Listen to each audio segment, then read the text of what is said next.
I found myself transmigrated into the realm of the supernatural, and upon opening my eyes, I was greeted by none other than Muzan Kibutsuji. The difficulty level of this scenario was nothing short of hellish. Brothers, who among you understands? Miyazaki Chiya had just crossed over when the system informed him, apologies, but you've transmigrated incorrectly, you have become a demon, and I must flee. Gazing down, he was met with the formidable presence of the ultimate antagonist from Demon Slayer Muzan Kibutsuji. I was utterly dumbfounded. This was not a mere transmigration, but a death sentence. The system continued, unfazed. You're the one who said, I wish to twist off Muzan's head and use it as a ball to kick, so here were just a slight deviation occurred. Miyazaki Chiya was at a loss for words. I was just boasting. Who knew you would take it seriously? Is this system not a complete fool? Before departing, the system, feigning goodwill, granted him 4 compensatory abilities. Upon inspection, Chiya nearly fainted. Substitute meat shield. Kneel and live. Face one way, stab another. What's yours is mine. What on earth is this? Is the meat shield for real? Did I wander onto the wrong set? I couldn't help but chuckle. The names of these abilities sounded utterly preposterous. However, upon reading the description of the third ability, Chiya suddenly sprang to his feet. Incredible. Face one way, stab another. The opponent cannot perceive your memories, and you can fabricate memories to show them at will. Isn't this the perfect tool to prevent Muzan from reading his mind? This is tailor-made for him. The fourth ability was even more astounding. What's yours is mine. It allows one to acquire the blood of their kin, gaining a diluted version of their powers, usable for 5 minutes. Chiya's eyes gleamed. Does this mean he could steal the abilities of the 12 Kazuki? This is a true stroke of fortune. Yet, the first ability, Substitute Meat Shield, was described as connecting to the opponent's life. If they are injured, you will bear the pain. Chiya was left bewildered. Is this intended to serve as a human shield for Muzan? Now, there were only 5 minutes remaining before time would resume, and he would confront Muzan directly. Could he possibly survive with these 4 peculiar abilities? Would kneel and live truly compel Muzan to spare him? Brothers, do you think Chiya can evade this crisis? In the comments, take a guess at which ability he will employ first to save his life. Just after transmigrating into a demon, he kneels before Muzan and exclaims, "Oh, you must be the Divine One. I willingly offer my body, mind, and soul to you. Let me live if you wish, or let me perish if you desire." I was utterly astonished. His ability to change his demeanor was faster than flipping a page. He wore a morbid smile upon his face, his eyes blazing with an intensity that seemed as if he wished to consume Muzan whole, while his heart raced in trepidation. Is my expression adequate? Without a mirror, I cannot ascertain. Muzan was momentarily taken aback by this flattery. Just a second ago, this young man sought vengeance for his parents. Yet now he knelt, reverently addressing him as divine being. Muzan's inner monologue. Could it be that this lad has been rendered foolish by my blows? Suddenly, Muzan's lips curled into a cold smirk. Then you may as well die now. A jolt of realization struck Chiya, and he quickly understood. This was a test. He frantically scoured the ground for a weapon, seizing a kitchen knife and kneeling once more, his expression frenzied.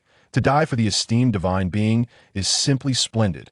I was sweating bullets. If this performance faltered, my head would surely be severed by Muzan. With the knife raised, Chiya's eyes widened in desperation, consumed by a singular thought. Let me die, quickly. If I do not act, Muzan will take matters into his own hands. Muzan narrowed his eyes, a cruel smile gracing his lips. Would he truly allow Chiya to take such drastic action? Could Chiya's performance deceive Muzan? Brothers, do you think that if Chiya brings down the knife, Muzan would spare him? Take a guess in the comments. To inflict wounds upon oneself, blood spilling profusely while laughing? This fellow must truly be deranged. Brothers, who understands? Miyazaki Chiya brandished the knife against his own neck, striking again and again, blood splattering everywhere, shouting, "Why won't I die? The divine being awaits." Yet internally, he cursed, "This hurts like hell. If this performance doesn't earn an Oscar, it would be a disservice to my neck." I was utterly astounded to survive. He was putting everything on the line. Mikazuki Muzan stood nearby, his eyes transfixed. This young man had indeed severed his own head, yet continued to wail, lamenting, "I cannot die, or I would disappoint the divine being." His morbid demeanor resonated profoundly with Muzan. Suddenly, Muzan laughed. "I've taken a liking to you." I was flabbergasted. Is this truly how one gains favor? The wretched master indeed relishes this sort of display. In the next heartbeat, Muzan seized Chiya's head and pressed it back on his neck, his right arm transforming into a massive pillar of flesh, a bone puncturing through his neck. "Receive my blood." Chiya winced, veins bulging, instinctively cursing. "You bastard." Muzan frowned, yet upon probing Chiya's memories, he encountered the same frenzied visage which caused him to relax. Perhaps I misheard. This extreme maneuver had my heart racing. Chiya, feigning ecstatic joy, laughed maniacally. "The divine being has touched my head. Divine blood flows within me. How utterly blissful." Yet internally, he was in turmoil. "Still here? Haven't you seen enough? This genderless being surely isn't truly infatuated with me, is he? I haven't even decided if I am a 0 or a 1. The inner turmoil is even more riveting than a television drama." Muzan indeed relishes this approach, looking down from his lofty perch, proclaiming, "You are the first to have my blood shortly after becoming a demon. Survive, and you shall grow powerful, aiding me in my endeavors." A sudden jolt of apprehension coursed through Chiya's heart. Is he truly offering me special treatment? Yet this blood is agonizing enough to send me to my demise. As Chiya continues to struggle on the ground, Muzan's gaze remains fixed upon him. Can he endure this wave of blood to gain strength? Will Muzan genuinely regard him as one of his own? How long can Chiya maintain this fought? Brothers, do you think Chiya can defy fate with this maneuver? Speculate in the comments whether he will become Muzan's favored concubine.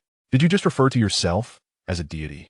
I casually uttered an expletive, only for Muzan to interpret it as an expression of reverence. Brothers, who understands? Chiya, overwhelmed by the pain of blood infusion, instinctively cursed, "You bastard," prompting Muzan to furrow his brows and inquire, "What does that mean?" With his mind racing, Chiya responded without hesitation, "Is a term for a deity. The closest title to your magnificence." I was flabbergasted. How could he twist it back around? What an extraordinary imagination. Muzan actually believed him, puffing with pride. "There are no deities in this world. I am the sole god. Remember my name, Kibutsuji Muzan." Chiya quickly prostrated himself on the ground. "I am unworthy to utter the name of the divine. To prostrate at your feet is sufficient." Yet internally, he scoffed. Where's the dignity? Which god fears the sunlight? This flattery was so over the top that even Muzan felt pleased indeed. It was the favorite of such a despicable master. After Muzan departed, Chiya lay sprawled on the ground, his clothes drenched in cold sweat, his heart racing. "I survived. I nearly perished just now." He gazed at the lifeless bodies of his parents, his throat itching. The hunger of a demon surged within him. Yet reason admonished him. "No, I am a cultured demon." He relentlessly slapped himself, dug a deep pit, and buried the bodies, murmuring, "Rest in peace, I must continue to survive." This inner struggle is so intense, it makes me ache for him. Once he retreated to the cellar, Chiya began to weigh his options. The first path, become Muzan's dog? But this fellow dismisses his subordinates and will the 12 Kizuki kill. Without hesitation, there's no sense of security. The second path, align with humans? Yet he is a demon. The Demon Slayer Corps will strike him down at first sight, far too perilous. The third path, seek assistance from Tamayo? But that would mean constant evasion. When would it ever end? I thought to myself, this guy is in quite the predicament. Every route is a dead end.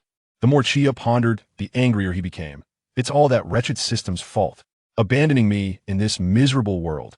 Now he felt like a headless fly, utterly lost without direction. Brothers, do you think Chiya will find a way to survive? Will he conceive a fourth path? Let us speculate in the comments. Upon transforming into a demon, the first act he performed was surprisingly to adjust his trousers. This fellow must surely be quite eccentric. Brothers, who understands? Miyazaki Chiya hid in the cellar, initially inspecting himself for any extra limbs, and ultimately lifted his trousers to take a glance, exhaling in relief. Fortunately, Imnaden, alien demon, I couldn't bear multiple organs. Yet he soon became despondent. So, am I a psychic demon? What about my blood demon technique? I was utterly bewildered at that moment. Had he just become a demon and already begun to analyze his own type? After some contemplation, he resolved to seek out Tamayo. It's prudent to become familiar as of now. She is likely the only one without hostility towards me. However, when darkness fell and he ventured out in search of sustenance, he nearly lost his composure. The town was teeming with people, presenting itself to him like an extravagant banquet, and he could not help but salivate, even resting his hand on another's shoulder, only to be chastised as a madman before regaining his senses. This hunger is palpable, even through the screen. He retreated into an alley, pressing against the wall, murmuring, Amit Ba, what a transgression. Suddenly, a voice erupted. This is my hunting ground. You better scram. A male demon, blood at the corner of his mouth, stood proudly, seemingly having just indulged in a sumptuous meal. I thought to myself, here we go. Is a confrontation imminent? That demon boasted, I have consumed 9 people. You, a newborn demon who has never tasted flesh, dare to encroach upon my territory? Yet, Miyazaki Chiya's eyes flashed crimson, and he lunged forward, seizing the demon by the throat, leaving the latter utterly stunned. Wait, I've devoured 9, how can I possibly lose to you? This defies logic. I nearly leapt from my seat. This twist is exhilarating. A being who has never consumed flesh is somehow more formidable than one who has devoured 9. Chiya himself was taken aback, his grip astonishingly strong, while internally he wrestled with his thoughts. Should I eliminate him? Would that attract Muzan's attention? Or should I consume him? But Tanjiro's nose is far too keen. Why could this male demon not contend with Chiya, who had never consumed flesh? What secrets does Chiya's blood demon technique hold? Could he truly resolve this demon? Brothers, what do you think is happening here? In the comments, let us speculate. I just consumed a demon, and not only did it not repulse me, but I even felt a lingering desire for more. What on earth is this? Brothers, who comprehends? Miyazaki Chiya, driven to madness by hunger, was provoked by a male demon who had consumed 9 people. You, who have never tasted flesh, dare to claim my territory? Consequently, Chiya's eyes turned crimson, and he swiftly severed the demon's neck, sinking his teeth into him. I was left in sheer disbelief. Has this fellow truly lost his mind? Is he really consuming one of his own kind? The demon was bewildered. How dare you? Let me go. Yet, Chiya's strength vastly surpassed his own, having endured 2 rounds of Muzan's blood, and he firmly subdued the demon, ultimately devouring the entire creature. After the meal, he let out a belch and mused. Isn't it said that the first time killing someone would make one feel nauseous? I feel absolutely nothing. That I was astonished by his composure, such mental fortitude. No wonder he dares to act alongside Muzan. He donned the clothing of a passerby and swaggered down the street, securing a room at an inn while casually inquiring about the current time. It was the 37th year of the Meiji era, with 9 years remaining until Tanjiro's family would be slaughtered. Chiya suddenly felt elated. 9 years is ample time for me to develop. I thought to myself, this is a stable situation. There's enough time to strategize. However, he soon found himself troubled. If he sought out Tamayo, he could escape Muzan, but the possessive Yashiro would undoubtedly make his life miserable. Yet, if he refrained from going, he would be alone and defenseless should he attract the attention of the Demon Slayer Corps or Muzan's minions. He wouldn't even know how he met. His demise, his inner turmoil mirrored my own when choosing a job. Chiya gnawed on his pen, doodling on the paper. Should I seek out Tamayo? Will Yashiro truly be a threat to me? With 9 years at his disposal, an eccentric ability bestowed by the system, and an unknown skill acquired from that feeble demon, would he first go to find Tamayo? What exactly was the ability of that weak demon? In 9 years, could he develop enough strength to contend with the 12 Kazuki? My friends, which path do you believe Chiya should choose? Take a guess in the comments. Will he seek out Tamayo? Look at this petty boss, with so many employees who not only don't ask for money, but are all working so hard. Under him, they have become the employees' meat shields. The gap is truly not small. However, to solve the current predicament and rapidly enhance strength, it seems that this is the only viable path. Moreover, this path could also connect with the Demon Slayer Corps. No, the Demon Slayer Corps still cannot be involved. If Muzan Kibutsuji finds out that those who should have been killed by demons are still alive, he will definitely become suspicious, and if it gets discovered later, it would be a disaster. Miyazaki Chiya's idea is to use the ability of Stand Big Meat Bun to connect life with others. The individuals she chooses are those who are supposed to die, such as Makomo, Kaneo, Tsuyuri, and Butterfly Kane. She also considers Taketum Wichiru. However, she can only use the Stand Big Meat Bun when they're close to death, as approaching them or other swordsmen directly now might lead to being killed before she can even speak. Although Makomo and Kaneo, Tsuyuri died in the final selection. Their talent is undeniable, and they will eventually reach the strength of a Hashira. As for Butterfly Kane, she is already a Hashira. Taketum Wichiru has a younger brother who is a genius, so the older brother should be impressive as well. As long as Miyazaki Chiya can pull these individuals into her camp, she can protect herself, thereby indirectly enhancing her own strength. Later, during the Infinity Train arc, she could also have Rengoku Kyujuru, since the ability of Stand Big Meat Bun connects life with others and does not transform them into demons. Once they're revived by her and remain human, they should not be very resistant to it. Miyazaki Chiya wants to live and to live freely. They want to kill Kibutsuji Muzan. Everyone's goals are not in conflict. As long as before the final battle, Miyazaki Chiya is transformed by Tamayo to overcome the blood curse, or takes the humanization medicine to become human again, Kibutsuji Muzan's death will have no impact on him. Miyazaki Chiya looked at the paper on the table, her eyes fixed on a name written on it, Makomo. The new year had just begun, so the final selection should not have started yet, and Makomo was still alive. Chiya had already determined her next itinerary. First, she would go to Asakusa. Even if she arrived in Asakusa, there was no guarantee that she would find Tamayo. If Tamayo did not want to meet her, it would be impossible to find her, no matter how thoroughly she searched Asakusa. After all, in the future, Tanjiro also encountered Muzan Kibutsuji in Asakusa, and Muzan did not discover Tamayo, which shows how powerful Tamayo's ability to hide was. If she could not find Tamayo in Asakusa, Chiya would head directly to Fujisawa Mountain, find a way to enter the trial grounds for the final selection, persuade Makomo to become her employee, and then have Makomo help her out of Fujisawa Mountain. Anyway, later on, by following Tanjiro, she would also be able to find Tamayo, and even if she found Tamayo now, it would only be to get familiar with her face, so there was no need to rush. After confirming her plans, Miyazaki Chiya let out a big sigh of relief. Having a goal was good. She no longer had to wander around like a headless fly. Chapter 7. Asakusa. Miyazaki Chiya is currently 4 days away from Asakusa. On the 7th day, she finally arrived in Asakusa, as she couldn't travel during the day. Looking at this highly modernized town, Miyazaki Chiya felt a wave of dizziness. The several towns and villages she passed through earlier were quite primitive, with almost no presence of electrical appliances. Here, she could even see trams on the streets. The vibrant nightlife and colorful street scenes filled Miyazaki Chiya with excitement. How wonderful! Miyazaki Chiya exclaimed excitedly. The people around her looked at Miyazaki Chiya with strange expressions. Miyazaki Chiya was oblivious to these gazes, as curious as a country person entering a village, looking around left and right. In a small alley off the bustling street, Miyazaki Chiya saw a couple kissing. This made Miyazaki Chiya, who had been solo for 2 lifetimes, blush, and she stood there staring at the couple. The couple initially had no intention of paying attention to Miyazaki Chiya. However, they couldn't stand her direct gaze any longer. The man released the girl in his embrace, shot a fierce glare at Miyazaki Chiya, and then took the girl's hand and ran off, planning to continue elsewhere. Miyazaki Chiya touched her nose and said, "How stingy. We already kissed in public. What's the big deal about looking at it?" Miyazaki Chiya was wandering around Asakusa, using the money she found everywhere to buy many interesting little trinkets. To her surprise, she was forcibly stopped to try some confito and actually managed to taste the sweetness, which she didn't mind at all. This almost moved Miyazaki Chiya to tears, and she directly bought a large bag of confito to eat as she walked. The store clerk who had forcibly stopped her looked at the large bag of confito in her hands with pride, hands on hips.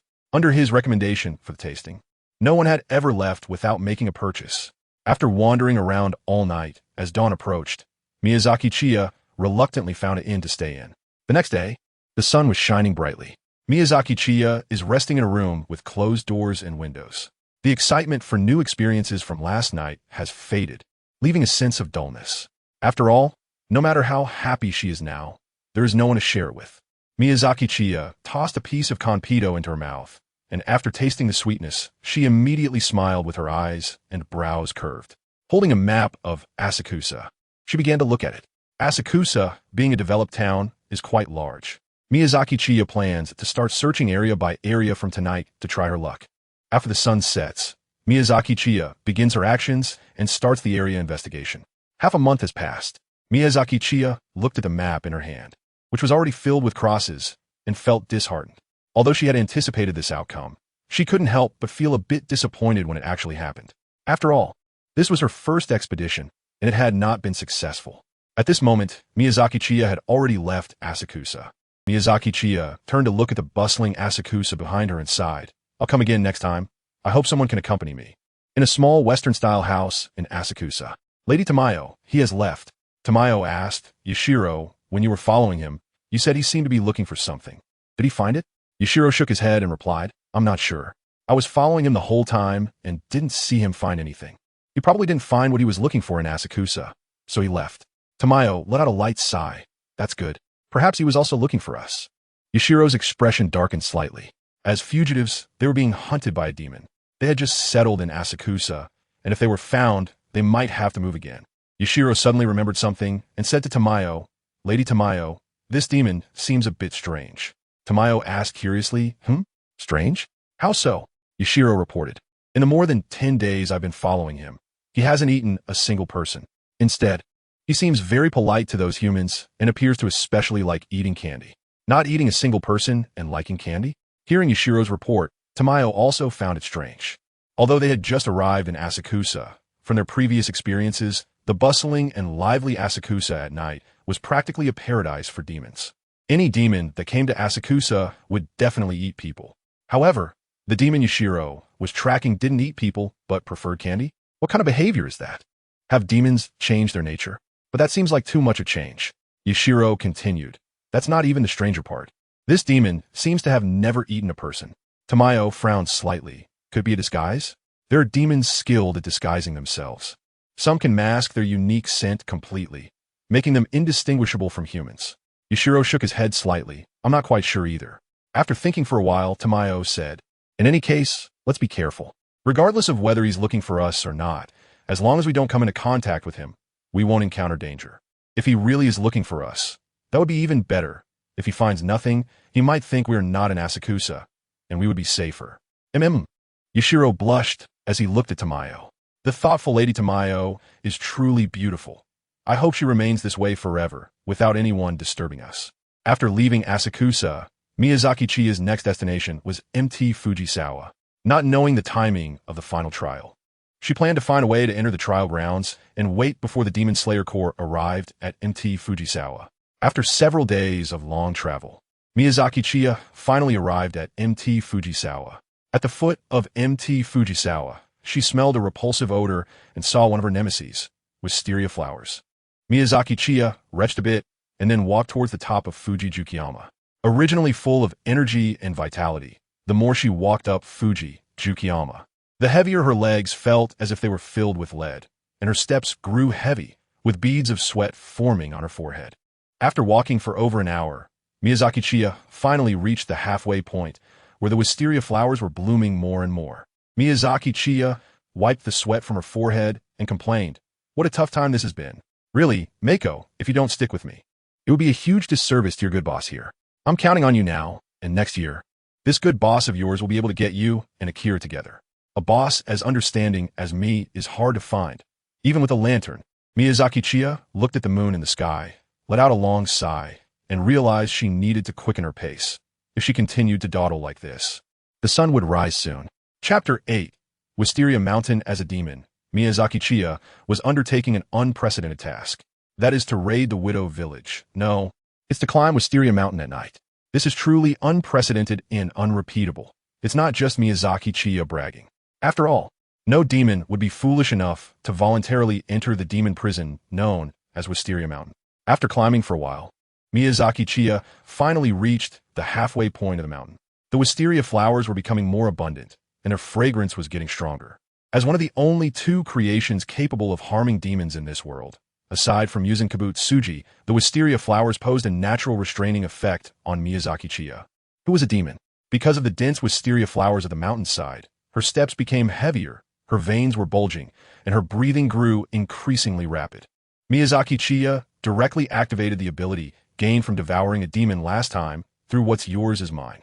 The moment Miyazaki Chiya activated, it was as if she had been given a shot of adrenaline, instantly becoming full of energy.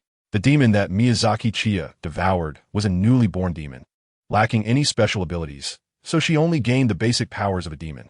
Like she had been injected with adrenaline, Miyazaki Chiya frantically worked her legs. But the duration was only 5 minutes, and she had only reached halfway up the mountain. She had to hurry. After 5 minutes, Miyazaki Chiya finally reached the summit of Fujisaki Mountain. As soon as the time was up, she instantly collapsed to the ground. However, she saw a terrifying scene ahead. At the entrance of the final selection trial site, there were actually 2 Demon Slayer Corps members standing guard. Had the final selection already begun? Or had there always been guards at Fujisaki Mountain? Since not much was depicted about Fujisaki Mountain, Miyazaki Chiya was not very familiar with it. When she saw the 2 Demon Slayer Corps members, she wanted to run back, but her legs wouldn't obey her. She couldn't move at all. The 2 guarding Demon Slayer swordsmen had already heard the noise and were walking toward Miyazaki Chiya.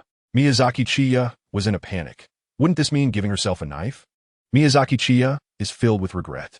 First, he couldn't find Tamayo, and now he wants to find an employee, but as the boss, he is about to be gone. 2 Demon Slayer swordsmen have come before Miyazaki Chiya, looking at him with strange expressions. This guy is a demon, right? It seems so. He can't get up because of the wisteria. This demon is quite bold, isn't he? Even though the wisteria is blooming at the foot of the mountain. He dares to come up directly. So brave. What should we do? Should we just kill him? Miyazaki Chiya understood that if she didn't take action soon, they might really have to split up.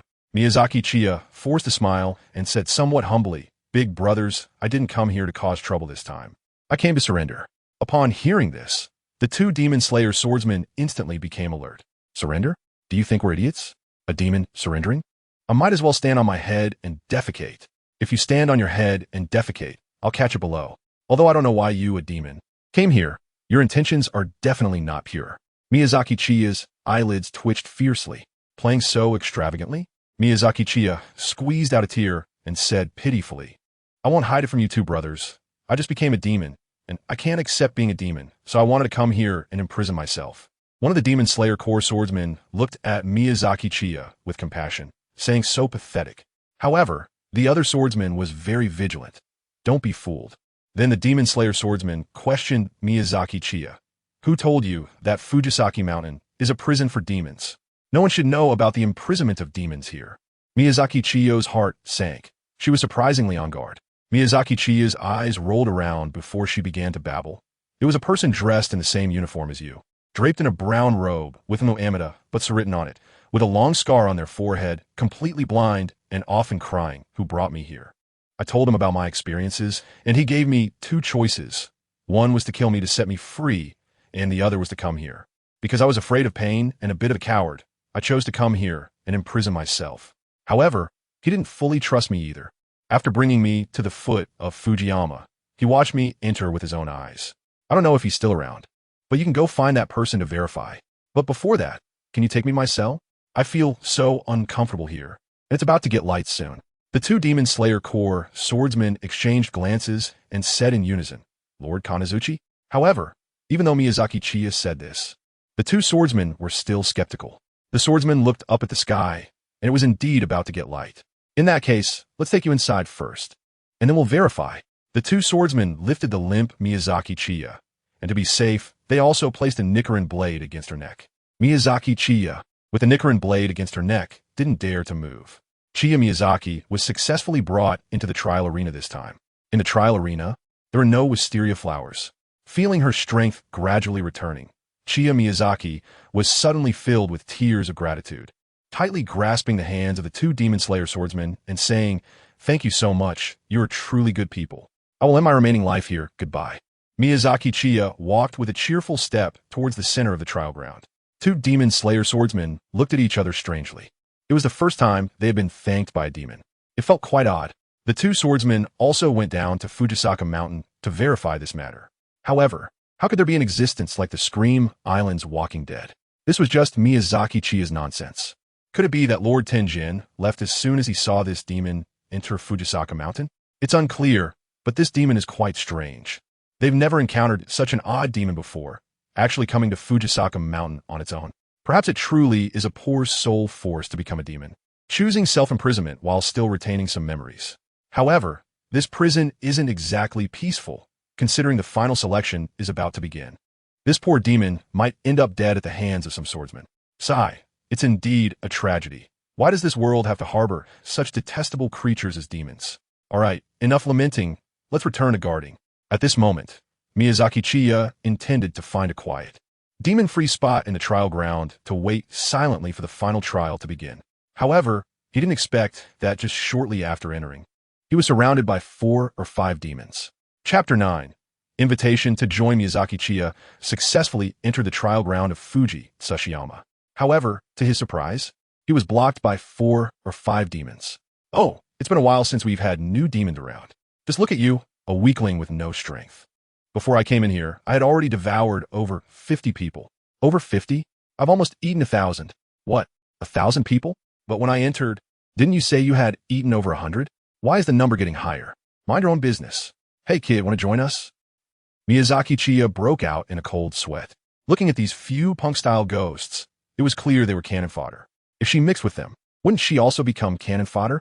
If they looked a bit more normal, she might consider sticking with them for a while. After all, she still didn't know when the final trial would start. For now, it was best to pass. If Miyazaki Chiyo wanted to be cannon fodder, she wouldn't have come here. However, it's still not wise to make enemies. After all, she still has to stay here for a while. Otherwise, if those few idiots keep bothering her, it would be a disaster when the final trial comes, as they might lead the participating swordsmen over and cause trouble. Miyazaki Chiya clasped her hands and complimented. You brothers all look like outstanding talents with great strength, destined to be the protagonists. It seems you ended up here by accident due to a scheme, but it won't be long before you brothers get out of here and wreak havoc. Once you all get out, you will surely become powerful demons like the 12 Kazuki, and you can help your little brother in the future. Hearing Miyazaki Chiya say this, everyone burst into laughter. Of course, we're just here to have fun. Getting out is as easy as pie. That's right.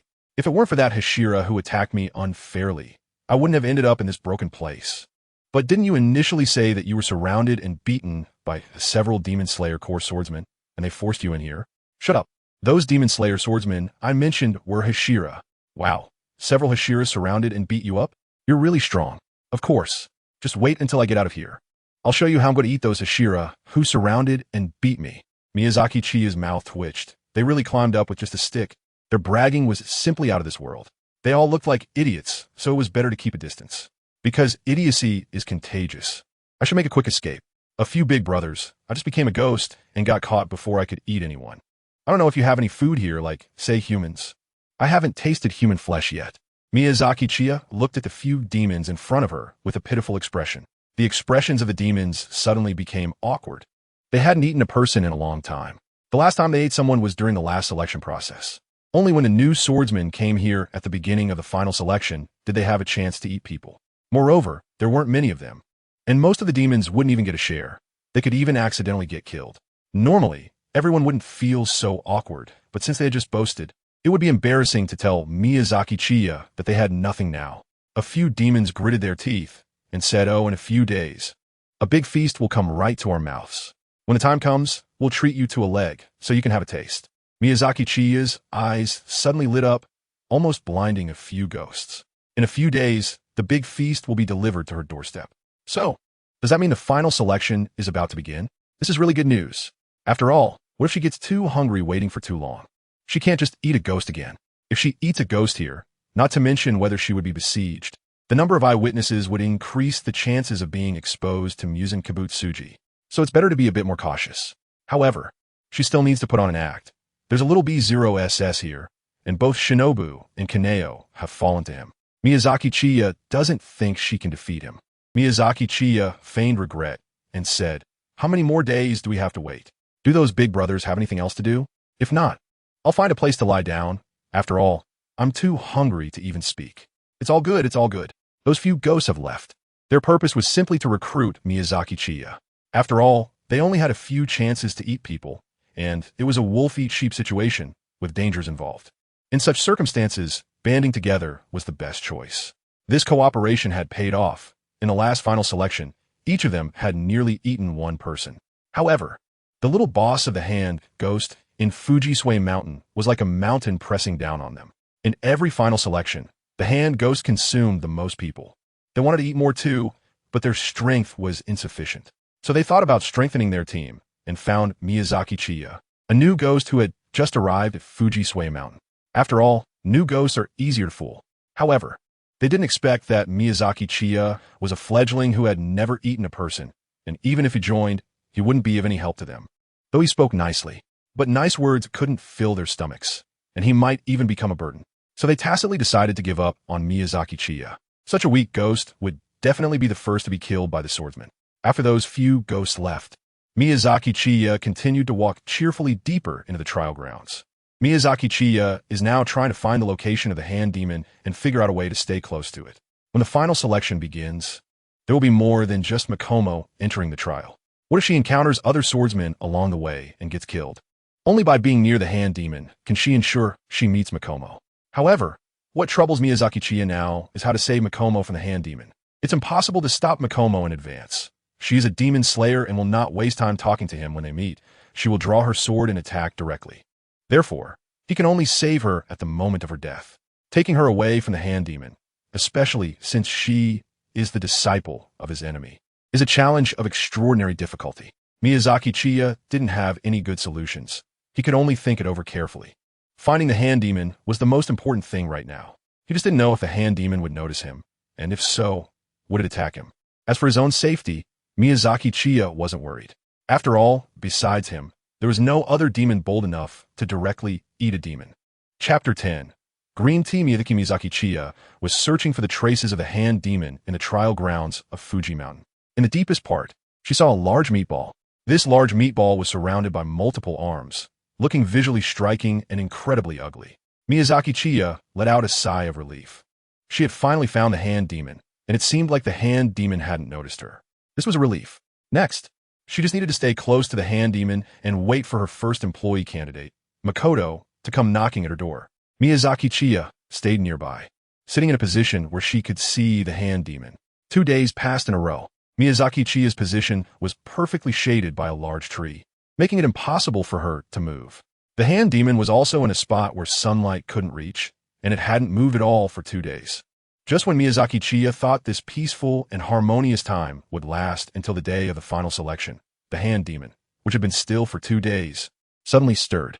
The once plump hand demon relaxed its top arms, revealing 2 yellow eyes with cross-shaped pupils. The hand demon stared intently at Miyazaki Chiya. It sensed that Miyazaki Chiya was very weak and originally didn't want to pay her any mind. However, Miyazaki Chiya unexpectedly sat down not far from it, staring back at it with unwavering eyes for 2 days. This annoyed the hand demon. After all, it was the uncrowned king of Fujisu Mountain. Here, all the demons would flee in fear at the sight of it. Miyazaki Chiya's actions made the hand demon feel that his authority was being challenged. Miyazaki Chiya discovered that the hand demon was watching him. He shivered, forced a smile, and raised his hand to greet the hand demon. Hello there. The hand demon extended one of its arms, then pulled it back, the veins on its arm bulging, looking very tense. Suddenly, the hand demon relaxed, and its arm shot towards Miyazaki Chiya like a cannonball. Miyazaki Chiya's eyes widened. Although she had seen it before, this time it was the real-life version. Is it the same? Wow. Rubber fruit. Hand demon's arm elongated and directly grabbed Miyazaki Chiya, then retracted. The hand demon fixed its eyes on Miyazaki Chiya. Little ghost. Are you looking for death? Miyazaki Chiya understood that Shogugui was trying to scare him, and he forced a laugh while flattering. How could that be? I've been admiring Lord Shogui's esteemed presence every day for the past few days, and what those ghosts said is completely different. Just look at how imposing and domineering you are, truly a model among ghosts, the best of the best, far beyond those crooked melons and crack dates outside. I just couldn't stand their slanders against you, which is why I wanted to observe Lord Shogui's majestic demeanor up close. Once I looked, I couldn't take my eyes off you. People like to be flattered, and ghosts are no different. Look, Shogugui has already fallen for it, and has let go of Miyazaki Chiya. Shogugui showed an interested expression. Oh, what do they say about me? Miyazaki Chiya immediately got into the mood and said angrily, speaking of this makes me mad. Lord Hand Demon, they actually say you look lewd, and that so many hands are just for rewarding yourself. The Hand Demon asked in confusion, rewarding yourself? Miyazaki Chiya muttered that it was not good and said it was peeling off. Miyazaki Chiya coughed and said, it doesn't matter. They say that if you hadn't lived a few more years and eaten a few more people, they would definitely be stronger than you, able to rub you into the ground. And they claim that your strength is wasted being caught in a place like this, which is simply embarrassing. I think they're just envious. They can't match your strength, so they talk behind your back. I admire the strong, and I couldn't stand it. So I defended you a bit, but who knew I would end up getting beaten by them? Miyazaki Chiya had slightly red eyes, looking just like a wronged little wife. The expression on the Hand Demon had turned very ugly, looking extremely angry. Miyazaki Chiya seized the opportunity and continued. I wanted to come and admire your heroic presence to prove that I am right. As expected, you look exactly like the strong person I imagined.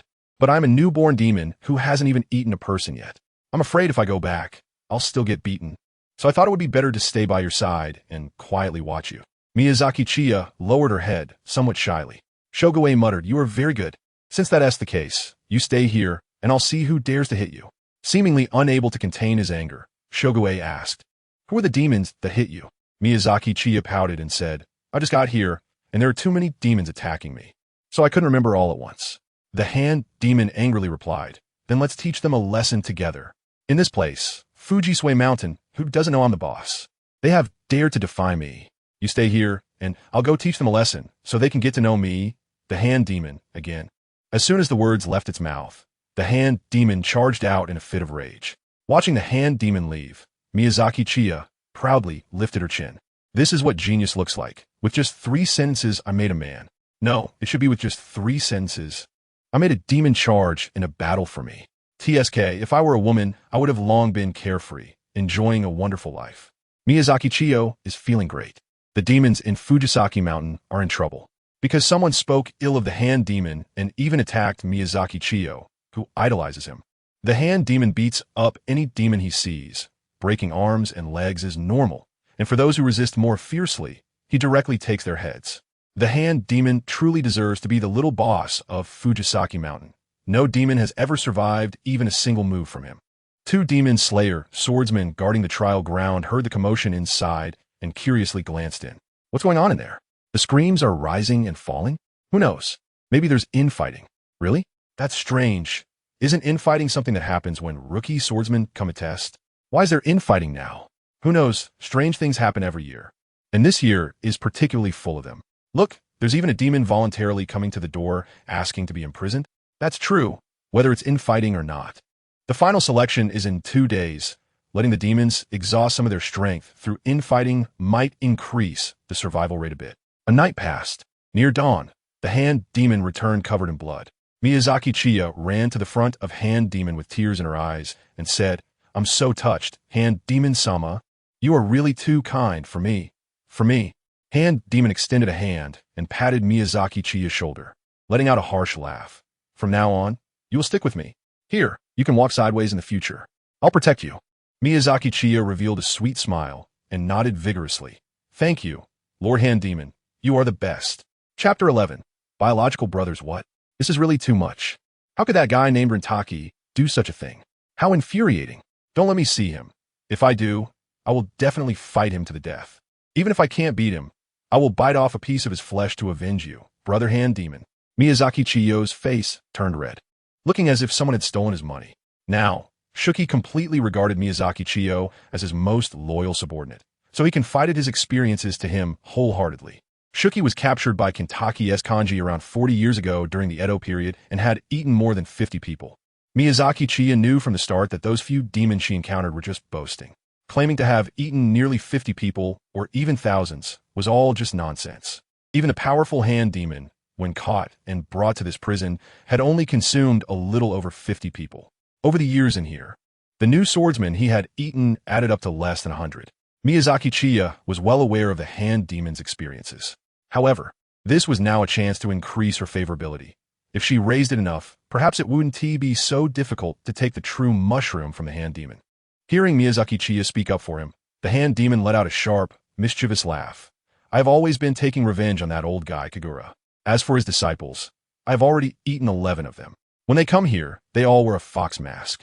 It's said that Kagura personally carves these disaster-repelling masks for them, so I always target the little demons wearing fox masks and kill them. It seemed he thought of something very funny, as his laughter grew increasingly high-pitched. This sharp laughter almost made Miyazaki Chiya lose control of her expression management.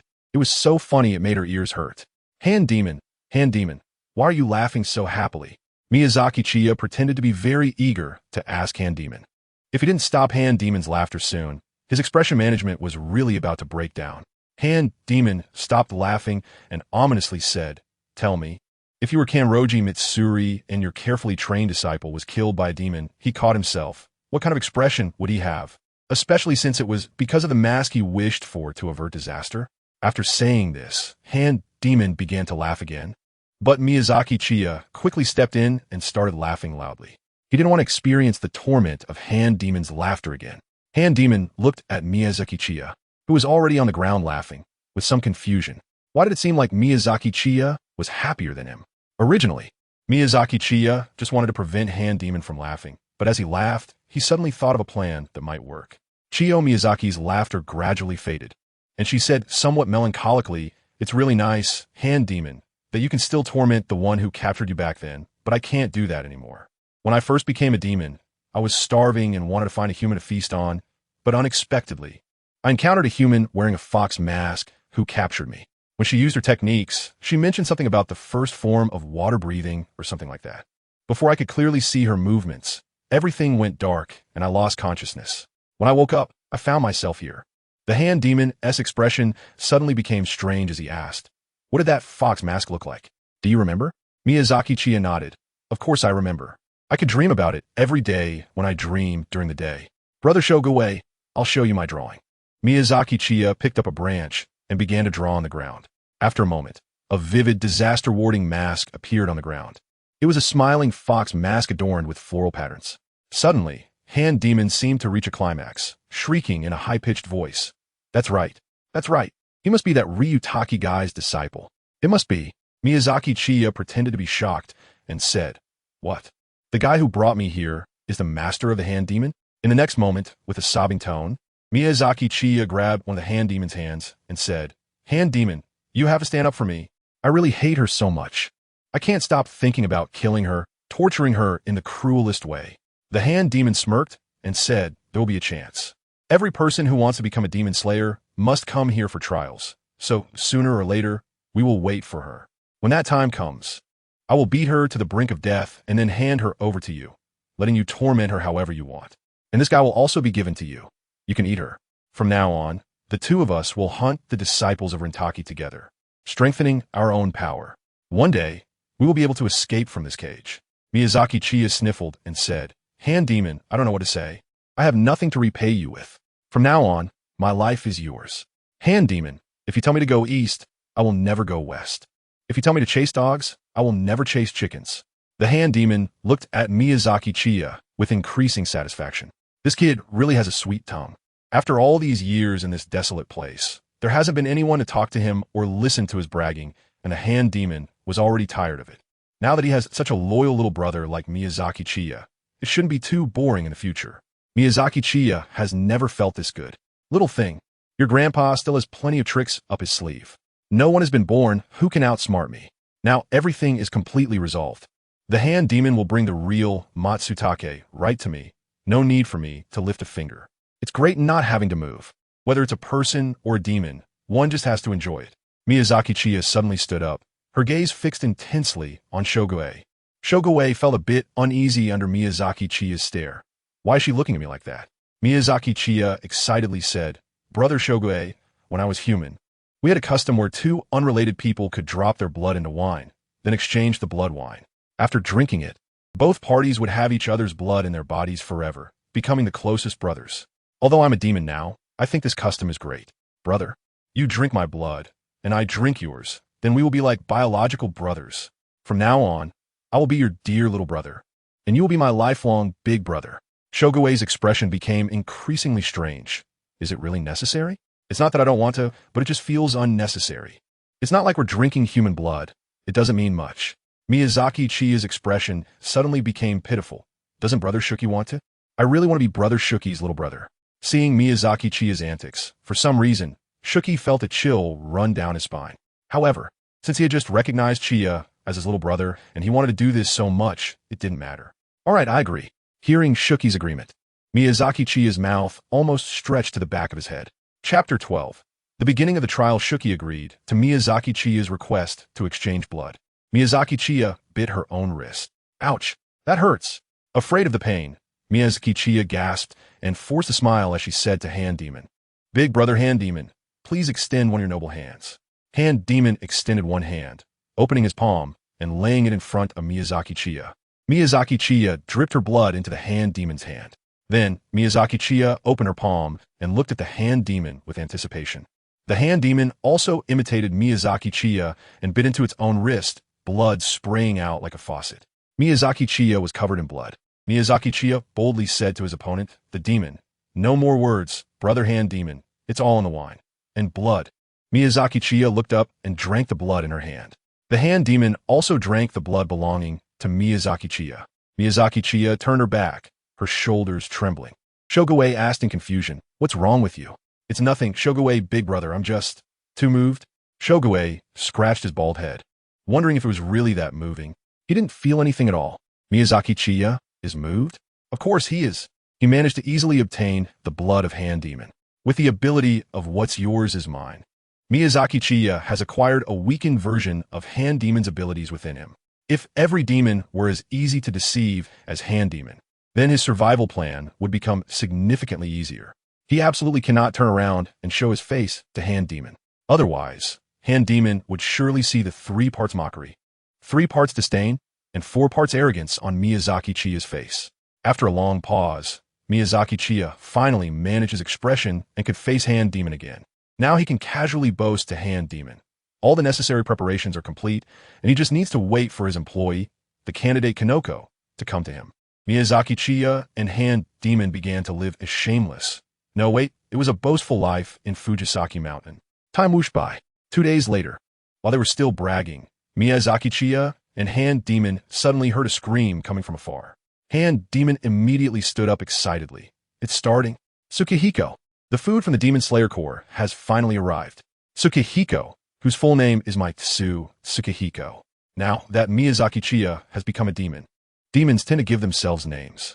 Just like Kokoshibo, whose human name was Michikatsu Tsugikuni, became Kokoshibo after turning into a demon. Miyazaki Chiya chose the name Tsukihiko, which has a certain significance. Tsukihiko, in Japanese mythology, represents the god of lies and falsehoods, the god of deceit, and is also regarded as the guardian of travelers, merchants, and gamblers. Miyazaki Chiya felt that this name suited him very well. As for his current self, Miyazaki Chiya's positioning was quite clear. He spoke a lot of nonsense, hardly uttering a single truth, to the point that even Muzan Kibutsuji was fooled. Furthermore, Miyazaki Chiya was now akin to a gambler, dancing on the edge of a knife. It fit his current persona perfectly, so he directly adopted the name. When he learned that the new rookie swordsman of the Demon Slayer Corps had arrived, Miyazaki Chiya immediately got nervous. Although he knew that Kanroji Mitsuri would participate in the final selection this year, Miyazaki Chiya did not know how many times the final selection for the Demon Slayer Corps would take place in a year. If it happened multiple times, there was a possibility that Mitsuri would not be among this batch of rookie swordsmen, and he would have to wait longer. Mitsuri, I've endured so much humiliation for so many days. You must appear and take me away from this godforsaken place. Miyazaki Chiya was constantly praying in her heart. Sahiro, wait here for me. I'll go catch some food, and we can have a good meal together. Opportunities like this are rare. We need to eat our fill. After saying that, Shuki dashed out directly. Miyazaki Chiya raised her arm halfway, her mouth slightly open, but the words she wanted to say remained unspoken. Damn it. What if those people come looking for me after you leave? What happened to the promise to protect me and take care of me for life? Miyazaki Chiya looked around. He needed to find a place to hide immediately. Although Makomo was important and the beginning of all his plans, his own life was more important. Moreover, it was still uncertain whether Makomo was from this generation. Furthermore, his big brother Heikage was no longer around, leaving Miyazaki Chiya feeling insecure. There was one more thing that worried Miyazaki Chiya. If his big brother Heikage really brought someone for him, should he eat them or not? If he did eat, he would feel guilty. After all, even though he had become a demon, he still had human thoughts. Miyazaki Chiya is a polite and principled good young man. If he doesn't eat, Shuki will definitely suspect something, and even a fool would know something is off. Forget it, for the sake of his life. All principles can be appropriately discarded. So, Miyazaki Chiya plans to wait here and see how things unfold. Miyazaki Chiya temporarily dug a hole in the ground, hiding inside it, and made a small hole to observe the situation outside. Time was not kind to Miyazaki Chiya, as 2 more days passed. Miyazaki Chiya felt increasingly anxious because Shuki had not returned. Could it be that Shuki had already started fighting with Makomo? If so, he couldn't hide here any longer. But what if he encountered other Demon Slayer Corps swordsmen and got killed? Miyazaki Chiya found herself in a dilemma. She could either take the risk to find the Hand Demon or continue to hide here. It seemed that fate did not want to let Miyazaki Chiya off easily. As the Hand Demon finally returned, holding a dead human in each of its 3 hands, the Hand Demon called out to Miyazaki Chiya, Tsuhiko no Makoto. Tsuhiko no Makoto. Miyazaki Chiya sighed. It seemed that her dignity would be lost today, whether she liked it or not. Just as she was about to reveal herself, she heard a gentle voice. Water breathing, first form, water surface slash. A girl surrounded by flowing water appeared behind Hand Demon, and with one slash, Hand Demon's 2 arms were severed. Seeing this scene, Miyazaki Chiya immediately retreated again. At this moment, she was extremely excited. The short girl with dark green hair and eyes, wearing a short kimono with plum blossom patterns, and a smiling fox mask adorned with blue flower patterns on her cheeks had arrived. Here she comes. Not only has Tsugumi arrived, but her dignity is also intact. This arrival was quite timely. Hand Demon also recognized Tsugumi's identity, and due to his overwhelming excitement, his expression became increasingly lewd. Finally here, my cute little fox. With that mask, you must be the one who captured Tsukihiko a few days ago, right? Tsugumi tilted her head at Hand Demon, completely unable to understand what he was saying. This was her first time at Fujisawa Mountain, and she had previously been training at Kirigakure Mountain. How did this demon know her? Chapter 13 Commentary. Tsugumi finally arrived at the trial ground of Fujisawa Mountain and smoothly encountered Hand Demon. Meanwhile, Miyazaki Chiya hid in a cave, quietly watching the one person and one demon tear each other apart. Is this considered a battlefield? How embarrassing. Fight! Fight! The thrill-seeking Miyazaki Chiya silently cheered for Tsugumi and Hand Demon. Sincerely, neither Tsugumi nor Hand Demon could kill the other. If Tsugumi were killed, he would lose his excellent employee. If Hand Demon were killed, he would lose both of his outstanding employees. Tsugumi completely could not comprehend what Hand Demon meant by the one who captured Tsukihiko a few days ago. However, she had nothing to say to demons in general. Tsugumi tightened her grip on a Nikarin blade and charged at Hand Demon. Hand Demon also extended dozens of arms to grab at Tsugumi. Tsugumi exhaled a breath like flowing water. Water breathing, third form, flowing dance. Tsugumi moved at high speed like flowing water, leaving several afterimages in her wake. And severed Hand Demon's severed arms. After closing in on Hand Demon, she leaped with her short legs, surprisingly jumping higher than Hand Demon. Water breathing, eighth form, waterfall basin. Tsugumi delivered a fierce downward slash toward Hand Demon's neck, with water columns cascading around her, looking quite magnificent.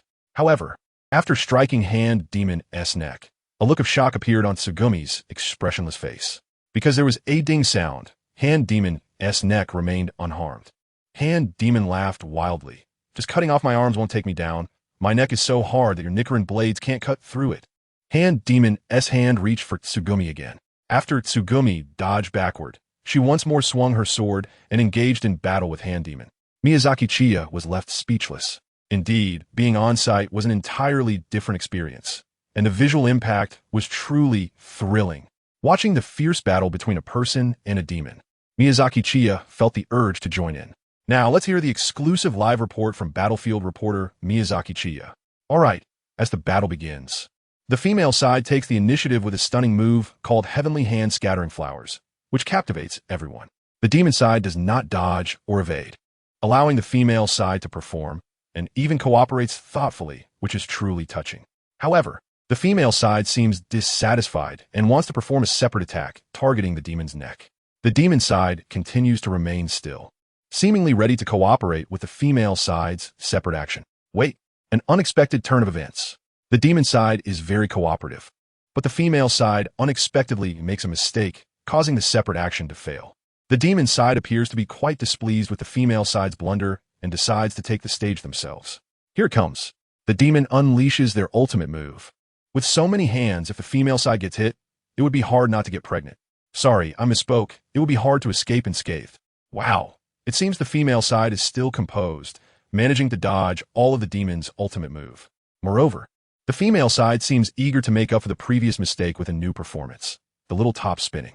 It looks like the demon side is struggling to cope with the female's little top spinning, their arms being sliced off as if they were free.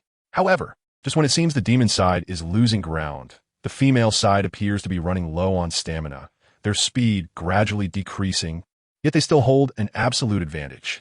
But it seems the female side is very unhappy with the failure of the previous separate action and repeatedly attempts to perform it again to make up for it. But due to insufficient preparation, they keep making mistakes. This is not a good sign. If the female side runs out of energy and can't keep up with the demon's performance, it will soon come to an end. Miyazaki Chiya, who is commentating in her mind, is getting excited, wishing she could jump in and have a few exchanges herself. Who knows? The demon might be so moved it would die. But Miyazaki Chiya is very clear about her own weak position. Whether the demon is moved or not, she doesn't know. But she certainly wouldn't dare to make a move. Whether the demon is moved to death, she also doesn't know. Anyway, if she dares to move, she would die. Shinobu uses water breathing, 10th form, constant flux, spinning and rolling like a dragon. The more spins, the stronger the slashes become. The demon is starting to struggle to keep up. Moreover, with the current intensity of Shinobu's slashes, it is very likely they could sever its neck. The demon is starting to panic. Although the demon appears to be a fool in front of Miyazaki Chiya, right now, it is surprisingly sharp-witted. The demon begins to employ psychological tactics. How pitiful. That old man Kenroji probably didn't tell you anything, right? Well, how could he have the face to tell you such things? Perhaps he doesn't even know himself. I was captured here by that old man Kenroji, and I've been here for nearly 40 years. In these nearly 40 years, I've encountered batch after batch of rookie demon hunters like you. But there is one thing you should find strange. Why did all of Kenroji's disciples fail the trial and die in your Demon Slayer Core Final Selection? Upon hearing the demon's words, Shinobu's heart trembled. She already had an idea, but she didn't dare to believe it. Shinobu's sword technique was getting faster and faster, like a torrential storm, appearing even more ferocious than before. However, the demon was evading more and more easily. The demon smirked inwardly, thinking, it's getting chaotic. The movements are starting to get messy. The demon continued its psychological warfare. That's right. I've been targeting the fox masks you wear, carved by that old man Kenroji, hunting his disciples. 11 of them, precisely 11. And now, very soon, there will be one more just like how that old man Kenroji personally killed them. It's so delightful. By the way, do you think that old man Kenroji knows about this? I actually hope he doesn't. I really want to see the expression on his face when he finds out that his 12 disciples died at the hands of the demon he captured back then. That would be quite a spectacle. Ha ha ha. Upon hearing this, Shinobu's face turned pale, and her movements became chaotic, causing her to stumble. And it was this stumble that gave the demon the opportunity to grab her arms and legs with its 4 hands, lifting her into the air.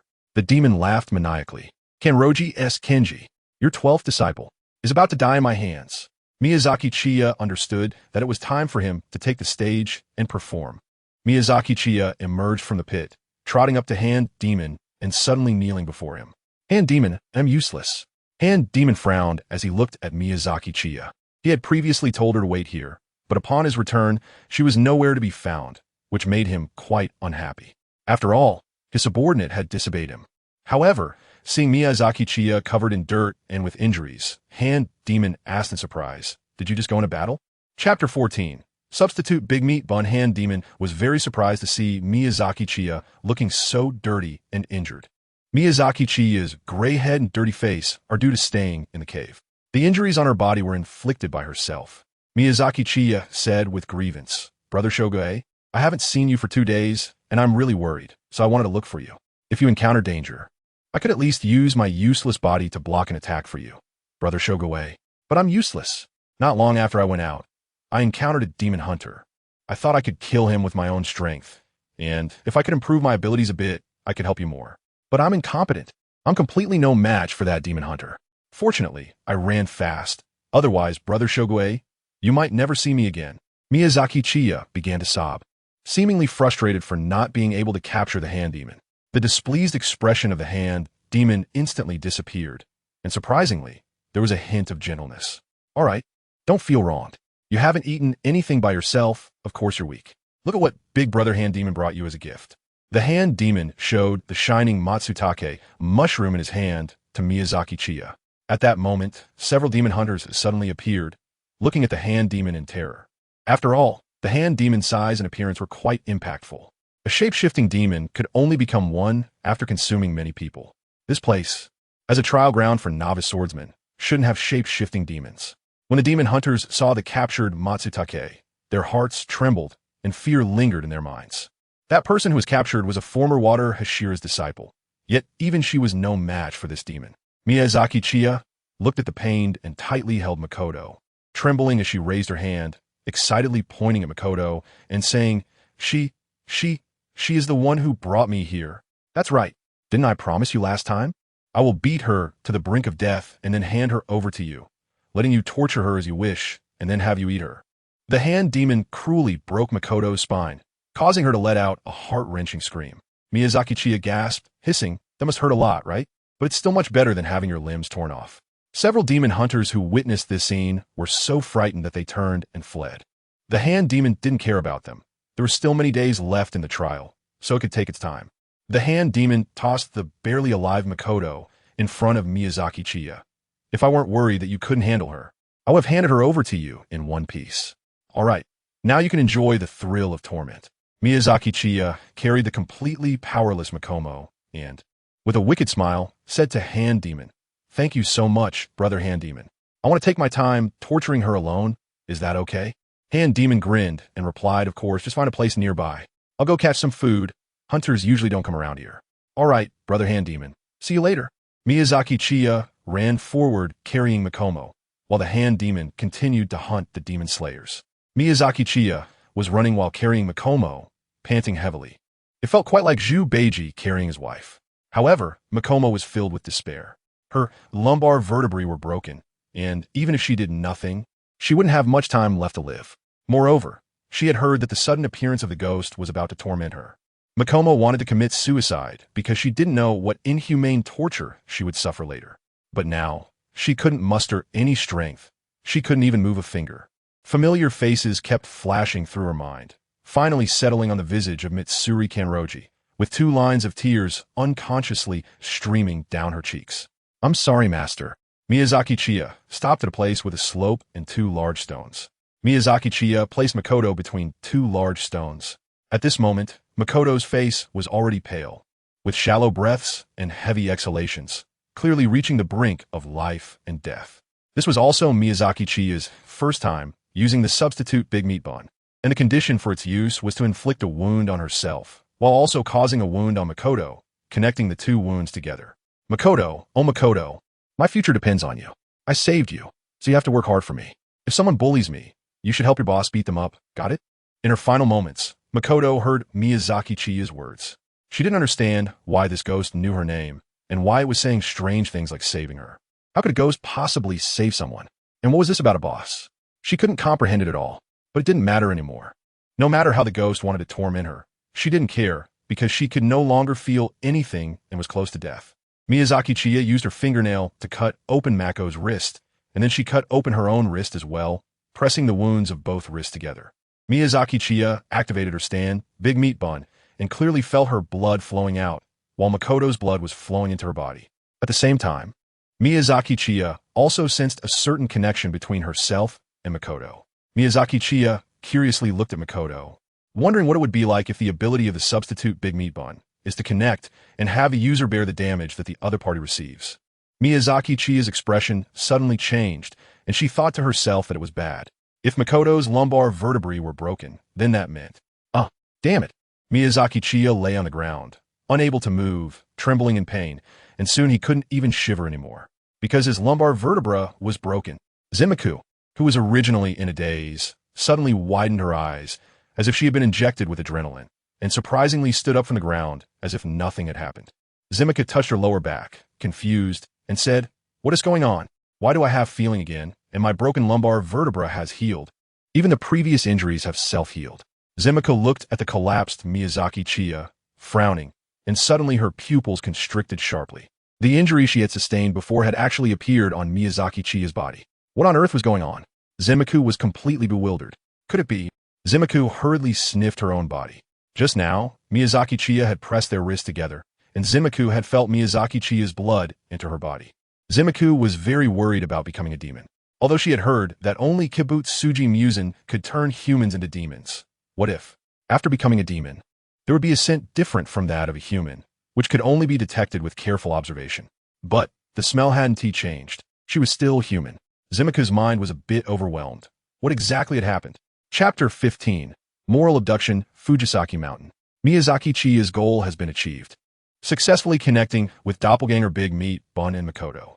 However, the consequences of this connection have left Miyazaki Chiya in immense pain. All the injuries that Makoto sustained have been transferred to Miyazaki Chiya, while Makoto now stands beside her, seemingly unbothered, looking at Miyazaki Chiya in confusion. This sudden turn of events has left Makoto at a loss for how to react. It is obvious that the recovery from her fatal injuries is undoubtedly the work of Miyazaki Chiya. But why? Why does Miyazaki Chiya, as a demon, want to save her? If Miyazaki Chiya had the ability to turn her into a demon, or to control her, then it would be understandable for Miyazaki Chiya to save her. However, Shinkamou did not become a demon.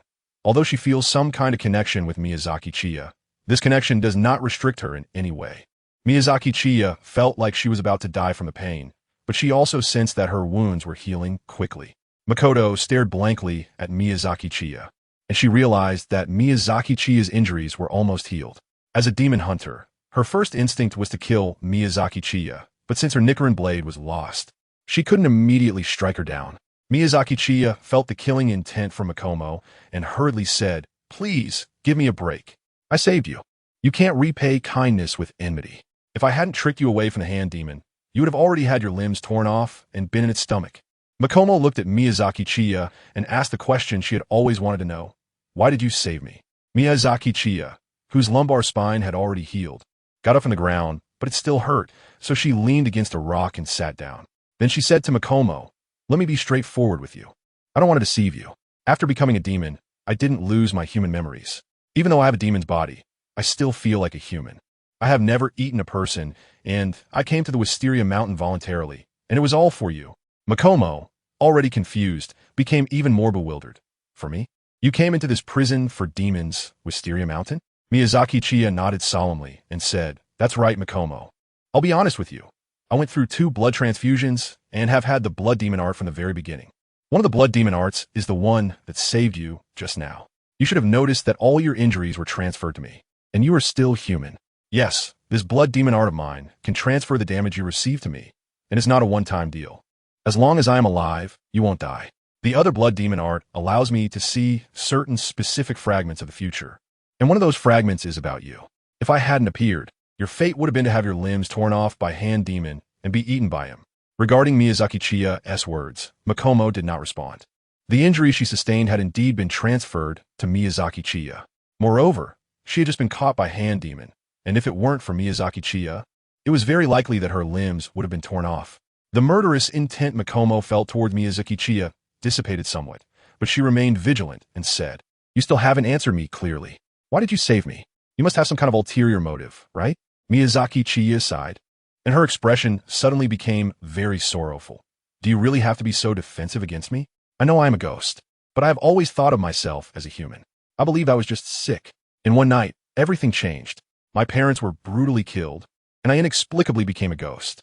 I didn't do anything wrong, did I? Now, someone who should be my kind is so wary of me, and it truly makes me sad. Why did I save you? Isn't it obvious? I saw glimpses of your future, saw your ending, and I couldn't bear it. Moreover, I am so lonely. I don't fit in with ghosts, and humans do not accept me. I don't know where to go from here. So I thought if I could save you, maybe you wouldn't misunderstand me, wouldn't discriminate against me, and could become my companion. That's why I came here, kneeling before the hand ghost that was supposed to kill you, being humble and submissive, just to save you at this critical moment and change your fate. But I was wrong. Fine, I don't need anything anymore. You can go. Just pretend that none of this happened. I don't care. You are human, and I am a ghost. I am being sentimental and bringing this upon myself." Miyazaki Chiya had tears in the corners of her eyes, turning to face the large rock, her shoulders slightly trembling as if she were sobbing. Miyazaki Chiya clearly felt that Makoto was very wary of him. However, this was normal. Makoto was human, and Miyazaki Chiya was a demon. Their identities were like a chasm. Even though Miyazaki Chiya saved Makoto, she would still be extremely cautious of him, believing that he had some ulterior motive. Although Miyazaki Chiya did have a purpose, it was not malicious, but Makoto would likely interpret it that way. If he directly told Makoto that he saved her to have her follow him as her boss, it was highly probable that she would not agree. And even explaining everything might not increase that probability. Therefore, he had to find another approach. He couldn't directly tell Makoto that he wanted to be her boss, but instead needed to appeal to her emotions and reasoning, slowly persuading her.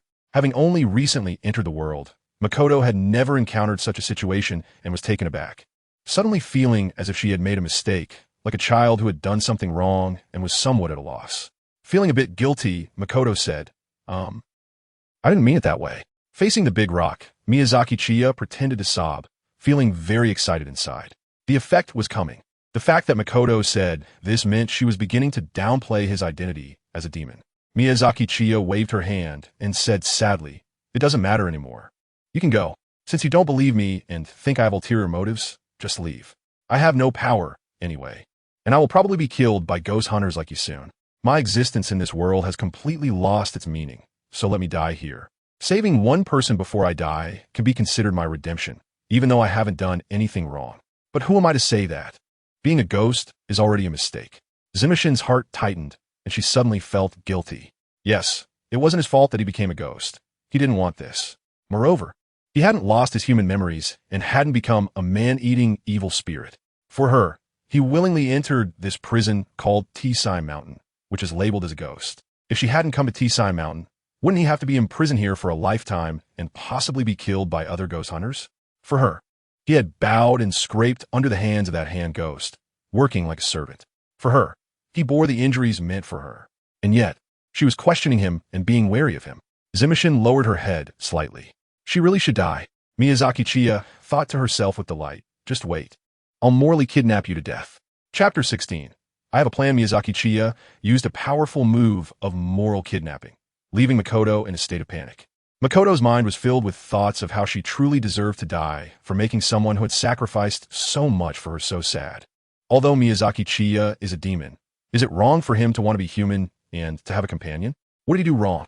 Makoto quietly apologized to Miyazaki Chiya, saying, I'm sorry. Miyazaki Chiya turned her head, her eyes devoid of light, appearing as if she had lost all interest in life. She said to Makoto, No, you don't need to apologize to me. I'm a demon. Why do I have to ask you, a demon hunter, to apologize? Just go, will you? I'm not leaving. Just go. I'm not leaving. Miyazaki Chiya and Makomo are engaged in an extreme tug-of-war.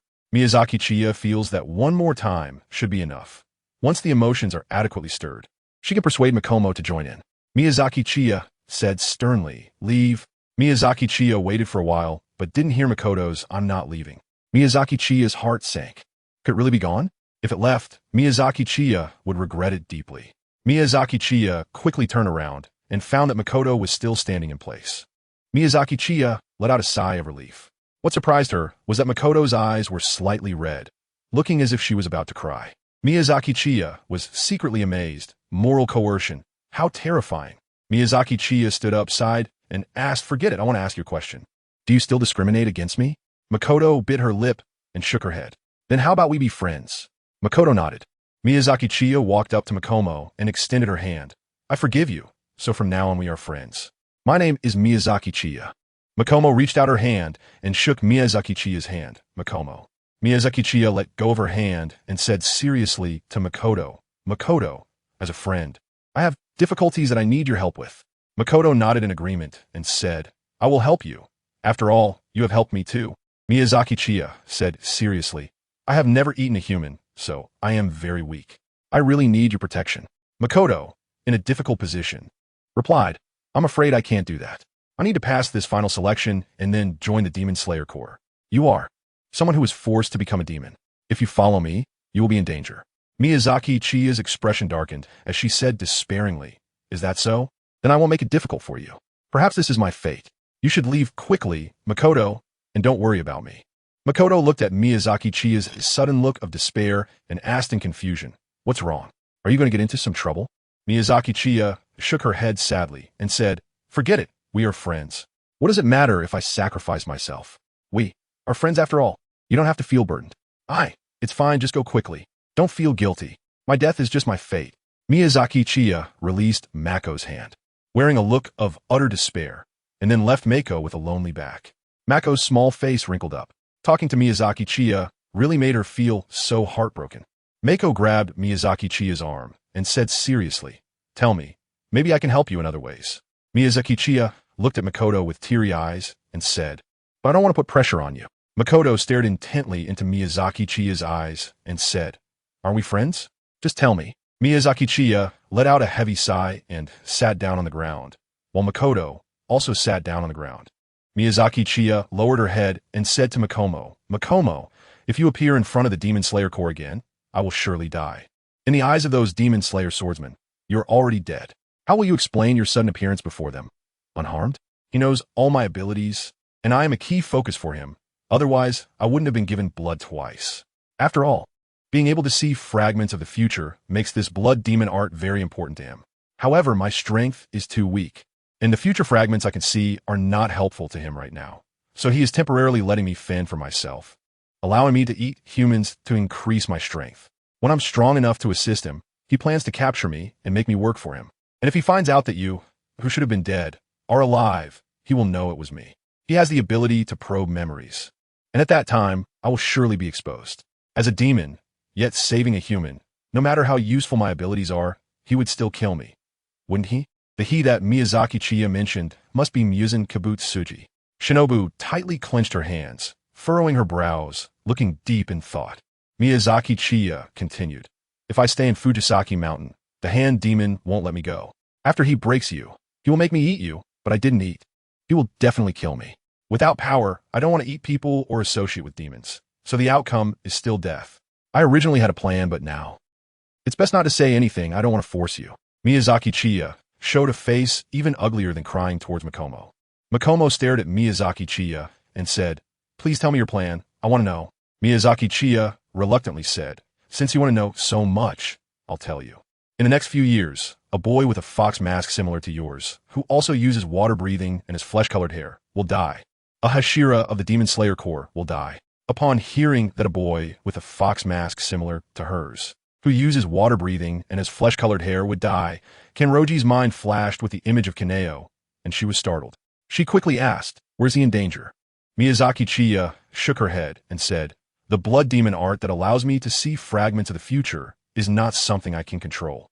When that day comes, these future fragments will become more and more numerous. Just like you, Makoto had an incident on Fujisaki Mountain, but I don't know which day it will happen. So I've been waiting here for half a year. Miyazaki Chiya spoke without batting an eye, but in reality, he had only spent at most 7 or 8 days in Fujisaki Mountain. Shinko felt a bit embarrassed and lowered her head, not expecting that Miyazaki Chiya had come to Fujisaki Mountain 6 months ago to save her. If she were to abandon him now, wouldn't that be too inhumane? Miyazaki Chiya sighed and said, I originally wanted to save you and form a hidden team in the shadows. To be a bit selfish. I want to live and I want you to protect me, because I fear death. But I also have my bottom line. I don't want to eat people, nor do I want to become his dog, and I don't want my abilities to be used by him. I can use my identity as a ghost to help you gather some intelligence. In fact, our goals are the same. We are both after him, the one who turned me into a ghost. At this point, Miyazaki Chiya's expression was filled with rage, and her performance was extremely convincing. Chapter 17. Combat Strategy. Miyazaki Chiya told her plan to Makomo. Makomo remained silent, looking very conflicted. However, feeling conflicted is normal, because once she decides to follow Miyazaki Chiya, it means she will be leaving the Demon Slayer Corps and will no longer be able to show her true self. Makomo is very important to Miyazaki Chiya right now. Since it has come to this point, she cannot let Makomo slip away. With Makomo joining, it is almost a done deal for Kanroji Mitsuri to join as well. And with the 2 demon hunters, Makomo and Kanroji, joining, the resistance for the future of the Flower Pillar, Kocho Shinobu, to join will be much smaller. So, Miyazaki Chiya needs to take a strong approach now, one that Makomo cannot refuse. Makomo, actually, I saw a fragment of the future. Makomo looked up at Miyazaki Chiya and asked, what future fragment? Miyazaki Chiya replied, regarding the Demon Slayer Corps and its future, there will be a final battle between the Demon Slayer Corps and him. Makomo's heart skipped a beat, and she asked with a trembling voice, who? One? Miyazaki Chiya said in a deep voice, I don't know, but I can be sure that your lord will die. Many of the Demon Slayer Corps swordsmen and Hashira will die. Makomo's body trembled violently, her expression somewhat sad. Indeed, how could there be no sacrifices in the final battle against Muzan Kibutsuji? But just thinking about the many people who would die in the future made Makomo feel a heavy knot in her heart. Seeing that the medicine was effective, Miyazaki Chiya seized the opportunity and said, Makomo, I hope you can protect me. My ability can help you all, allow you to see that unknown future, save some who are destined to die, and ensure that before the final battle, your strength is not diminished too much. Furthermore, with my ability to transfer the damage you receive to myself, the gap between you and the demons will be infinitely narrowed. If you all survive, it will be an incredibly powerful support for the Demon Slayer Corps. So you must preserve your strength and endure until the final battle, striking with lightning speed to defeat him. Miyazaki Chiya extended her hand to Makoto again. So, Makoto, join me. Without you, I can't protect myself, and my plan won't succeed. Those who should die next, I won't have the ability to save them either. Miyazaki Chiya has already said and explained everything that needs to be said. If Makoto still refuses after all this, then Miyazaki Chiya really has no choice but to honestly stay in Fujisawa Mountain for a year and wait for the rabbit. Makoto places her hand in Miyazaki Chiya's palm. Her gaze very firm. I will join. I don't want the rabbit to die, nor do I want everyone to die. Please, Miyazaki. Miyazaki Chiya pouted slightly. She didn't want to see Yato and the others die, so he wasn't included. This kid really doesn't know how to speak. Isn't it better to bring him along to cheer him up? In the workplace, if you can't win the boss's favor, you'll end up being sidelined. However, Miyazaki Chiya still breathed a heavy sigh of relief. The difficulty of recruiting Makoto was a bit challenging. At first, seeing Makoto's silly demeanor, she thought he would be easy to persuade, but it turned out to take a lot of effort. Nevertheless, the outcome was good. With Makoto on board, her safety was somewhat assured. However, Makoto's strength was still not enough. After all, he was just a rookie swordsman who had just joined the final selection. How strong could he be? It would only be after Kunai Butterfly joined that Miyazaki Chiya's safety would be truly guaranteed. Just thinking about Kunai Butterfly made Miyazaki Chiya's heart flutter a little. Miyazaki Chiya's favorite type is the kind-hearted big sister like Butterfly's Kano. When he feels unhappy, he lies in the big sister's arms as she gently strokes his cheek and softly comforts him. Just thinking about it is exciting. Makoto looks at Miyazaki Chiya with some confusion. He can understand the smile, but why is his face suddenly so red? And that smile, it looks a bit lewd. It feels like he's fallen into a wolf's den. Noticing Makoto's strange gaze, Miyazaki Chiya clears his throat and says to Makoto, Makoto, from now on, we are companions. Let me tell you about our future combat strategy. Our strategy is to survive. Makoto tilts her head in confusion and asks, survive? Miyazaki Chiya explained, that's right. It's not that I'm trying to undermine others' prestige. That hand demon is just showing off here. It's not even a strong demon outside. If you can't defeat the hand demon, I'm just a weakling too. Right now, both of us can't do anything, so we can only survive. You should work hard to strengthen your own abilities. You have the talent of a Hashira, and one day, you will possess the power of a Hashira, along with people like Kanroji and others who will join in the future. Before we have strong abilities, we should just develop quietly until we have the power to change everything. Shinobu felt that what Miyazaki Chiya said made sense. Since she had joined Miyazaki Chiya's team, she could no longer rely on the strength of the Demon Slayer Corps.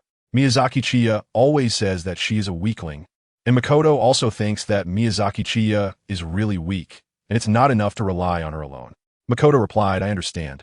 I will try to be more low-key in the future and work hard to cultivate. Miyazaki Chiya nodded in satisfaction. From now on, we'll do it this way. You handle the weaker demons, we'll tackle the ones that are about our level together. And if we encounter stronger demons, we just run. Although what Miyazaki Chiya said made a lot of sense, being so straightforward about running away made Makomo bite her lip, unsure what to say. Can't we at least try to put in some effort? Miyazaki Chiya then said very seriously, Makoto, although the injuries you receive will transfer to me in the future, it's equivalent to you already having an immortal body. However, you must remember one thing. Seeing Miyazaki Chiya so serious, Makoto couldn't help but become serious as well. Listening carefully to what Miyazaki Chiya had to say, afraid of missing a single word. If you can avoid getting hurt, please do so. I'm afraid of pain. Really afraid of pain. Huh? Makoto was confused. She thought Miyazaki Chiya was going to say something important, but unexpectedly, there was a complete turnabout, saying he was afraid of pain. However, it seemed true that after her injuries transferred to Miyazaki Chiya, he looked like he was in excruciating pain. Makoto nodded slightly. I understand, I'll be careful. Well, that's about it. Later, find an opportunity to sneak me out of Fuji Tsushiyama. By the way, your Nichiren blade seems to have fallen at the place where you fought with Hand Demon, right? Miyazaki Chiya asked, looking at Makoto's empty hands. Yes, it was lost over there. Miyazaki Chiya touched her chin and said, then I have to go get it back. After all, you can't get your Nichiren blade from the Demon Slayer Corps right now. Wait here for a moment. I'll go pick it up for you. You must wait for me. After Chiya Miyazaki's numerous warnings and reminders, she headed to the location where Makoto and the Hand Demon had fought before. Chapter 18. I don't care about shame anyway. Miyazaki Chiya went alone to the location where Makomo and the Hand Demon had fought before. Makomo's Nichiren blade needed to be retrieved. Otherwise, without the Nichiren blade, how would he slay demons in the future? Previously, the Hand Demon mentioned going to catch some food, indicating that he had gone to hunt new swordsmen. So he probably wouldn't encounter him again. After picking up the Nichiren blade, he would reunite with Makomo and let her take him away from Fujisawa Mountain. Perfect. Upon reaching the location, Miyazaki Chiya easily found the Nichiren blade that had fallen to the ground. After Miyazaki Chiya picked up the Sun-Wheel sword and was about to head back, what she feared came true. "Tsukihiko, how's it going? Are you having fun?" The voice of the hand demon came from behind Miyazaki Chiya. However, the hand demon immediately frowned. "Tsukihiko, what's going on? Why don't you smell of blood? Haven't you eaten her yet?" Miyazaki Chiya raised the Nichiren blade and said with a wicked smile, "Brother hand demon, why do you want to finish her off so quickly? She still has a breath left, and I plan to use the Demon Slayer Nichiren blade to let her witness her own demise. The Nichiren blade, meant to slay demons, will instead be the one that kills her. I bet her expression will be quite spectacular." Hand demon slapped Miyazaki Chiya's shoulder hard and laughed. "Tsukihiko, you play even better than I do. Then let me also witness the expression of that old man, Watanabe's disciple, before she dies." Miyazaki Chiya blurted out in panic, "No." The hand demon looked at Miyazaki Chiya with a scrutinizing gaze. "What did you say? Are you rejecting me?" Miyazaki Chiya's heart skipped a beat, and she hurriedly said, "I just thought about it. Compared to my experience, she should let Brother Shuki eat her. After all, that guy's master caused Brother Shuki such misery. The reason I didn't want Brother Shuki to go earlier was that I wanted to give you a surprise. I wanted to turn that little ghost corpse into a piece of art and then gift it to Brother Shuki to make him truly happy. If Brother Shuki sees it now, I won't get to see that surprise smile on his face later. I really love Brother Shuki's smile." Miyazaki Chiya didn't know how he said those words. He felt quite disgusting himself. However, the hand demon wasn't disgusted. Instead, he felt very touched. "So that's how it is. Tsukihiko no Makoto, you truly are my good little brother, always thinking of me. I didn't mean to blame you just now. You also know that I can be a bit loud sometimes. How about this? I apologize to you." Miyazaki Chiya's expression was somewhat subtle. The hand demon apologized to him, and it felt like he had somehow conquered the hand demon. No, what good would it do to conquer the hand demon? The hand demon is just a tool demon, and he's so ugly, and most importantly, he's a male demon. Why would I want to conquer him? Looking at the gentle gaze the hand demon was giving him now, Miyazaki Chiya felt a chill run down his spine. No, he needed to quickly find Makoto to meet up. Although this little lowly Makoto wasn't his type, she was very good-looking, and he needed to quickly brainwash Makoto. As an employee, it's his duty to help his boss resolve worries. "Hand demon, why are you apologizing to me? This feels awkward. I'm going to prepare a gift for the hand demon now. See you later." Miyazaki Chiya took off running, fearing that if she was even a step late, her integrity would be lost. Shuki looked at Miyazaki Chiya's back with gentle eyes, thinking that later he would let Miyazaki Chiya eat a few more people so he could eat one or two less. Chiya Miyazaki successfully met with Makomo, and she stared intensely at Makomo's face. Makomo felt uncomfortable under Chiya's gaze and took a small step back. "Miyazaki, what's wrong with you? Why are you acting so strange all of a sudden?" "Phew, much better." Chiya Miyazaki handed the Nichiren blade in her hand to Makomo and said, "Just now, I almost thought I was going to lose my dignity. I didn't expect that hand demon bastard to be so lecherous." Makomo looked at the slightly panting Chiya Miyazaki in confusion. "Almost lost your dignity? Hand demon was lecherous towards you?" What Miyazaki Chiya says is always so difficult for her to understand. Miyazaki Chiya announced, "All right, it's time to go. Since you're coming with me, there's no need to continue participating in this final selection. Let's just leave." Makoto nodded, agreeing that there was indeed no need to participate anymore. "Makoto, I'm afraid of wisteria flowers. They make me feel weak all over. If that happens, I'll trouble you to carry me down the mountain." "Okay." Miyazaki Chiya and Makomo walked along the edge of the trial ground towards the entrance. This time they were quite fortunate and didn't encounter any troublesome situations. If they had run into other novice swordsmen or demons, he and Makomo might have had to engage in a fierce battle for 300 rounds. Once they reached the vicinity of the trial ground entrance, Makomo asked, "Miyazaki, how do I take you out?" "There are 2 swordsman guards at the entrance. Don't worry, I have a plan." Miyazaki Chiya took out a rope and a piece of cloth. "Later, you'll tie me to your back, cover me with the cloth, and then just slip away. Oh, and wear a mask so no one sees your true face." "Okay, I understand." Makoto picked up the rope and began to tie up Miyazaki Chiya. During the binding process, Miyazaki Chiya noticed something was off. This way of binding is a bit suggestive. If it were a girl, it would definitely be incredibly stimulating. But he is a man. How can he lose face like this?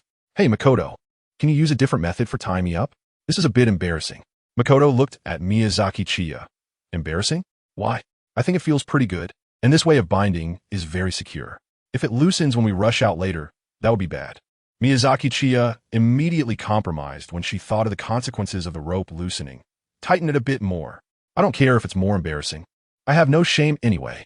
Makoto was increasingly feeling that Miyazaki Chiya's thought process had some issues. After tying up Miyazaki Chiya, Makoto squatted behind her and tied the remaining rope around her shoulders. Chiya Miyazaki wrapped a cloth around herself. Makoto, who was short, stood up while carrying Chiya Miyazaki on her back, causing Chiya's feet to drag on the ground. Makoto asked, "Miyazaki, are you ready?" "I'm ready." "Makoto, just go for it. I'll cheer you on from behind." Makoto exhaled a misty breath and directly used water-breathing, third form, flowing dance. She moved at high speed, like flowing water, leaving behind several afterimages, even while carrying Chiya Miyazaki. Makoto charged out of the entrance of the trial site, heading towards the foot of Fujisaku Mountain. The two guarding swordsmen were dumbfounded. What just rushed out? Chapter 19. Have you done embarrassing things? Makoto, carrying Chiya Miyazaki, dashed out of Fujisaku Mountain. The surrounding flourishing wisteria flowers completely drained Chiya Miyazaki of energy, making her feel as if she had been completely squeezed dry. I'm so weak. I really am too weak. I must become strong, extremely strong. So, it's all up to you, Makoto, Katsu, Ikaru, Kanaho. It's impossible for me, Chiya Miyazaki, to work hard. If I could just give up now, I would have done so long ago. After Makoto left Fujisaku Mountain, Chiya Miyazaki finally regained her strength. However, she didn't ask Makoto to stop. After all, it was so nice not to have to walk. Employees should demonstrate their value. Suddenly, while still running, Makoto came to a quick stop. Miyazaki Chiya asked in confusion, "Makoto, what's wrong?" Makoto untied the rope and set down Miyazaki Chiya, then said very seriously, "We are now far from the Wisteria Flowers Vine Attack Mountain. You should no longer be affected, and you haven't told me where the next destination is." Miyazaki Chiya slapped his forehead, completely unsure of where to go next, having forgotten to think about the question. If he had known earlier, he would have just casually mentioned a place and let Makoto carry him for a while longer. Now he had to pity his own delicate feet and walk on them. Makoto looked at the now silent Miyazaki Chiya and asked uncertainly, "You don't know where to go either, do you?" Caught off guard, Miyazaki Chiya's face turned red. "Of course not. It's just that there are too many places to choose from, so I need to think about it. Don't interrupt." Makoto noticed that Miyazaki Chiya's expression was becoming increasingly strange. It seemed that her ghostly companion was a bit unreliable. Miyazaki Chiya currently hasn't decided where to go. From her perspective, the best places right now are two towns, one near Mount Fuji Take and the other near Mount Kaguro. The purpose of going to these two places is definitely for the sake of the K2. However, there's still about 8 months until the next year, and when K2 will participate in the final selection in the second year is also an unknown. Miyazaki Chiya looked at Makoto. "Makoto, do you know when Kanato will participate in the final selection?" Makoto shook her head. "Not sure. Only after the master believes that Kanato has the ability to participate will he take part." Miyazaki Chiya continued to ask, "So how many times a year does the final selection of the Demon Slayer Corps take place?" Makomo replied, "It is irregular. When a number of new swordsmen reaches a certain amount, the final selection will be held, so there is no fixed date." Miyazaki Chiya touched her chin and said, "TSK. This is troublesome. If we can't find out the exact date when Yato will participate in the final selection, then we'll have to keep an eye on it at the beginning of next year. But since there's still 8 months left, we should first focus on improving Makoto's professional skills." Miyazaki Chiya clasped her hands behind her back, exuding a boss-like demeanor as she said, "I've made my decision. From now on, we'll go wherever fate takes us." Jingu unconsciously raised an eyebrow, asking, "Go wherever fate takes us?" "That's right. From now until the new year, we'll be looking for ghosts everywhere to practice your skills. Then tomorrow, on New Year's Day, we can find a place to stay near Xiao Mountain or Tingshi Mountain." Jingu was not foolish. On the contrary, she was quite smart, though sometimes a bit slow. Upon hearing Miyazaki Chiya inquire about the Yadu and that they would be looking for a place to stay near Xiao Mountain or Tungshi Mountain in the spring of next year, Jingu immediately guessed the reason and asked anxiously, "Miyazaki, are you saying that something will happen to the Yadu next year?" Miyazaki Chiya glanced at Makomo in surprise. Did she guess it so quickly? Was it that obvious from what he said? However, since Makomo had already figured it out, Miyazaki Chiya didn't hide it and nodded, saying, "That's right, the Silver Rabbit will die next year, so we need to stay at the narrow Mist Mountain and follow the Silver Rabbit until something happens to it." Makomo looked panicked and was about to speak when Miyazaki Chiya interrupted her. He could tell what Makomo wanted to say. "You don't need to say anything. It's unavoidable. If you try to change the future here and prevent the silver rabbit from facing the danger it is supposed to encounter, then everything afterward could change. I plan to save you because you have essentially died once and will remain by my side in hiding, which will have a minimal impact on the future. If you intervene so violently and allow the silver rabbit, who is meant to die, to live, then he will join the Demon Slayer Corps to slay demons, which will increasingly affect the future, even impacting the final battle. Moreover, my ability to foresee the future might fail as a result, leaving me unable to save others after saving the silver rabbit. And it's not about letting the silver rabbit die. I'm here too, right? All this talk about changing the future is just nonsense from Miyazaki Chiya. He doesn't know if the future will be affected. Or rather, since he appeared in this world, the future has already been influenced. Miyazaki Chiya is now focused on developing her own power, protecting herself, studying hard, and striving for a better future, all while minimizing any impact on the storyline. Miyazaki Chiya is responsible for a happy life, while Makoto and the others are in charge of striving. Upon hearing Miyazaki Chiya's explanation, Makoto also realized that her actions would have too great an impact. Makoto said with frustration, "I understand." Miyazaki Chiya patted Makoto's shoulder and said, "Don't worry, with me around, your little boyfriend will be fine. Next year, you two will be together. A man and a woman working together won't be tired. By then, you can work for me better. No, I mean protect me." Makoto instantly blushed and hurriedly waved her hands, saying, "No, that's not it. Kaido is my family, yes. Family." Miyazaki Chiya has an expression that suggests she has seen through everything. Explanation is just a disguise, and disguise is the truth. Miyazaki Chiya gossiped. "You two are childhood sweethearts, right? Tell me about your relationship experience. Have you confirmed your relationship? Have you done any embarrassing things together? Were you happy when doing those embarrassing things? Hey, come on, don't go. Our relationship is fine, so why not share with me? I can help you think it through." Miyazaki Chiya's question made Makomo's face turn red, then pale, and she stomped her foot in anger before turning to leave. Who asks such questions right off the bat? Besides, her relationship with Kanado is nothing more than a simple family bond. How did it turn into something so different coming from Miyazaki Chiya's mouth? It was almost as if they were lovers. However, as long as Kanado can survive, that's all that matters. Chapter 20.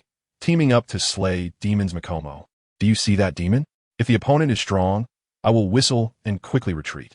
If the opponent's strength is about the same as yours, just whistle, and I will come and help you. If the opponent is weak, you can just take them down directly, understood? Makomo and Miyazaki Chiya were hiding in a bush, watching the demon in front of them that was grunting while eating a human corpse with ill intentions. Just as Makomo was about to charge in, Miyazaki Chiya grabbed her shoulder and pushed her back, seriously instructing, "Remember, if you can avoid getting hurt, don't get hurt." Makomo rolled her eyes at Miyazaki Chiya. It's just a fear of pain. Besides, she wouldn't intentionally get hurt. She wasn't crazy. Makomo replied irritably, "I got it, can I go now?"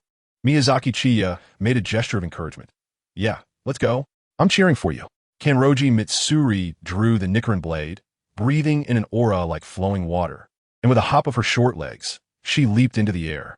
The demon, still gnawing on a corpse, was unaware that danger was about to strike and was happily eating away. Water-breathing, 8th form, waterfall. Mitsuri swung down fiercely, executing a precise and elegant strike that cleanly severed the demon's neck, its head flying into the air while columns of water fell around them. The demon's head, falling through the air, was filled with confusion. What is happening? I was just eating. How did I end up flying? Hey, is it my body? Where's my head? All right, my head is here now. No, wait. My head is here, and my body is over there. Have I been decapitated? The demon's head fell to the ground, rolling a few times until it came to rest beside Miyazaki Chiya. The demon's eyes were forced to look at Miyazaki Chiya in front of it. Is this a demon? Then why didn't that demon slayer just kill him first and had to kill me instead? What gives? The demon shouted its inner thoughts. What gives? Miyazaki Chiya squatted in front of the demon's head, poking it with a stick, and curiously asked, "I've always had a question. After your neck is cut off, isn't your vocal cord severed as well? How can you still speak so clearly? Is it that demons have their vocal cords in their brains?" Miyazaki Chiya suddenly hugged her head in terror. "No, I don't want my vocal cords to grow in my brain." Miyazaki Chiya placed her hand on her Adam's apple, made a sound, and felt a vibration. Her vocal cords were in her neck. Huh, it seems I'm a special case. My vocal cords are in my neck. It startled me for a moment, but thinking about it, it makes sense. I'm so smart. How can my vocal cords possibly grow a brain? Miyazaki Chiya's actions left Makoto in a daze. Why is there such a fixation on the vocal cords? It really doesn't matter at all. Not only was Makoto confused, but even the demon poked in the head by Miyazaki Chiya was bewildered. As a demon hunter, Makoto was right there, and Miyazaki Chiya was here. Yet Makoto didn't take action against Miyazaki Chiya. Even a fool could see that something was off. You, as a demon, actually associate with a demon hunter. What a traitor. Miyazaki Chiya stood up and stepped on the demon's head. Why do you speak so unpleasantly? The premise of being a traitor is that I was originally part of your camp, but I'm not. So where does the term traitor come from? After saying this, Miyazaki Chiya raised her leg and kicked the demon's head into the air. The demon's head turned to ashes in midair. Miyazaki Chiya clapped her hands and walked over to Makoto, proudly saying, Makoto, we are amazing. We teamed up for the first time and took down a demon. Makoto looked at Miyazaki Chiya with a strange expression and asked, We teamed up? What do you mean? Miyazaki Chiya said confidently, Didn't you just see it? I kicked the demon's head off to a height of at least 10 meters, turning it into powder. Hearing Miyazaki Chiya's response, Shinkami rolled her eyes. After spending these few days with Miyazaki Chiya, Shinkami's eye-rolling frequency had gradually increased. How shameless. It was clearly her who beheaded the demon. The demon had no way to resist and could only wait to die. Miyazaki Chiya only kicked its head and actually claimed it was a joint effort. Miyazaki Chiya threw a piece of candy at Makoto. During those days on Fujisaki Mountain, Chiya's candy had long been eaten, and the first thing Makoto did after bringing him out was to buy candy. Makoto put the candy in his mouth and said, You really are strange. It's the first time I've heard of a ghost who loves candy. Well, candy doesn't make me feel nauseous, so of course I like it. But unfortunately, candy can't satisfy hunger, Chiya said, shaking his head in regret. Makoto curiously asked, By the way, since you turned into a ghost, you haven't eaten anyone, have you? Aren't you hungry? I heard that humans who just turn into ghosts consume a lot of energy, forcing them to eat people. Miyazaki Chiya answered after crushing and swallowing the candy in her mouth. I've eaten it, but it wasn't a human, it was a demon. Shinko was startled. You ate a demon? Miyazaki Chiya nodded and said, At that time I was really hungry. I went to Asakusa, which you should know, is filled with a lot of people. I was already hungry, and seeing so many people made me even hungrier. To be honest, I was about to lose control. For a demon, hunger is the greatest desire. I originally wanted to find a deserted place to calm down, but unexpectedly, a demon found me. The worst part was that this demon had just eaten a human and was covered in the smell of human blood. I was so stimulated that I lost consciousness. And when I came to, I had already eaten the demon. Regarding Miyazaki Chiya eating a demon, Makoto didn't feel anything was wrong. On the contrary, because so many people were in Asakusa and didn't eat, she chose to restrain herself. Makoto actually felt admiration for Miyazaki Chiya. This shows that Miyazaki Chiya truly regards herself as a human. Makoto worriedly said, But, Miyazaki, you will eventually get hungry, right? Miyazaki Chiya nodded shamelessly and said, Yeah, it doesn't matter. We can just eat a ghost when the time comes. 1 or 2 doesn't make a difference. Miyazaki Chiya suddenly changed the subject, but there's one thing I want to ask you, Makoto. The demons I've encountered all say that I have no trace of humanity on me, and can tell right away that I haven't eaten humans. Is there a special sin on demons that have eaten humans? Makoto replied, Indeed, there is. It's a strangely indescribable scent, and you definitely don't have it. Miyazaki Chiya frowned and said, Then this matter really needs to be prioritized. I can't let myself become an outlier among the demons. At the very least, I need to make sure they can smell that I'm one of their kind. Otherwise, how can I deceive them in the future? Chapter 21. Hard work creates wealth. Miyazaki Chiya plans to address the issue of his own smell first. Although Miyazaki Chiya does not join the ranks of demons, it does not mean he won't take advantage of them. For example, when he plans to rescue Kanado, he intends to have an emotional reunion with his brother, the hand demon. If so much time has passed without eating a person, Miyazaki Chiya would have no way to explain this to the hand demon. Despite the hand demon's large head, his brain is definitely small. He doesn't have much sense. So, even though he was previously respectful to the hand demon, if he discovers something is off with Miyazaki Chiya, he will definitely deal with him immediately. People with small brains are stubborn and do not trust anyone but themselves. In the world of demons, this is even more pronounced. It's a survival of the fittest with infighting. There are no bonds of friendship. The way the hand demon treats him is largely because Miyazaki Chiya is weak, poses no threat to him, and he's also very lonely. Miyazaki Chiya is confident that next year, Makomo will be able to crush Hand Demon. However, Even if Makomo can kill Hand Demon, Miyazaki Chiya will not allow Hand Demon to die, because the true protagonist is Tanjiro. As the first boss of the little angel Tanjiro, if he is directly killed by Makomo, how can Tanjiro grow? Miyazaki Chiya doesn't want the little angel Tanjiro to be distorted. Even if, for some reason in the future, she inevitably takes away the whetstone that Tanjiro is training on, Miyazaki Chiya plans to send her own employees to personally step in as the little angel Tanjiro's whetstone as compensation. Miyazaki Chiya smirked. Pretending to be the big villain and bullying the little angel should be fine, right? Thinking of Tanjiro, Miyazaki Chiya will have to let Makomo and Sabito return to the Misty Mountain when the time comes. After all, it was with the guidance of Makomo and Sabito's souls that Tanjiro was able to cut through the boulder during his training on the Misty Mountain and proceed to participate in the final selection. Miyazaki Chiya really likes the protagonist Tanjiro. Gentle, kind, resilient, and decisive. Even someone as picky as Miyazaki Chiya has a great fondness for Tanjiro. Coming back to her senses, Miyazaki Chiya patted her head, realizing that she had drifted off thinking about something else when she originally wanted to focus on solving the issue of the smell on her body. Miyazaki Chiya is trying hard to think of a way to not eat people while still having the taste of having eaten someone. Miyazaki Chiya suddenly realized, that's right, drinking blood. When Tanjiro first met Tamayo, she explained to Tanjiro that she drinks blood to survive. She can buy it from people who are short on cash through a blood transfusion method. A blood transfusion is like a paid version of blood donation. Although Tanjiro did not smell the unique stench of demons from Tamayo and Yashiro, who is Tanjiro? Tanjiro is known as the human-shaped police dog. Even if other demons might also detect some differences, he could find other reasons to talk his way out of it. As long as he has the scent of human blood on him, it would be easier to explain. Miyazaki Chiya excitedly said to Makoto, Makoto, let's go get some blood. Makoto asked in confusion, get some blood? Miyazaki Chiya explained her plan to Makomo. Although Makomo agreed, she seemed a bit troubled, but it requires a lot of money, right? I don't have any money on me, and since I haven't joined the Demon Slayer Corps, I don't receive any allowances.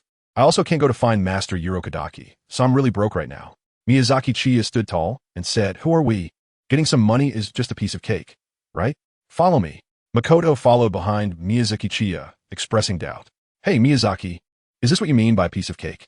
Makoto was frantically rubbing her temples, feeling like she had completely turned into a bad person, because what Miyazaki Chiya referred to as a piece of cake was actually robbing a bank. At that moment, Miyazaki Chiya was inside the bank vault, desperately stuffing a bag with money. Miyazaki Kyohori naturally said, yeah, otherwise what? It's not like we can go make money, right? Would you make money? Makoto's trigeminal nerve really hurts now, but doing this is against the law, isn't it? This isn't good, right?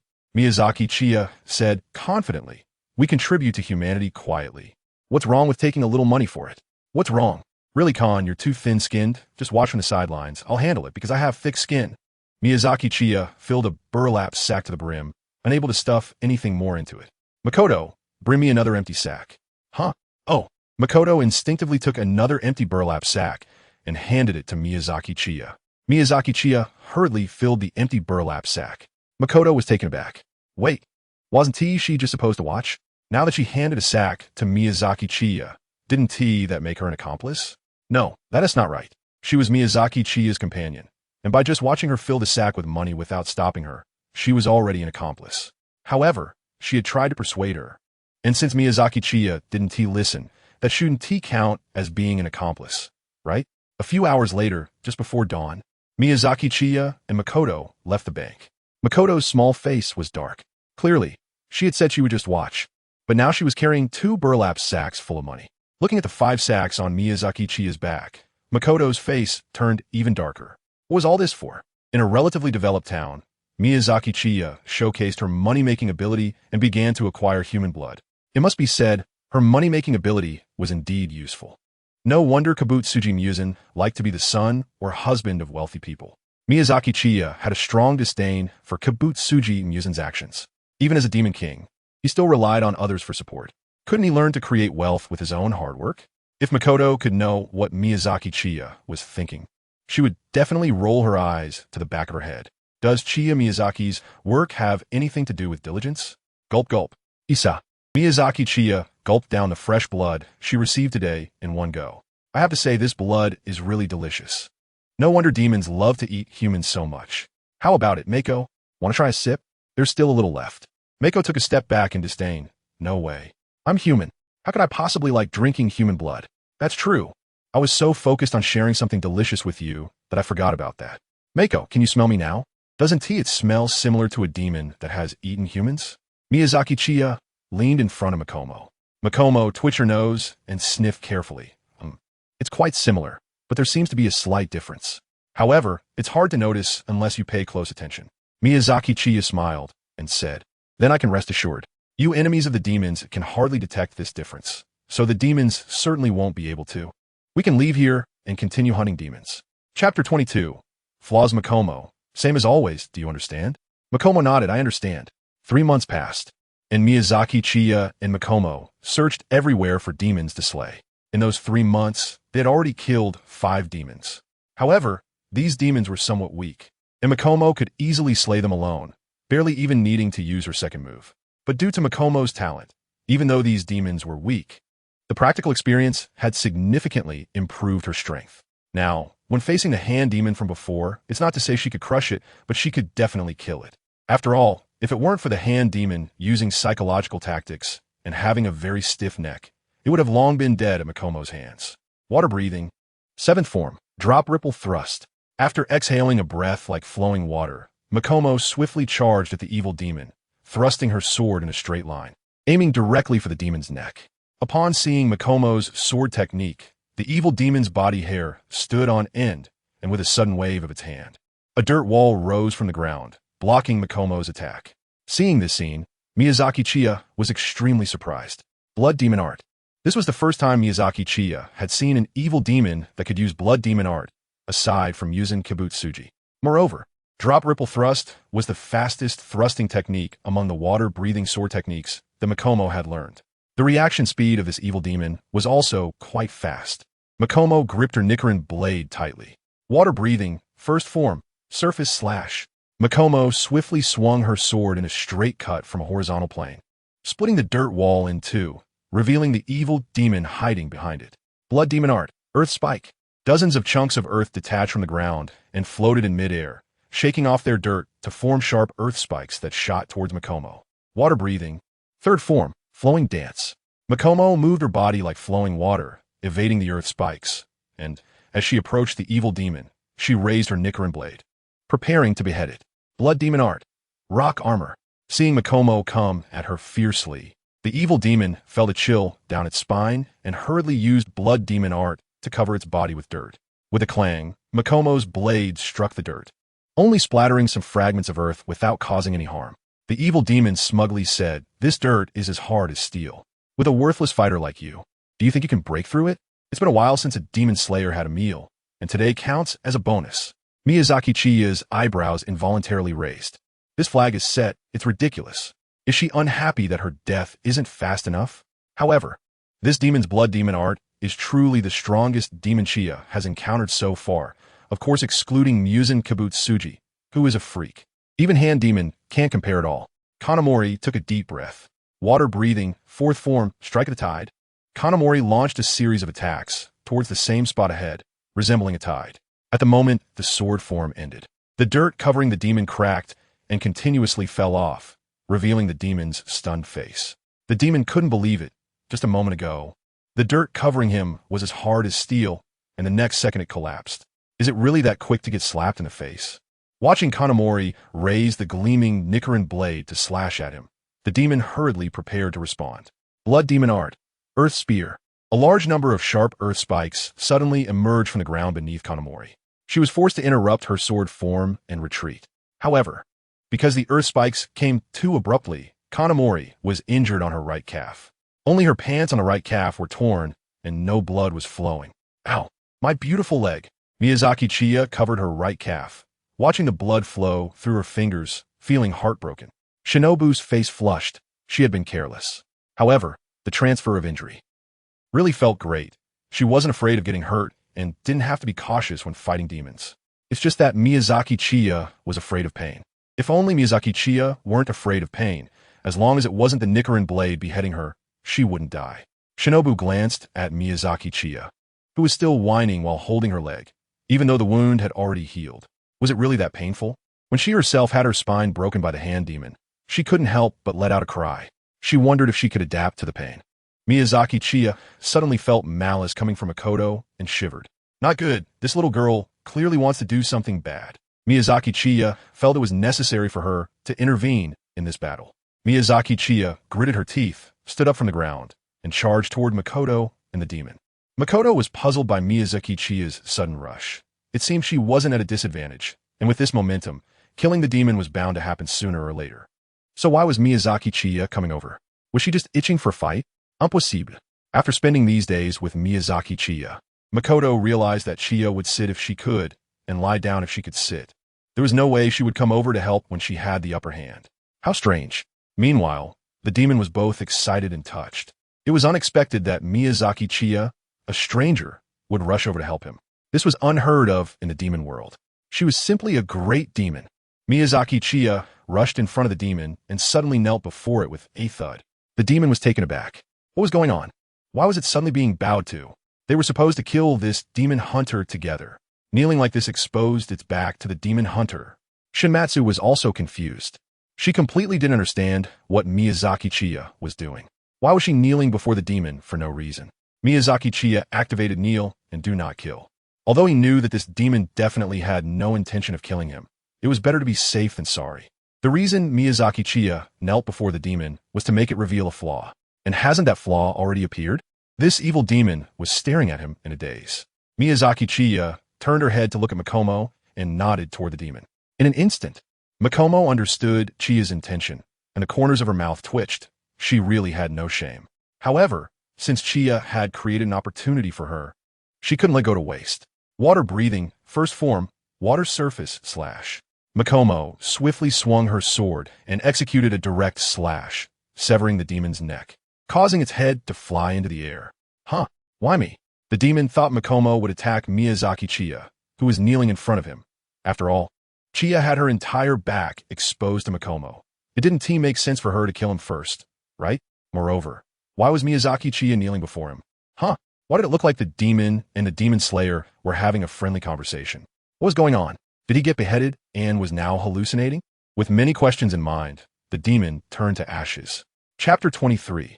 Emergence after dealing with the demon. Miyazaki Chiya suddenly stood up from the ground and walked around Makomo several times, examining her from head to toe. Makomo felt uneasy under Chiya's gaze and grabbed her shoulder to stop her from circling around her. Why are you looking at me like that? Miyazaki Chiya pouted and said, Zhengong, I didn't expect that you, who seems so dull on the surface, actually have such a wicked heart. Zhengong asked in confusion. What makes you say that? Just now when I was injured, you looked at me, and I could see from your eyes that you meant no good towards me. Zhengong's heart skipped a beat. How could she see that? It must be fake. Zhengong definitely couldn't say that she was thinking about whether Miyazaki Chiya could handle the pain. If Miyazaki Chiya found out, she would surely jump in anger. Feeling guilty, Zhengong said, How is that possible? You're just overthinking it. I was only checking to see how serious your injury was. Miyazaki Chiya looked at Makoto suspiciously and asked, Really? Makoto confidently replied, Of course it's true. Why would I have any ill intentions towards you? Miyazaki Chiya mumbled in frustration. Did I get it wrong? That's strange. Seeing that Miyazaki Chiya no longer dwelled on the matter, Makomo subtly breathed a sigh of relief. Next time, she'll have to be more discreet when trying to cause trouble. She didn't expect Miyazaki Chiya's intuition to be so accurate. 8 months passed in the blink of an eye. Since the encounter with the demon that used blood demon art, Miyazaki Chiya and Makomo had not encountered another demon using blood demon art. However, they did come across 2 aberrant demons. One aberrant demon had many legs and moved at incredible speed. The other aberrant demon had 2 heads and had no blind spots in its vision. However, both became victims under Makomo's blade. Now, Makomo finally had a hint of the strength of a true warrior. During this time, Miyazaki Chiya had consumed a total of 2 demons. Miyazaki Chiya also wants to hold back, but when she gets extremely hungry, she loses her sanity. Besides eating humans or demons, there is really no other way. Only Tamayo and Yashiro, who have transformed themselves, can drink blood to sustain their lives. Inside a small cabin, Miyazaki Chiya and Makoto were roasting over the fire. Makoto looked at the dancing flames in front of her and quietly asked, Miyazaki, is it about time? Miyazaki Chiya understood what Makoto said. nodded after tossing a few pieces of candy into her mouth, and said, "That's about right. And I also saw new future fragments about the rust rabbit." Makoto suddenly looked up at Miyazaki Chiya and asked, "What did you see?" Miyazaki Chiya replied, "I don't know the exact time, but we already know the location of the incident. It's still Mount Fujitsuki, and it's still that hand demon. It's him again." Just thinking about the hand demon posing a threat to Yato made Makomo grit his teeth in anger. Miyazaki Chiya reminded, "We agreed in advance. You cannot kill the hand demon. I should say, after you bring me into the trial arena, you cannot take action. Everything will be handled by me. I will save the Iron Rabbit, but everything else cannot be changed, for reasons you know." Shimatsu replied sulkily, "I know, I can't significantly affect the future, right? It's good that you understand." Miyazaki Chiya looked at the flames before her, lost in thought. The way Keita died seemed quite tragic. He was crushed to death by the hand demon. Being crushed like that means instant death, so his stand-in Big Meat Bun wouldn't take effect. Therefore, she had to reconnect with the hand demon and trick him, at least to leave Keita with a breath, allowing him to use his abilities. Miyazaki Chiya prayed in her heart, hand demon, please don't become smarter before I find you during this time." The next day, after weighing her options, Miyazaki Chiya chose to go to the town near Fujisauri Mountain with Makomo to wait. If they waited at Narrow Mist Mountain, they would only be waiting for Kaneo, and the chances of missing her were too high.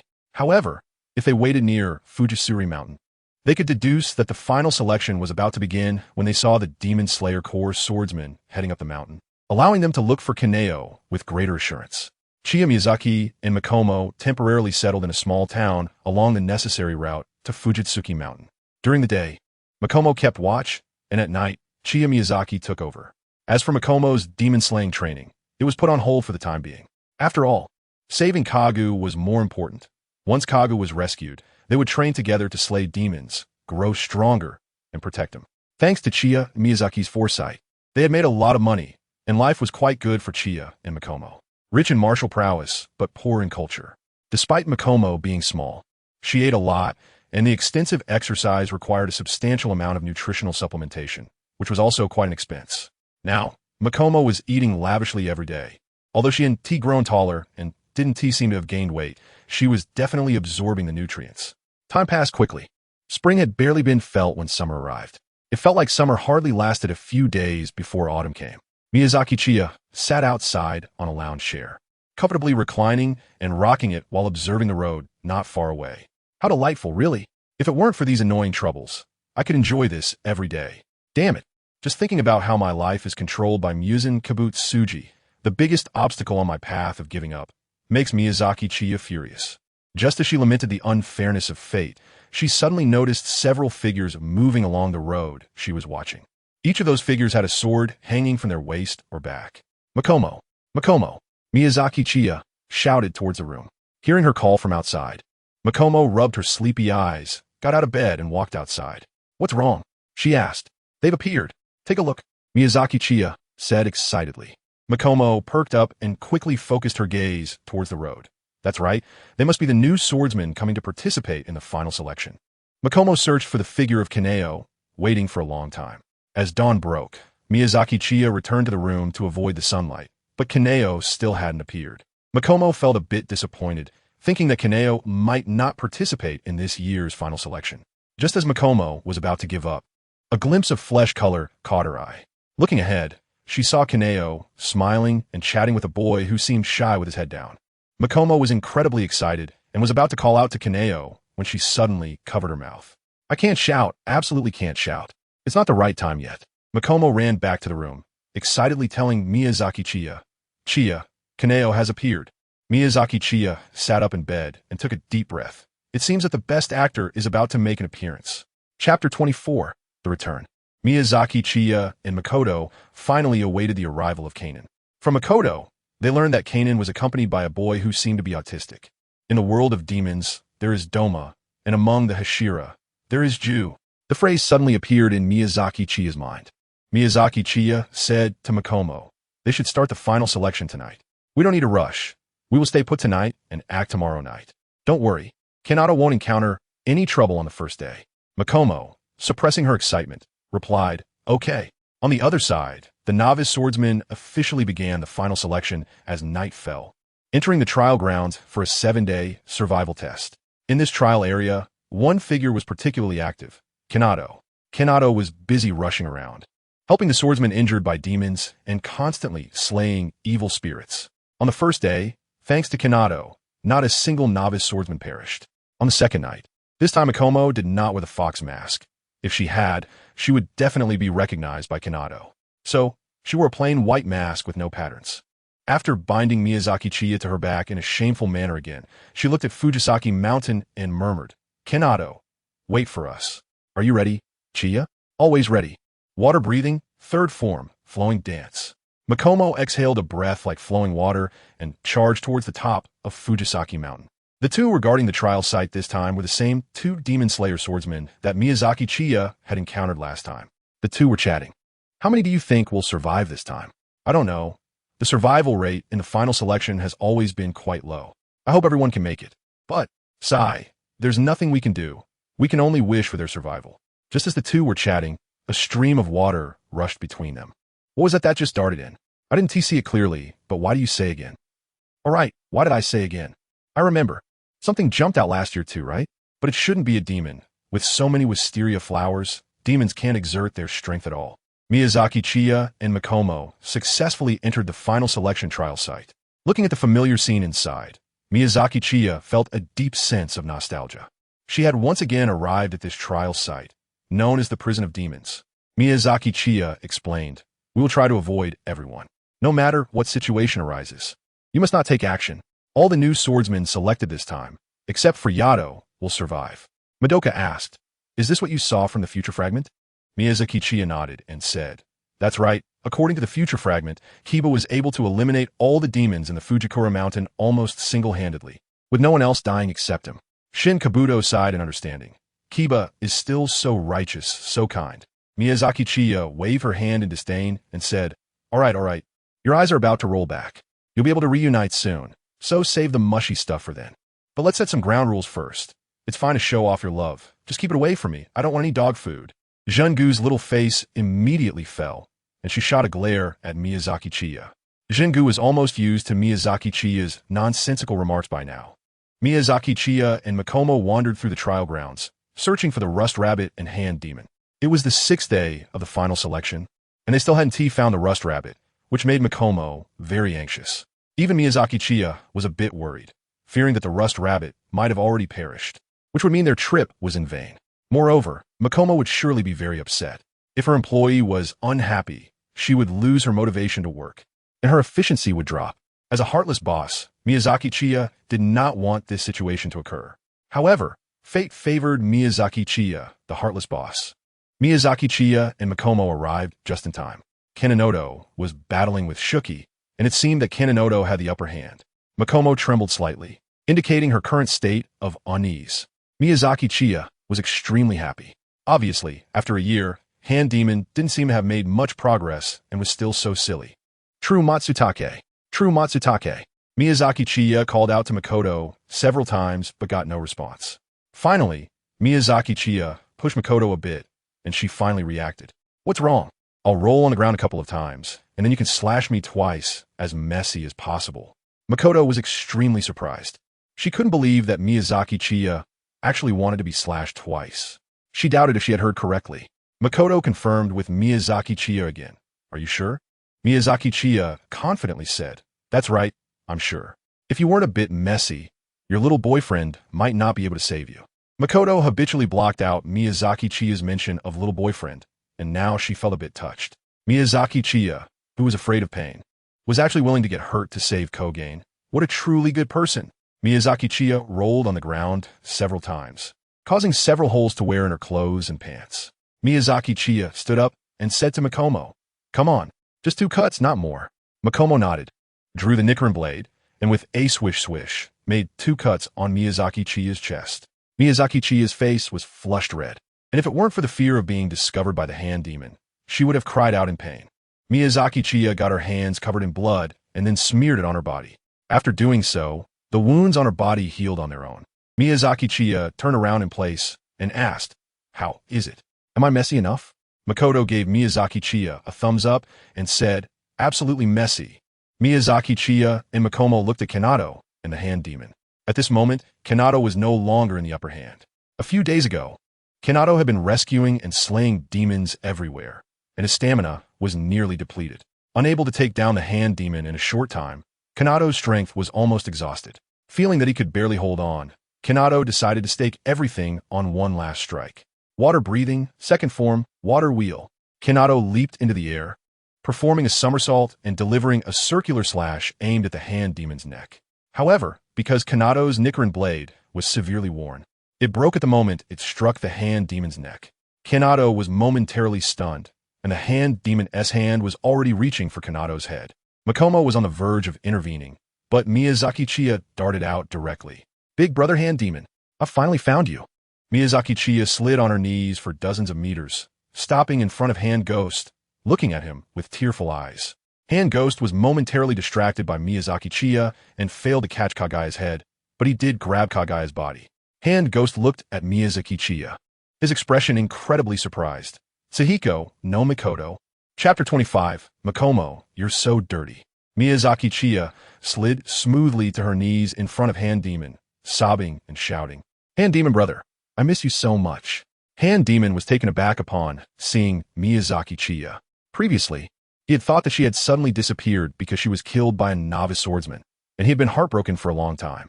To avenge Miyazaki Chiya, he had been searching everywhere in the trial grounds to find and kill swordsmen. Now, the supposed dead Miyazaki Chiya had unexpectedly appeared before him again, causing Hand Demon's already small brain to nearly crash. The size of a walnut, Hand Demon's brain began to operate rapidly, brainstorming. Miyazaki Chiya has been missing for over a year. Since he is alive, it means he has been in Fujisawa all this time. So why couldn't he be found when they were searching for him initially?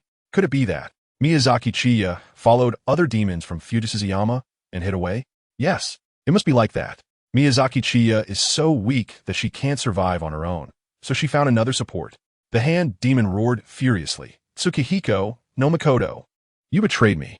With a strong grip, the hand demon crushed Kanado's internal organs and bones, causing him to spit out a large mouthful of blood. When Makomo saw this scene, her eyes turned red, and she kept taking deep breaths. With Miyazaki Chiya around, Kanado would be fine. Now, they could only rely on Miyazaki Chiya.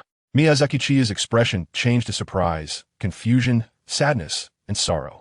Miyazaki Chiya slumped down on the ground, trembling as she raised her hand, pointing at herself in disbelief. I betray? Hand demon, I went through so many obstacles and faced dangers to come here to see you, wanted to take you out, and you actually say I betray you? The hand demon, with no eyebrows, furrowed his brow tightly. Take me out? Miyazaki Chiya clutched her chest in pain and said on that day, I had prepared a gift for Brother Shogaway and wanted to come and deliver it to him. However, unexpectedly, 3 swordsmen surrounded me, and I had no choice but to escape. While running, I fell into a pond, and at the bottom of the pond, there was a hole that connected to a passage. I swam desperately through the passage for I don't know how long, and I ended up in a river outside Fujisawa Mountain. It turned out that the pond was connected to the river outside the mountain. Since that day, I've been thinking about saving Brother Shogaway every moment. But the passage in the pond was too narrow, and Brother Shogaway's size was too large. I dug day and night, and even when I was hungry, I didn't dare to eat people because I was afraid that if a demon hunter found out, I would die and be unable to save Brother Shogaway. Finally, today I dug out a passage that could accommodate Brother Shogaway, and I was overjoyed to come to rescue him, only to end up with this result. Miyazaki Chiya was heartbroken, pounding her chest and crying out. Her wails enough to make anyone who heard them feel sorrow and bring tears to their eyes. The hand demon also began to imagine a scene in his mind. Miyazaki Chiya was digging and digging with a small hoe, her palms bruised and bloody, but she didn't stop. She just wanted to widen the passage to save him. And he didn't even ask for a reason, just said that Miyazaki Chiya had betrayed him. He really deserved to die. The hand demon felt extremely guilty now. Miyazaki Chiya sobbed, Brother Shogaway, the water pool is just south of the entrance. It's easy to find. You go ahead. I don't want to go anymore. Shogaway became anxious. How can that be? We should go together. How can I leave you behind? Just now. I thought you had found another supporter and betrayed me. I'm the bastard Tsukihiko. Please forgive me. From now on, I will trust you unconditionally. Looking at Miyazaki Chiya's tearful expression, Shogaway felt heartbroken. He really should die. How could he make such a loyal little brother so sad? Miyazaki Chiya shook her head. Brother Shogaway, I really can't move anymore. I haven't eaten anyone in a long time, and now I have no strength left at all. Coming before you has drained my last bit of energy. Shogue looked around and saw the still bleeding Kanenoto in his hands. He placed Kanenoto in front of Miyazaki Chiya. Suhi no Makoto. Hurry up and eat him to replenish your strength. We'll leave together later. Miyazaki Chiya looked at the hand demon with a troubled expression. The hand demon anxiously said, "What's wrong, Sahiko? Hurry up and eat. You need strength to come with me." Miyazaki Chiya said to hand demon, "Big brother hand demon, you go ahead. I want to take revenge." Revenge? That's right. Just now 2 swordsmen were chasing me and stabbed me twice in the chest. I want to kill them before I leave. I thought it was something serious. Sahiko told you, where are those 2? I'll go help you take care of them right now.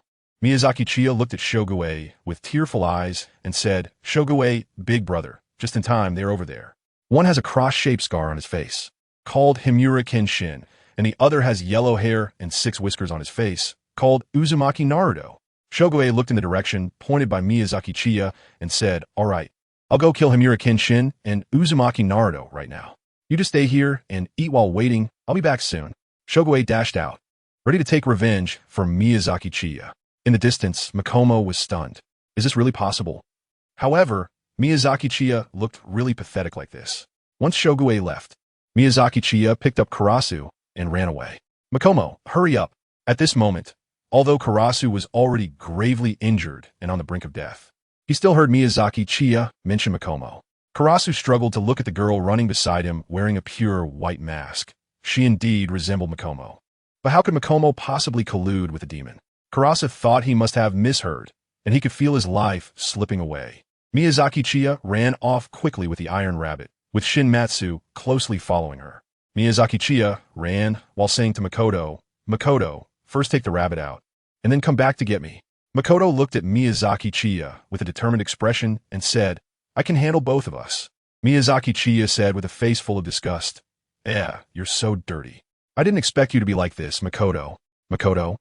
I was talking about being able to carry 2 people. What are you thinking?" Miyazaki Chiya glanced to the side with a guilty look in her eyes. "It's nothing. But are you sure? Yato's injuries can't be delayed too long.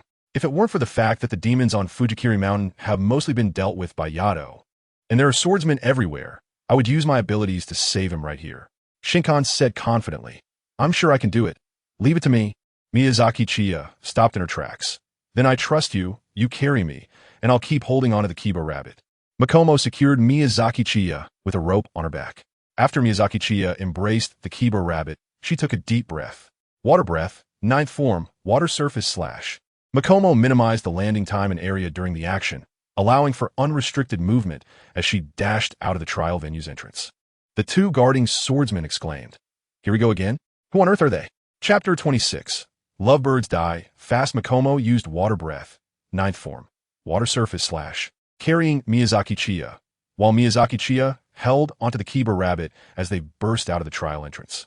After leaving Fujisaki Mountain with Miyazaki Chiya and the Kiba rabbit, they found a secluded spot and placed them on the ground. Makomo looked at the Nichiren blade in Miyazaki Chiya's hand with surprise. "Where did you get this Nichiren blade?" Miyazaki Chiya casually tossed the Nichiren blade aside and said, "It's borrowed from Kanato." The 2 swordsmen guarding the trial arena faced the sudden appearance of an unknown entity once again, feeling completely despondent. "Are you addicted to jumping out? Hey, where's your Nichiren blade?" One swordsman raised his sword sheath, only to find that the blade was missing, and he exploded with anger. "Hey, where's my sword? My huge sword?" As Makomo carried Miyazaki Chiya out of the entrance, they saw the 2 guarding swordsmen frozen in place. Miyazaki Chiya reached out with his mischievous little hand towards one of the guarding swordsmen and pulled out a Nichiren blade. The Nichiren blade is not easy to come by. It's exclusive to the Demon Slayer Corps and very precious. Without a Nichiren blade, one can't slay demons. Asking Makomo or Kanato to find someone to borrow one would definitely be unwelcome. They're too shy. However, it's completely fine because he is there. He has thick skin and no psychological pressure at all. Miyazaki Chiya is now going to get down to business. She made a cut on her wrist and that of the rabbit, then touched them together. Miyazaki Chiya took a deep breath and activated her ability, the Big Meat Bun. All of the injuries of the rusty rabbit were transferred to Miyazaki Chiya's body. "Oh no!" Miyazaki Chiya suddenly howled like a ghost, spitting blood from his mouth and cursing profusely. Karo, as if pumped with adrenaline, suddenly stood up from the ground. Karo glanced at the masked Makomo. then looked at Miyazaki Chiya, who was rolling on the ground, howling and spitting blood. The Kero from earlier had already fallen into a coma and was unaware of what Miyazaki Chiya had done. Moreover, in Kero's mind, Makomo had long since died. Although he seemed to have heard the name Makomo just now, he thought he was just missing her too much, so he misheard it. Now, seeing Miyazaki Chiya in such a state, he mistakenly believed it was the girl next to him who had done it. Kero didn't think about why his injuries had suddenly healed. As a demon slayer, he instinctively picked up the Nichiren blade from the ground, aiming to behead Miyazaki Chiya. Makomo blocked Kero's Nichiren blade with her sheath. Kero frowned and asked, "He is a demon. Why are you stopping me?" Makomo removed her mask and, with a serious expression, said to Kero, "Kero, Miyazaki is not a demon. He is our companion." Kero's eyes widened in shock as he stared blankly at Makomo's face, forgetting to breathe. About 2 minutes later, due to lack of oxygen, Kero took a deep breath, grabbed Makomo's shoulders with both hands, and trembled as he said, "And Makomo, is it really you? I'm not dreaming, am I?" Makomo smiled brightly and replied, "It's me, Kero, you are not dreaming." Kero tightly embraced Makomo, trembling all over, tears welling in his eyes. Fearing that it was all a lie, Makomo smiled and hugged Kero back, savoring the happiness of their hard-won reunion. However, this beautiful moment of reunion was interrupted by Miyazaki Chiya. Miyazaki Chiya shouted angrily, "Damn it, here I am in agony. And you two are showing off your love in front of us. Those who show off their love die young. You two go die." Keita looked at Miyazaki Chiya with a strange expression and asked, "Makoto, what is going on? Why do you say this ghost is a companion?"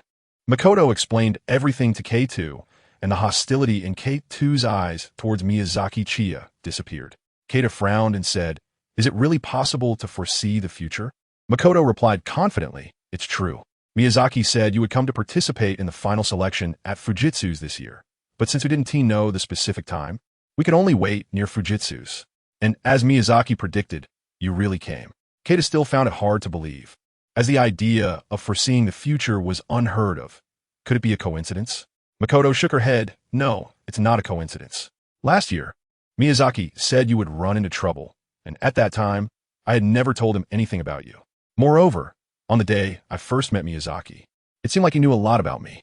Before we entered Fujitsu's, Miyazaki had already foreseen your actions in the final selection, that you would help rookie swordsmen slay demons everywhere, and all the swordsmen would survive, except for you. At that time, if Miyazaki hadn't intervened, you might have really died on the spot."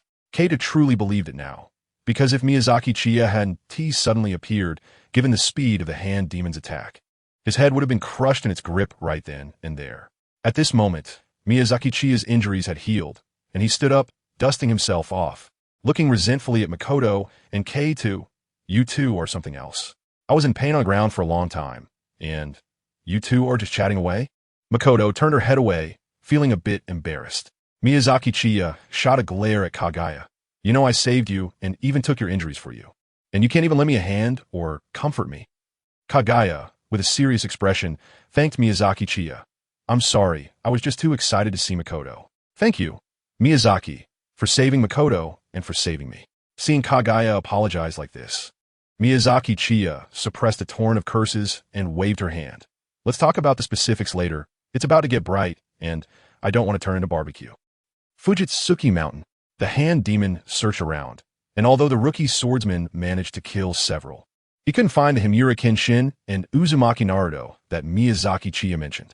Feeling a bit guilty, the hand demon planned to return and explain the situation to Miyazaki Chiya, intending to work together to find Himura Kenshin and Uzumaki Naruto, kill them, and then head to the water pool that Miyazaki Chiya spoke of to escape this prison.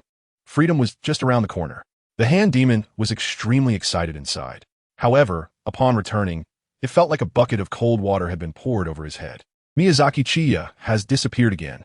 The hand demon is constantly calling out the name Tsuhiko no Mikoto, searching everywhere for Miyazaki Chiya. However, after one night has passed, there is still no sign of her. As it walks, the hand demon arrives not far from the entrance of the trial. It suddenly becomes restless and decides to first check the pond passage that Miyazaki Chiya mentioned before continuing the search for her. To the south of the entrance, the hand demon carefully searches twice, but finds no pond, not even a small puddle.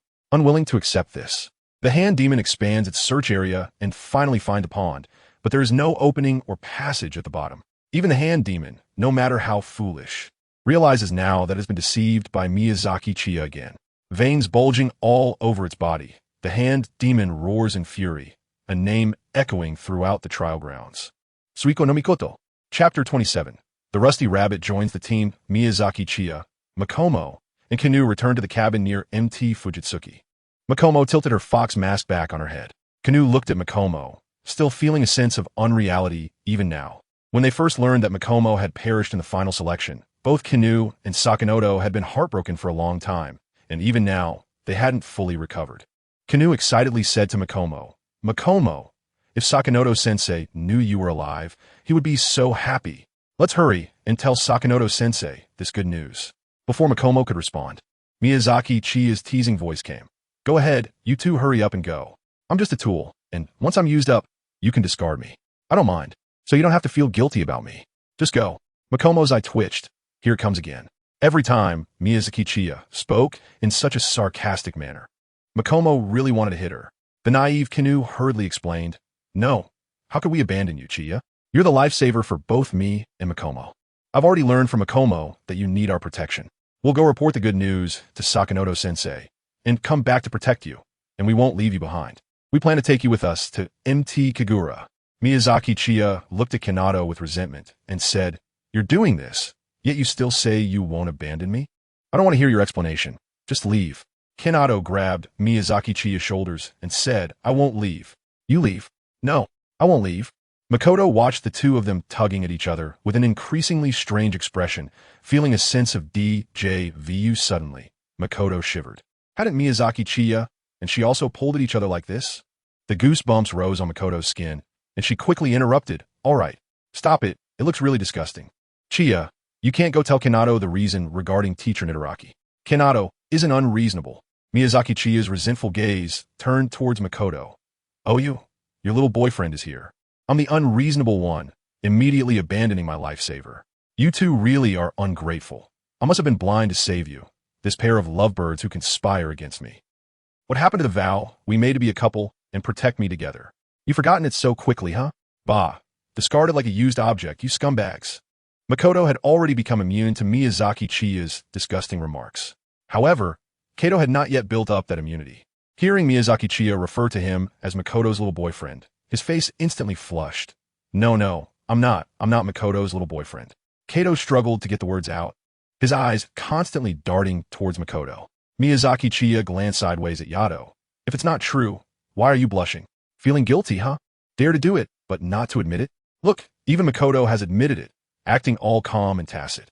Makoto really couldn't hold back anymore and punched Miyazaki Chiya on the head. Miyazaki Chiya covered her head and looked at Makoto with tearful eyes.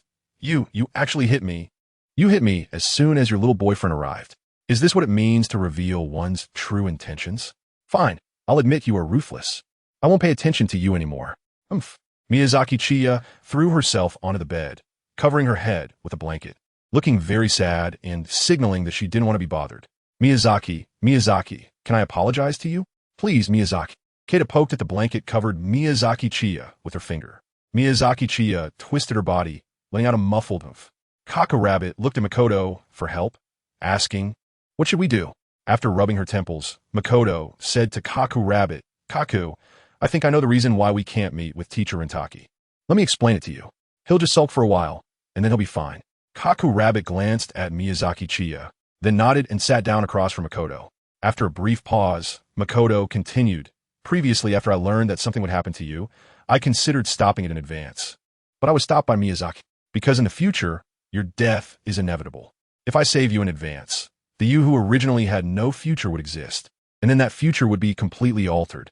If the future changes, Miyazaki's abilities might very well become ineffective. So, for those of us who were supposed to die and were saved by Miyazaki, it's best not to interact with others, so as to minimize the impact on the future. Miyazaki once said that the Demon Slayer Corps will have a final battle with Muzan Kibutsuji in the future, and Miyazaki's ability to foresee the future is very useful, allowing us to make many preparations. We, the ones saved by Miyazaki, are connected to him through his ability, and the damage we incur will directly reflect back on him, equating to us having conditions to fight on par with the demons. When Miyazaki was still a newly turned demon, Muzan Kibutsuji had given him blood twice. indicating that Muzan cares a lot about Miyazaki, particularly his abilities. Therefore, Miyazaki wants us to protect him, and in the decisive battle against Muzan, we may play a crucial role. I think by saying this, you should understand Miyazaki's importance. Akito's expression suddenly became serious. I understand now. Since the Demon Slayer Corps and Muzan Kibutsuji will have a decisive battle in the future, we must prepare adequately before that battle. Miyazaki is absolutely right. If we encounter Shinazugawa-sensei, and it leads to a change in the future resulting in our defeat, then we would be the sinners. Miyazaki Chiya, who was wrapped in a blanket, felt very satisfied hearing that Akito had been persuaded by Kanamori. It seems his employees are already capable of guiding new recruits. With that in mind, Miyazaki Chiya didn't mind giving them a little reward. From under the blanket, Miyazaki Chiya muttered, "Humph, in a few years. You will still have the chance to go to Narukami Mountain to see your teacher. By then, you will have a junior disciple who will need your guidance and cultivation. This junior disciple is no ordinary person. His role in the final battle will be immensely significant." Kanamori and Akito exclaimed in surprise. "Really?" Chiya Miyazaki pouted and said, "Humph. If you don't believe it, then forget it." Makoto and Akira exchanged glances, and they could see the excitement in each other's eyes. Inside the blanket, Chiya Miyazaki opened a small gap to observe the outside and found Makoto and Akira exchanging glances filled with affection, which immediately made her unhappy again. "Humph. Don't get too happy too soon. You need to hide yourselves and not let Taki Soko or your junior disciple discover that you're still alive." Akira asked in confusion. "But didn't you say we need to guide our junior disciples' training, Miyazaki?" "Yeah, but in a spiritual way." Makoto and Akira were very puzzled. "In a spiritual way? What the heck is that?"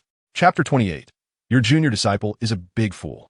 Miyazaki Chiya said to guide their future junior brothers in a spiritual way. And Yato and Makoto were both confused. Spiritual? How can we teach our junior brothers in a spiritual way? And does this world even have souls? Miyazaki Chiya suddenly lifted the quilt and said proudly, "What? Don't understand, huh? Look at you two idiots not getting it." "Well, I'll generously tell you." Kita turned to Makoto and asked, "Is Miyazaki always this annoying when she talks?" Makoto calmly nodded and said, "That's right, you'll get used to it." Miyazaki Chiya explained to Makoto and Kato, "This world has souls that exist. Even after death, souls can linger in this world. Many people have unfulfilled wishes, so their souls do not immediately reincarnate after death. Moreover, there are hell and heaven in this world, as well as the existence of reincarnation. Those who commit many wrongs enter hell, while those who do good deeds ascend to heaven. Originally, you too should have died at the hands of the hand demon, along with your senior brothers and sisters who were killed before you. Your souls would return to the narrow mist mountain, and your junior brother, while practicing, will eventually participate in the final selection, and the hand demon targets disciples of the Rintu Zokankai, like you, for hunting. Therefore, you will guide your junior brother in his cultivation as souls, hoping that he can slay the hand demon." After listening to Miyazaki Chiya's explanation, Makoto and Kato felt their emotions unsettled for a long time. Their senior brothers and sisters have actually been in the narrow mist mountain, accompanying them all along. After calming himself, Kato asked, "Is this also what you see from the fragments of the future? Does that mean our junior brother will also die at the hands of the hand demon?" Miyazaki Chiya shook her head. "No, your junior brother is different. He can slay hand demons." Shinobu suddenly realized, "I see. That's why you said that hand demons can't die.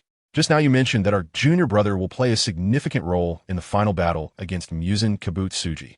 It seems that this hand demon is an obstacle he must overcome on his path to growth, right?" Miyazaki Chiya nodded and said, "That's right. I can say that anyone can run into trouble, but your junior brother cannot. His importance is even greater than mine."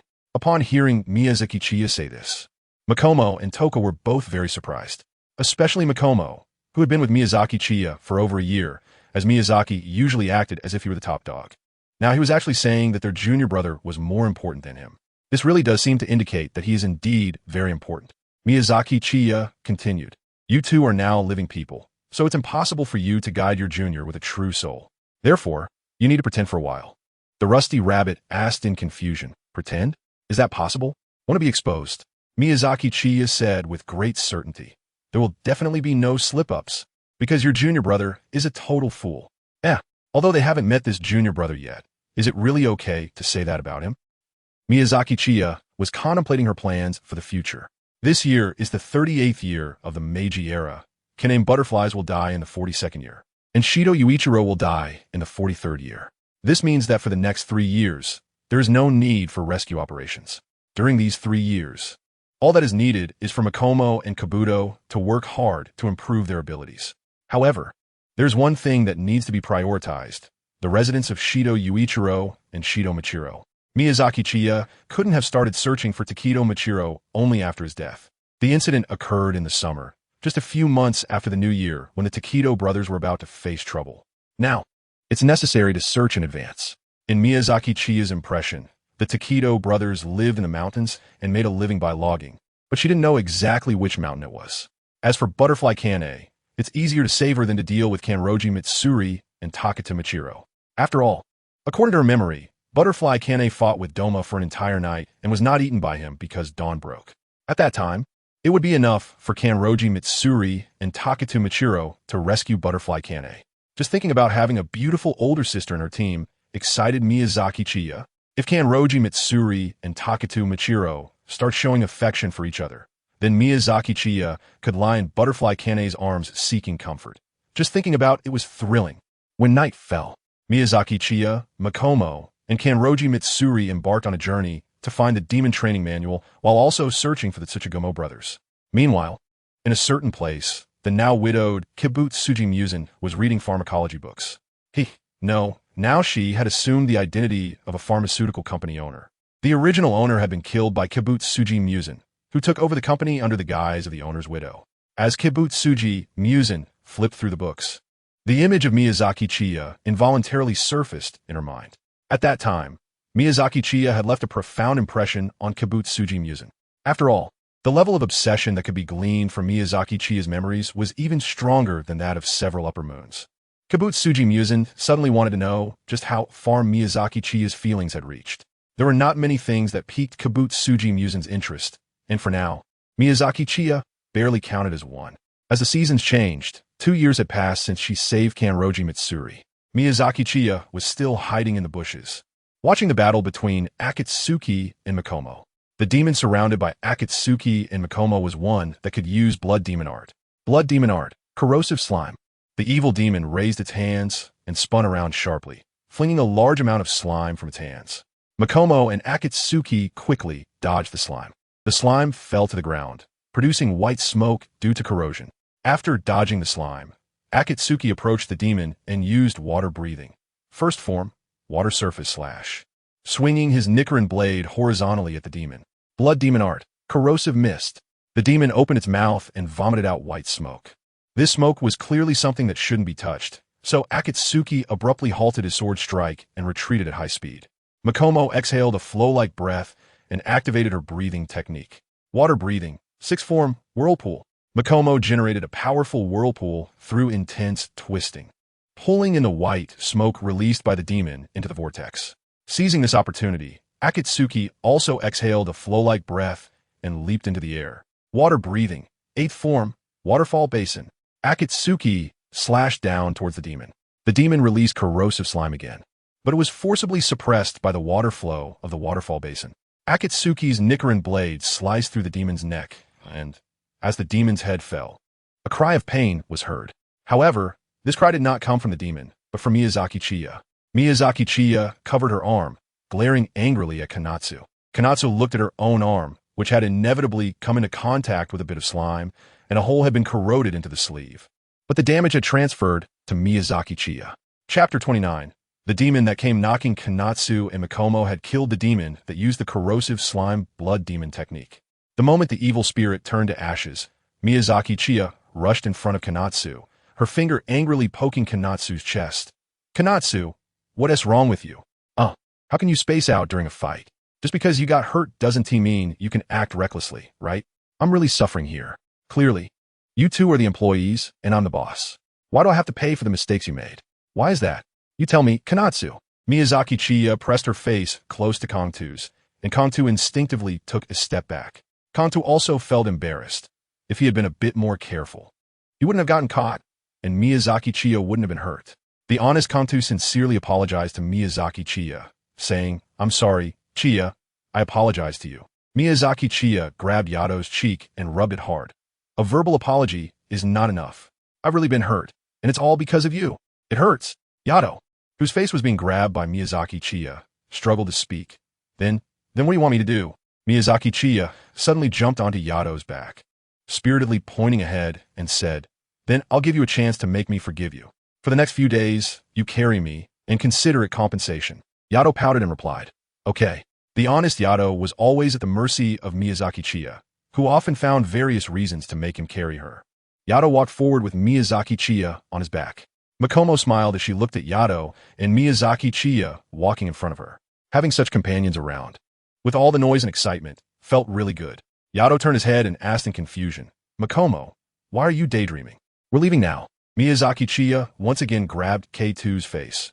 Zimish, it's not like she can't keep up, so do we need a reminder? You better carry me properly. Otherwise, I won't forgive you. Keita pursed her lips. Okay, I got it. Keita continued to carry Miyazaki Chiya forward. After Zimish quietly said, I'm coming, she happily walked to K2 and Miyazaki Chiya's side and headed forward. 3 days later, Keita helplessly said to Miyazaki Chiya on her back, Miyazaki, it's been 3 nights already. Shouldn't you forgive me by now? Miyazaki Chiya stuffed a handful of candy into her mouth and said, You've been carrying me pretty well these past few days. All right, you can carry me again tonight, and you won't have to tomorrow. Kaku Rabbit let out a sigh of relief. In fact, carrying Miyazaki Chiya wasn't a big deal for Kaku Rabbit. The main issue was that Miyazaki Chiya was very unruly when being carried.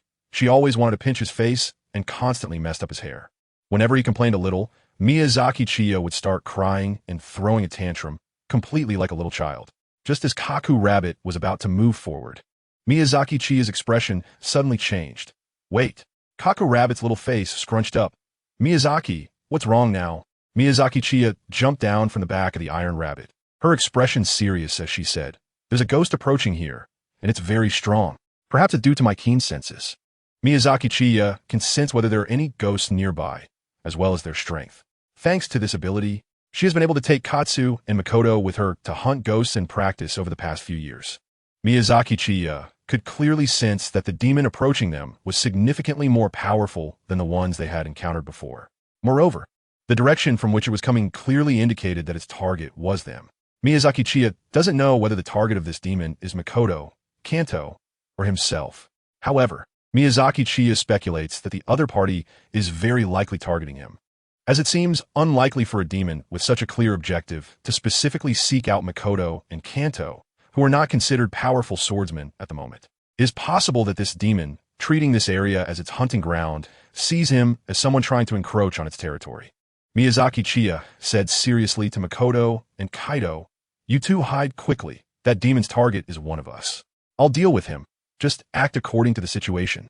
Seeing Miyazaki Chiya so serious, Kaido and Makoto understood the gravity of the situation. It seemed that the demon that had come over was indeed very strong. We got it. Miyazaki, be careful. If anything happens, signal us immediately, and we'll come to support you. Kaido and Makoto weren't too worried about Miyazaki Chiya's safety. After all, besides Miyazaki Chiya, who devours demons, there shouldn't be any demon that would choose to eat another demon. If they don't choose to devour, then even if the opponent is stronger than Miyazaki Chiya, they wouldn't be able to kill him. Kaido and Makoto retreated in the opposite direction, hiding in a relatively safe place, holding their breath and keeping their presence to a minimum, quietly observing. Not long after Kaido and Makoto hid, a figure suddenly landed behind Miyazaki Chiya. Miyazaki Chiya looked back, squinting her eyes. It wasn't an upper moon demon. It looked quite similar to an ordinary person. There were no numbers on its eyes, so it wasn't one of the 12 Kazuki. Not only was Miyazaki Chiya examining the other party, but the other party was also scrutinizing her. It truly was disappointing. A demon favored by that person turned out to be so unremarkable. Clearly, I, Morikawa, am much stronger than you. The fact that this demon named Morikawa said this was enough for Miyazaki Chiya to understand his intentions. The only one referred to as that person could only be Muzan Kibutsuji. Since Morikawa knew he had caught Muzan Kibutsuji's attention, it indicated that Muzan had spoken to him, and Morikawa's purpose for approaching her was likely to be under Muzan's orders. Miyazaki Chiya felt a chill run down her spine. Back then, it was clearly a mutual decision. Both parties agreed to part ways and never see each other again. So why was Muzan Kibutsuji still thinking about him? He wasn't even a member of the 12 Kazuki. His strength was weak, and he had only become a demon recently. There was no reason for Muzan Kibutsuji to be concerned about him at all. He had tricked Kenroji and Makomo into believing he could foresee the future, but he hadn't tricked Muzan into thinking he could foresee the future. To deceive Muzan into believing he could foresee the future would be akin to lighting a lamp in a toilet. Looking for death, right? Now, it was crucial to find out whether this demon, named Marima, was actually sent by Muzan to find him. Miyazaki Chiya raised her head and pointed her nostrils at Morikawa. Humph, stronger than me? That's impressive, but that adult likes me and values me. Are you angry? I guess that adult sent you to see how I'm doing, right? Please tell that adult for me that I'm doing great. Thanks for their concern. Morikawa glared at Miyazaki Chiya with gritted teeth. Miyazaki Chiya's heart sank, and he did not refute it. It was indeed Kibutsuji Muzan who sent him. Chapter 30. Even all the Hashira together wouldn't be enough for me to move my body. Through Miyazaki Chiya's probing, it had been confirmed that this Morikawa was sent by Kibutsuji Muzan to find him. Morikawa stared at Miyazaki Chiya with wide, furious eyes. He thought that the demon Kibutsuji Muzan had sent him to find must be very powerful, as it was a direct order from Kibutsuji Muzan himself. Although at that time, he was the closest demon to Kibutsuji Muzan, who had simply picked a demon based on proximity. Morikawa felt that perhaps he had caught Kibutsuji Muzan's attention and was being prepared for a significant role, such as becoming one of the 12 Kizuki. Morikawa believed that his strength was not inferior to the 12 Kizuki. He just lacked an opportunity. Perhaps after completing this task, Kibutsuji Muzan would give him a chance to join the 12 Kizuki. Morikawa instinctively thought that the demon Kibutsuji Muzan wanted him to see was one of the 12 Kizuki, and he could take this opportunity to see just how strong the 12 Kizuki were. However, what Morikawa did not expect was that the demon Kibutsuji Muzan wanted him to check on was not one of the 12 Kizuki at all. Moreover, the aura was very weak. He could tell at a glance that Miyazaki Chiya had not eaten many people. Why did such a weakling have to be on Kibutsuji Muzan's mind? Clearly, he was quite capable as well. Even though it took him 2 years to find Miyazaki Chiya after receiving Kibutsuji Muzan's order, it couldn't entirely be blamed on him. After all, Miyazaki Chiya was quite elusive. Other demons settled in one place, while Miyazaki Chiya was always on the move. Nevertheless, he had found him, which was enough to slightly prove his capabilities. What truly angered Morikawa now was that the demon he had searched for 2 years, the one Kibutsuji Muzan was concerned about, turned out to be a weakling. And he could not accept this fact. Morikawa swore that when he reported the task to Kibutsuji Muzan, he would definitely belittle Miyazaki Chiya and elevate himself. However, what Morikawa did not know was that Kibutsuji Muzan had only thought of this on a whim that day and had already forgotten about it the next day. After all, to Kibutsuji Muzan, Miyazaki Chiya was merely a bit interesting. It did not mean he was important. If Miyazaki Chiya died, Kibutsuji Muzan would not have any emotional fluctuations. Now, in Morikawa's eyes, Miyazaki Chiya was just a fool who was getting carried away due to Kibutsuji Muzan's favor. Such a weakling would definitely not last long and would eventually be killed by the demon slayers. Morikawa's gaze suddenly shifted to the area behind Miyazaki Chiya. Miyazaki Chiya noticed the look in Marima's eyes, and her heart sank. Could it be that Akatsuki and Makoto had been discovered? No, Akatsuki and Makoto must have been discovered. Miyazaki Chiya frowned slightly, unaware that Mori might think that K2 and Makomo were hidden there, preparing to kill him as demon hunters. Miyazaki Chiya sneered. Were your eyes looking? Have you realized that the adult is fond of me and dare not provoke me? All right, you should hurry and get lost. That adult is waiting for you to report on me. Moriya Shinji clenched his fists tightly. He really wanted to kill this jerk in front of him. However, he soon relaxed his hands, and a faint, mocking smile appeared at the corner of his mouth. Kid, don't get too carried away with your ghost antics. After all, death can come at any time. Moriya decisively turned and left. Miyazaki Chiya squinted her eyes, watching the direction where Morikawa disappeared. It turned out that Morikawa had indeed discovered Kaido and Makoto, because Morikawa hadn't gone far at all, but was hiding nearby. It was obvious that he wanted to sit back and watch the fight between Kaido, Makoto, and Miyazaki Chiya. As it stands, Morikawa isn't going to leave until he sees her fighting Kaido and Makoto. Miyazaki Chiya sighed wearily. The sycophants were vying for his attention. But he was not Muzan Kibutsuji's lackey. He was a double agent. Today, Miyazaki Chiya was determined to show Morikawa that he was not someone to be trifled with. Chiya Miyazaki is currently facing the direction of Kagaya and Makoto, with her back turned towards the direction of Moriya. Miyazaki Chiya quietly beckoned to Kanin and Makoto with her finger. Kanin and Makoto understood, thinking that Mori had already left and stepped out from their hiding place. Just as Kanan and Makoto were about to call out to Miyazaki Chiya, she immediately interrupted them. Huh? Demon hunters? Haha, just in time. It's been a while since I've had a demon hunter. You're out of luck. I'm in a really bad mood right now. And you're just perfect for me to take my frustrations out on. Kanan and Makoto looked at Miyazaki Chiya in confusion, wondering what was going on. Did she suddenly go off again? Miyazaki Chiya pursed her lips and silently mouthed the word cooperate. Kanto and Makoto's expressions turned serious as they realized that the demon from earlier was likely still nearby, observing them. Kanto drew his Nichiren blade, pointing it at Miyazaki Chiya. Evil spirit, you harm innocent lives, and today I will behead you. Makoto also drew his Nichiren blade and, with great presence, simply stated 4 words, evil spirit, annihilate. Miyazaki Chiya slapped his forehead and laughed wildly. Just the two of you? A bunch of little trash. Even if all the Hashira from the Demon Slayer Corps came, it wouldn't be enough for me to stretch my legs. K2 and Makomo exchanged strange glances at Miyazaki Chiya. Although they knew he was bragging, wasn't this boast a bit too outrageous? Morikawa, hidden in the shadows, felt very confused. In his opinion, Miyazaki Chiya should be very weak. How could he be completely unafraid facing 2 demon hunters while spouting such nonsense? Morikawa began to speculate. Perhaps he felt that Miyazaki Chiya's weak appearance was actually a facade, like using blood demon art to conceal his true strength, lowering his enemy's guard, and then defeating them in one strike. The more Morikawa thought about his hypothesis, the more plausible it seemed, until he was convinced that it had to be the case. The reason Morikawa was certain of his hypothesis was because of Muzan Kibutsuji. Otherwise, why would Muzan Kibutsuji pay attention to such a weak demon? It must be because Miyazaki Chiya was powerful, which made Muzan Kibutsuji take notice. Perhaps Miyazaki Chiya was one of the 12 Kizuki. Morikawa had heard that among the upper moons of the 12 Kizuki, one of the demons did not have the upper moon mark and corresponding number on his eyes like the others. Morikawa felt that Miyazaki Chiya could very likely be in this situation. Now, Morikawa no longer dared to underestimate Miyazaki Chiya and was convinced that he was pretending to be weak to catch his opponents off guard. Morikawa widened his eyes, ready to see how Miyazaki Chiya would fight and also to gauge the gap between him and the 12 Kizuki. Miyazaki Chiya stylishly used hair gel to slick back his hair into a formidable pompadour and arrogantly said, "You 2 little trash, come at me together. Let me have a good time with you." Chapter 31, Divine Heavenly Strike.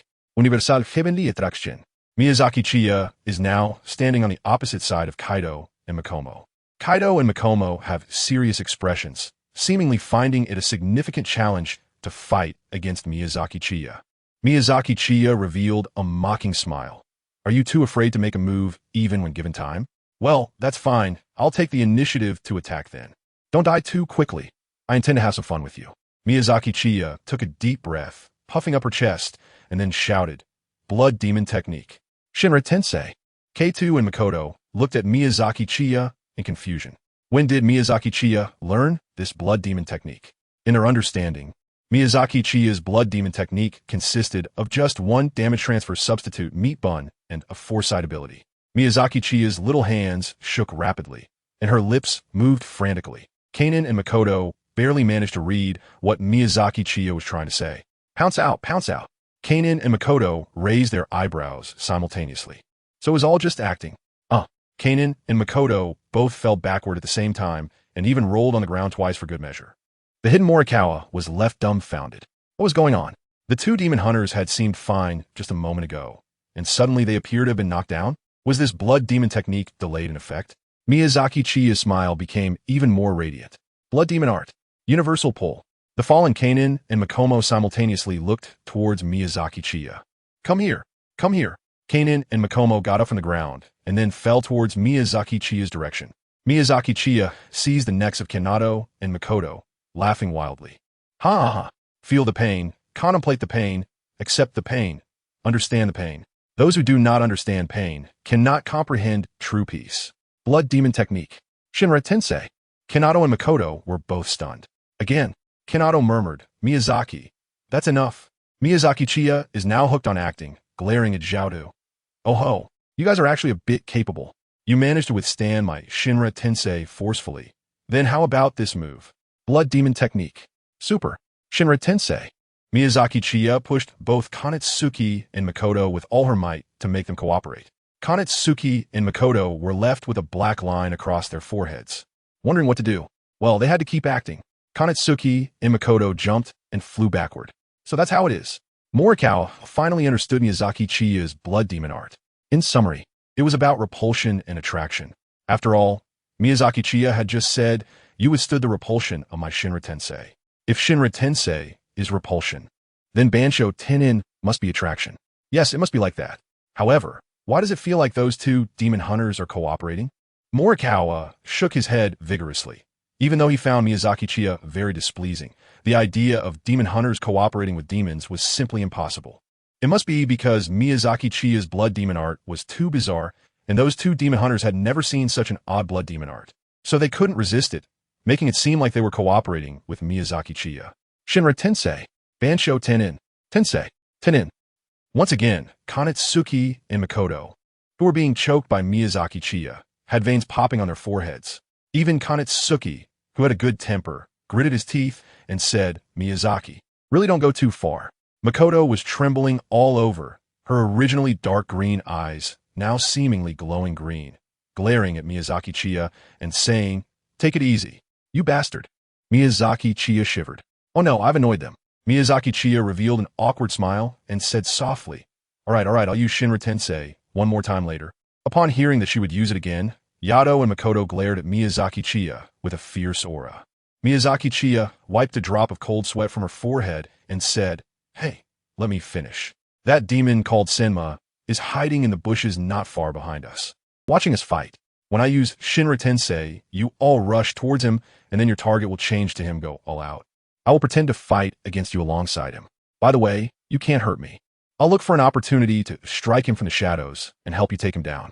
"Got it." K2 and Makoto replied in a low voice, "Got it." Chiya Miyazaki grabbed the necks of Kanetu and Makomo and spun around. Now, Chiya Miyazaki was facing the direction of the forest, while Kanetu and Makomo were facing away from it. Blood demon art. Shinj Tench. Huh. Kanetu and Makomo were sent flying, and now this performance was top-notch. The moment they landed on the ground, they stood up. In front of them was a bewildered Morikawa. Morikawa never expected that Chiya Miyazaki would fling two demon hunters right at him. Moreover, after using blood demon art so many times, how come these two demon hunters had no injuries at all? They looked good, but were useless. No, it didn't even look good. Kanetu's acting exploded. What? There's another demon here. Kanetu immediately activated the breathing technique, sword form. Water breathing, 7th form, drop ripple thrust. Kanetu's Nichiren blade came at an angle, thrusting along a curve, slicing towards Morikawa's neck like ripples on the water surface. Morikawa immediately retreated, while Makomo had already stepped forward in an instant, closing in on Morikawa. Water breathing, 4th form, tidal wave. Makomo launched a series of attacks, like tidal waves, towards Morikawa. Morikawa's eyes widened, nearly cursing. Why hadn't he seen these two demon hunters using their breathing techniques against Chiya Miyazaki? Why did they suddenly go all out with their breathing techniques upon seeing him? Wasn't that bullying the honest person? Blood demon art, wood binding. As Morikawa executed the blood demon art, the surrounding trees seemed to come alive, their branches stretching out to bind Makomo. Makomo changed the target of her sword form and used tidal wave to sever the branches that were binding her. Morikawa stopped and then lunged towards Makomo. Blood demon art, would capture binding. Morikawa extended multiple wooden vine branches from his arms, rapidly binding towards Makomo. Kanetu appeared above, between Makomo and Morikawa. Water breathing, 2nd form, water wheel. After flipping in the air, Kanetu unleashed a circular slash that severed the multiple wooden vine branches extending from Morikawa's arms. With perfect timing, Makomo, as soon as Kanetu cut the wooden vines, maneuvered around Kanetu. Water breathing, 1st form, water surface slash. Makomo swiftly swung her blade in a direct cut, but due to her height, she was unable to slice Morikawa's neck and only struck his chest. Miyazaki Chiya suddenly slapped his forehead. Being short is painful. Chapter 32. Stop acting cute. I'm not falling for that. Kanetobi and Makoto had already engaged in battle with Morikawa. Due to the height issue, Makoto's slash only reached Morikawa's chest. However, even if it weren't for the height issue, Makoto Wunti had been able to sever Morikawa's neck due to the lack of distance. Not only is Makoto short, but he also has short arms. Morikawa's expression was one of disbelief. Just a moment ago, He couldn't even fight back against Miyazaki Chiya. Why is it that now, both of them have gone berserk? Could it be that Miyazaki Chiya is really that strong? Morikawa suddenly became angry. Just now, Kanetobi and Makoto had no power to retaliate against Miyazaki Chiya, so he initially thought these two demon hunters were weak, which led to him being caught off guard and injured. Blood Demon Art. Violent Tree Spear. Morikawa unleashed his Blood Demon Art, and suddenly several wooden spikes shot out from his body. Kanetobi grabbed the back collar of Makoto's clothing and pulled him back to avoid injury. Kanetobi and Makoto stood not far from Morikawa. Their expressions were serious, even though only a few moves had passed. The demon in front of them felt completely different from the demons they had encountered before. Blood Demon Art. Explosive Gravewood. The ground beneath Kanetobi and Makoto trembled, and they instantly reacted, retreating backward. For thick wooden poles burst out of the ground where Kanetobi and Makoto had been standing, covered in dense and terrifying serrated edges, converging together. If they had reacted any slower, it wouldn't have been just an injury. Miyazaki Chiya is probably about to explode. Miyazaki Chiya looked at Morikawa's Blood Demon Art with a mix of fear and astonishment. She almost got hurt. Kanto Makomo, you two are my heroes. Morikawa's Blood Demon Art actually utilizes plants, and this is still a forest completely Morikawa's home ground. However, I have to say, Morikawa's Blood Demon Art is really cool, and he wants it so badly. Morikawa has activated his Blood Demon Art again, pressing his hands against the ground, and taunted. Demon Hunters, you shouldn't have provoked me. Next, your only outcome is death. Blood Demon Art. Wood Chaos. Sharp wooden spikes erupted from the ground, and these spikes were controlled by Morikawa, able to turn and chase after Kanto and Makomo. Kanto and Makomo exhaled breaths like flowing water simultaneously. Water breathing. Ninth form. Water flow splash. The two minimized their landing time and area to the utmost, moving freely among the dense wooden spikes, dodging the attacks. However, merely dodging was not enough. Demons wouldn't die on their own. Right now, Kanto and Makomo couldn't get close to Morikawa, and thus couldn't decapitate him. Morikawa's attention was entirely focused on Kanto and Makomo. Miyazaki Chiya quietly sneaked around to the back of the forest. Miyazaki Chiya made hand gestures behind Mori, signaling to Kanin and Makomo. Kanin and Makomo understood Miyazaki Chiya's signals and simultaneously shifted to the sword form of their breathing technique. Water breathing, 10th form, constant flux. Kanin and Makomo spun and rolled like dragons, cutting through the surrounding wooden spikes while slowly approaching Mori. Meanwhile, Miyazaki Chiya quietly continued to get closer to Mori. However, Miyazaki Chiya's luck was a bit poor. She stepped on a dry twig, making a noise. Mori suddenly looked back and saw the sneaky Miyazaki Chiya. Mori frowned and asked, "What are you doing?"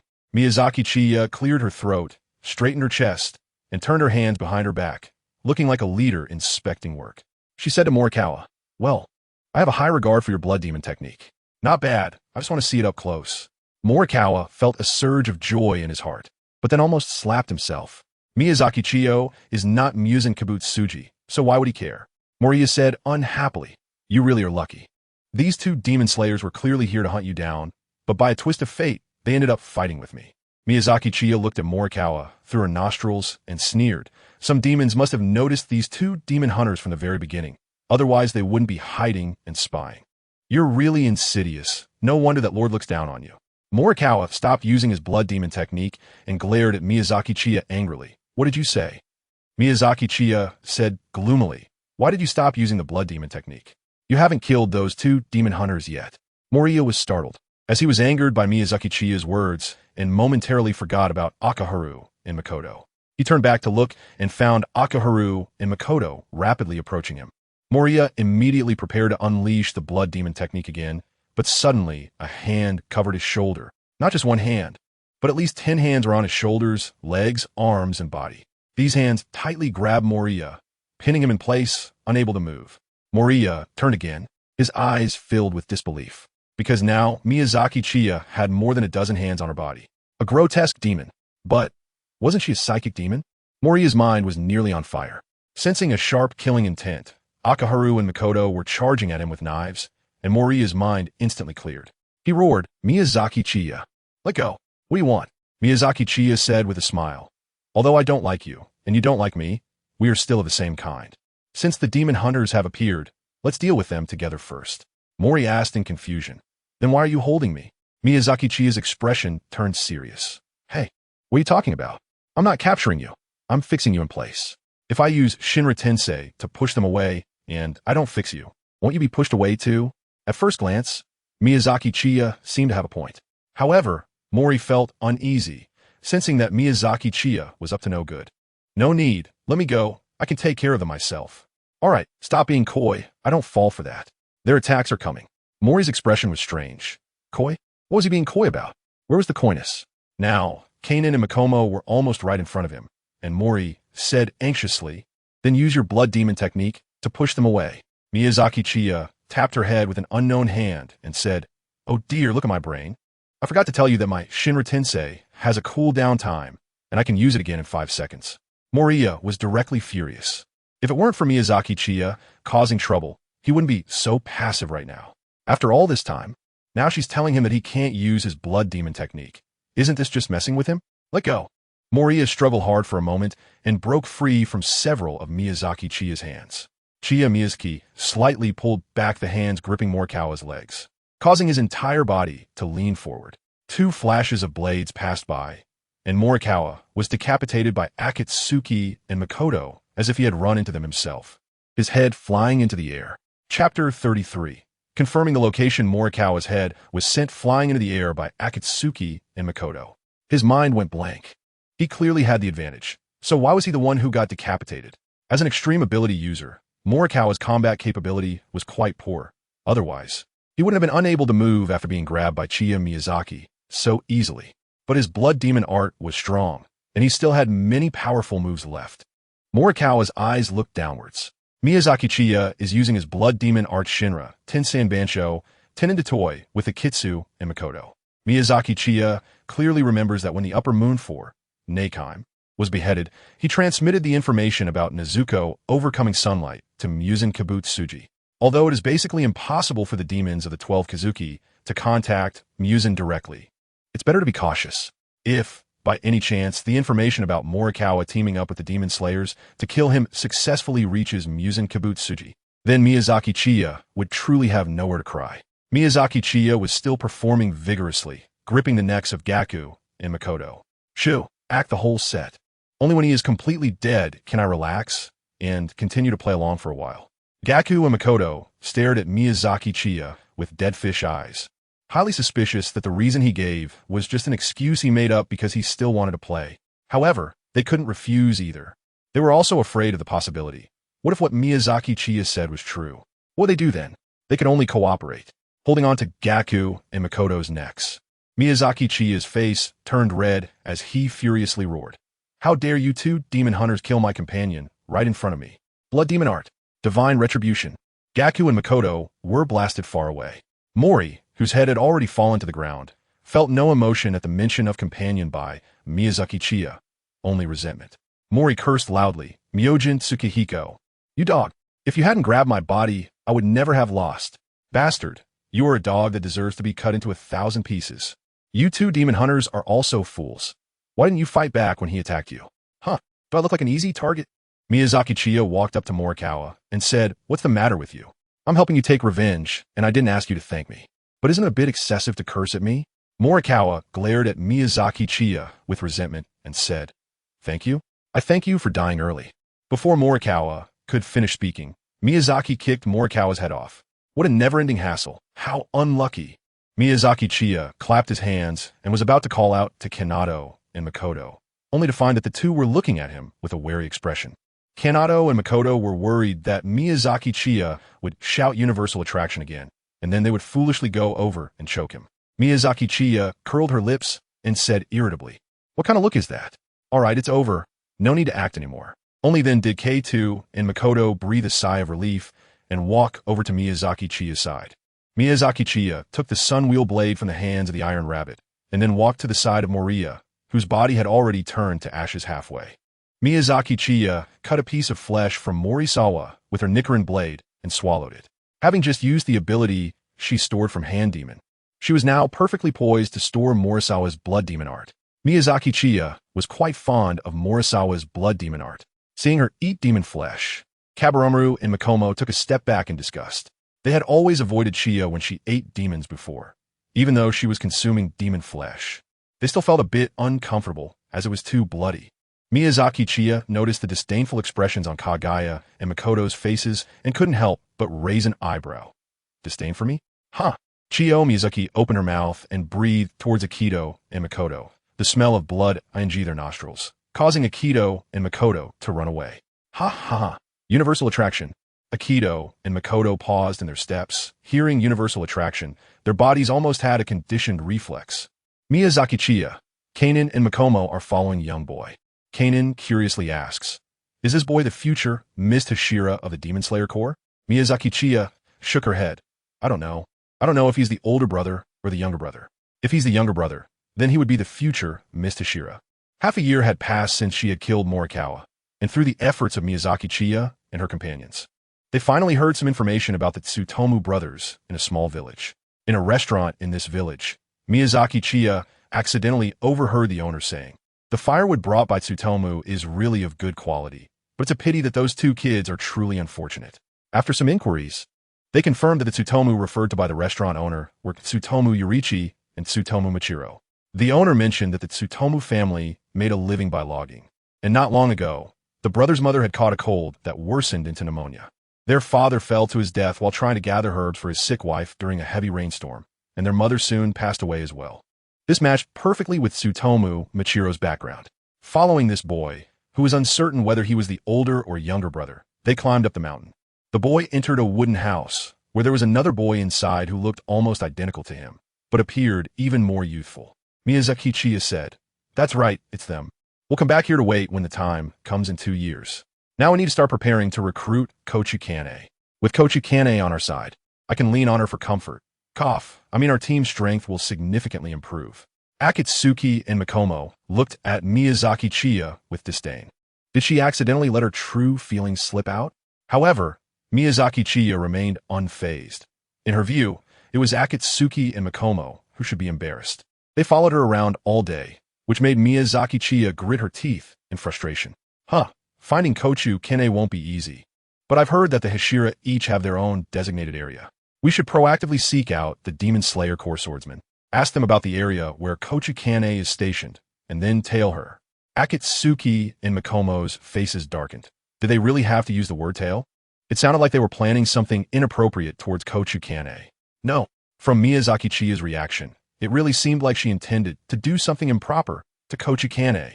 Akatsuki and Makomo looked at Miyazaki Chiya with the eyes of someone viewing a scumbag. Chapter 34, Kochukane. Did you see that Demon Slayer swordsman? Akatsuki Makomo. You two go and subdue him, then force him to reveal information about Kochukane. Miyazaki Chiya pointed to a Demon Slayer swordsman ahead and gave his orders to Katsu and Makomo. Katsu twitched the corner of his mouth and said, "Miyazaki, why do we need to subdue him? He is a demon hunter, and so are Makomo and I. Can we just go up and ask him directly?" Miyazaki Chiya was taken aback for a moment. That's right, he is a demon, and Kanato and Makomo are demon hunters, as is that swordsman from the Demon Slayer Corps. It really can be resolved with communication. But admitting he was wrong would mean losing face as the boss, wouldn't it? Miyazaki Chiya coughed lightly and said, "I'm just being cautious. What if he doesn't say anything? So it's more time and energy efficient to just press him directly." Kato and Makoto both rolled their eyes at Miyazaki Chiya. They knew that Miyazaki Chiya was just being stubborn. Miyazaki Chiya was left behind as Kenitu and Makomo, after putting on their masks, walked towards the swordsman. Kanita called out to the swordsman, "Excuse me, you are a member of the Demon Slayer Corps, right?" The swordsman stopped in his tracks, turned to look at Kenitu and Makomo, and asked, "Who are you?" Due to the blade restriction order, civilians are prohibited from carrying swords. So Kenitu and Makomo had their Nicaran blades hidden under their clothes, and they were not wearing the Demon Slayer Corps uniform. So the swordsman did not know they were demon hunters. Kenitu and Makomo took out their Nicaran blades, drawing them slightly to indicate their identity as demon hunters. Then Kenitu said to the swordsman, "Sorry to interrupt. We are demon hunters who have not yet gone through the final selection, and we want to ask where the flower Hashira, Kane Kocho, is. Our teacher has a letter that we need to deliver to the flower Hashira." After spending several years with Miyazaki Chiya, Kanita's ability to lie had greatly improved. Initially, Kanita would seem unnatural when lying, but now it was completely convincing. The swordsman did not suspect anything. After all, The Nichiren blades were real, and indeed some trainers would have their disciples handle minor tasks. The swordsman replied, I don't know where Lady Kocho is. After all, we ordinary members of the Corps can't know the whereabouts of the Hashira. Makomo asked, Then do you know which area the Flower Hashira is stationed in? The swordsman nodded and said, I do know that it's in the Midodai district. Kenitu and Makomo bowed in gratitude and said, Thank you for your help. We really appreciate it. The swordsman waved his hand. It's a small matter. No need to thank me. I have a mission to attend to, so I'll be leaving now. Goodbye. After the swordsman left, Kenitu and Makomo reunited with Miyazaki Chiya and informed her that Kane Kocho was stationed in the Midodai district. Miyazaki Chiya opened the national map she carried with her. She circled a spot on the map. This place was the location of the Shido brothers. Miyazaki Chiya took a pen out of her pocket and drew a circle around the Mitoya district, frowning as she said, The area is a bit large. In 6 months, it will be next year, and that's when Kanahu the butterfly will have her incident. Since we don't know exactly when it will happen, we need to find Kanahu the butterfly within these 6 months and follow her closely. Miyazaki Chiya immediately relaxed her furrowed brow and said lightly, But it's not a big problem. Once we enter the Matada district, we will look for the Demon Slayer Corps members. Kanato and Makomo, you two continue to ask around. The members of the Demon Slayer Corps in the Matada district should know where Kane Kocho is. Kanato and Makomo agreed, as the members of the Demon Slayer Corps in a region are basically the subordinates of the Hashira station there. So, as subordinates, they're indeed very likely to know where Kane Kocho is. Miyazaki Chiya put away the map and shouted excitedly, Let's go. Soon I'll have a caring big sister to comfort me. Miyazaki Chiya, Kanroji, and Makomo set off for the Myota district. For months later, Miyazaki still hadn't found out the whereabouts of the Flower Hashira. Hearing the reports from Kanroji and Makomo, Miyazaki Chiya sighed. In these 4 months in the Myota district, Kanroji and Makomo had asked nearly 10 Demon Slayer Corps swordsmen, but still had not obtained any information about Kochu Kane.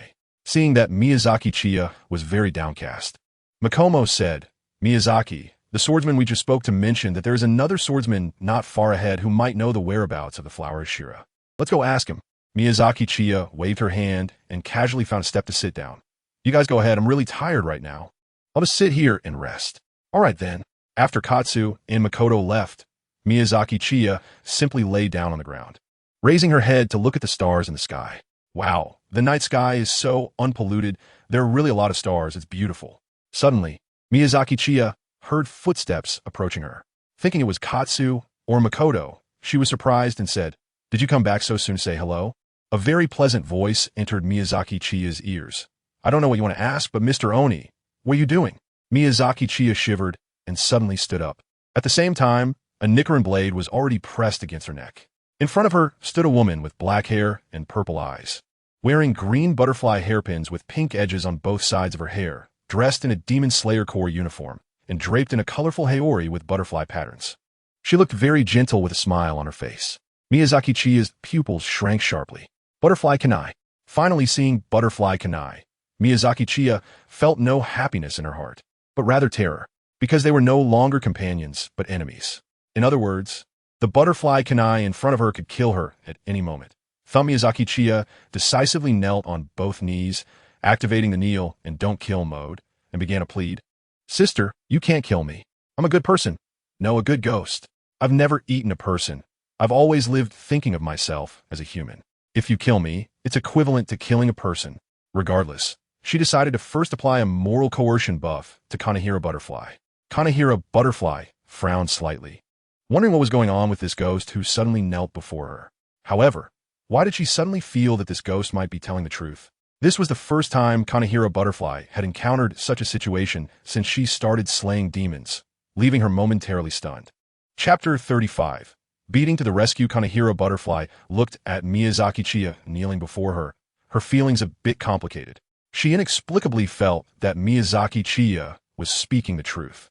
If she killed him, she would feel guilty. Kanehira Butterfly shook her head vigorously. Although she had sympathy for demons, it wasn't a sympathy that allowed them to go unpunished. She believed that hunting demons was not only about saving the people they were meant to kill, but also about freeing the demons from their tragic karma. Liberation naturally meant physical liberation. Moreover, even though Miyazaki Chiya claimed he had never eaten a person, the unique scent of a demon couldn't deceive her.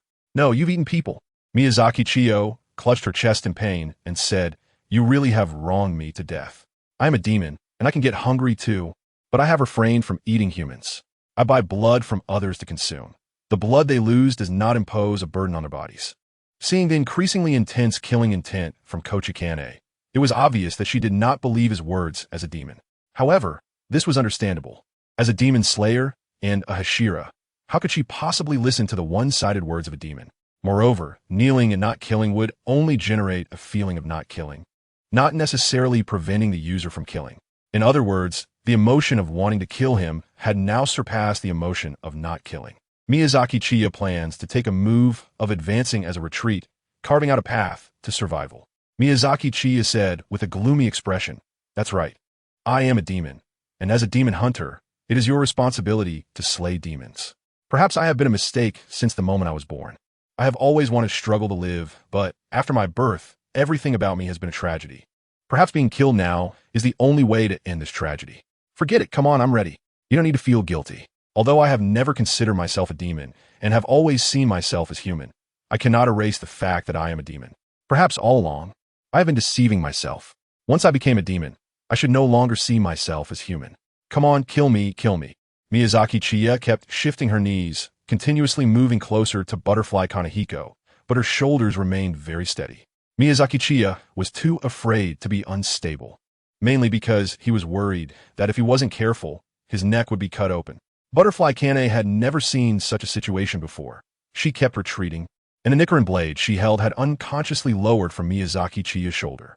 The feeling inside her of not wanting to kill Miyazaki Chiya grew stronger, and the thought of kneeling and not killing made her imagine various emotions of sparing him. It wasn't his fault that he became a demon, if given a choice. Who would want to become a monster? Moreover, he had been doing well, choosing to buy blood to consume instead of eating people. Even after doing this, to treat him as a demon and slay him seemed too cruel. He should be seen as a human, not as a monster. She wanted to free demons from their tragic fate, but the demon before her had not committed any evil and thus had not been tainted by tragic consequences. How can one talk about liberation? He just wanted to live. What was his fault? Demons are transformed from humans, but if the essence of being human is not lost, is the demon still a demon? No, it's a human. Butterfly Kane continuously reasoned with herself not to kill Miyazaki Chiya, and these reasons were growing stronger, surpassing her reasons for killing him. Kanroji Mitsuri and Shinobu saw Butterfly Kane holding the Nicaran blade and Miyazaki Chiya in a posture as if waiting for death. They became anxious and rushed over, drawing their Nicaran blades to strike at Miyazaki Chiya. Yes, it was indeed Miyazaki Chiya. Kanroji Mitsuri and Shinobu, in perfect sync, wanted to act like they did during their previous battle with the forest, helping Miyazaki Chiya escape. The backs of the two Nicaran blades hit Miyazaki Chiya's chest simultaneously, sending him flying. Miyazaki Chiya was desperately rubbing her incredibly painful chest. "No, you two are insane." At this moment, K2 and Makoto had already stood in front of Butterfly Kanai, intending to stop her from making a move. K2 and Makoto declared resolutely, "We finally found you. Evil spirit, tonight, we will ensure you have no place to be buried." K2 and Makoto charged forward with the Nicaran blade, swinging the back of the knife at Miyazaki Chiya. "Ouch, ouch, please stop, it hurts so much." Miyazaki Chiya was beaten and fled with her hands on her head. Kyuka and Makoto were really going for it, not holding back at all. Kyuka and Makoto didn't dare to hold back either. After all, Kanahui Kochu was watching them. What would happen if she joined the fight and ended up killing Miyazaki Chiya? Kanahui looked at Kyuka and Makoto chasing after Miyazaki Chiya with a strange expression. She wasn't blind or stupid. She could see that Kyuka and Makoto were only using the backs of their Nicaran blades to attack. And Miyazaki Chiya wasn't fighting back at all. The three of them were getting further away from each other. So, these three were in cahoots. But Kyuka and Makoto were clearly human. How could they be mixed up with a demon? Wait, if what Miyazaki Chiya said earlier was true, then it all made sense. Kanahui didn't step in to stop them. She just stood there, quietly watching the three of them disappear into the distance. Outside the forest, Miyazaki Chiya turned her back to Yin and Makoto, sulking. These two guys were too brutal. They were really going all out, and although it didn't hurt anymore, it had already inflicted an indelible emotional wound on her. "Miyazaki, don't be angry. We were just helping you out. If we hadn't come, you might have been killed by that swordsman." Miyazaki Chiya crossed her arms and huffed. "If you're going to rescue me, why are you doing it so forcefully? Are you afraid you won't be able to beat me?" Just how dissatisfied are you two with me to act so ruthlessly? K2 and Makoto twitched at the corners of their mouths. How dissatisfied? They were about to overflow with dissatisfaction, okay? They were always the butt of her jokes, always being teased. And she always said that when they wanted to do something embarrassing, they should call her so she could observe. Can you believe that's something a person would say? Oh, right, Miyazaki Chiya isn't actually human. She's a demon. But still, this is too much. Keita forced a smile and said, how could we possibly be dissatisfied with you, Miyazaki? We're best friends. Makoto also chuckled awkwardly. Yeah, we're lifelong best friends. We only acted against you just now to prevent that demon hunter from making a move. I could sense she was very strong, and if she made a move, K2, and I might not be able to stop her. Miyazaki Chiya smirked and said, of course you can't stop her, you two little weaklings. She is the flower pillar of the Demon Slayer Corps. Hey, is she the flower pillar of the Demon Slayer Corps? Kane, Kocho, Kaneo, and Shinobu widened their eyes in shock. Immediately after, Miyazaki Chiya also widened his eyes in astonishment, because a familiar voice entered his ears. That's right, it's me. Chapter 36, Ryosuke and Hanako. Miyazaki Chiya, Katsuki, and Makoto encountered Butterfly Kanai again in the woods. Butterfly Kanai's voice was as warm as the spring sun. That's right, it's me. Miyazaki Chiya suddenly stood up, then faced Kanai, K directly, and knelt down with a thud.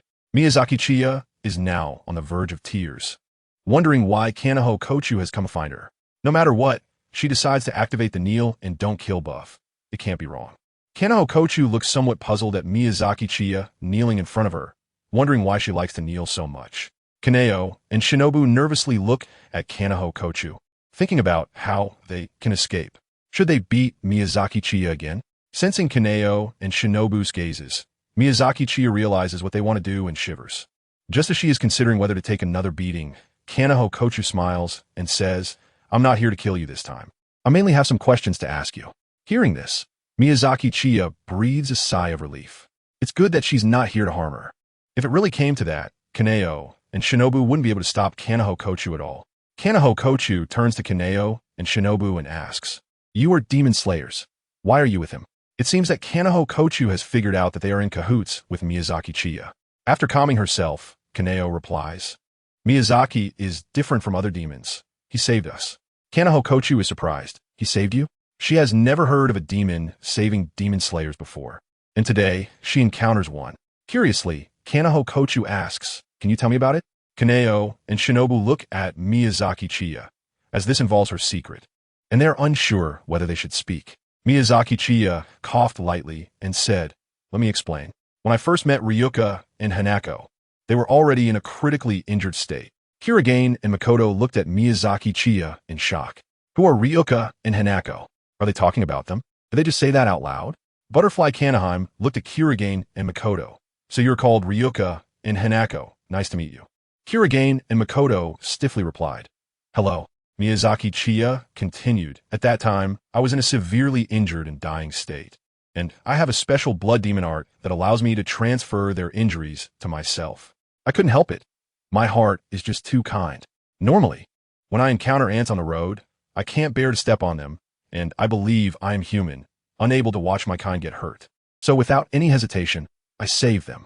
Kagaya and Makomo felt a chill run down their spines, getting goosebumps. Not willing to step on ants on the road. If they hadn't seen Miyazaki Chiya pour boiling water on an ant nest back then, they might have actually believed him. Moreover, even though Miyazaki Chiya didn't say it, Kagaya and Makomo knew that the reason he saved them was that he wanted them to protect him. This has nothing to do with kindness at all. Butterfly Kane looked at Kagaya and Makomo, seemingly asking if they were serious. Although they were reluctant to admit it, Kagaya and Makomo could only pinch their noses and say, yes, it's true. We are really grateful that Miyazaki saved us. He is different from other demons. He has his own memories of being human and hasn't fallen into a wicked demon. Butterfly Kane nodded and asked again, so you 2-1T participate in the final selection and will stay by his side to protect him, right? Kagaya and Makomo looked at Butterfly Kane in surprise. Butterfly Kane smiled and explained, when you were just hitting him with the back of your blades, your movements and aura far exceeded those of the new swordsman, even stronger than the lower-ranked members of the Demon Slayer Corps. Since you weren't wearing the Demon Slayer Corps uniform, it indicates that you haven't participated in the final selection, right? Kagaya and Makomo silently nodded in agreement. They had participated but lost. The original outcome should have been death at the hands of the demon, and it was only thanks to Miyazaki Chiya that they survived. Saying they hadn't participated was actually close enough. Butterfly Kane gently said, "Would you like to be my adopted sons? This Mr. Miyazaki saved you, and your willingness to protect him is enough to prove your kindness. I can recommend you to participate in the final selection." Miyazaki Chiya became anxious and felt that someone was undermining him directly, as if he didn't exist as their boss. K2 and Makoto, you two must resist the temptation. This woman will join the team next year and will be working under him in the future, so there's no need to get involved with her now. Chiya Miyazaki pouted unhappily, vowing that once Kanahu Sage joined, she would make sure to clearly differentiate who the big and small kings were. K2 and Makoto glanced sideways at Chiya Miyazaki, and seeing her nervous expression, they felt an immense sense of satisfaction once again. Why once again? Because they felt even more satisfied when they had just beaten Chiya Miyazaki. K2 and Makoto sincerely declined Kanahu Sage's offer. "Sorry, we don't have any plans for that at the moment." Kanahu didn't insist. "Oh really? Then I won't push it." "Wait." Chiya Miyazaki suddenly spoke up. Kanahu looked at Chiya Miyazaki with a puzzled expression. K2 and Makoto asked, "What's wrong?" "Let me think." Miyazaki Chiya frowned in deep thought. Butterfly Kane, as a Hashira, was very powerful, but at the same time, she was too elusive. Even if they followed her, they would definitely be discovered. So how could they constantly determine Butterfly Kane's location? The answer was to have someone always stay by her side. Due to the ability of the substitute large meat bun, Miyazaki Chiya could always know the positions of Kanroji and Shinobu. Now that Butterfly Kane wanted to take Kanroji and Shinobu as her adopted sons, it actually turned out to be a good thing upon reflection. By having Kanroji and Shinobu take turns staying by Butterfly Kane's side, they could confirm her location and also allow them to learn and grow stronger. Soon, Miyazaki Chiya made a decision, took a deep breath, and said, "Kansas, Ryosuke, Hanako, you will become the adopted sons of the Flower Hashira." Kanroji and Shinobu looked at Miyazaki Chiya in shock, doubting that something was wrong with her mind. If they left, who would protect her? Miyazaki Chiya said seriously to Butterfly Kane, "Lord Flower Pillar, I have an unreasonable request, and I hope you can agree." Butterfly Kane nodded and said, "Sure, go ahead, and I'll consider it." Miyazaki Chiya requested, "Ryusuke and Hanako, can each person learn from you for a period of time, and then rotate when the time is up?" Butterfly Kane felt somewhat troubled because her tasks could be dangerous at times, and during battles, she might not be able to take care of those around her. Therefore, she wouldn't take her adopted children on missions, but would teach them martial arts during her free time. Chapter 37. Agreement regarding Miyazaki Chiya's request. Butterfly Kane felt quite troubled because she usually wouldn't take her adopted children with her on missions. Moreover, Butterfly Kane wasn't necessarily planning to adopt Katsu and Makomo as her children. The main reason was because of Miyazaki Chiya. Although Miyazaki Chiya saved Katsu and Makomo and has never harmed humans, even if they believe she is not a demon, others do not share that sentiment. Sooner or later, something would happen to Katsu and Makomo if they followed Miyazaki Chiya. One could say that Katsu and Makomo are currently assistants to demons. This is no joke. It could be life-threatening. The gentle and kind Butterfly Kane did not want the good-hearted Katsu and Makomo to encounter danger because of this situation, which is why she proposed to adopt them as her children. Moreover, it was evident that Katsu and Makomo possessed considerable talent and were qualified to become her adopted children as a Hashira. Miyazaki Chiya noticed the predicament of Butterfly Kanami and tried to promote, "Lord Hashira, don't be fooled by their scars and short stature. Their abilities are quite impressive, though they surely can't compare to you. However, surely you have some trivial matters, right? How could someone of your stature handle those?" Next, Ryosuke and Hanako can help you with serving tea, massaging your legs, and when you're in a bad mood, you can vent your frustrations on them. Isn't that great? Ahem. Kagu and Makoto's eyes erupted with intense killing intent.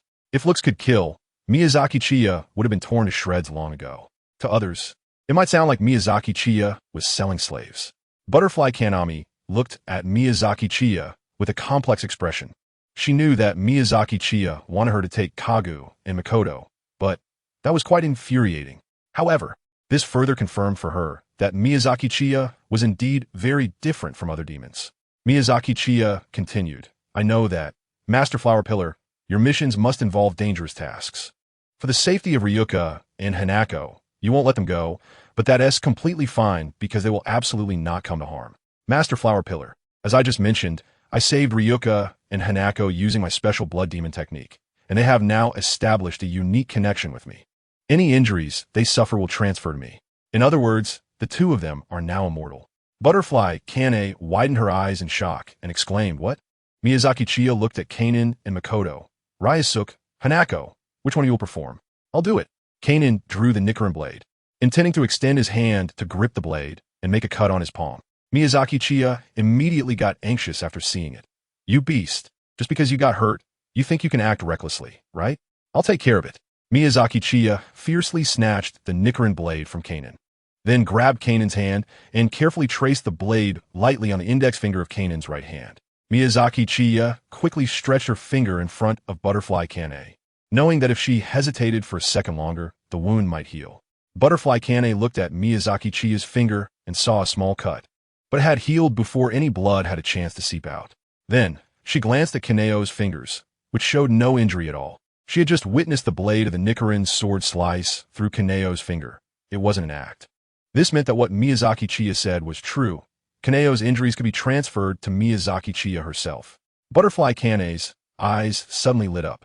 Throughout history, the Demon Slayer Corps swordsmen have always been at a disadvantage in battles against demons. If they had Miyazaki Chiya's ability, wouldn't the swordsmen no longer fear injury in the future? Miyazaki Chiya is a demon, capable of self-healing even when injured, and cannot die. Miyazaki Chiya felt a chill running up her spine, giving her a shiver. And then she noticed Kanai, Kei's wolf-like gaze. Miyazaki Chiya's heart sank. "Oh no, someone is trying to harm me." Miyazaki Chiya hurriedly explained, "Lord Hanazakigawa, my ability is quite demanding. It can only be used by those on the brink of death, and there's a limit to the number of people. So please, don't get any ideas about me." Miyazaki Chiya is very worried that Butterfly Kane will take him back to the Demon Slayer Corps and make him a tool. Although he knows that Butterfly Kane is very kind, she is even kinder to the Demon Slayer Corps. Miyazaki Chiya, who has the ability to transfer injuries, is a hot commodity. With one Miyazaki Chiya, many demon hunters can avoid dying unexpectedly. Miyazaki Chiya somewhat regrets having brought this matter up. The Silver Rabbit and Makomo can be said to be inexperienced and naive, believing whatever he says. However, Kochikane is different. As a Hashira, she is not just an ordinary person, but at least has some cunning. As a Hashira, Kochikane would definitely prioritize the Demon Slayer Corps rather than considering him a demon. Seeing the cautious expression on Miyazaki Chiya's face, Kochikane felt a bit awkward. It was clear that Miyazaki Chiya had figured out what she was thinking just now, and she felt a sense of apology towards him. It was this sense of apology that led Kochikane to make a decision. "All right, I agree. Ryuka and Hanako will take turns following me starting today. But since it's a rotation, it means one of them will be following you, right? How should I contact you?" Miyazaki Chiya immediately became energetic and replied, "I will find a place to stay nearby, and I can sense the locations of Ryuka and Hanako. When Ryuka or Hanako returns with Lord Hanabashira, I will have the other replace them." Butterfly Kanai nodded. "That's fine then. Are you going to leave with me now?" Butterfly Kanai looked at Kagaya and Makoto. Kagaya and Makoto then looked at Miyazaki Chiya. For the past few years, Miyazaki Chiya had been making the decisions, so whenever there was a choice to be made, they would instinctively look to Miyazaki Chiya. Miyazaki Chiya slightly puffed out her chest. "Look, what is this called? This is the authority of being a boss." Miyazaki Chiya coughed and said, "Ahem, Ryosuke. Hanako, let's play rock, paper, scissors." Kato and Makoto were surprised and said, "So careless?" Miyazaki Chiya's face darkened. "She just praised it a few seconds ago, and now it's gone." Miyazaki Chiya said irritably, "What's the rush? You two are going to train with the flower pillar anyway. Does it matter who goes first?" Koro and Makoto played rock, paper, scissors, with Koro choosing rock and Makoto choosing scissors. Makoto said to Koro and Miyazaki Chiya, "Then I'll go first." Koro gave Makoto a thumbs up and said, "Makoto, you got this." Miyazaki Chiya, with an air of authority, said, "Work hard on your training and don't be lazy. When you come back, I will definitely test the results of your cultivation." After sticking out her tongue at Miyazaki Chiya with a frown, Makoto followed Butterfly Kanai away. Chapter 38. What's wrong with enjoying myself? Makoto followed Butterfly Kanai away. Now, only Miyazaki Chiya and the lone man, Kaido, were left together. Kaido asked Miyazaki, "So are we going to find a place to stay for now, right?" "Fool. It's late at night, and everyone is asleep. Where are we going to find a place to stay?" But, haha, you know what I mean? Miyazaki Chiya raised her eyebrows at Kanan, revealing a lewd smile. Kanan asked in confusion, do I understand? What do I understand? Miyazaki Chiya nudged Kanato's shoulder and said with a mischievous smile, we can't possibly stay here in this wilderness all night, can we? We shouldn't compromise anyone, let alone ourselves. There's a place that's open at night. It's a paradise for us boys. Kanato looked at Miyazaki Chiya with a confused expression, unable to understand what she was saying. Never mind, just come with me. Inside Takanakiya in Kabukicho, Minato Ward. Come, guest, have a grape.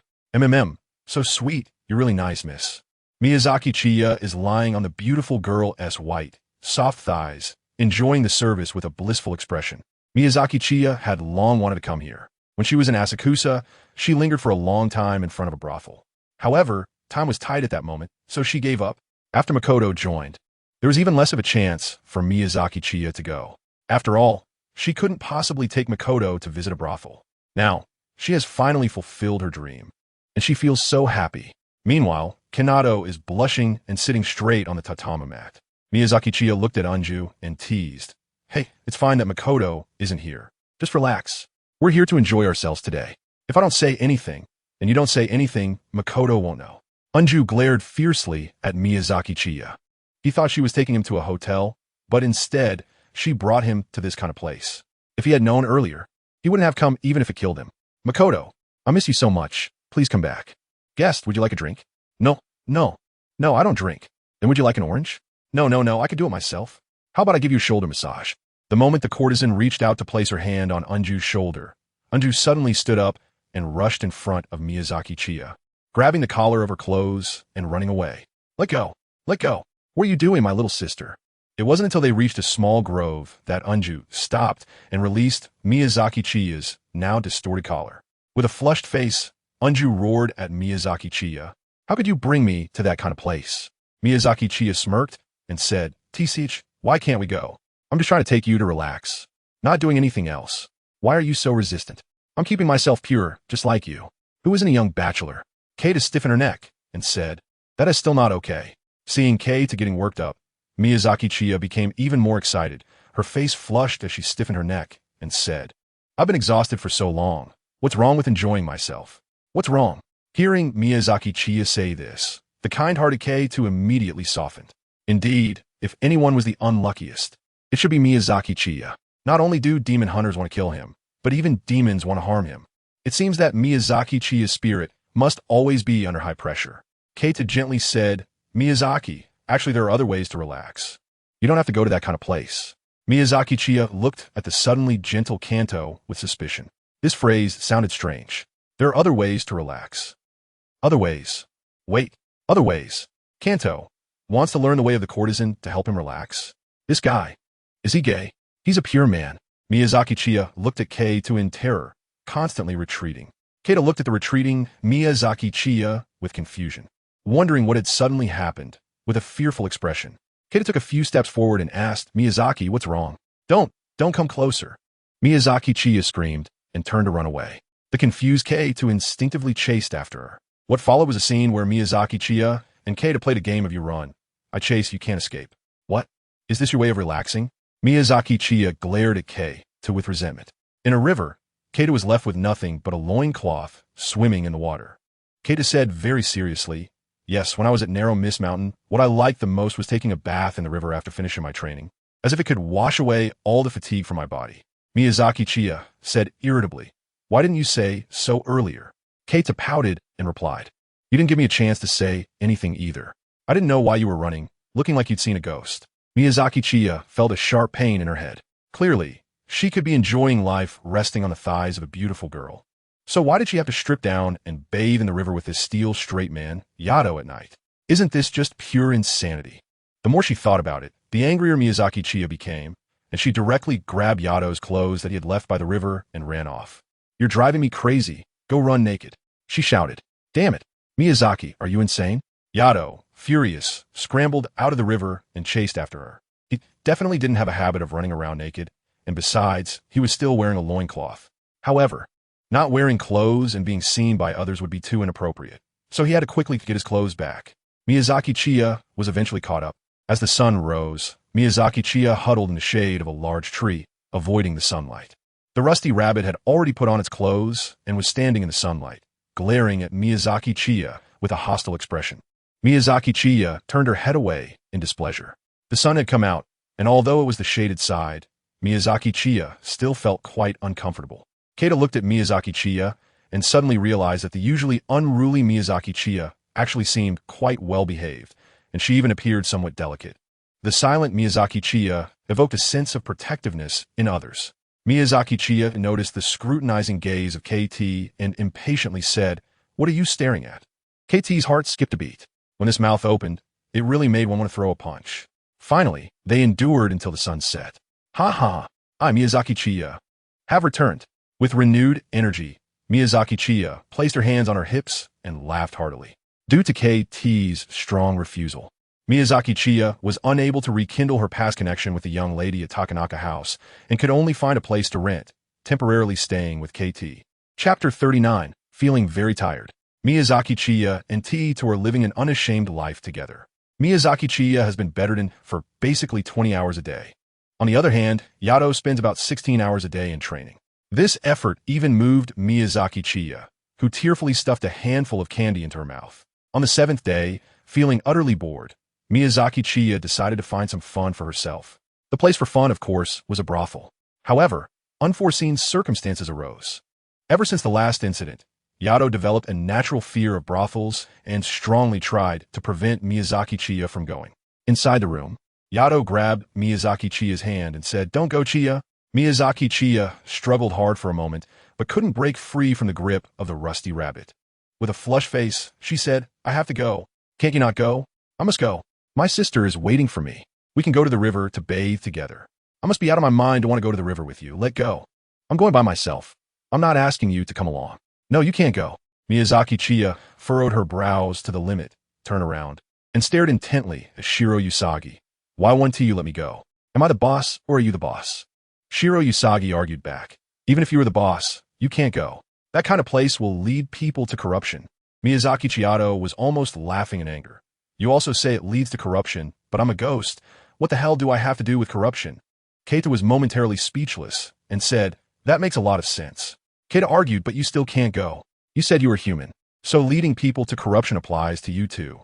Miyazaki Chihito is almost fed up. He just went to a brothel for some fun, not to eat people. Why are they stopping him like this? Miyazaki Chiya made a sudden move, trying to rush out the door. Keita immediately pinned Miyazaki Chiya to the ground. Miyazaki Chiya's eyes were red. "Let go. Let go. Let me go." Keita didn't intend to reason with Miyazaki Chiya anymore. It's better to use force directly than to argue with her. Miyazaki Chiya was pinned to the ground by Yadu for the entire night. The next day, Miyazaki Chiyo sat in the corner like a wronged little wife, not saying a word. Keita stepped forward to comfort her, saying, "Miyazaki, how about I buy you some rock candy?" Miyazaki Chiya turned her back to Keitu and sulkily said, "Buy some rock candy? Do you have any money? Aren't you spending my money? And are you trying to sweet-talk a child?" Keita awkwardly scratched his head. He really didn't have a single cent, and all the money was given to him by Miyazaki Chiya. Keita gently asked, "So what do you want to eat? I'll go buy it for you." Miyazaki Chiya said angrily, "Your meat." Keita raised his eyebrows. "Are you serious? He won't get hurt. Instead, it's Miyazaki Chiya who will be hurt. If that's the case." Keita extended his arm to Miyazaki Chiya's mouth. Miyazaki Chiya was stunned for a moment when she saw the metallic rabbit really reaching out.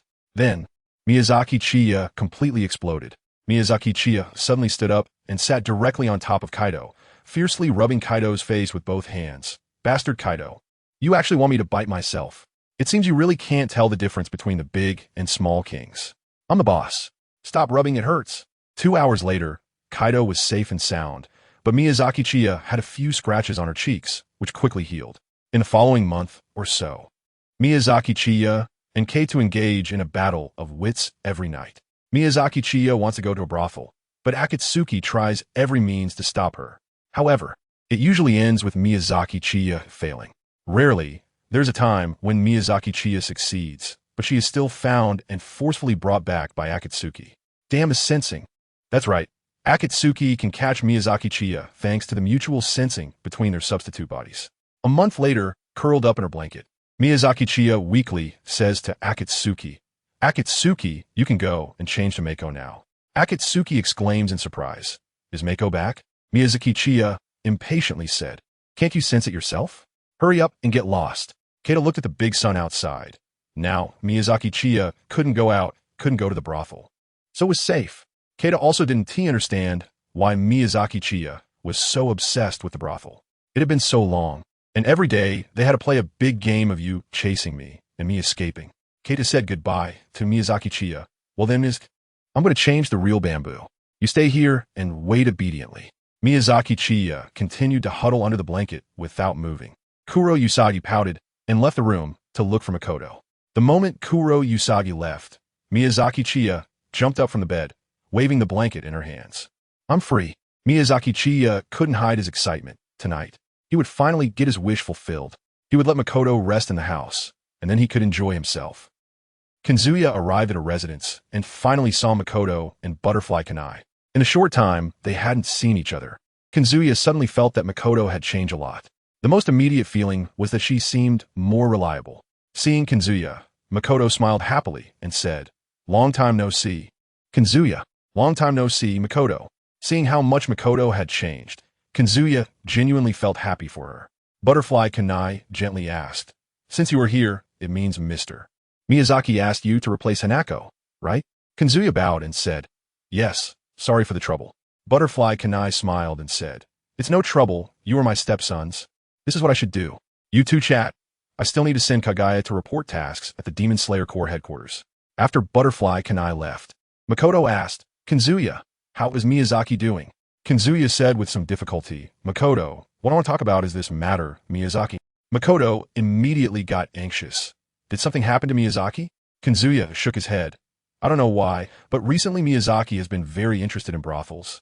Thinking about going there every night. I've stopped him, Makoto. I guess Miyazaki will definitely act again tonight. Please keep an eye on him. Makoto's expression instantly became very strange. Brothels? So Kazuya, have you been there? Kazuya immediately stood up straight. I definitely haven't been. After saying that, Kazuya nervously glanced at Makoto. Makoto believed Kazuya because she knew his character. Even if he had gone, it must have been Miyazaki Chiya dragging him along.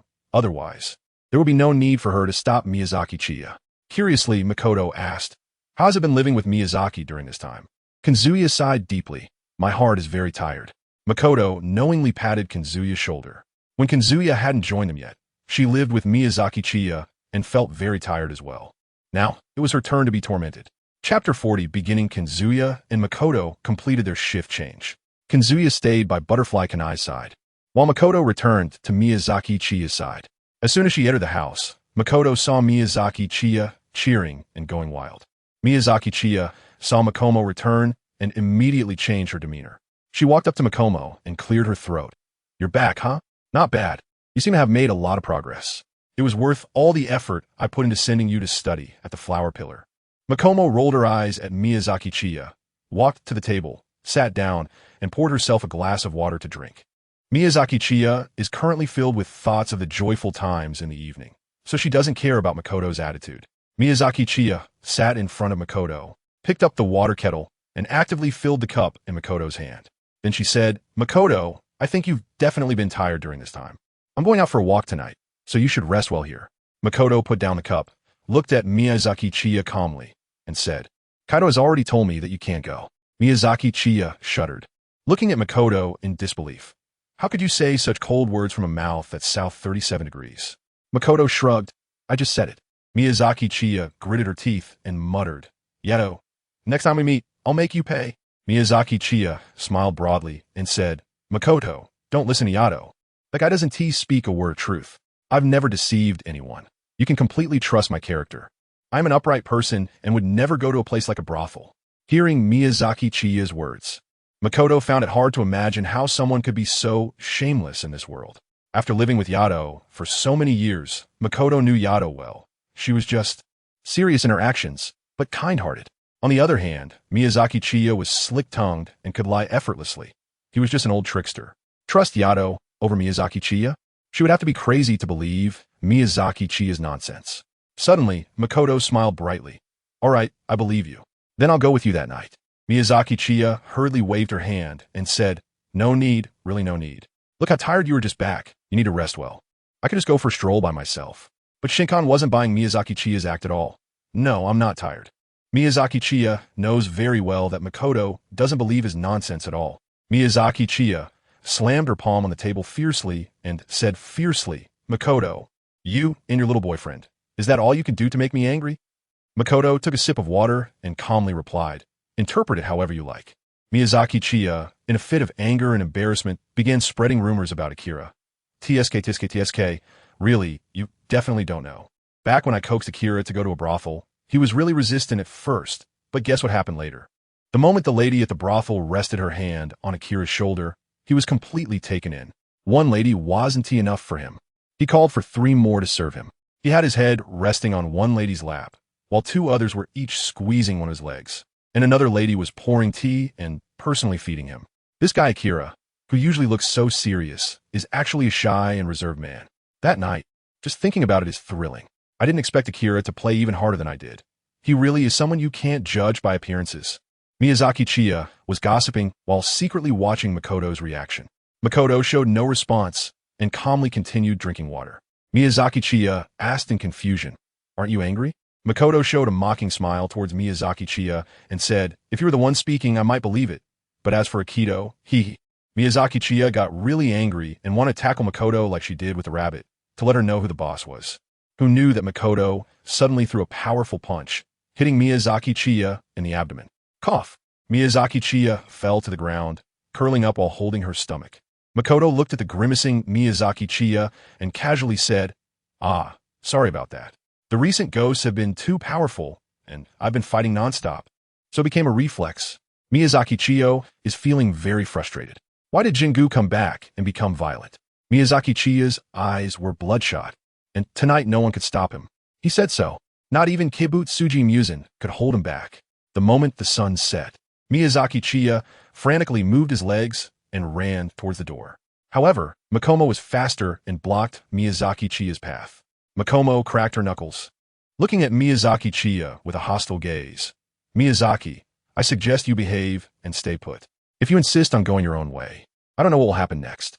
Miyazaki Chiya swallowed hard. Makoto, there's really no need for that. I'm a demon with a personality. A demon that longs for freedom. Where I go is my choice, and you have no right to interfere. Makoto shook her head slightly. You are a friend of mine and Kanato's. We can't just stand by and watch you fall. Miyazaki Chiya argued. How can this be called depravity? It's called enjoyment. People need to relax, right? Shinmatsu remained silent, staring at Miyazaki Chiya, making her feel goosebumps all over. Miyazaki Chiya tilted her head, thinking that Masakatsu was really serious this time. Forget it. A good man doesn't suffer immediate losses. There are still many days ahead. In the days that followed, Miyazaki Chiya tried several more times. It was completely useless. It was as if there was a strict guard.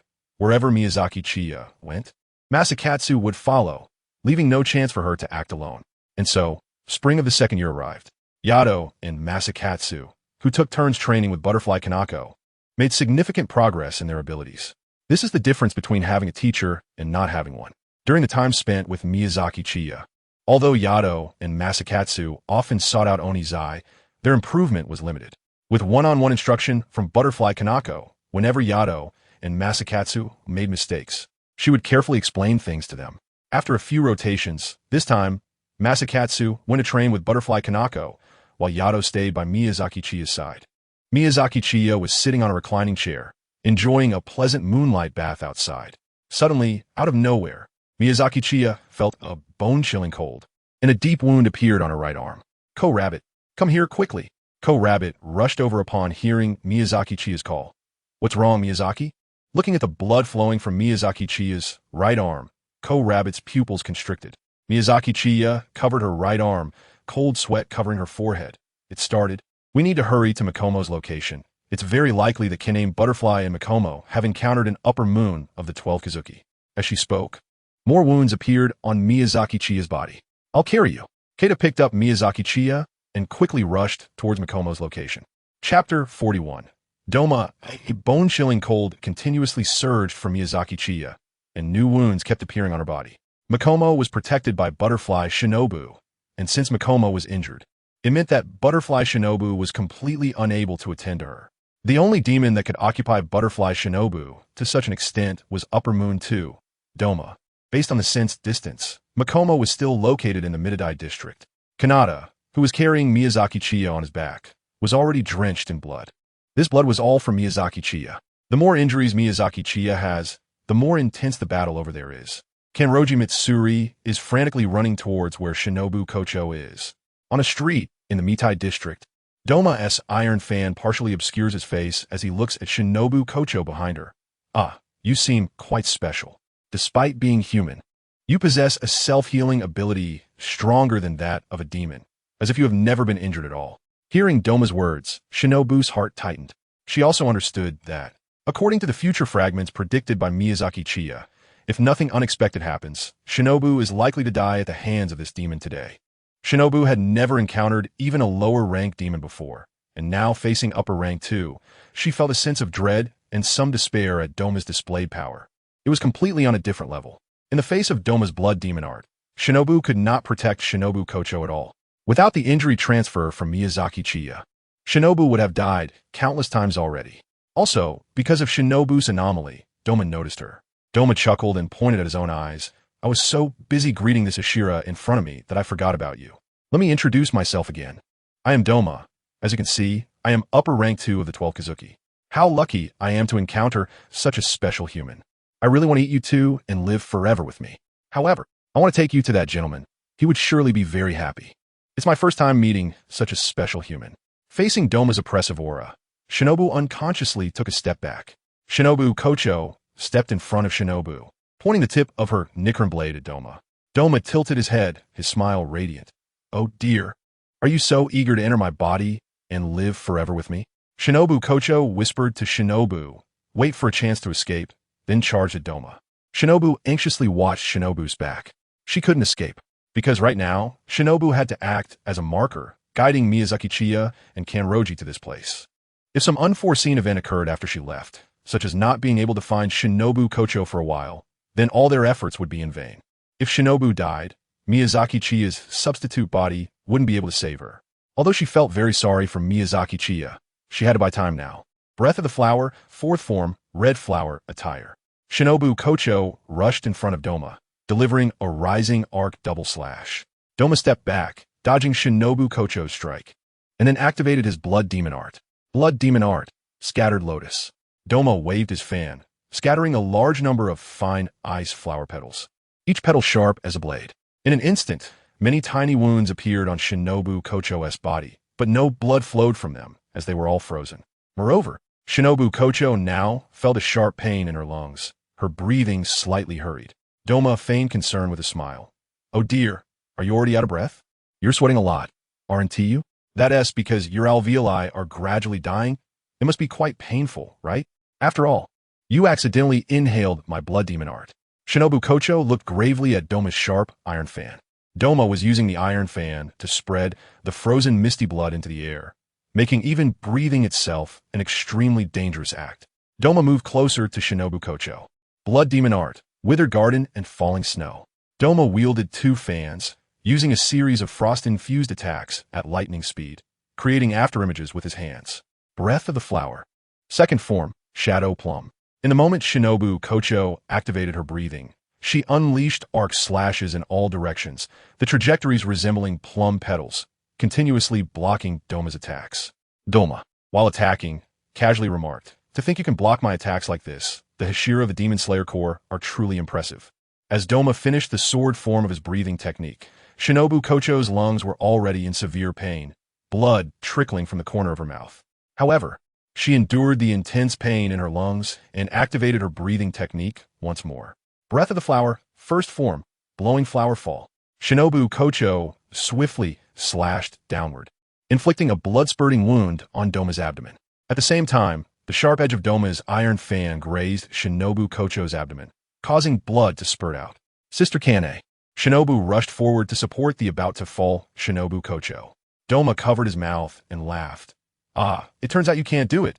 It seems as a human. After being injured, your attack intensity has weakened. But that's understandable. Your lungs are almost frozen, and you're losing a lot of blood. It's a serious injury for a human. How fragile you are. This is what humanity is. Humanity is truly a regrettable existence. Once dead, they turn to nothingness, feeling nothing, and after the brain and heart stop, their bodies will decay and return to dust. But don't worry, I will redeem you. Redeeming humanity is my mission. I will devour you completely, leaving no trace, so you can live forever with me, leading you to redemption. Being sincere is my only virtue. Hearing Doma's words, Shinobu felt a surge of anger. After carefully placing Shinobu Kocho on the ground, she gripped her Nichiren blade and stood in front of her. Doma's expression turned surprised, kindly reminding her, "Oh, are you going to fight me? But if it weren't for your special constitution, you would have died from a mere aftershocks of the battle before. You are no match for me at all." Filled with rage, Shinobu fixed her gaze on Doma. "You bastard, I will definitely slay you." Doma laughed as if he had heard a funny joke, holding his stomach and bursting into laughter. "Ha ha, then come and try." Chapter 42, Delay in the Battle with Doma. Shinobu Kocho was now severely injured. Shinobu stepped forward and stood in front of Shinobu Kocho. She sensed that Miyazaki Chiya and Kanroji were rapidly heading towards their location, but they were still a bit far away. Although she was no match for Doma, buying even a second was crucial. Breath of Water, fourth form, Tidal Strike. Shinobu launched a multi-strike attack towards Doma, reminiscent of the tide. Doma didn't even use his Blood Demon art, simply using his Iron Fan to block all of Shinobu's sword forms. Then in the next moment, a massive wound appeared on Shinobu's chest. But no blood came out, and the wound instantly vanished. Doma's eyes lit up with surprise. That doesn't look like self-healing. Self-healing, no matter how fast, takes a process. However, I didn't see the self-healing process for the wound on your chest. It seems to have disappeared into thin air. Doma curiously asked, "Can you tell me? What is the reason for this?" How could Jingon possibly answer Dong-emo? Taking a deep breath, he exhaled a stream of breath like flowing water. Water breathing, 10th form, life flowing continuously.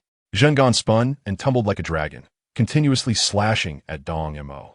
While blocking Jingon's strikes with his Iron Fan, Dong-emo asked, Hey, can you tell me? I've asked you so many times. Are you really not going to tell me? I'm really curious, you know? If you tell me, maybe I'll let her go." Jingon completely ignored Dong-emo and focused on executing his sword techniques. Dong-mo's entanglement with him was precisely what Jingon wanted. The more times he spun during life flowing continuously, the stronger his slashes became. Although killing Dong-emo was impossible, Jingon's current goal was simply to buy time. Time until Miyazaki Chiya and Kei are arrived. Dong-emo feigned regret and said, "Really not going to say? How sad. Then I'll have to find the answer myself." Blood Demon Technique, Frozen Clouds. Dong-emo waved his fan, instantly spreading a large amount of ice crystals that swept towards Jingon like mist. Jingon wanted to retreat, but remembering that Butterfly Kane was still behind him, he stood his ground. Water breathing, 6th form, Twisting Whirlpool. Jingon created a powerful whirlpool through intense twisting, transforming the whirlpool into a sharp and massive blade that sliced through the cloud of ice crystals. Although he managed to cut through the ice crystals, Jingon's left arm was still frozen. At the same time, Dong-emo closed in on Jingon, striking his frozen left arm with the Iron Fan. In an instant, Jingon's left arm was covered in cracks and finally shattered into tiny ice dust. However, in the next moment, Jingon's left arm reappeared in an instant. Dong-emo lightly tapped his head with the Iron Fan and said, "This still doesn't look like self-healing, but why is that? It's really strange." Dong-emo had never seen such a peculiar ability, especially one that appeared in a human, leaving him puzzled. Meanwhile, on the other side, Miyazaki Chiya's left arm suddenly disappeared, but this time she did not scream. In fact, while Kurigane was on the road, Miyazaki Chiya didn't cry out in pain even once. However, the pain-sensitive Miyazaki Chiya still couldn't help but tremble, as it was a natural response of her body that she couldn't suppress. The disappearance of her left arm was followed by a surge of blood. Kurigane was now drenched in Miyazaki Chiya's blood, looking like a person made of blood. Kurigane turned to look at the place where Miyazaki Chiya's left arm had been. Her already red eyes were now filled with tears, and she asked with a trembling voice, "Miyazaki, can you still hold on?" It was heart-wrenching for Kurigane, seeing Miyazaki Chiya, who was usually so afraid of pain, now silent and enduring. Miyazaki Chiya gritted his teeth and said, "Even if I can't hold on, I have to endure. I'm the boss. How can a boss back down? Kagaya, no slacking off. Get to work. Besides, I'm a demon. How could anything happen to me? This little injury is nothing." Kagaya gritted her teeth and continued to charge forward. Soon, they would arrive. "Hold on. after being crushed by Doma's attack, and then healing due to damage transfer. Kanamori was about to continue entangling with Doma to buy time, when Butterfly Kane unexpectedly stood in front of Kanamori again. Sister Kane. Doma, covering his face with an iron fan, said in surprise, "Your abdomen is still bleeding. Your lungs are almost dead. Don't force yourself any longer. I'll make it quick and behead you, so you can escape this suffering soon. You are beyond saving, so stop pretending to be strong." Butterfly Kane looked at Doma with determination in her eyes and said hoarsely, "Kanamori, you've done well. I'll take over from here. Hurry and escape. I will hold him off. You must not be captured." Kanamori sensed that Miyazaki Chiya and Kagaya were already very close to them. Kane was right. She absolutely could not be captured by Doma because her life was still tied to Miyazaki Chiya and Kagaya. Kanamori took a deep look at Kane's back and softly said, "You must wait for us." After saying that, Kanamori resolutely turned and ran away. Butterfly Kane no longer held any hope for her own survival. Just as Doma said, she was beyond saving. Now, she was relying entirely on the total concentration breathing technique to contract the muscles around her abdominal wound to force herself to stand. The sky had turned gray. It was no longer pitch black. Doma frowned slightly. He had played too long and lost track of time. The sun was about to rise, and Doma faced two choices: to devour Butterfly Kane or to chase after Kanamori. Doma sighed, "Oh, what bad luck. If I had known, I would have been more mindful of the time. I really want to redeem you. Can we negotiate? Just give up your resistance. Redeeming you is for your own good. You can live forever in my body. Then I can take that child to that adult." If Butterfly Kane obstructed him, Doma would have a hard time chasing Kanamori, especially since he had little time left. Butterfly Kane raised her Nichiren blade. Her determination was evident. Doma shook his head. "You really don't know what's good for you. I've given you a chance. Why not accept my redemption? Forget it. Compared to you, that child is a bit more important." Doma charged forward, abandoning Butterfly Kane and intending to pursue Kanamori. Flower breathing, fifth form, no result peony. Butterfly Kane endured the excruciating pain and unleashed a series of 9 strikes in all directions, slicing toward Doma like peony petals. Doma was successfully held back by Butterfly Kane. Doma was not angry. One could say he didn't even know what anger was. He smiled and said, "It seems you are also quite reluctant to part with me. Since that's the case, I'll show some mercy and give up on that child. After all, that child is still alive and can be found sooner or later, but if you die, it's really over. You should be grateful to me." Chapter 43. Arrival. After Kanamori left, Doma planned to abandon Butterfly Kane to chase after Kanamori, but was stopped by Butterfly Kane. Doma temporarily gave up on Kanamori, as she was still alive and he could find her eventually. However, if he didn't devour Butterfly Kane now, he wouldn't have another chance to do so. So, Doma refocused his attention on Butterfly Kane.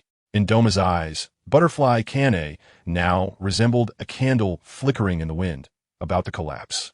Doma chuckled. "Oh dear, just holding that sword must be quite a strain for you, right? Using your injured body to activate your Demon Slayer breathing techniques to block me must be quite difficult. But can you still move? Just moving a bit must cause you pain all over, right? Can you execute that attack again?" Doma had no intention of mocking, but his questions came across like taunts. However, as Doma said, Butterfly Kane felt pain all over with even the slightest movement, and her vision seemed to be veiled, making everything look a bit blurry. Doma waved his iron fan and unleashed his Blood Demon Art. Blood Demon Art. Winter Ice Pillars. Doma created numerous sharp ice pillars above Butterfly Kane, which fell from the air.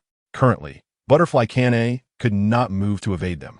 She bit her lip, gathering the last of her strength. Flower breathing, second form, Mune Key Plum. The moment Butterfly Kane activated her breathing, she unleashed arc-shaped slashes in all directions, breaking through a large number of ice pillars. However, one ice pillar still pierced through her shoulder blade.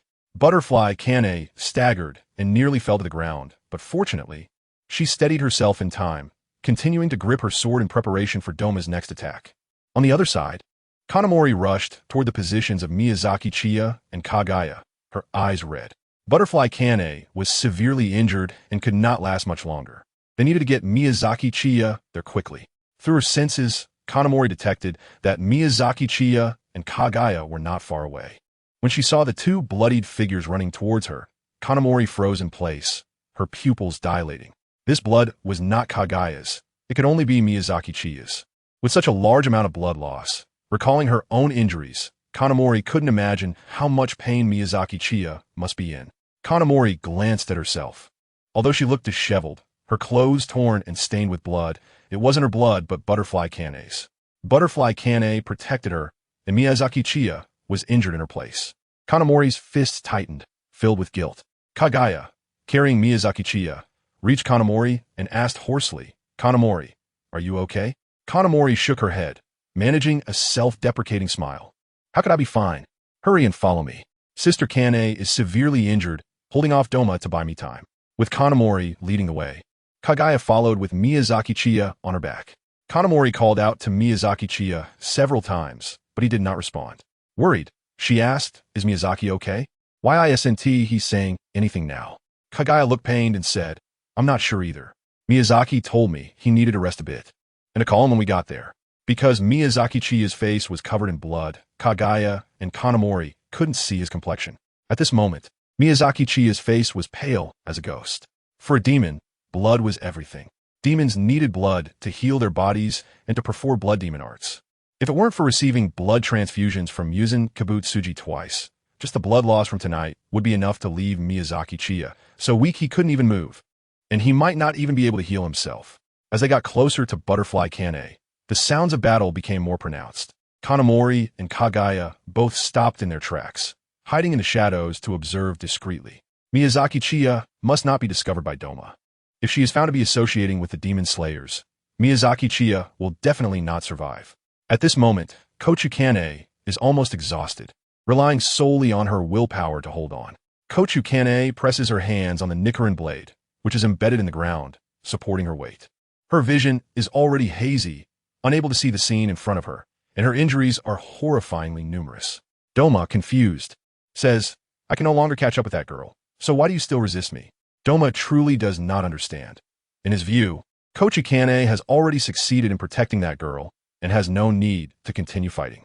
What puzzles Doma the most is that, according to the fragile human body, one should have died from such severe injuries long ago. Even if not dead, one should be unable to move. Yet in this severely injured state, Kochu Kane manages to continuously block his blood demon art attacks. Kochu Kane has no strength to respond to Doma and cannot even hear his voice. All she can hear now is a buzzing sound in her ears. Doma walks toward Kochu Kane. Sensing Doma approaching, Kochu Kane tries to raise the Nichiren blade. However, without support, Kochu Kane falls straight to the ground. Seeing Kochu Kane finally collapse, Doma stops and smiles. This is more like it. Why bother enduring so much suffering? However, I am deeply moved. A fragile human like you can struggle to this extent, fighting with me until now, fully aware of its futility, yet still inexplicably persevering. But this is also the most ethereal and beautiful aspect of humanity. It is an honor to be able to redeem you. Doma continues to walk toward Kochu Kane. Kanroji and Shinobu are tense, ready to rush in to save Kochu Kane. Suddenly, the first ray of sunlight in the morning shines down on the earth, illuminating Kochu Kane's body. Upon seeing the sunlight, Doma takes a few steps back, as if encountering a natural enemy. Doma sighs, "Ah, what a pity. It seems even the heavens do not wish to let me redeem you." The sunlight spreads rapidly, forcing Doma to retreat. After Doma withdraws, Kanroji and Shinobu let out a heavy sigh of relief. Kanroji says to Shinobu, "Shinobu, go bring Sister Kane over. I will take Chiya to the shaded area."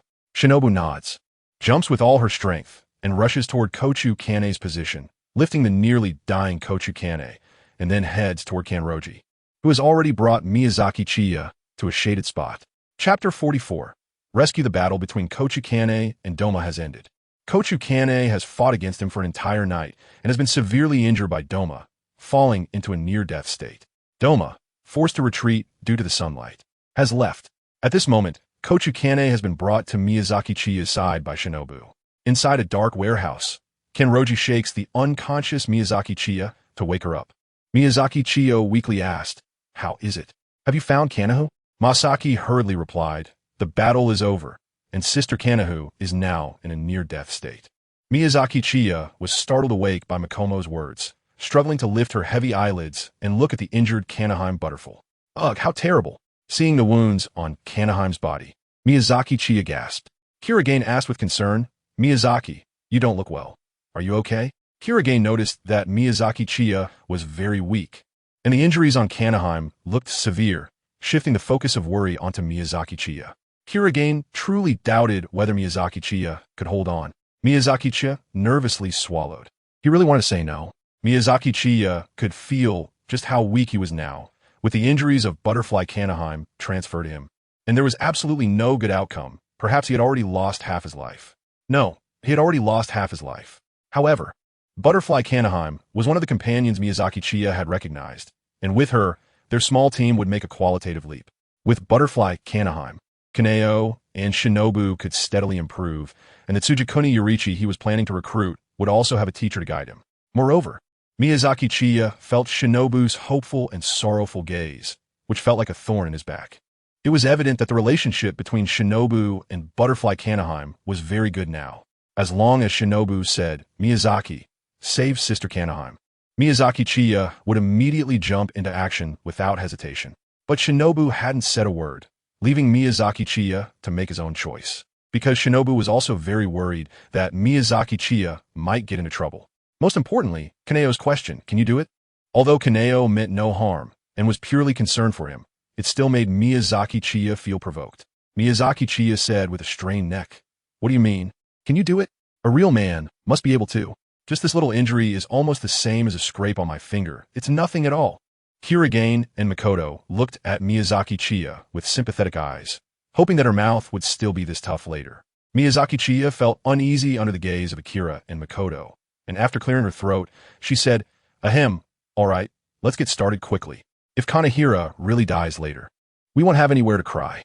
Miyazaki Chiya stretched her hand out in front of Kanan, tilting her head to one side. "Kanan, I'm a little tired. Can you help me?" Miyazaki Chiya is now too afraid to look, fearing that her hard-won courage will dissipate. Kango picks up the Nichiren blade and slashes it across Miyazaki Chiya's wrist. Makomo also holds the Nichiren blade and slashes it across Kane Kocho's hand. Kango and Makomo say in unison, "Miyazaki, it started. Are you ready?" Miyazaki Chiya felt a sense of emptiness in her heart, her voice trembling as she said, "Come on." K2 and Makoto brought Miyazaki Chiya and Butterfly Kanai's wrist together. The injuries on Butterfly Kanai's body instantly vanished. K2 and Makoto's eyes turned blood red. And at the moment when all of Butterfly Kanai's injuries transferred to Miyazaki Chiya, blood gushed out from Miyazaki Chiya's wounds, splattering onto both of them. Miyazaki Chiya's horrifying screams echoed throughout the entire house. K2 and Makoto looked at Miyazaki Chiya, who was continuously bleeding, feeling as if their hearts were being twisted in pain. The two of them frantically pressed on Chiya's wounds, hoping to lessen the flow of her blood. However, there were too many wounds, and they couldn't apply pressure on all of them. Chiyo Miyazaki fell into a coma, but quickly woke up in pain, screaming again before fainting once more, and this cycle continued. Makoto was anxious and said, "What is going on? Why is Miyazaki's self-healing so slow?" Kaido said in a panic, "I don't know." Both Kaido and Makoto were unaware that the blood of demons was the source of power, and now that Chiyo Miyazaki had lost too much blood, her healing ability was naturally slow. Although the self-healing was slow, she was still healing. "We need to find a way to stop the larger wounds from bleeding further, to prevent Mr. Miyazaki from losing more blood." Kanai Kochu's voice came from behind Kaido and Makoto. They turned around to see Kanai, who looked fine and was already standing up. Kanai knew that Chiyo Miyazaki had saved her and felt grateful towards her. However, Kanai did not realize that Chiyo Miyazaki had come specifically to save her. She thought Makoto was injured, and the injury had transferred to Chiyo Miyazaki. Therefore, she rushed here to save Makoto and inadvertently saved herself. Kaido said with difficulty, "But how we stop the bleeding?" As someone born into a family of pharmacists, Kanai quickly thought of a solution and took out a fire stick. "We don't have any tools, so we can only use high temperature to cauterize the wounds, which can effectively reduce the bleeding." Kanai took a piece of wood, lit it with a fire stick, and then found 3 iron rods in the small warehouse, heating them in the fire before handing them to Kaido and Makoto. Kaido and Makoto bit their lips as they looked at Chiyo Miyazaki, who had just fainted again. Given that Chiyo was already afraid of pain, they felt a bit embarrassed about having to use the red-hot iron rods to cauterize her wounds. But there was no way around it. Kaido, Makoto, and Kanai each targeted the largest wounds on Chiyo Miyazaki's body, pressing the red-hot iron rods accurately against the wounds. A sizzling sound echoed. Unfortunately, at that moment, Chiyo Miyazaki just happened to wake up and saw Kaido, Makoto, and Kanai holding the red-hot iron rods ready to burn her. You bunch of heartless bastards. I'm not dead yet, and you're already rushing to desecrate my corpse." How much do you hate me? As soon as she finished speaking, Chiya Miyazaki rolled her eyes and fainted again.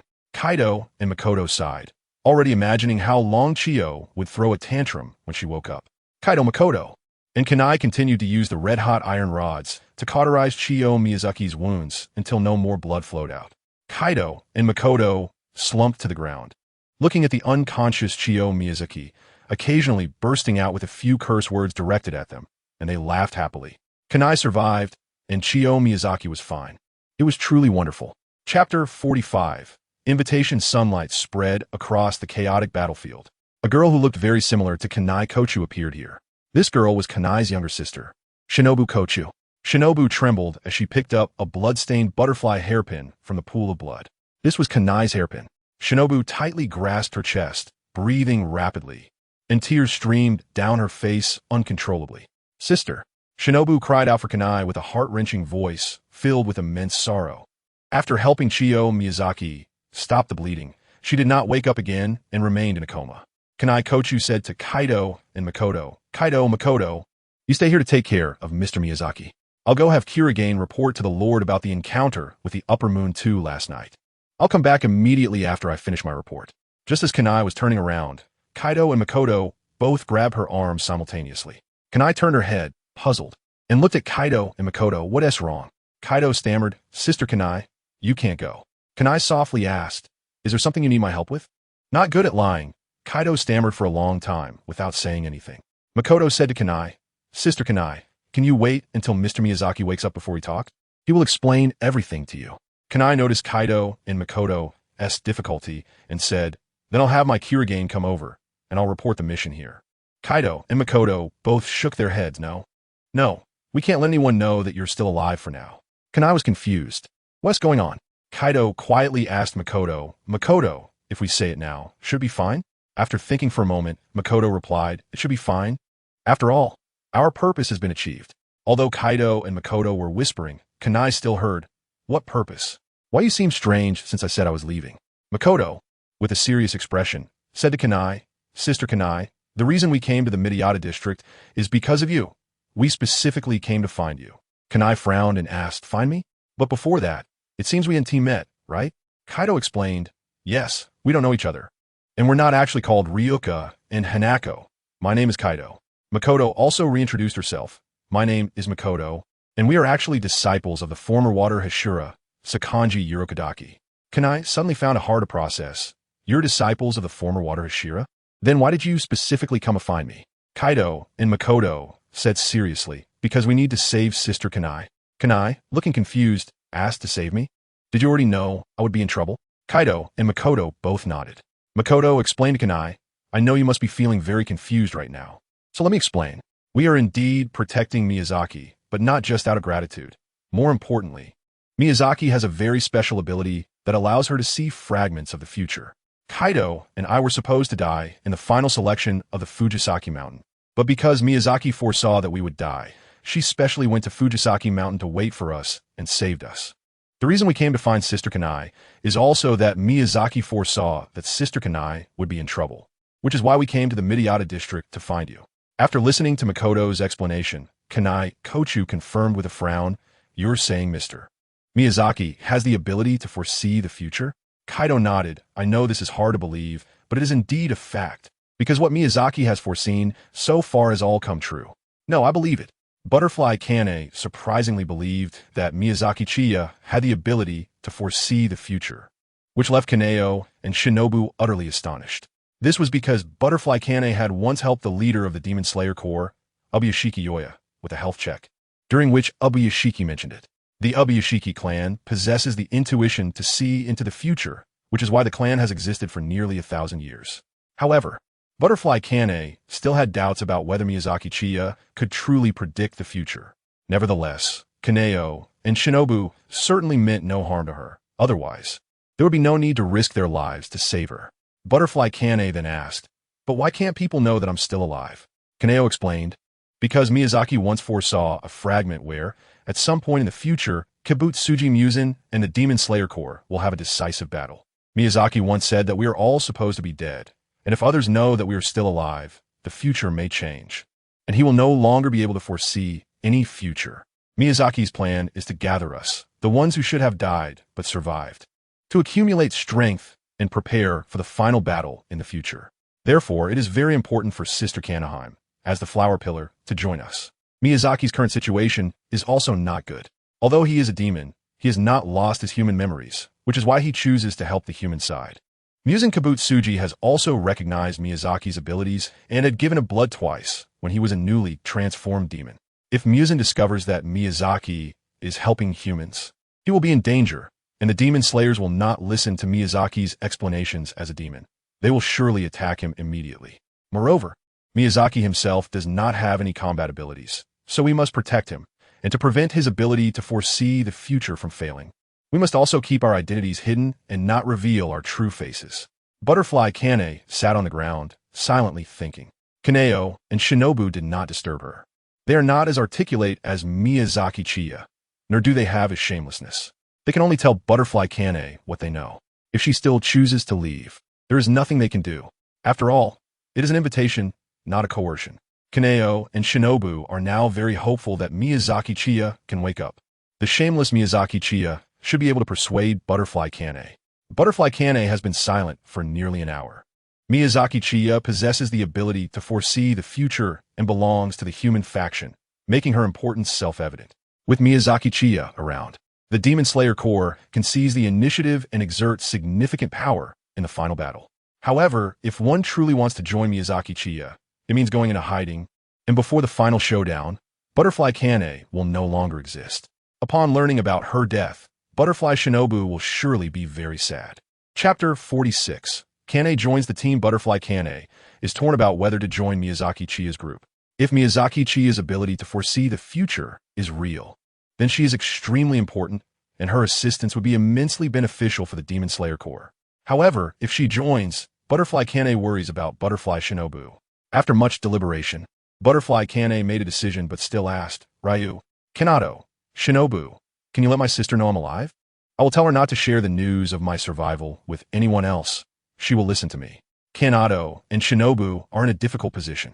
Even their most respected instructor, Yuro Kadaki Sakanji, is not allowed to meet Miyazaki Chiya, and if Butterfly Kane wants to join, Miyazaki Chiya will definitely refuse. After all, they have heard Miyazaki Chiya mention that Butterfly Shinobu will eventually succeed Butterfly Kane and become a Hashira of the Demon Slayer Corps. Seeing the dilemma on Kanado and Shinobu's faces, Butterfly Kane sighed and said, Then I'll ask Mr. Miyazaki when he wakes up. Butterfly Kane sat on the ground, her eyes unfocused as she stared ahead. Kanado and Shinobu also sat on the ground, waiting quietly. This time, Miyazaki Chiya's injuries were indeed very severe. From daytime until almost midnight, her injuries only fully healed then. Miyazaki Chiya opened her eyes. Everything in her sight was double, and her head hurt a lot. Miyazaki, you're awake. Miyazaki Chiya frowned at Akaharu and Makoto, then turned over on the ground, facing them with the back of her head. Oomph. Akaharu and Makoto exchanged helpless glances. As expected, Miyazaki Chiya was definitely sulking because they had used a red-hot iron rod to cauterize her wound.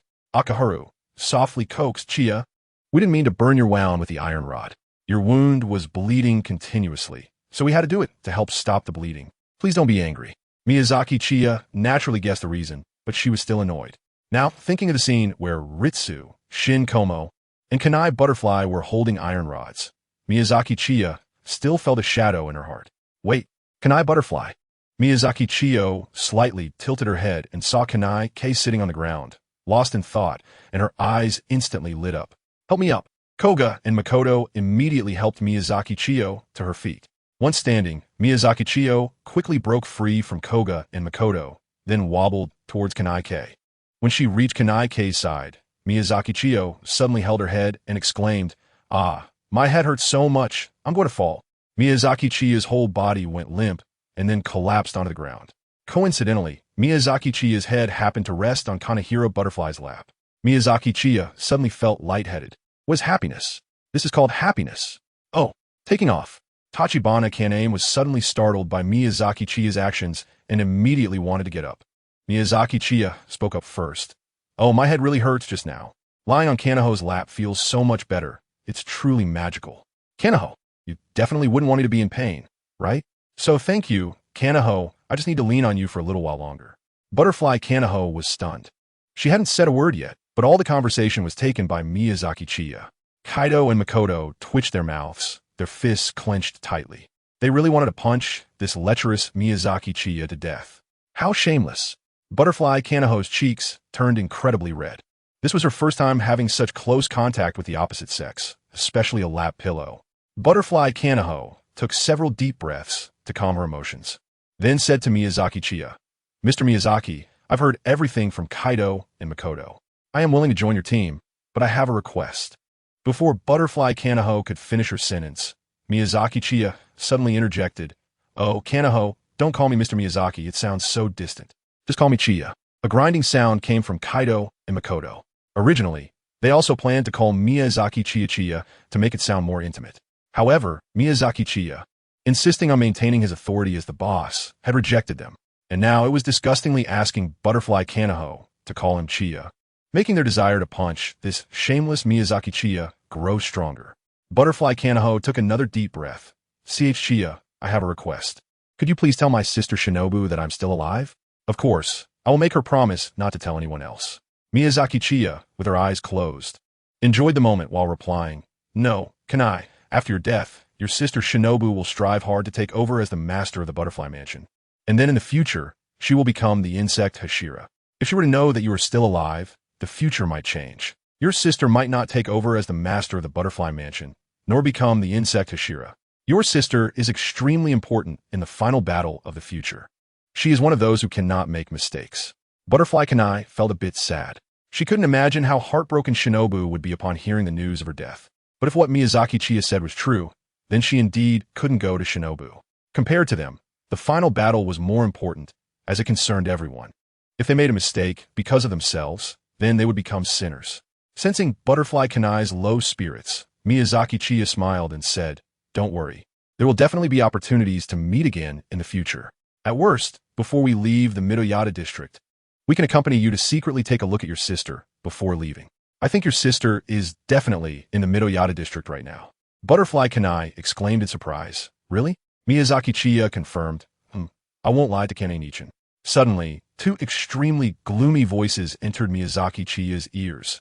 "Miyazaki Chiya, then why didn't you agree when we wanted to see Master Rengoku one last time?"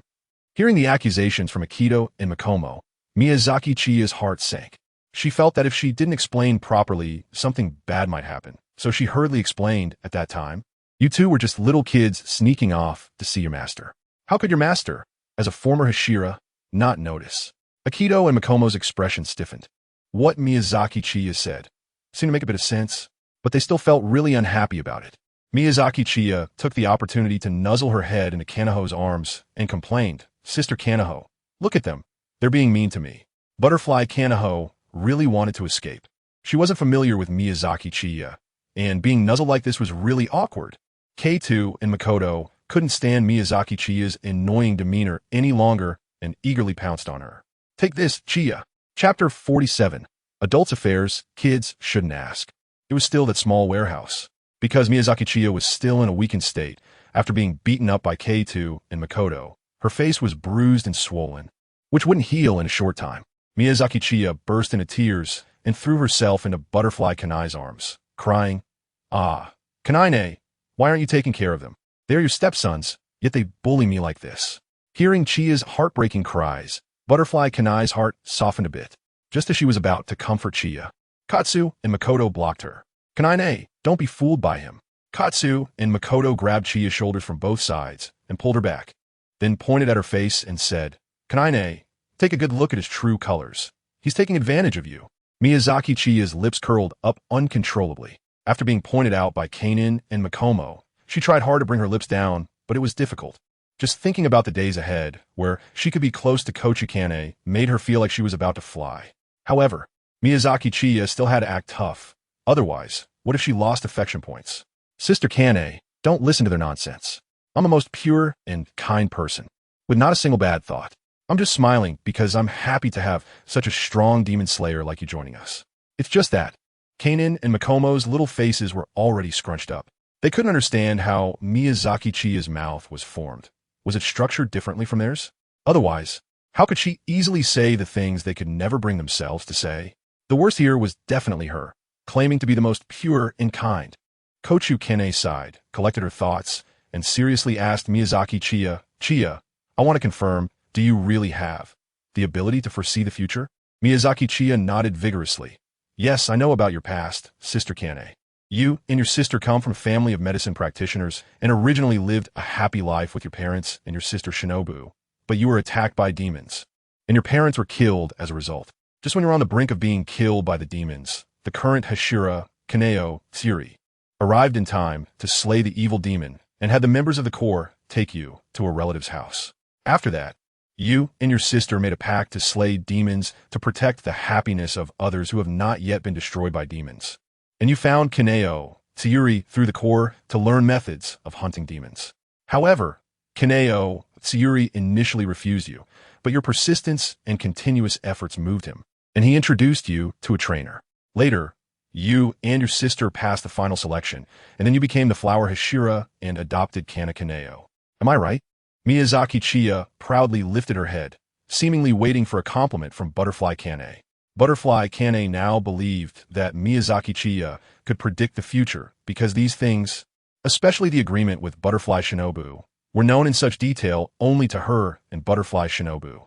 Just as Butterfly Kane was about to say, "You're absolutely right," Miyazaki suddenly said, "I also know that Sister Kane is exceptionally talented, excelling in gujing, flower arrangement, and tea ceremony. Sigh, I wonder if I'll be able to hear Sister Kane play the gujing, brew tea for me, and then give me a flower."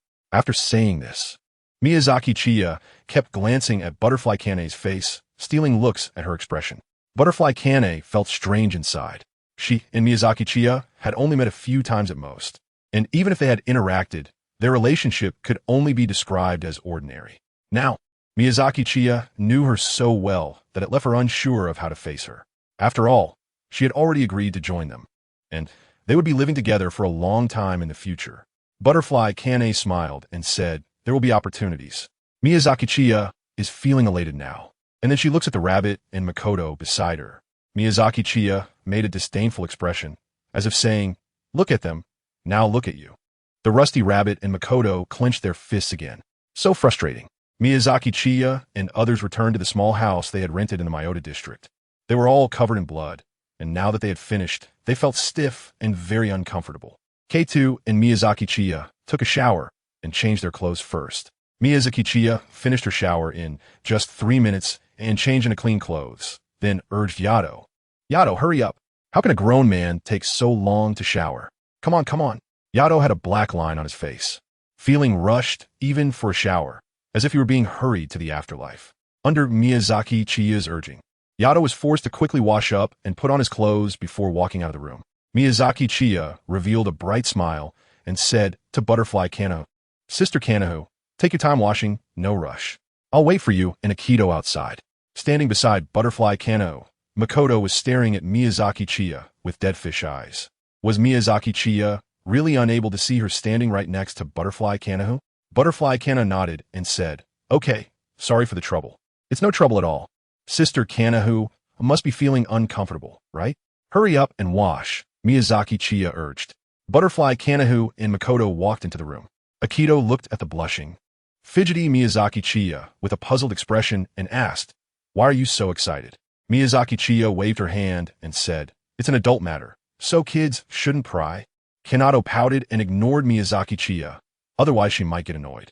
In the room, Butterfly Kanahira was ready to take a shower, but seeing that Makoto hadn't moved for a long time, she asked Makoto what's wrong. Makoto replied to Butterfly Kanahira, "Sister Kanahira, you go ahead and wash. I'll wash after you." Butterfly Kanahira tilted her head and asked in confusion, "Didn't we always wash together before?" A look of disgust appeared on Makoto's face as she said, "Sister Kanahira, I have to keep watch for you. Otherwise, I'm afraid some pervert will peek." Butterfly Kanahira instantly imagined Miyazaki Chiya's face and shivered at the thought of being spied on by her while bathing. "Makoto, please." Under Makoto's watch, Butterfly Kanahira started to take a shower.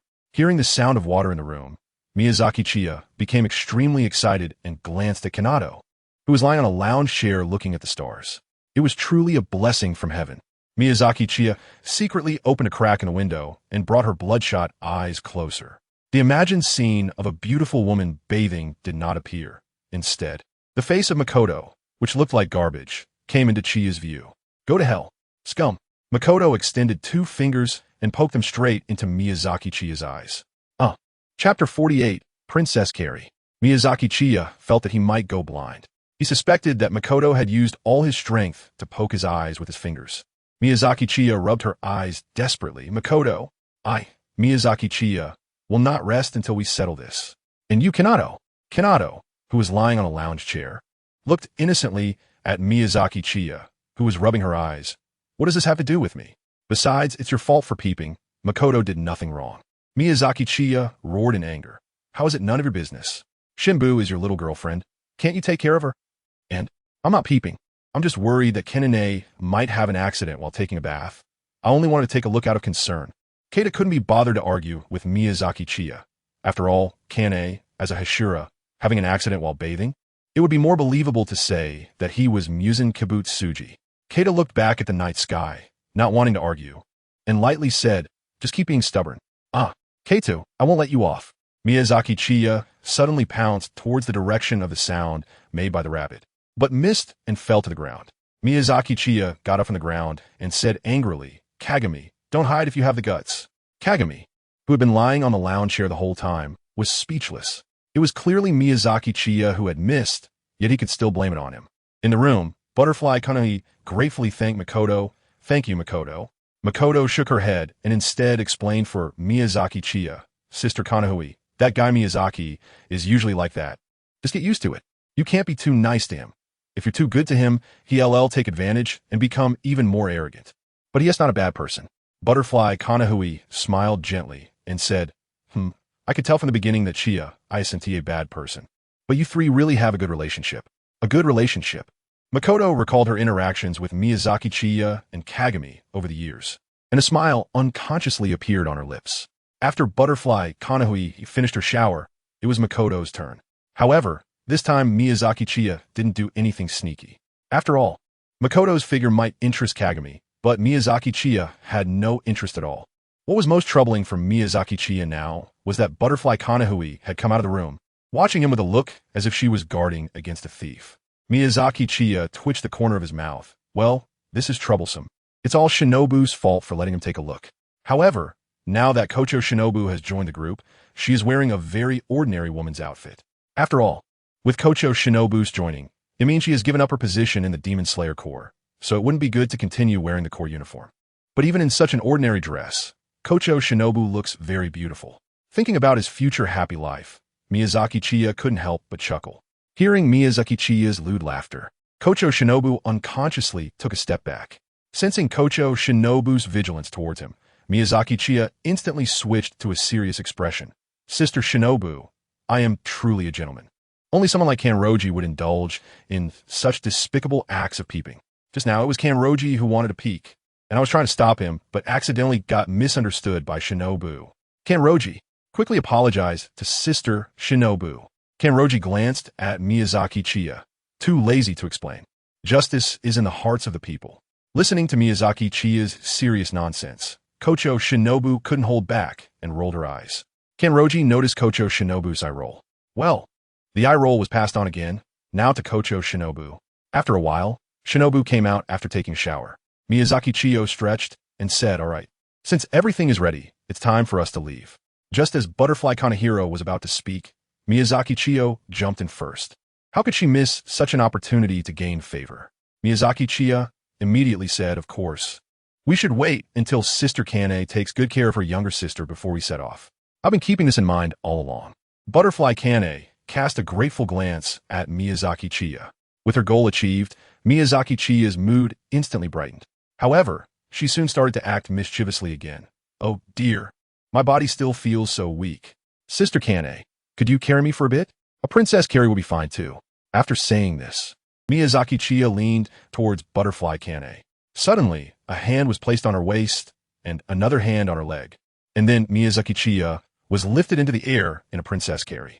However, the person who carried Miyazaki Chiya was not Butterfly Kane, but Kagaya. Kagaya smiled and said to Miyazaki Chiya, don't trouble Sister Kane, Miyazaki. If you want a princess carry, I can do it. Miyazaki Chiya's eyes widened in shock, her lips trembling. Why you put me down right now? The rusty rabbit tightened its grip around Miyazaki Chiya and said with a smile, "No way, Miyazaki. Aren't you feeling weak? I'm just doing the same. Same, your big-headed ghost." Miyazaki Chiya's spittle has all come out. Miyazaki Chiya struggled to get out of Kogen Usagi's arms. But there was one thing that Miyazaki Chiya said that was indeed true. He was very weak right now, with no strength in his body. Kogen Usagi held Miyazaki Chiya tightly and refused to let go.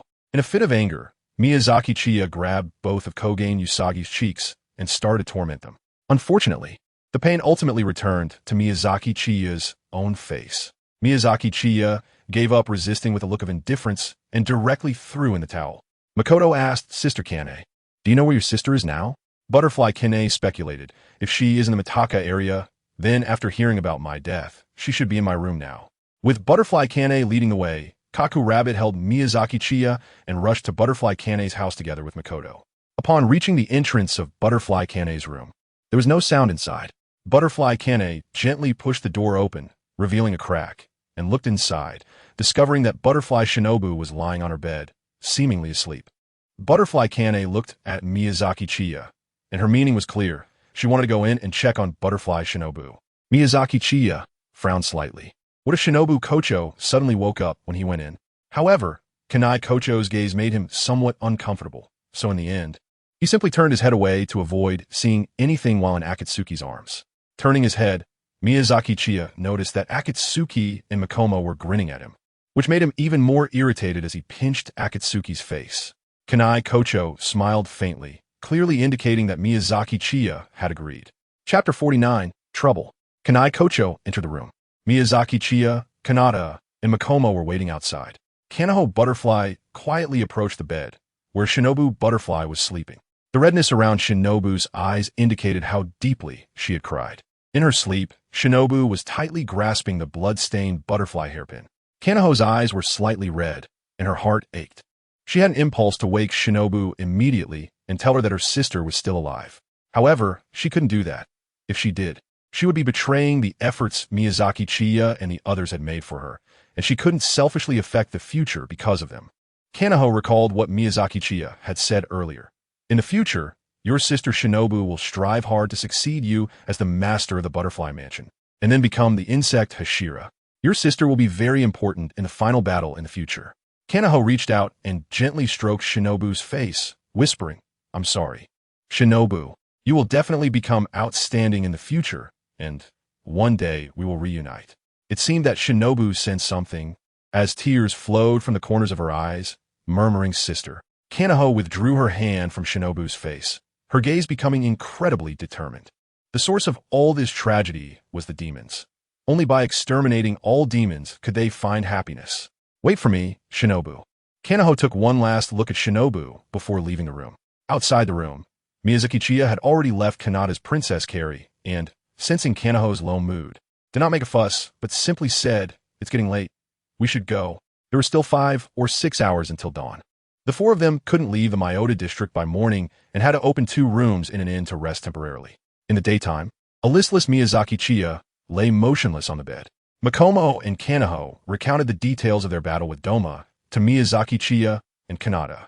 Miyazaki Chiya suddenly sat up in bed and asked, "Makomo, did you just say that Doma originally planned to give up on Sister Kane and go after you?" Makomo and Butterfly Kane both nodded at the same time.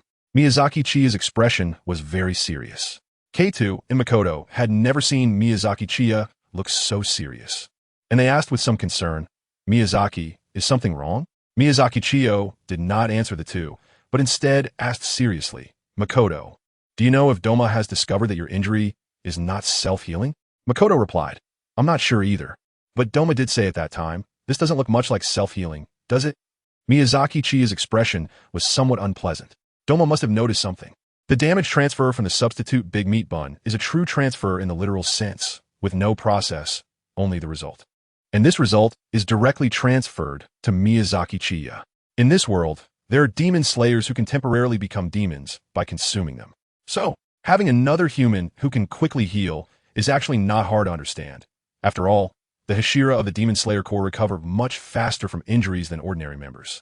However, if Doma discovers that this is not self-healing, then things will become troublesome. Miyazaki Chiya is worried that Doma might think in other directions, such as blood demon arts. It is clear that Doma has set his sights on Kanawo, planning to capture her and offer her to Muzan Kibutsuji. However, they are currently acting as a group. If Doma appears again, Kanawo can be treated as an individual case, but if there's also Akaza and Kane Kocho, it becomes hard not to speculate towards blood demon arts. Miyazaki Chiya needs to come up with a way to cover up in case she accidentally gets exposed in the future. Seeing Miyazaki Chiya deep in thought, Yatu Makoto and Kanai Butterfly did not disturb her. Miyazaki Chiya maintained her posture for 30 minutes, finally exhaling and moving a bit. The rusty rabbit quickly asked Miyazaki, "What were you thinking just now? Is there trouble?" Miyazaki Chiya sighed and said, "Of course there are troubles. I've been targeted by a pervert. How can it not be trouble?" Zongtu tilted her head and asked, "Pervert? Is it that demon named Doma?" Miyazaki Chiya introduced to the three. "That's right, Doma. The upper moon, too, is quite a perverse pervert. When he was still human, he never experienced any emotional fluctuations and felt no joy, anger, sorrow, or happiness. He considered human emotions to be illusory. Doma's parents and the religion they founded, the Eternal Bliss Sect, regarded Doma as the son of God. When Doma was 20, he was turned into a demon by Muzan Kibutsuji, but he continued to serve as the founder of the Eternal Bliss Sect. The doctrine of the Eternal Bliss Sect is to maintain a calm attitude while enjoying life, believing that there is no need to force oneself to do things that cause discomfort or pain. There are about 250 followers of the Eternal Bliss Sect, but these followers are all mere objects for Doma's perverse games. Shinobu asked in confusion, "But if he has no emotions and cannot feel joy, anger, sorrow, or happiness, then does what he does have any meaning?" Miyazaki Chiya replied, "That is a very good question, Makomo. Indeed, if Doma has no emotions, then everything he does is meaningless. He always pretends to be very emotional, making it seem like he is rich in feelings. So, from my perspective, he is pursuing something he does not possess, and that is also a form of emotion. Therefore, I am more inclined to believe that Doma has feelings of joy, anger, sorrow, and happiness. But he has closed himself off, or perhaps he simply cannot understand them. As for why Doma is a pervert, it is because he likes to consume women. He believes that the nutrients women possess can even allow them to conceive a child in their womb. So Doma thinks that by eating more women, he can become stronger more quickly. He sees eating people as a form of redemption, believing that those he consumes will attain salvation and live forever with him. Who can be called a pervert if not him? Upon hearing that Doma likes to consume women, Kanroji, Makomo, and Kochu Shinobu all frowned. Kochu Shinobu let out a heavy sigh, saying, "No wonder Doma is so obsessed with eating me, and why his smile looks so awkward. He always talks about redemption and eternity. It turns out he likes to eat women and has no emotions." Miyazaki Chiya said seriously, "That's right, Doma is a pervert. He has very few things that interest him, but once he is interested, he will stick to you like a plaster. So we must always be prepared to encounter Doma." Upon hearing Miyazaki Chiya mention that Doma could find them at any moment, Kanroji, Shinobu, and Kochikane had extremely serious expressions, especially Shinobu and Kochikane. They had witnessed Doma's strength firsthand. Chapter 50, You Deserve to be Single. From Miyazaki Chiya, Kanroji, Shinobu, and Kochikane learned some information about Upper Moon 2, Doma. Miyazaki Chiya's warning to always be prepared for an encounter with Doma made the three very nervous. Kanroji worriedly said, "If we encounter Doma, wouldn't that put you in danger, Miyazaki? If you expose your collaboration with us demon slayers, they won't let you go, right?" Miyazaki Chiya firmly said, "Of course. They won't let me go, but what worries me the most right now is you guys. You can't defeat Doma at the moment. And if any one of you gets captured, I will definitely be in trouble because the harm you suffer will transfer to me. If we are being targeted, hiding all the time is not a solution. So I am thinking of a way to avoid fighting, a permanent solution." Kanroji, Makomo, and Kochukane felt very heavy-hearted, especially Makomo and Kochukane. Makomo felt that it was because of her that Doma discovered the clues, and Kochukane thought it was because she was saved that Makomo was discovered by Doma. Sensing the atmosphere was a bit oppressive, Miyazaki Chiya smiled and said, "There's no need to worry for now. I'm just guessing. Maybe that guy Doma is an idiot and hasn't he figured it out. Or maybe he has forgotten about it. Besides, I have a lot of confidence in myself. I will definitely come up with a good solution." Kanroji, Makomo, and Kochukane forced a smile at Miyazaki Chiya, thinking she was comforting them.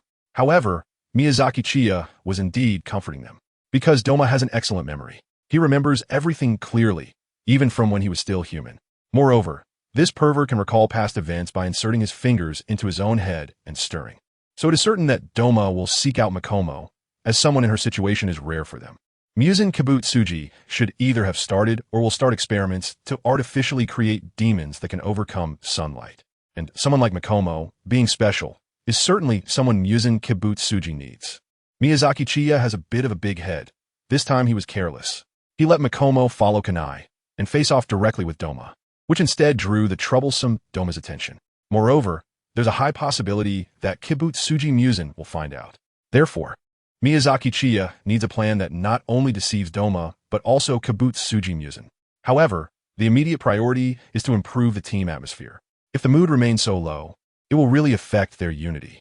Oh, I'm not just trying to comfort you, and you don't believe me? I have the ability to foresee the future. This little trouble is nothing, and I can come up with a solution in no time. Miyazaki Chiya jumped out of bed and sat down on the chair next to Kochu Kane, leaning her whole body against Kane's shoulder. Sister Kane, you believe me, right? The sudden closeness from Miyazaki Chiya made Kochu Kane shiver, sitting up very straight, her ears turning bright pink as she stammered. I believe you. Kanata and Makomo looked at Miyazaki Chiya with disdain, wondering why she didn't ask if they believed her too. What double standards? However, with Miyazaki Chiya's interruption, the atmosphere returned to normal, and smiles appeared on everyone's faces. Yes, Miyazaki Chiya has the ability to foresee the future, so she must be able to turn misfortune into good fortune. Yet only Miyazaki Chiya knew how anxious she was inside. What nonsense about foreseeing the future? She had none, relying entirely on her knowledge of the plot. To prevent any changes to the storyline, Miyazaki Chiya had to be so cautious. Now that Tamayo had set her sights on Makomo, what if Muzan Kibutsuji found out and stopped looking for Tanjiro? If the main character was gone, would she have to play Nezuko and let Kanata be Tanjiro? Kanata has a scar on his face, and Tanjiro has a scar on his forehead, so it's somewhat similar, right? Not even close. Tanjiro is a key character who can use sun breathing, while Kanata can barely do anything. She was so anxious. Who could help her?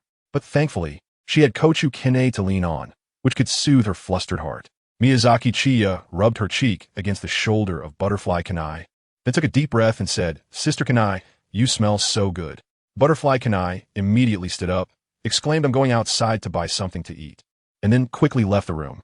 K2 and Makoto looked at Miyazaki Chiya with disdain and said, Do you realize that your behavior right now is sexual harassment? Miyazaki Chiya scoffed, Don't slander me. I'm just a pure-hearted boy. People need to be a bit more proactive. Crying and acting cute gets you what you want, you know? If either of you, Katsu Rabbit or Shinbo, were as proactive as I am, you'd already have your second child. Katsu Rabbit and Shinbo are both 16 this year, just 1 year younger than Butterfly Kanai. They should understand pretty much everything by now. After being teased by Miyazaki Chiya, both of them instantly turned as red as monkey butts. Vulgar. Shameless. Facing the slander from Katsu Rabbit and Shinbo, Miyazaki Chiya let it go in one ear and out the other. Miyazaki Chiya asked, Kagami, Makoto, have you both mastered your full concentration technique yet? Kagami and Makoto nodded and replied, We have learned it from Sister Kane. Miyazaki Chiya stuffed a handful of candy into her mouth and exclaimed, It's great to have someone to teach you. In the previous years, although you both made progress, it wasn't very noticeable. You both have great talent, but there are some techniques you don't know, and there's no way to consult others. If you try to figure it out on your own, you don't know how long it will take. Now it's finally better with Kanahu here. This problem is solved. Kaku and Makomo nodded in agreement. During their time following Butterfly Kanahu, they felt their strength increasing day by day, and they could feel it every day. Kaku curiously asked Makomo, Is that Doma really that strong? Makomo's expression darkened slightly as she whispered, Yeah, he's so strong that I don't even know how to kill such a demon. My attacks against him feel as powerless as a child's. They're easily shattered by him. If it weren't for Miyazaki's ability, I would have died a long time ago. That deep sense of powerlessness was truly unbearable. Kaku patted Makomo's shoulder, silently comforting her gloomy mood. Miyazaki Chiya scolded Kanato for not being able to grasp the situation, saying, I thought you asked that question because you finally understood and figured out how to comfort Mako, planning to build up some affection with her. But this is all you have? You let such a good opportunity slip away. No wonder you're still single. You don't even know how to say comforting words. Even saying I've always been by your side would be better. If it weren't for you and Mako being childhood friends, you'd be single for life. Kanato stared blankly at Miyazaki Chiya, wondering what was wrong with her. Chapter 51. The useless boss is a cowardly demon king. Not long after Butterfly Kane left the inn, she returned, bringing food with her. After all, Butterfly Kane, Kanado, and Mako are humans and need to eat. Miyazaki Chiya looked at the three people enjoying their food and said with some frustration, "Is it really that good? I think it tastes terrible." This wasn't just Miyazaki Chiya being sour about not being able to eat the grapes. The smell of the food did nothing to stimulate his appetite. Kata stuffed a piece of fish in her mouth and chewed a few times, saying it's pretty good.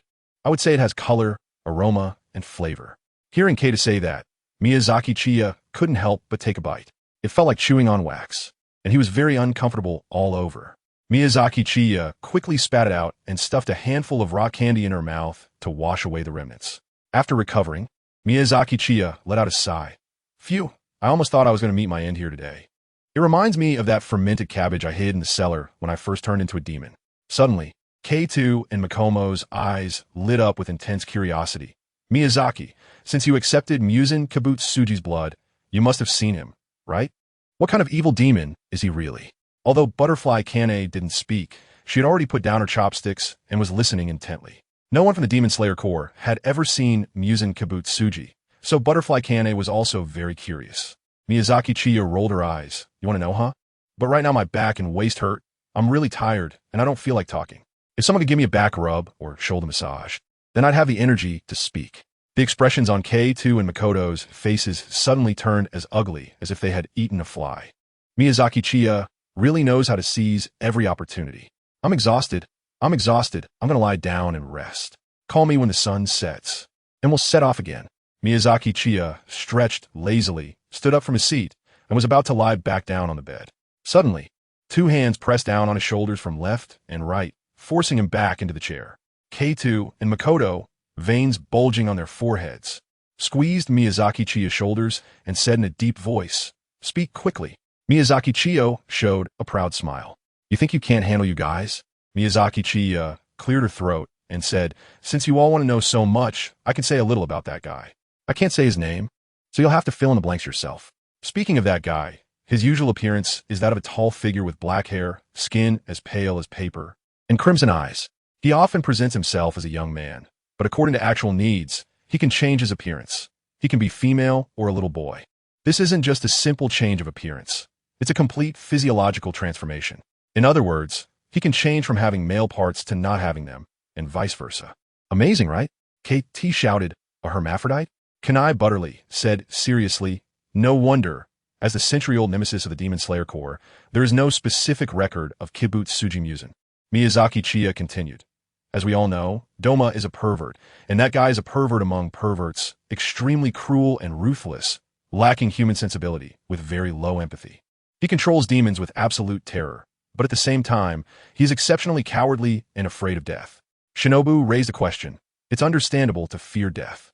But is the demon king Muzan Kibutsuji, who uses absolute terror to control others, really cowardly? Miyazaki Chiya explained. He has basically never shown himself in person and always lets his subordinate demons take action, never putting himself in danger. Do you believe that as long as you wear a special earring, even if you appear in front of him and say you want to trample him and toy with him, the first thing he would think is to run away? K2 and Makoto, even Kanai Butterfly doesn't believe it. Who is that? It's the demon king Muzan Kibutsuji. If you were to meet Muzan Kibutsuji and say in front of him that you want to kill him, he would definitely kill you in an instant. Miyazaki Chiya also realized that they didn't believe her, as she couldn't be bothered to explain, as it was simply inexplicable. Miyazaki Chiya thought about how Tanjiro had placed his hand on Muzan Kibutsuji's shoulder. While Muzan only treated the girl he claimed as his daughter as a hostage to show Tanjiro, and casually turned a human into a demon before leaving.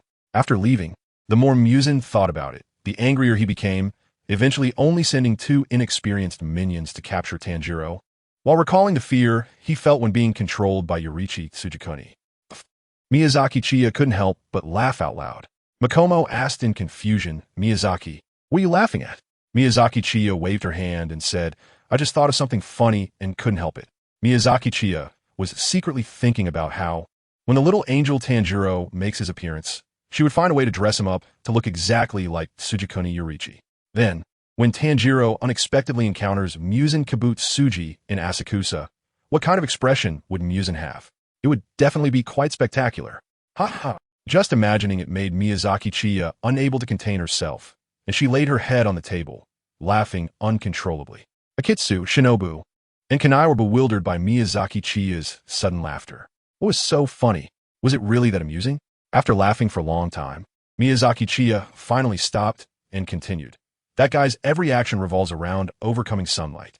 And the purpose of creating so many demons is to find the blue spider lily that can help demons overcome sunlight. To him, all demons are just tools, not companions. That guy's blood gift plants a curse within the demons' bodies, allowing him to read their thoughts and know their locations. Any demon that leaks information related to him will be cursed and die from bodily decay.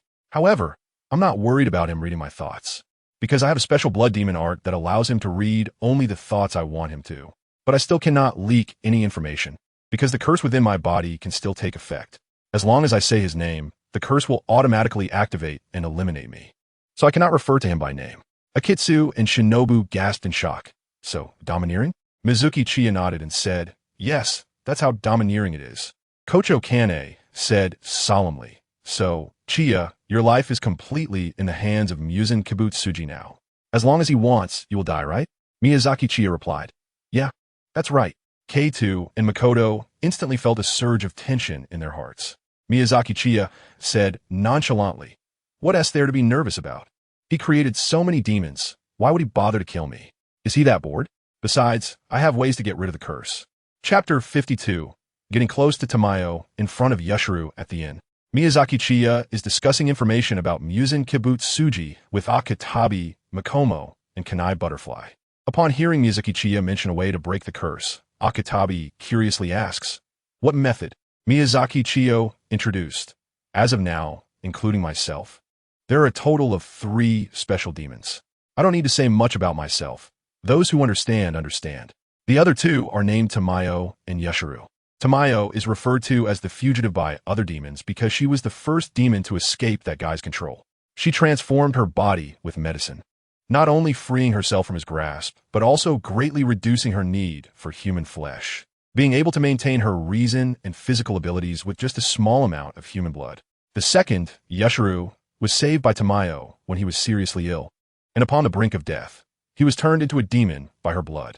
He also only needs to consume a small amount of human blood to survive, even less than Tamayo. As long as I find Tamayo and ask her to transform me, I can escape Muzan Kibutsuji's control. Akaza, Kanroji Mitsuri, and Kocho Shinobu's eyes suddenly lit up. Akaza eagerly asked, so where is this Miss Tamayo? Miyazaki Chiya glanced sideways at Kanan. Miss Tamayo, why is your face so big? You've lived for hundreds of years. You could be my ancestor. Next time we really meet, remember to call her grandma, or she'll think we don't understand etiquette. As the boss, I still need to save face. In the minds of Kanan, Makoto, and Butterfly Kanai, an image of a white-haired old woman appeared. Kanan nodded and said, I understand. So where's this Grandma Tamayo? Miyazaki Chiya replied, in the fragments of the future I foresee, they will be in Asakusa. However, a few years ago, I searched for them in Asakusa, but unfortunately couldn't find them. This matter is not urgent for now. Finding Tamayo is only a matter of time. However, both Tamayo and Yashiro are quite peculiar, especially Yashiro, who has a very pathological possessiveness over Tamayo. So if you happen to see them in the future, make sure to compliment Tamayo on her looks and beauty in front of Yashiro. Say whatever sweet words you can. You must show closeness to Tamayo in front of him. Kaga, Shinoko, and Kanai were left confused by this. Miyazaki Chiya said that Yashiro has a pathological possessiveness towards Tamayo. So why would they let them get close to Tamayo in front of Yashiro? Isn't this contradictory? Perhaps. This is what Miyazaki Chiya means by having a strange temperament.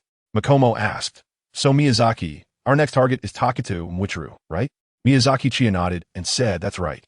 3 years after Taketo Ichiro joins us, we will officially enter the beginning, and your junior will also make his official appearance. K2 and Makomo instantly became excited and said, so, does that mean we will be able to see our master soon? Miyazaki Chiya pouted and said, what do you mean soon? It will still take a few years. Once the little angel makes an appearance, it won't be as easy as it is now. Tachibana Kanehira asked in confusion, Taketo Michiro, junior brother? Little angel? Miyazaki Chiya patiently explained to Butterfly Kane, Taketo Michiro is the companion we want to recruit next. His future will be cut short by a demon that breaks into his home. And then his brother will be recruited into the Demon Slayer Corps and eventually become a Hashira. Takedo Michiro's brother, Takedo Michiro, has immense talent, and I believe that Takedo Yuikaru's talent must also be considerable.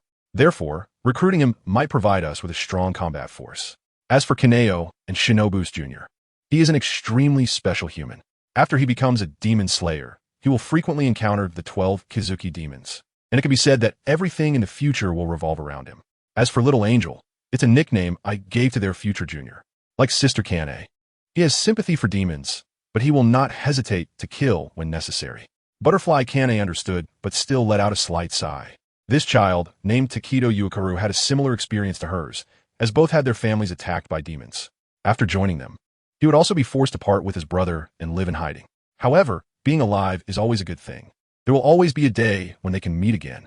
Miyazaki Chiya looked at the sky outside. The sun had already set. All right, let's pack up and set off to Mount Q. Mount Q is the residence of the Tsutomu brothers. After several days of long journey, they finally arrived at Mount Q. The incident involving the Tsutomu brothers is set to happen next summer, and it is only the beginning of winter this year, with several months to go. Therefore, Miyazaki Chiya planned to let Katsu and Makomo find a place to train and improve their skills. As for Kanai Butterfly, she would of course be there to protect him closely. However, Miyazaki Chiya's proposal was immediately opposed by everyone. Even a fool would know what Miyazaki Chiya's intentions were, let alone they were not fools. After a long argument, Katsu, Makomo, and Kanai Butterfly finally decided to train together. As for Miyazaki Chiya's proposal, no one paid attention to it. Days passed by. Kanai Butterfly devoted herself to teaching Katsu and Makomo, and the three returned home late every day. Meanwhile, Miyazaki Chiya remained alone in the empty room, feeling melancholic.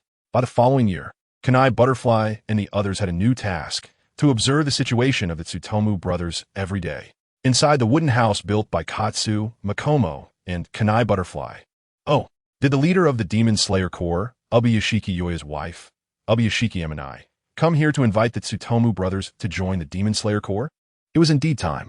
In Miyazaki Chiya's memory, in spring, the wife of the leader of the Demon Slayer Corps, Ubuyashiki Emanai, came to the Tsutomu family, hoping to invite the two to join the Demon Slayer Corps. Makomo was a bit puzzled and said, "It seems that my younger brother Tsutomu Michiro is very interested in joining the Demon Slayer Corps.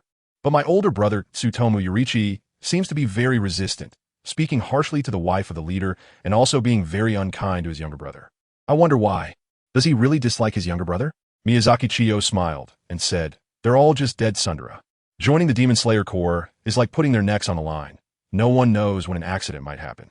Takedo Michiro spoke harshly to the wife of Ubuyashiki Yoya and was mean to Takedo Mitsuri, all to prevent his younger brother from joining the Demon Slayer Corps, worrying about his brother's life. If you were to ask who loves Takedo Michiro the most in this world, besides himself, there's no one else. Miyazaki Chiya confidently said, "Shit Mucher is definitely a brother complex." Chapter 53. Surveillance. Upon hearing Miyazaki Chiya say that Shit Yucher has a brother complex, Kenroji, Taketu, and Kochu Kane all had subtle changes in their expressions. However, after hearing Miyazaki Chiya say this, it indeed seemed to be the case. Shit Mucher's personality appeared somewhat weak, but Shit Yucher's personality seemed extremely strong, not allowing any doubts from Shit Mucher. However, in their observations they could see some clues. Shit Yucher takes very good care of his younger brother. Kenroji curiously asked Miyazaki. The wife of the Lord said that the ancestors of the Shit brothers were the first generation of breath sword masters. Sister Kane doesn't really know much about it, do you? Miyazaki Chiya smiled proudly and said, "Do I know? How could I not know? Bring the tea. Massage my back. Rub my shoulders."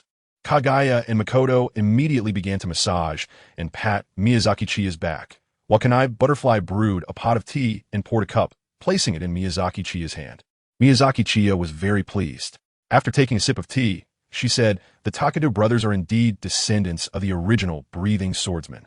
Kane, you should also know that above the 5 basic breathing styles, there is the original breathing, right?" Butterfly Kane reminisced, "I have indeed heard of it. It's called the breath of the sun, right?" The 5 basic breathing styles were developed based on the breath of the sun. Miyazaki Chiya nodded. "Yes, that's right. However, there are 2 initial breaths. One is the breath of the sun, and the other is the breath of the moon. The ancestors of the Taketu brothers were users of the breath of the moon. When it comes to users of the breath of the moon, we cannot overlook Upper Moon, one of the 12 Kizuki, Kokushibo. Kaneo, Zenitsu, and Miyazaki Chiya suddenly became energized. Not expecting it to involve Upper Moon 1 to 12 Kazuki, Miyazaki Chiya paused for a moment before continuing. The Upper Moon 1, Kokoshibo, is actually the user of the first breathing style, moon breathing. His name in human times was Tsugikuni Wanazuko. What? The expressions of Kaneo, Zenitsu, and Butterfly Shinobu were filled with shock. They had thought that the user of moon breathing had some thrilling battle experiences with Kokoshibo. They never expected that the user of the first breathing style, moon breathing, would actually be a demon and, moreover, the Upper Moon 1 of the 12 Kazuki. Surprised, right? There's even more to astonish you. In fact, this Tsugikuni Wanazuko was also a brother complex, and his younger brother was the user of the first breathing style, sun breathing, named Tsugikuni Yurichi. Kaneo, Zenitsu, and Miyazaki Chiya widened their eyes. The two original breathing styles were actually created by a pair of brothers. Zenitsu found it hard to believe and asked, but why? Why did the first breathing swordsman become a demon? Miyazaki Chiya sighed.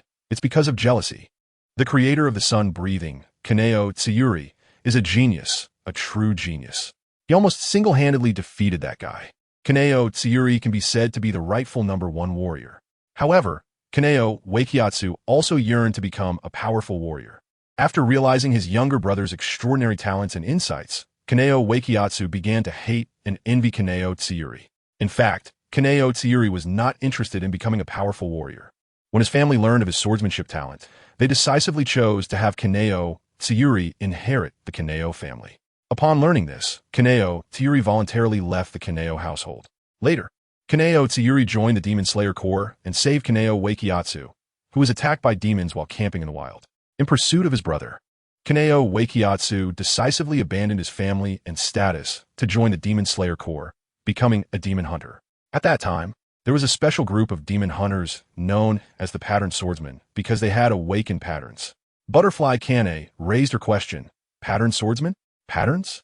Upon hearing that it was Butterfly Kane who asked the question, Miyazaki Chiya readily explained, Pattern Swordsmen, after awakening their patterns, can significantly enhance their combat abilities.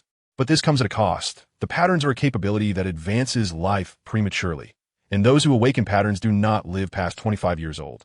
That guy, after observing the most outstanding Pattern Swordsman of the Demon Slayer Corps, realized that the Corps exchanged lifespan for power and used the promise of eternal life to tempt Kaneo Wakiatsu's older brother.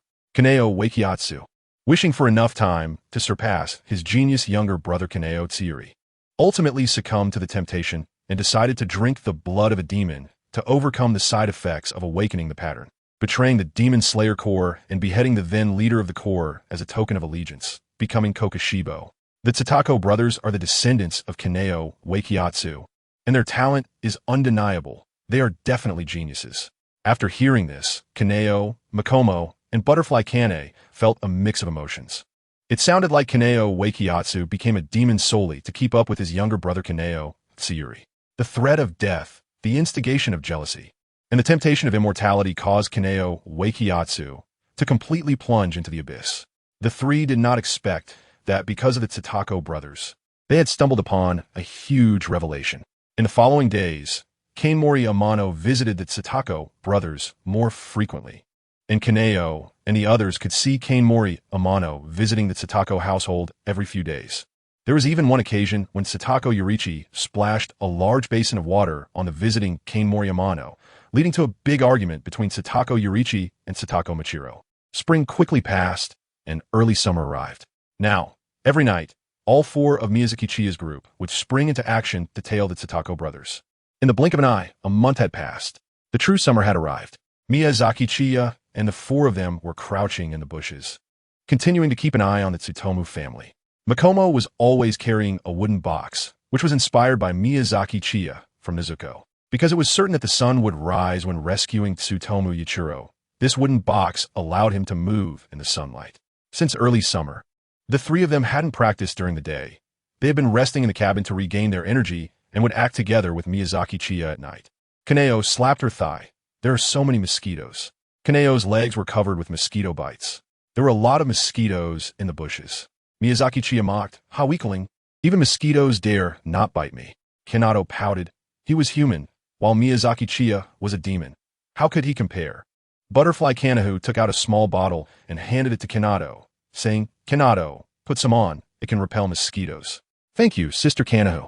Miyazaki Chiya directly snatched the bottle that Kanaheim was handing to Akito. Akito, dissatisfied, grabbed Miyazaki Chiya's hand and said, "Hey, that's from Sister Kanaheim." Miyazaki Chiya said mischievously, "Who said that? What's in my hands is mine." Keita held onto Miyazaki Chiya's hand tightly and insisted, "Hurry up and give it to me. I'll put a little on and then give it back to you. I'm about to be bitten to death by mosquitoes." Chiya Miyazaki tightly held onto the bottle, refusing to let go. "No way. This was specially given to me by Sister Kane." Butterfly Kane smiled helplessly and began again, unable to bear it any longer. Makoto slapped a large bag on both Akane and Chiya's heads. "Shut up. What if we get caught?" Chapter 54. Ambushed. Akane and Chiya both had a large bag slapped on their heads by Makoto. Miyazaki Chiyo feels wronged because he has essentially been dumped for two big bitches. Why is that? Miyazaki Chiya and Yato are in a contest of strength, both silent but exerting force against each other with their hands. Miyazaki Chiya suddenly released her hand and said, "It's here." Upon hearing her words, Kiba, Makomo, and Kanai Butterfly all became serious. If it's here, it means the demon has arrived. Miyazaki Chiya and the others held their breath, staring at the Tsutomu family not far away. The cicadas on the scenic MT Yoshinobu chirped incessantly in the night. Due to the oppressive heat, Tsutomu Michiro tossed and turned, unable to sleep. Finally, Tsutomu Michiro got out of bed, walked to the water tank, and took a scoop of water, drinking it all in one go. The cool water relieved much of his discomfort. Tsutomu Michiro looked at Tsutomu Yurichi. Tsutomu Yurichi seemed to sense Michiro's gaze, slightly opened his eyes, and looked back at him. The two just stared at each other. Suddenly, a demon appeared at the door. "What? Only two kids, huh?" The demon approached Tsutomu Michiro, its sharp claws reaching for him. "Michiro!" Tsutomu Yurichi rushed in front of his brother, but his left hand was severed by the demon's claws. Tsutomu Yurichi knelt on the ground, clutching his left arm and howling in pain.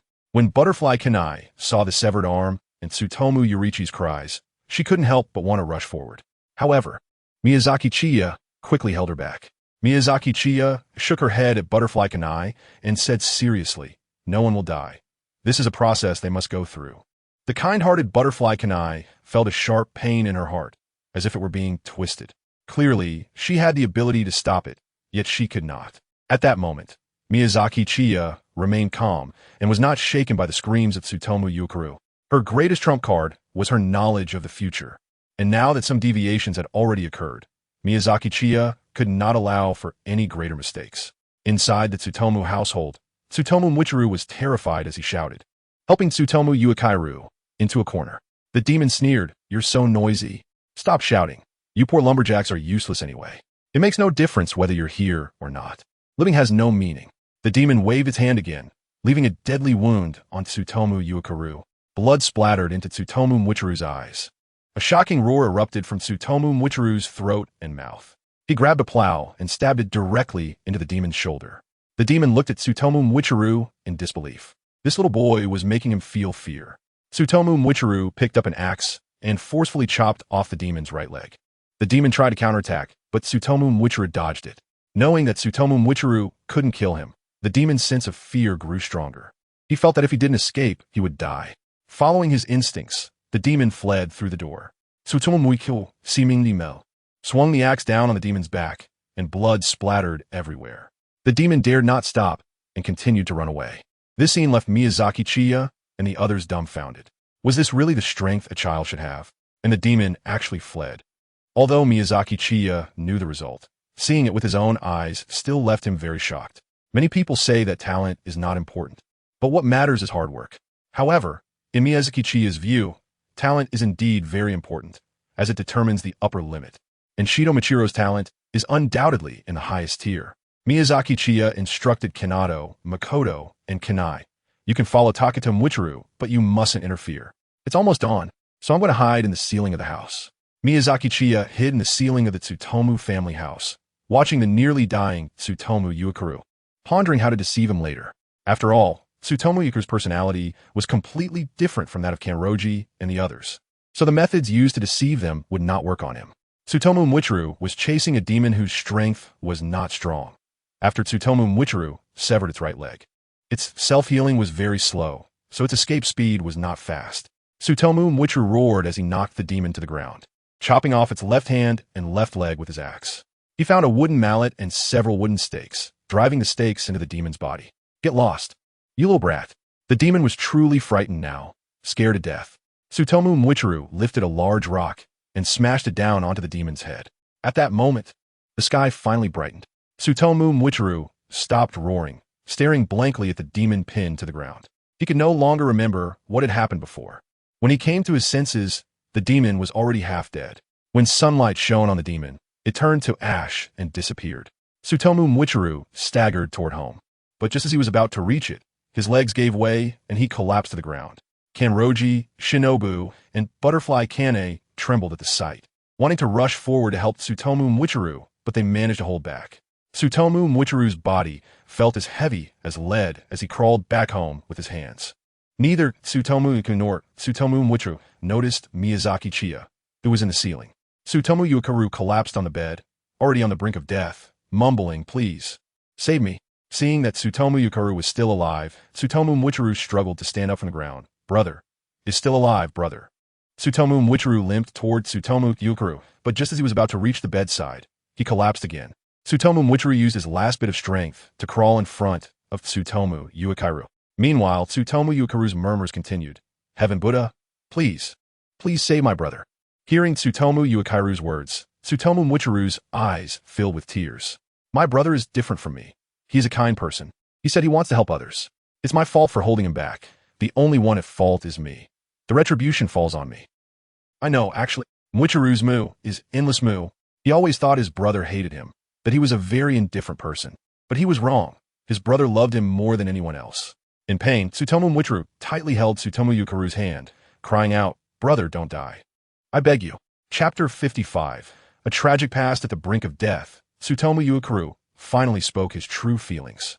He had never hated Tsutomu Mwichuru. He loved his brother dearly. Tsutomu Yukaru was originally a gentle and kind child. However, his gentleness and kindness never received any positive feedback. When her mother caught a cold, Tsutomu Yukaru advised her to balance work and rest, warning that prolonged fatigue would harm her health. Their mother did not heed his advice and continued to work day and night, eventually falling ill from pneumonia due to overwork. Their sick mother had a high fever that wouldn't subside, and their father went out to find herbs to reduce her fever. But that day, it rained heavily, making the trip to the mountains perilous. Tsutomu Yukaru urged his father not to go out in the rain and to wait for the weather to clear. But his father insisted on going. He found the herbs, but while picking them, the ground beneath him gave way, and he fell off the cliff, losing his life. With their father perishing while searching for medicine in the rain, and their mother dying from overwork without timely treatment, Tsutomu Yukaru lost the two closest people to him. It was tragic that although he had warned both of them, they did not take his words seriously. Foreseeing the tragedy, yet being unable to prevent, it was even more tragic. Tsutomu Yukaru felt immense guilt, wondering if he had been more assertive at that time. Would the outcome have been different? After their parents' deaths, Tsutomu Yukaru had only Tsutomu Mwichuru left as family. He vowed not to let tragedy repeat itself, to ensure Tsutomu Mwichuru would not face any danger, even if it meant that Tsutomu Mwichuru would hate him. From then on, as the eldest son, Tsutomu Yukaru became harsh in speech, negative in tone, and cold-hearted, hoping to temper Tsutomu Mwichuru's kindness and willingness to help others. In this world, kindness does not lead to good outcomes. Only by being a bit selfish can one survive. Tsutomu Yukaru could clearly sense the rift between the brothers. But he did not care. As long as his brother could live well, he did not mind being hated. So when Tsutomu Mwichuru expressed his desire to join the Demon Slayer Corps to save those tormented by demons, Tsutomu Yukaru used harsh words to suppress his brother's thoughts. In these final moments of life, Tsutomu Yukaru realized he was wrong. He should not have restrained Tsutomu Mwichuru. His brother had his own life. If he had not stopped Tsutomu Mwichuru from going to the Demon Slayer Corps, Tsutomu Mwichuru would not be in danger now. Perhaps Tsutomu Mwichuru was already saving those tormented by demons. It was he who had held his brother back. Tsutomu Yukaru, nearly out of energy, seemed to hear Tsutomu Mwichuru's call. He barely had the strength to move his eyes, whispering in a voice so faint it was almost inaudible. "I'm sorry, stay alive." Mwichuru, slurp. Miyazaki Chiya, who was hiding in the ceiling, could not stop the drool flowing from his mouth. Although the Tsutomu brothers were not blood relatives, the taste of their blood was quite enticing. Miyazaki Chiya couldn't wait any longer. If this continued, Takedo Michiro would surely die. Meanwhile, outside the house, Kanado, Makomo, and Tsugikuni were also reaching their limit of patience. Miyazaki Chiya grabbed a wooden board from the ceiling, aimed at Takeda Mwichiru's back of the head, and then, with a thud, the board hit Takeda Mwichiru's head accurately and elegantly. Takeda Mwichiru was knocked out cold. Miyazaki Chiya jumped down from the ceiling. Seeing her come down, Kanado, Makomo, and Tsugikuni hurriedly entered the room. They had heard the last words of Tsutomu Iro outside, and the three of them were deeply moved. Looking at the battered Tsutomu brothers, they felt extreme pain. In order to save his brother, the older brother pleaded for divine help. Makomo sniffed back her tears and tugged at Miyazaki Chiya's sleeve, pleading, "Chiya, can you help treat their wounds?" Miyazaki Chiya didn't stop. "You don't need to help my brother. Just help my younger brother with the bandaging. I knocked him out with a wooden plank, and if his injuries get worse because of this plank of mine, it won't be good." Kanto, Shinmiku, and Butterfly Kanai looked at Miyazaki Chiya in disbelief. The person was already seriously injured, and she still knocked him out with a plank. Is this something a human would do? Oh, right. Miyazaki Chiya is a demon, so it's fine. Butterfly Kanai took out a small bottle. This is high-quality medicine for wounds. Let me apply it. Butterfly Kanai wanted to squat in front of Tamayo Michiro to apply the medicine for his injuries. Miyazaki Chiya grabbed Butterfly Kanahu and took the medicine from her hand, tossing it to Makoto. "You guys take care of the bandaging. Sister Kanahu has more important things to do." Miyazaki Chiya pressed Butterfly Kane down to the ground, then said very seriously to her, "Sister Kane, I'm going to save Yuichiro now, and I'll be relying on you later. By the way, once Yuichiro wakes up, either Kanado or Makomo, you two need to knock him out immediately. Don't let him see Michiro, and then put me in the wooden box and leave here right away." Butterfly Kane, pressed down to the ground by Miyazaki Chiya, felt a bit confused, relying on her, but she couldn't do much either. Miyazaki Chiya cut open her own wrist with her nails, then pressed the wound against the injury on Takedo Michiro's body. In that moment, Miyazaki Chiya lunged into Kane Kocho's arms, during which her left hand vanished, and blood gushed out. Meanwhile, Takedo Michiro's missing left hand reappeared. Miyazaki Chiya trembled in pain in Butterfly Kane's arms. Butterfly Kane looked a bit flustered, ultimately placing her hands on Miyazaki Chiya's back, gently patting and comforting him. In Butterfly Kane's embrace, Miyazaki Chiya experienced intermittent pain, leading to dramatic facial expressions. When in pain, his entire face twisted in agony. However, during the moments when the pain subsided, a smile uncontrollably appeared on his face because his sister Kane was gently patting his back. At this moment, Taketo Mwichiru, whose injuries had disappeared, woke up. The instant he opened his eyes, Kanroji Mitsuri struck swiftly, delivering a knife-hand blow to Taketo Mwichiru's neck, knocking him unconscious. Shinobu had already treated Taketo Mwichiru's wounds, and now she brought a wooden box to Butterfly Kane, placing Miyazaki Chiya inside it. Once everything was done, the three and the demon made a quick escape. Chapter 56. Mwichiru awakens due to the midsummer heat, even though Taketo Mwichiru's wounds had been treated. They were slow to heal and showed signs of festering. If it weren't for the medicine, maggots might have already started to grow. In the afternoon, Ubuyashiki Emanai arrived as usual with the two children, Natsuki and Hina. Seeing the bloodstains along the way, Emanai's heart trembled, and she quickly led the two children inside. Discovering the severely injured Taketo Mwichiru, quickly prepare hot water. Use clean cloths to cover the wounds. Fortunately, the wounds had been treated, otherwise they would have festered long ago. Ubuyashiki Emanai, Natsuki, and Hina began to treat Taketo Mwichiru. Not far from the Taketo household, in familiar grass, Kanroji Mitsuri, Shinobu, and Butterfly Kane all breathed a sigh of relief.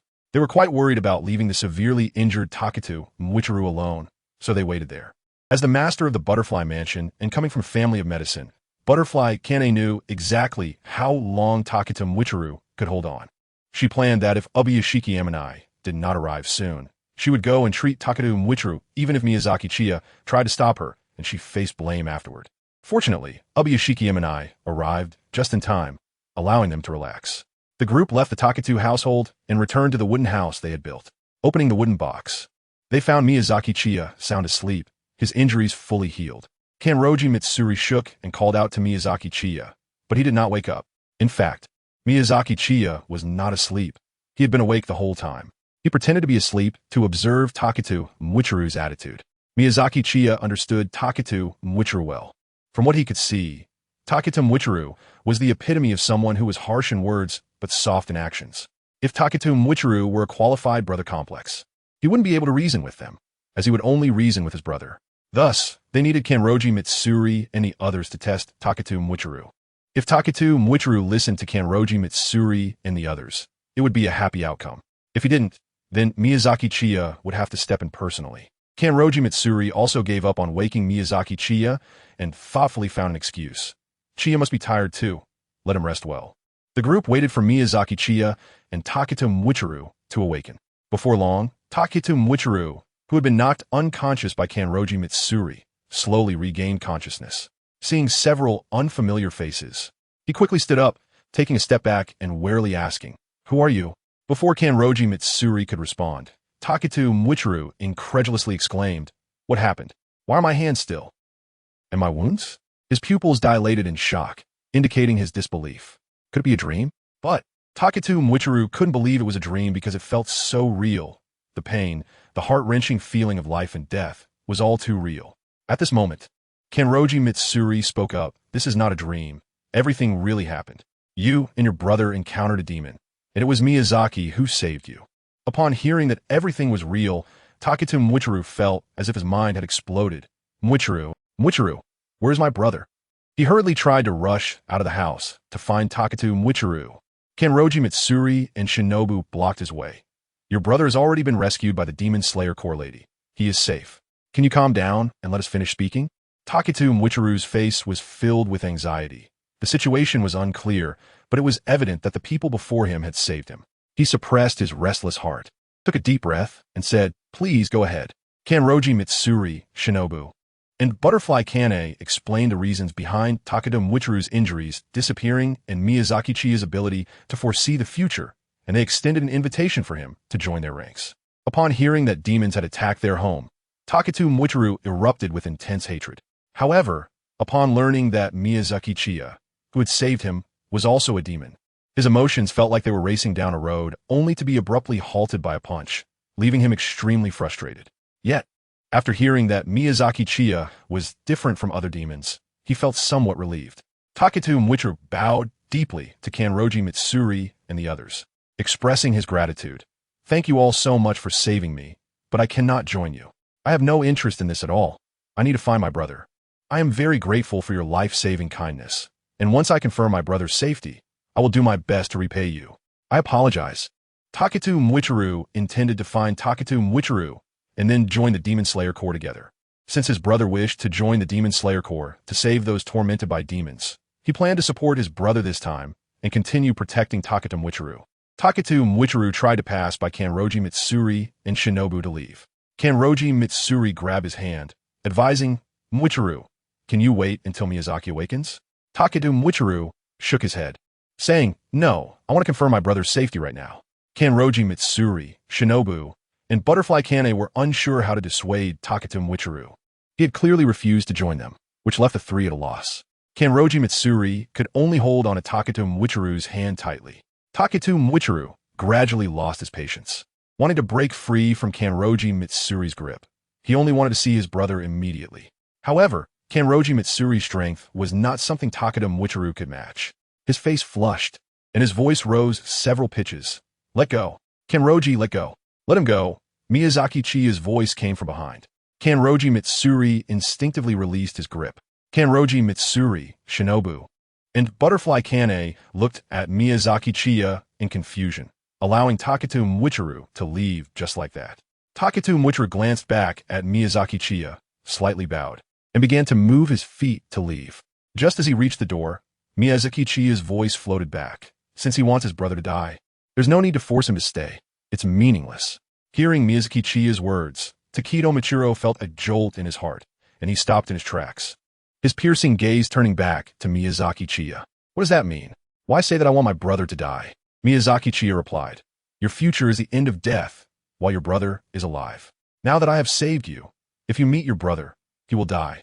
You are twins, and this is your fate. So as long as you meet, one of you must die." Chapter 57, Requirement T, or why Aikir felt a shiver at the thought that if he met his brother would die. Does that mean I can never meet Mucher in this lifetime? Miyazaki Chiya shook her head and said, Before your destiny is broken, you cannot meet. After the destiny is broken, it will be fine. Sure too, Yuikiru asked in a deep voice. Our destiny? What is it? Miyazaki Chiya replied. Your fate is tied to your ancestors, and your ancestors are demons. If you slay your ancestors, your fate will be broken. Taketu Muichiro exclaimed in disbelief. My ancestors are demons? The ones who nearly killed me and Yuikiru? Miyazaki Chiya nodded. That's right, I'll be straightforward. Just now, Aikido and the others also mentioned it to you. I have the ability to foresee the future. Aikido, Shurtake, and Kanai suddenly widened their eyes at Miyazaki Chiya. This meant that they had heard what they had just said to Takedo Michiro, and Miyazaki Chiya was pretending to be asleep, feeling the three murderous gazes. The thick-skinned Miyazaki Chiya directly ignored them and continued. Your brother Michiro's final fate is to be bisected to death by your ancestor. Takedo Michiro's expression stiffened, and then he angrily said, That's impossible. How could Michiro die? Miyazaki Chiya shrugged her hands. If you don't believe me, there's nothing I can do. I know you don't trust me, especially now that you know I'm also a demon. I guess you're thinking that my saving you must have some ulterior motive, right? Takedo Michiro choked on his words. It was indeed similar to what Miyazaki Chiya said, although it was Miyazaki Chiya who saved him. Her identity was the same as the demons that attacked them. So throughout it all, Takedo Michiro never really trusted Miyazaki Chiya, especially when Kanroji Mitsuri and the others stopped him from leaving. This distrust in Takedo Michiro's heart grew even stronger. Miyazaki Chiya threw a straight ball. That's right. I do have a purpose. The three people here are all ones I saved, just like I saved you. And I have never hidden my true intentions, because I am weak and need to be protected. However, I do not force them to stay and protect me just because I saved them. They stay purely because we are companions on the same path, in a mutually supportive relationship. Ichiro, I know you don't trust me, so I won't force you. I saved you because of your brother's talent. He will shine in the Demon Slayer Corps in the future, and even if he dies, he will play a crucial role. As for you, I saved you because I believe that as Michiro's brother, you might have a talent as strong as his. I hope you'll join our team, where you protect me, and I help you break free from your fate. But I want you to understand one thing. Right now, you are very weak. Weak enough that even if you join our team, you would be a burden. We need to wait for you to grow. And I'm also not sure if you have the talent to become a swordsman, so we do not necessarily need you. After saying this, Miyazaki Chiya turned her head and no longer looked at Takedo Michiro. Fate is certainly a lie, but what Miyazaki Chiya said afterward is indeed true. In Miyazaki Chiya's team, it is indeed not the case that Shit-T Aikir is indispensable. Miyazaki Chiya is currently thinking about the ability of her stand Big Meat Bun. The stand Big Meat Bun requires the wounds of both parties to make contact, essentially exchanging and merging a portion of each other's blood to create a connection. According to this logic, as long as Miyazaki Chiya expels the blood from her body that belongs to Takedo Michiro, and Takedo Michiro expels the blood that belongs to him, it is very likely that the connection between their stands Big Meat Bun can be. If Takedo Michiro really wants to leave, then Miyazaki Chiya must find a way to the stand Big Meat Bun to allow him to go. Otherwise, not only would Miyazaki Chiya's effort to save Takedo Michiro be in vain, but it would also cause his future injuries to be transferred to her, which she absolutely does not want. She is not a bodhisattva. Takedo Michiro's expression is unpredictable. Miyazaki Chiya is absolutely right. Help is mutual. Miyazaki Chiya is helping him. And of course, there is a purpose behind it. Otherwise, why would someone unrelated help him? Right now, he is very weak and cannot help Miyazaki Chiya and the others at all. Miyazaki Chiya's invitation for him to join is also a gamble on his talent, hoping that he will grow stronger in the future and be able to assist them. If what Miyazaki Chiya said is true, then he needs Miyazaki Chiya to help him break free from his fate and change the outcome for his brother. He must play his part, enhance his strength, and protect Miyazaki Chiya. Furthermore, it was Miyazaki Chiya who saved him from certain death. This seemingly transactional invitation is actually a significant loss for Miyazaki Chiya from the very beginning. Moreover, Miyazaki Chiya did not forcibly stop him. He simply laid everything out and let him choose. Now that Shido Yuichiro has come to understand, he realizes that joining Miyazaki Chiya's team is the best choice for him at this moment, both for himself and for his brother. Shido Yuichiro cannot bear to imagine the scene of his brother's death. If death is their future, then he must change that future with his own hands. Shido Yuichiro sets aside his defenses and approaches Miyazaki Chiya with a subordinate-esque demeanor. Mr. Miyazaki, I'm very sorry. I have come to understand. Please let me join you. Miyazaki Chiya looked at T or Yurichi and did not show the joy that Kanroji Mitsuri, Shinobu Kocho, and Kaneo Tiuri had displayed when they agreed to join the team. Instead, she said in a stern manner, Yurichi, you can join my team, but before you do, I need to set forth a few requirements. You must agree to my terms in order to join. If you disagree, I will find a way to lift my ability that is currently affecting you, and you can go wherever you please. Kanroji, Shinobu, and Kaneo exchanged puzzled glances at Miyazaki Chiya's somewhat cold demeanor. After they joined, Miyazaki Chiya had not mentioned any requirements and had been very laid back. However, now with T or Yurichi's joining, she brought up conditions. This was clearly a set of requirements specifically established by Miyazaki Chiya for T or Yurichi. Miyazaki Chiya actually has no choice. He is not a serious person by nature. However, he doesn't know much about Takeda Michiru, only that he is a brother complex type who appears to be harsh verbally, but is straightforward in actions. In Miyazaki Chiya's view, people with brother complexes, sister complexes, and so on are the most dangerous, as they can do anything for their siblings. Therefore, to prevent Takeda Michiru from doing anything out of line, Miyazaki Chiya feels it is necessary to establish requirements to restrain him. Chapter 58 Missed. Miyazaki Chiya proposed to set up requirements, and only after Shido Ichiro agreed would he allow him to join. Shido Ichiro nodded and said, "Of course, that's only fair. Mr. Miyazaki, please go ahead." Miyazaki Chiya extended her hand and raised 4 fingers. First point, I am the leader of this team, and my commands are absolute. If I tell you to go east, you must never go west. Second point, after joining, there will be no more Takedo Michiru in this world. When you're outside, you must wear a mask to conceal your identity. Third point, you are absolutely prohibited from attacking your companions, regardless of the situation. Fourth point, Kane will guide you in your training afterwards. You should understand that we are in a cooperative relationship. I have already paid part of my reward, so you need to demonstrate corresponding value. Within a year, your strength must reach a level I recognize, which is equivalent to the current strength of Kanroji Mitsuri. If you cannot achieve that, then your value is limited, and I'm sorry, but I'm not kind enough to engage in unequal cooperation. As long as you can meet these 4 points, you can join us. Otherwise, the door is right there. However, you must first let me find a way to sever our connection before you can leave. I saved you. That is an undeniable fact. Therefore, if you want to leave, for both emotional and rational reasons, you need to wait for me to release the ability on you before I can let you go. I hope you can understand. Takedo Michiru pondered over the 4 requirements stated by Miyazaki Chiya. He found them quite reasonable. Since he had joined Miyazaki Chiya's team, he had to follow her commands. Takedo Michiru nodded. I agree to these conditions, so Miyazaki Chiya, who had been lying on the ground, stood up and walked in front of Takedo Michiru, extending her hand and stating sternly, since you agreed, you are now my companion. Welcome. Just call me boss from now on. Takedo Michiru, not knowing much about Miyazaki Chiya, thought she was a serious person, so he reached out and shook her hand. Yes, boss. The moment Takedo Michiru released her hand, Miyazaki Chiya instantly revealed her true self, pouting and leaping towards Kanroji Kane. Sister Kane, I still hurt so much. I need a hug. Kanroji Kane swiftly dodged Miyazaki Chiya's leap. During their nearly year-long interaction, Kanroji Kane had figured out Miyazaki Chiya's personality. Although she was very reliable, she was usually quite silly. Moreover, Kanroji Kane had been caught off guard by Miyazaki Chiya's sudden attacks too many times and had developed a conditioned reflex. Miyazaki Chiya, feeling wronged, looked at Kanroji Kane. Sister Kane, you've changed. You just let me hug you. Seeing Miyazaki Chiya putting on a pitiful act, the usually gentle Kanroji Kane felt an impulse to hit her. Soon, due to Miyazaki Chiya's indiscriminate attacks, Kanroji Mitsuri and Shinobu were drawn into the banter, arguing with her. Takedo Michiru's mouth slightly opened, his expression one of shock. The serious and earnest Miyazaki Chiya, just moments ago, had suddenly flipped 180 degrees, appearing as if she had become a different person. This sudden change in attitude almost made Takedo Michiru strain his back. Takedo Michiru now understood that Miyazaki Chiya's previous demeanor was only directed at him.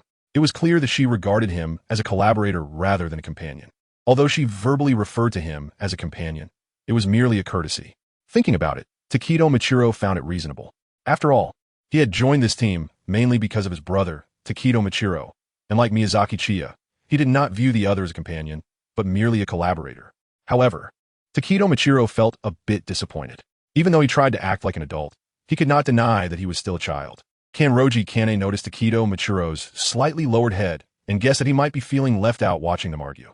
Kanroji Kane glanced at Miyazaki Chiya, who was still quarreling with Kanroji Mitsuri and Shinobu, completely ignoring Takedo Michiro.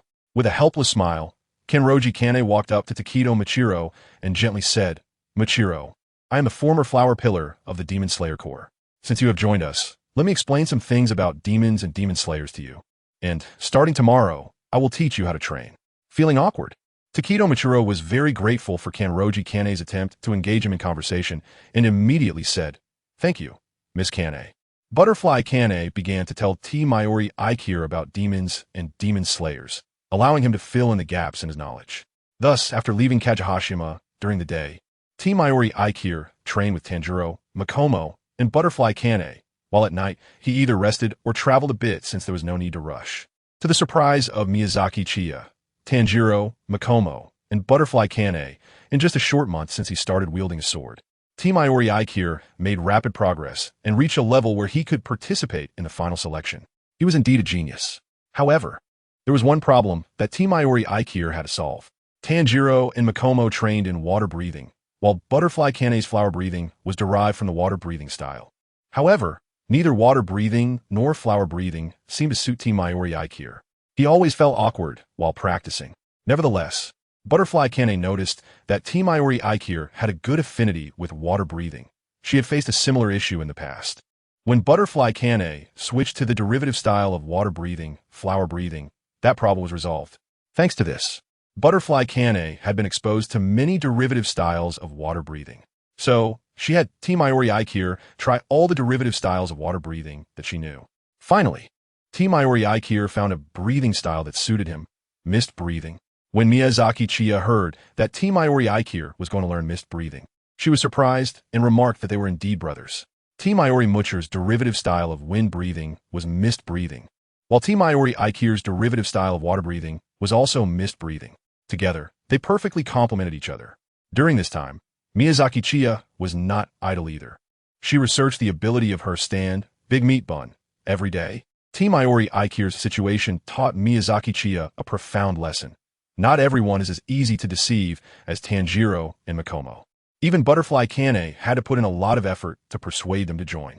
Furthermore, the future target of Miyazaki Chiya's recruitment, the Owl Hashira, Rengoku Kaijiro, was a rather straightforward person. If the recruitment failed, she would have to quickly deactivate Big Meat Bun and make a run for it. Chapter 59. Want Sweet Love? Friendship. It had been over a month since T. Mayuri Aikir joined Miyazaki Chiya's team. The relationships among Tanjiro, Makomo, and Butterfly Kane with T. Mayuri Aikir had improved significantly. When Tanjiro, Makomo, and Butterfly Kane chatted, the usually silent T. Mayuri Aikir could interject a few words. However, most of the time, T. Mayuri Aikir was listening, as 9 out of 10 sentences in their conversations revolved around Miyazaki Chiya. In contrast, the relationship between Miyazaki Chiya and T. Mayuri Aikir had not improved at all during this month. The total number of words they exchanged didn't exceed 20, and each sentence had less than 10 words. It seemed that Miyazaki Chiya and T. Mayuri Aikir maintained a purely superior subordinate relationship. Every time Miyazaki Chiya looked at Takedo Michiro, he noticed that Michiro's gaze was often on him. However, looking at Michiro's stiff expression, Chiya always felt that Michiro had some issues with him, so he didn't bother to start a conversation. Moreover, he was the boss and Michiro was the employee. It wasn't appropriate for the boss to initiate a conversation with an employee. In fact, Michiro secretly hoped to improve the relationship between them. During this period of observing Chiya, Michiro found Chiya to be quite cheeky, but in an endearing way. Furthermore, Kanroji and the others often said that Chiya was actually easy to get along with. This was indeed the case. Chiya interacted with Kanroji and the others as if they were family, with no barriers between them.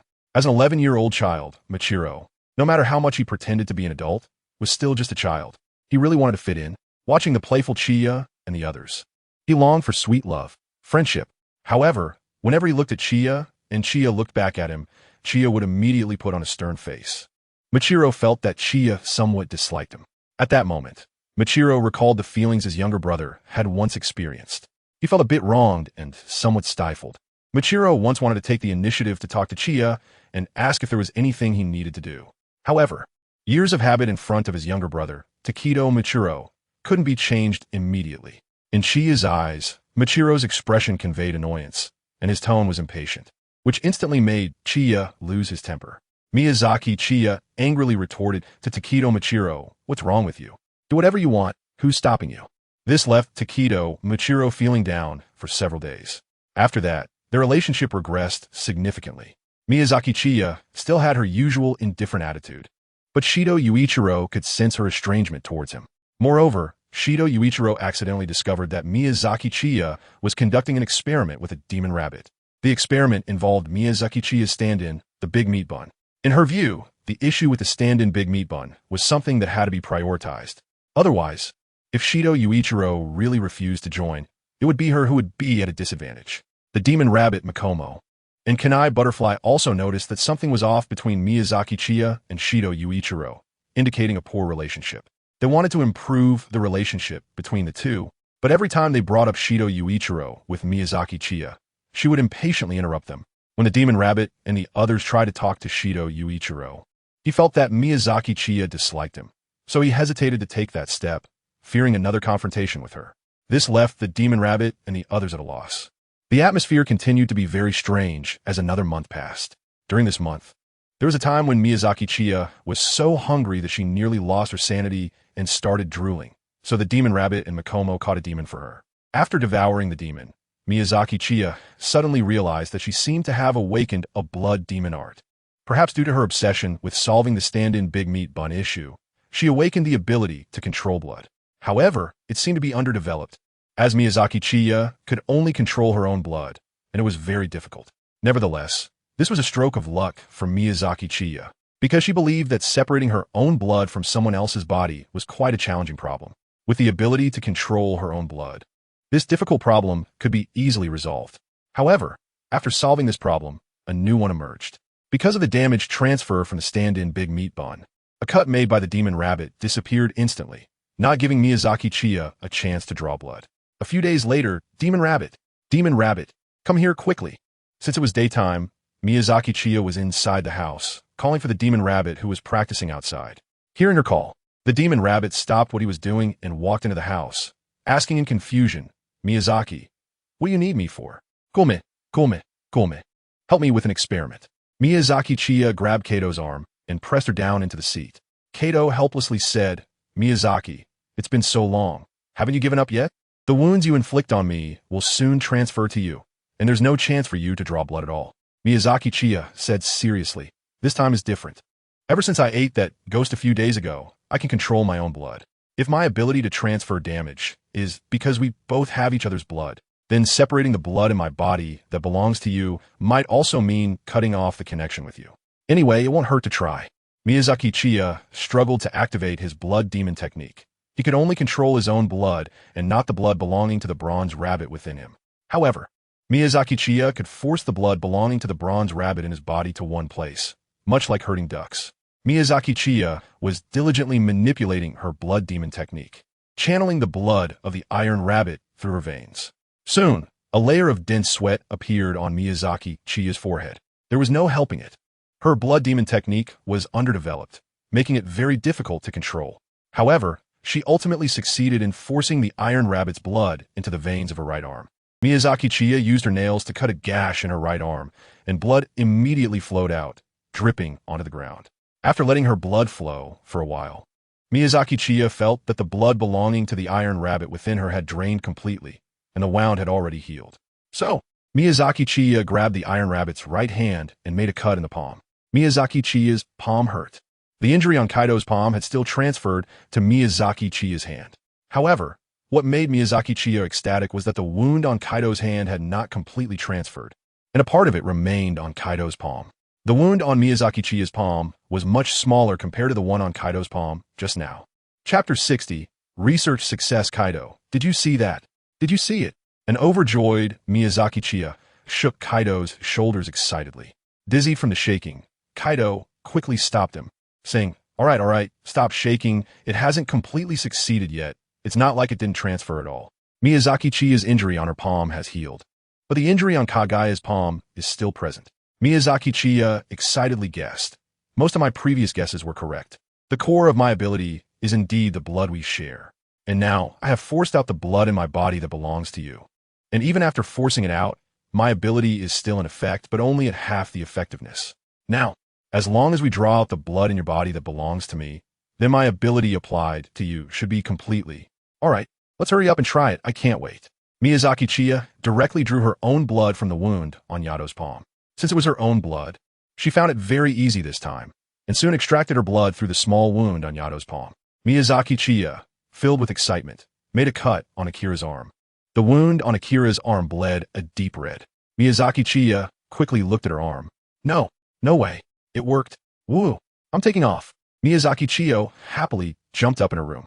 Outside, the practicing Makomo and butterfly Kane smiled. For these past few days, Miyazaki Chiyo had been researching how to her ability. Now, hearing the commotion inside, it seemed that she had succeeded. On the other hand, Tsutomu Yuichiro felt a mix of emotions. To him, Miyazaki Chiyo's desperate efforts to the magical ability of transferring damage were all because of him.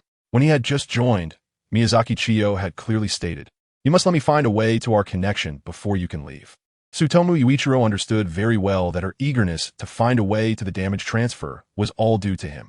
He lowered his head in disappointment.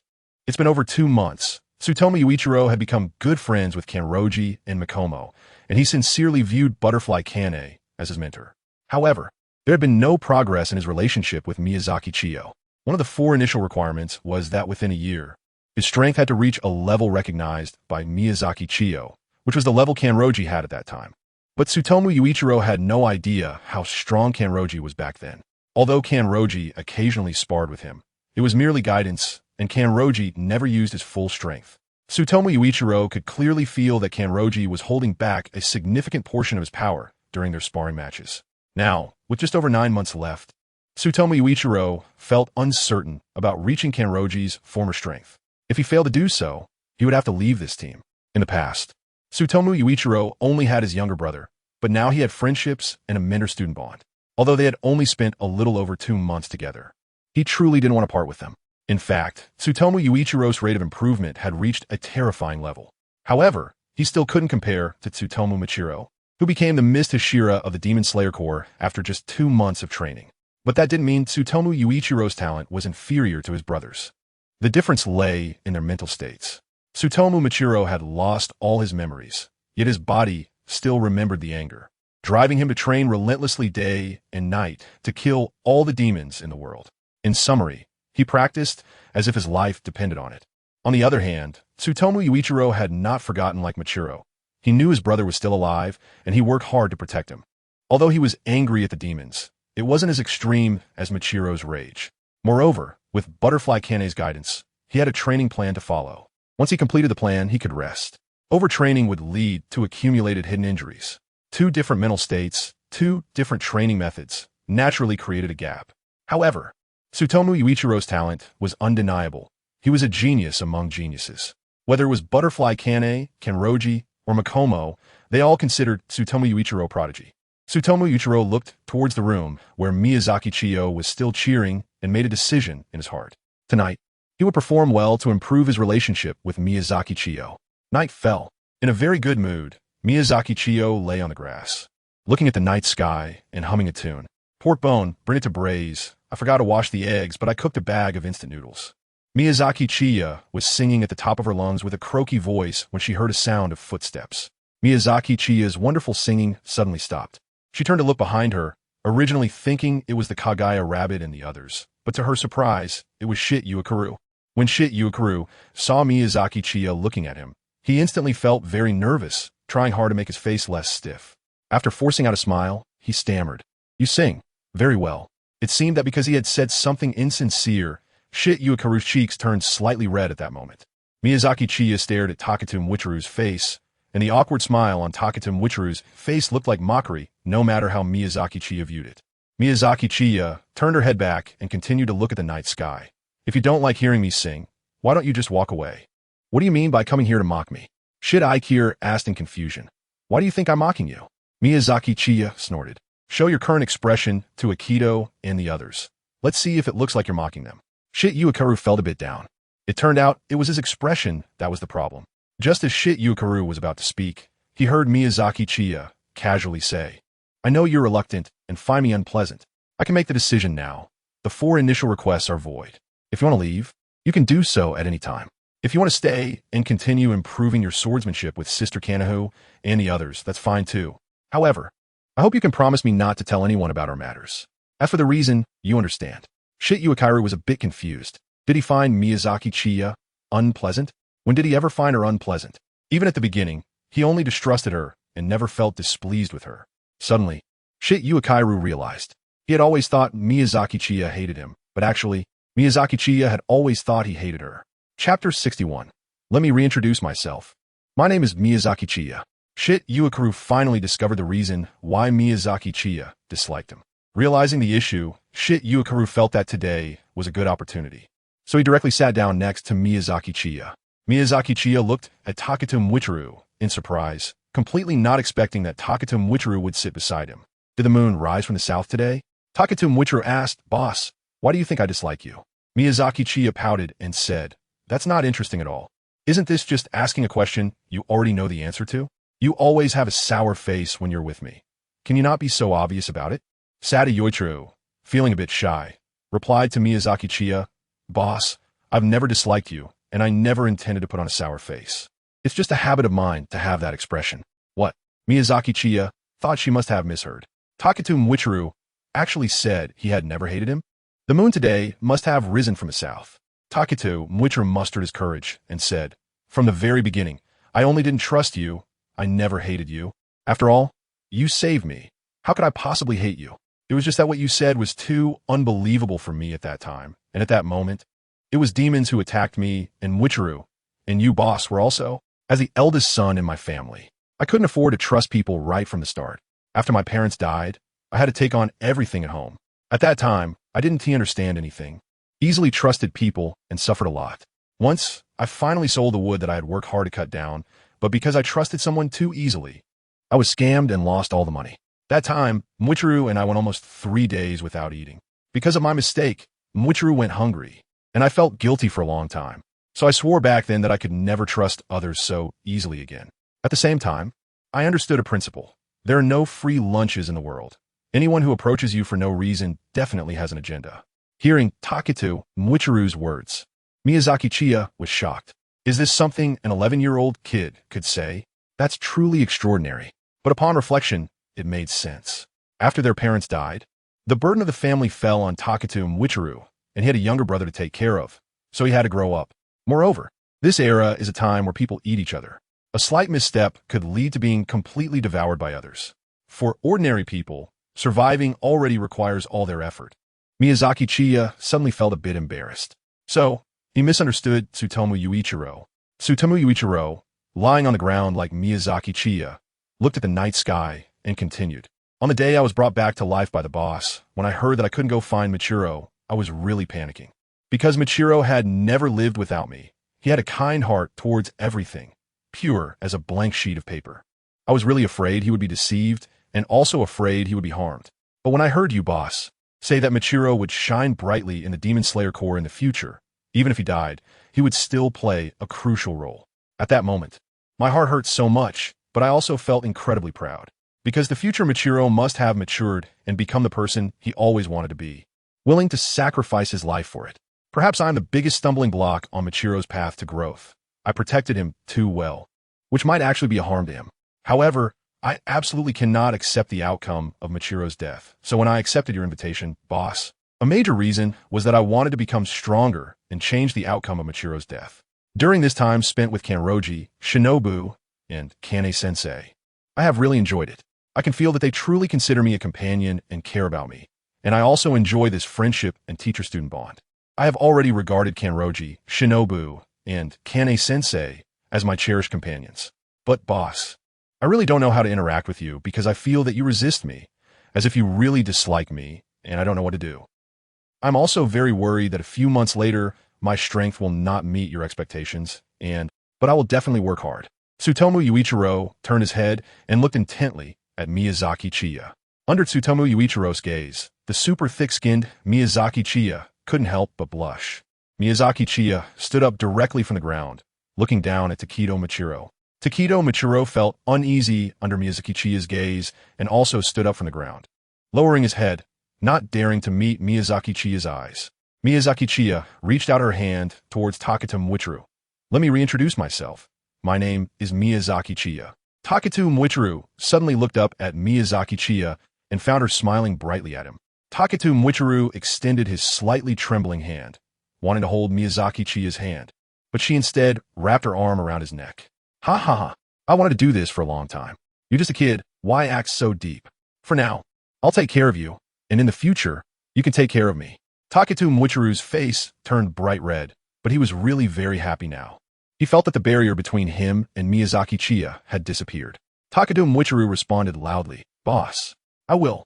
Not far from Takatu Mwichiru and Miyazaki Chiya, Kanroji Mitsuri, Shinobu Kocho, and Kochu Shinobu were secretly enjoying the scene. It's great, Chiya and Mwichiru have finally reconciled. But I didn't expect Miyazaki to be such a quirky person. Yeah, but it's really funny that they both thought the other disliked them all along.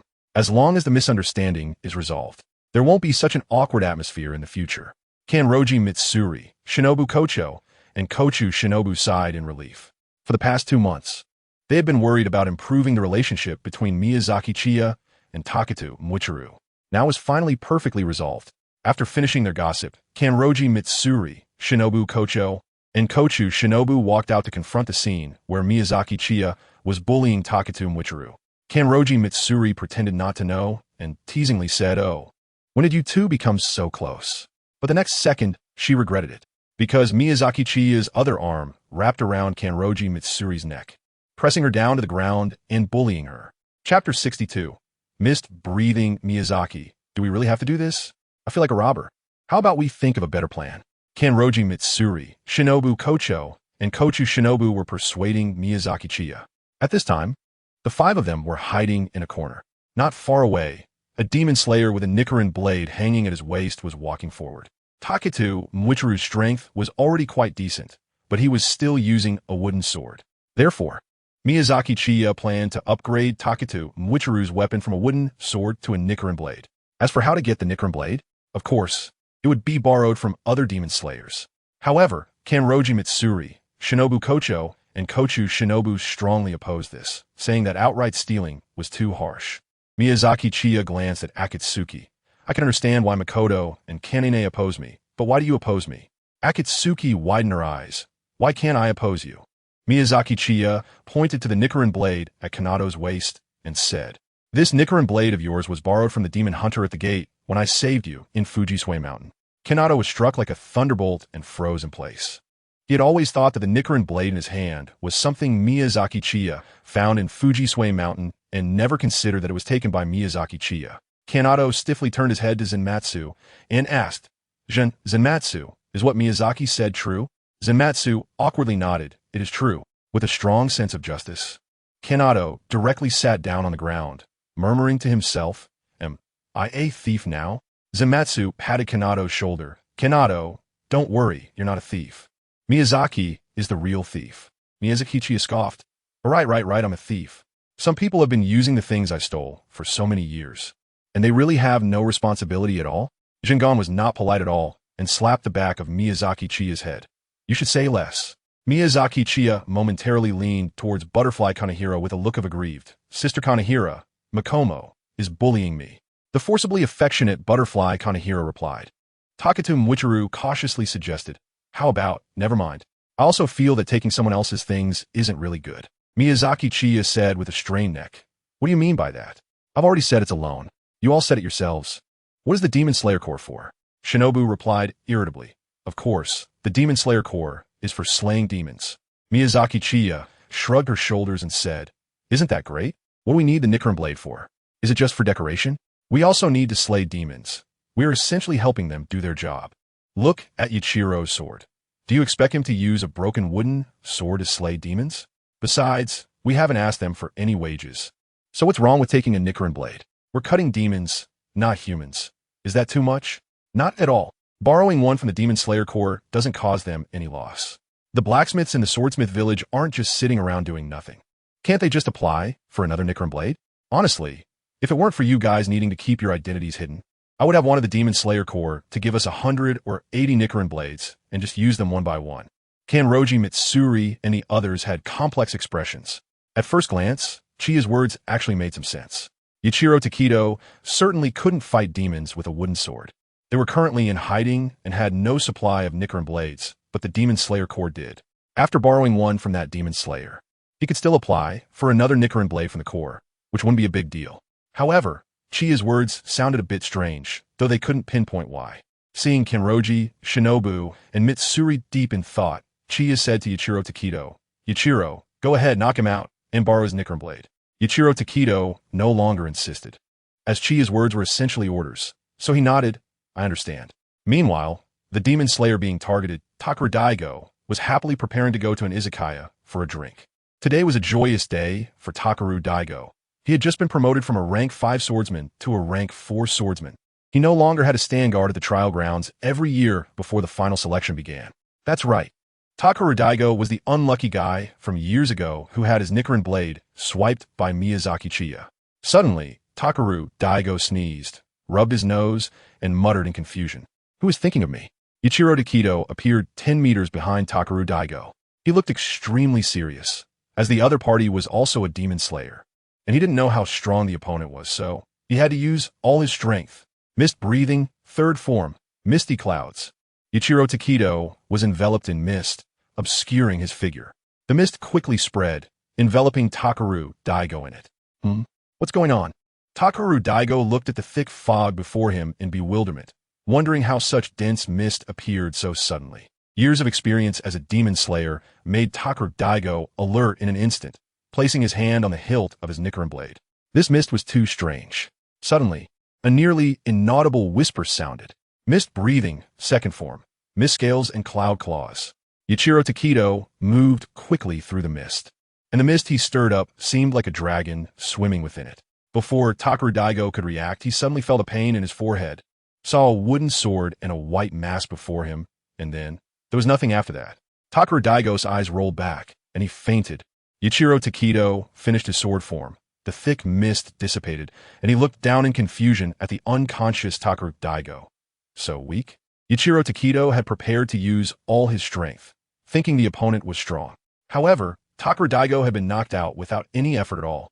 Miyazaki Chiya and others came to Shido Yuichiro's side. Butterfly Kane said to Shido Yuichiro, "It's not that he is too weak, but that you have become stronger, Yuichiro." Miyazaki Chiya squatted in front of the unconscious Takamatsu Daigo, poking the bump on his forehead. "Do you think that every demon slayer's Hashira personally guides their demon hunters? Moreover, the Kanata and Makomo who spar with you every day, their master is also a former water Hashira of the Demon Slayer Corps. They are training you using the methods they learned from the former water Hashira. In other words, it's like having 2 Hashiras guiding your training. If you still can't beat this little weakling, then you might as well go buy a block of tofu to smash your head against." Takedo Michiro scratched his head a bit embarrassed, suddenly feeling quite happy. Kanata suddenly turned sharply to look behind. Who? He saw a figure quickly fleeing. Chapter 63. Reward. Takedo Michiro knocked out the Demon Slayer swordsman Takamatsu Daigo. However, Kanata sensed that someone seemed to be watching them from behind and turned his head sharply, only to see the peeper running away. Miyazaki Chiya can sense whether there are any demons nearby and also gauge their strength. However, since she didn't sense anything, it means the other party is human. Kochu Kine spoke up, "I sensed a long time ago. It should be a passerby who got curious and took a peek. I've encountered similar situations when I was slaying demons before." Kanroji Mitsuri jokingly said, "Now it's confirmed that we're thieves. Someone saw us with their own eyes." Taketu Muichiru picked up Takamatsu Daigo's Nichiren blade. Looking at the blade in his hand, it had a green pattern, indicating that Takamatsu Daigo was likely a swordsman using wind breathing or a derivative of it. Taketu Muichiru had heard from Kochikane that Nichiren blades display different colors based on the user's attributes. If Taketu Muichiru were to obtain a brand new Nichiren blade, it would likely be blue or a color close to blue. However, once a Nichiren blade changes color, it will not change again. Therefore, the Nichiren blade Taketu Muichiru currently has will always be green. Nonetheless, he still cherished the blade in his hand, growing fonder of it the more he looked at it, appearing excited like a child who just got a beloved toy. Miyazaki Chiya seemed very pleased with Shido Yuichiro. He liked a lot. As for weapons, the more suitable they are, the better.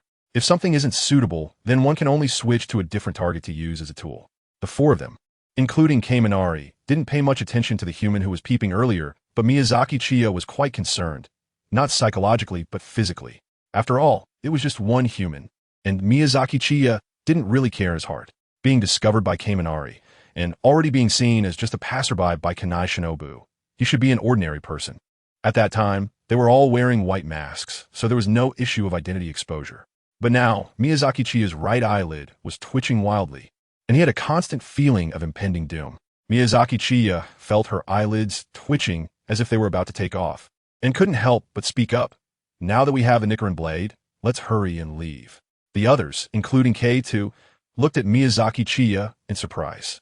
When Makomo joked, now it's confirmed that we're robbers, someone saw us with their own eyes, Miyazaki Chiya would usually chime in with a retort. K2 curiously asked Miyazaki, "What's wrong? You seem a bit off?"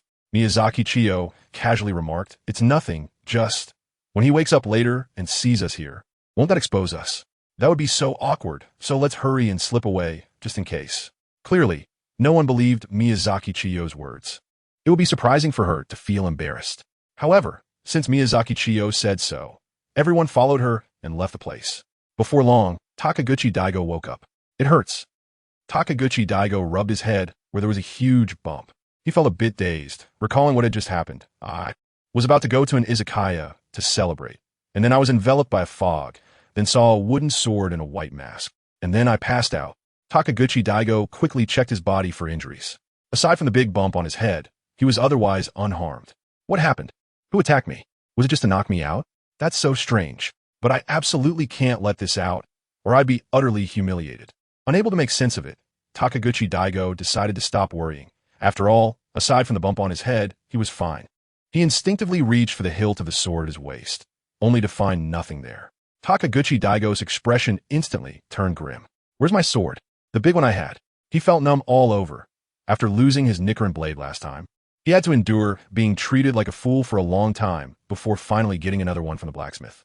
Now that his Nichiren blade was missing again, those stubborn blacksmiths would likely butcher him. In despair, Takaguchi Daigo yelled, "Bastard! If you have the guts to steal my sword, then do it to my face." A few days later, in a resplendent palace, a woman knelt with her head bowed, and in front of her was a bed with a plaque reading Paradise hanging above it. Doma was reclining on the bed. Doma gently shook his iron fan. "Oh?" Among that group, was there a short girl with dark green hair, wearing a mask? The woman respectfully replied, "Yes, master. I couldn't see her face because she wore a mask, so I'm not sure if it's the girl you were looking for." This woman was the one who had been spying a few days ago. Her identity was one of Doma's followers in the eternally blissful sect. After the battle in the Myota district that day, Doma had instructed his followers to look for Tamayo. "Well done. You've helped me so much. I must reward you. What should I give you?" Doma suddenly closed a shaking fan. "I know. I shall redeem you as your reward." The woman's face flushed red. Excitedly looking at Doma, "Thank you, master." Doma patted his bed, then "Come here." The woman almost rushed over, sitting nervously at the edge of Doma's bed. Doma reached out and hooked his hand around her right shoulder, resting his chin on her left shoulder. "So are you ready, my lovely disciple?" The woman couldn't contain her overwhelming joy, her lips curling into a manic smile. "Yes, I'm ready, master." Doma opened his mouth and bit into the woman's neck. Blood immediately gushed out, splattering Doma's face. The woman's expression turned to one of sheer terror. Wasn't it supposed to be redemption? "Why are you biting my neck?" The woman struggled desperately, but to Doma, her struggles felt more like a display of affection. "Don't worry, soon, very soon, your redemption will be complete, and you will be able to live forever with me. Be grateful to me." Doma continued to feast, and after a while, the woman lost her life completely. After finishing, Doma licked his lips, smiling as he murmured, "Finally got some news. I need to confirm it. That esteemed person doesn't like inaccurate information." Chapter 64. Doma arrives. Miyazaki Chiya has been feeling down for several days. The 4 members of the Kata Bunny are very worried about her. But whenever they ask Miyazaki Chiya, they don't get anything useful out of her. Miyazaki Chiya's response every time is, "I don't know why I'm in a bad mood. It's just that. How should I put it? It's a feeling I can't quite express, you understand, right?" This answer is no different from not answering at all. They completely don't understand. Moreover, in the past few days, Miyazaki Chiya has taken them to many places. Tonight, as usual, Miyazaki Chiya is leading Yato and the others on their journey. As for where they are going, Miyazaki Chiya doesn't know. But there is always a feeling in her heart that if she dares to stop, it will be the end. Yato couldn't hold back any longer and grabbed Miyazaki Chiya's shoulder. Miyazaki, what exactly happened? Ever since that day when Ichiro borrowed the knife, you've been acting strange. Like you're hiding something? Miyazaki Chiya's expression was somewhat conflicted. I don't know, it's just a feeling. If we stop, we might encounter danger, and not the minor kind. As soon as Miyazaki Chiya finished speaking, her entire face contorted. Oh no, a huge crisis is actually coming. Makoto asked curiously, what is coming? Miyazaki, you've been acting a bit strange these past few days. Miyazaki Chiya was on the verge of tears. A very strong guy is approaching here, this feeling. Holy crap, it's Doma. What? Doma. Kanroji Mitsuri, Shinobu Kocho, and Kanaiho were shocked. Takedo Michiro had also heard about the battle between Shinobu Kocho and Kanai, and he asked seriously, can we defeat Doma? Miyazaki Chiya felt completely numb. We can't fight at all. You guys hurry and run. No, it's too late. He's almost here. Got it. Later, you will act like wooden dolls, make sure to have a straight face, and say nothing. Then let me take over, understand? The four of them nodded, acknowledging that they understood the urgency of the situation. Miyazaki Chiya, want to say a few more words? Sensed that Doma was getting closer to their location, so she began to put on an act. Miyazaki Chiya kicked Kei Usagi in the abdomen, knocking him to the ground. Still calling yourself a demon hunter? This is the first time I've seen such a useless demon hunter. I sent you to ambush that demon hunter, and you actually got injured. You're truly a failure at accomplishing anything. Miyazaki Chiya's face twisted in anger. But it was actually just because he had kicked the rabbit, and the pain was transferred to him. Oh, what is going on? How did a demon end up with a demon slayer? Doma's voice came from behind Miyazaki Chiya. Which blind fool is this? Miyazaki Chiya impatiently turned around and, upon seeing Doma, incredulously asked, You're the upper moon two of the 12 Kazuki, Lord Doma? Doma, with an interested smile on his face, asked, do you know me? Of course I know. You are one of the most valued subordinates of Lord Muzan. I also aspire to enter the 12 Kazuki and become a valued subordinate of Lord Muzan, but my strength is too weak. Miyazaki Chiya revealed a hint of unwillingness on her face. Doma raised an eyebrow. The deity she mentioned must surely be Kibutsuji Muzan. Doma reached out and hooked his arm around Miyazaki Chiya's neck, walking over to the four members of the Akaza group. The four were extremely tense. But since Miyazaki Chiya had said they must maintain a wooden expression, they were doing their best to keep their faces expressionless. Doma used his fan to knock off the mask from Kanroji Mitsuri and Kochu Shinobu's faces, surprised, so it really is you. Doma looked at Kochu Shinobu and revealed a radiant smile. I thought I wouldn't have a chance to save you anymore. I didn't expect my luck to be this good. Doma turned to Miyazaki Chiya. Can you explain to me what is going on? Why do they look so dazed? Miyazaki Chiya entered her big bluff mode. Lord Doma, this is my blood demon art. Once my blood enters their bodies, I can control them. However, the stronger they are, the harder it is to control them. The demon hunters that I control will transfer their injuries to me, just like this guy.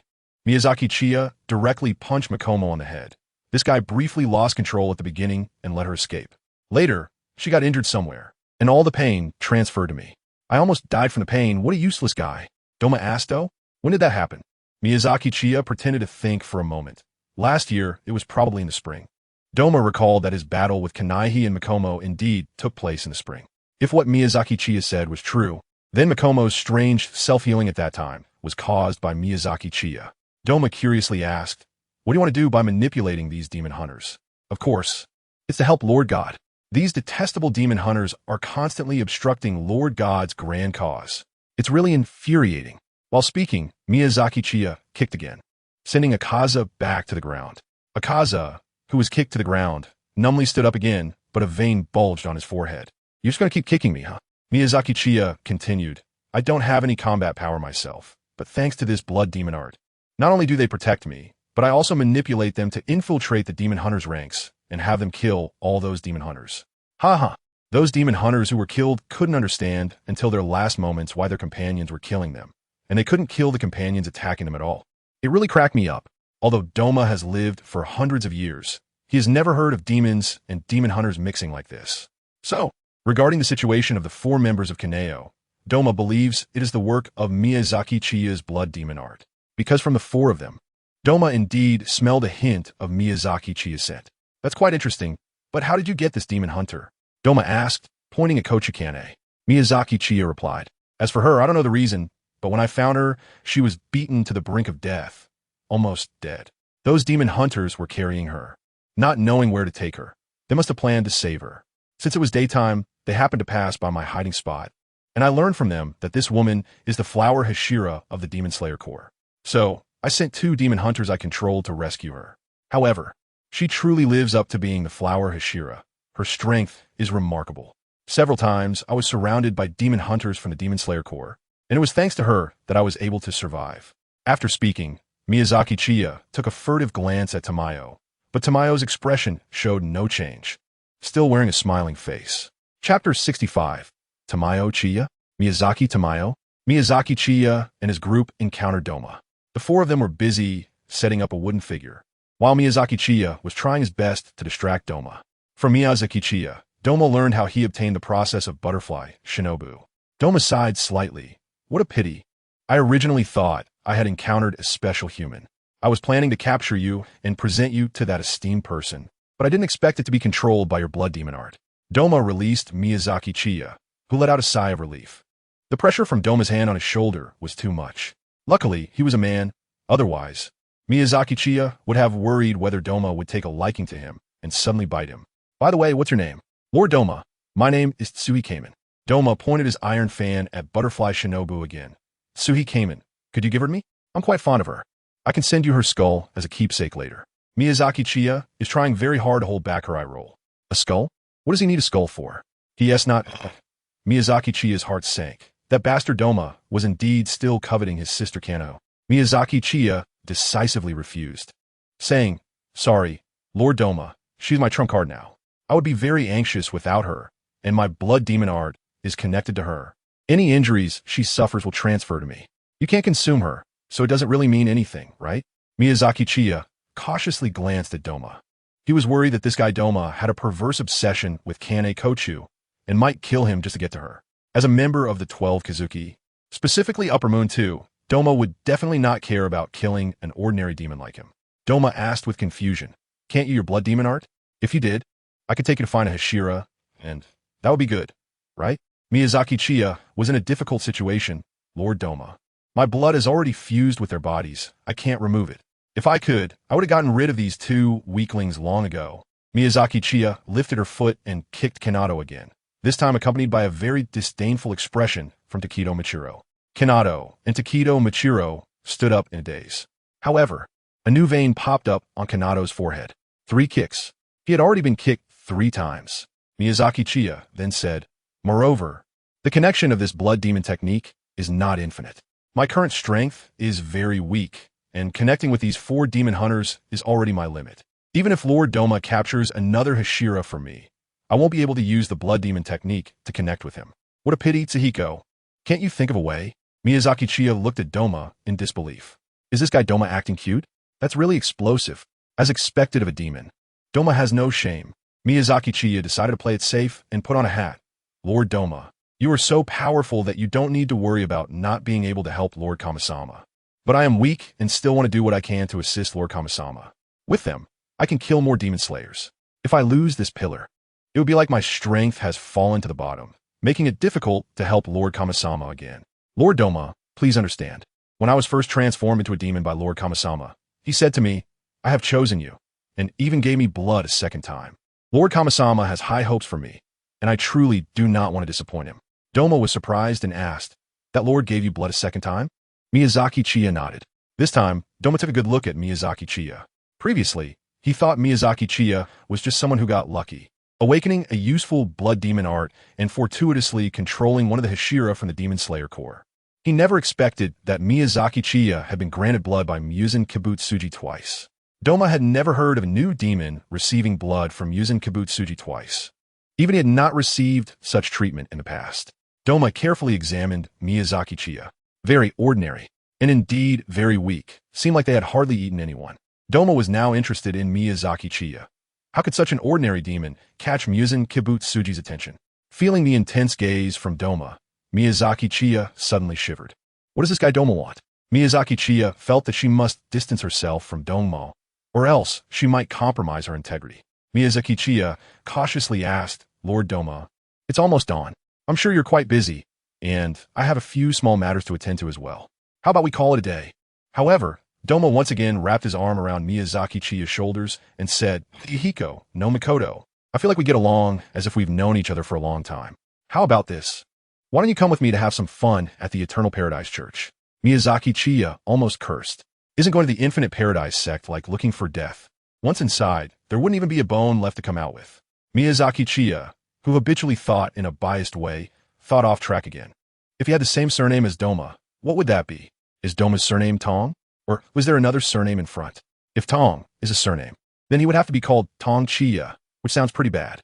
If Doma took his surname, would it be Miyazaki Doma? That also sounds a bit off. Seeing that Miyazaki Chiya didn't respond, Doma thought he had agreed and wrapped his arm around Miyazaki Chiya's shoulder to move forward. Miyazaki Chiya suddenly came to her senses and jumped about 3 meters away. "Lord Doma, it's getting late. Next time, I'll visit your Eternal Paradise sect again. Goodbye."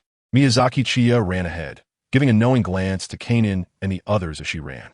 Understanding her cue, the 4 of them stiffly followed Miyazaki Chiya. Doma, seeing that Miyazaki Chiya had run off, did not pursue her, but instead watched her retreating figure with interest. She seemed like an interesting person, though still somewhat ordinary. That person of high status probably wouldn't think much of her. Doma suddenly tapped his head with his iron fan. That's right. Tsukihiko must have other special traits. She left in such a hurry. Couldn't we chat a bit more? Am I really that scary? I think I'm quite friendly, but it's a good thing I checked. If I had reported directly to that person and they found out it was Tsukihiko's blood demon art at play, I would have been scolded again. Next time, I must invite Tsukihiko to my Eternal Paradise to visit. I would really like to please that person. Doma seemed to be in a good mood as he shook his head and turned to leave. Chapter 66. The Interested Kibutsuji Muzan. After Miyazaki Chiya left with the 4 members of the Iron Rabbit, the 5 of them, with 10 legs, moved quickly, fearing that Tamura would catch up. It wasn't until the morning when the sun was about to shine on the earth that they finally stopped and found a place to hide from the sunlight. Miyazaki Chiya was panting heavily, feeling incredibly stimulated. He didn't expect that Doma would take the initiative to come to him, and he was completely unprepared for it. Fortunately, he was a demon, and Tanjiro and Izuko had not appeared yet.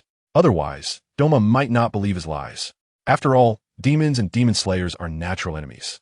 And when they meet, it's a fight to the death. So, for both parties to coexist safely in the same space was an astonishing situation, both for demons and demon slayers. Without this prerequisite, it would be difficult for Miyazaki Chiya to convince Doma. Kanado, Shinobu, and Taketo Muichiro were sitting on the ground. Also feeling uneasy, Taketo Muichiro exhaled heavily. The pressure from that demon was just too strong. Just standing there gave me an overwhelming feeling that I could never defeat him. I almost couldn't maintain my expression. Kanado glanced at Shinobu and Taketo Muichiro. Both Shinobu and Taketo Muichiro had fought Doma before. Although he had seen some of it toward the end of the battle, it was nothing compared to facing Doma directly. Even though there was no battle happening now, an involuntary chill surged in their hearts. Shinobu and Taketo Muichiro were also filled with mixed feelings. The memories of the previous battle were still fresh. And now seeing Doma again, they felt powerless to do anything. "Boss, what's wrong?" Taketo Muichiro asked worriedly as he saw Miyazaki Chiya tightly covering his right eye. Miyazaki Chiya covered her right eye, her expression filled with confusion. "I don't know either. Logically, the crisis should have passed, but my bad feeling hasn't disappeared. Instead, it's getting stronger. Now, Kainin and the others can't ignore Miyazaki Chiya's strange behavior, especially since the last time she mentioned a bad feeling, Doma showed up." Kainin speculated seriously. Could it be that Doma is coming again? Miyazaki Chiya shook her head. "I don't know, but this bad feeling is stronger than last time. We can't stay. We have to leave as soon as the sun sets." The moment the sun sets, and Miyazaki Chiya and the others continued their journey without a destination, their goal being to completely shake off Doma. 2 days later, Doma returned to the Eternal Bliss cult, wanting to get back to his bed and prepare to decide who to redeem tonight. However, when he returned to his room, he found a figure sitting on his bed, reading a book. Doma instantly knelt on the ground, wearing a bright smile as he asked, "What brings you here? Does Lord Muzan have any instructions to personally give me?" Kibutsuji Muzan closed the book and looked at Doma with an emotionless gaze. "Your cult seems to be rather flamboyant lately. I reprimanded you about this cult before, and now you've sent all these over 200 humans out to parade around. Have I given you too much freedom, making you disregard my orders?" Doma placed his hands on his legs, showing no fear in response to Kibutsuji Muzan's questioning, still smiling as he said, "Not at all, Lord Muzan. I am executing your orders very seriously. There is a reason for this. Kibutsuji Muzan continued to stare at Doma without speaking, seemingly waiting for his answer. Doma explained to Kibutsuji Muzan, Lord Muzan, some time ago, I encountered an interesting human. All the harm I caused her completely disappeared, not self-healing, but vanished. I was very curious at the time.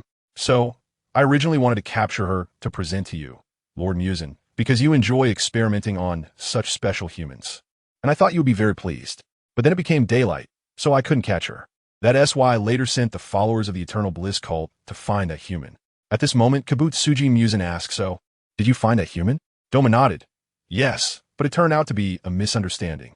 The human's ability is actually blood demon art. A demon named Mushu Tsukihiko can use blood demon art to inject his blood into a human's body to control them. The harm the human suffers transfers to Mushu Tsukihiko, who then controls the demon hunters he manipulates to kill other demon hunters. Thinking about it, it's quite interesting. But what a pity, I thought I could please you. Lord Muzan. Doma continued. Lord Muzan, I'm curious. Why did you give a new demon blood twice? Clearly, when I just became a demon, you didn't give me blood twice. Doma's expression looked somewhat aggrieved. Kibutsuji Muzan ignored Doma because he clearly knew that Doma had no emotions and was putting on an act. Kibutsuji Muzan was now very interested in the Mushu Tsukihiko that Doma mentioned. As for Miyazaki Chiya, Kibutsuji Muzan had long forgotten about him, and after so long, the number of humans he had turned into demons was countless. So for a moment, Kibutsuji Muzan couldn't recall who he had given blood to twice when they were a new demon. Kibutsuji Muzan directly accessed Doma's memories, and from Doma's memories, he finally remembered who Mushu Tsukihiko was. Oh, so it's him. Kibutsuji Muzan recalled the Miyazaki Chiya who was extremely infatuated with him, kneeling before him and calling him Lord God. The corners of Kibutsuji Muzan's mouth curled into a smirk. He still calls me Lord God after all these years. Although weak, he still wants to do something for Lord God with all his might. This guy is indeed loyal. Ah, because he is loyal, does Lord Muzan favor him? But I'm also very loyal to you. Doma looked at Kibutsuji Muzan with a pitiful expression. Humph. Kibutsuji Muzan snorted coldly at Doma. Does he lack loyal people? Not all. All demons must be loyal to him because he holds the power of life and death over them. The reason he valued Miyazaki Chiya was purely because of Chiya's pathological personality. He would say to go die, and Miyazaki Chiya would immediately chop off his neck with a kitchen knife without hesitation, believing that he was angry for not completing the command to die.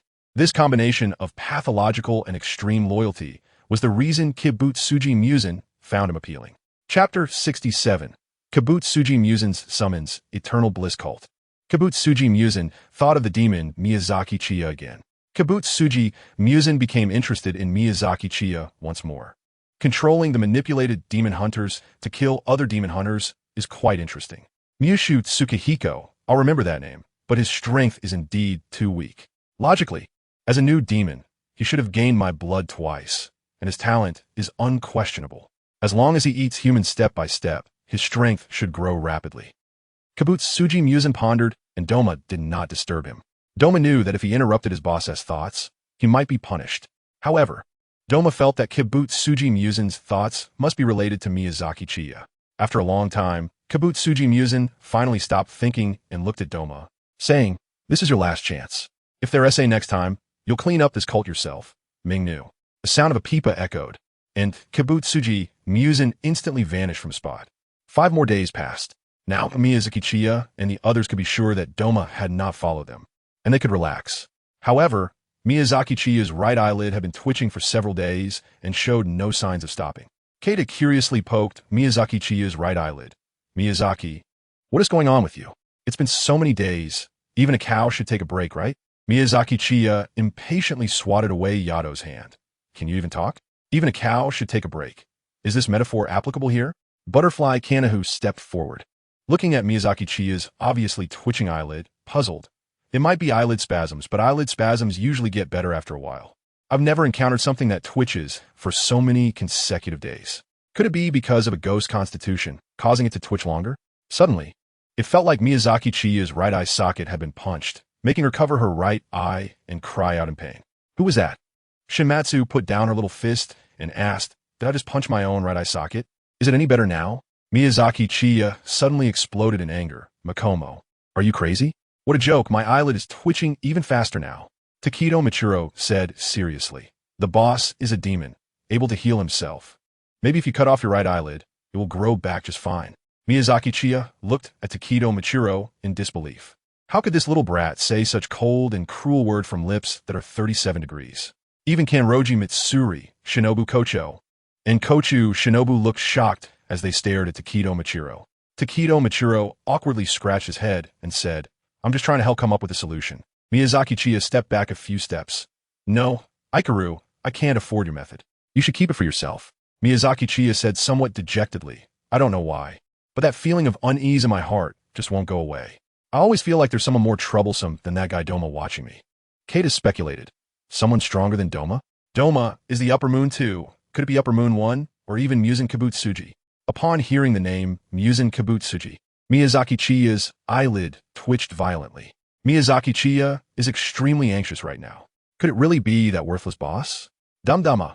Miyazaki Chiya revealed a smile that was uglier than crying. Kagaya, you guessed well, but don't guess again next time. Your guess is making my eyelids twitch even faster. Just as Miyazaki Chiya was feeling flustered because Kagaya guessed Muzan Kibutsuji, an image suddenly and inexplicably entered her mind. Miyazaki Chiya suddenly started trembling all over. Butterfly Kanai noticed that Miyazaki Chiya was shaking. Chiya, what's wrong? Miyazaki Chiya's face was now filled with panic. He came to find me and told me to go over there right now.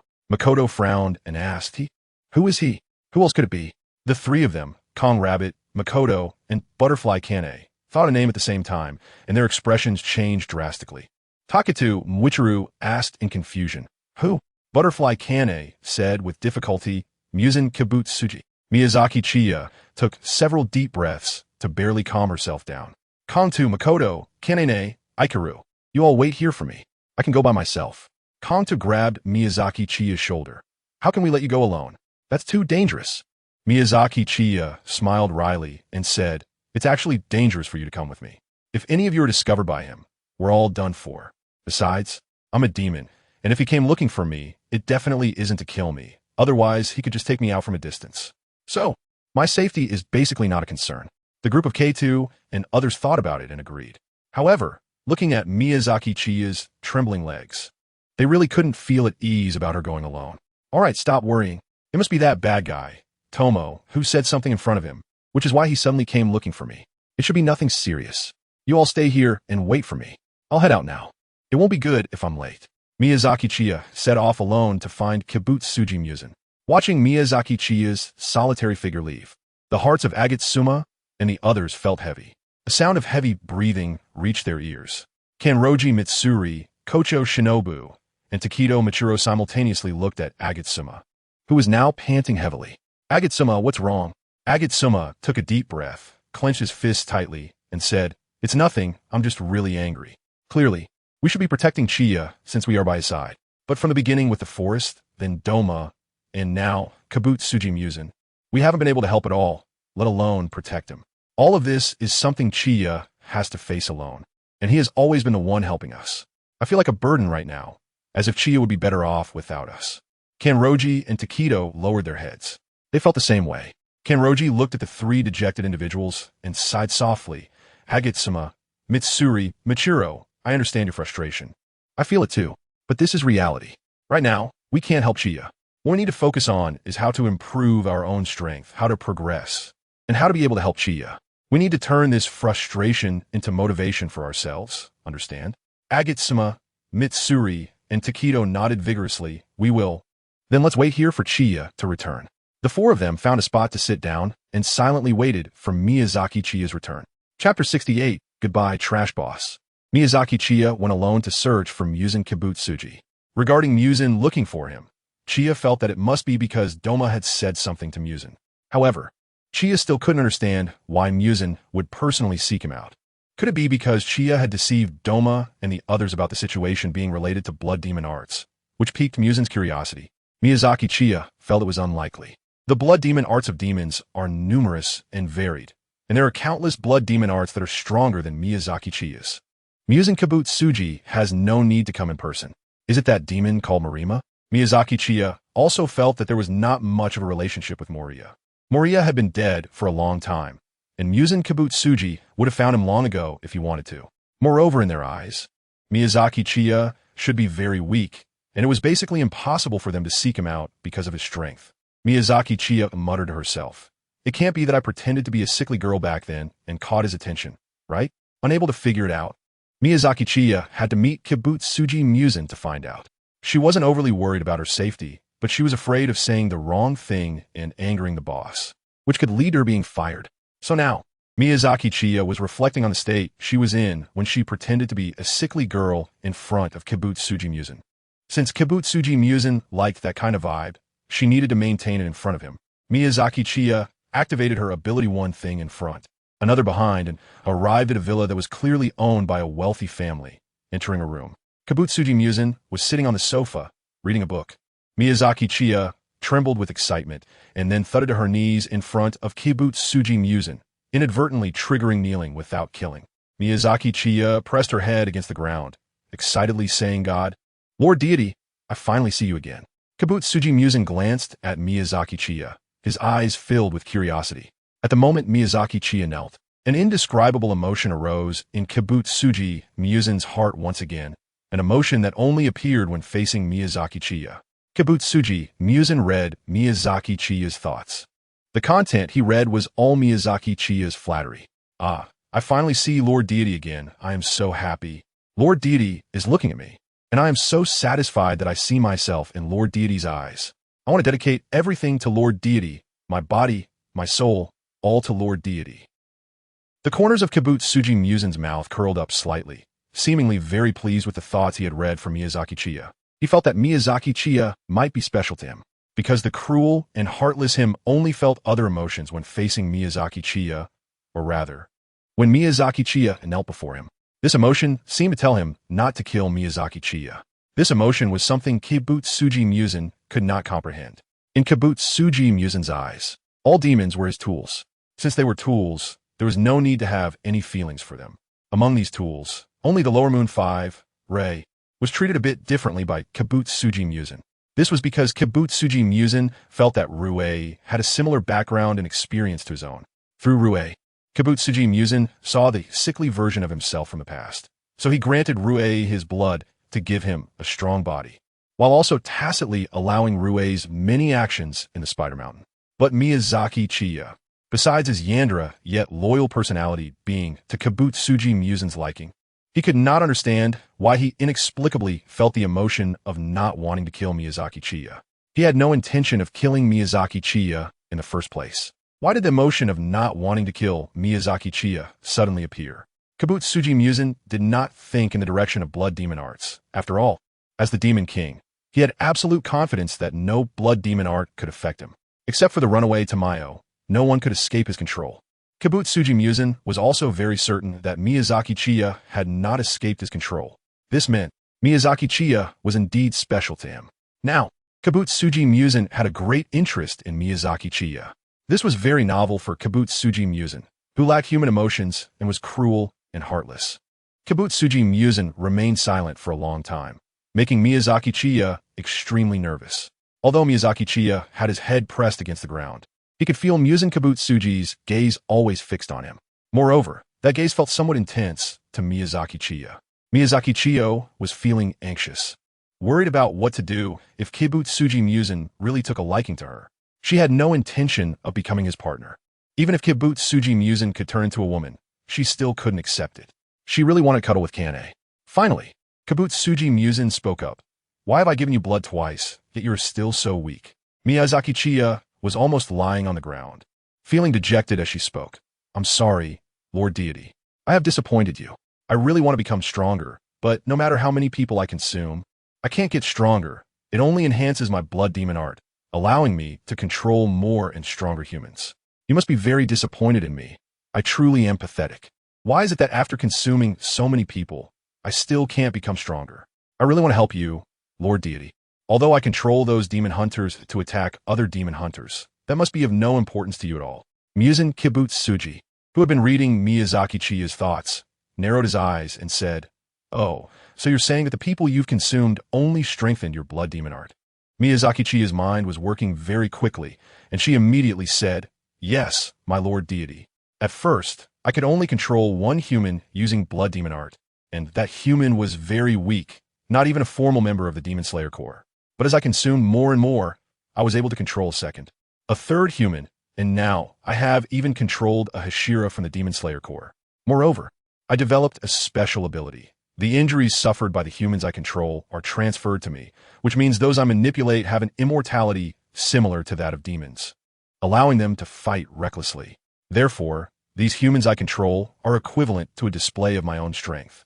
Muzan Kibutsuji pondered for a moment, and after filling the gaps himself, he explained to himself why Miyazaki Chiya was still weak despite having received his blood twice. A very small number of demons are extreme, abnormal demons. Eating humans does not significantly increase their own strength, but does enhance their blood demon art. It seems that Miyazaki Chiya is indeed an extreme, abnormal demon. Chapter 69. Promotion Opportunity. Miyazaki Chiya slightly packaged her ability stand, Big Meat Bun, and explained it to Kibutsuji Muzan. Kibutsuji Muzan believed her, thinking that Miyazaki Chiya was an extremely powerful demon with extraordinary abilities. He placed a book in his hand beside him, crossed his arms, and looked at Miyazaki Chiya, saying, Miyazaki Chiya, you have controlled a Hashira with your blood demon art, which means your strength has reached the level of the lower moons of the 12 Kazuki. But that is still far from enough. Becoming one of the 12 Kazuki is just the beginning. You need to start consuming more people, become stronger, and begin to be of help to me. Right now, you are of no help to me at all. So if you want to be of assistance, you must enter the ranks of the 12 Kazuki. Miyazaki Chiya sounds a bit strange. Kibutsuji Muzan's words seem familiar, as if I've heard them somewhere before. Miyazaki Chiya immediately recalled where this was. Isn't this what Muzan Kibutsuji said at the layoff meeting in the future? Muzan Kibutsuji continued, Mitsuyoshi Tsuhiko, I now grant you the qualification for the blood battle to switch places. You have 1 year to find a member of the 12 Kazuki, defeat him, and then devour him to take his position as a member of the 12 Kazuki. Miyazaki Chiya was completely stunned. What was Muzan Kibutsuji thinking? Why did he suddenly want her to become one of the 12 Kazuki? This was no joke. While Miyazaki Chiya was still in a daze, she suddenly felt a sharp pain in her neck. Muzan Kibutsuji's arm transformed into a flesh pillar again, and a sharp tip pierced her neck, beginning the blood injection. Miyazaki Chiya's eyes widened. Here it comes again. Accompanied by extreme pain, Miyazaki Chiya writhed on the ground, howling in agony. Kibutsuji Muzan seemed to enjoy witnessing such painful struggles, revealing a smile. Mitsutetsu Tsuhiko, you are the first demon to receive my blood 3 times before even becoming a 12 Kazuki. Don't let me down. In the next moment, Kibutsuji Muzan vanished from the sofa and returned to Infinity Castle. Miyazaki Chiya struggled in pain for a long time before the sensation finally faded. After the pain subsided, Miyazaki Chiya realized that she had intuitively become stronger. The muscles in her body were hard as a rock, and after a small cut was made on her palm, a little bit of blood flowed out. Miyazaki Chiya skillfully manipulated the blood, which continuously transformed into various shapes under her control. Miyazaki Chiya seemed to have gotten a really fun toy and couldn't put it down. To be fair, Kibutsuji Muzan did do something human-like and was quite generous, giving blood 3 times. He doesn't eat humans, only demons, but eating demons doesn't significantly enhance his strength. This time, Kibutsuji Muzan's blood donation could equate to consuming many people. However, the thought that Kibutsuji Muzan would make him seek out the 12 Kazuki to initiate a blood battle made Miyazaki Chiya feel overwhelmed. In just a few years, Tanjiro would become a member of the Demon Slayer Corps and then head to Mount Natagomo to deal with the Lower Moon 5. At that point, the useless boss would be in serious trouble. But the useless boss only gave him a year. If he didn't find the Lower Moon demons to initiate a blood battle within that time, the boss would likely kill him, thinking he was useless. Although the boss only mentioned initiating a blood battle against the 12 Kazuki without specifying upper or lower, Miyazaki Chiya had no intention of going after the upper moons. Seeking out the upper moons for a blood battle was no different from being insane. Miyazaki Chiya walked back while contemplating a solution. The blood battle of position exchange must be carried out because there's only 1 year left, and it's just a lower moon demon. With Kanahui Butterfly around, a mere lower moon can be easily dealt with. What he is worried about now is the layoffs from the boss in a few years. The safest method is to follow Tanjiro to find Tamayo and then proceed with the transformation immediately. The cost of this is a complete break with Muzan Kibutsuji, who will definitely send demons to hunt him down afterward. In the past, Miyazaki Chiya might have been a bit anxious about this. However, Now he's not very worried about breaking with Muzan Kibutsuji because he has Akaza, Kanroji Mitsuri, Kanahui Butterfly, and Takedo Michiro as companions protecting him. Miyazaki Chiya can hide in the shadows and allow the Kirigane Rabbit and others to carry out their actions. Miyazaki Chiya suddenly felt enlightened. He realized that he was no longer the same as before. He seemed to no longer fear Muzan Kibutsuji. What is Muzan Kibutsuji, anyway? Just a little brother. But the premise is that he needs to find Tamayo and receive her help to be transformed. While thinking, Miyazaki Chiya had already returned to the previous location and reunited with the 4 members of Kanroji. Miyazaki, seeing that Miyazaki Chiya had returned safely, Kanroji and the others were very happy, and the heavy stone in their hearts finally fell. Miyazaki Chiya pulled herself out of her thoughts and smiled at K2 and the others. K2 was the first to rush in front of Miyazaki Chiya. Checking her from head to toe, "Miyazaki, are you hurt? Are you okay?"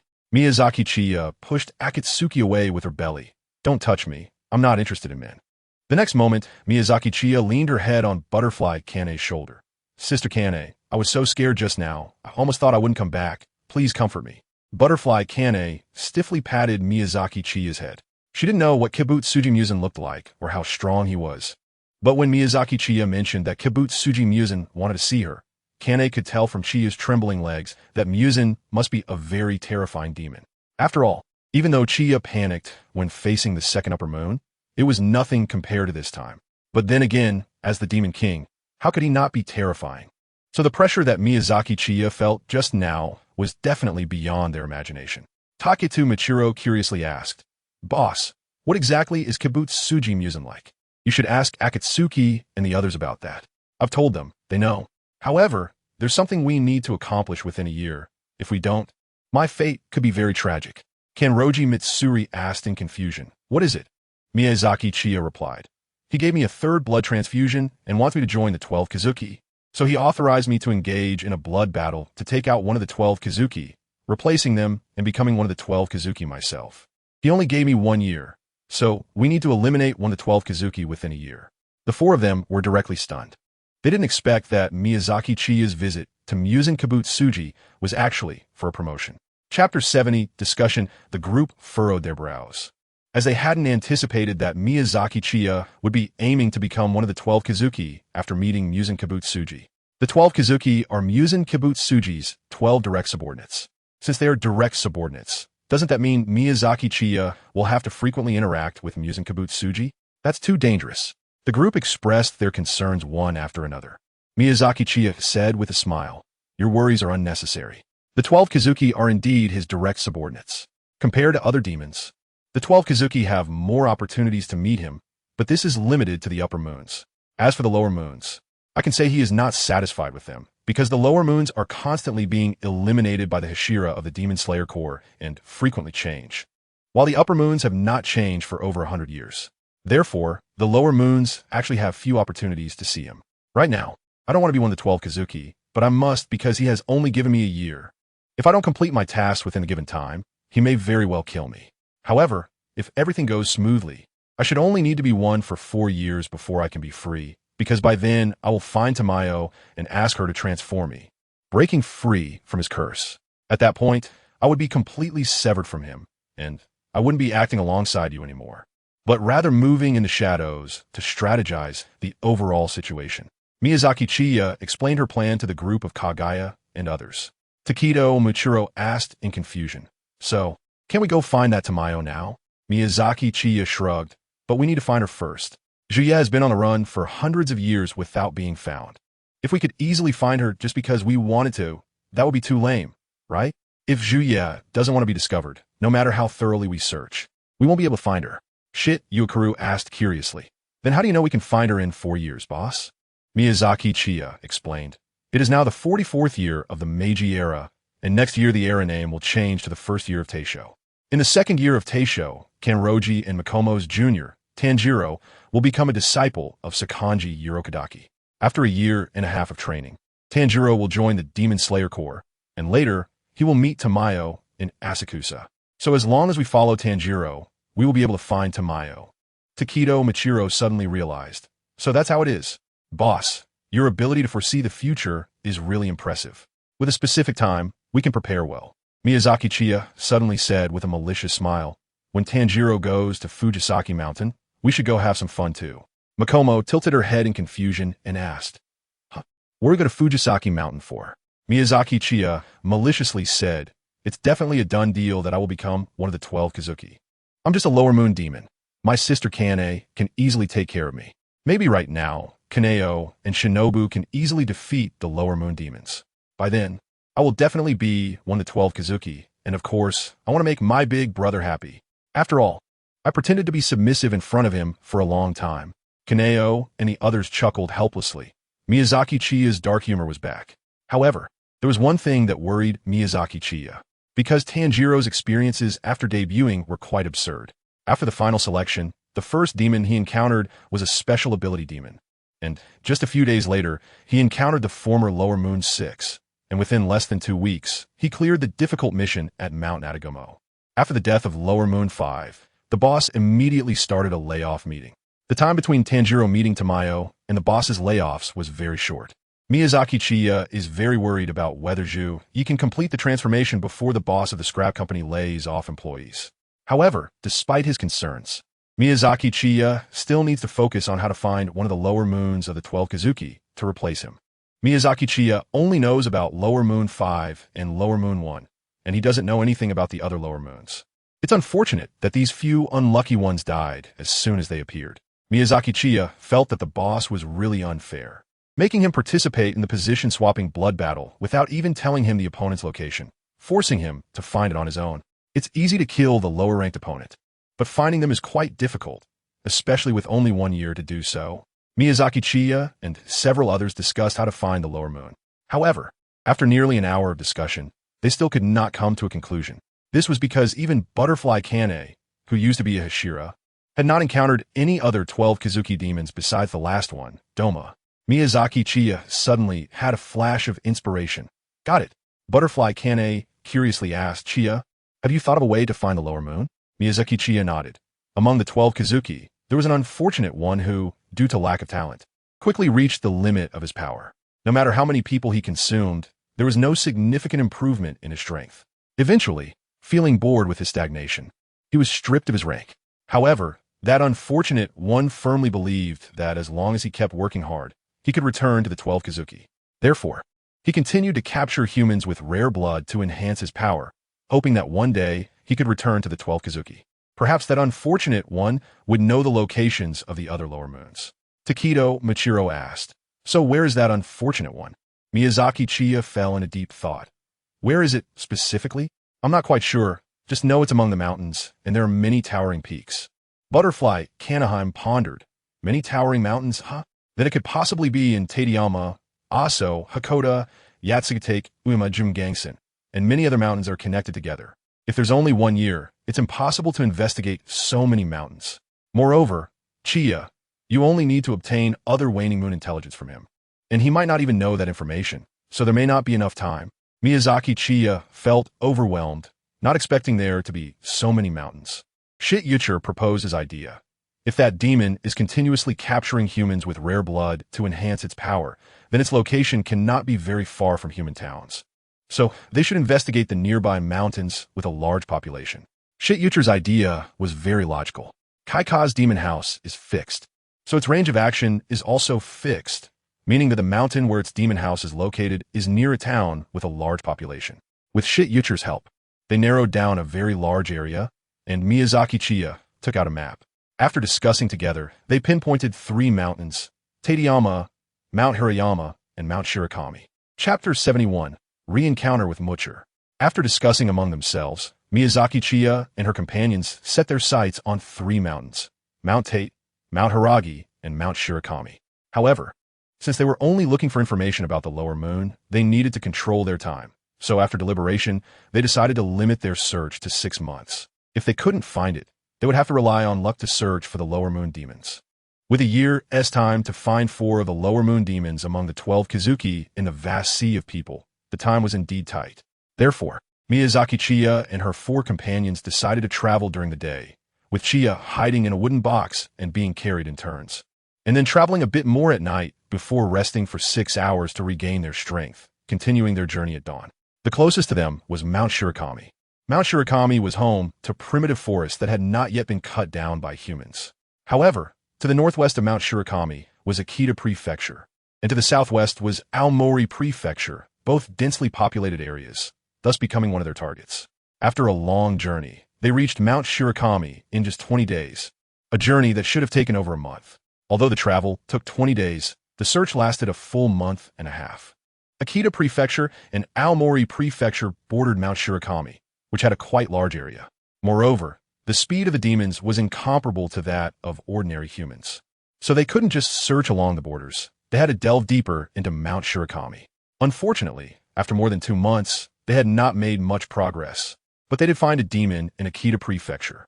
Just as Miyazaki Chiya had not eaten for a long time, she planned to fill her stomach before leaving and to help the people of Akita Prefecture from the demon's harm. However, while preparing to hunt this evil demon, something unexpected happened. A swordsman from the Demon Slayer Corps arrived in Akita Prefecture and intercepted and killed the evil demon. This swordsman was Taketo Mwichiru, who was extremely excited, as this swordsman was his longed-for younger brother, Taketo Mwichiru. With a blank expression, Taketo Mwichiru looked at the demon in front of him that was clamoring to eat him. His eyes filled with indifference. The demon spoke a long string of words, but Taketo Mwichiru simply said, "Are you done talking? If you're done, then die." Breath of Mist. Fourth form, Foggy Slice.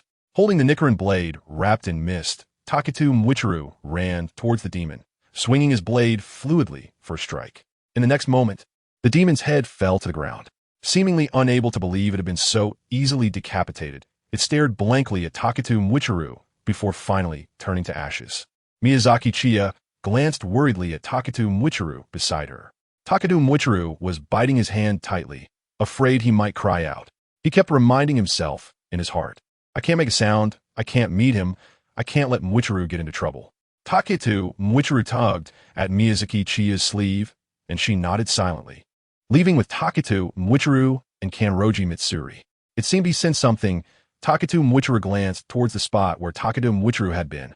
Taketo Mwichiru had one hand against a tree and the other covering his mouth. His heart ached terribly. The look in his brother's eyes just now was devoid of any light, incredibly dull.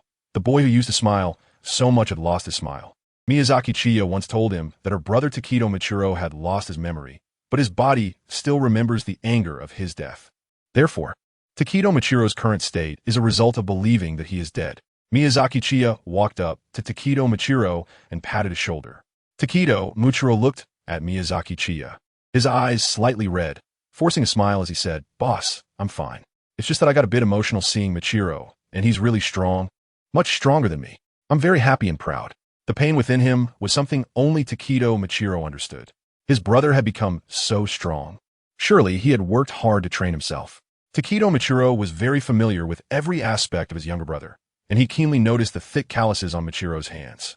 This was the clumsy little brother who could barely carry a few pieces of wood at home. It broke his heart. Miyazaki Chiyo held back for a long time and finally managed to say, "The future will be good." When Taketo Mwichiru heard Miyazaki Chiyo's words, he suddenly felt as if the stone that was stuck in his heart had fallen. Yes, the future will be good. He didn't die, and in the future, he would be able to help his brother. Moreover, he had such good companions. The future would definitely get better and better. Kanroji Mitsuri, Shinobu Kocho, and Kaname Kaneo actually envied Taketo Mwichiru. Taketo Mwichiru got to see his brother, and they hadn't seen their master and younger sister for a long time. Kanroji Mitsuri, Shinobu Kocho, and Kaname Kaneo were all missing Rengoku Kyujuru and Kocho Shinobu. Kanroji Mitsuri turned to Miyazaki Chiyo and curiously asked, "Miyazaki, I haven't heard you talk about your family. Are they doing well?" Miyazaki Chiya choked on his words. How was he supposed to respond? He had just encountered Muzan Kibutsuji, and his unfamiliar parents had become cold corpses, which he had buried with his own hands. He felt no emotion at all and couldn't find anything to say. Makomo also noticed Chiya's predicament and secretly twisted Kaneo's arm. Kaneo gasped and looked at Makomo, asking, "What's wrong?" Makomo frowned and whispered, "Why are you bringing that up now?" Kaneo glanced at Makomo, then at Miyazaki Chiya, suddenly realizing and feeling guilty. "Sorry, Miyazaki. I shouldn't have brought that up." Miyazaki Chiya said with a smile, "It's okay. They should be reunited with their beloved son in heaven now. Or perhaps they have already been reincarnated and are living together again.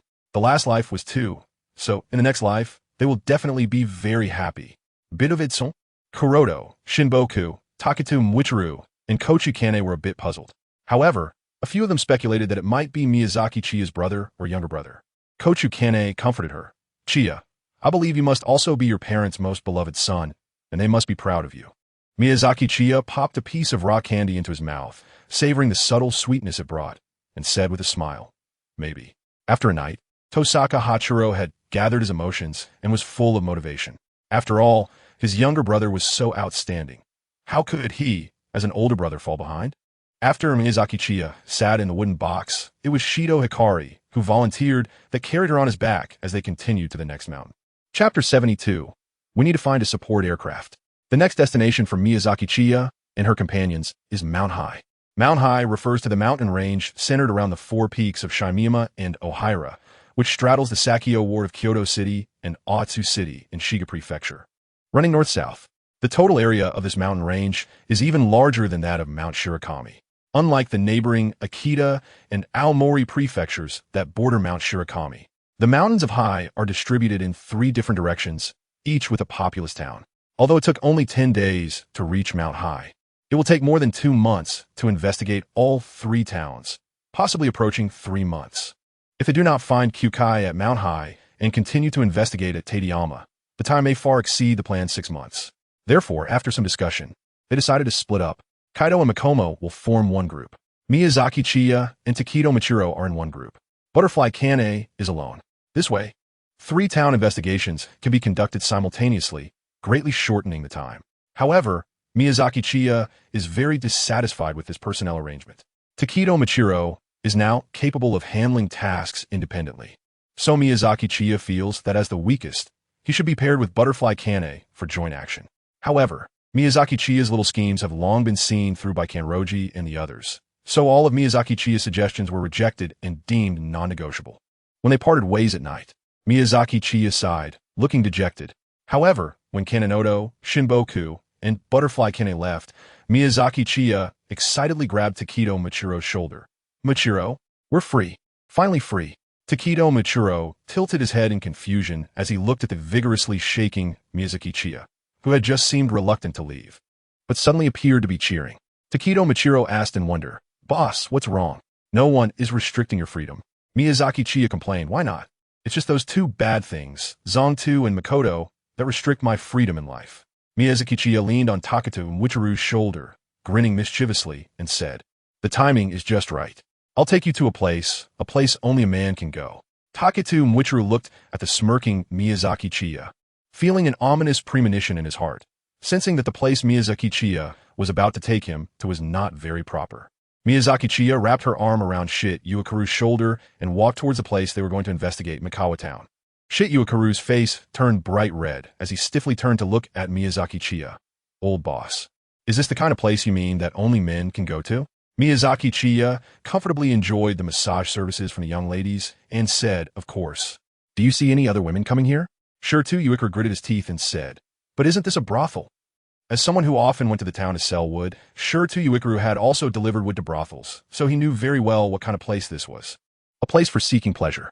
Miyazaki Chiya smiled and said, yeah, oh, don't be so reserved. You look just like a rabbit coming to a brothel with me. We're just here to enjoy ourselves. Let these ladies give us a massage to relax a bit, not to do anything else that can't be described. Look how considerate I am as your boss. Seeing you tired from training, I specially brought you here to unwind. Don't worry, today's expenses are all on me. Now let the music play. Let the dance continue. Taketo Michiro felt a sense of his worldview shattering. Really? Did Rabbit also come to places like this? I never expected that the usually serious Rabbit would actually come to such places. I misjudged that guy with the thick eyebrows and big eyes. I thought he was very proper. Does this really not let Sumi know? Miyazaki Chiya sneered and said, Kagaya is just a softie, sitting there as uncomfortable as if a needle had been stuck in his butt. He can't even enjoy himself. I've personally taught him how to enjoy. And this guy actually repays kindness with malice, pulling me away without letting me go back. What do you think? Is this guy bad or what? Shit Yucher breathed a sigh of relief, realizing that Kagaya had not betrayed the organization and was still the serious and justice-filled Kagaya he knew. Otherwise, Shit Yucher wouldn't know how to face Kagaya and Makomo. Because at that time, seeing Kagaya's serious demeanor, Shit Yucher would definitely think he was just pretending. As for Makomo, Shit didn't know whether to mention Kagaya's visit to the brothel. Not mentioning it felt a bit unfair to Makomo. But now it was fine. No need to be entangled anymore. Kagaya was still the same Kagaya, and Miyazaki Chiya was still that bad guy. He had some bizarre things in his head, actually taking someone as justice-filled as Kagaya to a brothel. Now he even brought him to the brothel. No wonder he said he was free before. Turns out no one was managing him. No, Kagaya, Makomo, and his master Kanaho couldn't manage Miyazaki Chiya right now. He had to take charge. This was what a companion must do. He couldn't let the boss go astray. Miyazaki Chiya seemed to sense something and looked towards Takedo Machiro. The gaze of Takedo Machiro suddenly made Miyazaki Chiya feel a bit flustered, as if she had a sense of deja vu. You want to? Miyazaki Chiya's words had not yet finished when Shit Aikir almost appeared in front of her in the blink of an eye, grabbing her collar.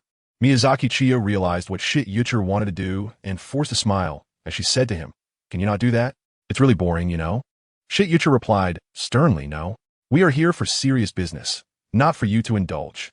In the next moment, Miyazaki Chiya, who was held by Shit was lifted off the ground, and in the blink of an eye, the two had disappeared from the brothel. A tear fell from the corner of Miyazaki Chiya's eye as she was held by Shit Why is everyone so stubborn? Why can't there be one normal person? Does going to a brothel always mean doing something shameful? Is it wrong for him to just want to lie on a girl's lap and relax his tense feelings? Miyazaki Chiya felt it was necessary to find herself a wingman. However, after thinking it through, it seemed that the people she thought of weren't normal at all. Wait, there's one normal person. Tanjiro's friend, Zenitsu Agitsuma. This guy is quite the talent, and he seems to be the only normal one. Miyazaki Chiya's thoughts instantly became active. She had to find a way to develop that kid Zenitsu into her wingman. That way, he wouldn't have to fight alone in the future. Chapter 73. Shichi Ch Miyazaki Chiya was forcibly dragged out of a brothel by Tosaki Ichiro. Miyazaki Chiya was forced to search for Hayukai with Taketa Muichiro immediately in Mikawa town. Time flew by, and after 2 weeks, they'd searched the town and the surrounding woods, but still had no results. Miyazaki Chiya and TT Hajime have already decided to give up on Mikawa town and are heading to meet Kanata and Makomo or Kokane. At this moment, Miyazaki Chiya is in a restaurant. Miyazaki Chiya doesn't need to eat, but Takedo Machiro has to eat, and as a demon slayer, he has a huge appetite. Takedo Machiro is focused on his meal while Miyazaki Chiya is sipping on some alcohol.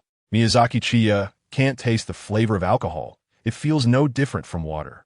But she can still sense the spiciness. After all, spiciness is a form of pain. The spiciness of shochu is just right in terms of pain. While Miyazaki Chiya drinks and waits for Takedo Yuichiro to finish his meal, the conversation at the neighboring table catches her attention. Have you heard? 3 people have gone missing in Namtown next door. Oh, 3 people missing? Didn't 2 people go missing last month? Yes, we don't know what's happening. That place has frequent disappearances, and some people have even moved to our Mikawa town. They better not come here. That would be bad luck. What if they come to our town and people start disappearing here too?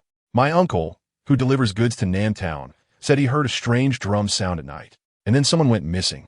Right, I heard that too, and there were strange claw marks on the ground. It's really unfortunate. Do you think it could be a bear doing this? Don't joke around. Do bears play drums? Miyazaki Chiyo's eyebrows instinctively raised. The sound of drums, claw marks, and the blood demon art of Xiang Kai can match up. Ikaru, have you eaten well? Just one more bowl, and I'll be full. Then you continue. Miyazaki Chiya is not the kind of boss who lets his employees go hungry. After searching for so many days, there's no rush anyway. Besides, the demon house is fixed, so there's no fear of Akira running away. After Shiromi Yuichiro finished a big bowl of rice, he was finally full. As he was leaving, he had already found Akira's location in Shitown. As soon as Shiromi Yuichiro stepped out of the restaurant, he was taken aback when he heard Miyazaki Chiya say this.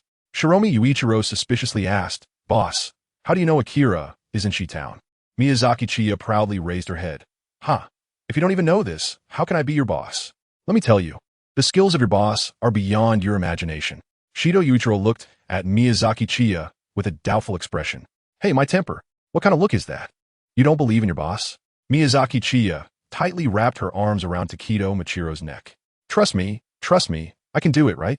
Takedo Machiro, who was being choked by Miyazaki Chiya, suddenly found it hard to breathe, and his face turned bright red as he began to plead for mercy. Hey, little one, can't you handle this? Once freed, Takedo Machiro could breathe easily again, his complexion returned to normal, and he asked, Ship Town. It seems to be the place where Kanroji and Makomo are investigating. Should we first find Master Kanehira, then meet up with Kanroji and Makomo? Or go directly to Ship Town? Miyazaki Chiya thought for a moment and decided, let's go directly to Shi-Town. Sister Kane should be finishing her investigation in Chiryu Town soon anyway. Since she can sense our location, she will come to find us after she knows we are looking for K2 and Makomo. Miyazaki Chiya and Takedo Machiro headed to Shippa Town. Around noon the next day, the two arrived in Shippa Town and met up with Kaneo and Mitsuri. In the inn in Shippa Town, Miyazaki Chiya crawled out of a wooden box. As soon as Miyazaki Chiya came out, Kuro Usagi couldn't wait to say, Miyazaki, there's a situation here. Miyazaki Chiya waved her hand and said, I know, Sionkai is in the woods outside Shirwa Town. The Iron Rabbit and Makoto asked in confusion, how do you know? We have only found out that there have been many strange disappearances in Shirwa Town, which might be related to ghosts. And you clearly weren't investigating with Yuichiro in Mikawa Town. So how do you know Sionkai is in Shirwa Town? Miyazaki Chiya straightened her chest. Don't you even know who I am? The Bronze Rabbit and Makoto wouldn't dig too deep, as it would make Miyazaki Chiya very proud. Forget it, since Hikari is in Shi-Town, what about the location? You've been investigating in Shi-Town for so long. Haven't you found Hikari's demon house outside the woods? Miyazaki Chiya was a bit puzzled. The House of Demons doesn't move, so logically, after 2 weeks, Akira should have been found in the woods bordering Nanbao Town by Zaku and Makoto. Makoto said with some frustration, it's not that we don't want to search, but the terrain in the woods is too complicated. The search speed is very slow, and we have indeed searched a general area, but we haven't found any House of Demons in the woods. Miyazaki Chiya asked, all right, are you going to look for it now? Kato replied, well, since you said that Sionkai is in Chibao Town, we need to find a way to locate him. With Ichiro's help, we should be able to search more areas today. Miyazaki Chiya nodded. All right, you guys go ahead. I'll wait for you here. After Akira, Shurtake, and Taketo, Muichiro left. Miyazaki Chiya lay on the bed waiting. The sound of drums and claw marks. It seemed like it was almost certainly the work of Hayoka. But as Miyazaki Chiya thought carefully, she suddenly remembered the upper moon for Hantengoku. Hantengoku's strongest clone, Zingpotion, seemed to also use drums. As for the claw marks, they were left by shockwaves, and Zingpotion seemed to also use shockwaves. Miyazaki Chiya suddenly felt a bit anxious. It shouldn't be that coincidental, right? As an upper moon demon, Hantengu wouldn't resort to using his strongest clone, Zenpation, just to capture a few humans. He wouldn't engage in such disgraceful behavior. Although the possibility is low, what if? After all, the 12 Kazuki all have something wrong with their heads. They're all perverts. No, Brother San is the exception. Brother San, Akaza, lost his memory when Muzan Kibutsuji forcibly turned him into a demon. Miyazaki Chiya truly loves Akaza, even after losing his memory. The blood demon art he uses still carries traces of his fiancée. After regaining his memory, even though he was close to overcoming his weakness of beheading, he was still manipulated by Muzan Kibutsuji, yet he chose his fiancée, and resolutely chose to commit suicide. What is a real man? This is a real man. Miyazaki Chiya's favorite among the demons is Akaza, and among the humans, her favorite is the little angel Tanjiro. Now, she reluctantly adds Zenitsu, who may possibly become her wingman in the future. Lost in her thoughts, Miyazaki Chiya drifted off again. In this anxious mood, she awaited the return of Kanroji and the others. Chapter 74, Resonance. In the inn of Shichib CH Miyazaki Chiya is waiting for Kagaya, Makomo, and Taketo Muichiro to return. Moreover, Miyazaki Chiya also feels that Butterfly Kane is rushing towards his location. It seems that Butterfly Kane has confirmed that there are no demons in Chidori Town and is coming to join them. Miyazaki Chiya is now praying that it is definitely not that pervert, Hantingo. Several hours have passed, and Miyazaki Chiya has not been hurt, so it should be safe. Kochu Kane arrived at the inn, successfully reunited with Miyazaki Chiya, and then they waited together for Akito and the others to return. As night approached, Akito and the three returned to the inn smoothly. However, this time they went out searching and still did not find the House of Demons. Wait, it shouldn't be that hard to find. Miyazaki Chiya stroked her chin in thought. In the current situation, she felt a possibility. The demon in Shi-Town might not be Kai Kai. If it wasn't Kai Kai, then there wouldn't be a House of Demons. After all, the one with the drum could create attacks similar to claw marks, and it didn't necessarily have to be Kai Kai. If that's the case, she needed to plan ahead and move to the next location. At that moment, a remark from Butterfly Kane inspired Miyazaki Chiya. When I was still in the Demon Slayer Corps, I had come to Shi Town before for a demon-slaying mission. Unexpectedly, after slaying one demon, another has appeared now. The changes are quite significant. The last time I came, there weren't that many buildings. Miyazaki Chiya suddenly had a flash of inspiration. That's right. It doesn't have to be in the woods. Miyazaki Chiyo fell into a pattern of thinking. Tanjiro and Zenitsu found the demon's house in the woods. But that was years later. It's possible that the demon's house isn't even in the woods now, and it might not even be in Shichib Town. Miyazaki Chiya shared her thoughts with Connie and the others. They found her speculation quite reasonable. After all, they had been searching for 2 weeks. And if there were really a house in the woods, they should have found it by now. Shit Ike here raised a question. But what if the demon isn't in the woods, but in Shi Town? How should we search then? Koke Kane suggested. It's simple. Demons can't act during the day, so we just need to investigate those houses that are tightly shut during the day. Miyazaki Chiya added. The house with tightly closed doors during the day and drum sounds at night should be prioritized for investigation. After making the decision, due to it being nighttime, everyone acted together to investigate whether there was a haunted house in Shichi Town. The answer came faster than Miyazaki Chiya had imagined. The next afternoon, Keitu, Makomo, Tachibana Kane, and Takit Mucher gathered at the inn. Makomo reported the information obtained. There is a house on the east street of Shichi Town that fits the description perfectly. During the day, the entire house has its doors and windows tightly shut, and even at night it remains the same. However, it is clear that someone lives inside, as sometimes faint drum sounds can be heard from within. Most importantly, on the nights when personnel went missing in Shichi Town, the house that was originally closed at night had its door open. Miyazaki Chiya nodded. Since this house matches our speculation, let's go take a look now. We already know the location of the ghost. Waiting until night to find it would be too foolish. With that, Miyazaki Chiya and her group immediately set off towards East Street. Compared to other bustling streets, East Street looked very desolate, even though it was daytime. There were hardly any pedestrians. Keita carried the wooden box containing Miyazaki Chiya on his back and walked to the door of the house mentioned by Makoto. Makoto sliced through the door lock with a knife, opened the door, and entered the room. Just as Miyazaki Chiya emerged from the wooden box, a drumbeat sounded. The room where Miyazaki Chiya and her companions were suddenly flipped over. What was once the floor became the ceiling, and the 5 of them fell from the ceiling. The 4 members of Keita quickly adjusted their bodies and landed steadily. However, Miyazaki Chiya was caught off guard and fell awkwardly. Boss, are you okay? Takedo Michiro helped Miyazaki Chiya up. Miyazaki Chiya felt embarrassed. Originally, with Miyazaki Chiya's skills, she could have landed as gracefully as Kanatatsu and the others. But she had been careless. The image-conscious Miyazaki Chiya cleared her throat and said, Ahem, I'm fine. I'm a demon. I didn't dodge on purpose because it's unnecessary. At that moment, a heavy sound of footsteps approached. Hayukai made a dazzling entrance. However, in the eyes of Miyazaki Chiya and the others, Hayukai was upside down. This meant that the rotating house, due to blood demon techniques, did not affect Hayukai. Is this his blood demon technique? Takedo Muichiro was very curious, as this was his first time witnessing a demon's blood demon technique. Then, Takedo Muichiro's words seemed like a sharp blade piercing Hayukai's heart. But is it useful? The room spinning seems to have no effect at all. Hayukai glared fiercely at Takedo Muichiro. The thing he hated most was when others said he was useless. It made him furious. Hayukai struck his chest drum. 3 claw-mark shockwaves surged toward Takedo Muichiro. Although they were invisible, Takedo Muichiro felt them. He swiftly dodged to the side, leaving 3 deep claw marks on the ground. Takedo Muichiro's expression suddenly turned unfriendly. He believed Hayukai targeted him first because he was the weakest here. Takedo Muichiro felt a bit angry. Indeed, he was currently the weakest in the team. But that was only relatively speaking.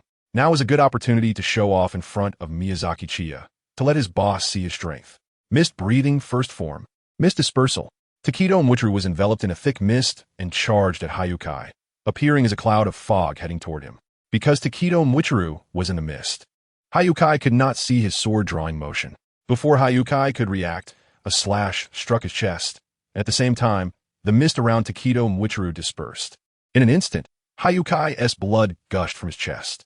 Hayukai was startled. What was up with this little demon? How is he so strong? Hayukai immediately struck his chest drum again, and 3 shockwaves surged toward Takedo Muichiro once more. Takedo Muichiro nimbly leaped to avoid the shockwaves. The drum sounded again, and the room started spinning once more. Takedo Muichiro plunged his sword into the ground to stabilize his position. He looked at Hayukai and suddenly said with a sharp tone, Are you really one of the 12 Kazuki? You seem a bit weak. No wonder you were expelled from the 12 Kazuki. Takedo Mwichiru had just been able to almost decapitate Hayukai in an instant. However, since Miyazaki Chiya still needed to ask for information, he did not attack Hayukai's neck. But Hayukai's strength, indeed, disappointed Takedo Mwichiru. Is that all? Chapter 75. Beat until he speaks. Takedo Mwichiru engaged in a direct battle with Hayukai. However, Takedo Mwichiru was very disappointed with Hayukai's strength. The chilling feeling he had when he met Doma still lingered in his mind. Doma was the upper moon 2 of the 12 Kazuki. Yet, the Hayukai in front of him was the former lower moon 6 of the 12 Kazuki. Although he had been stripped of his rank and expelled from the 12 Kazuki, he was still a demon who had been part of them. Takedo Mwichiru thought that Hayukai's strength, while not comparable to Doma's, should at least reach a certain level close to Doma.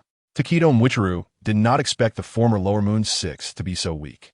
He felt that he could kill Hayukai whenever he wanted. Kanatatsu, Shinobu, and Kane were watching the battle alongside Miyazaki Chiya. Takedo Mwichiru had indeed become strong by today, but he had hardly had any real combat experience against demons.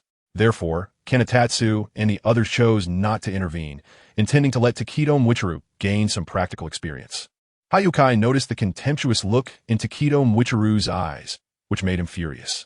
When he was still human, his writings were looked down upon. Even his drumming skills were mocked, and his manuscript paper was trampled to insult him. After becoming a demon, Hayukai vowed to work hard to become stronger, but in the end, he was still looked down upon, stripped of his rank by Muzan Kibutsuji, and expelled from the 12 Kazuki. Enraged and humiliated, Hayukai roared at Takedo Mwichiru. Die. Blood demon technique. Rapid drumming. Hayukai rapidly struck all the drums on his body at a high frequency, causing the demon house's room to spin continuously.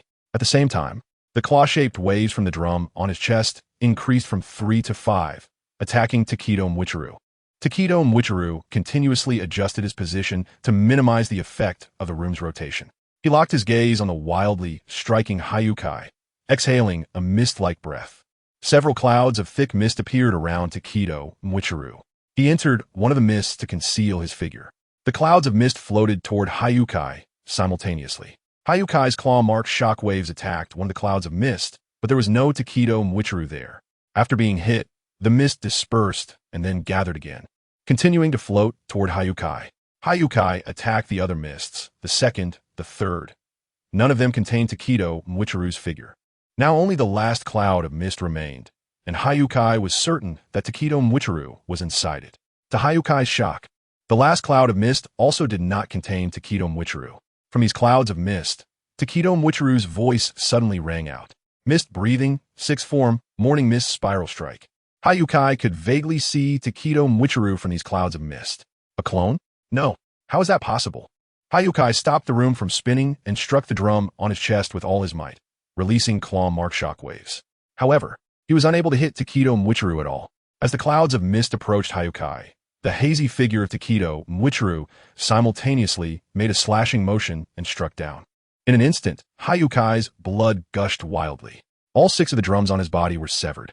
After a piercing wail, Hayukai collapsed to the ground. As the clouds of mist dispersed, Takedo Mwichiru finally appeared in front of Hayukai. Hayukai glared at Takedo Mwichiru, his eyes filled with despair. He finally understood that he was no match for this little demon before him. Hayukai felt a wave of sorrow. Despite working so hard, he had achieved nothing. Now he was just a lamb to be slaughtered. Takedo Mwichiru turned to call out behind him. Boss, it seems he has given up struggling. We should be able to ask him now. Hey, where's the boss? Takedo Mwichiru was surprised to find that Miyazaki Chiya was no longer next to Kanatatsu and the others. Kanatatsu helplessly pointed to the side. Miyazaki Chiya was currently holding Akatsuki's Nichiren blade, stabbing it into the floor to stabilize her position. Just moments ago, Hayuka had been frantically drumming, causing the room to spin. Akatsuki, Shinku, and Kanai performed with ease, but Miyazaki Chiya was in a fluster. After a misstep, she failed to land properly and felt as though she had been tossed into a washing machine, spinning wildly. Fortunately, she managed to pull out Akatsuki's Nichiren blade and stab it into the ground, avoiding the fate of rolling around uncontrollably. Hearing Tokisaki Ojiro calling for her, Miyazaki Chiya stood up steadily, brushed her somewhat disheveled hair, tossed the Nichiren blade to Akatsuki, and walked towards Hayuka with a confident demeanor, her hands behind her back. Miyazaki Chiya was secretly relieved that he was a ghost. Otherwise, based on the spinning frequency just now, even if his brain hadn't been shaken up, he would definitely be feeling dizzy and disoriented, unable to walk properly. Miyazaki Chiya walked up to Hayukai and scoffed. What a useless blood demon technique. It's completely ineffective against us, especially against me. You don't even qualify to be in my sight. At the same time, Kagaya, Shinmoko, and Butterfly Kane, who also approached, held their heads in silence. Here we go again with the act. Who was that fluster guy just now? Previously, Hayukai was so furious at Taketu Muichiru's provocation that he didn't notice Miyazaki Chiya. Now that he did, Hayukai exclaimed in disbelief, "You're a demon? How can you, as a demon, associate with demon slayers?" Miyazaki Chiya mocked. "The level of blood demon art is so poor, I didn't expect your eyes to be blind as well. These demon hunters are all under my control. They are my puppets, my tools. Right now, they will only obey my commands, otherwise. Do you think you can still lie comfortably on the ground and talk to me?" Xiankai glanced at Shirtu Yichiru, Kanatatsu, Makomo, and Butterfly Kane. The four of them looked very normal, especially that short girl who just rolled her eyes, right? These four clearly have their own consciousness and their actions are not restricted. Is this called control? Why do they doubt so much? Miyazaki Chiya asked her question. "Don't worry, I won't kill you. I just want to ask you a question. Do you know the location of the lower moons of the 12 Kizuki? Any of the lower moons will do. As a former lower moon, you should know, right? Especially that demon who took your position as lower moon 6. Hayukai's face twitched. Of course, he knew where the current lower moon 6 was. He thought about it day and night, hoping to defeat that lower moon 6 one day and return to the ranks of the 12 Kizuki. But Hayukai turned his head. "Why should I tell you?" Miyazaki Chiya raised an eyebrow. "Oh ho, you really can't read the situation, can you? Lying on the ground and still acting like you're the boss. All right, I look forward to you keeping up that stubborn attitude. Ikaru, go." Shirtu Ikaru looked at the ceiling. "Boss, go where?" Miyazaki Chiya's face darkened. "I told you to beat him. Beat him until he speaks." Chapter 76. Unexpectedly, under Miyazaki Chiya's orders, Takedo Michiro began to beat up Hiyori. Takedo Michiro struck Hiyori's body with the back of his sword. Even using the back of the sword, Hiyori's body was left battered and bruised. Hiyori's screams echoed continuously within this house of demons. Passers-by outside the house heard the commotion and ran away quickly. Those living nearby also felt that this house was a bit strange. After all, when people went missing in Nanab Town, some had heard the sound of drums. And at night, this house sometimes echoed with drum beats. So everyone was quick to avoid this place. It seemed that Takedo Michiro had activated a peculiar switch. The more he beat Hiyori, the more excited he became. Now, Takedo Michiro was no longer satisfied with just using the back of the Nichiren blade. He was now using both hands and feet to strike. Hiyori was now truly powerless. The prerequisite for Hiyori to use his blood demon art was to strike his drum. And now, his drum had been severed and fallen to the ground by Takedo Michiro. Unable to unleash his blood demon art, Hiyori was no different from a lamb waiting to be slaughtered. "Enough!" Hiyori roared, which instinctively made Takedo Michiro stop his actions. However, before Hiyori could say anything further, Takedo Michiro's relentless beating began again. "Enough? Enough of what? You think just because you told me to stop, I will? Who do you think you are? Just a demon, and a weak one at that." Zong Rabbit and the others stared at Takedo Michiro in disbelief. It was as if he had become a completely different person. However, Miyazaki Chiya's eyes sparkled as she looked at Takedo Michiro. This version of Takedo Michiro was so cool. No way. She also wanted to kick him a few times for fun. Miyazaki Chiya rushed up and kicked Xiankai's stomach several times. Because Xiankai's body moved, Miyazaki Chiya's stance became unsteady, and she almost fell to the ground. Miyazaki Chiya was instantly filled with anger. "Yichiro, support me." "No problem, boss." Shit Yichiro held Miyazaki Chiya up, and she began to unleash a flurry of deadly kicks on Kai. K2, Makoto, and Kanai Butterfly had rather complex expressions. This Kai suddenly looked somewhat pitiful. Kai had been completely beaten into a daze. It was better to kill him outright than to humiliate him like this. Besides, he had clearly intended to speak just now, yet they didn't give him any chance at all. What was the point of beating him up like this? Was it just to satisfy their sadistic pleasure? After all, he was a former lower moon. He deserved at least some respect, right? Ugh. Kai suddenly gagged, because Miyazaki Chiya, holding onto shit Yichiro's shoulder, leaped into the air, and both feet landed heavily on his abdomen. "Say it. I said it." Kai didn't want to be beaten any longer. He just wanted to stop being hit and to be given a quick end after saying it. In the eyes of Xiankai, Miyazaki Chiya and Taketo Muichiro have seemingly become great villains. Miyazaki Chiya stopped her hand and pouted, saying, I thought your mouth was always this tough, is that all? If it weren't for the demons, Hayukai would almost have a heart attack from anger. He had wanted to say before. Did he even get a chance? Go ahead. Do you know the positions of the lower moons? Hayukai answered truthfully, I know the positions of 2 lower moons. One is lower moon 6, Kaigetsu, located in the middle of the Tachiyama, and the other is lower moon 3, Bayui, located in Asakusa town. However, since a long time has passed, I'm not sure if they're still there. Miyazaki Chiya and the others were somewhat surprised. They had expected to search 3 mountains, Mount Hakushin, Mount Hai, and Mount Tate. They didn't expect that the crescent land Kamaima would be right in the middle of Mount Tate. Miyazaki Chiya immediately had a goal, which was the lower quarter of Takayama, the land of Kamui. If they had coordinated earlier, they wouldn't have had to endure this beating. Let's go. Shido Hayoma asked, Boss, aren't you going to cut him down? No, there are others to take care of that. When Miyazaki Chiya was about to step outside, she suddenly noticed a few pieces of paper on the ground. Miyazaki Chiya curiously picked up one of the papers and immediately became serious. This was Xiankai's manuscript, filled with dense text. After reading one page, Miyazaki Chiya picked up all the papers on the ground and sat down to read. Keita looked at Miyazaki Chiya sitting on the ground with confusion. Miyazaki? What's wrong? It's nothing. Keita, Makoto, Ikir, you guys go wait outside the house for me. I want to have a good chat with him. Seeing the serious expression on Miyazaki Chiya's face, K2 and the others immediately guessed that there was something wrong with the few papers in her hand. Makoto asked Miyazaki, what does it say on the paper?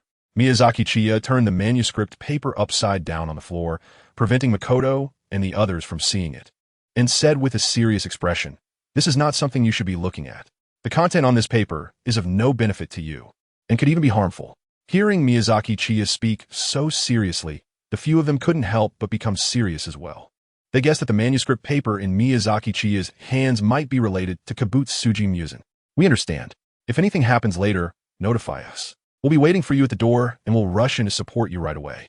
The group left the room and waited for Miyazaki Chiya outside the House of Demons. Miyazaki Chiya looked at Xiankai and said, I didn't expect the articles you wrote to be these. Xiankai frowned and replied, what I write is none of your business. The pen is in my hand, and I can write whatever I want. Miyazaki Chiya suddenly asked, is your dream to become a great literary figure? Jiang-kai, upon hearing this, became momentarily dazed and said dejectedly, that was just my dream when I was human. No one accepted my articles. These sheets of paper are worthless. Miyazaki Chiya slammed the floor, her face flushed red. Nonsense. What do you mean useless? In my eyes, you're a literary master. What you write is simply amazing. Xiankai looked at Miyazaki Chiya in disbelief. In her eyes, he was a literary master? What he wrote was amazing. Miyazaki Chiya confidently said, if others can't appreciate your articles, it's because they don't understand. Your articles are simply treasures. Do you understand? They are treasures. Compared to you, what others write is just garbage. Xiankai, you are truly a pioneer of human progress. Those guys don't understand a value in your articles at all. Xiankai stared blankly at Miyazaki Chiya as she began to elaborate on her insights from the few sheets of paper he had just read. In short, it's just 3 words, ridiculously flattering. Miyazaki Chiya never expected that this guy, Xiankai, was actually writing erotic literature. The way he writes is so vivid and full of imagination. Chapter 77, Bro, Little Brother. Miyazaki Chiya is now very enthusiastic towards Hibiya, wrapping her arm around his shoulder and discussing the plot on the several pieces of manuscript paper in her hand. However, it's only Miyazaki Chiya who is talking, while Hibiya is just listening. Hibiya feels strange. Just a moment ago, she was beating him up, and now she seems to be acting chummy with him. But this annoying person said that he is a literary master in her eyes, and she said his writing is amazing. This is the first time someone, no, a ghost has praised him and affirmed him. Hibiya suddenly feels that this annoying person isn't so bad after all. He takes the initiative to speak up. I have some more manuscript paper. Do you want to take a look?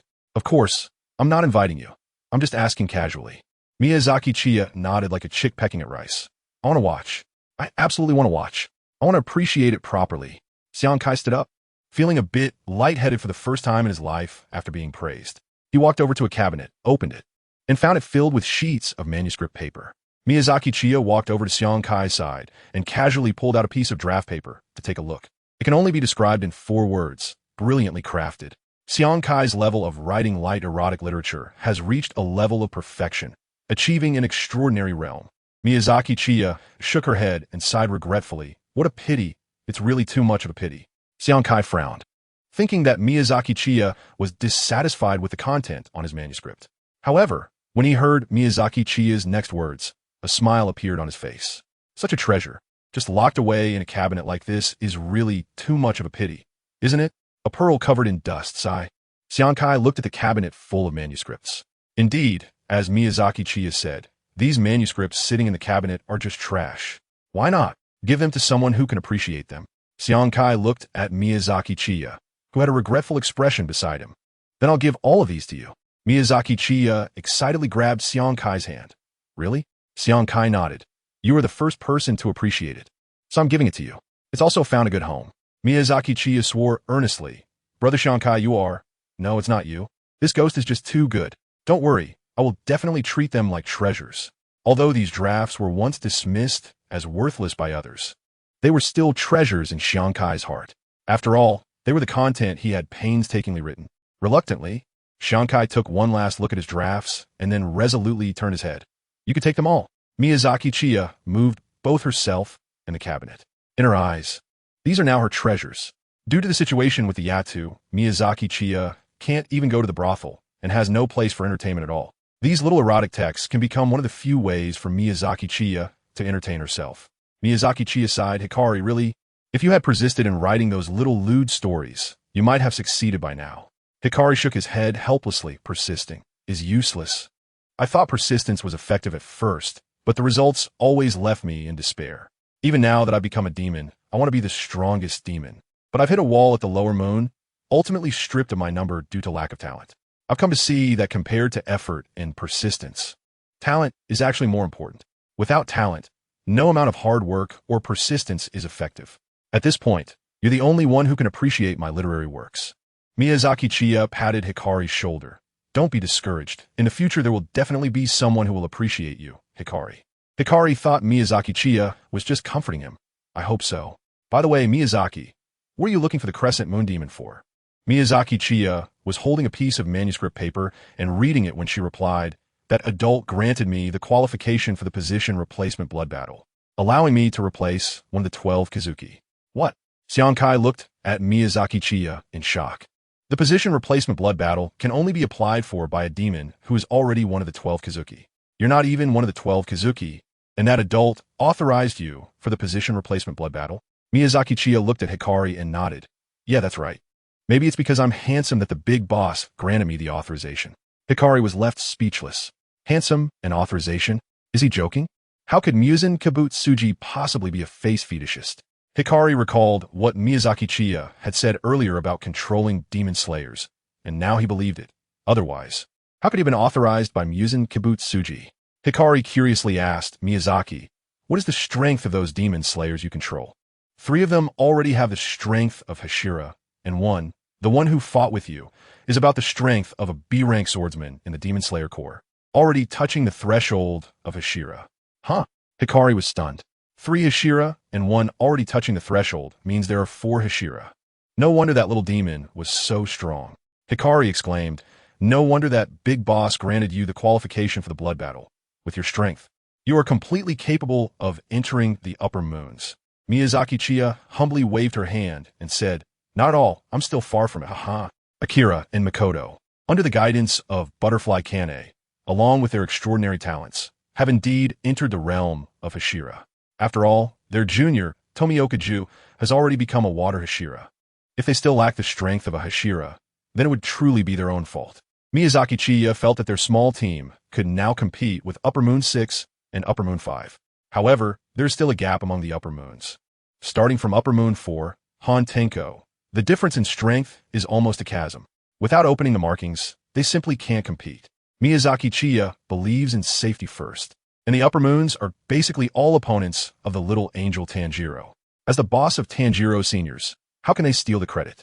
It's better to find a lower moon little trash to deal with. It's cost-effective and also safe.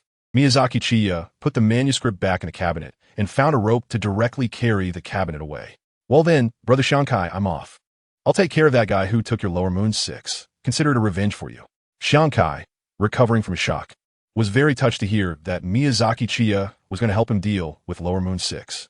He felt that Miyazaki Chiya was specifically going to get revenge for him. Otherwise, why wouldn't he go after Lower Moon 3? Sick leaf? Shankai truly hated Kaminari. If it weren't for Kaminari, he might still be part of the 12 Kazuki. I'm counting on you, brother Miyazaki. Absolutely. Shankai saw Miyazaki Chiya to the door. It was already night, and Miyazaki Chiya opened the door and walked out, waving to Shankai. Goodbye, brother Shankai. Goodbye, brother Miyazaki. Come back next time. Kaneo, Shinobu, Kane, and Takata Muichiro were stunned, their jaws nearly dropping. What's going on? Chapter 78.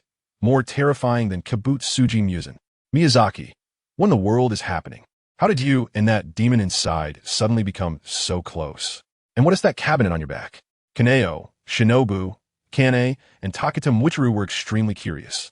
Clearly, at first, they had beaten Shankai, and now, after a little while, Miyazaki Chiya was calling a brother.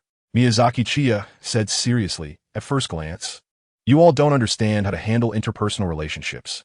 Don't you understand the principle that having more friends means having more paths, and that it's better to resolve conflicts than to create them? We have no deep hatred with Shankai. We just wanted to ask about the whereabouts of the last quarter.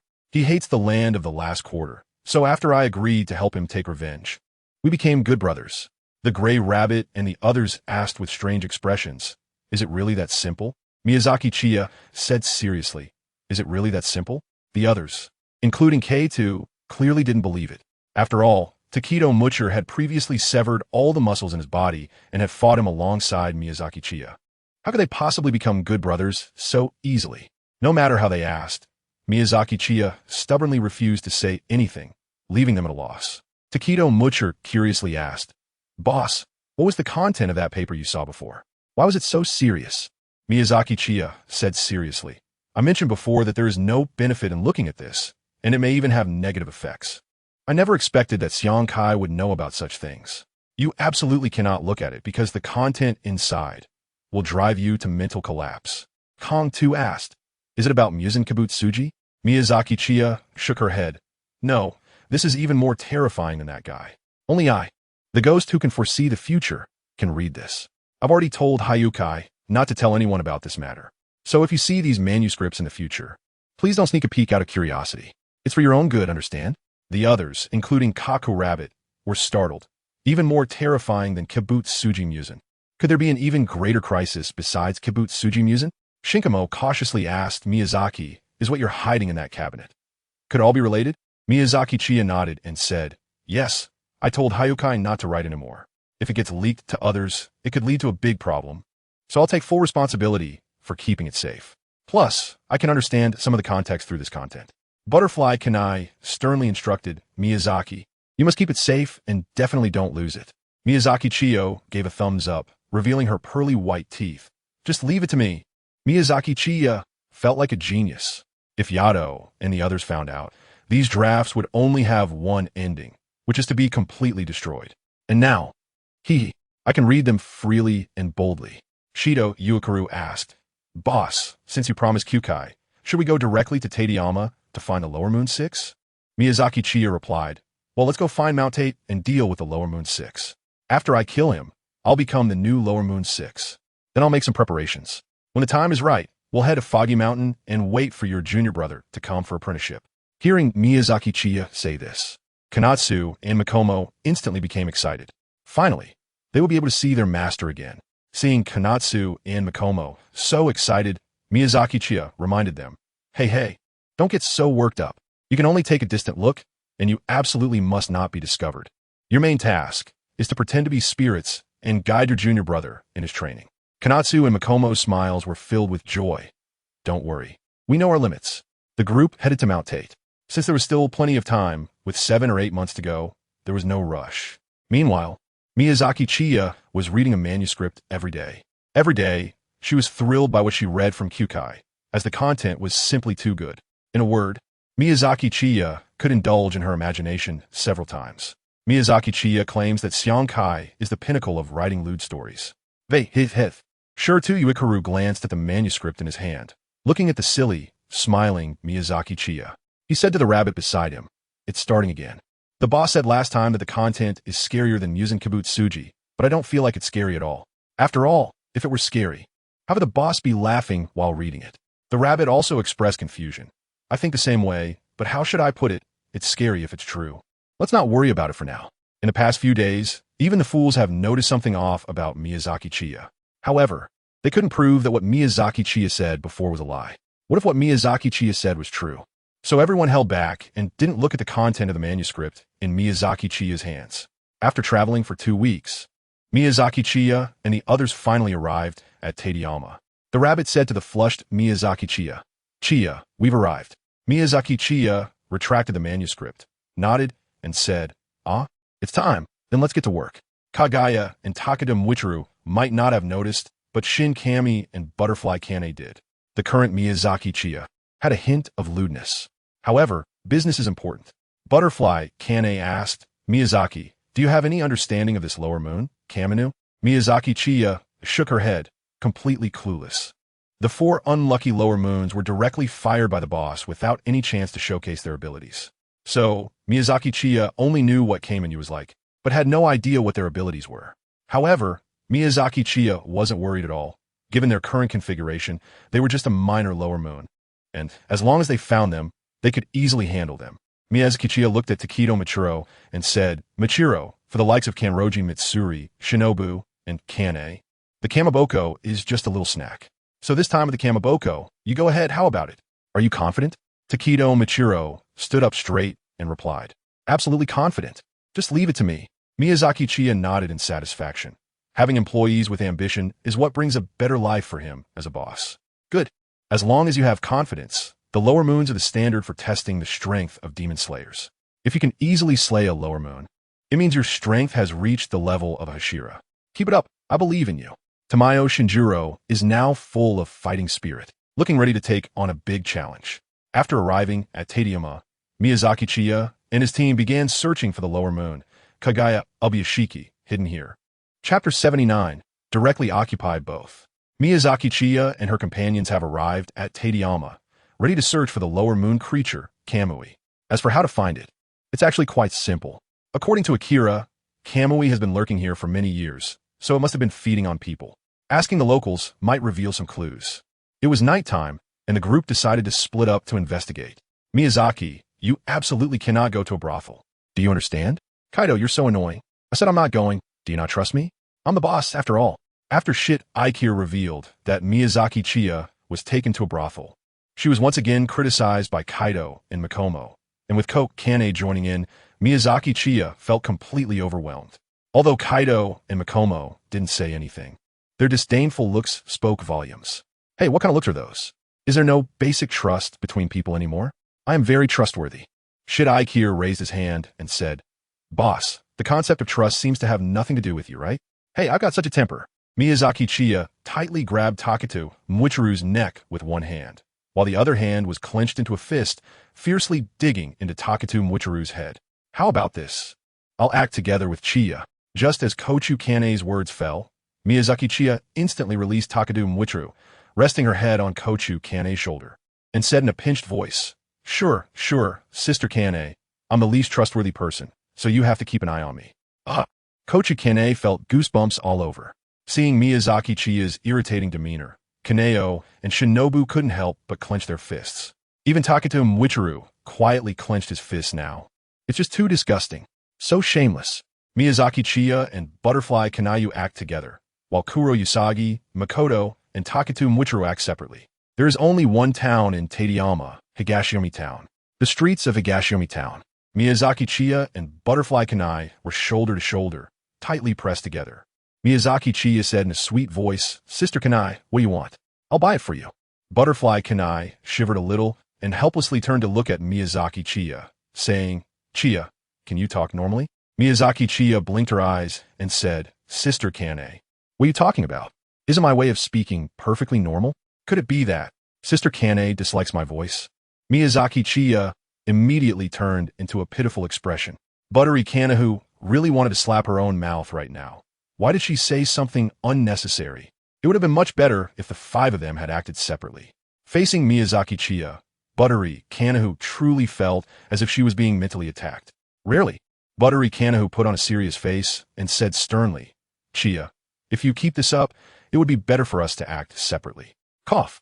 Miyazaki Chiya instantly returned to a serious demeanor, and her voice was no longer playful.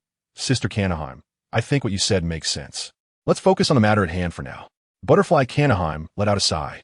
She realized that Miyazaki Chiya was someone who responded better to a firm approach rather than a soft one. When you were soft with her, she would only become more extreme, but when you were firm, she would behave normally. Butterfly Kanaheim asked, what should we do next? Should we ask passers-by? Chiya, do you have any ideas? Miyazaki Chiya replied nonsensically, Sister Kane, you haven't had dinner yet, right? Huh? I'm not hungry right now. No, you're hungry. Go eat first. You need to eat well to be able to work, don't you? Miyazaki Chiya forcibly dragged Butterfly Kanai to a izakaya. Miyazaki Chiya ordered 2 pots of wine and a table full of dishes for Butterfly Kanami. Looking at the spread before her, Kanami felt a bit speechless. Although there was still plenty of time, isn't it better to get things done sooner rather than later? On the other hand, Miyazaki Chiya didn't seem in a hurry at all.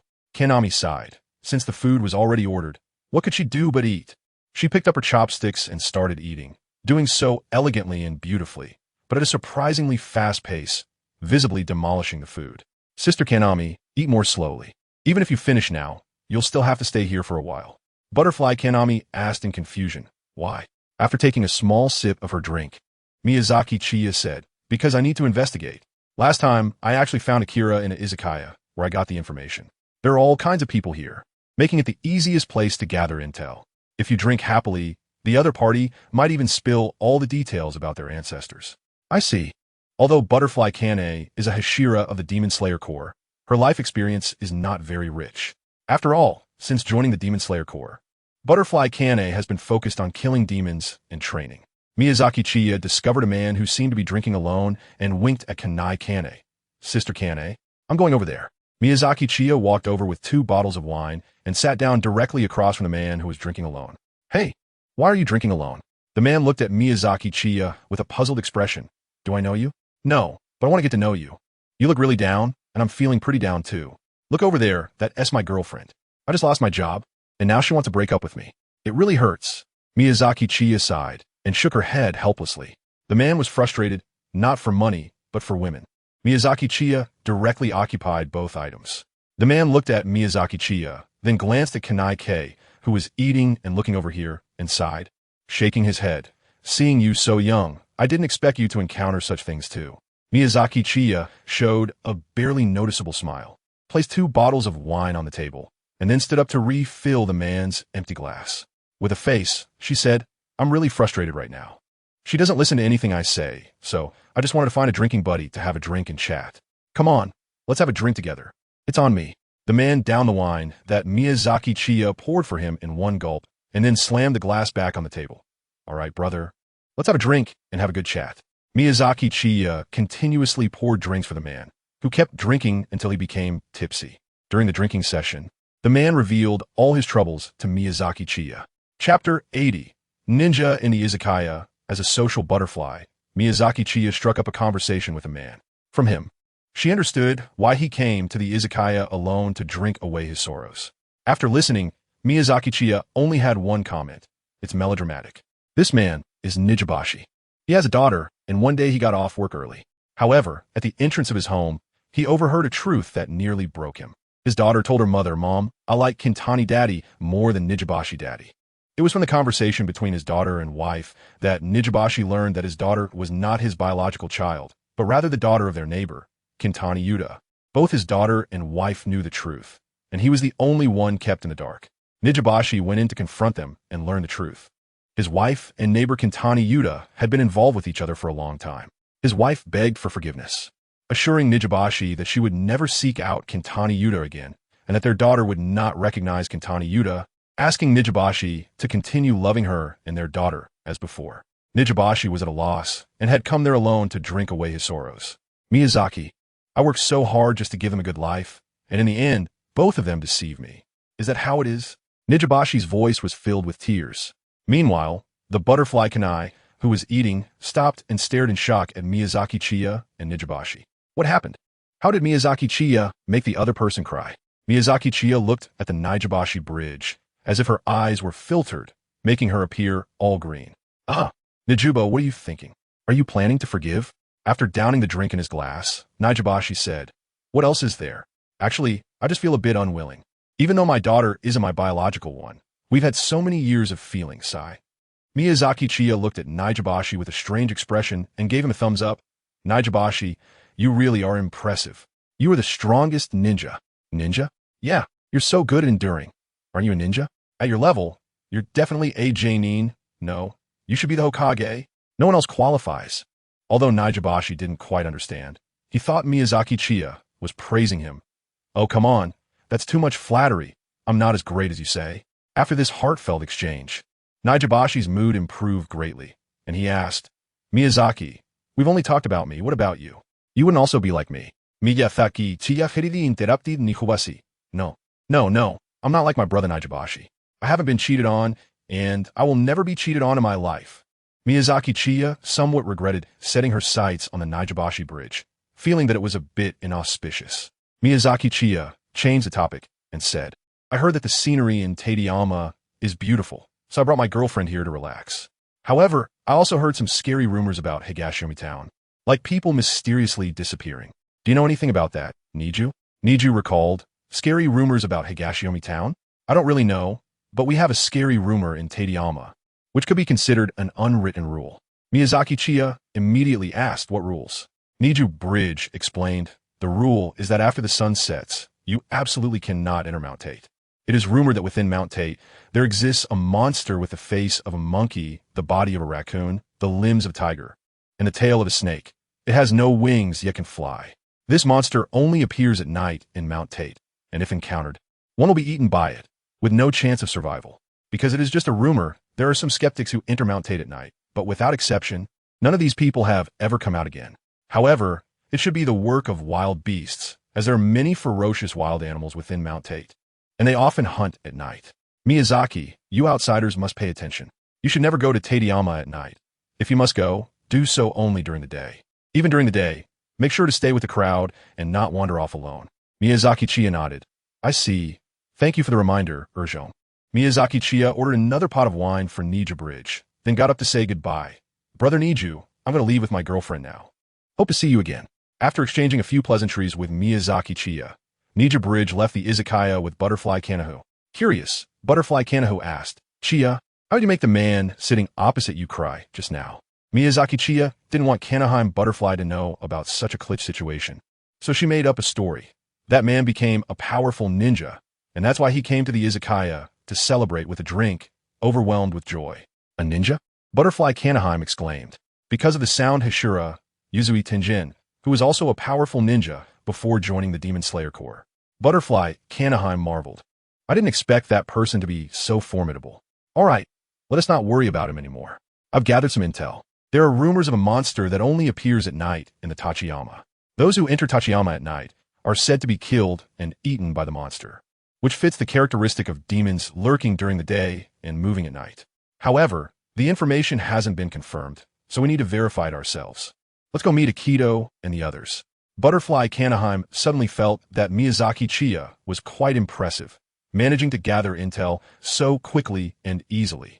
Miyazaki Chiya and Butterfly Kanai found the 3 members of K2 and gathered together. The 3 of K2 had not yet gathered any information. After Miyazaki Chiya shared the information obtained from the izakaya, she said, if the rumor monster is indeed a demon, then the demon is not in Higashiomi Town, but in Tateyama. It's currently deep in the night, so we should go investigate Tateyama directly. The 4 members of Kato agreed with Miyazaki Chiya's plan and entered Tateyama together. The night in Tateyama was very noisy, filled with the sounds of various insects and the calls of different wild animals. Miyazaki Chiya and the others walked through the dark woods, on high alert for their surroundings. After walking for a while, Butterfly Kene said seriously, something's not right. Let's stop for a moment. Everyone halted in their tracks. Kenroji Mitsuri also said solemnly, I feel like there are many eyes watching us. Taketu Mwichiru volunteered. I'll take care of it. After all, if it really is the lower moon, then he is my prey. Miyazaki Chiya nodded and said, all right, you be careful, Ichiro.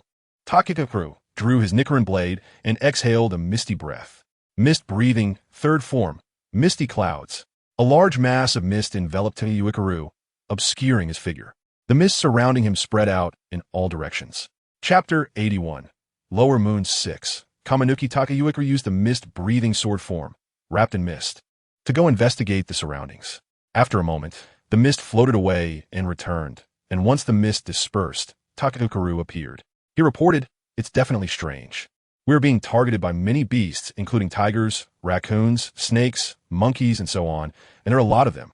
Miyazaki Chiya squinted her eyes and said, "The fact that so many different species of beasts are together without fighting each other, but are all targeting us, really indicates something."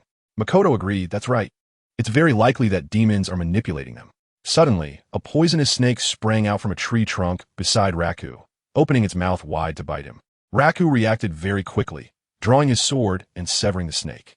This sudden attack from the snake became a trigger, and the beasts surrounding them, all eyeing them menacingly, rushed forward to launch an attack on the 5 of them. Miyazaki Chiya stood at the center, surrounded by Kanroji Mitsuri, Shinobu Kocho, Butterfly Kane, and Takata Muichiro, who were protecting her while slaying the beasts that attacked them. "Wow, I feel so safe.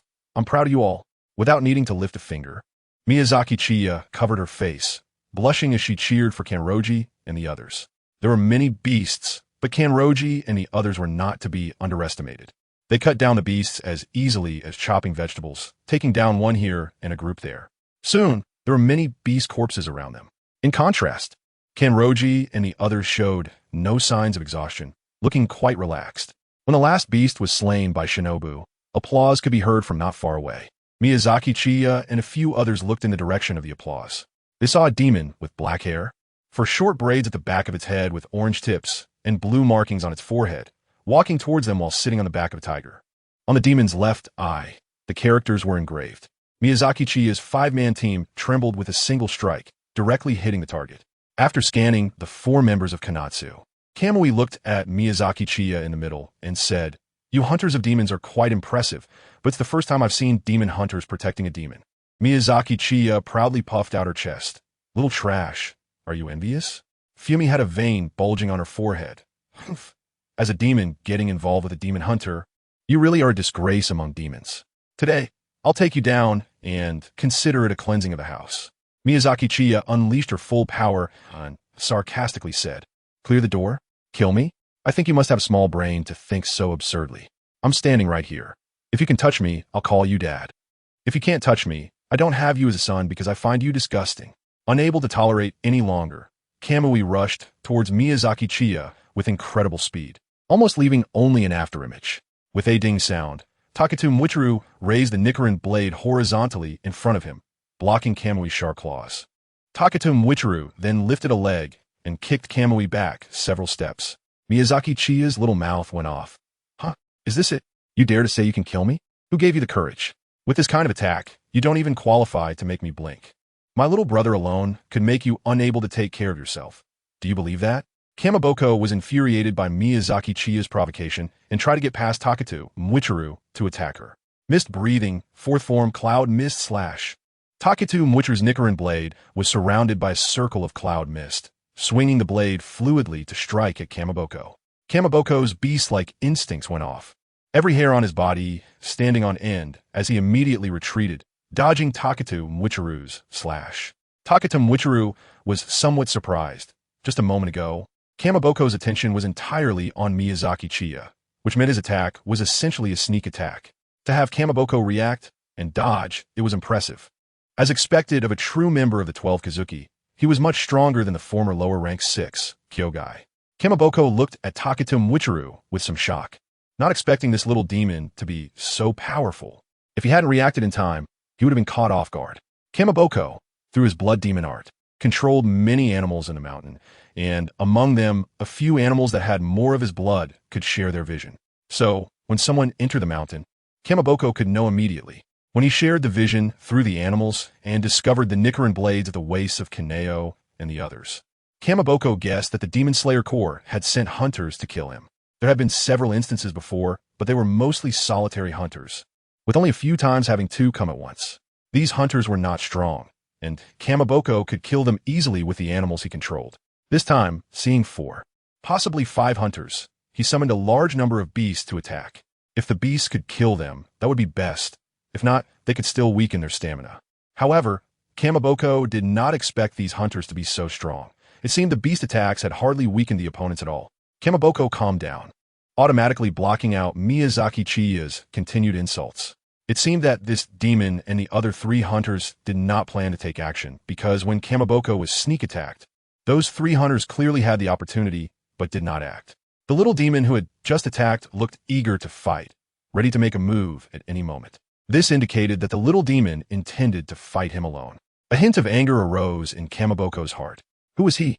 He was the lower rank 6 of the 12 Kizuki. Although he was the weakest among the 12 Kizuki, that was just a comparison with the other 11 demons. He was one of the strongest among all demons. To be looked down upon by such a powerful being was simply absurd. However, despite Kamaboko's anger, he did not lose his rationality. Taketo Mwichiru's attack had proven that he was not a weak demon slayer, and the 3 hunters who were watching likely were even stronger than Taketo Mwichiru. Kamaboko's expression became serious as he prepared to unleash a powerful move from the start. Kamaboko took a special stance, a powerful aura bursting forth. Blood Demon Art, new body. Kamaboko's appearance began to undergo a tremendous transformation. His face turned into that of a monkey. His limbs became incredibly robust, covered with thick fur like a tiger, his body elongated like a raccoon. And a snake grew out of his backside, flicking its tongue and coldly staring at Taketo Mwichiru. Miyazaki Chiya exclaimed upon seeing the Kamui's appearance. What the hell? Bastard. Chapter 82. The advantage is mine. The Kamui's body was a blend of various animals, leaving Miyazaki Chiya stunned. The word bastard slipped out, causing the Kamui to glare at him in anger. Just as Miyazaki Chiya was about to apologize, he suddenly realized, wait a minute, they are enemies. Why should he apologize? Miyazaki Chiya scoffed. Wow, you really are something, a hybrid of humans and various animals. This is the first time I've seen such a thing. Today has truly opened my eyes. Thank you. This is way more exciting than going to the zoo. Kamui was really wanting to tear apart Miyazaki Chiya's annoying mouth. His words were just too unpleasant. However, Kamui couldn't care less about Miyazaki Chiya right now, because Taketo Michiro had already charged at him. Full breathing. Second form. Fog Scale Cloud Claw. A thick fog enveloped Kamui as Taketo Michiro's movements surged like a dragon within it. Suddenly, a slash struck toward Kamui. Kamui reacted just in time, swinging his claws to block Taketo Michiro's attack. Moreover, the snake at the end of Kamui's tail opened its fangs and lunged at Taketo Michiro. Taketo Michiro quickly retreated to avoid the snake's bite. Fog breathing, third form, cloudy mist enchantment. Within the thick fog, several figures of Taketo Michiro appeared, all slashing at Kamui simultaneously. Yet, Kamui still managed to react, blocking the real Taketo Michiro's attack. He even launched a counterattack against Taketo Michiro hidden in the fog. Hearing the intense sounds of battle within the mist, Miyazaki Chiya exclaimed, he can see Michiro in the fog? Butterfly Kane analyzed. That posture of Kamui's likely combines the strengths of those animals. Animals have a very strong sixth sense, and besides, the snake at his tail doesn't need to see. It can sense Michiro through heat. So, he might not even need to see Michiro with his eyes. Miyazaki Chiya counted on her fingers, the strength of a tiger, the speed of a raccoon cat, the agility of a monkey, the perception of a snake, plus his own regenerative ability as a demon, a pentagonal warrior. Shin Kiku worriedly said, can Ichiro really defeat Kabuki? After all, it's still a demon from the 12 Kizuki. Miyazaki Chiya confidently said, I believe that Taketo Mwichiru can do it. After all, he's a genius. As those who are teaching him, you should have more faith in him. Besides, Mwichiru is not foolish. If he really can't win, won't he call for help? Do you really think we're just decorations? Upon hearing Miyazaki Chiya's words, Kanroji Mitsuri, Shinobu Kocho, and Butterfly Kane suddenly felt relieved. Yes, if Taketo Mwichiru can't handle it, he could just call for help. In the thick fog, Taketo Mwichiru felt challenged for the first time. The core use of the mist breathing technique he practiced is deception. By concealing his form in the thick fog, he can launch surprise attacks. Now that the Kamaboko can pinpoint his location, this renders the fog's deception ineffective. He can only confront it head-on. Taketo Mwichiru exhaled a mist-like breath. Mist breathing, sixth form, morning mist spiral strike. In the thick fog, Taketo Mwichiru moved at incredible speed, slashing at the Kamaboko from various angles, creating several illusions of his attacks. With the speed of a raccoon and the agility of a monkey, the Kamaboko adeptly dodged Taketo Mwichiru's strikes. Then the Kamaboko swung its arms fiercely towards Takatu Mwichiru. Takatu Mwichiru raised his sword to block, but he was sent flying, spinning several times in the air before landing steadily on the ground, gazing solemnly at the Kamaboko in the fog. His arm that held the sword ached. Just now, he felt as if he had been struck by a charging tiger. If he hadn't managed to block in time, his chest could have been caved in. Miyazaki Chiya shouted at Takatu Mwichiru, "Mwichiru, are you okay? Don't worry, boss. Everything is under control." Takatu Mwichiru was now full of fighting spirit, making it challenging. Although the mist illusion was ineffective, it significantly weakened the mist breathing technique. However, Takatu Mwichiru was not solely relying on this illusion to fight. He had long anticipated a situation where the illusion would not work. It was only a matter of time before he encountered it. Kabramru emerged from the thick fog, looking disdainfully at Takatu Mwichiru. "Next, let me show you what true despair feels like." Kabramru skillfully leaped onto a tree trunk, nimbly darting between branches, making it seem as if he was flying, which made it impossible for Takatu Mwichiru to lock onto him. The moment Takatu Mwichiru completely lost sight of Kabramru, he appeared behind him, claws reaching for Takatu Mwichiru's back. Takatu Mwichiru rolled sharply to avoid the attack. Kabramru's attack struck the ground, leaving 5 deep claw marks. At the moment of the missed attack, Kabramru pushed off the ground with one hand and kicked at Takatu Mwichiru. Since Takatu Mwichiru had just stabilized himself, he couldn't dodge again in time and could only raise his arm to block Kabramru's kick. Takatu Mwichiru was once again sent flying. But before he could land, Kabramru rushed to the spot where Takatu Mwichiru would fall, already prepared to attack. Kabramru fully utilized his advantages. Takatu Mwichiru, unable to move in midair, had to take the hit. Takatu Mwichiru swung his sword, colliding with Kabramru's claws, and was sent flying once more. Now, Takatu Mwichiru was like a ball, being knocked back and forth by Kabramru, seemingly without any means of defense. Indeed, Takatu Mwichiru could not retaliate against Kabramru, but similarly, Kabramru could not truly harm Takatu Mwichiru. Each of Kabramru's attacks was perfectly blocked by Takatu Mwichiru. Kabramru felt anxious. What was wrong with this kid? Why was he getting better at blocking like a turtle, making it impossible to land a hit, even though he had the advantage? Amidst the repeated blocks, Takatu Mwichiru began to find his rhythm. Before Kabramru's next attack came, Takatu Mwichiru slightly adjusted the position of his Nichiren blade. Kabramru's attack landed on the Nichiren blade, and Takatu Mwichiru used that force to land on a tree. Now, Takatu Mwichiru no longer had to fly around like a soccer ball. He revealed a confident smile. "Next, the advantage is mine." The thick fog reappeared, enveloping Takatu Mwichiru and Kabramru together. Chapter 83, Decapitation. Takatu Mwichiru once again used the fog to cover Kabramru. In the fog, Kabramru mocked. "Do you think this fog can conceal me? You demon slayers are really foolish. It didn't work before, and now you think it will? I hope you can still say that later." Takatu Mwichiru stepped into the mist. He and Kabramru fell into intense battle once more. Meanwhile, Miyazaki Chiya and Kanata were placing bets. "I bet Mwichiru will crush Kabramru next. What do you all bet?" Kanata, Shinobu, and Butterfly Kane exchanged glances and said in unison, "We think so too." Miyazaki Chiya paused for breath and retorted, "We're betting here. What's the point of bet if it's all the same?" Shin Kei said, "Did we say we wanted to bet with you? Besides, we truly believe that Ike here can easily take down Kamui. So why should we force ourselves to bet with you and end up losing?" Miyazaki Chiya's face turned blue from holding back. She initially wanted to use this bet to propose slightly excessive stakes. Now, the bet hasn't even been set up.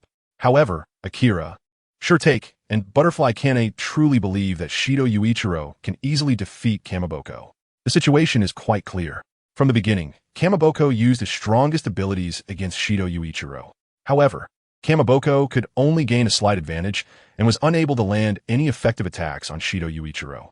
On the other hand, Shido Yuichiro became increasingly adept at dodging Kamaboko's fierce attacks and had completely adapted to Kamaboko's rhythm, with his trump card revealed. Since Shido Yuichiro said the advantage was now his, it meant he had already thought of a way to win. In the thick fog, Kamaboko launched another extremely fierce and rapid attack on Shido Yuichiro. But this time, Shido Yuichiro dodged all of Kamaboko's attacks perfectly. Kamaboko's eyes were filled with disbelief. "How is this possible? You should be unable to keep up with my speed." Shido Yuichiro replied proudly. "It doesn't matter if I can't keep up. I just need to see through it in advance. This is impossible. Kamaboko suddenly exerted force with his legs and attacked from the side of Shido Yuichiro. Shido Yuichiro easily dodged. Kamaboko was extremely shocked. All of Kamaboko's senses had just focused entirely on Shido Yuichiro. The moment Kamaboko moved, Shido Yuichiro had already acted. Just as Shido Yuichiro said, he saw through Kamaboko's attack. Clearly, Shido Yuichiro had previously been unable to keep up with his speed. How could he suddenly see through his attack now? So that is how it is. As a seasoned Hashira, Butterfly Kane understood what Shido Yuichiro had done. Miyazaki Chiya, who couldn't figure it out, curiously asked, "Sister Kane, what did Yuichiro do?" Butterfly Kane explained. The key to Yuichiro seeing through Kamaboko's attacks is the fog. Fog? Isn't fog ineffective against Kamaboko? Now, Yuichiro's fog doesn't serve to obscure vision. Akira and Shurtake suddenly realized. So that's it. Yuichiro is indeed a genius. He thought of such a method. Miyazaki Chiya listened in confusion and said anxiously, "What kind of riddle are you playing? Just say it quickly." The metallic rabbit waved a hand and smiled at Miyazaki Chiya. Got it? Miyazaki Chiya looked confused. "What do you mean?" Makoto reminded her. "Don't just look at Akira's hand. Look around Akira's hand." Around Akira's hand? Akira waved his hand again, and the mist around Akira's hand began to move in the direction of his wave. Miyazaki Chiya also realized. So that's how it is. Yuichiro predicts the direction of Kamui's attack by observing the movement of the mist. Yuichiro is indeed very clever. No wonder he's my employee. That cleverness comes from me. K2 and Makomo rolled their eyes at Miyazaki Chiya. Does Sato Yuichiro's intelligence have anything to do with Miyazaki Chiya? Talk about thick-skinned. Butterfly Kane looked towards the thick mist and said, "The battle will be over soon. Right now, Kamui's attacks are completely ineffective against Yuichiro. As long as Yuichiro seizes an opportunity, he will be able to defeat the opponent." Miyazaki Chiya shouted at Taketu Mwichiru in the thick fog. "Mwichiru, after you cut him down, quickly disperse the fog. I need to devour him and take the position of Lower Moon 6. If we turn to ashes, we'll have to look for other lower moons." In the fog, not only did Taketu Mwichiru hear it, but also Karamaru. Kabaramaru's heart trembled upon hearing Miyazaki Chiya's words. Devour him, then take the position of Lower Moon 6? What does that mean? Bringing these 4 demon slayers here is to use them to kill him and then become Lower Moon 6 himself? How is that possible? How could Muzan Kibutsuji allow Miyazaki Chiya to do this? Because of Miyazaki Chiya's words, Kabaramaru's movement slowed for a moment. Taketu Mwichiru's voice reached his ears. "It seems you've revealed a flaw." Kabaramaru's body was covered in goosebumps. "This is bad. Mist breathing, 5th form, mist wind slash." Taketu Mwichiru executed a horizontal slash. As if the entire fog was split in 2, then the fog completely dissipated. Kabaramaru's right hand was raised in a waving motion, while his left hand was tightly clutching his neck. Fresh blood trickled down from between Kabaramaru's fingers, and he glared at Taketu Mwichiru with bloodshot eyes. It was clear that Kabaramaru had been decapitated by Taketu Mwichiru. Kabaramaru still wanted to struggle. The snake on his but lunged at Taketu Mwichiru. With a stylish draw of his sword, Taketu Mwichiru performed a surgical procedure on Kabaramaru, severing the snake. Taketu Mwichiru sheathed his Nikarin blade and said, "Ha, Lower Moon 6? Is this all?" Kabaramaru's head fell to the ground. Miyazaki Chiya walked over to Shit Yuakaru and patted him on the shoulder. "You did a great job." Shit Yuakaru smiled brightly. "Thank you for the compliment, boss." Miyazaki Chiya adjusted the head of Kamui and then lifted Kamui's body, pressing it against her own. Kamui's form began to merge into Miyazaki Chiya's body. Miyazaki Chiya said with a malicious smile, "Watch closely. Watch how I devour you. From now on, I will be the new Lower Moon 6. Furuya cursed angrily. "Bastard. You colluded with the demon slayer. That lord will not let you go." Miyazaki Chiya said with a smile. "Isn't there a possibility that the esteemed one knows about this matter and that I was granted the qualification for the positional blood battle to seek you out?" Kamui widened his eyes. "Impossible. This is absolutely impossible." After merging Kamui's body into her own, Miyazaki Chiya began to merge Kamui's head as well. "I'm not lying to you. Right now, there's no reason to deceive you. Is there?" Kamui kept murmuring impossible until he was consumed and merged into Miyazaki Chiya's body. Chapter 84. Lower Moon 6. Miyazaki Chiya devoured the Kamui. This situation is different from before. Previously, Miyazaki Chiya ate people purely out of extreme hunger, solely for survival. This time, however, Miyazaki Chiya absorbed and fused with the Kamui, integrating it into her own body. Miyazaki Chiya could obviously feel that her strength seemed to have increased a bit. Moreover, the character's Xiaolu appeared in her left eye. Kuroto looked at the characters in Miyazaki Chiya's left eye and curiously asked, "Miyazaki, how do you feel?" Miyazaki Chiya stared at Kangtu with a cold expression and icy eyes. Kangtu's heart sank, and he asked with concern, "Miyazaki, what's wrong? Human?" Miyazaki Chiya swung her fist directly at Kanan. Kanan stared blankly at Miyazaki Chiya's approaching fist, seemingly stunned by her sudden attack. Makoto quickly grabbed Kanan and pulled him back just in time, preventing him from being hit by Miyazaki Chiya. Makoto shouted incredulously at Miyazaki Chiya, "Miyazaki, what's wrong with you? We are your companions." Miyazaki Chiya coldly said, "Companions? What a joke. Are you demon slayers really trending towards having demons as companions now?" Takedo Michiro's voice trembled a bit. "Boss, don't you recognize us anymore?" Miyazaki Chiya said emotionlessly, "I don't have the habit of remembering the dead." After saying that, Miyazaki Chiya punched Taketo Michiru again. Taketo Michiru dodged Miyazaki Chiya's punch. "What is going on? Why doesn't the boss remember us?" Kochu Kane said gravely, "Perhaps it's because Chiya has become one of the lower moons. Anyway, we need to subdue Chiya first and figure out a way." Okay. 5 seconds later, Kanroji Mitsuri and Kochu Kane were holding Miyazaki Chiya's arms. Kaneo was holding onto Miyazaki Chiya's body. Taketo Michiru was holding Miyazaki Chiya's legs. "It hurts. Let go, hurry and let go." Miyazaki Chiya couldn't hold on for 10 seconds, and now her true self was revealed, starting to plead for mercy. Takedo Michiro frowned and said, "Boss, you haven't lost your memory? It was just a joke, come on, let go, it hurts." Kaneo, Sayuri, Shinobu Kocho, and Takedo Michiro's expressions suddenly turned ugly, their gazes becoming unfriendly. Shinobu coldly asked, "Are you pretending?" She forcefully twisted Miyazaki Chiya's arm, making her gasp. "I was really just joking. I was wrong, okay? I was wrong. Hurry and let go." Takedo Michiro released Miyazaki Chiya's legs, dissatisfied. "Boss, you're really too mean." Kaneo Tsuri also let go, reproaching, "Chiya, you really went a bit too far this time." Miyazaki Chiya broke out in a cold sweat. "I won't dare next time, Makoto. Don't twist it anymore, my arm is really going to break." "Let go, Makoto." Makoto looked at Katsu with surprise. "Katsu, aren't you angry? Anyway, just let go for now." Makoto. Makoto looked at Katsu, who seemed a bit off, and still let go. Miyazaki Chiya rubbed her shoulder that almost got broken by Makoto and said with a smile, "Kagami, you are still good to me, knowing how to care for me. All right, no need to hold me anymore, Kagami. No, I'm really angry right now, so take this body slam." Kagami wrapped her arms around Miyazaki Chiya's waist, twisted her small waist, exerted strength with her arms, and successfully body slammed Miyazaki Chiya, who was lifted into the air and landed on the back of her head. Miyazaki Chiya felt like her neck was about to break, letting out a scream akin to that of a slaughtered pig.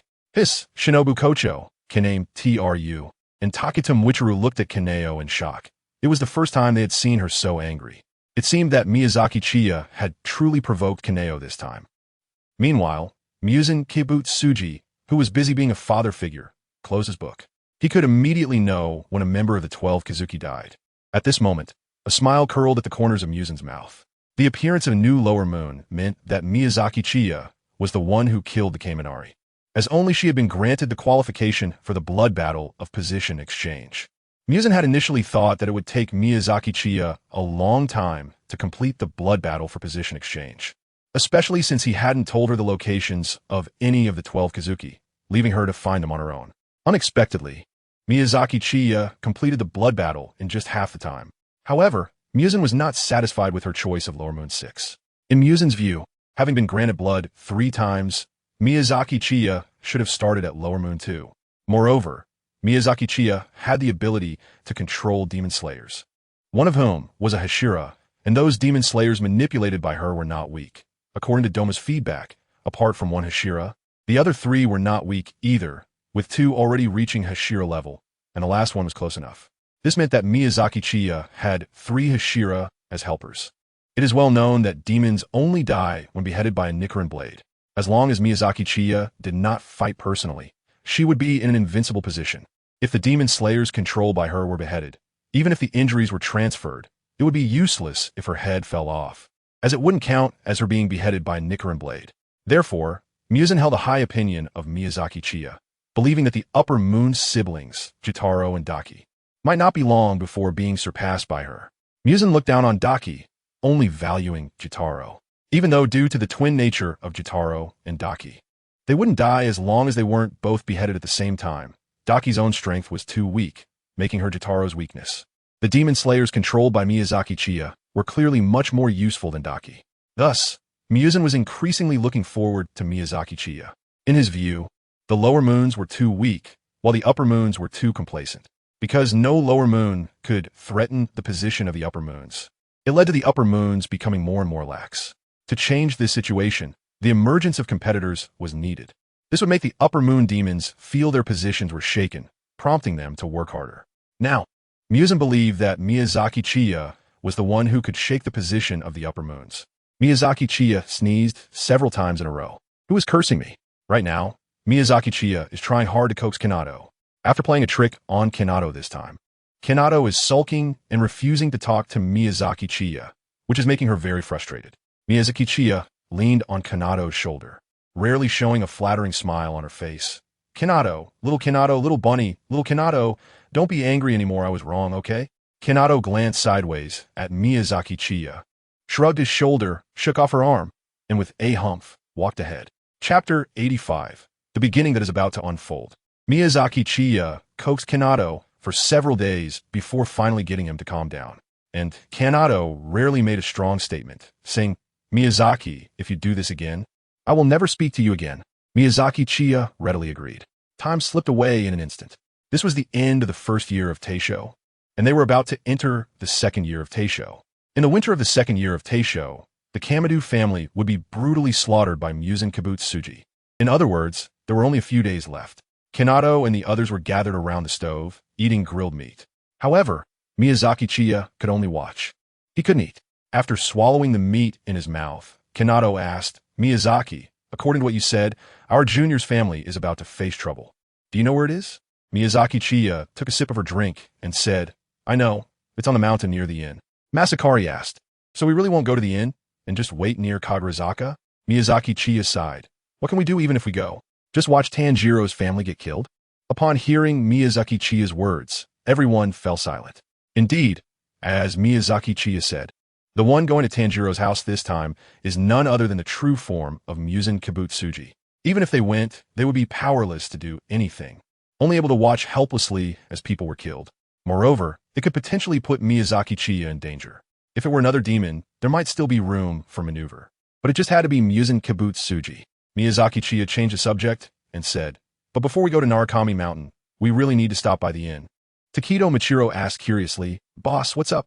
We're looking for something, and if we can find it, we can start off invincible. Takedo Michiro was intrigued by Miyazaki Chiya's words. What is it? The blue. Miyazaki Chiya remembers that there was a previous speculation about Tanjiro and Izuko. That is, Tanjiro and Izuko have eaten the blue spider lily. Because they have eaten the blue spider lily, Nezuko is so special, able to ignore Muzan Kibutsuji's curse and act freely. And she overcame sunlight during the battle against Upper Moon 4. As for Tanjiro, because of the blue spider lily, he was able to return to human form after Muzan Kibutsuji forcibly transformed into a demon king while on the brink of death. Miyazaki Chiya somewhat believes in this speculation.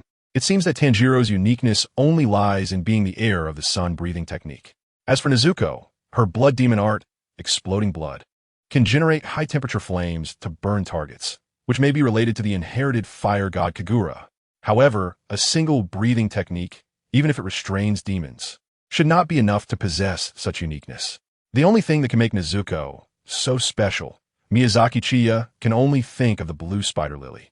Although it is unknown whether the inn actually has blue spider lilies, searching for them can't hurt. Moreover, there is no need for Miyazaki Chiya to take action herself. After all, the blue spider lily only blooms during the day, and even if Miyazaki Chiya wanted to act, she wouldn't be able to. Blue spider lily? The people of the Iron Rabbit had already understood from Miyazaki Chiya's narration that the blue spider lily is something that allows demons to overcome sunlight. Butterfly Kane anxiously asked, Chiya, since Muzan Kibutsuji will go to the inn, could it be?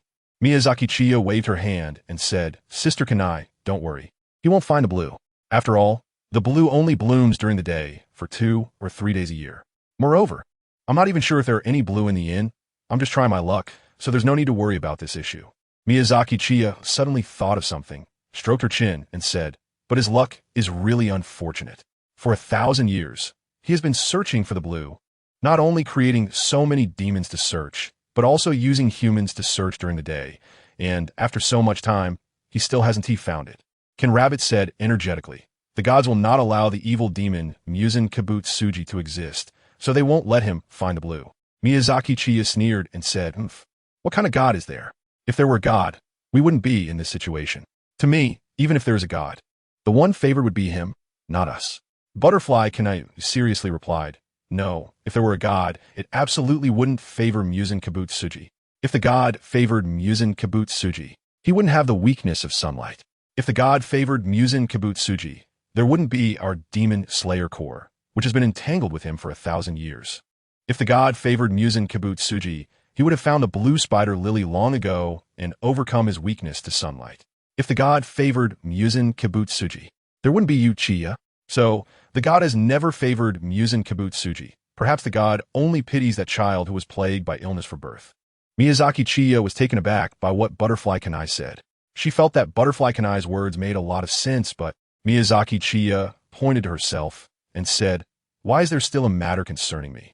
Shinkane confidently replied, I completely agree with what Sister Kanaho said. If the gods favored Muzan Kibutsuji, then you, Miyazaki, wouldn't exist. You haven't been assimilated by the demons and possess the ability to foresee the future, a power that only deities can have. The gods must surely favor you, Miyazaki, to grant you such incredible abilities. Miyazaki Chiya nervously touched his nose. At most, I'm just a person abandoned by the gods. The thought of his system abandoning him to find a new host still made him grit his teeth in anger. If the system were still around, he might have already kicked Muzan Kibutsuji's head like a ball. Sigh.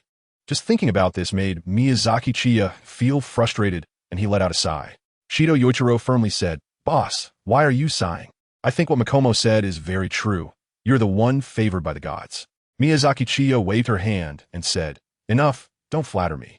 While I believe this world has souls, I don't believe in deities.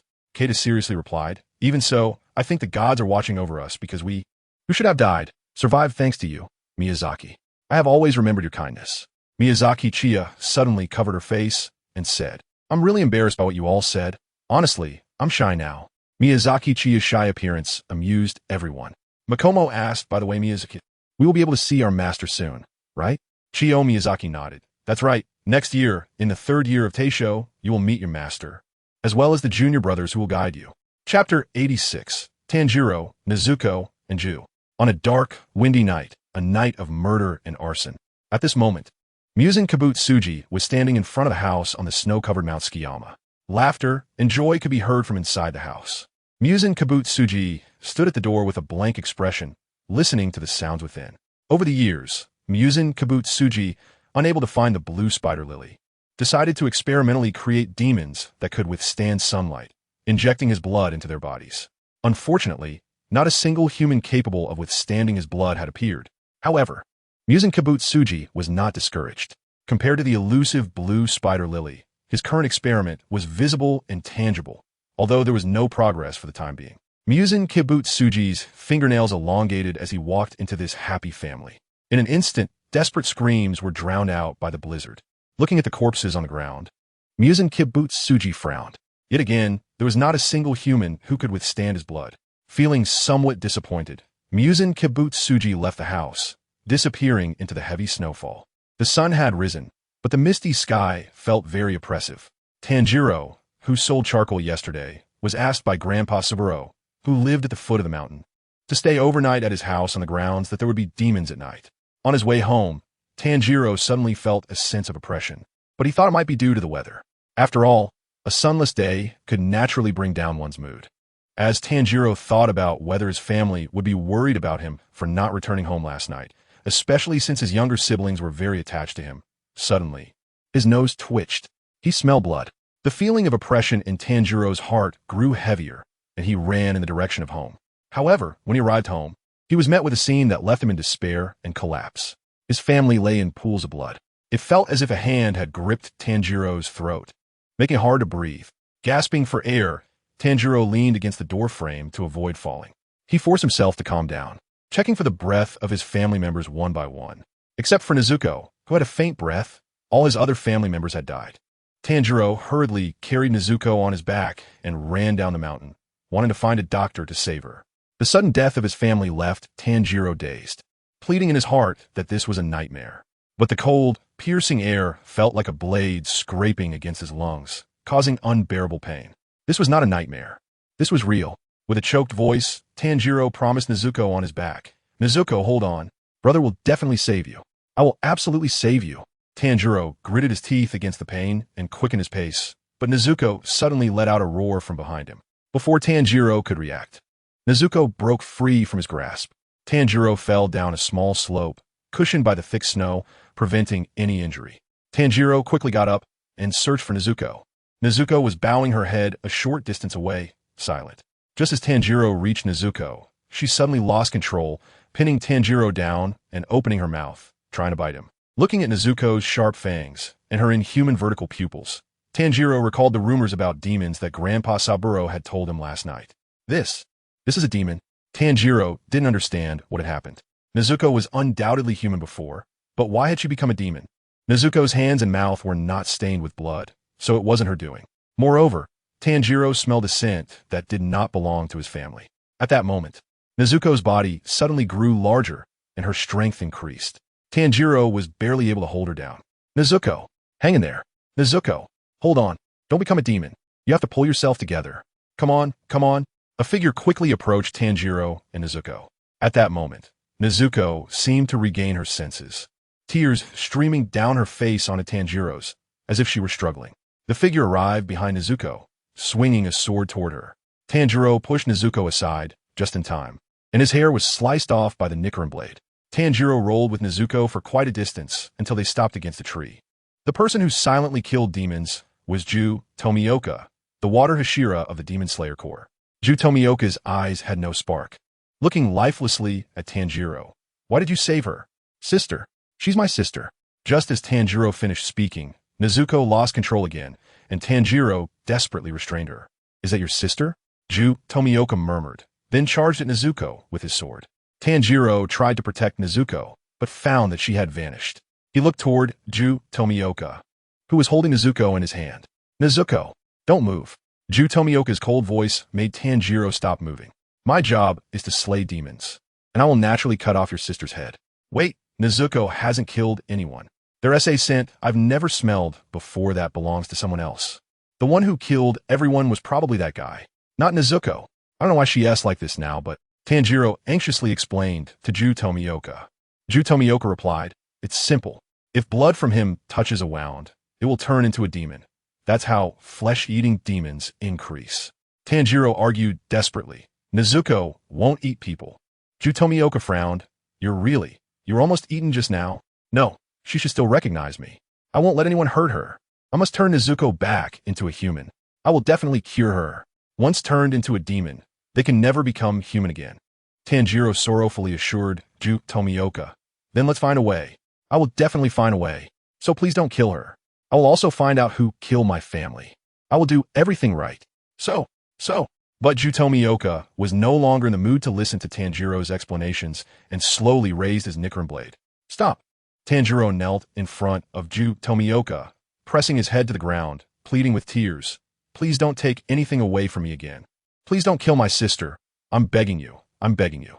Chapter 87. Issuing the main quest. Ju Tomioka looked at Tanjiro, who was kneeling and begging in front of him, and a surge of unnamed anger rose within him. Ju Tomioka scolded, "Don't let others hold the power of life and death. Don't lay there tragically. If that kind of thing were possible, your family wouldn't have been killed. Weak individuals who can't even grasp control when something is taken away from them. Can they heal their sister? Can they find their enemies? It's truly absurd and ridiculous. The weak have no rights or choices. They all succumb to the power of the strong. Maybe ghosts know how to heal your sister, but don't think for a second that a ghost will respect your will or desires. Of course, I won't respect you either. This is reality. Why? Why did you stand in front of your sister? Do you think that kind of behavior is protecting her? Why didn't you raise the axe? Why did you show me your back?" Ju Tomioka raised his Nichiren blade towards Tanjiro. "It was your mistake that led to your sister being taken. I could very well stab you and your sister together." Ju Tomioka vented years of pent-up frustration in one breath. The reason Ju Tomioka was so angry was that he had a similar experience to Tanjiro's. His anger was mostly not directed at Tanjiro, but at his past self. Years ago, on the day before his sister's wedding, their family was attacked by a demon.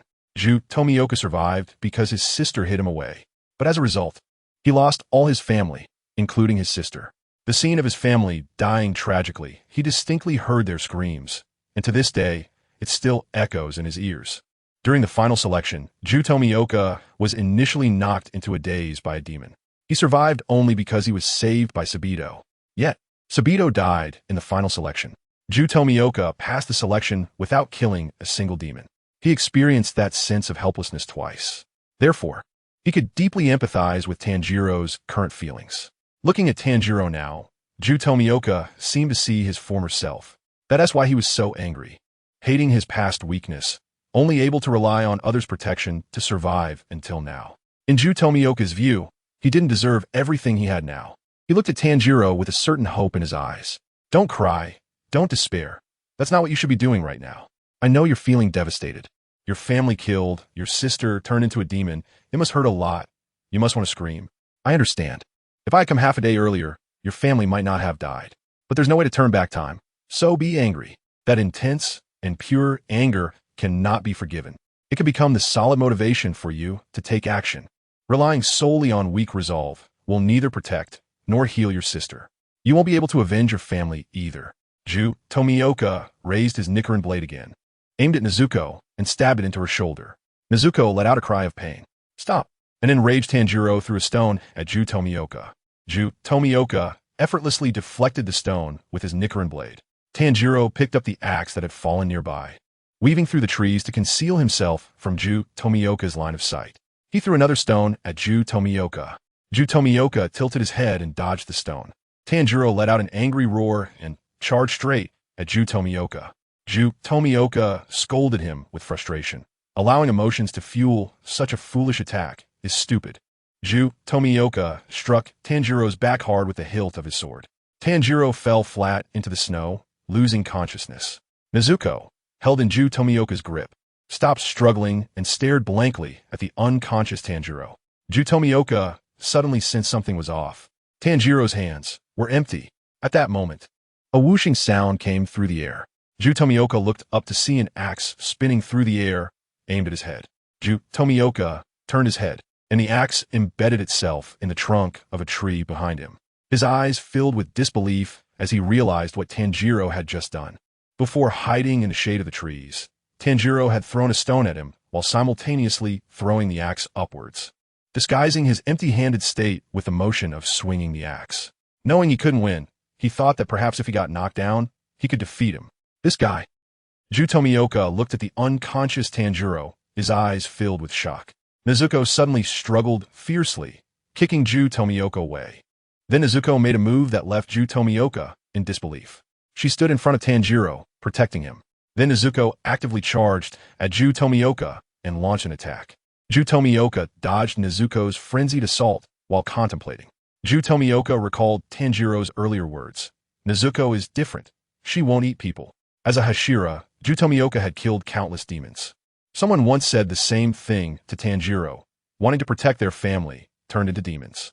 But demons in a state of hunger, even if they are parents or siblings, will kill and eat them because they are highly nutritious. Ju Tomioka had witnessed too many such scenes.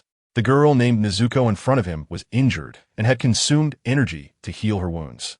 She must have expended a lot of strength when she turned into a demon. Without a doubt, Nezuko was now in a state of severe hunger. She should want to eat human flesh as soon as possible, yet her protective actions and her intimidation towards him. This girl who had turned into a demon might truly be different. Ju Tomioka sheathed his Nichiren blade and knocked Nezuko unconscious with a knife hand strike. In his unconscious state, Tanjiro seemed to hear his mother's voice. I'm sorry for leaving you, Tanjiro. Please take care of Nezuko. Tanjiro suddenly opened his eyes wide, seeing Nezuko lying beside him. Tears immediately welled up in Tanjiro's eyes. At that moment, Nezuko was wearing an extra piece of clothing and had a bamboo muzzle in her mouth. Are you awake? Tanjiro looked at Ju Tomioka, who was leaning against a tree, and immediately protectively held Nezuko in his arms. Ju Tomioka paid no mind and issued Tanjiro a main quest. Go visit the old man named Sakanji Urokadaki living at the foot of the Misty Mountain. Tell him Ju Tomioka sent you. There shouldn't be much sunlight now, so it should be fine, but don't let your sister go out in the sun. After saying this, Ju Tomioka instantly vanished from the spot. Chapter 88. Finally meeting, Ju Tomioka pointed Tanjiro in the right direction before he left to find Sakanji Urokadaki at Misty Mountain. Tanjiro returned home with Nezuko and buried the bodies of his family beside the house. After paying his respects, Tanjiro's eyes couldn't hide his sorrow as he held Nezuko's hand. Let's go, Nezuko. Tanjiro and Nezuko began their first main quest to visit Sakanji Urokadaki. 3 nights later, after Tanjiro had left, Miyazaki, Chiya, and the 5 of them arrived at Tanjiro's house. Tanjiro had already cleaned the house, but the reddish-brown bloodstains could still be seen inside, mixed with a strong smell of blood. Just seeing the bloodstains all over the room made it easy to guess how desperate and tragic the situation had been. Kanata turned her head away, unable to bear it. Kaneo sighed weakly, saying, if only it weren't Muzan Kibutsuji, maybe we. Sigh. Even Miyazaki Chiya felt a bit melancholic at this moment. It can be said that Tanjiro's perseverance until the end was inseparable from the encouragement of his family, who had already become souls. With such a good family, almost all of them died overnight. If it were Miyazaki Chiya, she might have collapsed. Butterfly Kane saw 5 graves by the house and realized they were Tanjiro's family, so she stepped forward to pay her respects. Kaneo, Kanata, and Taketu Mwichuru also followed Butterfly Kane to pay their respects to Tanjiro's family. After Butterfly Kane and the others finished their tributes, Miyazaki Chiya said, next, let's stay here for a while. During the day, you guys can look around for the blue spider lily. You should know what it looks like, right? Kaneo and the others nodded. We know. That's good. As long as you recognize the color, it should be fine. Well, just to be safe, let's gather any spider lilies we find, no matter what color they are. Miyazaki Chiya and the 5 others temporarily stayed at Tanjiro's house. Kochi Kane and the 4 of them began a thorough cleaning of the house, without moving any of the furnishings, just cleaning up the bloodstains and dirt. For the next month, Miyazaki Chiya has become a homebody, spending every day indoors reading works by Hayukai. Meanwhile, Kanai, along with 3 others, has been searching everywhere on the mountain of the inn for blue higanbana. However, after searching for a month, they have nearly scoured the entire mountain of the inn. And not only have they failed to find blue higanbana, but even the ordinary higanbana has eluded them. Nonetheless, Miyazaki Chiya has come to terms with it. Forget it. There's no point in searching anymore. If it hasn't been found in 1,000 years, it would be strange if we could find it so easily. Let's go. It's time to head to Kagurazaka. Miyazaki Chiya decisively gave up on the blue. Upon hearing that they were going to miss Mountain, the most excited were Kanato and Makomo. Because they had been apart for many years, they were finally able to see Kakushi so Kanji again. Originally, Miyazaki Chiya planned to leave at night. Since Tanjiro was still a little weak and didn't need Kanato and Makomo to teach him training yet, there was still more than a year left. So she thought it would be better to take it slow. However, Kanato and Makomo couldn't wait any longer and forcefully stuffed Miyazaki Chiya into the box, setting off during the day to Mist Mountain. The inn was not far from Mist Mountain, so they arrived at Mist Mountain in just 3 days. Inside a house in a village near Mist Mountain, Miyazaki Chiya instructed Kanato and Makomo, I won't go. Tanjiro's sense of smell is too sharp. If I get too close, I'll definitely be discovered. You two shouldn't get too close to Tanjiro either. Don't let yourselves be found out. It's not your time to appear yet. Your master, Sakanji Urokadaki, is a Hashira after all, so keep your distance. Just a distant glance is enough. Kane, keep an eye on them and make sure they don't slip up. If anything seems off, take them away immediately. Kanato and Makomo assured Miyazaki. Don't worry, Miyazaki. We'll just take a distant look at our master. Butterfly Kane nodded in agreement. I understand. I'll keep an eye on Kanato and Makomo. Miyazaki Chiya looked at Takedo Yuichiro and said, Yuichiro, are you going to follow along? Takedo Yuichiro shook his head and replied, I won't go. I'll stay here with the boss. Miyazaki Chiya nodded. Kaneo, Kanata, Sister Kane, you can go now. All right, we'll be back soon. Kaneo and Kanata couldn't hide their excitement as they headed towards Misty Mountain with Butterfly Kane. At Misty Mountain, Tanjiro was undergoing training arranged by Urokadaki Sakanji, exercising under the waterfall. Kaneo, Kanata, and Butterfly Kane had already entered the Misty Mountain. Finally, they discovered Urokadaki Sakanji sitting quietly on a rock. Sunlight filtered through the leaves, casting a golden outline around Urokadaki Sakanji, making him appear serene and tranquil. Kaneo and Kanata simultaneously covered their mouths, desperately holding back the urge to call out, tears welling up in their eyes. They longed to rush over and embrace Urokadaki Sakanji, to tell him that they were still alive and hadn't died, but they couldn't do that.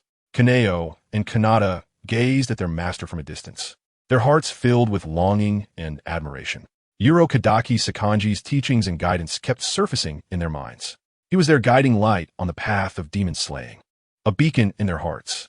They had encountered Urokadaki Sakanji countless times in their dreams, yet reality prevented them from being selfish. Now, although they were far apart, they could still feel Urokadaki Sakanji's presence, a strong spiritual connection. Kaneo and Kanata slowly adjusted their breathing, trying to maintain inner peace. It wasn't the right time for them to meet Urokadaki Sakanji yet.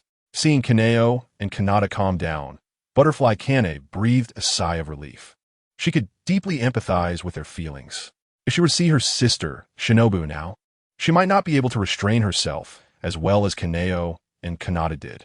After watching Urokadaki Sakanji for a while longer, Kaneo and Kanata wiped their tears and quietly said to Butterfly Kane, "Sister Kane, let's go." Butterfly Kane nodded. "Yes, let's go. We can come back to visit your master again later." Kaneo and Kanata smiled like children. After Kaneo, Kanata, and Butterfly Kane left, Urokadaki Sakanji seemed to sense something and looked towards their direction. He sighed, yet he didn't know why he felt that way. Chapter 89. Rock Cutting Training. Kaneo, Kanata, and Butterfly Kane reunited with Miyazaki Chiya. Takatu Michiru curiously asked, "Kaneo, Kanata, how was it? Did you see your master?" After biting down and swallowing the rock candy in her mouth, Miyazaki Chiya said, "Of course I saw them. Didn't you notice how swollen Akane and Makoto's eyes were? They looked like frogs." The good mood that Akane and Makoto felt upon seeing their master was instantly shattered by Miyazaki Chiya's words.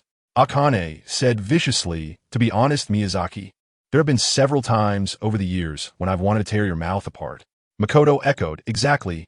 Not only do I want to tear your mouth apart like Akane, but I also want to cut out your tongue. You talk so annoyingly all day long." Miyazaki Chiya curled her lips, not scared at all, and sarcastically said, "Oh, you two really are in cahoots, aren't you? Clearly working under me. Yet you dare to threaten your boss like this. Do you believe I won't pay you your salaries?" Saito Yoichiro quietly replied, "Do we even have salaries?" Miyazaki Chiya glared at Takedo Michiro and said, "The money I gave you isn't money. Is it toilet paper?" Takedo Michiro retorted, "This is clearly money we stole. Okay? How can this be considered a salary?" Miyazaki Chiya laughed disdainfully and said, "So what if it's stolen? Just tell me if it feels good to use." As soon as this topic was brought up, the few people with the silver rabbit had a dark expression. They had already visited the bank vault several times and taken what they wanted without asking. Miyazaki Chiya was still so assertive. Although Kagaya and Makoto had already experienced it once, they still felt a strong sense of guilt afterwards. Takedo Michiro was actually okay with it. He even thought that what Miyazaki Chiya said made sense, and it felt quite refreshing to use. However, Kanahui Kochu was a bit of a hassle, but solving problems was what Miyazaki Chiya was best at. After some persuasive reasoning and arguments, Kanahui Kochu could only reluctantly agree. There was no way to disagree. Everyone here wouldn't make any money and had no source of income. Miyazaki Chiya doesn't need to eat, but they do. Moreover, maintaining the Nichiren blade is very costly. Without the support of the Demon Slayer Corps blacksmiths, if the Nichiren blade gets damaged, they might have to resort to becoming robbers again. Therefore, to maintain the condition of the Nichiren blade, it needs to be properly cared for after every battle. If they don't have this money, let alone slaying demons, they might have already started begging. Time passes day by day. Kanroji Mitsuri and Tsugikuni Yurichi want to visit Kanroji Sokenji every day, but they don't do it. It's not because Miyazaki Chiya doesn't allow it. Kanroji Mitsuri and Tsugikuni Yurichi are well aware of their master's strength.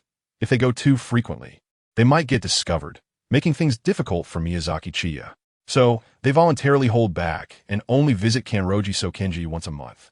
Additionally, when they visit Kanroji Sokenji, they also take the opportunity to see Tanjiro, their junior.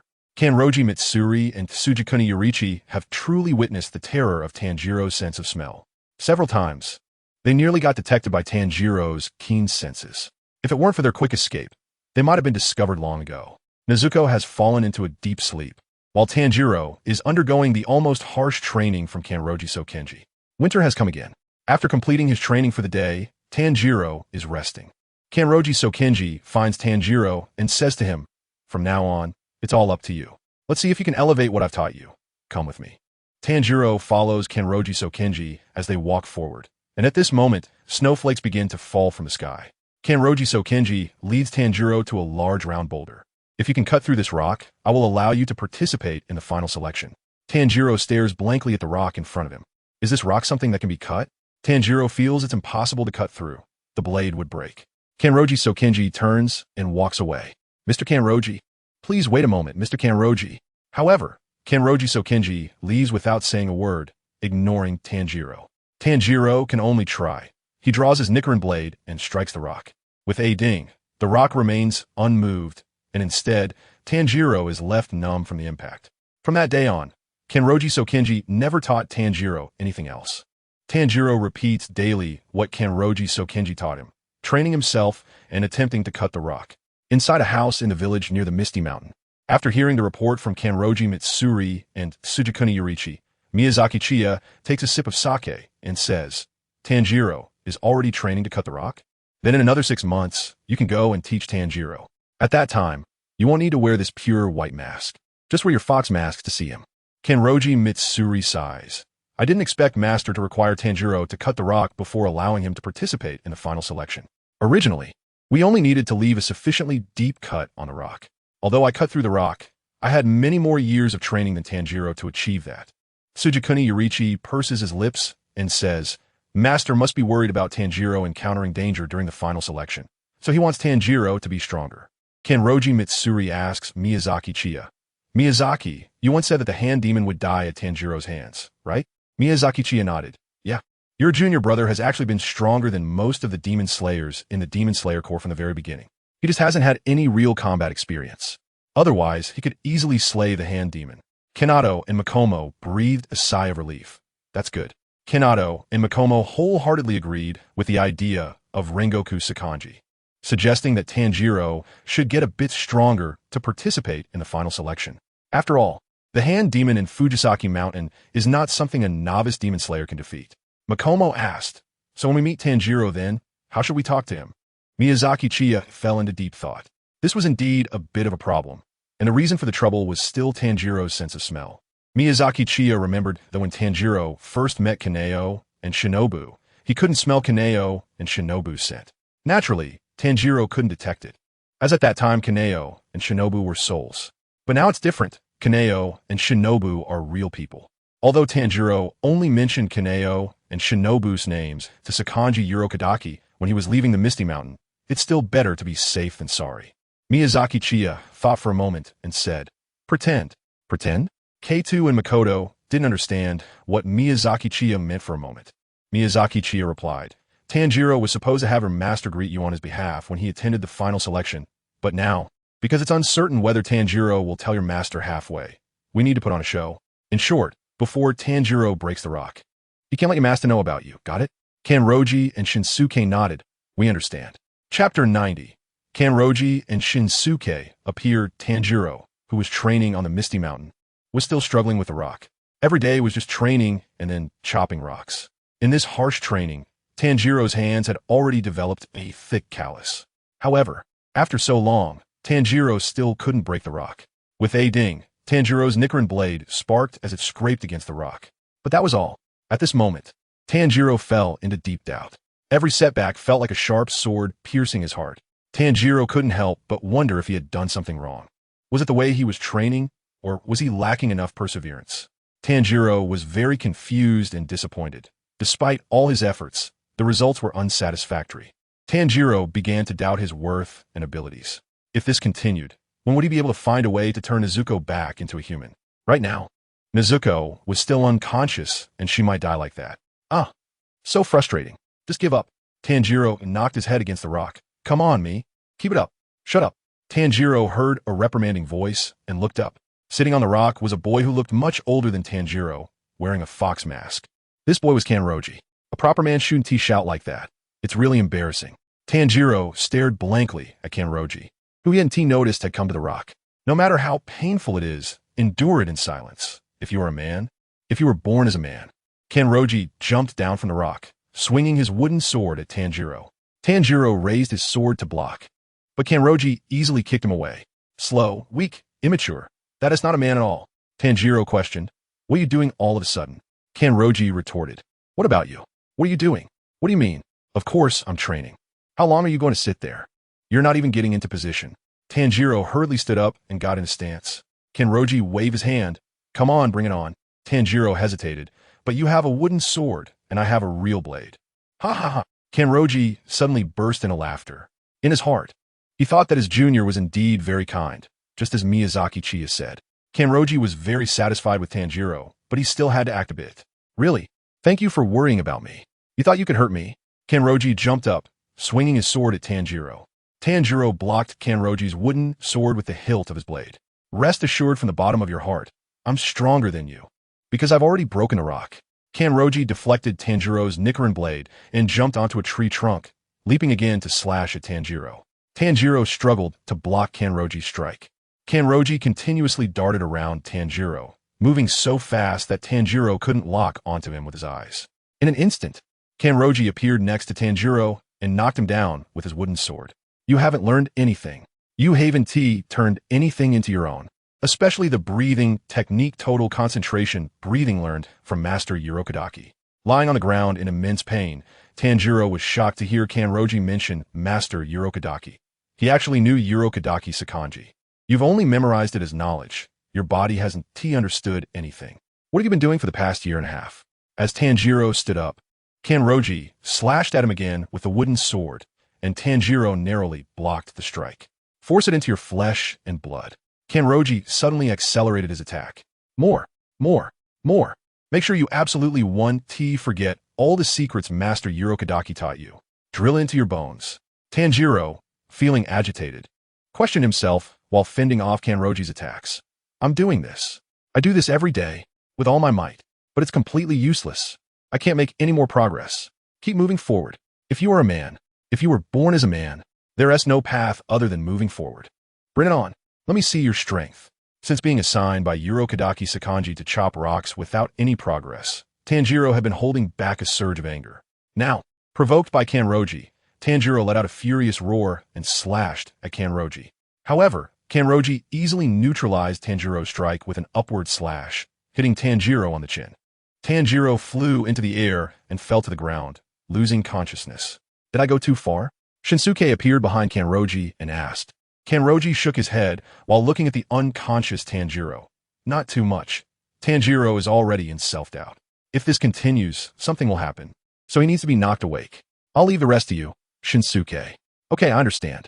Kanroji left Misty Mountain to meet up with Miyazaki Chiya and the others. I'm hungry. I need to go home for dinner. By nightfall, Tanjiro finally woke up from his unconsciousness. When he opened his eyes, he saw Shinsuke squatting on the ground, looking at him. Are you okay? Tanjiro quickly sat up with a whoosh, looking around before asking Shinsuke. Did you see that just now? What an amazing strike. No unnecessary movements at all. It was so beautiful. I want to be like that. Can I do it? Like that? Shinsuke smiled. Kanroji thought that the easily defeated Tanjiro would be disappointed and needed comforting. But it seemed Kanroji was overthinking. Tanjiro now looked full of fighting spirit. You can definitely do it. After all, I'm watching. Seeing Shinsuke's gentle smile, Tanjiro blushed. Shinsuke was no longer a small child.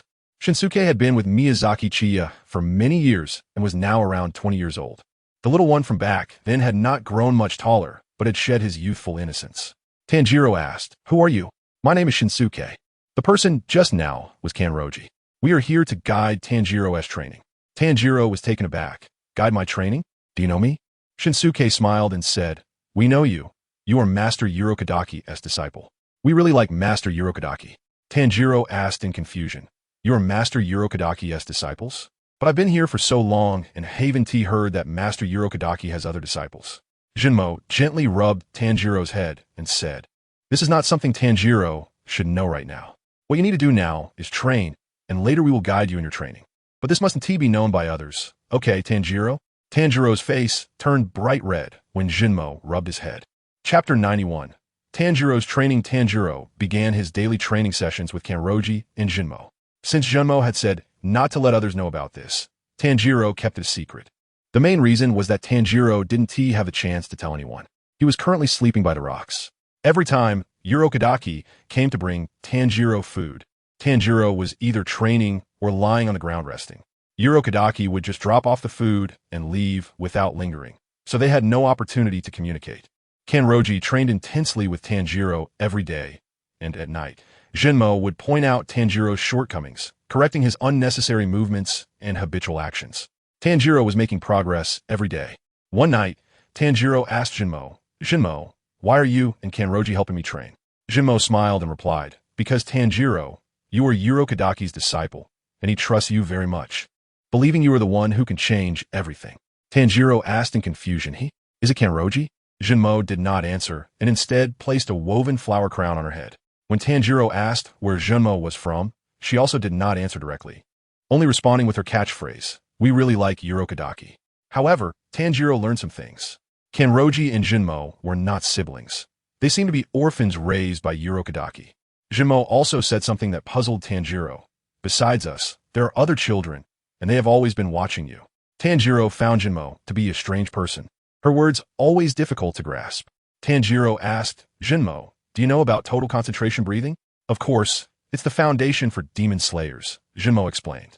Total concentration breathing can accelerate blood circulation and heart rate, allowing your body temperature to rise rapidly, enabling you to become as strong as a demon while still being human.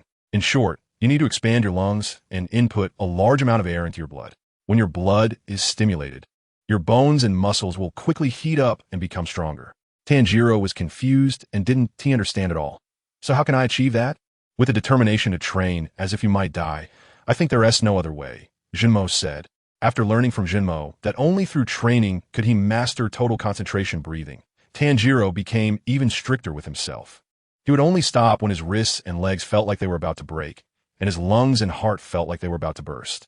However, even so, Tanjiro was merely on the receiving end against Kanroji. He was no match for him. Until one day, after being overly exhausted, Tanjiro accidentally got hit in the back by Kanroji's blade and was injured, which forced him to rest for a day. Finally, Tanjiro had the opportunity to chat with Kanroji properly, just like Jinmo. Lying on the ground, Tanjiro asked, Kanroji, since you were children adopted by Urokadaki, why don't you go see him? He will be very happy to know. Kanroji's expression suddenly turned sad. We cannot meet. Tanjiro asked in confusion, why not? You're right here. It should be easy to go see Urokadaki, right? Kanroji remembered Miyazaki Chiya's words and said to Tanjiro, only you can see us. Tanjiro scratched his head, completely unable to understand Kanroji's words. To him, going to see Urokadaki was just a matter of a few steps. How could only he see Kanroji and Jinmo? Tanjiro thought Kanroji and Jinmo might have some hidden circumstances and didn't ask further. Curiously, Tanjiro asked Kanroji, you and Jinmo are so strong. You must be members of the Demon Slayer Corps, right? What's the final selection like? Kanroji shook his head with a smile. Jinmo and I are not members of the Demon Slayer Corps. The final selection is just putting you new recruits in a cage filled with demons and surviving for 7 days. I see. Kanroji, you must be going to slay demons every night, right? Tanjiro's sudden question made Kanroji's eyelids twitch. Why do you say that? Tanjiro answered, because you're not here every night, and when you come during the day, if the sun hasn't risen, you carry a faint smell of demons. Kanroji was startled. Tanjiro could smell that. He chuckled awkwardly and said, oh really? Maybe you're mistaken. During this time spent with Tanjiro, Kanroji found him to be quite naive, believing whatever others said. But this time, Kanroji miscalculated because Tanjiro was very confident in his sense of smell. Tanjiro said seriously, Kanroji, that means you might have encountered a demon, and not just once. Perhaps that demon is hiding in a place you encounter every day. Kanroji's mouth twitched. Could it be that he encountered it every day? He went home every day to eat with Miyazaki Chiya, so he would naturally carry her scent. Tanjiro's nose twitched. That demon is in Shinazugawa. Kanroji was stunned. How do you know? Tanjiro replied earnestly. Because I can smell a unique food scent from Shinazugawa on you, Kanroji. Kanroji's mouth not only twitched, but now even his face twitched. You better not smell anymore. If you do, you might just strip me clean. Kanroji chuckled awkwardly. I see. Thank you for the reminder, Tanjiro. Tonight, I will go to Shinazugawa to find that demon and then slay it. Tanjiro shook his head and said, no need to thank me. I should thank you, Jinmo. Thanks to your help in my training, I can feel myself getting stronger every day. If it weren't for you and Jinmo, I might still be standing still. Kenroji smiled and said, Jinmo and I can only play a supportive role. If it weren't for your own efforts, no amount of teaching would matter. I truly believe what he said now. You might really be the main character. Tanjiro asked in confusion. Believe what he said? Main character? What are you talking about, Kenroji? Kenroji quickly covered his mouth with his hand, accidentally letting something slip. Seeing Kenroji's strange expression, Tanjiro felt increasingly baffled, thinking Kenroji's words were even more difficult to grasp than Jinmo's. Tanjiro, just pretend you didn't hear what I said. Don't take it to heart. Rest well today, and continue training tomorrow. The training will become more rigorous. Are you prepared? Tanjiro replied, energetically yes. Yoru sighed lightly and brushed it off. Chapter 92, The Priest. Under the guidance of Yoru and Makomo, Tanjiro's strength continued to improve. Another 6 months had passed. Heavy snow fell once again on the Misty Mountain. Feeling that he had made significant progress, Tanjiro asked Makomo to inform Yoru that he wanted to challenge him. Without waiting for dawn, around 4 in the morning, Yoru arrived at Misty Mountain and found Tanjiro accepting his challenge. Unlike before, Yoru was now wielding a real sword. Even without Tanjiro saying it, Yoru was prepared to let Tanjiro challenge him. Tanjiro now had the strength to cut through rock. Makomo stood by, watching the match. After half a year, you finally look a bit like a man. Yoru took the initiative to draw the Nichiren blade, pointing it at Tanjiro. Tanjiro also aimed his Nichiren blade at Yoru. Today, I will definitely win. Tanjiro took a deep breath. A straightforward duel was very simple. The stronger and faster side could win, and the outcome would be decided in an instant. Yoru and Tanjiro acted simultaneously. Yoru raised his Nichiren blade, preparing to swing at Tanjiro. But Tanjiro's speed was a step faster than Yoru's. Tanjiro's Nichiren blade split Yoru's mask in two. This was the first time Tanjiro saw Yoru's true face. Yoru, who often talked about being a man, actually had such a gentle-looking face. Yoru showed a gratified smile. After Tanjiro broke his mask, he sidestepped. Tanjiro's remaining strike landed on the rock. Makomo also encouraged him. Tanjiro, you did great. Don't forget the feeling of that last strike. Tanjiro snapped back to reality and found that the rock had been cleaved in two. Yoru recalled the task that Miyazaki Chiya had given him before accepting Tanjiro's challenge. Yoru took out a piece of paper, which depicted the blue spider lily. Tanjiro, have you seen this flower? Tanjiro looked at the blue spider lily and pondered. I think I've seen this flower before. Makomo asked. Where, Tanjiro? After thinking for a long time, Tanjiro suddenly clenched his right fist and struck his left palm. That's right. This must have been 7 or 8 years ago when a strange person came to our home and gave us some of this flower. Yoru frowned and asked, Gave it to you? Do you know who that person was? Tanjiro fell into memories again. That person wore a tall black hat and held a talisman. I think they were called something like God and said it was a blessing. I really can't remember anything else. Yoru continued to ask, So, did Nezuko eat that flower? Tanjiro nodded. Yeah, Nezuko was playing at the time and accidentally bit that flower. She said it was sweet and wanted me to try it. When I ate it, it was indeed sweet, but the flower wilted after a day. Yoru and Makomo exchanged glances. This information was very important. They hadn't expected that the blue spider lily, which Muzan Kibutsuji had been searching for 1,000 years, would end up in someone else's hands and even be given to Tanjiro's family. Yoru and Makomo wanted to report this information to Miyazaki Chiya immediately and bid farewell to Tanjiro. Yoru ruffled Tanjiro's hair. Tanjiro, the path ahead will be up to you to walk. Tanjiro smiled happily and bowed to Yoru and Makomo. I will. I'm really grateful for your guidance during this time. Yoru smiled and said, No need to thank us. This is what we should do. So goodbye, Tanjiro. Makomo encouraged. You must win, Tanjiro. You have to win against this guy. At that moment, a gust of wind and snow blew in, and Yoru and Makomo's figures vanished into the storm. Yoru and Makomo met up with Miyazaki Chiya and reported the information they received from Tanjiro. When Miyazaki Chiya learned that the person who gave Tanjiro the blue spider lily wore a tall black hat and held a talisman, seemingly called something like God, he blurted out, Priest. Yoru curiously asked, Miyazaki, do you know who that person is? Miyazaki Chiya did not answer Tsuzumi. Her brows furrowed as she fell into deep thought. Tanjiro and Nezuko indeed ate the blue spider lily, and it was the priest who gave them the blue spider lily. The priest clan is very mysterious.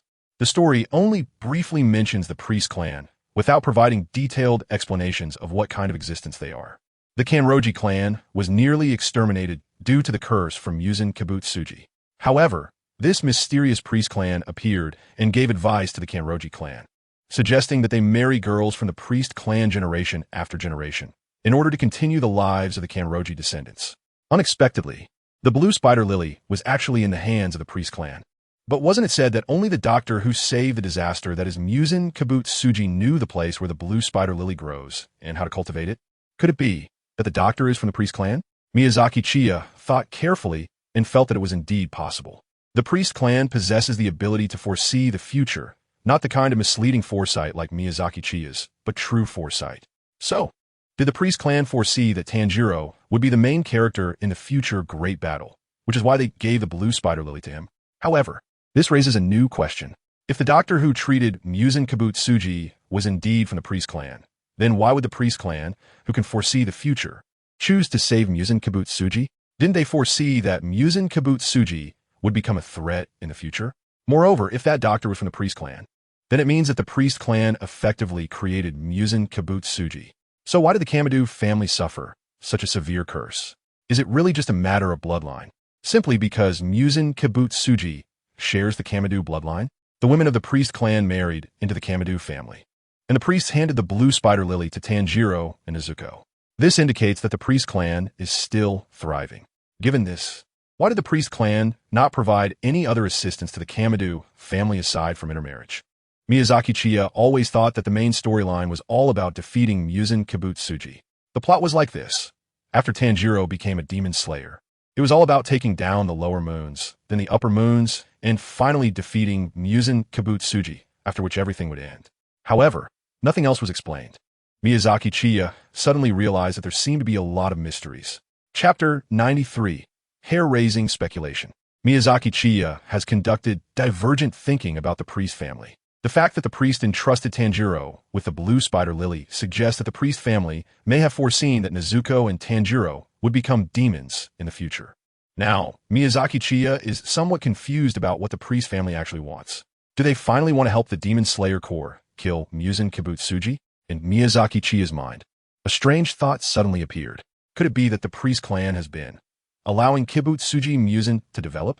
Otherwise, why didn't Yorichi Tsugikuni help the Demon Slayer Corps to kill Kibutsuji Muzan while he was still alive? After Yorichi's death, why didn't Tanjiro's ancestor, who inherited the sun breathing, assist Tanjiro's ancestor in joining the Demon Slayer Corps to slay Kibutsuji Muzan? But why, at this particular moment, choose to help Tanjiro in killing Kibutsuji Muzan? Is it merely because they foresaw the future? 1,000 years ago, did they foresee that Kibutsuji Muzan would die at Tanjiro's hands 1,000 years later, and thus allowed Kibutsuji Muzan to exist for a millennium? Miyazaki Chiya once heard a saying, when you foresee the future has already changed. Although Miyazaki Chiya claims to not alter the plot and intends to survive until the very end, the storyline is already changing. Akaza, Kanroji Mitsuri, and Kocho Shinobu all prove that the plot has shifted. Now, what Miyazaki Chiya needs to do is to do everything possible to avoid affecting the final outcome of Kibutsuji Muzan's death. Currently, Akaza, Kanroji Mitsuri, and Kocho Shinobu possess the strength of Hashira, and Takata Muichiro is only a step away from reaching that level. With 4 Hashira companions, Miyazaki Chiya thinks that, aside from Akaza, dealing with Hantengu shouldn't be a problem. Therefore, in the final battle, Miyazaki Chiya believes that with their help, the Demon Slayer Corps will definitely be able to defeat Kibutsuji Muzan, excluding the factor of Miyazaki Chiya and the other 5. Could it be that Tanjiro will defeat the final boss at Kibutsuji Muzan after fighting through countless demons, as a result of the Kamadu clan altering the future? If that's truly the case, Miyazaki Chiya felt a bit nervous. The priest clan could foresee the future. So did they foresee the presence of an outsider like herself? Her existence as an outsider would inevitably impact the future changes of the priest clan. Would the priest clan see her as a tumor that needed to be eliminated? Or perhaps the earlier speculation was not accurate. Did the priest clan have other motives? For example, deliberately creating Kibutsuji Muzan to achieve some ulterior purpose. If they intentionally created Kibutsuji Muzan, it would mean that the priest clan had mastered the method of producing demon kings, suggesting that Kibutsuji Muzan might not be the original demon. Miyazaki Chiya was startled by her own thoughts, a chill running up her spine, making her shiver. She felt that this idea was somewhat absurd. How could Kibutsuji Muzan not be the original demon king? If there was another demon king, wouldn't that mean confronting Kibutsuji Muzan? This speculation was immediately dismissed by Miyazaki Chiya. Miyazaki Chiya came back to her senses and found that Yato and the others were all looking at her. And she asked in confusion, "What are you staring at me for?" Seeing that Miyazaki Chiya was deep in thought, Yato and the others didn't want to interrupt. Yato asked, "Miyazaki, is the priest you mentioned really troublesome? You looked so serious while thinking that we didn't dare to disturb you." Miyazaki Chiya popped a handful of Compito in her mouth and said, "I don't know if it's troublesome yet. If we interfere with the priestess, then we'll be in big trouble." Butterfly Kanaheim frowned slightly and asked, "Interfere?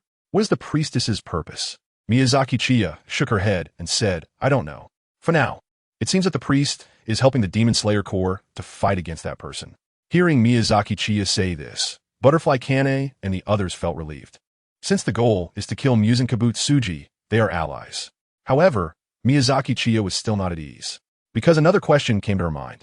With all the demons in the world dead, does Yashiro, who has become the last demon, count as the Demon King? It should count, after all. He is the only demon left.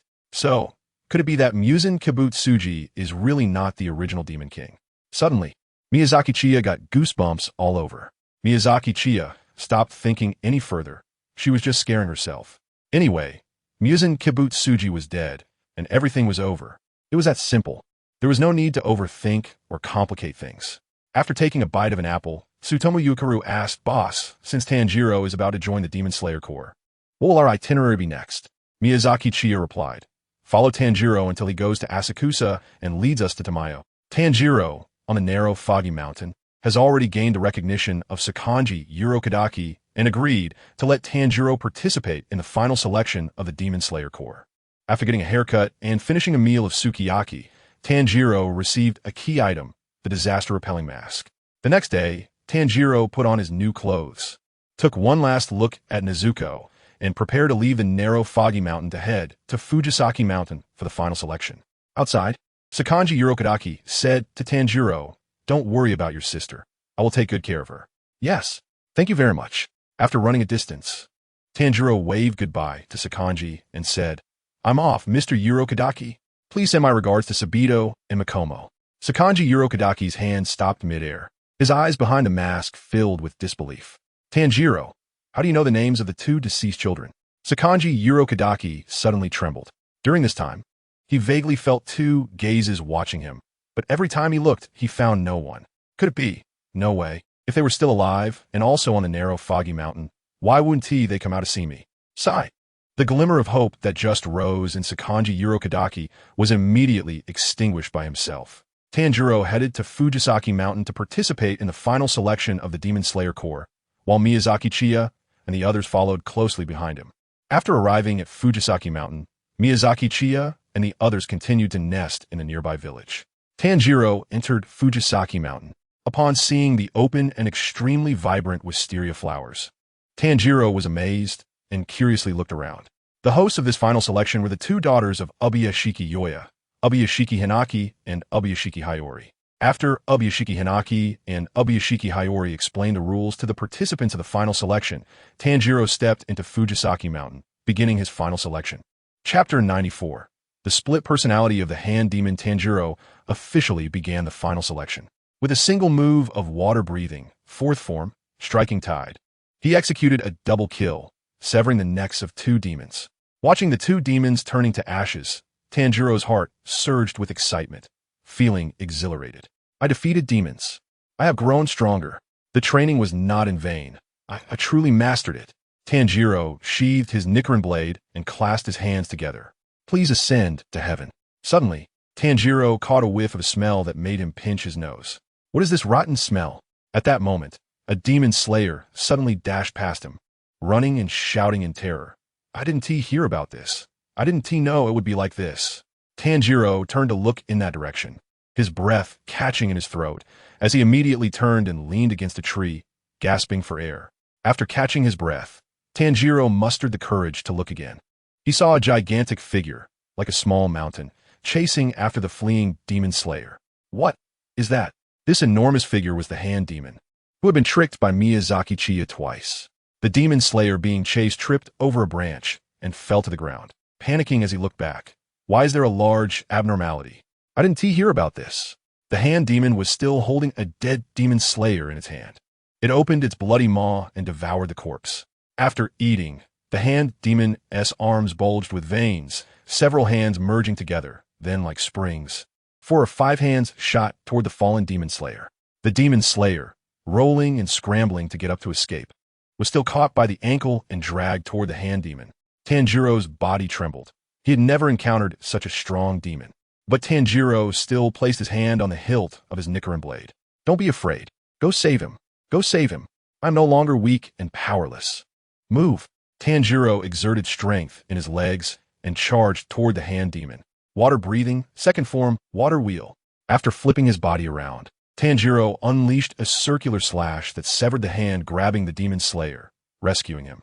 The hand demon saw the fox mask on Tanjiro's head, and its eyes instantly filled with bloodshot veins, revealing a rippling smile. Finally, you've come, my dear little fox. The hand demon suddenly gritted its teeth. That damned Urokadaki. It took so long for him to send his disciple. I thought he was dead. How do you know Mr. Urokadaki? Of course I know. Because it was Urokadaki who caught me. 47 years ago, when I couldn't forget, that guy was still hunting demons during the Edo period, in the KO era. The demon slayer behind Tanjiro retorted, impossible. There shouldn't be a demon that has lived that long. The ones here should be demons that have only eaten 2 or 3 people. The demons killed during the selection and those that kill each other. How could there be a demon that has lived this long? But I have survived, probably having eaten over 50 little demons in this prison of Wisteria. Over 50? The hand demon began counting on its fingers. 9, 10, 11. You are the 12th. Tanjiro furrowed his brows and questioned. What are you talking about? The hand demon let out a sinister laugh. It's the number of Urokadaki's disciples I have eaten. I had long decided to kill all of that guy's disciples, but there are only 2 that I have a particularly strong impression of. Those 2, the strongest, are a rare-haired little demon with flesh-colored hair and a scar on the right side of his face. And the other is a girl wearing a kimono with a floral pattern. Although she is very small and lacks strength, she is very agile. Tanjiro's pupils constricted sharply, and 2 figures appeared in his mind. Sabito and Makomo. Those 2 were killed by this demon in front of me? Then who were Sabito and Makomo I met on the narrow foggy mountain? Could they not be the 2 people the hand demon spoke of? But the hand demon accurately described the characteristics of Sabito and Makomo. The hand demon pointed to the fox mask on Tanjiro's head. That mask. That fox mask is the mark. I remember the wood grain of the mask carved by Urokadaki. It is the same carving method as the Tengu mask that guy wears. It's called the disaster-repelling mask, right? Because of wearing it, everyone was eaten, everyone is in my belly, just like Urokadaki personally killed them. The laughing hand demon suddenly screamed loudly as if going mad. It's all him. It's all that bastard. Mitsuri Tsukihiko. That beast. If it weren't for this guy deceiving me, I would have eaten those 2 little demons. It's all because of him. You should have been the 14th. Damn it, I was actually tricked by this guy twice, allowing those 2 disciples of Urokadaki to be eaten by him. The furious hand demon kept pounding the ground with its hands, causing the ground to tremble. Tanjiro rushed angrily towards the hand demon. A multitude of arms from the hand demon attacked Tanjiro. Tanjiro continuously swung his Nichiren blade to sever the hand demon's arms. But he was still struck by a fist, sent flying, and crashed into a tree trunk, then fell to the ground, unconscious. The fox mask on Tanjiro's head was shattered, and blood flowed from his forehead. The hand demon sneered at Tanjiro. Another one of Mizunoto's little ghosts has died, and my own little ghost couldn't return either.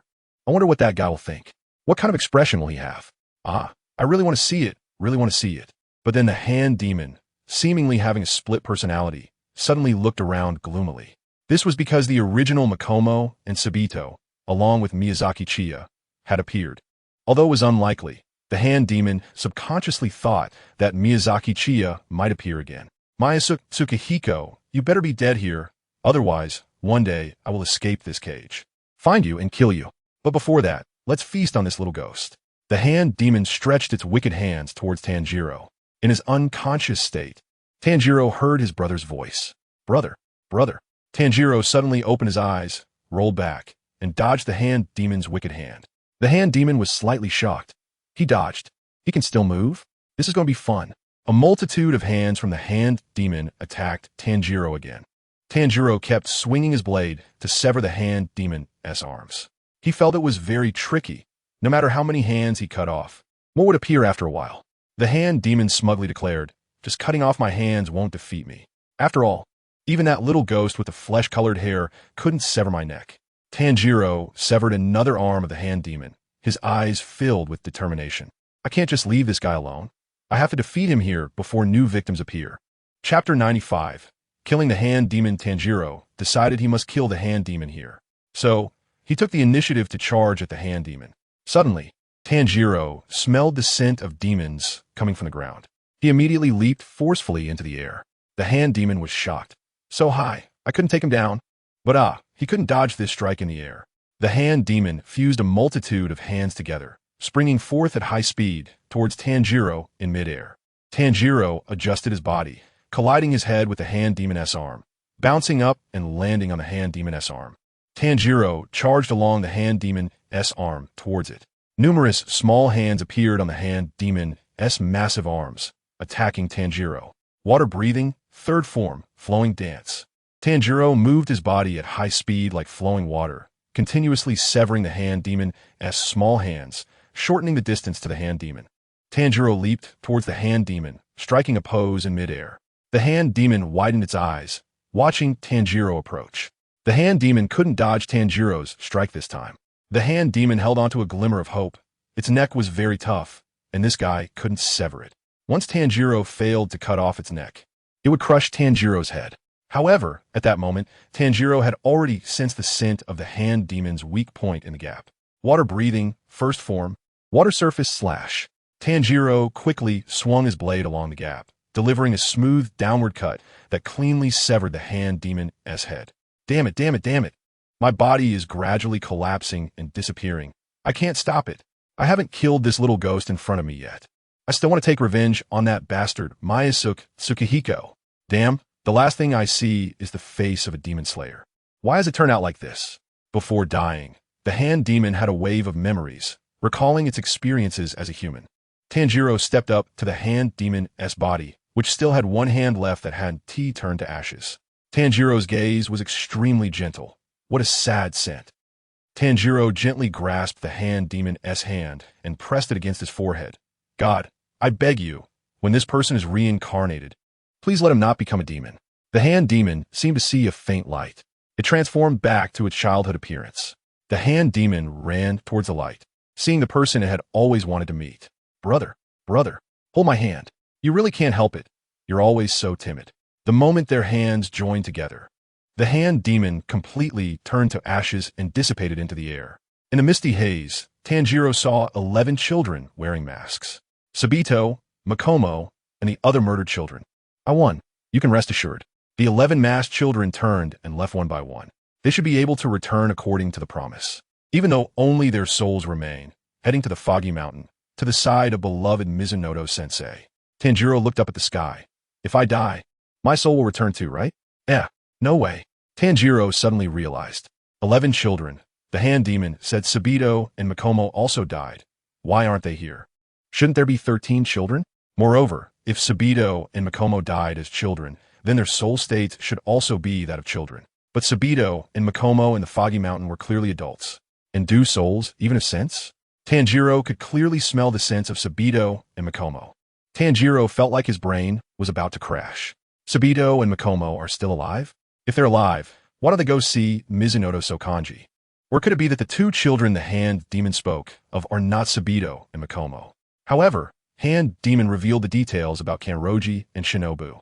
Unable to understand this, Tanjiro temporarily set it aside. What mattered was the present. Tanjiro began to slay demons, while asking them how to transform Nezuko back into a human. 7 days passed. Tanjiro completed the final selection and left the testing grounds. Out of over 20 participants, only 4 emerged. There were supposed to be 5, but one person ran down the mountain without even claiming their crow, and that person was Inosuke Hashibara. Among the 4 present, one was Tanjiro's future companion Zenitsu. Another was Tanjiro's future wife Kaneo Tsuyuri, and the last was the flat-headed brother Jinya Shinazugawa. Tanjiro received a crow. As for the Sunblade, after selecting a piece of Tamagane, jewel steel, he would have to wait 10 to 15 days to receive his own Sunblade. After Tanjiro heroically saved a child in Jinya's hands and selected a piece of Tamagane, he left Fujisaki Mountain, using a stick as a cane and limping back to the Mist Mountain. Meanwhile, Miyazaki Chiyo and others continued to follow Tanjiro. Kanroji and Shinobu were very happy. Because Tanjiro passed the final selection of the Demon Slayer Corps, it meant he had slain Hand Demon. Tanjiro had avenged them. They were growing fonder of Tanjiro, their junior. He had conviction, courage, kindness, decisiveness, and sometimes was a bit clueless. Seeing Tanjiro covered in injuries and limping out, Kanroji and Shinobu felt heartbroken, wishing they could go up and carry Tanjiro. Miyazaki Chiya rolled her eyes at Yato and Makoto. Is it really necessary? I don't think you care about me that much. It's very necessary. He is our junior, but I'm still your boss, the one who pays your salaries. Miyazaki, you're a demon. You can recover from injuries easily. What about my psychological trauma? Yato and Makoto looked up and down at Miyazaki Chiya and scoffed. Miyazaki, anyone can have psychological trauma, but you definitely can't. Miyazaki Chiya's gaze gradually became dangerous. Huh? What do you mean? Shit, Aikir quickly interjected with precision. Boss, I think Akito and Makoto might be trying to say that you are heartless, so you won't have any psychological trauma. Miyazaki Chiya glared fiercely at Shirtu Yuichiro and said, mind your own business. Meanwhile, Kochukane remained as quiet as ever, her face adorned with a warm, spring-like smile. Amidst the laughter and playful banter, everyone returned to the small village house by the Misty Fog Mountain, waiting for Tanjiro to set off again. Upon arriving at the Misty Fog Mountain, Tanjiro finally met the person he had been longing for. Nezuko kicked open the door, rushed over, and hugged Tanjiro's head. Tanjiro could no longer hold back and tightly embraced Nezuko, crying out, "Why did you suddenly fall asleep and not wake up? I thought you were going to die." Kanroji Mitsuri also walked over, hugging both Tanjiro and Nezuko, tears streaming down from behind his mask. You came back alive. Chapter 96. Miyazaki Chiya and Tanjiro's first meeting inside the house on Misty Fog Mountain. Tanjiro told Kanroji Mitsuri about defeating the Hand Demon on Fujisaki Mountain. Is that so? You've dealt with the aberrant demon, finally. Mitsuri was aware that there was a powerful aberrant demon within Fujisaki Mountain, but he did not know that it was the one he had personally captured, nor did he know that this aberrant demon was hunting his disciples. Tanjiro chose not to mention this. If Mitsuri knew that the Hand Demon specifically targeted his disciples, he would be heartbroken and in pain. So Tanjiro wanted to keep this matter buried deep in his heart. It's really amazing that you could come back. There are many types of demons, and those that can use blood demon arts are considered special demons. In the future, you will likely face such demons, and fighting them will be much more difficult than anything you've faced so far, but with your strength, you will be just fine. Facing Mitsuri's encouragement, Tanjiro firmly replied, yes. Tanjiro's gaze suddenly softened as he asked, I feel like Nezuko is different from other demons. Is it because of that certain technique? Mitsuri shook his head and said, no, it's not that. It shouldn't belong to blood demon arts. This is just my speculation. Nezuko might be relying on sleep to recover her strength, so she doesn't have to consume human flesh. Returning to the room, Tanjiro looked at the sleeping Nezuko and silently vowed, I will definitely protect Nezuko. It seems that a demon has appeared in the neighboring village of Otabu. Chiya, Yuichiro, and I will go take a look. Kanato and Makomo have gone to Misty Fog Mountain, so you stay here and don't wander around. Kochukane instructed Miyazaki Chiya as if she were talking to a child. Miyazaki Chiya lay on the bed, lazily waving her hand and saying, I know, Kane, you guys can just go ahead and relax. It's just a small village. There's nowhere to play. I won't wander around. Butterfly Kane nodded. It was precisely because there wasn't much to do in this village that she felt at ease leaving Miyazaki Chiya alone in the house. Butterfly Kane then left with Takedo Machiro. Miyazaki Chiya tossed and turned in bed, as if there were needles on a mattress. Miyazaki Chiya suddenly sat up from the bed. It felt a bit stuffy, so let's take a walk by the door. After lying in bed all day, Miyazaki Chiya felt uncomfortable lying there again at night. Miyazaki Chiya walked out of the house, a gentle breeze brushing against her cheeks, making her stretch lazily. So comfortable, although it was night. The moon hung high in the sky, and the stars were dazzling, making it not very dark at all. Miyazaki Chiya strolled along the country path, breathing in the fresh air, feeling a wave of calm wash over her. Thinking back, it seems that it's been several years since Miyazaki Chiya has taken a walk alone like this. Miyazaki Chiya's lips curled into a slight arc. It felt quite nice. However, this tranquility was abruptly interrupted. Water breathing, 8th form, waterfall. A slash suddenly descended from the sky, and Miyazaki Chiya hurriedly retreated. The strike landed on the ground, causing water columns to fall around it upon impact. The one attacking Miyazaki Chiya was none other than the little angel Tanjiro. Tanjiro had gone out today to procure some daily necessities, but on his way back, he encountered several people in need of help. Being kind-hearted, Tanjiro stayed to assist them and only returned to Mount Kanazuki now. He was almost at Mount Kanazuki when a gust of wind blew by, and in the wind, Tanjiro caught a faint scent of a demon. Following the scent, he made his way over. From the scent on Miyazaki Chiya, Tanjiro sensed something was off. He could discern people's emotions through their scents, and from Miyazaki Chiya's smell, he detected an evil that was different from other demons. Besides the scent being similar to that of a demon, the emotions he picked up were not much different from those of a human. Moreover, this scent seemed familiar to him. Miyazaki Chiya was confused. Why was Tanjiro here? She wasn't ready to meet him yet. It seemed that Tanjiro, sensing her different emotions through smell. Who are you? Miyazaki Chiya narrowed her eyes. When Tanjiro asked this question, Miyazaki Chiya didn't sense any other meaning. It felt as natural as asking a stranger for their name. Miyazaki Chiya immediately realized that it was Tanjiro's bug-level sense of smell that might have detected she was not a bad person. This won't do. The individuals Tanjiro encounters next all have complex identities, and they can't find out there's another special demon besides Nezuko. Miyazaki Chiya laughed wildly while holding his forehead. Ha ha ha, what luck. I was just thinking about going to the village for a good meal, and the food has come to me. Who am I? Since you want to know, I'll tell you about this guy who is about to become my meal. My name is Mighty Tsukihiko. Now, it was Tanjiro's turn to be stunned, because he had heard the name Mighty Tsukihiko from Hand Demon. According to Hand Demon, the two hunters with characteristics matching Akido and Makomo had been eaten by Mighty Tsukihiko. At the same time, Tanjiro remembered why Miyazaki Chiya's scent felt familiar. Wasn't it the scent of demons he smelled when he first encountered Akido and Makomo? Tanjiro's expression suddenly turned grim. Akido and Makomo. Do you know them? Are they still alive? Akido had previously mentioned to Miyazaki Chiya that Tanjiro had caught a faint scent of demons on him. So, Miyazaki Chiya was not puzzled by Tanjiro's question. Miyazaki Chiya continued her performance. I don't have the habit of remembering the names of demon hunters. One has flesh-colored hair and a scar on her right cheek, and the other is a girl wearing a kimono with a floral pattern. Oh, so you're talking about them? They're in my stomach, completely digested. To be honest, the taste and texture of those two guys are truly wonderful. Miyazaki Chiya showed an expression of ecstasy. Meanwhile, Tanjiro began his own imaginative reasoning. The Kanin and Makomo he encountered on Narukami Mountain were souls. The reason there was a taste of Miyazaki Chiya was that Kanin and Makomo were consumed by her, thus acquiring her flavor. That's right, it must be like that. Moreover, it must be Kanin and Makomo guiding him now, leading him to the demon that killed them. Tanjiro's killing intent erupted, gripping the Nichiren blade tightly in his hand. Evil demon, today I will slay you here, for the vengeance of Kanin and Makomo. Chapter 97, The Battle with Tanjiro. Miyazaki Chiya and Tanjiro cross paths. Tanjiro is now filled with murderous intent towards Miyazaki Chiya. Miyazaki Chiya involuntarily raised her eyebrows. Miyazaki Chiya pointed at her left eye.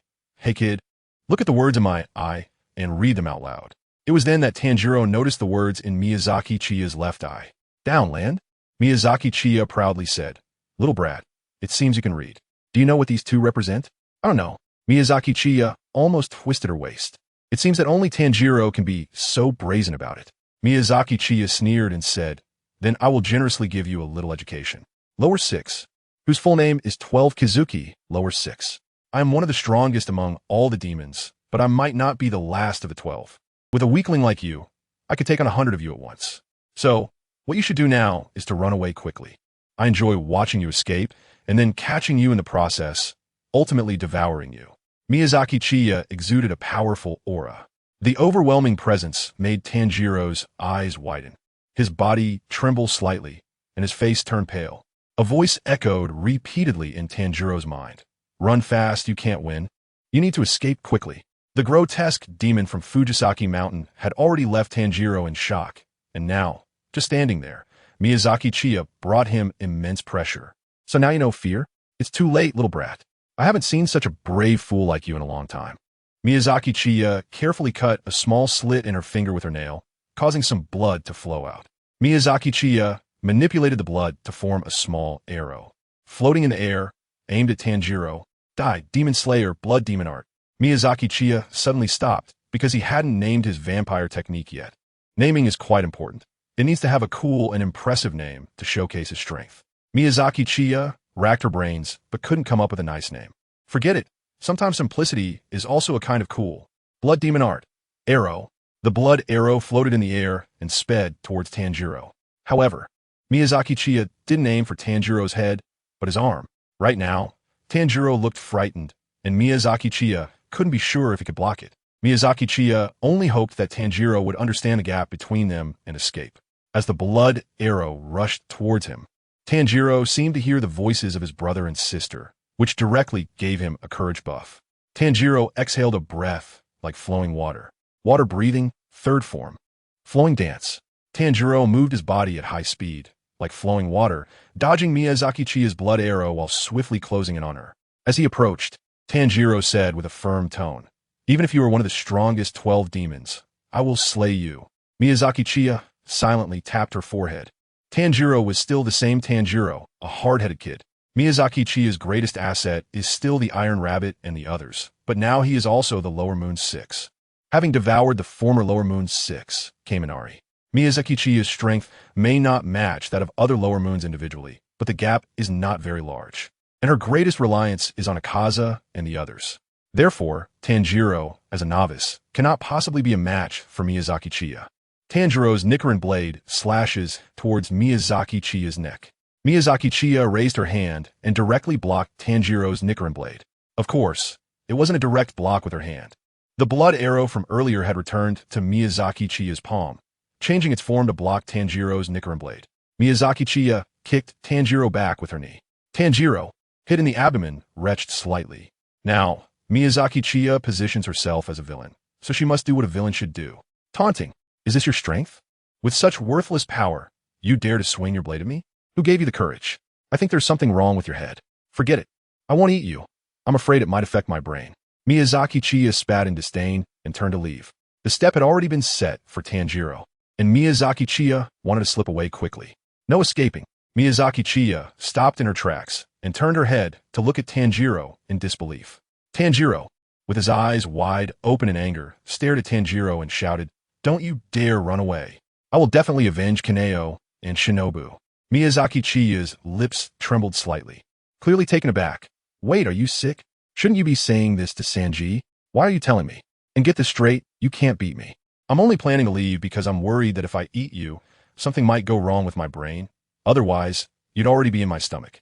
I've already made up my mind. Slaying demons is my duty, and I will never let you go, nor any evil demon, even if it costs me my life." Tanjiro tightened his grip on the sunblade, filled with killing intent as he charged at Miyazaki Chiya. Watching Tanjiro rush towards him, Miyazaki Chiya was completely at a loss for words.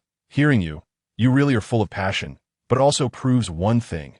Tanjiro, you really are single-minded." Water breathing. Fourth form, tidal wave. Tanjiro launched a multi-strike attack towards Miyazaki Chiya, reminiscent of the tides. Miyazaki Chiya curled her lips and used her nails to cut open her palm, causing more blood to flow out. Blood Demon Art. Shield. A shield made of blood blocked Tanjiro's multiple attacks. Blood Demon Art. Spear. After blocking Tanjiro's attack, the shield transformed into a long spear, quickly thrusting at Tanjiro.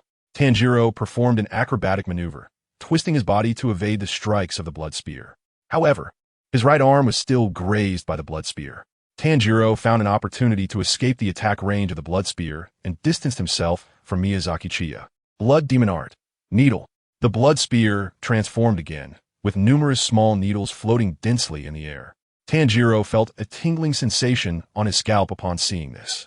To Tanjiro, the most important thing now was how to get close to Miyazaki Chiya under her Blood Demon Art. Only by getting close to Miyazaki Chiya could he find a way to kill her. Miyazaki Chiya curled her finger, and all the blood needles shot towards Tanjiro. Water breathing. Sixth form, Twisting Vortex. Tanjiro generated a powerful vortex through intense twisting, transforming it into a sharp and enormous blade that sliced through everything around it. Miyazaki Chiya's dense blood needles were cut open, and Tanjiro roared as he charged forward towards Miyazaki Chiya. Chapter 98. Blood Demon Art in the Forest. Tanjiro cut through the dense blood needles and rushed towards Miyazaki Chiya. Miyazaki Chiya looked at the fearless Tanjiro with a complicated expression. Big brother, why are you being so hot-blooded? We're not enemies. After all, I've given you a way out, yet you're so ungrateful? You're putting me in a difficult position. What should I do now? I can't just stick my head out for you to cut off, can I? With no other choice, Miyazaki Chiya waved her hand. Blood Demon Art Whip. The dense blood needles that Tanjiro had cut through reformed into a blood whip. The blood whip lashed out at Tanjiro, as Miyazaki Chiya intended to subdue him. But Tanjiro was resolute in his determination to take down Miyazaki Chiya. Water breathing. 10th form. Constant flux. Tanjiro spun and twisted like a dragon, severing Miyazaki Chiya's blood whip, and without losing speed, continued to charge towards her. Miyazaki Chiya widened her eyes. Logically, with Tanjiro's current strength, he shouldn't be able to cut through his blood whips. Has he powered up? Perhaps this is what being the protagonist means. The more times Tanjiro spins, the stronger his slashes become. Now, the blood whips can be easily severed. Miyazaki Chiya cut another wound. Blood Demon Technique. Sword. Miyazaki Chiya swung her blood sword towards Tanjiro. Miyazaki Chiya's eyelids twitched violently. The blood sword he created this time was made of high-concentration blood, incredibly tough. However, it was still cut through by Tanjiro, making Miyazaki Chiya wonder if he was a fake lower moon, feeling so weak. Tanjiro looked at the Miyazaki Chiya, who was so close, with eyes wide open and shining. Miyazaki Chiya's face turned dark. No way? You think you can kill me like this? Today I'll teach you a lesson. As a little boss, I have a second state. Blood Demon Technique. Wood Binding. Miyazaki Chiya used the blood demon art belonging to Morikawa stored within her body. In an instant, tree branches emerged from the ground, binding Tanjiro's legs. Tanjiro was forced to abruptly interrupt his sword stance and retreated backward, breaking free from the restraints of the branches. Miyazaki Chiya looked at Tanjiro with a gloomy expression.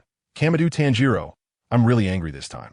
Until now, Miyazaki Chiya's favorite had been the blood demon art of the forest, although it was also because she usually didn't have the opportunity to use it. However, she didn't want to use it in a place like this. Isn't that a waste? If it weren't for Tanjiro being so stubborn, she could have saved this ability. Now that it's been used, and it only lasts for 5 minutes, Miyazaki Chiya could only try to enjoy it as much as possible. Blood Demon Art. Exploding gray wood. The ground beneath Tanjiro trembled, and 4 thick wooden stakes suddenly burst forth, covered in sharp, serrated edges. The 4 stakes began to close in. Water breathing, first form, water surface slash. Tanjiro swiftly swung his blade in a downward arc, striking one of the wooden stakes. With a ding sound, Tanjiro's pupils constricted. It didn't break. As the 4 wooden stakes were about to close in, Tanjiro jumped up, exhaling a breath like flowing water. Water breathing, 9th form, splashing water flow. Tanjiro minimized the time and area of his landing, sacrificing his injured left hand to step on one of the serrated wooden stakes, using the force to jump even higher, avoiding the fate of being crushed by the closing stakes. Tanjiro gritted his teeth against the pain in his left foot and continued to use the 9th form, splashing water flow, rapidly closing in on Miyazaki Chiya. Miyazaki Chiya struck a cool pose. Blood Demon Technique. Violent Tree Gun. Miyazaki Chiya unleashed her blood demon art, and several sharp wooden spikes suddenly shot out from her body. Tanjiro, caught off guard, was struck in the right shoulder. If he hadn't reacted quickly, his left arm would have also been in danger. As Tanjiro tried to retreat, Miyazaki Chiya landed an elbow strike on his right arm joint. Tanjiro's right arm instantly went numb, and the Nichiren blade slipped from his hand and fell. Miyazaki Chiya caught Tanjiro's Nichiren blade and examined it. It had a blue blade pattern, not Tanjiro's black blade, confiscated. Tanjiro was now completely flustered. The weapon used to slay demons had been taken by a demon, so how could he slay any demons at all? Just as Tanjiro was about to rush over to retrieve the Nichiren blade, snatched away by Miyazaki Chiya, blood demon art. Wood binding. Miyazaki Chiya's right hand extended multiple wooden vine branches, tightly binding Tanjiro. Tanjiro struggled with all his might, but the more he struggled, the tighter the vines bound him. Miyazaki Chiya slapped Tanjiro on the forehead. You keep jumping around. I give you a chance to leave, but you won't take it. What are you trying to provoke me for? Tanjiro gritted his teeth, stubbornly glaring at Miyazaki Chiya. Even if I die today, there will be others like me who will follow and continue to slay you. Miyazaki Chiya slapped Tanjiro on the head again. Buddy, you're still a rookie swordsman, so don't act like you're the leader. Even if you're stubborn, you should at least know to run when you know it's a death trap. This isn't just being stubborn. Do you understand? Tanjiro remained defiant. So many swordsmen have died fighting demons. I've only just joined the Demon Slayer Corps, but fighting against demons is my duty, and I absolutely cannot back down. Miyazaki Chiya face-bombed in exasperation. This damned sense of conviction. How about this? I'm really afraid that if I eat you, your brain will get dull. Just say one thing. Lord Tsukihiko is the strongest and the coolest, and I'll let you go. How about that? Tanjiro turned his head away. I won't say it. Miyazaki Chiya's face was extremely dark. He had already given Tanjiro a way out, essentially kneeling in front of him, allowing Tanjiro to step on him, yet that guy Tanjiro still didn't show him any respect. Miyazaki Chiya asked ominously, "Are you going to say it or not?" Tanjiro replied firmly, "I won't say it. Absolutely not." Miyazaki Chiya let out a hysterical roar. He used to like Tanjiro very much, but now he just wanted to strangle him. Can't this fool have a moment of brilliance? Doesn't he understand the saying, as long as the green mountains remain? Won't he not worry about firewood? However, having already used his blood demon art, Miyazaki Chiya was truly unwilling to let Tanjiro go just like that. Miyazaki Chiya curled her finger, manipulating the vines on Tanjiro's body, revealing Tanjiro's backside. Miyazaki Chiya held a vine in her hand and struck Tanjiro's buttocks with force. Are you going to talk or not? Tanjiro's eyes widened. He never expected Miyazaki Chiya would hit him on the backside. If it were to hit his head, Tanjiro would definitely not be afraid. Cunning demon. I won't say a word. I'd rather die than talk. Miyazaki Chiya sneered. I won't say it. If you don't, I'll make your butt bloom. Tanjiro gritted his teeth, enduring the pain in his butt, refusing to give in. Meanwhile, Miyazaki Chiya became more and more excited as she continued to hit, even laughing out loud. Chapter 99. The brother is being beaten, and the sister has arrived. In the mountains, a brutal beating was taking place. Miyazaki Chiya whipped Tanjiro's buttocks with a vine. Tanjiro, being a real man, remained silent and gritted his teeth in endurance. He felt very pessimistic inside. After all, he had lost his Nichiren blade and was bound. I'm sorry, Takeo, Shigeru, Roka, Hanako, Mom. I can't take revenge anymore. I'm sorry. Nezuko, I let you down. I'm sorry, Kaneo, Shinobu. I'm too weak. I can't defeat the demons who killed you. I'm sorry, Urokodaki-sensei. I failed your expectations.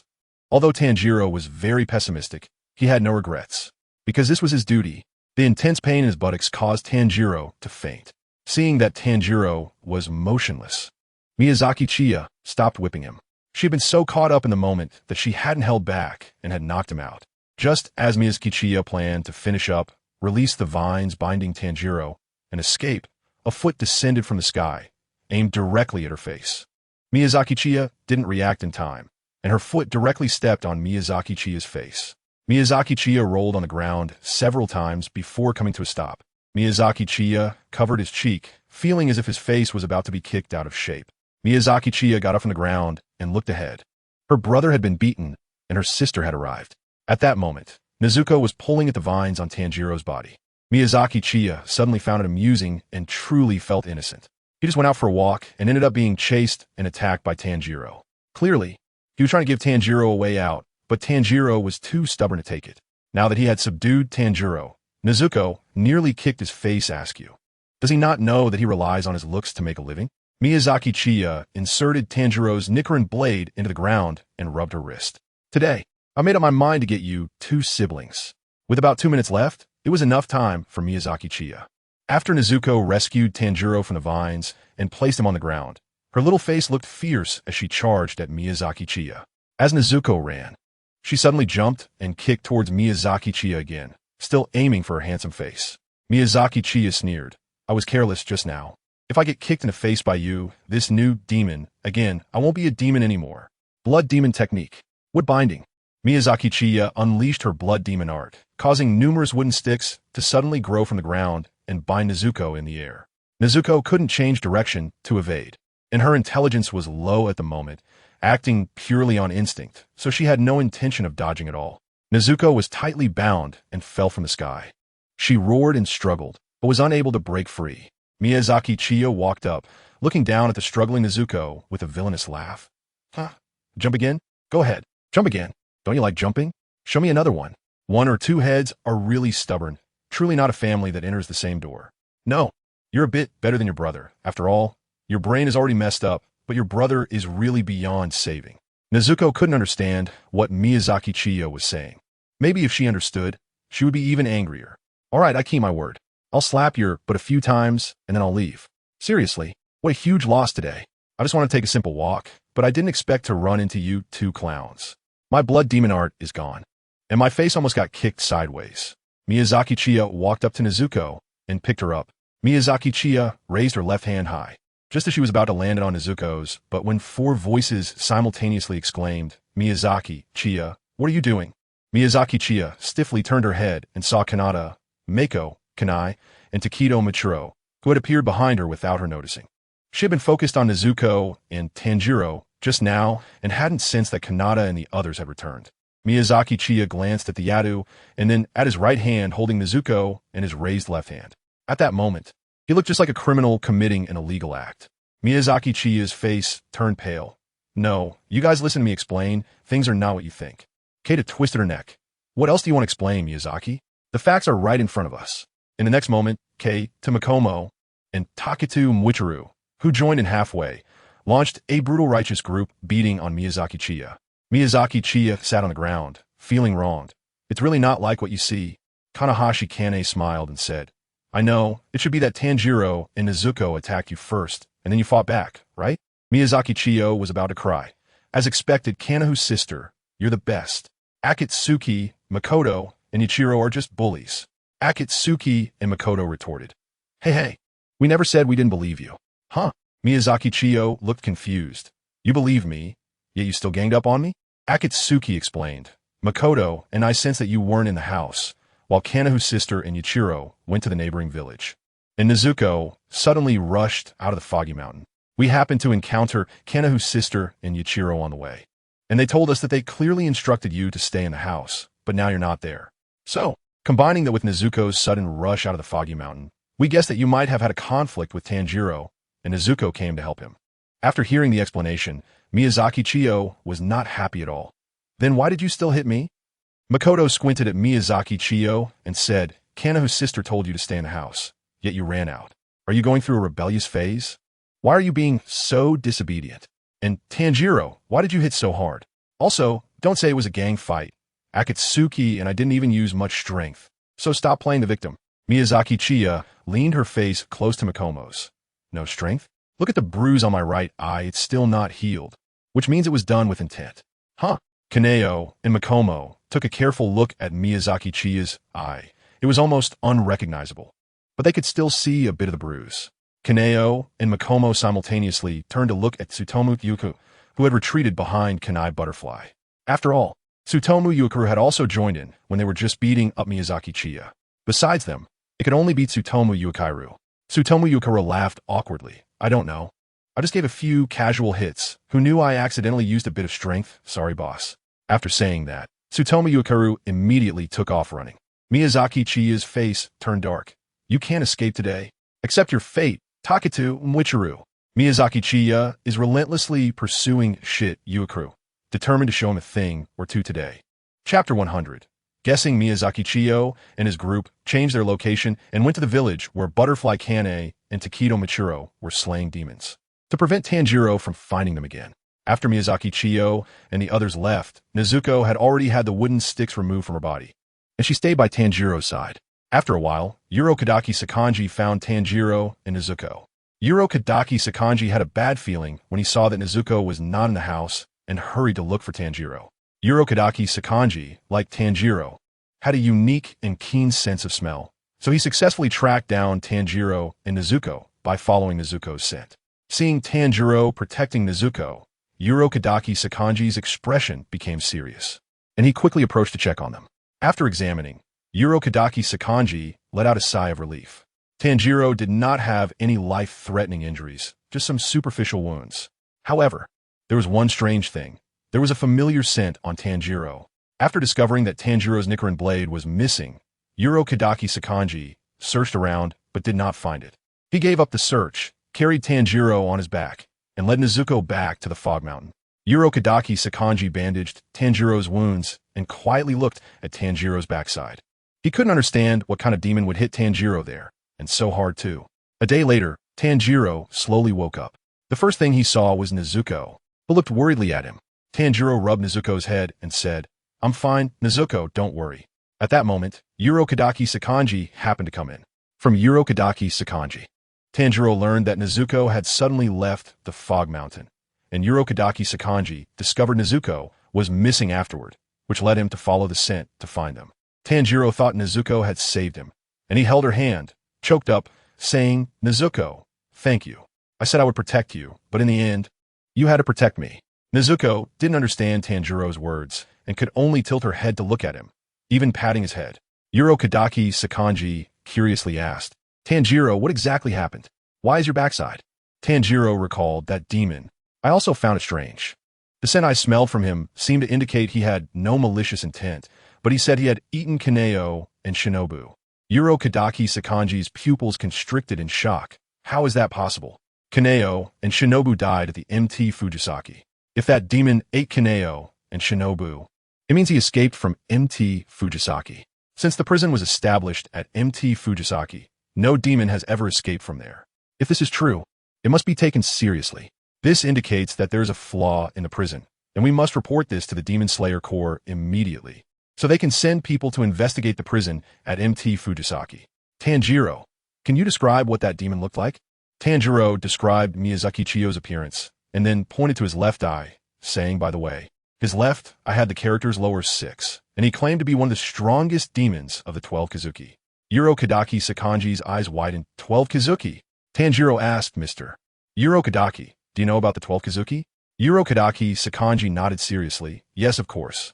Just as he said, the demons of the 12 Kizuki are the strongest 12 demons in this world. The 12 Kizuki are divided into upper and lower ranks. The lower rank demons can be easily dealt with by the Hashira of the Demon Slayer Corps, but the upper rank demons are extremely difficult to defeat. During my time in the Demon Slayer Corps, I have never heard of any upper rank being slain. Instead, several Hashira have been slaughtered by upper rank demons. For the Demon Slayer Corps, upper rank demons are like an insurmountable mountain, suffocating us.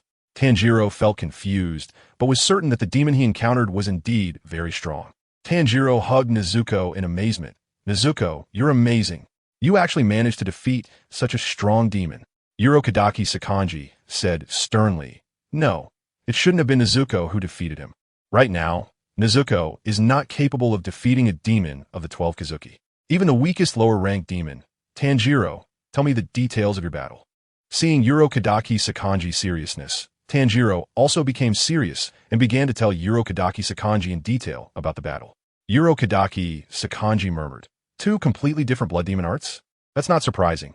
Some demons might use 2 or even more different blood demon arts.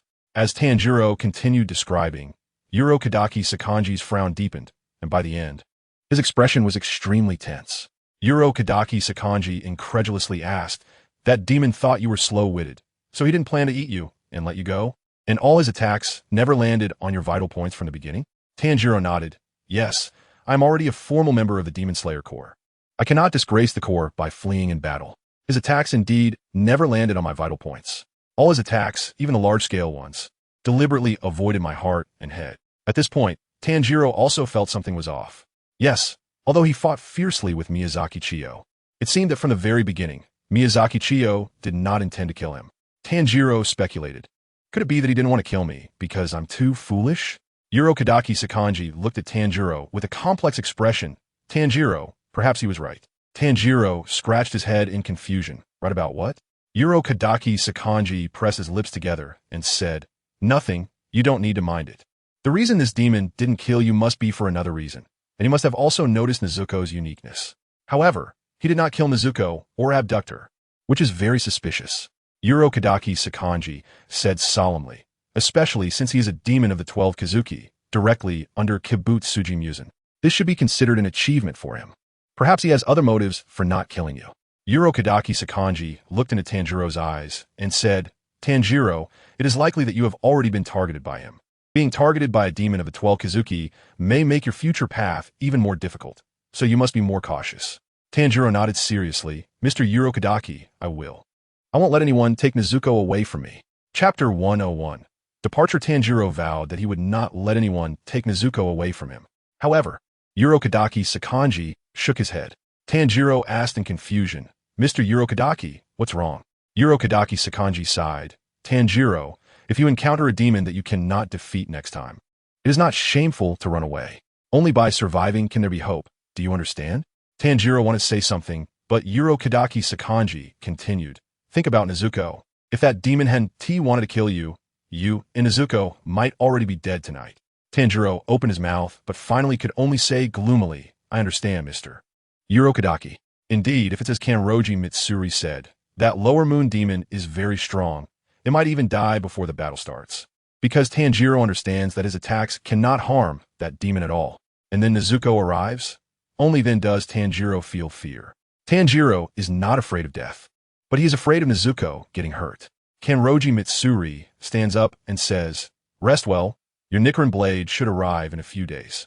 After Kanroji Mitsuri leaves Tanjiro's room, he leans against the door for a long time without moving. Because Tanjiro mentioned that he sensed a smell from Kamado Chihiro, and it seems he doesn't have any bad intentions. Kanroji Mitsuri trusts Tanjiro's sense of smell very much. Because he is the same, he can distinguish emotions from scents. If that demon really is like Nezuko, an anomaly, then it might not have eaten Kaneo or Shinobu. So are Kaneo and Shinobu still alive? At this thought, Kanroji Mitsuri's heart, which hadn't raced violently for a long time, begins to pound fiercely. However, he quickly suppresses this thought. The emergence of an anomaly like Nezuko is already a miracle. How could there be another one? Even if there really is, how could it possibly be a member of the 12 Kazuki? Becoming a member of the 12 Kazuki means that the other party has eaten many people. How could there be a kind demon like Nezuko? Kanroji Mitsuri dismisses his speculation as he did last time. However, once the thought arises, it cannot be suppressed. At this moment, Kanroji Mitsuri feels a glimmer of hope rising uncontrollably in his heart. A few days later, the blacksmith village's steel coffin finally arrives at the Misty Mountain to deliver Tanjiro's sword. As expected, Tanjiro receives a black Nichiren blade. After receiving the Nichiren blade, the crow conveys the first mission to Tanjiro. He is to head to a town in the northwest where girls are disappearing. Tanjiro puts on the Demon Slayer Corps uniform and prepares to set off. Kanroji Mitsuri gives Tanjiro his final instructions. Tanjiro, before you start your mission with the Demon Slayer Corps, I have something to explain. The Nichiren blade you are holding will change color according to its wielder. Different colors have different properties. However, there are very few people with a black blade, and details are still unknown. Some say that swordsmen who cannot stand out have black blades. Tanjiro smiles and says, I don't know how I will do in the Demon Slayer Corps, but I will definitely turn Nezuko back into a human. Kanroji Mitsuri reassures him, Yes, I believe in you. Also take this. It's a box made of very light wood called Cloud Mist Cedar for carrying your sister during the day, and it's coated with rock lacquer on the outside for stability, increasing its strength. Kanroji Mitsuri hands the box to Tanjiro. Thank you, Mr. Kanroji. Tanjiro picks up the box and exclaims, It's so light. So light, Mr. Kanroji. Tanjiro places the box in front of Nezuko, opens it, and says, Nezuko, come in here, can you do it? Nezuko obediently crawls into the box. Tanjiro looks at Nezuko in the box and says, Nezuko, from now on, we must always be together. Tanjiro closes the box, carries it on his back, and walks outside. Tanjiro, there's one more thing I want to ask you. You said you saw Kaneo and Shinobu on Misty Mountain and 11 children on the Wisteria Mountain, right? Tanjiro nods. Yes. Kanroji Mitsuri continues to ask, You said they were souls, but you smelled something from Kaneo and Shinobu, yet you didn't smell anything from those 11 children, right? Tanjiro replies, That's right. This is too bizarre for me, but it doesn't feel hard to understand because sometimes I hear my family's voices, and I feel like they are by my side. Kanroji Mitsuri's eyes show a hint of sadness. Tanjiro, although I feel they cannot possibly still be alive, I still want to ask you to help me inquire wherever you go, because there might be a 1 in 10,000 chance that they are alive. Tanjiro's expression becomes serious as he responds, I will, Mr. Kanroji. Now I'm off. Wait a moment. Kanroji Mitsuri steps forward to help Tanjiro adjust his collar, then places his hands on Tanjiro's shoulders and nods at him. Tanjiro also nods firmly at Kanroji Mitsuri. Tanjiro waves goodbye to Kanroji Mitsuri and leaves Misty Mountain. Kanroji Mitsuri watches Tanjiro's departing figure with great disappointment, murmuring to himself, If you are still alive and have come to Misty Mountain to assist Tanjiro in his training, then why can't you come to see me? Is it because of some unspeakable reason? Although Kanroji Mitsuri dismisses his speculation, how could he give up on Kaneo and Shinobu as long as there is a glimmer of hope? Tanjiro sets off with Nezuko on his back. Taketu Muichiro also carries Kamado Chihiro, while Kaneo, Shinobu, and Kanazashi Kane also set off. Nezuko, are you okay? Nezuko, inside the box, knocks on it to respond. Tanjiro recalls something Kanroji Mitsuri said about Nezuko before. This is just my speculation. Nezuko, doesn't he consume human blood or flesh? It's possible she recovers her strength through sleep. Tanjiro smiles. Nezuko, rest well. Tanjiro quickens his pace and reaches the mission location. Inside the box, Kamado Chihiro explains to Kaneo and the others. The demon Tanjiro will encounter next is an anomaly demon whose blood demon art can freely create a swamp space anywhere, dragging the target underground to kill them, and it can also split into 3 autonomous bodies to act as one. Chapter 102. Swamp Demon Miyazaki Chiya introduced the next ability demon to Tanjiro and the others.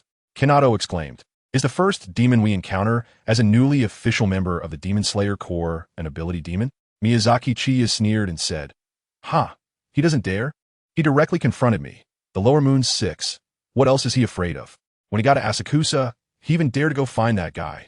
If we're talking about who has the biggest guts, it's definitely that fool Tanjiro." Miyazaki Chiya has already changed the nickname of Tanjiro, the little angel, to the fool. Because he is just too foolish, Chiya is a bit unable to tolerate it. After bringing Chiya to the inn, this time it is Butterfly Kane and Taketo Mwichiru who will follow Tanjiro. After all, Chiya, Kaneo, and Shinobu Sense have already been familiar to Tanjiro. Just in case, it is safer to let the unfamiliar Butterfly Kane and Taketo Mwichiru go. At this time, on the streets of the town, a boy is walking unsteadily, looking disheveled and lost. The passers-by who recognize this boy have already begun to whisper, "Look, it's Waki. How pitiful, he looks so haggard." Because when he was with him, Riko was taken away. It's really scary every night. Sigh.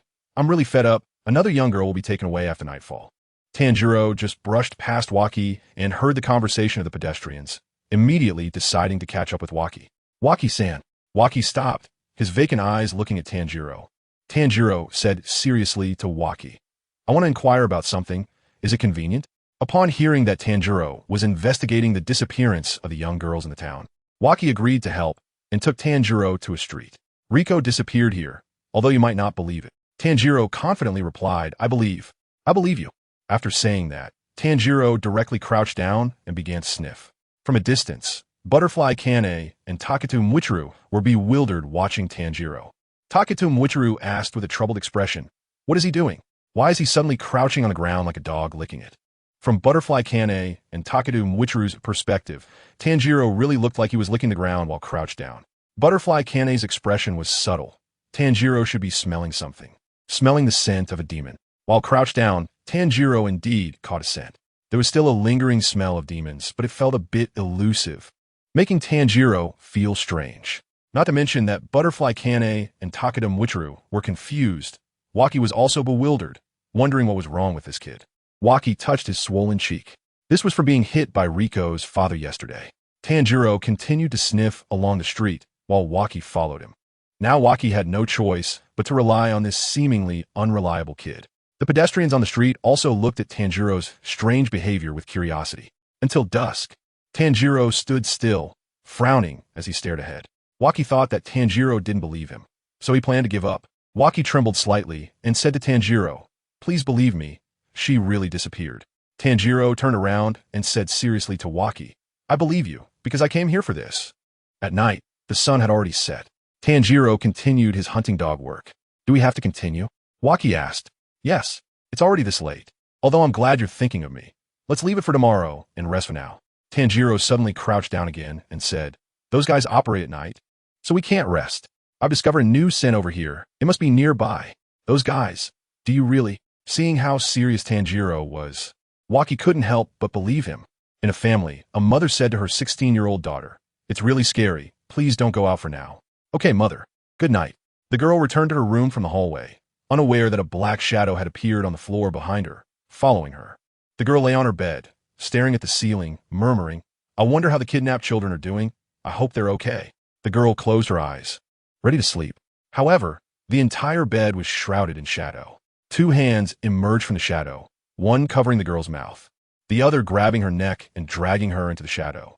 The girl wanted to scream for help, but with her mouth covered, she couldn't make a sound. Tanjiro, who was investigating on the street, suddenly stood up with a swoosh and turned to run forward. Waki was startled, What happened suddenly? The scent got stronger. A demon appeared. Tanjiro followed the scent and chased it into an alley. Tanjiro looked around, and although there were no figures, he was sure that the demon was here. Tanjiro placed his hand on his Nichiren blade, ready for battle. Tanjiro detected two scents, that of a demon and a female human. Tanjiro looked down and found the spot where the demon's scent was the strongest. It's here.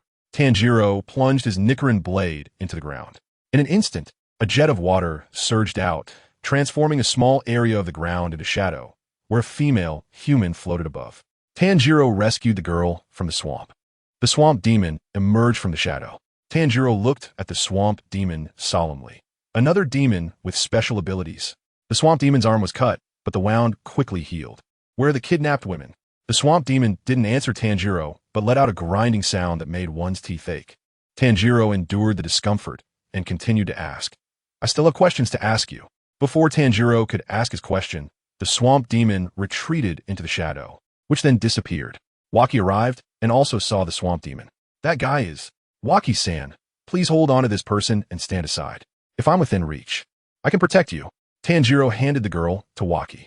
Tanjiro gripped his Nichiren blade tightly and continued to search for the swamp demon. Tanjiro cautiously watched his surroundings. From what happened earlier, the swamp demon could likely emerge from the ground or walls, and it might even appear from thin air. However, the swamp demon couldn't hide its scent while lurking. Tanjiro closed his eyes and carefully sniffed the air. Suddenly, Tanjiro opened his eyes. It's coming. Water-breathing, fifth form. Before Tanjiro could execute his sword technique, he was shocked, because three shadows appeared around him, each with a swamp demon. Chapter 103. A change occurs. Tanjiro wanted to use his breathing technique to attack the swamp demon, but unexpectedly, three shadows appeared, each featuring a swamp demon. Tanjiro quickly halted his sword form, leaped into the air, and dodged the attack. Looking down at the three swamp demons, Tanjiro forced himself to calm down, believing that he could defeat them. Water-breathing, 8th form waterfall basin. Tanjiro unleashed a fierce slash from above, and when he landed, water columns fell around him. The arms of the three swamp demons were each severed. Tanjiro retreated to the front of Nezuko, looking at the swamp demon before him, and suddenly felt a wave of regret. Kagaya Ubuyashiki had once told him that there was only one demon in this world with blood that could turn humans into demons. Over 1,000 years ago, the first person to become a demon was the enemy of Tanjiro's family, Muzan Kibutsuji. Moreover, Kagaya Ubuyashiki believed that Muzan Kibutsuji might know how to turn demons back into humans. The former skilled demon Tsukihiko was one of Muzan Kibutsuji's 12 strongest demons, and he might also know how to turn demons back into humans. Tanjiro regretted not asking more questions at that time. Looking at the wounds on the swamp demon, Tanjiro frowned. They were too shallow because he had switched forms midway, and he hadn't struck the demon's vital points. The three of them shared the same scent, and Tanjiro had heard that demons generally do not act in groups, suggesting that one demon had split into three. He needed to kill the three demons while protecting the two people. Tanjiro encouraged himself not to be timid and to definitely ask about Muzan Kibutsuji. Suddenly, a swamp demon appeared behind Tanjiro, its claw reaching for the girl in Nezuko's arms. Total concentration, water-breathing, 2nd form, water wheel. After a somersault, Tanjiro executed a circular slash that struck the swamp demon's shoulder. However, the wound was still too shallow and failed to inflict effective damage. Tanjiro swung his sword several times at the swamp demon, but all his attacks missed. The swamp demon distanced itself from Tanjiro. He couldn't pursue it, because he couldn't swing his sword freely while protecting the people. The swamp demon roared furiously, "You bastard! Don't get in the way. The freshness of the woman is about to decline. That woman is already 16 years old. If I don't eat her soon, her taste will keep getting worse." Tanjiro glared at the swamp demon in anger, shocked that it could say such beastly things. Behind Tanjiro, another swamp demon appeared. "Calm down. I don't mind having a night like this occasionally. I've already eaten many 16-year-old girls in this town. They're all plump and delicious, and I'm satisfied." The swamp demon in front of Tanjiro retorted angrily, "I'm not satisfied. I want to eat more." Nezuko suppressed her fear and shouted at the swamp demon, "Monster, give me back Riko, who you took away the night before last." A grinding sound came again, this time from the top of the wall, as the third swamp demon reappeared. "Riko? What are you talking about?" One of the swamp demons lifted its clothing, revealing a collection of hair accessories. If that girl's hairpin was among them, it had already been eaten. Nezuko saw one of the ribbons and tears began to flow down her face. Tanjiro thought of his brutally murdered family and was filled with rage. At that moment, a swamp demon launched a surprise attack on Tanjiro. He immediately swung his sword, but only severed one of the swamp demon's arms. The swamp demon moved into the shadows of the ground too quickly. He couldn't swing his sword accurately for a sneak attack. At that moment, a shadow appeared on the wall to Tanjiro's left. Tanjiro thought to himself that it was bad news because he was too close to the wall. He executed a mid-air turn to barely evade the swamp demon's sneak attack. The three swamp demons took turns attacking Tanjiro, constantly launching surprise attacks. As Tanjiro retreated to avoid one swamp demon's attack, another was already waiting behind him. This swamp demon reached out its hand towards Tanjiro's head, ready to stab.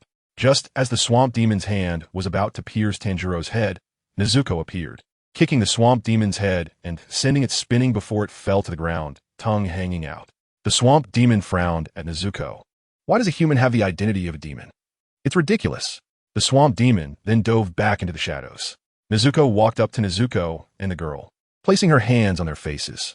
Nezuko now had a family filter, looking at Nezuko as if she were looking at Tanjiro, and looking at the girl as if she were looking at her own sister. While Nezuko was asleep, Kagaya Ubuyashiki had given her a suggestion. All humans are your family. Protect humans, and demons are enemies.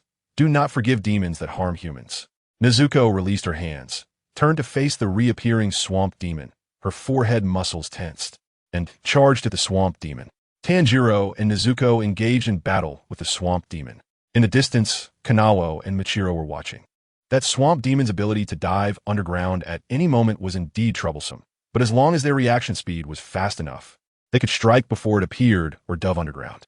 Tanjiro had almost succeeded several times, but his strikes had gone off target. Michiro shook his head, feeling somewhat disappointed with Tanjiro's performance. Kanawa smiled and said, Tanjiro has only just become a swordsman. Achieving this level is already impressive. Just as Michiro was about to say that he had reached Tanjiro's current level shortly after starting his training, he suddenly looked in a direction. Kanawa, look over there. Kanawa looked in the direction Michiro was pointing, her expression tightening. There was a grotesque demon with 6 arms, crawling rapidly towards Tanjiro. Kanawa frowned. It shouldn't be. Chiya said only this one demon would appear. How could there be 2? Michiro said seriously, Kanawa, what should we do? Should we let go find Tanjiro? Kanawa quickly thought and decided, Michiro, you use your swordsmanship to hold it off for now. I'll go find Chiya. Michiro nodded, understood. I'll stop this demon before Kanawa comes back. Kanawa rushed towards the inn where Chiya was staying. Michiro approached the grotesque demon, drawing his Nichiren blade and exhaling a mist-like breath. Mist breathing, third form, misty cloud. Michiro instantly enveloped himself in a cloud of smoke, which spread out, engulfing the grotesque demon within it. The grotesque demon lost its direction in the mist, spinning in the same place. Meanwhile, Kanawa quickly found Chiya and informed her about the appearance of the second demon. Miyazaki Chiya suddenly stood up from the bed with an expression of disbelief. How is that possible? Chapter 104. The Cooperation of Tanjiro and Nezuko. Miyazaki Chiya learned that besides the swamp demon, there was another aberrant demon heading towards Tanjiro. Miyazaki Chiya found it hard to believe. In the plot, after Tanjiro killed the swamp demon, he didn't encounter any other demons and went straight to Asakusa, where he eventually met Muzan Kibutsuji. But why did an unexpected event suddenly occur this time? Miyazaki Chiya was thinking about what mistakes she might have encountered before, but no matter how hard she tried, she couldn't find any clues. Even if there were mistakes, they would only be related to Tanjiro and completely unrelated to the demons. At this point, Tanjiro had just entered the storyline and had just become a swordsman of the Demon Slayer Corps, so there was no reason for the demons to pay attention to him. Miyazaki Chiya bit her finger and murmured with a serious expression, because of what I've done. Has everything already entered the unknown? Miyazaki Chiya glanced at the rabbit, Shinko, and Kanai. Miyazaki Chiya's greatest assurance comes from knowing the plot, but now that the plot has changed, that assurance is gone. As for regret, Miyazaki Chiya does not feel any regret. The plot has changed, and it has only changed a little, so it's not a big problem. Miyazaki Chiya asked, Sister Kanaheim, do you think Tanjiro and Nezuko can deal with that swamp demon? Butterfly Kanaheim replied honestly, yes, Tanjiro's strength is not weak, and with Nezuko, as long as they can find a way, they can easily slay that demon. Chiyo Miyazaki nodded and said, Kane, you go over there again and have Yuichiro continue to hold that shape-shifting demon. Then observe the swamp demon fighting with Tanjiro, and see if Tanjiro actively enters the shadowy swamp. If Tanjiro manages to slay the swamp demon afterward, have Yuichiro bring that shape-shifting demon over. I want to interrogate it thoroughly. Butterfly Kane agreed. Okay, I'll take care of it right away. Butterfly Kane hurried back to the battlefield, found Taka Yuichiro, and instructed him to continue restraining the shape-shifting demon while observing Tanjiro. On the battlefield, Nezuko quickly ran towards the swamp demon and stomped her foot on the ground. However, the swamp demon entered the shadows first, causing Nezuko to stomp into empty air, leaving a footprint on the ground. Another swamp demon smirked at Nezuko before also entering the shadows. When Nezuko tried to chase, she was stopped by Tanjiro. Nezuko, don't chase too hard, come back here. Nezuko ran towards Tanjiro. As she ran, a shadow appeared in front of her, and the swamp demon attacked her with both hands. Nezuko! Tanjiro exclaimed in surprise. Nezuko jumped up and dodged the demon's attack, returning to Tanjiro's side. Seeing Nezuko safe and sound, Tanjiro recalled what Urokodaki Sakanji had told him. Urokodaki had said that Nezuko, now a demon, was not weak enough to need his protection. Tanjiro looked at Nezuko, deep in thought. Can I leave it to Nezuko? If she can protect Mitsuri and that girl, he could focus on attacking. Suddenly, a shadow appeared beneath Tanjiro's feet. He quickly stepped back. Another shadow appeared beside Nezuko, and the swamp demon lunged at her, but she dodged it sideways. Tanjiro looked at the shadow beneath him and made a decision. He shouted to Nezuko, Nezuko, I'm going below. Protect those two for me. Can you do it? Nezuko nodded at Tanjiro. He actively entered the shadows. Under the shadows was a swamp. In the swamp floated many garments of unfortunate girls. Tanjiro saw these clothes and was filled with rage. How could they kill so many innocent people? Unforgivable. Are you in pain, little one? There is almost no air in this swamp, and your body is entangled in the darkness of the swamp. It must be heavy, right? You can't move like you would on land. You deserve this. How foolish to jump in here so naively. Two swamp demons rushed towards Tanjiro at high speed. Seeing them, Tanjiro remained completely calm. Do they think he trained where? The air at the top of the Asakusa Mountains is even thinner. Moreover, it's because he can wield his sword techniques in water that he can demonstrate his power. Just as Tanjiro prepared to swing his blade, the swamp demon suddenly changed direction and circled around him. Tanjiro didn't expect the swamp demon to make such an angled movement in the swamp. But it didn't matter. He just needed to cut them as they approached to attack. This technique, usable in such unstable ground with no foothold, had already been used in his battle against the lower moon demon, Kaigaku, employing a fierce twist of his upper and lower body to create a strong vortex. The swamp demon charged at Tanjiro again. This time, Tanjiro sensed the gap that represented its weakness. Total concentration, water breathing, sixth form, rending vortex. Tanjiro twisted his body, generating a strong vortex. The vortex transformed into a sharp and massive blade, cutting through everything in its vicinity. In an instant, it dismembered the two swamp demons. The two swamp demons turned to ashes and vanished in the swamp.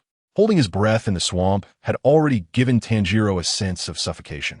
He hurriedly swam upwards towards the surface. Nezuko was fighting the third and final swamp demon. However, the swamp demon was no match for Nezuko, who landed a punch to its abdomen, causing it to spit out blood. The swamp demon looked at Nezuko in shock. Nezuko seemed unable to use any special abilities. Yet she was already this strong, it must have lost a lot of blood.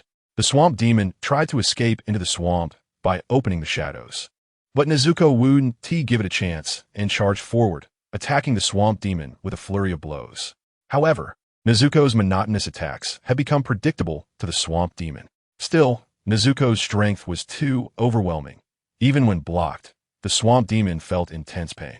Nonetheless, the swamp demon remained calm because even if its internal organs were about to rupture, it could recover instantly.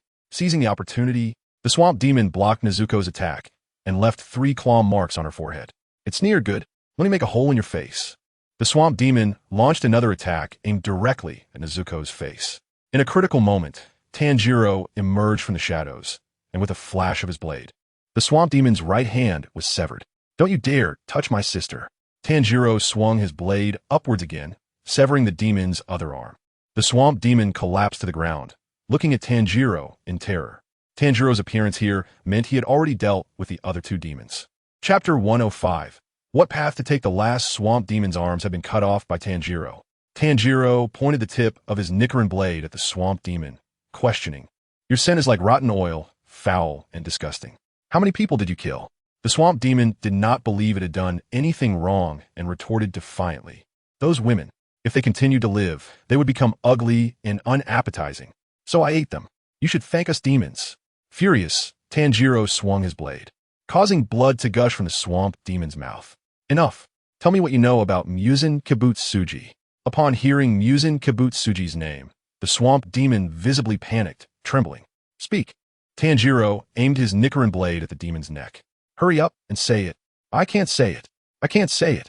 The swamp demon recalled when it had just become a demon and was choked by Muzan Kibutsuji, who coldly warned, You must never speak of this. If you dare to say anything, I will know immediately.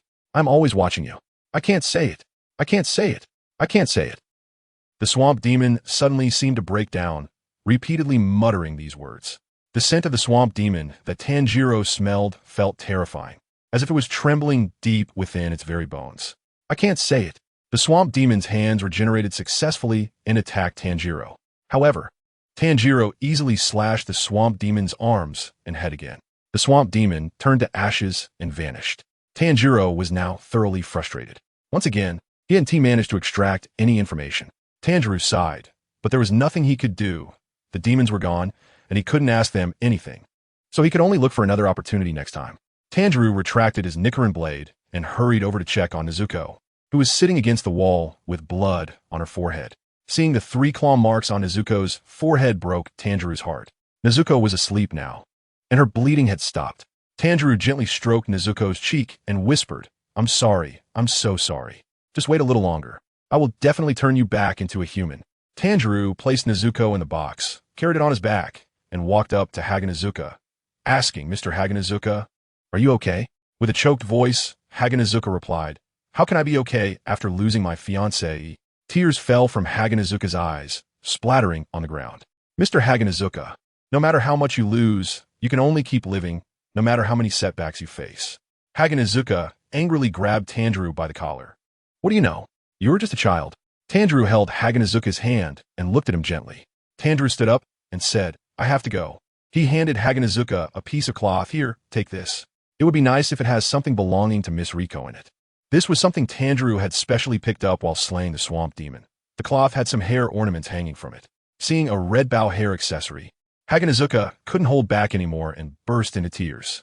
He suddenly froze, feeling that Tanjiro understood his current feelings. Had he once been just like himself now? Watching Tanjiro's departing figure, Haganezuka hurriedly apologized. I am sorry. I said something really terrible. Please forgive me, I'm so sorry. Tanjiro turned around, faced the morning sunlight, and waved at Haganezuka. Looking at Tanjiro's waving hand, Haganezuka felt only heartache. Tanjiro's hands were incredibly hard and thick. They were certainly not the hands of a mere boy. Tanjiro shouted to Haganezuka, I'm counting on you to take care of that woman. After saying this, Tanjiro turned and left again. I understand. Haganezuka felt very guilty. He had said such harsh things to Tanjiro, and he felt he truly deserved to die. Tanjiro, who was leaving, had an angry expression. It wasn't just about himself. How many people had he killed? How many people had he made suffer? Kibutsuji Muzan, I will never forgive you. At this moment, Tanjiro's crow landed on his shoulder. Next is Asakusa in Tokyo. There are rumors of lurking demons. Tanjiro was shocked. Huh? Are we starting the next one already? Let's go. Wait a minute. Not waiting. No, wait a second, just a moment. While Tanjiro was tangled up with the crow, that strange demon was brought before Miyazaki Chiya by Taketo Muichiro and Kochikane. The strange demon looked confused as it stared at Miyazaki Chiya. Lower Moon 6 of the 12 Kazuki, accompanied by 4 demon slayers? What's going on? Miyazaki Chiya crouched in front of the shape-shifting demon and asked, Why are you here? The shape-shifting demon did not answer Miyazaki Chiya, but pointed at Taketo Muichiro and asked, Why are you with the demon slayers? They're my puppets. Now, answer me quickly, or I'll kill you. I'm Lower Moon 6, so be careful. Miyazaki Chiya threatened fiercely. Initially, the shape-shifting demon didn't take it seriously, but when 5 Nichiren swords were placed against his neck, he cowered. Why 5 swords? The Nichiren swords taken from Tanjiro were now in Miyazaki Chiya's hands. The shape-shifting demon hurriedly replied, I was just passing by, thinking of eating someone to fill my stomach. Miyazaki Chiya punched the head of the alien demon and said, Huh? Do you think I'm stupid? Your destination is the demons and demon hunters that are fighting. If you go directly there, it's targeted. Otherwise, if you want to eat people, you could just grab anyone along the way, right? The alien demon covered its head and replied, I really didn't lie. I didn't know why at that time. I just knew to go to that place. Miyazaki Chiya furrowed her brows and said, I don't know why. I just sort of go there. Where did you plan to go at first? The alien ghost explained, I didn't want to leave my hunting ground at the beginning. After all, no ghost would casually leave their own hunting ground. Chiya Miyazaki felt that the alien demon might not be lying. So she said, tell me everything you encountered or your thought process at that time. The alien demon thought for a moment and then said, I was waiting in my territory for nightfall, planning to eat a person tonight. After the sun set, I began to act, and I had already caught a person and eaten him. But I don't know why. I suddenly wanted to come here. Maybe I sensed there were tasty humans here. So I followed my instincts and came here.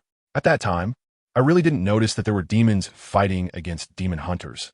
I only knew there were delicious things there. Hearing the alien demon's response, Chiya Miyazaki frowned.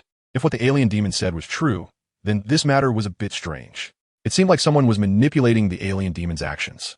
Chapter 106, Being Manipulated. From the alien demon's words, Chiya Miyazaki learned that the alien demon had inexplicably come here, following its instincts to the battlefield where Tanjiro, Nezuko, and the swamp demon were fighting. Miyazaki Chiya feels that someone might be manipulating the alien demons to act this way. Miyazaki Chiya didn't think the alien demon was lying, because there was indeed no need for it to rush from its hunting ground just to eat a person. It's not like they were rare blood. So, someone behind the scenes manipulating this alien demon was specifically targeting Tanjiro and Nezuko. The thought of Muzan Kibutsuji flashed through Miyazaki Chiya's mind. But the next second, he denied it, because it didn't fit Muzan Kibutsuji's character. Muzan Kibutsuji probably wouldn't go through such unnecessary trouble. He could just give a direct order, right? These demons wouldn't dare to defy Muzan Kibutsuji's commands. But if it wasn't Muzan Kibutsuji, then who could it be? An existence capable of manipulating demons. Miyazaki Chiya suddenly saw the figure of Tamayo in her mind. Miyazaki Chiya furrowed her brows, and she didn't find it strange that Juya appeared in her mind, because Juya's blood demon art could confuse her opponents with illusions after they smell their own blood. Juya could do such a thing. However, even though Juya was capable, she would never do that, because Juya and Kibutsuji Muzan were mortal enemies, and if she noticed Nezuko, she would likely choose to approach Tanjiro and Nezuko instead of confusing a demon to attack them. Besides Kibutsuji Muzan and Juya, there were no other candidates in Miyazaki Chiya's mind. Miyazaki Chiya asked the alien ghost, before you came here, did you meet that adult? The alien ghost shook its head vigorously. How is that possible? Ever since I saw that adult for the first time today, I became a ghost. I have never seen them again. Miyazaki Chiya continued to ask. So who did you meet before you came here? Someone who caught your attention? The alien demon recalled. I didn't meet anyone. After the sun set, I wandered around looking for tonight's meal and finally chose a man who was alone in an alley. After I finished, I inexplicably ended up here. Miyazaki Chiya was deep in thought.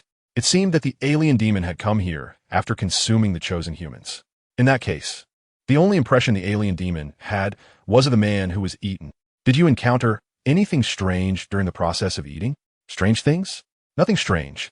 But I felt that the man I ate tasted really good, and even now, the alien demon's voice suddenly stopped, and it frowned.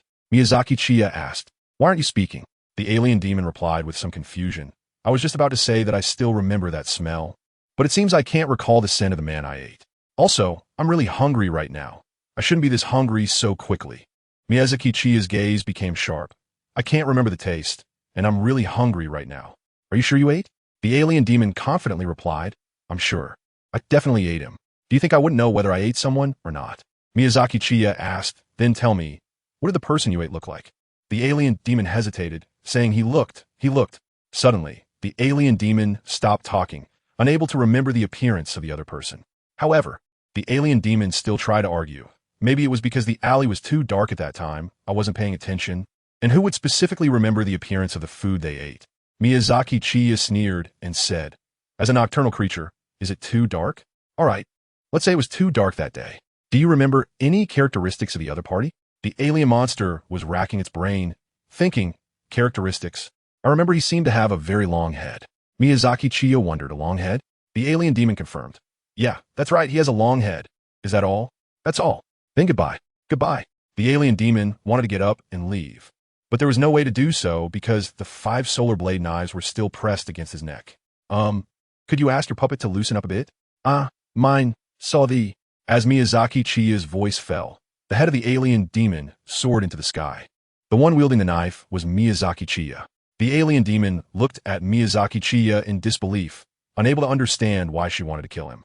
The alien demon, unable to close its eyes in death, turned to ashes and disappeared into the air. After Miyazaki Chiya defeated the alien demon, Kanan asked, Miyazaki, do you feel that someone is manipulating him to come here? Everyone was smart. Upon hearing Miyazaki Chiya's question, Kanan, Take, can I? And should I hear all guessed what Miyazaki Chiya was thinking. Miyazaki Chiya nodded and said, yes, that's right. According to what he said, the strangest person he encountered last night was actually the person he was supposed to eat. It's very possible that this alien demon didn't eat anyone yesterday, or rather, that person deliberately appeared in front of the alien demon to be consumed, with the intention of manipulating it. He was controlled by that mysterious person, and the alien demon thought it had eaten him, but in fact, he was still alive and well, and was manipulating the alien demon to come here to attack Tanjiro and Nezuko. Butterfly Kane frowned and asked, that person isn't Muzan Kibutsuji, right? Miyazaki Chiya nodded and said, it can't be him because it doesn't match his style. Shinkom asked, so, Miyazaki, do you have someone in mind? Miyazaki Chiya shook her head. There are no candidates, and I don't know who the other party is. Their head is long, and they sound like a ghost. But I can't think of anyone who looks like that. However, since this alien ghost doesn't even remember what the other party looks like, and says something outrageous like it was too dark at the time, we can't take everything at face value.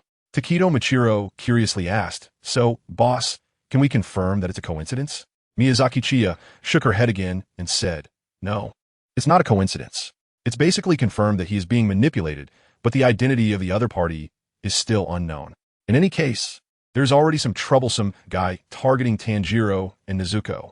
They're in the light, while Tanjiro and Nezuko are in the dark, and this is likely just the beginning. It's possible that there will be further actions taken against Tanjiro and Nezuko. K2 and Makomo expressed their concern. If that's the case, doesn't that mean Tanjiro and Nezuko are in danger? Miyazaki Chiya said, Tanjiro and Nezuko actually don't need to worry too much. What we should be concerned about is ourselves. Miyazaki Chiya's eyes flashed with a hint of darkness. Chapter 107, Arriving at Asakusa. Upon hearing Miyazaki Chiya say that they should be worried about themselves, Takedo Michiro asked in confusion, why should we be worried? Isn't the person manipulating the otherworldly demons targeting Tanjiro and Nezuko? Miyazaki Chiya rhythmically tapped her fingers on the table. When thinking about problems, you need to consider them more comprehensively. Yes, that mysterious person is very likely targeting Tanjiro and Nezuko, but is there a possibility that they are actually targeting us? Targeting us? Miyazaki Chiya nodded and said, that's right. Could it be that, because we are here, they manipulated an abominable demon to attack Tanjiro and Nezuko? Butterfly Kane frowned and said, is that possible? If it's targeting us, why would they choose such a weak demon? Besides, isn't its target the battlefield where Tanjiro and Nezuko are? Miyazaki Chiya focused and said, since he can manipulate the aberrant demons to accurately locate Tanjiro and Nezuko, perhaps he was observing us from the shadows at that time. That aberrant demon just now was even weaker than the swamp demon. Do you think that demon could pose a threat to Tanjiro and Nezuko? Maybe you want to test whether we would take action. Everything is unknown right now, so anything is possible. Making more guesses isn't a bad thing, and it can help us prepare early. Miyazaki Chiya stood up from her chair. All right, our next task is very important. We need to follow Tanjiro to Asakusa to find Tamayo. Whether our subsequent actions go smoothly depends on what happens after we find her. Miyazaki Chiya crawled in the box, and the rabbit carried the box on its back, setting off with Tanjiro. 5 days later, in Asakusa, Tokyo, Tanjiro stood among the crowd, displaying a wise expression, trembling all over. Has the town developed to this extent? It's so bright even though it's night. Tanjiro, pulling Nezuko along like a country bumpkin entering the city, looked around. The buildings are so tall, what is that? Tanjiro's head was spinning. He spotted a narrow alley that seemed to have fewer people. Let's go over there, Nezuko. In the familiar alley, he saw a couple kissing. This made the conservative Tanjiro blush instantly. Wow, no, sorry. Tanjiro grabbed Nezuko's hand and hurriedly left. He felt that the surroundings were too terrifying, giving him a suffocating feeling as he rushed around with Nezuko's hand in his. Meanwhile, on the other side, Miyazaki Chiya opened her arms and exclaimed, "Finally here again. It feels so familiar." It had been several years since she last came here after looking for Tamayo. Kanai Butterfly had been to Asakusa before, so she wasn't too curious. However, Kaneo, Shinobu, and Takeda Muichiro were visiting such a big city for the first time, filled with a sense of novelty. Miyazaki Chiya said to the four of them, "It's the same as usual, Kanehira's sister, Ichiro. You two work hard to follow Tanjiro and Nezuko. I'll stay around Asakusa with Kaneo and Shinobu for a while." Muzan Kibutsuji is currently in Asakusa, and Miyazaki Chiya doesn't want to run into him. The pressure is too great. Butterfly Kane and Takedo Ichiro nodded and said, "Okay, we understand." Butterfly Kane and Takedo Ichiro continued to follow Tanjiro. Miyazaki Chiyo found a tavern and temporarily stayed inside, drinking while waiting. Tanjiro finally walked out onto the street and arrived at the riverbank, where he found a vendor selling udon noodles. "Excuse me, please give me the yam soup udon." Sure." Tanjiro and Nezuko sat on chairs waiting. Nezuko was dozing off. "This is my first time in a place like this. There are so many people." Tanjiro sighed wearily. "The yam soup udon is ready." "Thank you very much." Tanjiro took the bowl and sipped the broth. Before he could truly enjoy it, he caught a whiff of a scent. The bowl of noodles slipped from Tanjiro's hands and fell to the ground, his whole body trembling as his breathing quickened. Tanjiro grabbed his Nichiren blade and ran toward the source of the smell. This scent. Why is it suddenly here? It's the scent left at home. Muzan Kibutsuji. Tanjiro had already dashed into the street, and in front of him was a man wearing a top hat. Tanjiro grabbed the man's shoulder. A pair of plum-colored demon eyes looked back at Tanjiro. Tanjiro's face twisted with anger. He was sure this guy's the one. Just as Tanjiro pulled out his Nichiren blade, he suddenly heard a childish voice. "Daddy." In Muzan Kibutsuji's arms was a little girl. The girl looked at Tanjiro, puzzled, and asked who was he. Tanjiro's pupils constricted sharply as he stared in disbelief at the little girl in Muzan's arms.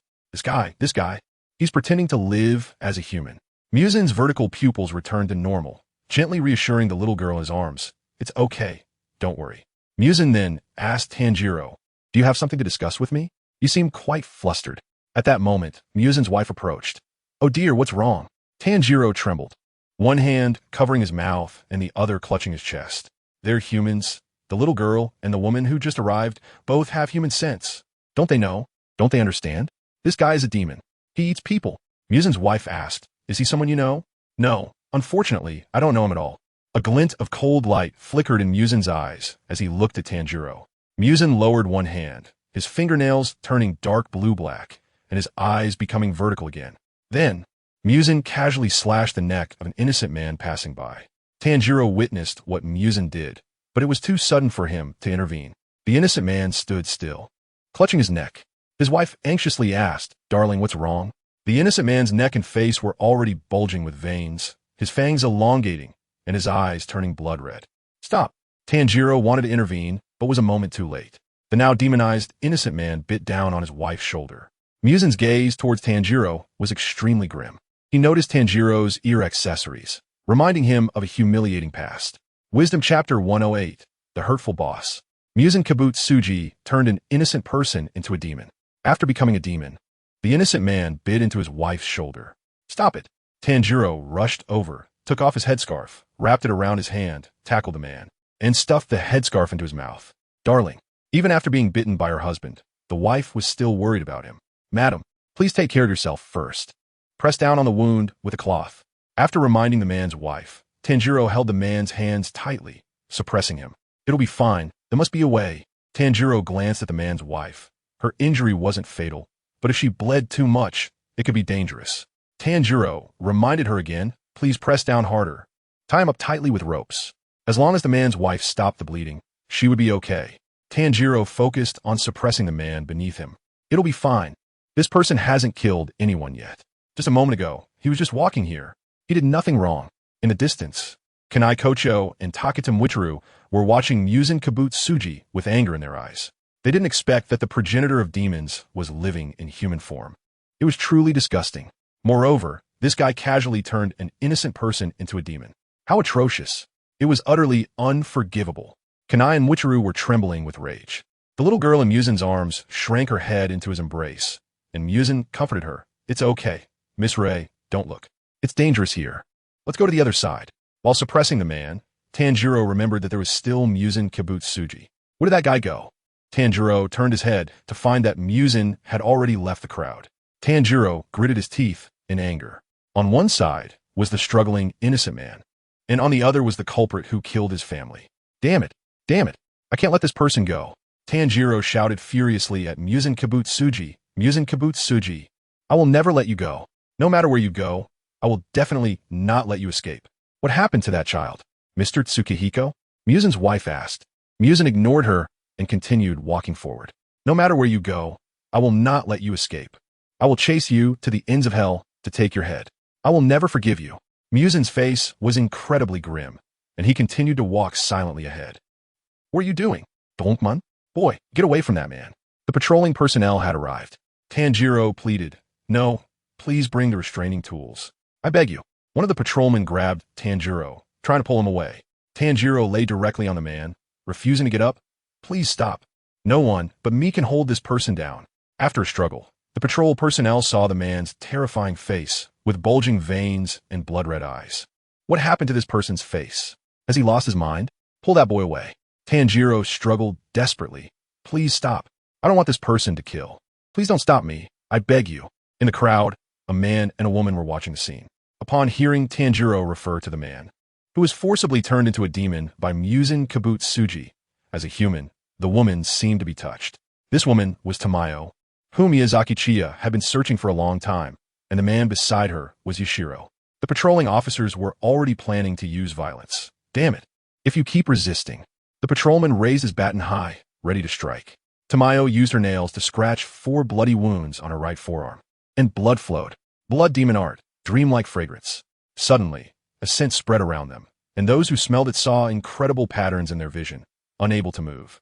Tanjiro also clearly smelled this fragrance, and numerous patterns appeared in his sight. What is this scent? Is someone attacking? This is bad. The smell is getting stronger. Tamayo and Yashiro stepped in front of Tanjiro. Tamayo looked at the man being subdued by Tanjiro and softly said, Even when facing someone who has already become a demon, you still use the word human and you plan to help him, so let me help you too. Why? You are. This scent is. Tanjiro sensed a familiar smell from Tamayo. That's right, I am both a demon and a doctor. I want to eliminate that man, Muzan. In the distance, Butterfly Kane and Taketu Mwichiru were on high alert. Sister Kane, the target has appeared. Let's not act recklessly. Tamayo is very important to Chiya. Let's continue to follow. Muzan Kibutsuji brought his wife and daughter to a car. The little girl asked, Isn't Daddy coming? Muzan replied, I have work to do. I must attend a meeting. The earlier commotion has also caught my attention. Muzan's wife worriedly said, Dear. Muzan smiled and said, It's fine. I'm just going to ask the officer a few questions. Now, get in. Daddy, come back early. Be good now. Take them to the mansion, go. Muzan instructed the driver. He watched his wife and daughter leave. Muzan, under the alias Tsukihiko, ran a trading company, during which he killed Ri's original husband to get close to her and gain many connections. Not wanting to be questioned about why he couldn't stand in the sunlight, Muzan maintained his original form and interacted with Ri as the trading company owner Tsukihiko, eventually marrying her. During this time, he disguised himself as a kind husband and father, living with his wife Ri and daughter. Muzan turned into a narrow alley. In front of him were 3 drunken men. One of them bumped into Muzan. Muzan initially did not want to get entangled. However, one reckless guy said to Muzan with a pale face, feeling like he was about to die. Muzan was struck at his most painful point and killed the 2 men in an extremely cruel manner. Chapter 109. The Ugly Nezuko? Muzan squatted in front of the still-alive woman and gloomily asked, Does my complexion look bad? He reached out his left hand to stroke the woman's cheek, his demon eyes coldly staring at her. Is my face very pale? Do I look weak? Do I seem like I won't live much longer? Do I look like I'm about to die? The woman was so frightened that she couldn't even speak. No. I am infinitely close to perfection. Muzan released his hand from the woman's cheek, raised a finger, and his fingernail turned black and became extremely sharp, piercing into the woman's forehead. If I constantly give you a large amount of my blood, what do you think will happen? The woman's veins bulged on her forehead, and her body began to twitch irregularly. The human body cannot withstand the speed of change. The cells will be destroyed. The woman turned purple-black, and her body began to twist, finally melting into a puddle of rotten flesh. Muzan stood up expressionlessly and snapped his fingers. 2 demons appeared behind him. Bring me the head of that demon slayer with the Hanafuda-like decoration on his ears. Understood? Understood. Obeying orders. In the next moment, the two demons vanished instantly. Muzan's expression twisted, filled with rage. Tanjiro's words, "I will chase you to the ends of hell until I cut off your head," reminded Muzan of the terrifying memories of being pushed to the brink by Kaneo Tayuri. "Sister Kane, how is it? Have you confirmed Tamayo's location?" Butterfly Kane shook her head. "No, she is very cautious. Not a single flaw has been exposed. I lost her after Tamayo helped Tanjiro out of trouble." Butterfly Kane and Takatu Mwichiru split up. Butterfly Kane followed Tamayo and Yashiro, while Takatu Mwichiru continued to track Tanjiro. After losing track of Tamayo, she returned to meet Takatu Mwichiru. At this time, Tanjiro had returned to the udon noodle stall and reunited with Nezuko. However, Tanjiro was being scolded by the owner. "Listen carefully. I want to say, it's not about the money. What I can't forgive is that you didn't want to eat my udon. I'm so sorry. Please give me another bowl. You want to eat?" "Yes." The owner leaned in close to Tanjiro's face, confirming again. "You want to eat, right?" Tanjiro stood up straight and exclaimed, "Yes." "Good." The owner picked up chopsticks and pointed at Nezuko. "You too. If you want to eat udon, first take that bamboo off your mouth." "What is that bamboo doing?" "Pick up the chopsticks." Tanjiro grabbed the owner's chopsticks. "Please give me udon. 2 bowls." Tanjiro ate 2 bowls of udon by himself, leaving the owner stunned. "Thank you for the meal. It was delicious." Tanjiro left with Nezuko. Tanjiro apologized to Nezuko. "I'm sorry, Nezuko, for leaving you behind." Nezuko suddenly stopped, looking ahead with a vigilant expression. "What's wrong, Nezuko?" Tanjiro looked in the direction Nezuko was staring and found Yashiro standing under a streetlight. Tanjiro pulled Nezuko in front of Yashiro and asked, "Were you waiting for me?" Yashiro replied, "That person asked me to bring you over. I could track her by scent. She is using a veil of illusion." "How can you find her?" "Veil of illusion?" Tanjiro didn't quite understand, but felt it seemed impressive. "Speaking of which," Yashiro pointed at Nezuko. "Isn't that woman a demon? And an ugly one?" Yashiro had a look of disdain on his face. Tanjiro stared blankly at Yashiro. "Ugly woman? Ugly woman? Is he saying she's ugly? Who's ugly?" Tanjiro suddenly turned to Nezuko. "Is he talking about Nezuko?" Tanjiro immediately got angry and thrust his face in front of Yashiro, roaring, "Nezuko can't possibly be an ugly woman. Take a good look at her appearance. Nezuko is quite a well-regarded beauty in town." Yashiro glanced expressionlessly at Tanjiro and Nezuko, then decisively turned to leave. "He's leaving." "No, of course I'm leaving. But she is definitely not an ugly woman. Look at her in a brighter place. Let's go over there." Yashiro led Tanjiro and Nezuko to a dead end. Tanjiro was still debating whether Nezuko was an ugly woman. "Right, I get it. It must be because of the mouth gag. Maybe that's the reason. I'll take it off so you can see Nezuko again." Tanjiro held Nezuko's face, preparing to remove the mouth gag. However, Yashiro suddenly disappeared. "Huh?" Yashiro's head appeared from the wall. "Hurry up and come here while no one is around." Tanjiro and Nezuko entered the wall. Inside the wall, there was a different world, and a small villa came into Tanjiro's view. Tanjiro was shocked. There's actually a mansion across from the dead end. Meanwhile, Kanem Kocho and Yuichiro Takedo had also tracked them to this location. They've lost them again. Kanem Kocho frowned at the dead end in front of her. Yuichiro Takedo said awkwardly, "Now we can't even find Tanjiro. Sister Kanem, what should we do?" Kanem Kocho replied, "I lost track of Tamayo right around here as well. This alley is likely suspicious. However, we can't investigate now to avoid alerting them. Let's report to Chiya first."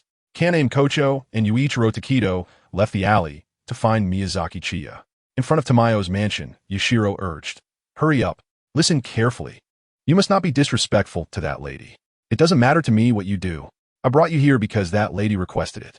Yashiro's aggressive tone made Tanjiro awkwardly respond. "Huh? Yashiro took Tanjiro and Nezuko into the mansion, knocked on one of the room doors, and Tamayo's voice came from inside. "Please come in." Yashiro opened the door. "I'm back." "Welcome back." Tamayo, dressed in a doctor's outfit, was sitting in a chair by the hospital bed. Lying on the bed was the woman who had been bitten on the shoulder by a demon. Tanjiro approached Tamayo and said, "I'm sorry for leaving everything to you earlier, that lady." Tamayo replied, "She is fine, although I feel bad. But her husband has been tied up and locked in the dungeon."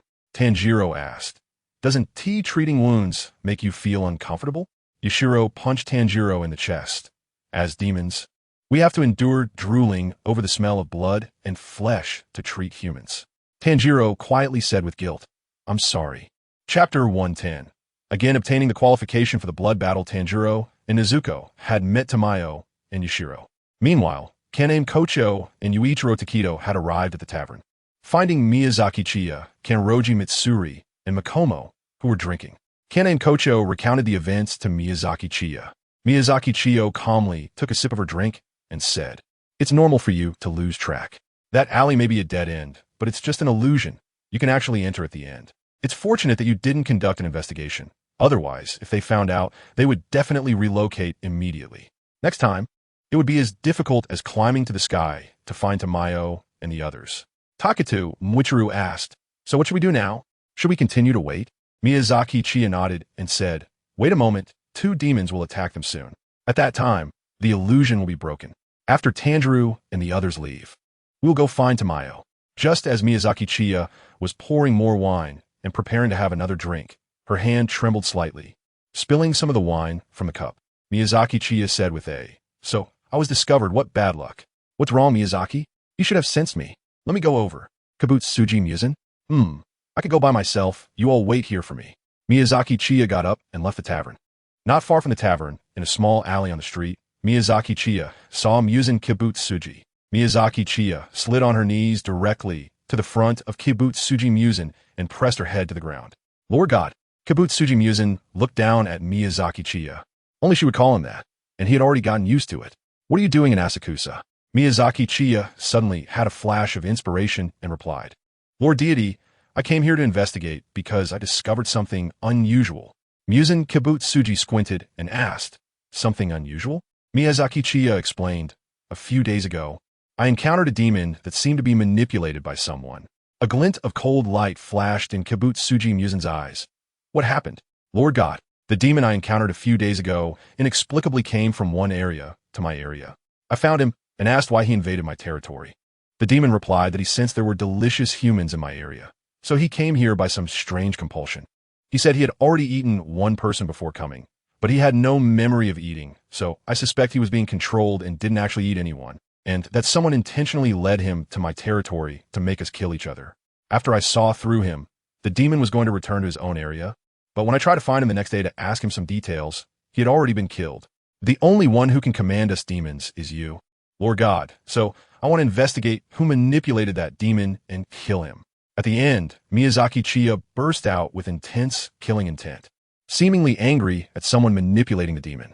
Kibutsuji Muzan habitually read Miyazaki Chiya's memories and found no issues. She was telling the truth. Kibutsuji Muzan originally discovered that Miyazaki Chiya had also come to Asakusa and planned to have her pursue Tanjiro as well.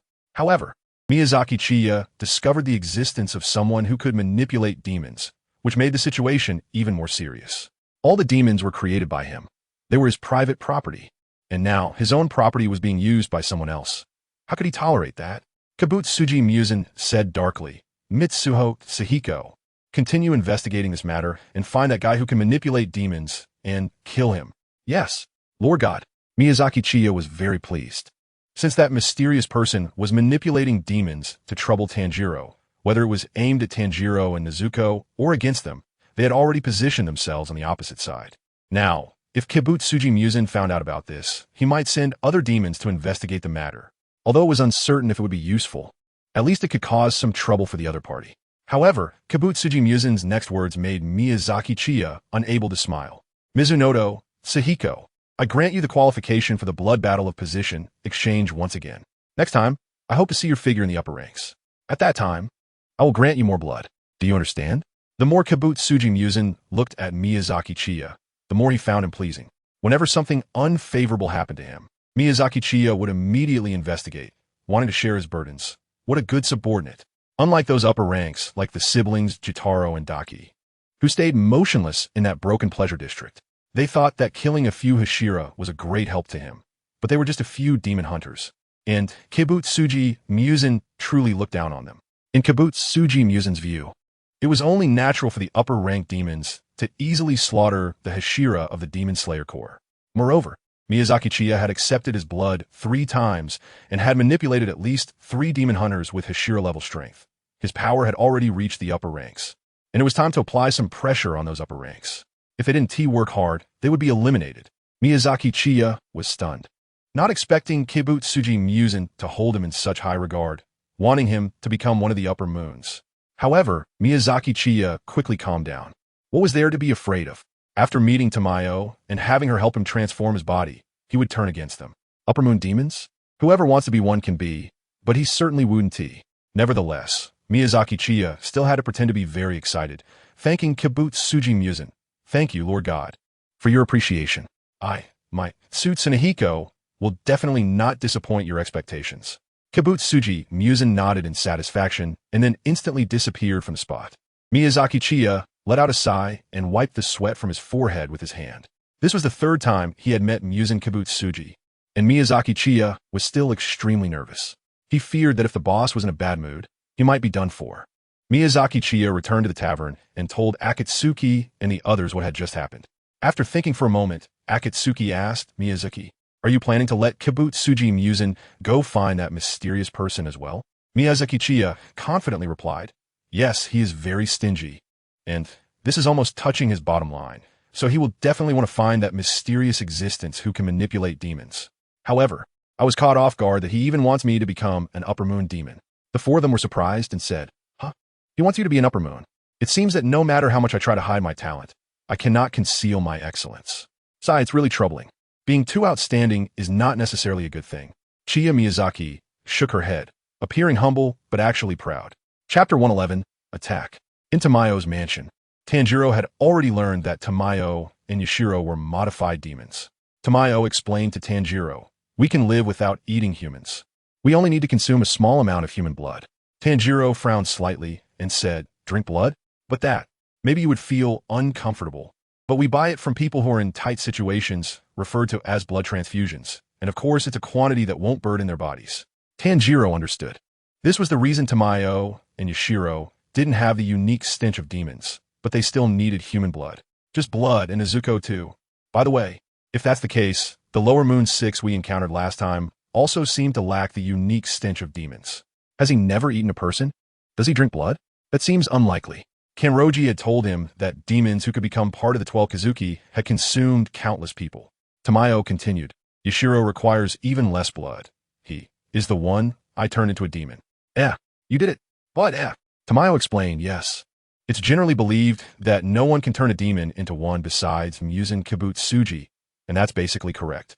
After all, it took me over 200 years to turn only Yashiro into a demon. 200 years. It took 200 years to turn only Yashiro into a demon? Miss Tamayo, how old are you?" Tanjiro exclaimed, pressing his forehead in shock and jumping up from the tatami mat. But the next second, Yashiro punched Tanjiro in the stomach, causing him to nearly vomit the udon he had just eaten. While hitting Tanjiro's stomach, Yashiro angrily said, "Don't ask a woman's age. You rude person." Tamayo said sternly, "Yashiro, if you hit that child again, I will not forgive you." Yashiro immediately turned into a good boy, sitting up straight beside Tamayo. Although Yashiro had a blank expression, he internally admired Tamayo's angry expression for its beauty. Tamayo said to Tanjiro, "First of all, I hope you don't misunderstand. I do not intend to create more demons. I will only consider doing so for those who are terminally ill or severely injured and have little time left to live. And I will definitely ask the person if they want to continue living as a demon." Tanjiro carefully sniffed the air. There was a clear scent without any lies. This person could be trusted. Tanjiro clenched his fists and asked seriously, "Miss Tamayo, is there a way to turn someone who has already become a demon back into a human?" Tamayo confidently replied, "There's a way to turn demons back into humans. Please tell me." Tanjiro excitedly wanted to rush to Tamayo. "Don't get close to Lady Tamayo." Yashiro executed a smooth shoulder throw on Tanjiro. Tamayo's stern voice came again, "Yashiro." Yashiro instantly became obedient. "I just tossed him out. Lady Tamayo, I didn't hit him." "No, absolutely not." "Yes." Tanjiro rubbed his painful head and looked at Tamayo. "Please tell me." Tamayo replied, "No matter the wound or illness, there will always be medicine and treatment. Currently, while there's no way to turn demons back into humans, there will definitely be. However, we want to confirm that treatment, and for that, we have two requests of you. First, please allow us to investigate your sister's blood. Second, please try to collect blood from those demons who have a stronger concentration of Muzan Kibutsuji's blood." Miss Nezuko is currently in an extremely rare special state. I heard you say she has been asleep for 2 years, and during that time, her body has likely changed. Generally, if someone hasn't consumed human blood and flesh for such a long time, they would undoubtedly become violent. But surprisingly, Miss Nezuko does not show that symptom. This miracle will likely be key in the future. The second request will be very cruel. Demons with a stronger concentration of Muzan Kibutsuji's blood, having powers closer to Muzan Kibutsuji, will not easily give up their blood. Even so, will you agree to this request? Tanjiro looked at Nezuko beside him and said, "If there is no other way, I will comply. If Miss Tamayo can create a medicine after investigating a large number of demons' blood, then not only Nezuko, but many others can be saved, right?" Tamayo looked at Tanjiro, stunned for a moment, then revealed a gentle smile. Yes. Seeing Tamayo's gentle smile, Tanjiro's face turned red. However, this also drew Yashiro's dissatisfaction, glaring fiercely at Tanjiro. Suddenly, "Get down!" Yashiro tackled Tamayo. A ball crashed through the wall, causing chaos in the room. The force was so great that it wreaked havoc in the room. Outside Tamayo's mansion, Muzan Kibutsuji had sent 2 demons to kill Tanjiro, and they had found their way here. These 2 demons were Shizamaru, who could manipulate balls and continuously attack, and Yahaba, who could create arrows that ordinary people could not see, which could move or be used for attacks by closing his eyes while using his palms. Yahaba sneered and asked, "Have you decided how to kill them?" "Of course. It will be brutal." While speaking, Shizamaru had already thrown 2 balls into the mansion again. After the 2 balls caused destruction in the residence, Shizamaru caught the balls. Just as Yahaba said, buildings appeared in the empty space. It seemed to be a blood demon art that cleverly hid things. Then, the demon hunters are actually still with the demons? What's going on? Through the aura, Yahaba sensed something was off. Shizamaru found it very interesting. Yahaba scolded, "By the way, Shizamaru, what you did is always hard to say whether it's childish or rash. You've made a mess. My clothes are all dirty from the dust." Yahaba had a severe obsession with cleanliness, and he couldn't stand seeing dirt on himself. Shizamaru shrugged it off. "So annoying. It's thanks to my balls that we found them quickly. So who cares? I'm just having fun." Shizamaru pretended to throw another ball into the mansion. Yahaba frowned. "Tsich, it's dirty again. You're so neurotic, your clothes aren't even dirty, and—" Found it! Found it! Through the gap created by Shizamaru, they discovered Tanjiro and Nezuko. Chapter 112. What is the difference between this and spitting in their faces? Tanjiro looked anxiously at Shizamaru and Yahaba outside the gap. He couldn't believe that just throwing a ball could cause such destruction to the house. Yashiru protected Tamayo, glaring angrily at Shizamaru. It was clear that these 2 were minions of Muzan Kibutsuji. Shizamaru threw 2 more handheld balls, wreaking havoc in the room. One of the balls flew toward Tamayo, and Yashiru instinctively shielded her. In the next moment, the ball unexpectedly changed direction, completely smashing Yashiru's head. Tanjiro exclaimed, "Mr. Yashiru?" gritting his teeth. Tanjiro knew he had to change this passive situation. He said to Nezuko, "Nezuko, get the woman inside to a safe place outside." Nezuko nodded. Just as she was about to act, Tamayo reminded her, "It's dangerous outside, and there's the basement. Please take her there." "Got it, Nezuko." Nezuko immediately sprang into action at Tanjiro's command. Shizamaru, seeing Yashiru's head shattered, was extremely excited. "I killed someone." Tanjiro drew his Nichiren blade and aimed it at Shizamaru. The scent of Shizamaru and Yahaba was distinctly different from the typical demons Tanjiro encountered. It was closer to that of the Lower Moon 6, Kyogai. The smell was so intense it felt suffocating in his lungs, though it was slightly weaker than Kyogai's. However, the foul odor unique to demons was many times stronger than Kyogai's. Shizamaru caught the handheld ball and looked at Tanjiro's ear accessories, saying, "The demon slayer with the Hanafuda-like decoration on your ear. That's he, right?" Tanjiro paused for a moment. Was he the target? He turned to Tamayo and said, "Miss Tamayo, please retreat to a place where you can hide. They're after me." Tamayo calmly replied, "Mr. Tanjiro, don't worry about us, just fight. We don't need protection. After all, we are demons." Shizamaru raised the handheld ball high, declaring then, "Let us end this." He threw the ball toward Tanjiro with force again. Tanjiro took a deep breath. Even if he dodged, that ball would curve. So, he would use the fastest thrusting technique among the 10 forms. Total concentration, water breathing. 7th form, drop ripple thrust curve. Tanjiro's Nichiren blade came from an angle, thrusting along a curve, like ripples on water, directly piercing through the handheld ball. Shizamaru watched with great interest as Tanjiro executed the sword technique.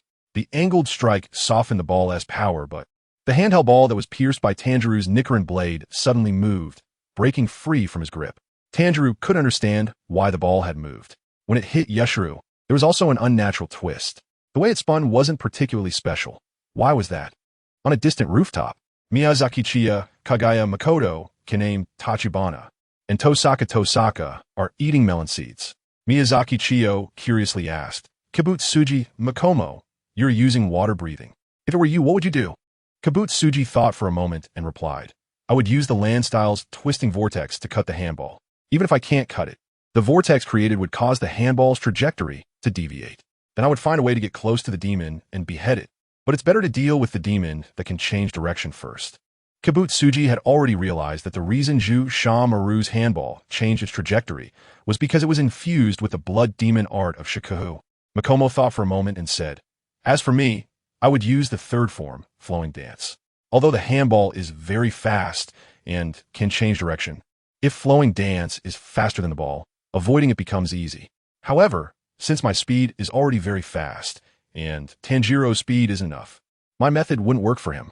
Takata Michiru curiously asked, Boss, what about you? Chiya Miyazaki pouted, I don't know. If it were Chiya Miyazaki, regardless of how strong the opponent is, I would first make them kneel and not kill, and then find a way to launch a surprise attack. While Chiya Miyazaki and the others were discussing, Yashiro's half-face had already regenerated. When Tanjiro saw this scene, he got goosebumps all over. Yashiro, furious, said, Lady Tamayo, I told you before, didn't I? I said from the very beginning not to get involved with demon slayers. My illusion technique is not perfect. You should understand that, right? The presence of buildings and people can be hidden, but it cannot erase the fact that they exist. The more people there are, the more traces there will be, and the probability of being discovered by Muzan Kibutsuji will increase. I hate anyone who disturbs the time I spend with you. I detest them. I cannot forgive them. Tanjiro then understood why he didn't sense the presence of these two demons. It was because of Yashiro's illusion technique. Shizamaru took off his upper clothing, leaving only his chest binding. Haha, seems like you're saying something. How interesting. How interesting. To be killed by me, won the 12 Kizuki. You should feel honored. Tanjiro frowned. 12 Kizuki? Tamayo thought Tanjiro didn't know, so she explained, they're directly under Muzan Kibutsuji. Tanjiro said, I know. I've encountered a demon from the 12 Kizuki, but she and another demon didn't have numbers in their eyes. Tamayo was surprised, not expecting Tanjiro had already encountered a demon from the 12 Kizuki. Are you really one of the 12 Kizuki? Tanjiro's question directly made Shizamaru and Yahaba furious. They were recognized by Muzan Kibutsuji himself as part of the 12 Kizuki. The fact that this little demon doubted their identity was no different from spitting in their faces. Shizamaru's armpits sprouted 4 more arms, and the number of his handballs increased from 2 to 6. Come on, let's play until dawn. Until death.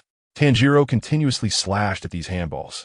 The power of the severed handballs decreased, but they still hit Tanjiro. He could only barely dodge the handballs and had no time to care for Tamayo and Yashiro. Both Tamayo and Yashiro were hit on the head and had chunks missing. Miss Tamayo, Mr. Yashiro. Tanjiro wanted to help them, but the handballs blocked his path. We can heal ourselves, so don't worry. Hey, stupid demon slayer. You can understand the direction by looking at the arrows. Dodge the arrows. Tanjiro didn't quite understand. Arrows? Seriously, can't you see that? I'll lend you my sight. Now you should be able to cut off that ball-playing girl's head. Yashiro threw a talisman and stuck it on Tanjiro's forehead. Chapter 113. No man can resist the temptation of invisibility. A talisman from Yashiro was stuck on Tanjiro's forehead. In that instant, red arrows appeared in Tanjiro's field of vision. Tanjiro saw that it was these arrows that changed the direction of the handballs. Once he could see the trajectory of the handballs, Tanjiro was able to dodge them. Thank you, Mr. Yashiro. I can see the arrows now, Yashiro urged. Then hurry up and take them down. At that moment, Nezuko happened to come out. Tanjiro quickly said to Nezuko, Nezuko, go outside. I'm counting on you to take care of the demon in the tree. Tanjiro and Nezuko ran outside. Nezuko went to find Yahaba in the tree, while Tanjiro faced Shizamaru. Your opponent is me. Shizamaru laughed wildly. The demon slayer with flower card-like decorations on his ears. That's definitely you. Bring your head to that esteemed one. Ha ha ha. I'm so happy. Shizamaru threw 6 handballs at Tanjiro. Tanjiro kept dodging, but because of the arrows, these handballs relentlessly chased him. Tanjiro was waiting for Nezuko. Nezuko was searching for the handball demon in the tree. Finally, she spotted Yahaba sitting on a branch. Nezuko kicked at Yahaba. Yahaba blocked Nezuko's kick. At the same time, the arrows of the handballs disappeared. Water breathing, third form, flowing dance. Tanjiro moved his body like flowing water and slashed through all 6 handballs. At the same time, he zoomed past Shizamaru, severing all 6 of Shizamaru's arms. Miss Tamayo, are these 2 demons very close to Muzan Kibutsuji? Probably. Then I will definitely take their blood back. Shizamaru let out a sinister laugh. You think you could take blood from us? Although I don't know what you're planning, I won't let you upset that esteemed one. If you can take blood from us, one of the 12 Kizuki, then come and try. Yashiro warned. Be careful. Don't be careless. If they really are demons from the 12 Kizuki, they will undoubtedly be stronger than anyone you've defeated so far. You've already encountered a demon from the 12 Kizuki. You should know that. Tanjiro said solemnly. Yes. I understand. I will stay focused and not be careless. Tanjiro recalled the night he fought Chiya Miyazaki. He had no power to resist at all, and that was just the weakest of the 12 Kizuki, lower 6. If these 2 in front of him were indeed from the 12 Kizuki, they should be stronger. However, Tanjiro felt that these 2 were not as strong as that lower 6. Seeing that Tanjiro and Shizamaru were focused on each other, Yashiro suggested, Lady Tamayo, let's use them as bait to escape. Tamayo seemed to lose all color and stared at Yashiro in shock. In an instant, Yashiro exclaimed loudly, I was joking. Nezuko kept attacking Yahaba. Don't kick up dust. It's filthy. Yahaba used blood demon art against Nezuko, and she was sent flying. Shizamaru's 6 arms regenerated in the blink of an eye. Tanjiro's pupils slightly contracted. In the blink of an eye, new arms would grow back, and the recovery speed was much faster than that of the demons he faced during the selection. Shizamaru posed dramatically. Bring your head to that esteemed one. Just as Tanjiro was about to move, Nezuko, flying back, collided with him. Come on, you 2 can die together. Shizamaru threw a handball at Tanjiro and Nezuko. Tanjiro embraced Nezuko and dove forward, dodging the handball. Yashiro yelled at Tanjiro, Hey, Demon Slayer, you go take out that arrow guy first. We'll handle the ball-playing girl with your sister. I understand.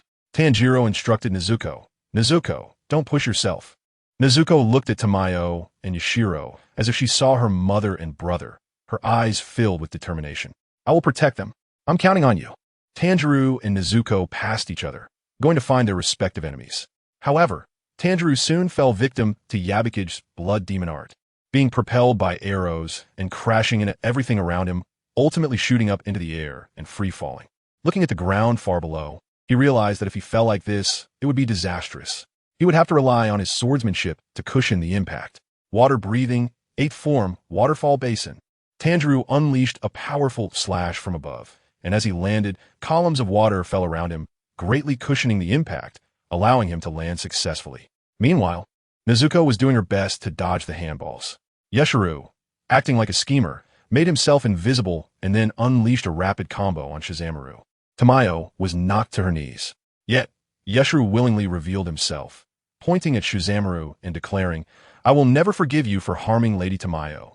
The spectators, Kenroji, Shinobu, and Taketu Mwichiru, all slapped their foreheads in unison. No, why reveal yourself? Yeah, just cooperate with Nezuko to heavily injure the demon. Then let Tanjiro finish it off. Why are you making threats over there? Can't you just kill the opponent first and then talk tough? Kenroji, Shinobu, and Taketu Mwichiru were all criticizing Yashiro. Although Kenroji didn't join in, her expression made it clear that she also wanted to complain. However, the one who should have been the most vocal, Miyazaki Chiya, remained silent, staring intensely at Yashiro, saliva almost dripping from her mouth. Kenroji curiously asked, Miyazaki, what are you looking at? You're drooling. Miyazaki Chiya wiped her mouth with her sleeve and muttered, It's nothing. Miyazaki Chiya's mind was solely focused on obtaining Yashiro's blood demon art later on. Invisibility. No man could resist the temptation of invisibility. No one. Yebihane heard Yashiro mention Tamayo and immediately laughed. Tamayo? Isn't Tamayo the escaper right over there? This would make a perfect gift to take back, right? Tamayo threw 6 handballs at Yashiro and Nezuko. Yashiro saw Nezuko about to kick and anxiously scolded her for being foolish. Tamayo also loudly reminded Nezuko, Nezuko, you can't kick. But Nezuko had already kicked, and her entire left leg was crushed, causing her to fall to the ground. Tamayo immediately rushed over and kicked Nezuko away. Tamayo laughed heartily, saying, This is so much fun. So much fun. Yebihane, can we just take 4 heads back? Yebihane looked at Tanjiro and Tamayo, with both hands covering her eyes, and said, "No, just two, the Demon Slayer and the Escaper. The other two are unnecessary." Chapter 114. Utilizing sword techniques, Tamayo came to Nezuko's side. Nezuko had tried to kick the handball thrown by Tamayo, resulting in her left leg being shattered and bleeding uncontrollably.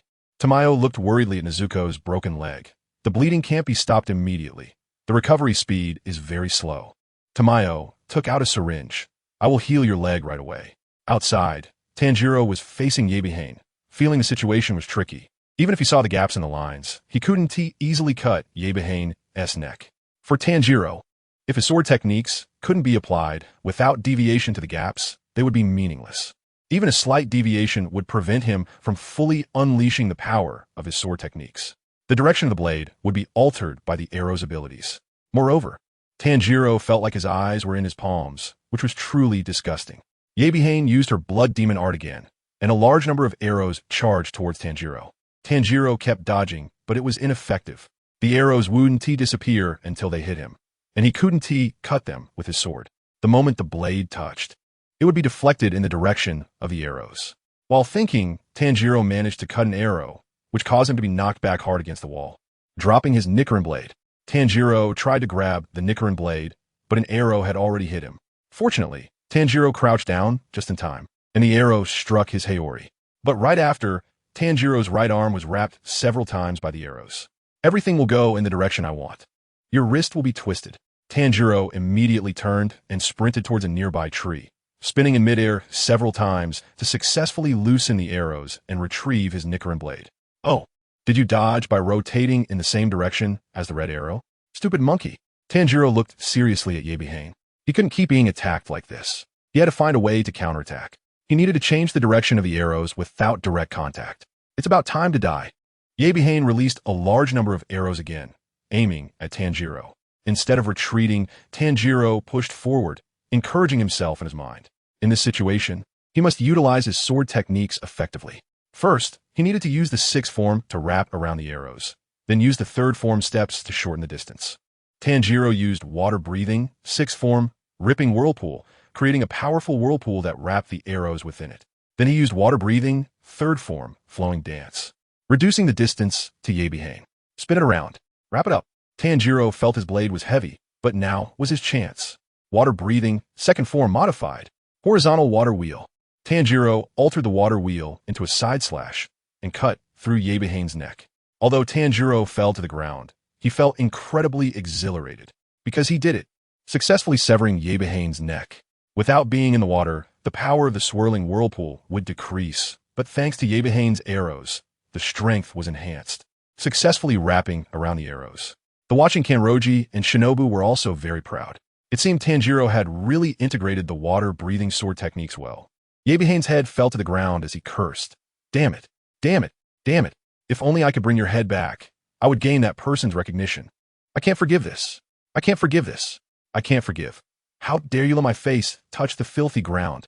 You shall accompany me to the grave." Yebihane, in his last moments, manipulated his body to use his blood demon art against Tanjiro. A large number of chaotic arrows appeared on Tanjiro's body. Tanjiro was instantly forced into automatic movement by the arrows. Tanjiro thought to himself, "This is bad. This force is the strongest he has faced from the arrows so far.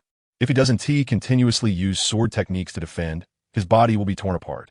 Tanjiro repeatedly used water-breathing sword techniques to counter the power of the arrows. Having never used sword techniques continuously like this before, it felt as if his hand were going to break. Tanjiro gritted his teeth, refusing to think, and continued using his sword techniques. Until Yebihane turned to ashes, the blood demon art finally ceased, and Tanjiro fell heavily to the ground. Tanjiro lay on the ground, breathing heavily, feeling as if his lungs were about to explode. He struggled to get up because there was still one demon left to deal with.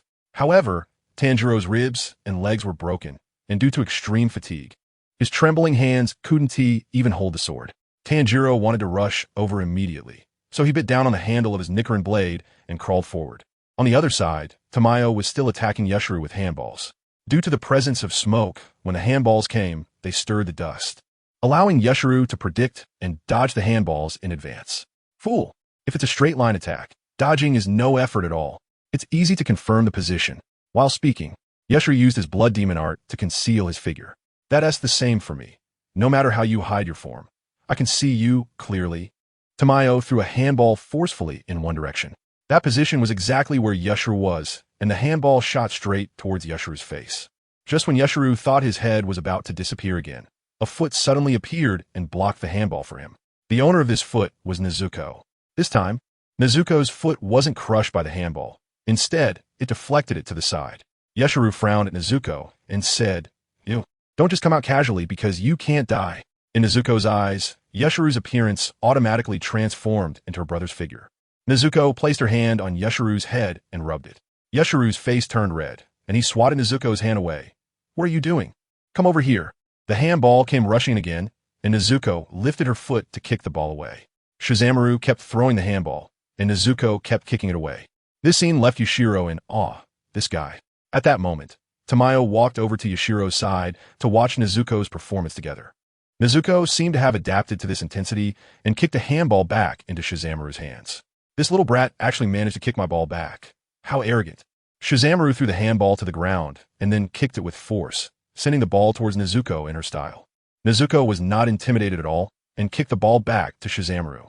The two kept kicking the ball back and forth at such a high speed that it was barely visible to the naked eye, engaging in a tug-of-war. Chapter 115 end. Nezuko and Shizamaru kicked the ball to each other, continuing their tug-of-war. Yushiro exclaimed in shock, "Amazing, Lady Tamayo, this is..."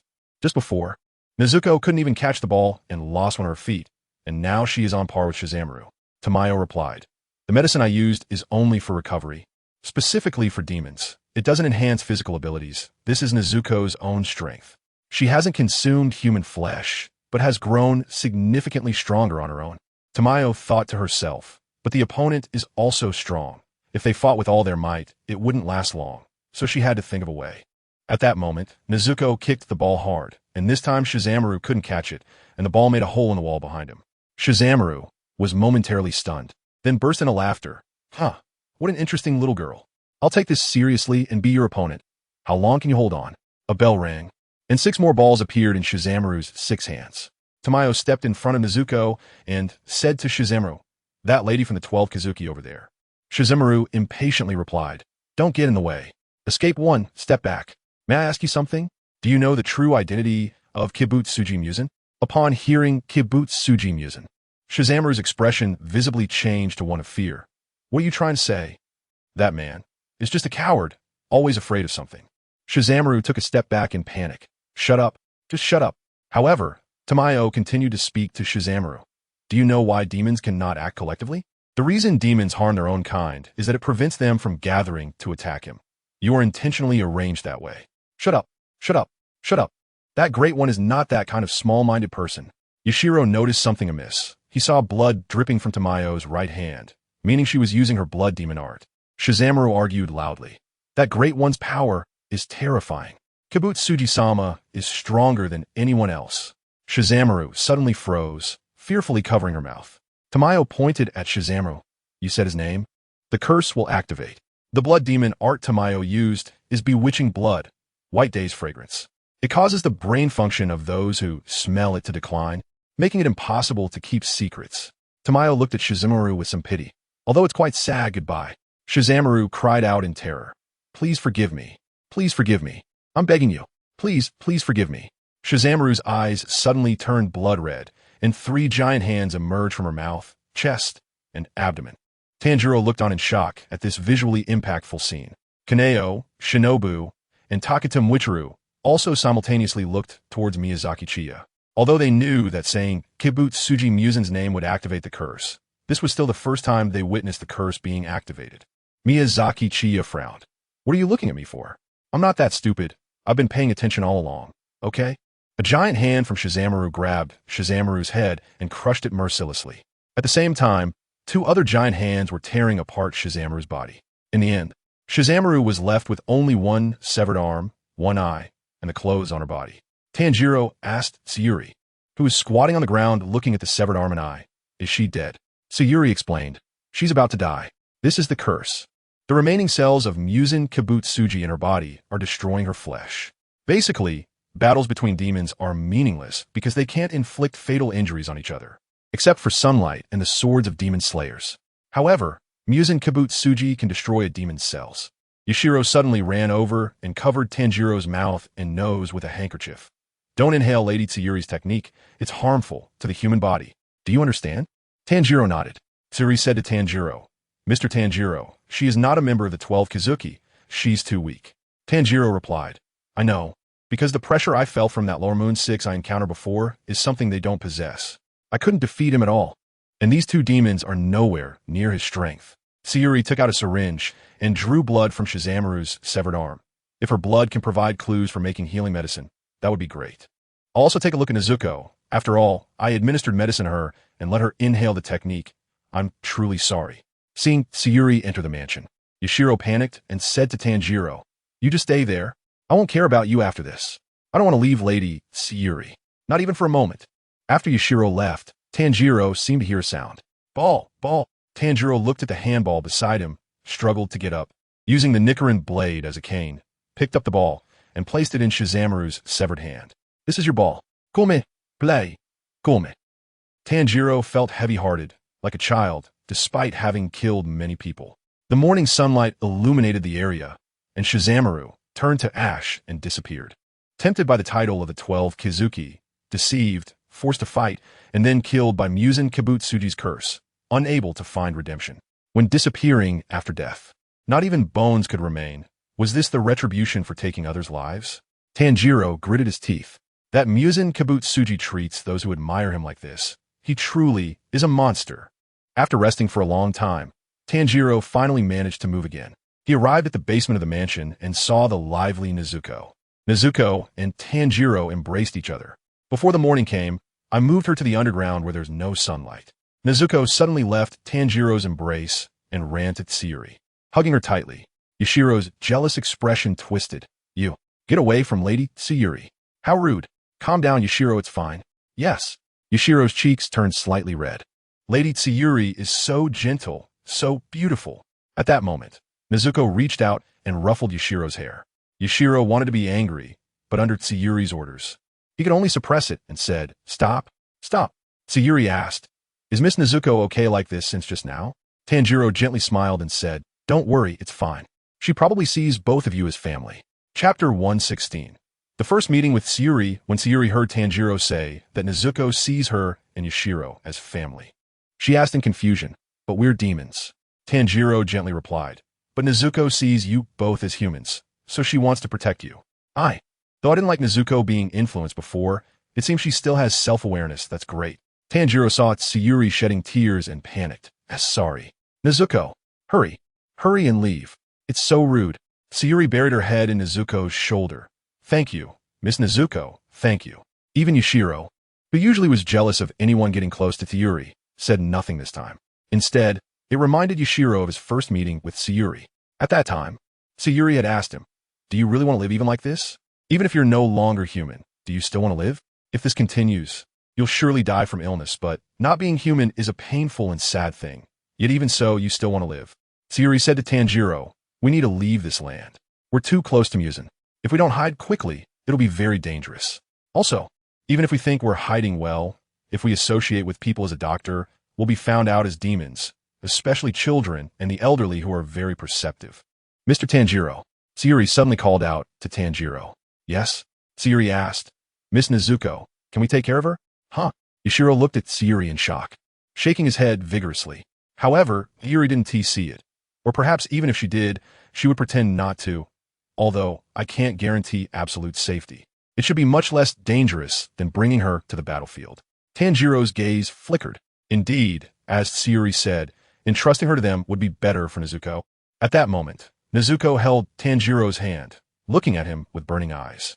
Tanjiro immediately made a decision in his heart, smiled, and tightly held Nezuko's hand. Miss Tsuyuri, thank you for your concern, but we want to stay together and will never be apart. Tsuyuri understood Tanjiro's will and no longer mentioned it. I understand. Then I wish you a smooth journey.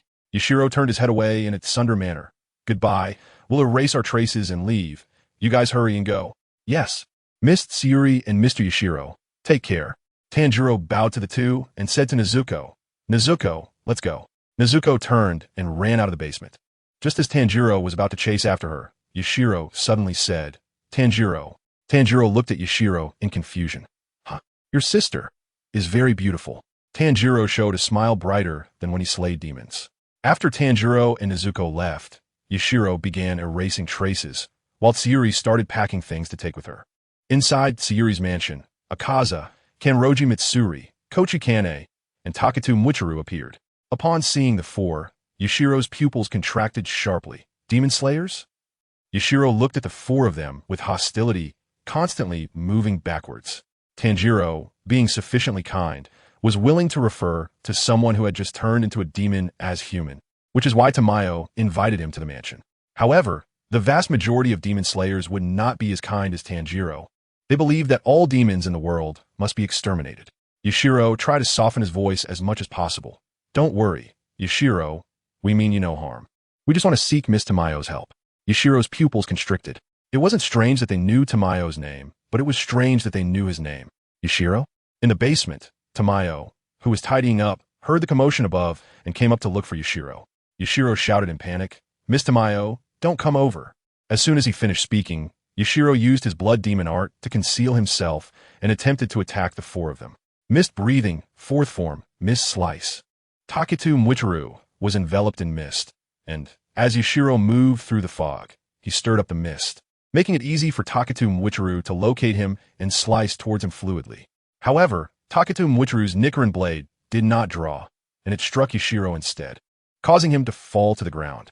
Yashiro tried to stand up, but was pinned down by Takatu Muichiro. Tamayo had arrived by this point and saw Yashiro pinned to the ground by Takatu Muichiro and the three others standing still, her brow furrowed in shock. Demon Slayers. Kochu Kine greeted Tamayo. "Miss Tamayo, nice to meet you. Sorry for the intrusion. We mean you no harm. We just want to ask for your help." Tamayo did not respond, but looked at Yashiro, who was being held down. Kochu Kine gently called out, "Muichiro." Takatu Muichiro released Yashiro. Yashiro retreated in front of Tamayo, cautiously watching the four of them. At that moment, Miyazaki Chiya, still in the wooden box, knocked on it. "What are you doing? Let me down now that we're here." Yashiro placed the box on the ground, and Miyazaki Chiya opened the box and stepped out. Upon seeing Miyazaki Chiya, especially the lower six in her left eye, both Tamayo and Yashiro were filled with disbelief. Lower six? Tamayo and Yashiro felt as if their minds had exploded. Lower six of the 12 Kazuki for Demon Slayers. What a bizarre combination. Had these four Demon Slayers given up their duty of slaying demons to become the dogs of demons? Such things had happened in the Demon Slayer Corps before. Some Demon Slayers with less conviction might become demons' lackeys out of fear of death. However, Tamayo felt that these four Demon Slayers were very strong. Tamayo had seen many Hashira, and those Demon Slayers who had trained to perfection emitted a chilling aura. This aura could not be sensed by humans. Only demons could feel it, as demons were the natural enemies of humans. Tamayo could not understand why such Demon Slayers would become the lackeys of the lower six before her, just based on the aura emitted by these four Demon Slayers. A lower six should be easily dealt with. After all, they were only lower six, not upper six. Tamayo understood very well that the lower six demons were not too strong. The more Yashiro looked at Miyazaki Chiya, the more familiar she seemed. Suddenly, Yashiro recognized her. "You're that demon who went to buy candy back then?" Chapter 117. You don't want Yashiro to get into trouble, do you? Yashiro recognized Miyazaki Chiya. Back when she first went to Asakusa after becoming a demon, Yashiro had followed her for a while. Because Miyazaki Chiya, a demon, went to buy Konpido, Yashiro found this demon very strange, which is why he still remembered her. Upon hearing Yashiro say this, Tamayo also recalled the incident. After all, Yashiro had mentioned it to her. Who would have thought that the strange demon who hadn't eaten humans yet and was still eating candy back then would become the lower six of the 12 Kazuki now? In just a few years, Miyazaki Chiya had become lower six, indicating that she had undoubtedly consumed many people during this time to rise so quickly to the ranks of the 12 Kazuki. Miyazaki Chiya looked at Yashiro in surprise. "So you'd already discovered me back then. I had a hard time searching for you guys, and you were really rude to not come out and greet me after finding me." Tamayo and Yashiro felt incredulous. At that time, they had just arrived in Asakusa, and Miyazaki Chiya had already been looking for them there. Tamayo forced herself to calm down and asked, "So, 12 Kazuki, did you come to capture me on Muzan Kibutsuji's orders?" Miyazaki Chiya shook her head and said, "No, haven't they already said it? I have something I want to ask you for help. Shai narrowed her eyes slightly and replied, I don't think I, as an escapee, can help someone who is one of Muzan Kibutsuji's direct subordinates among the 12 Kizuki. No, you can do it. Only you can do it, Miss Shai. I hope you can transform me and free me from his curse. As soon as Chiya Miyazaki said this, both Tamayo and Yashiro were taken aback. The 12 Kizuki demon actually wanted to break free from Muzan Kibutsuji's curse. What a joke. Tamayo said seriously, right now, both Yashiro and I are completely at your mercy. There's no need to make such jokes with us. Tamayo speculated that this demon indeed had something to discuss with him. Otherwise, they would have already captured her and delivered her to Muzan Kibutsuji. Miyazaki Chiya retorted, Miss Tamayo, do you believe it? I haven't eaten alone yet. Tamayo did not answer, but the answer was already written on her face. She didn't believe it. It's already the 12 Kizuki, and she hasn't eaten alone yet. Who would believe that? Miyazaki Chiya shrugged. Miss Tamayo, right now, there's really no need for me to tell you any lies. Even if I really wanted to capture you and offer you to him, telling you these things would just dig a pit for myself if he found out, wouldn't it? Tamayo and Yashiro looked at her with strange expressions. Miyazaki Chiya, indeed, makes a valid point. If Kibutsuji Muzan learns what Miyazaki Chiya is saying now, with his suspicious nature, he will definitely take action against her. For Kibutsuji Muzan, as long as you have a problem, there is no need for your existence. However, Tamayo still does not trust Miyazaki Chiya, and the main reason for her distrust is the inscription Shita Riko on her left eye.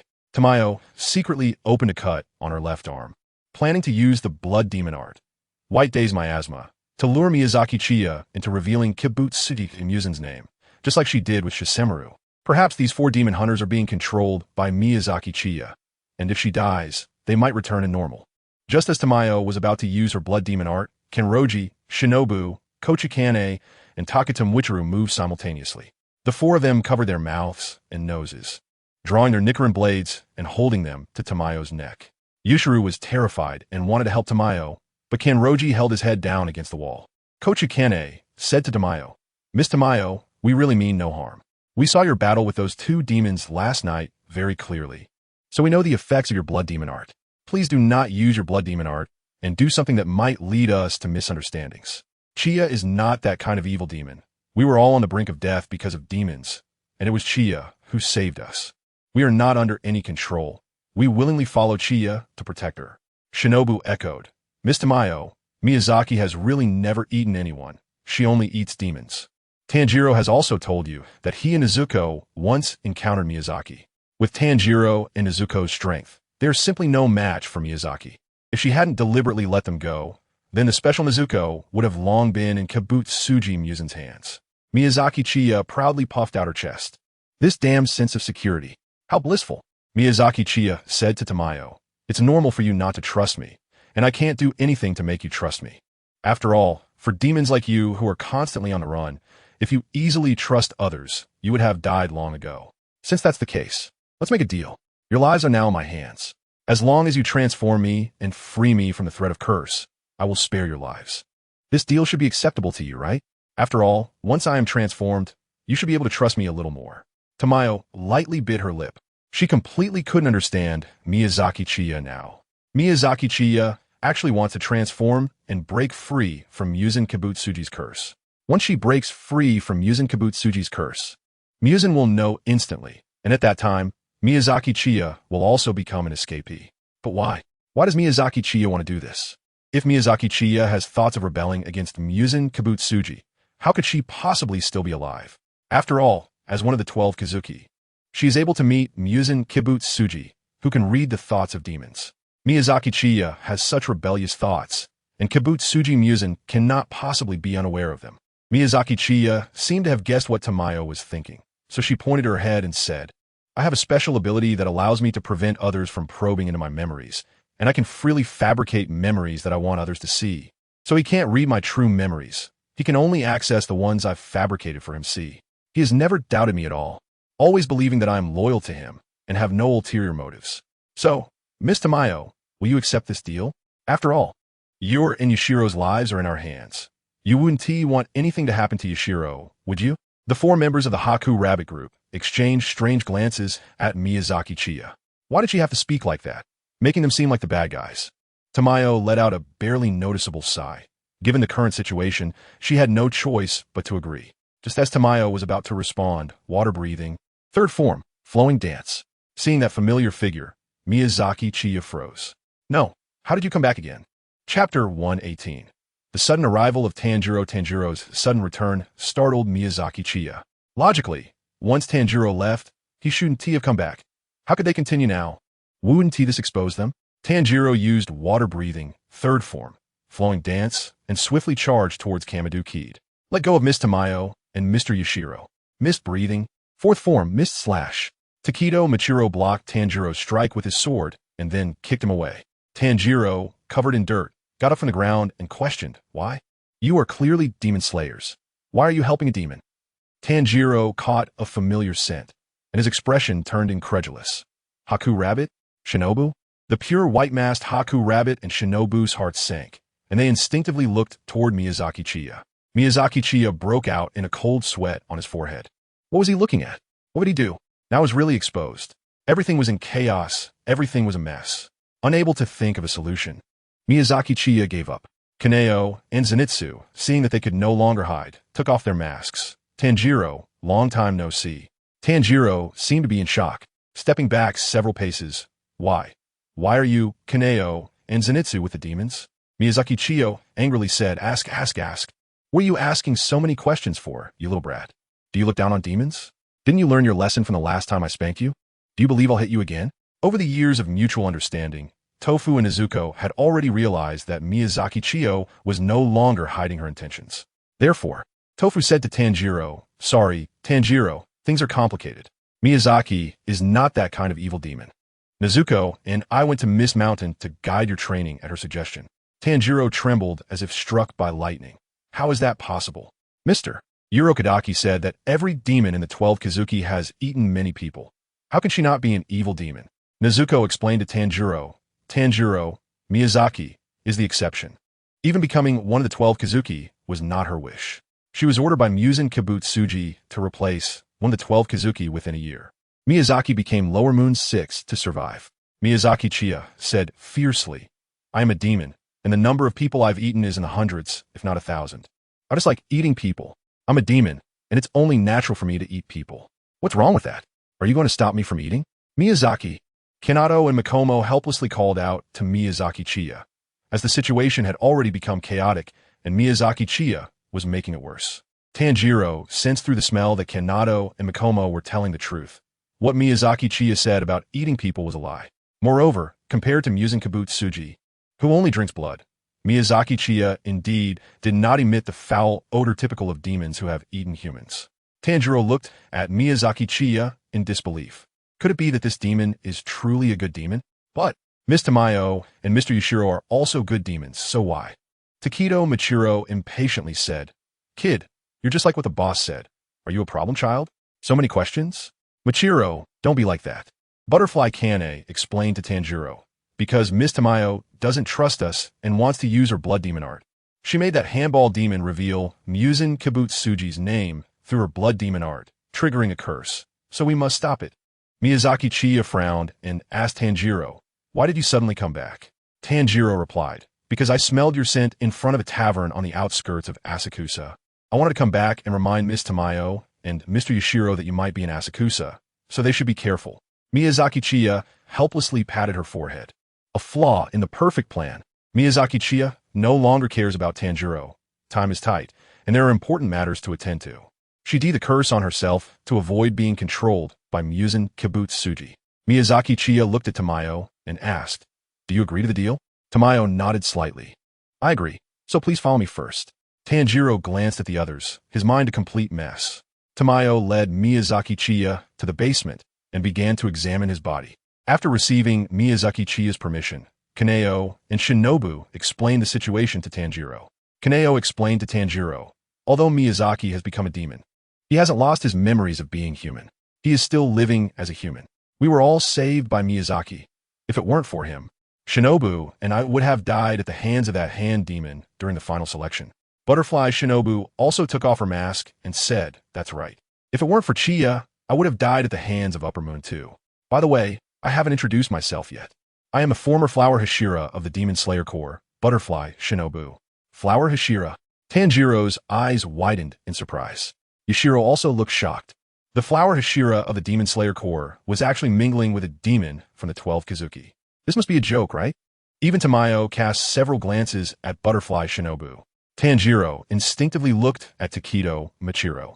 If Kaneo, Shinobu, and Butterfly Shinobu were all so powerful, then Takedo Machiro must be strong too. Takedo Machiro's expression darkened, as if to say, "What are you looking at? I have no special background. I'm just an ordinary person from a lumberjack family." At that moment, Miyazaki Chiya spoke up. The Mist Hashira, Takedo Machiro, is his brother. His name is Takedo Machiro, and his talent is even stronger than his brother's. Each of the four of us here has the strength of a Hashira. Takedo Machiro's face flushed. He didn't think his talent was stronger than his brother's, especially since, according to Miyazaki Chiya, Takedo Machiro became a Hashira just 2 months after picking up a sword, while he had only recently stepped into the realm of a Hashira. Tanjiro's jaw nearly dropped in shock. They were all so strong. Tanjiro asked in confusion, "But since you all are still alive, why not return to the Demon Slayer Corps?" Takedo Machiro scoffed. "You're such an idiot. We were all saved by the boss. If we return to the Demon Slayer Corps, wouldn't that tell Muzan Kibutsuji that our boss is actually an undercover agent? Muzan Kibutsuji is aware of our existence." Tanjiro suddenly understood. So that's why Mr. Miyazaki came to find Miss Tamayo for the transformation, wanting to break free from Muzan Kibutsuji's curse, right? "Hey, not too dim," Miyazaki Chiya remarked.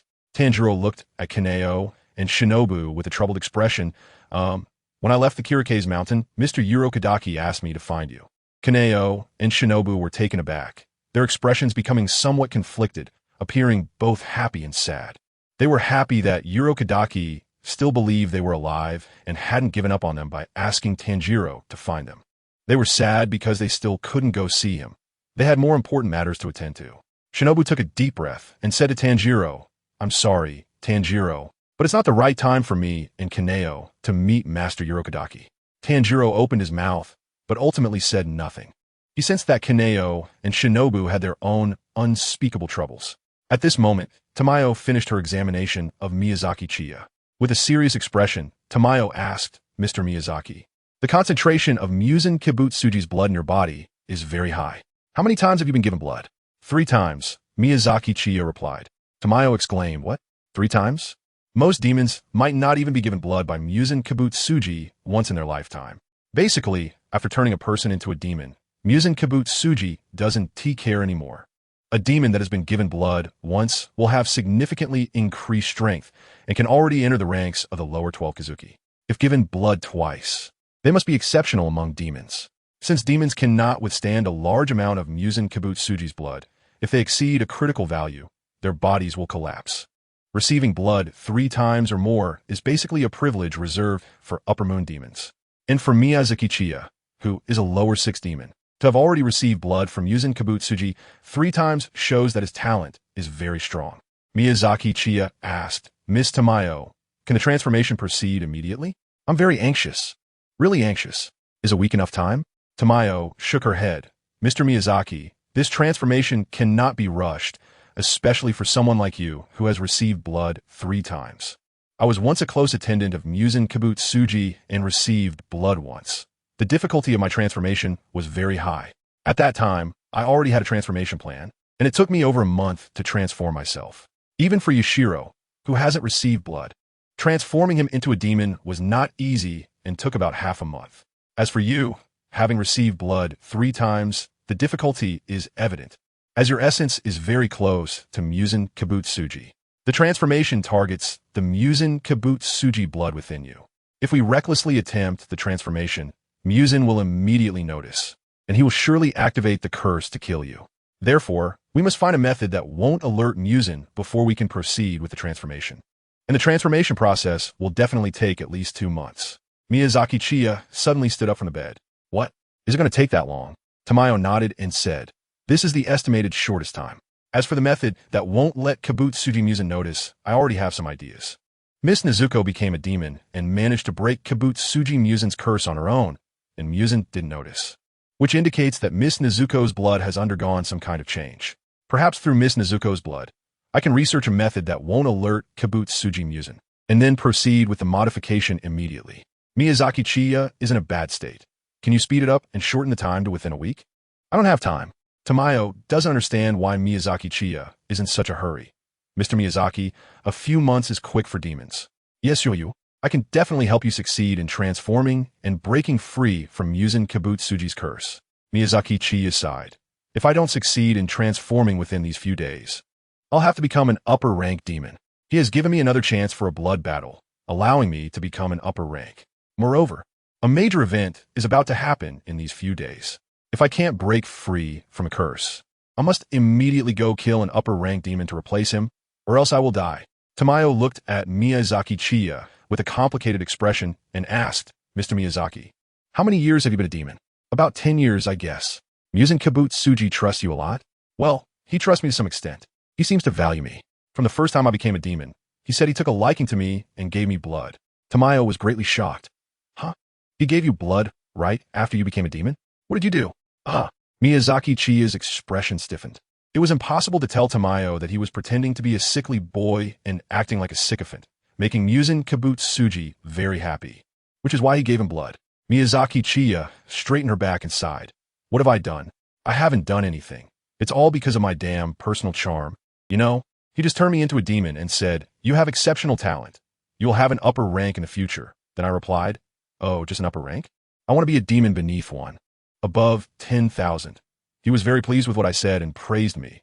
A demon that doesn't want to become the demon king is not a good demon, and then directly gave me blood, saying before leaving, I look forward to the day you can stand by my side. Every time I recall this glorious moment, I feel a surge of emotions. I just said it casually, and he took it seriously. Sometimes I even want to tone down my own charm. The people present listened with a conflicted expression as Miyazaki Chiya rambled on. Who believes that person is a fool? Would Kibutsuji Muzan really say, a demon that doesn't want to become the demon king is not a good demon? If any demon wanted to become the demon king, Kibutsuji Muzan would definitely eliminate them at the first opportunity. Takedo Michiro weakly raised his hand and said, Boss, the version you told us before doesn't seem to be like this.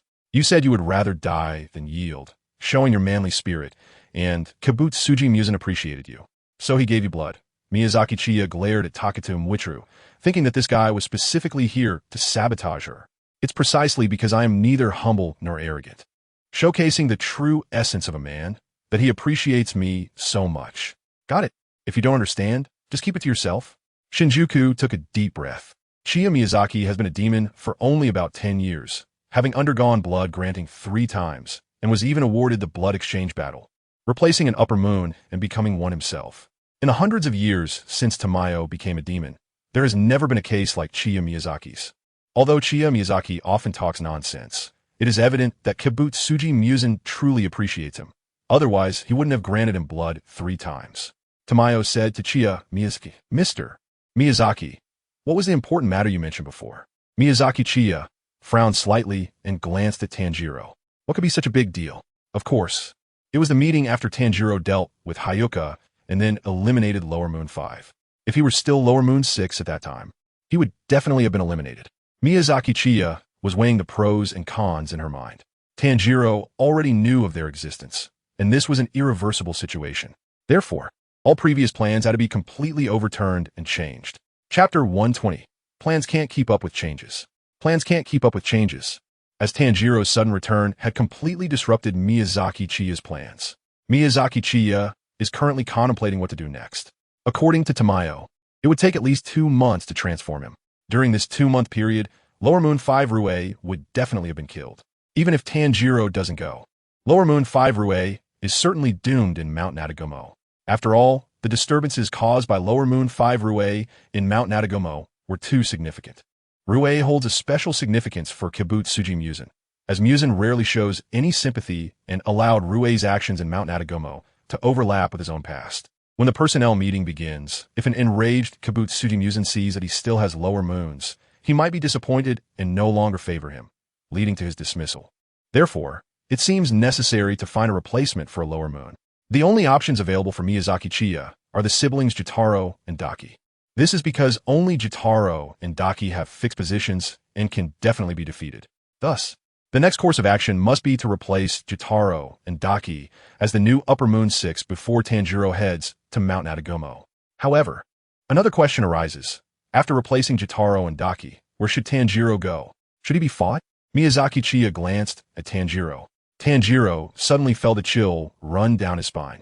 The choice before Miyazaki Chiya was whether to forcibly guide the plot or to abandon it altogether. The current situation was already very complicated. A mysterious person, hidden in the shadows and able to manipulate demons, had begun to intervene in Tanjiro and Nezuko's journey without revealing their intentions. The blue spider lily that Tanjiro and Nezuko consumed was given to them by the priest clan. Tanjiro had already learned of their existence and knew that Kaneo and Shinobu were still alive. He was now the Lower Moon 6 and was about to replace Kyogai and Daki, becoming the new Upper Moon 6. Although the plot had just begun, it was already a mess. Forcibly guiding the plot back to its correct course, regardless of whether it would succeed, was an unimaginable challenge. The biggest difficulty he faced was that if he wanted to guide the plot, he could not replace Kyogai and Daki, which would mean he would be in trouble during the recruitment meeting. In comparison, abandoning the plot seemed more advantageous. The biggest factor in the final battle against Muzan Kibutsuji was Nezuko overcoming sunlight, which led Muzan to abandon the blue spider lily and instead target Nezuko. At that time, the surviving upper moons were Kokushibo, Doma, and Akaza, along with countless demons possessing lower moon strength. This meant that moving forward, there was no need to worry about the plot. They just needed to ensure the deaths of Kyogai, Daki, Jitaro, and Han Tengu, and then have Nezuko overcome sunlight to lure Muzan into the final battle. However, as the absolute protagonist, Tanjiro still needed to be convinced to continue working along the original trajectory. Moreover, Chiya had to keep an eye on Tanjiro to prevent that mysterious person who could control demons from causing further trouble. The last battle between Tanjiro and the swamp demon, along with the appearance of the aberrant demon, was likely a test. Miyazaki Chiya had a feeling that the mysterious person would definitely take some action next. Seeing Miyazaki Chiya lost in thought, Tamayo called out, "Mr. Miyazaki?" Miyazaki Chiya came back to her senses and said to Tanjiro, "Tanjiro, you should step aside for a moment. I have something to discuss with Miss Tamayo alone. Kanroji, keep an eye on him and make sure he doesn't eavesdrop." Kanroji Himejima stared intently at Tanjiro. Tanjiro pressed his lips together, thinking if he shouldn't eavesdrop, then he shouldn't. Why was he looking at him like that? Did he look like someone who would eavesdrop? After Tanjiro left, Miyazaki Chiya asked Tamayo, "Miss Tamayo, do you know anything about the Kamadu family?"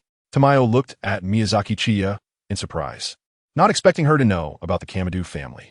Tamayo replied, "I don't know much about the Kamadu family. I only heard that the main family of the Demon Slayer Corps, the Ubuyashiki family, has been intermarrying with the Kamadu family to alleviate the curse. As for other matters, I'm not very familiar with them. Is there anything else?" "No, that's all." Tamayo wasn't lying. She actually had no connection with the Demon Slayer Corps. She only knew a bit because of her past interactions with Yorichi Tsugikuni. Miyazaki Chiya said gravely, "Miss Tamayo, Tanjiro and Nezuko have eaten the blue spider lily. And this blue spider lily was given to them by someone from the priest clan." "What?" Tamayo suddenly stood up from her chair, her face full of disbelief. Not only Tamayo, but even Yashiro was very shocked. The blue spider lily that Muzan Kibutsuji had been searching for over 1,000 years was actually eaten by Tanjiro and Nezuko. At this moment, Kanroji said, "Miyazaki is not wrong. This matter was confirmed by me and Makomo with Tanjiro. I showed him a painting of the blue spider lily, and Tanjiro told me himself. You should have noticed too. That kid Tanjiro doesn't lie." Tamayo almost collapsed back in her chair, murmuring, "I didn't expect that the priest clan, which intermarried with the Kamadu clan, actually possessed the blue spider lily and even had Tanjiro and Nezuko consume it." Miyazaki Chiya said seriously to Tamayo, "Miss Tamayo, what I'm about to say is just my speculation, of course. It is merely a guess. I believe that the doctor who turned him into a demon is very likely to be a member of the priest clan." Tamayo looked at Miyazaki Chiya with a strange expression. "Mr. Miyazaki, how did you come to know about these things?" Miyazaki Chiya shook her head, indicating that she didn't want to speak. Since Miyazaki Chiya had already decided to give up on the storyline, his so-called foresight of the future had become useless. So it was better to maintain some mystery in front of Tamayo. "Sorry, I was abrupt, but Mr. Miyazaki, why do you think the doctor who turned Muzan Kibutsuji into a demon is from the Kamadu clan?" Miyazaki Chiya explained. "First, the places where the blue, Higanbana, grows and the cultivation methods are known only to that physician. Then the blue appeared again, and it wasn't in the wild, but in the hands of the priest family. This indicates that the priest family might possess knowledge of the places where the blue grows and the cultivation methods. If there were no connection between the two, I wouldn't believe it. That's why I concluded that the physician is a member of the priest family. Tamayo contemplated what Miyazaki Chiya said. As a former close attendant of Kibutsuji Muzan, Tamayo had seen the recipe notes left by that physician. So, after hearing Miyazaki Chiya's words, Tamayo felt that it indeed made sense. Chapter 121, Hope for World Peace. Miyazaki Chiya expressed to Tamayo that he believes the doctor who initially turned Muzan Kibutsuji into a demon might be someone from the priestly clan. Miyazaki Chiya said to Tamayo, "Moreover, I have a guess, which may sound alarmist. Do you want to hear it, Miss Tamayo?" Tamayo nodded and said, "Please go ahead, Mr. Miyazaki." Miyazaki Chiya took a deep breath and said, "I believe his appearance is not an accident, but rather intentional." Tamayo's expression was filled with doubt. Intentional? How could that be possible? On what basis does Mr. Miyazaki make this guess? I have seen that doctor's formula, and there doesn't seem to be any issues. Perhaps it's just a coincidence. Miyazaki Chiya replied, "I base my guess on the fact that the doctor belongs to the priest clan. He was terminally ill and was predicted not to live beyond 20 years. Many doctors tried to treat him, but none were effective, and then this doctor suddenly appeared, not only curing him, but also turning him into a demon king. Is that really such a coincidence? Miss Tamayo, since you have seen the formula that turned him into a demon, then, as a doctor, do you think that formula is really a treatment for disease?" Tamayo recalled, and her expression immediately became somewhat unpleasant. "No, that formula doesn't look like a treatment for disease at all. Rather, it resembles a poison formula, and there are some ingredients in it that I don't recognize." Miyazaki Chiya continued, "So that's the case? Then it becomes even more suspicious. A doctor created what appears to be poison to extend his life, and this concoction gave birth to the demons in this world. Moreover, the finished product requires the addition of a plant the doctor referred to as blue. If he didn't kill the doctor, and the doctor had given him the blue, then at that moment, wasn't he already unafraid of sunlight?" Shai felt her heart racing wildly. Miyazaki Chiya's speculation was truly chilling. Shai raised a question. "Mr. Miyazaki, do you think, if the priest clan sent someone to turn Kibutsuji Muzan into a demon, then that means the priest clan possesses the method to create demon kings? Since Kibutsuji Muzan was specifically created by the priest clan, why would the priest clan choose to intermarry with the Tsugikuni clan, who are sworn enemies of Kibutsuji Muzan, to help the Tsugikuni clan extend their lives and fight against Kibutsuji Muzan?" Miyazaki Chiya shook her head and said, "I don't know. I've said it before. These are just my guesses. Perhaps there were some uncontrollable accidents in the creation of him by the priest clan, which is why they needed to help the Tanjiro family to eliminate him. Or maybe to maintain balance if he were to become an invulnerable demon. This world could be overrun by evil spirits, leaving no space for humans as food to survive. Therefore, there needs to be an existence that can counter him. Or perhaps all my guesses are wrong, and his birth was indeed an accident, with that physician having no connection to the priest clan." After hearing Miyazaki Chiya's words, Tamayo felt that everything had become obscure. The appearance of that physician indeed raised many doubts. Miyazaki Chiya continued, "There's also the issue of intermarriage between the priestly clan and the Kanemitsu clan. Because of him, the Kanemitsu clan was cursed, and all the children born were weak and sickly, dying shortly after birth. At that time, the head of the priestly clan appeared and proposed that the boys of the Kanemitsu clan marry the girls of the priestly clan in order to continue the Kanemitsu lineage. How would the priestly clan know that this method would preserve the Kanemitsu clan? There's also a strange point, Miss Tamayo. Do you know that the people of the Kanemitsu clan have the ability to see into the future?" Tamayo nodded solemnly and said, "I have heard of it." Miyazaki Chiya rhythmically tapped her fingers on the table and said, "The power to see into the future. This power shouldn't be the curse bestowed upon the Kanemoto family. After all, if the Kanemoto family had possessed this ability after he became a demon, they might have been able to foresee that marrying into the priest family could continue their lineage. However, the Kanemoto family is on the brink of extinction due to the curse. So, I am more inclined to believe that this power to see the future was passed down to the descendants of the Kanemoto family after marrying into the priest family. One person having this power could be considered a coincidence, but every generation of the Kanemoto family head possesses it. Don't you think that's strange? The head of the Kanemoto family has accumulated immense wealth through this ability to foresee the future, and it has also helped the Demon Slayer Corps avoid numerous major crises. Is this power truly something that humans can possess?" Tamayo furrowed her brows and asked, "Are you implying that the priest family is not human?" Miyazaki Chiya shrugged. I didn't say that. The priest family is really too mysterious, and we have no way to find them for verification. By the way, Miss Tamayo, do you think the Agatsuma family knows where the priest family is? Tamayo shook her head. They probably don't know. I once had some interactions with the Demon Slayer Corps, so I know a few things. Whenever a child from the Agatsuma family reaches a certain age, the priest family will bring suitable women to the Agatsuma family for marriage. Miyazaki Chiya sighed. It seems that no one knows where the priest family is. Tamayo asked with some confusion. But why did the priest family give Tanjiro the blue spider lily? Miyazaki Chiya looked at Tamayo in surprise. He didn't recognize it? Tanjiro's earrings. Tanjiro's earrings? Tamayo recalled Tanjiro's earrings, and her pupil shrank. He's a descendant of Yorichi Tsugikuni. Miyazaki Chiyo shook her head and said, I'm sorry, but that's not the case. However, Tanjiro's ancestor inherited the sun breathing and the earrings from Yorichi Tsugikuni, which is why Tanjiro can use sun breathing. Tamayo was greatly shocked. But what shocked her the most was not that Tanjiro inherited sun breathing, but Miyazaki Chiyo. Not only was it a matter from 1,000 years ago, but even the details about Yorichi Tsugikuni were known to Miyazaki Chiyo. Some of the things Miyazaki Chiyo mentioned earlier were quite secret. Now, in Tamayo's eyes, Miyazaki Chiyo was shrouded in a layer of mystery. Tamayo asked, So, Mr. Miyazaki, what is your purpose? Miyazaki Chiya stood up from her chair, arms wide open, with a sacred expression, and said solemnly, My purpose is to hope for world peace. Cough, cough, cough. Keita was immediately choked, coughing continuously. Shinkamaki turned her head away, looking quite embarrassed. Butterfly Kanai couldn't help but chuckle. Yeshur wore a disdainful expression, thinking that believing in Miyazaki Chiya was foolish. Tamayo was momentarily stunned, revealing a gentle smile that was on par with Butterfly Kanai's. Is that so? That really is a great purpose. Chapter 122. Farewell, Miyazaki Chiya discussed matters regarding the priest family with Tamayo, primarily seeking her help to investigate. After all, Tamayo might be the longest living demon aside from Kibutsuji Muzan, even outliving upper rank 1, Kokoshibo. Therefore, having Tamayo assist with the investigation is the best option.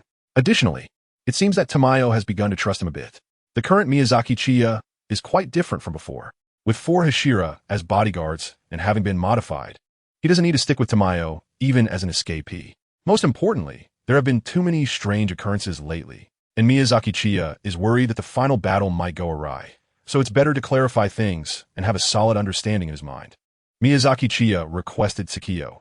Miss Tsukiyo, I would like to ask you to investigate the priest clan. Although the priest clan gave the blue to Tanjiro and Nezuko, they are indeed too mysterious. It feels like many things are related to them, which is quite concerning. Tsukiyo nodded in agreement. I understand. I will begin the investigation regarding the priest clan. Tsukiyo also requested from Miyazaki Chiya. Mr. Miyazaki, the concentration of Kibutsuji Muzan's blood in your body is extremely high, reaching the level of upper moon. Could you please provide me with a vial of your blood for research? Miyazaki Chiya agreed, of course. And I'm about to go find Upper Moon 6 for a blood battle. After a successful exchange, he will once again provide me with his blood. By then, the concentration of his blood in my body will be even higher, and I can let you draw some blood then.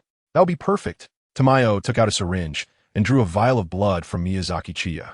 After drawing the blood, Miyazaki Chiya said to Tamayo, Then I will trouble you, Miss Tamayo, to help me with the research on the modification. When it's ready, please have Shichamaru inform me, and I will come over immediately. It's getting late, so we will take our leave. By the way, don't let Tanjiro know about our conversation. It's obvious that Tanjiro has already been caught in a whirlpool, and knowing too much could be detrimental. He might be used. After all, that kid is quite straightforward and doesn't lie. So it's best if just a few of us know about this for now. Tamayo was slightly taken aback, not expecting Miyazaki Chiya to know about Shichamaru's existence, especially since Shichamaru had not appeared since meeting Tanjiro. However, since Miyazaki Chiya was aware of so many hidden matters, knowing about Shichamaru wasn't too surprising. Tamayo nodded and said, I understand. I will be careful. Miyazaki Chiya stood up from the chair and said, Then we'll leave it to you. We have to go. Our time is a bit tight, and we need to get things done immediately. Tamayo stood up to see them off. After leaving the basement, Taketu Muichiro fulfilled his duty, keeping a close watch on Tanjiro to prevent him from eavesdropping. At that moment, Nezuko had already come out of the box and was curiously looking at Taketu Muichiro. However, when Miyazaki Chiya appeared, Nezuko suddenly became fierce and seemed ready to pounce on Miyazaki Chiya. Tanjiro quickly hugged Nezuko, saying, No, Nezuko, he is not a bad guy. And we can't fight them. Miyazaki Chiya raised an eyebrow. Does that mean if they could defeat them, they should just go for it directly? Miyazaki Chiya rushed in front of Nezuko and quickly gave her a flick on the forehead. Nezuko, furious, flailed her arms wildly, but was held back by Tanjiro, whose arms weren't long enough to reach Miyazaki Chiya. Tanjiro was almost exasperated. Couldn't they see how hard he was trying to stop Nezuko? Please don't do this kind of thing anymore. Miyazaki Chiya shrugged her shoulders and said, if you don't want to do it, then don't. Tanjiro, I have something to tell you. Tanjiro listened seriously to Miyazaki Chiya. Miyazaki Chiya said seriously to Tanjiro, don't think that we are companions now. If we meet again in the future, it will either be you dead or me dead. I am still a demon, one of the 12 Kazuki, and I have my own tasks to fulfill. Also, regarding my matters, including Kenroji and the others, you must not say a word outside. If you do, everyone here will die because of you. Do you understand? Hearing the seriousness in Miyazaki Chiya's words, Tanjiro's expression became solemn. I understand, Mr. Miyazaki. Do you know Miyazaki Chiya? She suddenly asked. Tanjiro instinctively replied, I do. Upon seeing Miyazaki Chiya's unfriendly expression, Tanjiro immediately realized he had said something wrong. Miyazaki Chiya asked again, do you know Kaninatu and Makomo? Tanjiro's face twisted as he displayed his facial expressions. And no, I don't know. Everyone present looked at Tanjiro with strange expressions. It was really difficult for him to lie. Who didn't know he was lying? Miyazaki Chiya sighed. He understood that this was already the limit of what Tanjiro could do. Miyazaki Chiya pointed at Zenitsu and Makomo. If you don't want your senior brothers and sisters to get into trouble, and if you don't want your master to never see them again, you need to remember this well. To make Tanjiro learn a lesson, Miyazaki Chiya directly put pressure on him. With the pressure on, Tanjiro shouted, I will definitely remember it. All right, then we'll take our leave. By the way, if you see Zenitsu, please say hello for me. I really want to meet him. Tanjiro was a bit puzzled. Zenitsu? Who is that? Miyazaki Chiya skillfully climbed into the wooden box, and then Taketu Muichiro carried it on his back, taking Miyazaki Chiya away.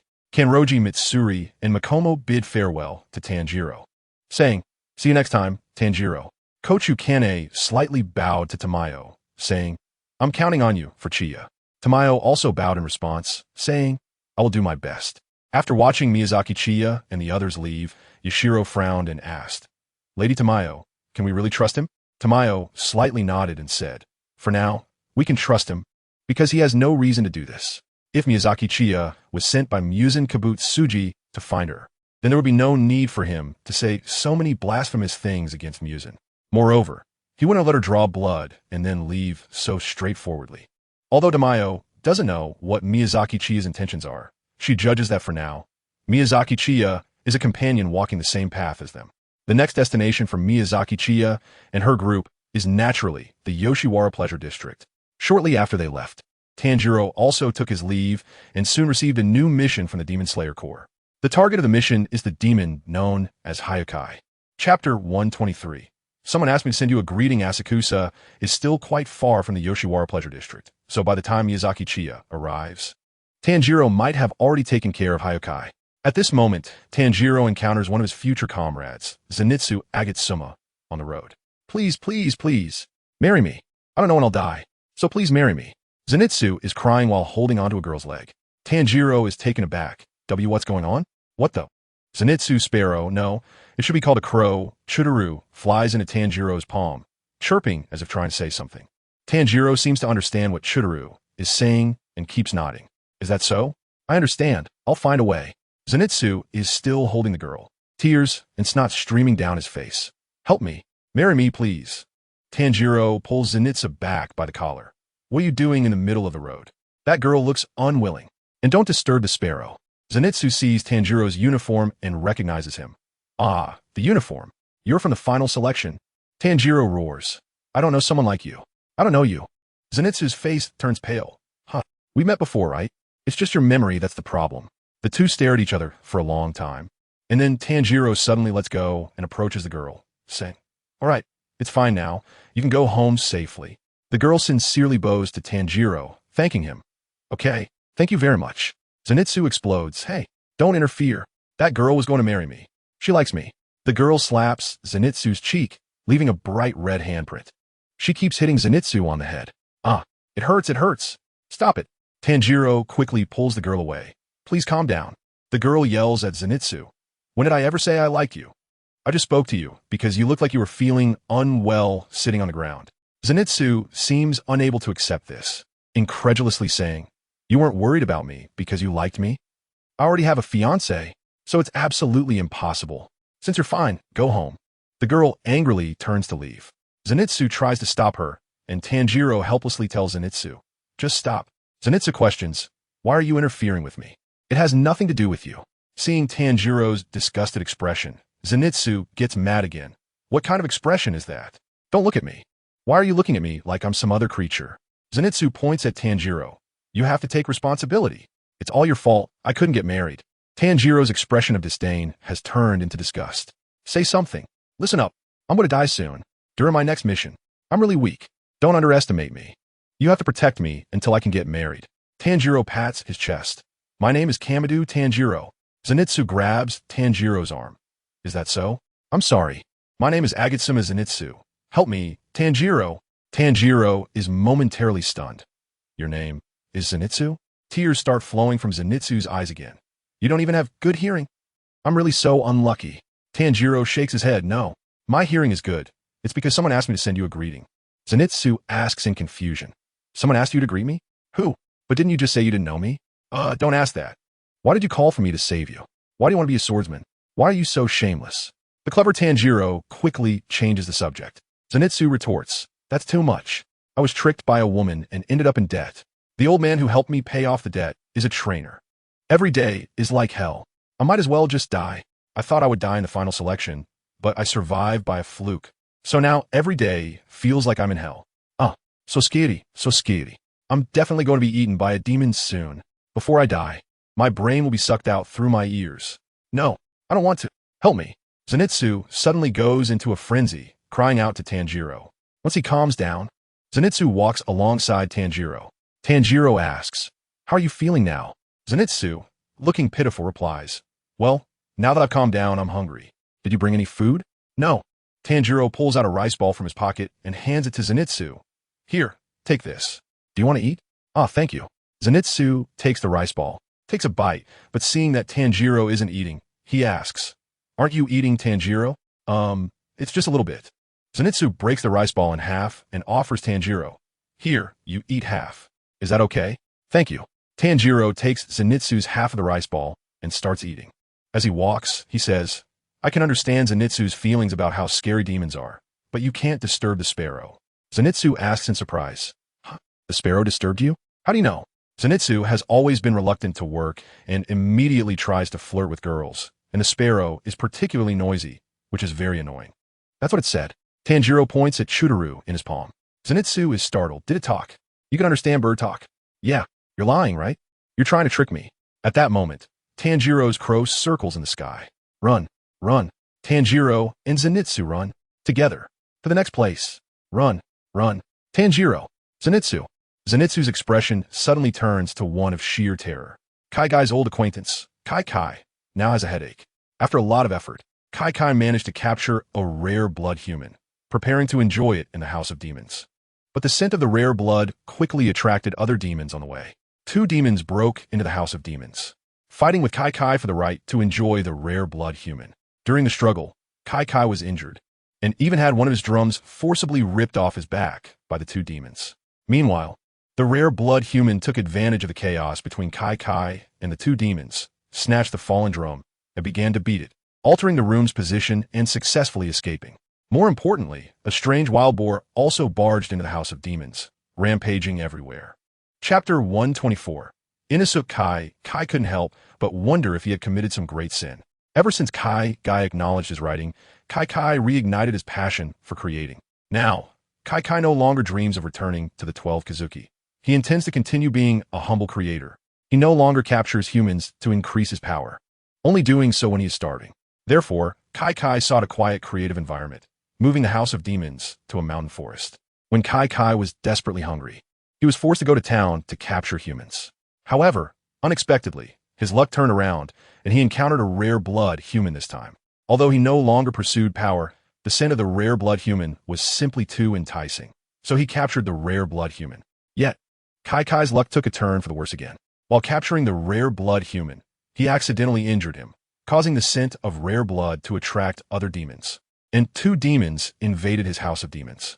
These 2 demons cooperated against him, tearing off one of his drums. And a humanoid wild boar suddenly crashed into the house of demons, causing chaos and nearly driving Kai mad. What made Kai even angrier was that the rare blood human took the drum that had been torn off, altering the room's position, causing Kai to repeatedly miss the rare blood human. Now, Kai realized that 4 humans had entered his house of demons, 2 of whom were Tanjiro and Zenitsu. Tanjiro and Zenitsu encountered 2 children outside the house of demons. Their brother had been captured, so they followed him here but were afraid to go inside. Suddenly, someone flew out from the window of the house of demons, falling to the ground, covered in blood and in a tragic state. Tanjiro rushed forward to check, but the person was barely hanging on and died unwillingly. This person was not the brother of the 2 children, indicating that their brother was still inside the house of demons. Tanjiro placed the wooden box containing Nezuko under a tree for the 2 children to guard and entered the house of demons with Zenitsu. However, not long after they entered, the 2 children followed them in, startling Tanjiro. The reason the 2 children came in was that a noise was coming from the box beside them. Tanjiro initially planned to send them out, but Zenitsu accidentally knocked both Tanjiro and the little girl into a room. The sound of drums echoed, the room's position changed, and Tanjiro found himself disoriented. Kai unexpectedly crossed paths with Tanjiro. Seeing his hard-earned prize escape, and faced with constant interruptions, Kai began to angrily search for the rare blood human in his home while continuously cursing the intruders. Damn it! It's all because of them that I've let a human escape. That was my prey. Why do they all love to barge into someone else's home, driving me mad? This is my prey, discovered on my territory. It's mine. Those damn guys. Tanjiro drew his Nickerin blade, pointing it at Kai. Hey, you. I'm Tanjiro Kamadu of the Demon Slayer Corps. I'm here to slay you. Kai completely ignored Tanjiro, muttering to himself. That was the child with rare blood that I discovered. Tanjiro charged at Kai, swinging his blade towards Kai's neck. Kai suddenly struck the drum on his shoulder, and the entire room flipped. Due to the force of gravity, Tanjiro's strike failed, causing him to fall against what was originally the sidewall. At that moment, the humanoid wild boar, Inosuke, suddenly burst in. Charge! Tanjiro stared at Inosuke in confusion, initially thinking he was a demon, but upon closer inspection, he realized he was human. Inosuke, wielding 2 Nickerin blades, excitedly shouted, Come on, monster! Let us have a feast in the wilderness, to become stronger and climb higher. Be my stepping stone. He charged at Kai. This is infuriating. I just want to create in peace, and they all come to disturb me. It's really infuriating. These bugs making noise in my home. Kai struck the drum again, and the room flipped once more. Inosuke fell from air, landing right on the little girl. Haha, this is fun. Tanjiro rushed over, forcibly prying Inosuke's foot off the little girl and throwing him away. Don't step on others. Inosuke looked at Tanjiro. Who are you? Tanjiro picked up the little girl. How could you step on such a small child? What are you thinking? Inosuke suddenly burst into laughter. Not bad. It's my first time being thrown by a human. Inosuke, wielding 2 Nickerin blades, swung them fiercely at Tanjiro. Tanjiro stepped back just in time to dodge Inosuke's attack. Tanjiro couldn't understand why Inosuke was attacking him. With Nickerin blades, wasn't he a member of the Demon Slayer Corps? But then again, maybe not. Kai, who had stolen a Nickerin blade from him, along with the others, were technically not members of the Demon Slayer Corps either. Inosuke coolly declared, My blades can hurt a lot. They're not toys for little kids. The most proud thing about them is that they can cut through anything. Stop. The demon is still here. Who cares? Inosuke pretended to charge at Tanjiro again. Kai, unable to contain his anger, shouted, Die bugs. Disappear. Go D. Kai struck the drum on his chest, sending 3 claw-shaped shockwaves toward Tanjiro and Inosuke. Both Tanjiro and Inosuke retreated, narrowly avoiding the claw-shaped shockwaves. Kai kept hitting the drum, releasing claw-shaped shockwaves while changing the direction of the room. Tanjiro figured out the function of the drum on Kai's body.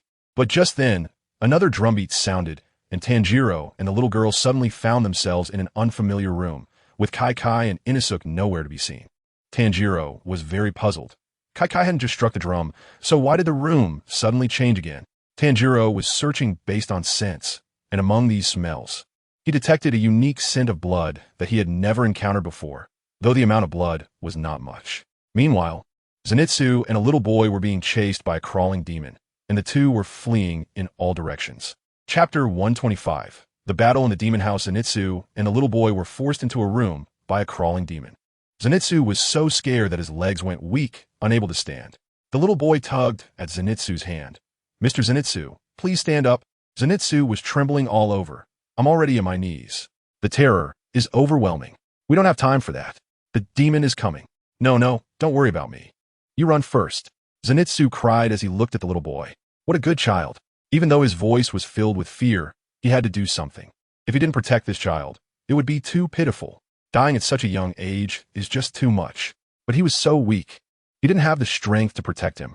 Yet he had to protect this child. At that moment, the crawling demon entered the room. "I will suck your brain out through your ear." Zenitsu's brain short-circuited, his eyes rolled back, and he collapsed to the ground. "Mr. Zenitsu." "Zenitsu." The little boy stared in shock at Zenitsu's drooling face. He fell asleep. The crawling demon approached Zenitsu and the little boy. "What is that guy doing, ha?" The little boy fearfully pulled Zenitsu to the wall. The crawling demon suddenly swung its head, and its super long tongue shot towards the little boy. The boy closed his eyes in fear and shouted, "Mr. Zenitsu, wake up." In the blink of an eye, the crawling demon's tongue snapped. Zenitsu stood up, positioning himself in front of the little boy. With his head slightly lowered, he took a stance to draw his sword. Thunder breathing, first form, thunderclap, and flash. A flash of lightning appeared, and Zenitsu was behind the crawling demon, its head instantly severed. At that moment, Zenitsu suddenly woke up and turned to see the head rolling at his feet. Zenitsu was terrified. Dead? How did it suddenly die? What's going on? I've had enough. What is this? What is this? I've had enough. The little boy twitched at the corner of his eye, thinking how cool Zenitsu was just a moment ago. Zenitsu looked at the little boy. "Seiichi, could it be?" Zenitsu suddenly threw himself onto the little boy. "Thank you. You saved my life. I will never forget this kindness. If you're this strong, why didn't you say so from the start?" "Ah!" Zenitsu cried as he buried his head in the little boy's embrace. The little boy was stunned. What on earth is going on? On the other side, Inosuke also encountered another demon that broke into the demon house. A giant and fat demon appeared before Inosuke. "What a spirited human. Your flesh must be quite tasty." Inosuke's pig head mask puffed out two clouds of white mist from its nostrils. Beast breathing, first form. If the target is huge, it's even more worth slicing. Inosuke gripped his two Nichiren blades and charged at the fat demon. The fat demon, not realizing the seriousness of the situation, was shocked. "You dare to attack me head-on. You really have guts." The fat demon reached out with both hands to grab Inosuke, but in the next second, both arms were instantly severed. "Let the corpses lie in the wilderness become my stepping stones." Beast breathing, third form. Fangs of the beast. Inosuke's two Nichiren blades crossed and sliced through, decapitating the fat demon. After killing the fat demon, Inosuke did not stop, continuing to charge forward. In one of the rooms of the demon house, Tanjiro finally found the rare blood human. Through the introduction of the crow, Tanjiro learned about the rare blood. Rare blood refers to humans with unique blood. Blood in living beings has a categorization system, and even among rare blood, the rarer the blood, the more nutritious it is for demons, as having one person with rare blood is almost equivalent to consuming 50 or 100 people. Rare blood humans are a feast for demons, their favorite. Tanjiro heard the sound of Hyuka's footsteps and instructed the little girl. "I need to leave this room. I will defeat the demon and come back. Listen carefully, Tuko. Your brother is really tired now, so you need to help him. After I leave the room, immediately beat the drum to move, just like your brother has done until now. If someone tries to open the door or there is any noise, you must beat the drum and escape immediately. I will definitely come back to get you, following your sense. When I open the door, I will call your names. So you have to put in a little more effort, okay?" The little girl and her brother nodded resolutely. At that moment, Hyuka arrived at the door. Tanjiro rushed out and shouted, "Beat the drum." The drum sounded, and the room where the little girl and her brother were located began to move. Tanjiro launched another attack on Hyuka. However, the claw shockwaves and the speed of the room's rotation were too incredible. Tanjiro could not get close to Hyuka. Moreover, Tanjiro was still injured. Although Tamayo had treated him, the wounds had not healed, and now they hurt terribly. Tanjiro was not in perfect condition, and if the pain made his legs unsteady while trying to break into Hyuka's attack range, it would be disastrous. Tanjiro felt helpless. Suddenly, Tanjiro remembered what Kanroji Sakanji had once taught him. Water can take any shape. When placed in a square, it becomes four corners. When put in a bottle, it becomes round, and it can even crush rocks, flowing continuously. A flash of inspiration struck Tanjiro. There are 10 forms of water breathing, able to fight any enemy. If injured, use movements that can fill those gaps. It can take any shape. It will never stop flowing. Tanjiro encouraged himself in his heart, regaining his morale, and once again launched an attack on Hyoka. Hyoka continuously struck the drum, rotating the room, while Tanjiro kept rolling within. Even though he had regained his morale, the situation had not changed at all. Hyoka was getting more and more impatient. Damn it, I must eat the rare blood quickly. After eating the rare blood, I will have the power to kill all these intruders. Then I can create without worry. Tanjiro suddenly asked, "What is your name?" "Hyoka." One asked, one answered. Tanjiro declared firmly, "Hyoka, I will not give you the rare blood. I will never yield. I will never give up." Hyoka gritted his teeth, recalling when he was human and a senior told him to give up. "I must kill you all and create better works. Shut everyone's mouths." In Hyoka is right, I appeared the characters for Underworld crossed out. In a fit of rage, Hyoka began to strike the drum even faster. Chapter 126, A Mature or Seductive Vibe. A phrase from Tanjiro, "I will not give up," sparked a memory for Kai Kai. Back then, although Kai Kai had already become a demon, he was still holding on to his dream of writing. His senior discarded his manuscript like trash on the ground. "It's too boring. What you write is really dull. Everything is like garbage, not beautiful, not dreamy, and not impressive. Why not just give up on collaboration? Continuing is just a waste of paper and pens. Recently, you haven't gone out during the day at all, which is why you're so boring. Just lock yourself in this house and play the drums you like." That said, even his drumming skills weren't high enough to teach others. Kai Kai Sr. stepped on his manuscript, intending to leave. Watching his papers being trampled, Kai Kai instantly exploded with rage, directly striking the drums and dismembering this so-called senior. Kai Kai looked at Tanjiro before him, roaring in fury, "Disappear, you insects! Blood demon art! SH Sokadrum." Kai Kai struck all the drums on his body at a high frequency, causing the room of the demon house to spin continuously, while the claw-like waves emitted from a drum on his chest increased from 3 to 5. Tanjiro spun in the air, feeling dizzy, while also dodging the 5 claw impact waves. When Tanjiro landed, there were many scattered manuscripts on the ground. He carefully landed in the gaps between the papers, avoiding stepping on them. Seeing this scene, Kai Kai was stunned and involuntarily slowed his drumming. At that moment, Tanjiro suddenly understood. Thanks to dodging and not stepping on the papers just now, he figured out how to move his body and breathe so as not to aggravate his wounds. Breathe shallowly and quickly. He could strengthen the muscles around his fractured leg with his breath, and before the claw attacks, there would be a moldy smell. Tanjiro sniffed. "It's coming." The claw attack. Tanjiro skillfully dodged multiple claw impact waves launched by Kai Kai. Kai Kai was shocked to see Tanjiro evade all his attacks. Tanjiro took a deep breath. Total concentration. Water breathing. 9th form, water surface slash. Tanjiro minimized the time and area of landing in his movements, moving freely. He charged towards Kai Kai, cheering himself on in his heart. "Come on, get in. Enter the attack range. Advance. Enter the inner territory." Tanjiro spotted the gap that represented victory. "Kai Kai, your blood demon art is really powerful, but I have a reason I absolutely cannot lose." A flowing blade of light flashed, and Kai Kai's neck was severed. Tanjiro landed on the ground, taking a deep breath. He felt like he had been electrocuted, bending over and clutching his lung area. If he accidentally took a deep breath, the pain surged all at once. Tanjiro knelt on the ground, urging himself on. He was the eldest son. The eldest son must endure. At that moment, Kai Kai's voice echoed. "Kid, answer me. Is my blood demon art impressive?" Tanjiro replied solemnly. "It's impressive, but I cannot forgive you for killing people." Kai Kai stared blankly at Tanjiro, recalling what Miyazaki Chiya had once told him. "Don't be discouraged. In the future, someone will definitely acknowledge you, Kai Kai." A faint smile tugged at the corner of Kai Kai's mouth. "So he was talking about you. How nice. At least 2 people acknowledged me. I have no regrets now. I really hope he can see the articles I'm creating now. He would definitely like them because I wrote them in the styles he mentioned, the mature woman and the older sister." At this moment, Kai Kai felt no hatred.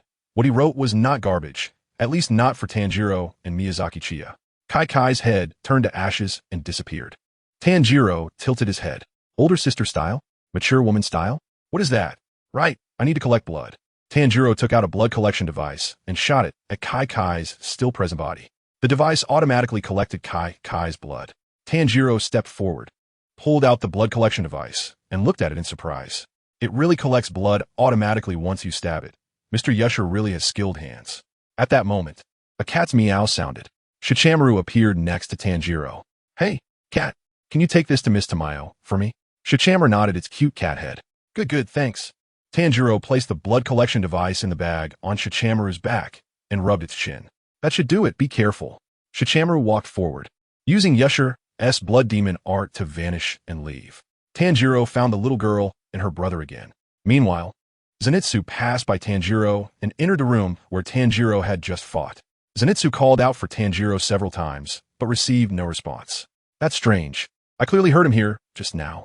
Zenitsu noticed the scattered manuscripts on the ground and picked one up to read. In an instant, Zenitsu's face turned beet red, and his expression became lewd. He nervously looked around and saw the little boy following him about to pick up a manuscript. Zenitsu quickly stopped the boy and gathered all the papers, stuffing them into his chest. This isn't something you should be looking at your age, so let me handle it. Zenitsu felt incredibly lucky today. The contents of the manuscript were exactly to his taste, and there were illustrations too. This is awesome. Tanjiro, Zenitsu, and Inosuke regrouped outside the demon house. Inosuke's keen sixth sense sensed that there was a demon in Tanjiro's box.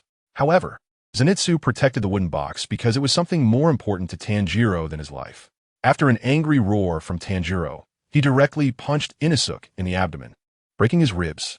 Tanjiro and Inosuke began to fight. In the end, Tanjiro delivered a headbutt that knocked Inosuke out. When Inosuke woke up, the group followed the guidance of the crow to the Fujikawa family for rest. Meanwhile, Miyazaki Chiya, Kogain, Makomo, Kanai Butterfly, and Taketu Muichiro have arrived at the Yoshiwara Red Light District. Miyazaki Chiya looked at the bustling brothel with sparkling eyes, extremely excited. As expected, it's a paradise for men. If I don't have a good time here, how can I justify coming all this way?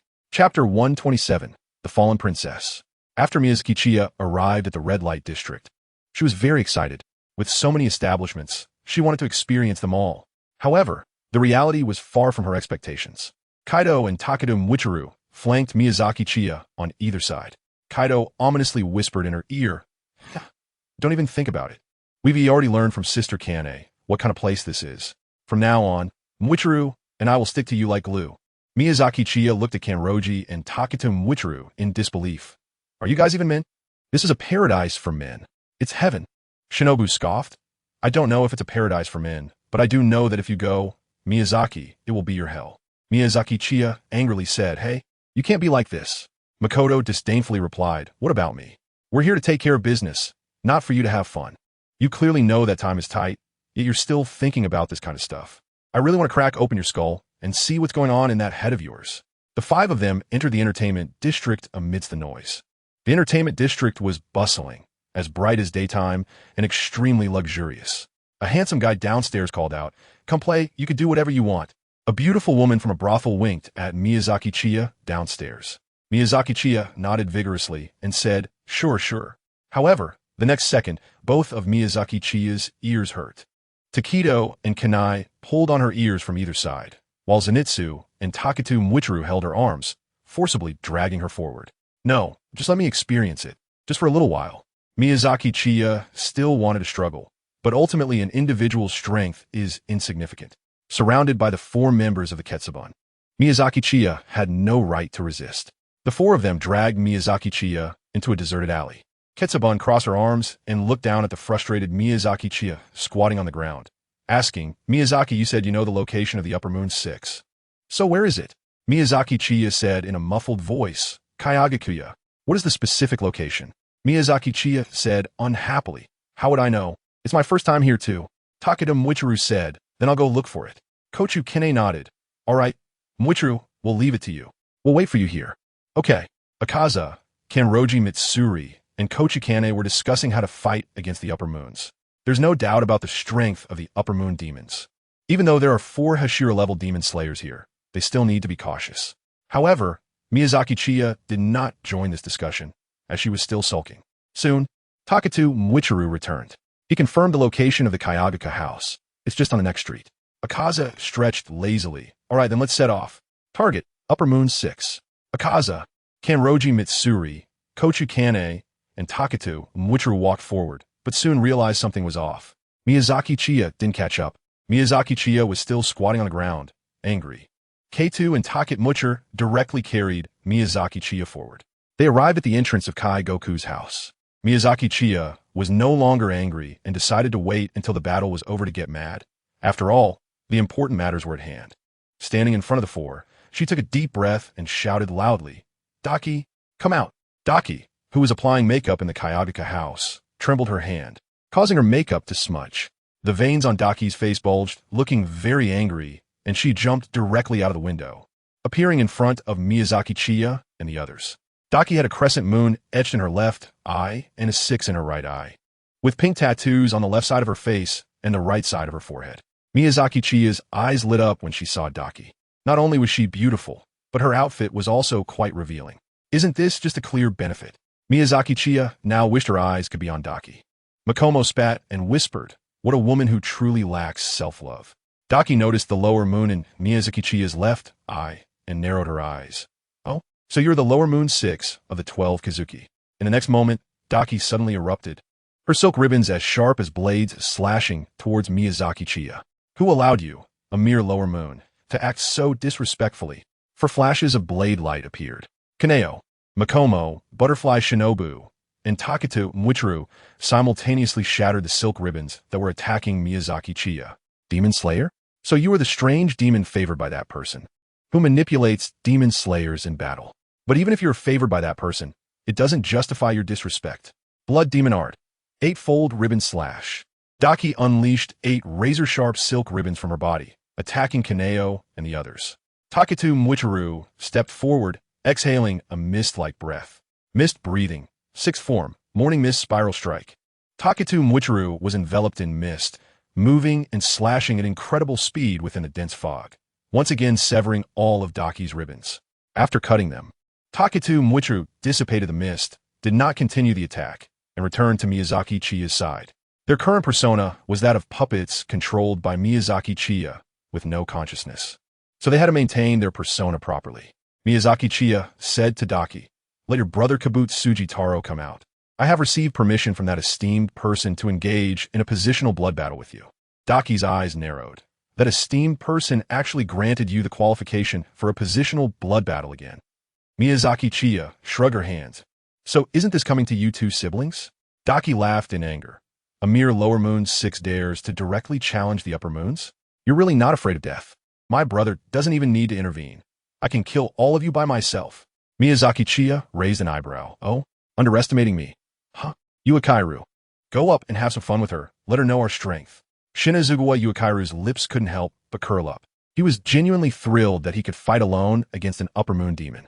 Until now, apart from the lower moon 6 Kegeko, he hadn't encountered a demon that was evenly matched with him. Now he finally had the opportunity to test his true strength and see just how far he had come. Yuikairu stepped forward, drew his Nikarin blade, and faced Daki with a fierce fighting spirit. Chapter 128. Jutaro Yuikairu accepted Miyazaki Chiya's command and fought Daki alone. Daki was nearly furious. As an upper moon 6, she was actually looked down upon by a lower moon demon. It was simply intolerable. Daki manipulated a multitude of silk ribbons and slashed them toward Yuikairu, who stood at the forefront. Mist breathing, 2nd form, Mist Scale Cloud Claw. Yuikairu ran swiftly, and the mist he stirred up formed into the shape of a dragon, soaring through the air. Each slash of his blade felt like a dragon's claw attacking. After entering the Hashira level, Yuikairu's mist dragon became enormous, making it impossible to discern his exact position within it. He continuously swung his blade, cutting through Daki's silk ribbons. Daki also ceased to underestimate him. The strength that this seemingly very young Yuikairu displayed was no less than that of the Hashira she had previously devoured. In fact, he might even be stronger than some of them. Daki abruptly waved her hand, scattering the ribbons around her, then manipulated them to create a powerful wind. The strong wind rushed in, blowing away all the mist Yuikairu had created. Once the mist dissipated, Yuikairu's figure was exposed. Daki slightly raised her hand, and a large number of silk ribbons burst from the ground, drilling into her body. Daki's appearance changed. Her hair turned white with green tips, revealing her true form and restoring her full strength. Blood Demon Art. 8-fold ribbon slash. This time, Daki wove her ribbons into a net. The ribbons, sharp as blades and incredibly tough, could still crush Yuikaru's body even if he managed to cut through a few of them. Yuikaru watched the ribbons rushing toward him and took a deep breath. Mist breathing, 7th form. Mist rising clouds. A layer of mist enveloped Yuikaru's Nichiren blade, swirling and slashing simultaneously. He cut through several ribbons and, taking advantage of the gaps before the remaining ribbon struck, leaped to avoid them, then stood and slashed again, jumping and landing. Back and forth, Yuikaru neutralized Daki's blood demon art once more. At this moment, Yuikaru successfully closed in on Daki, exhaling a mist-like breath. Mist breathing, 5th form, mist cutting wind. A thick fog simultaneously enveloped both Yuikaru and Daki. The next moment, with a horizontal slash from Yuikaru, the entire mist was split in two, dissipating in an instant. Daki's head fell from her neck. Yuikaru frowned as he looked at Daki's head rolling down, muttering, "Is this really an upper moon? Too weak, isn't it? At most, it's only as strong as a lower moon, right?" In Miyazaki Chiya's view, in this battle, Jotaro and Daki stood no chance against him at all. The upcoming battles would undoubtedly be against upper moon demons, so in order to train the group, Miyazaki Chiya only mentioned that Daki and Jotaro were twin demons, without providing any other information. The disadvantage humans faced against demons did not exist for Kanroji, Shinobu, Kocho Kane, and Yuikaru. Therefore, this battle was purely a practice for them. Daki's body held her own head, displaying an expression of disbelief. She was simply decapitated like this? This must be a joke, right? Only one demon slayer was dispatched, while the other 3 demon slayers and Miyazaki Chiya hadn't even acted. Kanroji frowned and whispered, "Why hasn't her body turned to ashes after being decapitated?" Miyazaki Chiya did not answer Yado. Since it was to train them, it was naturally to let them find the answers on their own. Miyazaki Chiya said to Daki, "Aren't you going to let your brother out? If you don't, I'm going to do this and that to you." Miyazaki Chiya's lewd words made Kanu and Butterfly Kane look at her with disdain. Daki roared angrily at Miyazaki Chiya. "You dare to cut off my head? I won't let this go." Then Daki glared fiercely at Taketu Mwichuru. "You little brat. You actually doubt that I'm not an upper moon? I am upper moon 6. I haven't lost yet. I am indeed an upper moon."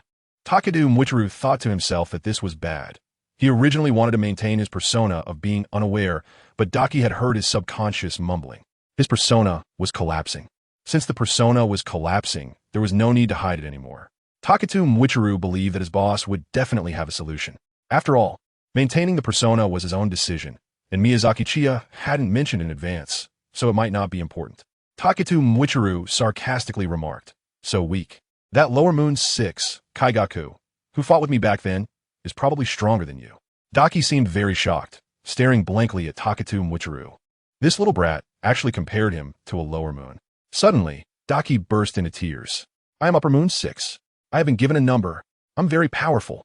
I'm not something a mere lower moon can compare to." Not only was Taketu Mwichuru stunned, but Kanroji, Kanu, and Butterfly Kane were also bewildered. Crying? As an upper moon, he was actually throwing a tantrum like a child. Daki began pounding the ground. Brother, help me kill them." A figure emerged from behind Daki. And this figure was none other than Jotaro, who usually merged with Daki's back. Taketu Mwichuru quickly reacted. Mist breathing, 4th form cloud mist slash. The Nichiren blade in Taketu Mwichuru's hand slashed toward Jotaro's neck like flowing water.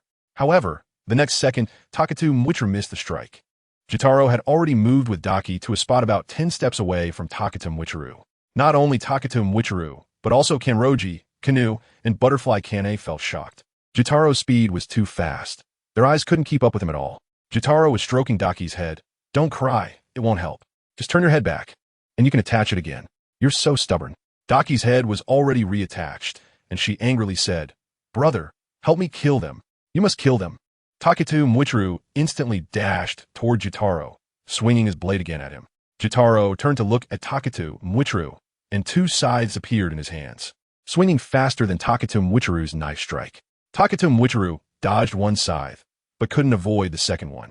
The fabric of his shirt at his left chest was torn, but due to damage transfer, the wound appeared on Miyazaki Chiya's left chest. Chapter 129. Compared to your sister. Never mind. After Jotaro appeared, Taketu Mwichuru had exchanged blows with him twice. The first time he was dodged by Jotaro, and the second time he was hit by Jotaro's scythe on his left chest. Miyazaki Chiya looked at the wound on her left chest with a grim expression and said, "Be careful. If it's not you getting hurt, You don't care? Right. Staring at the left chest, where only the clothes were torn, Kanroji Mitsuri sarcastically remarked, "You're pretty tough, huh? Just now. That knife was meant to cut your neck, yet you managed to react and block my scythe meant to sever your head. Not bad, kid. You're quite impressive.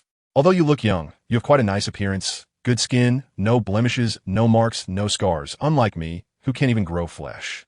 You must be quite popular with women. I'm so jealous, so jealous. I really want to kill you and ruin this beautiful skin of yours. Let you be torn to pieces with no complete corpse left, and then eat you." Kanroji Mitsuri's sickly sharp nails scratched his own face and chest. His hair was a mix of black and green, his upper body bare, and his lower body clad in loose blue pants. With red and black ribbons wrapped around his thin arms, his emaciated body clearly malnourished. This was when Daki spoke up.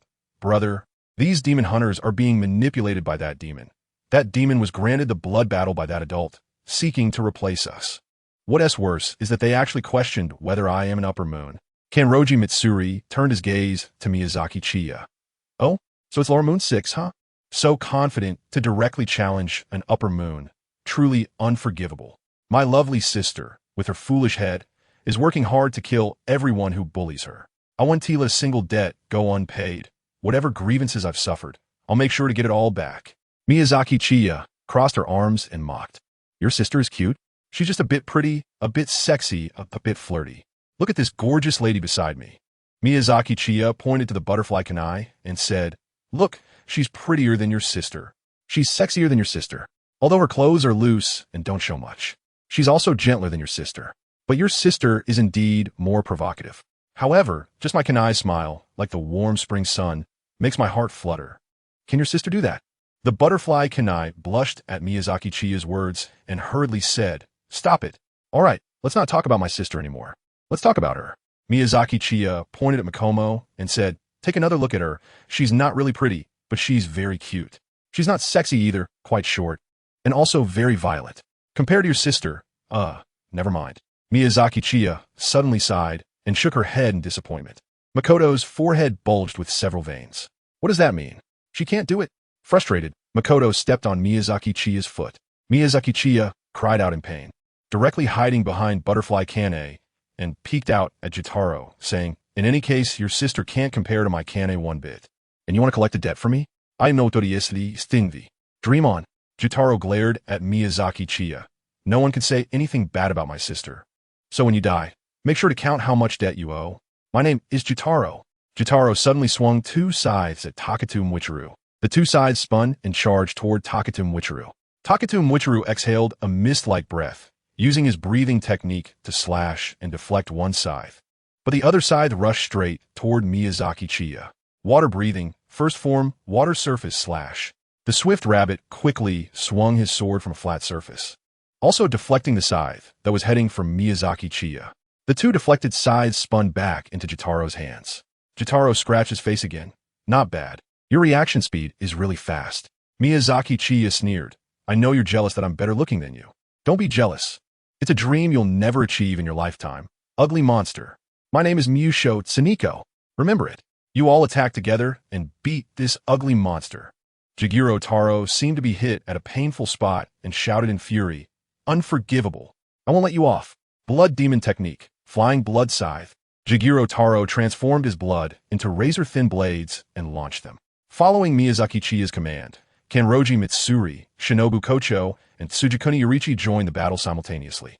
Kanroji Mitsuri moved in front of Tsutomu Yuichiro and took a deep breath. Breath of flowers, second form, plum blossom shadow. The moment Kanroji Mitsuri activated her breathing, she unleashed arc-shaped slashes in all directions, with trajectories resembling plum blossom petals, blocking most of Jigiro Taro's razor-thin blades.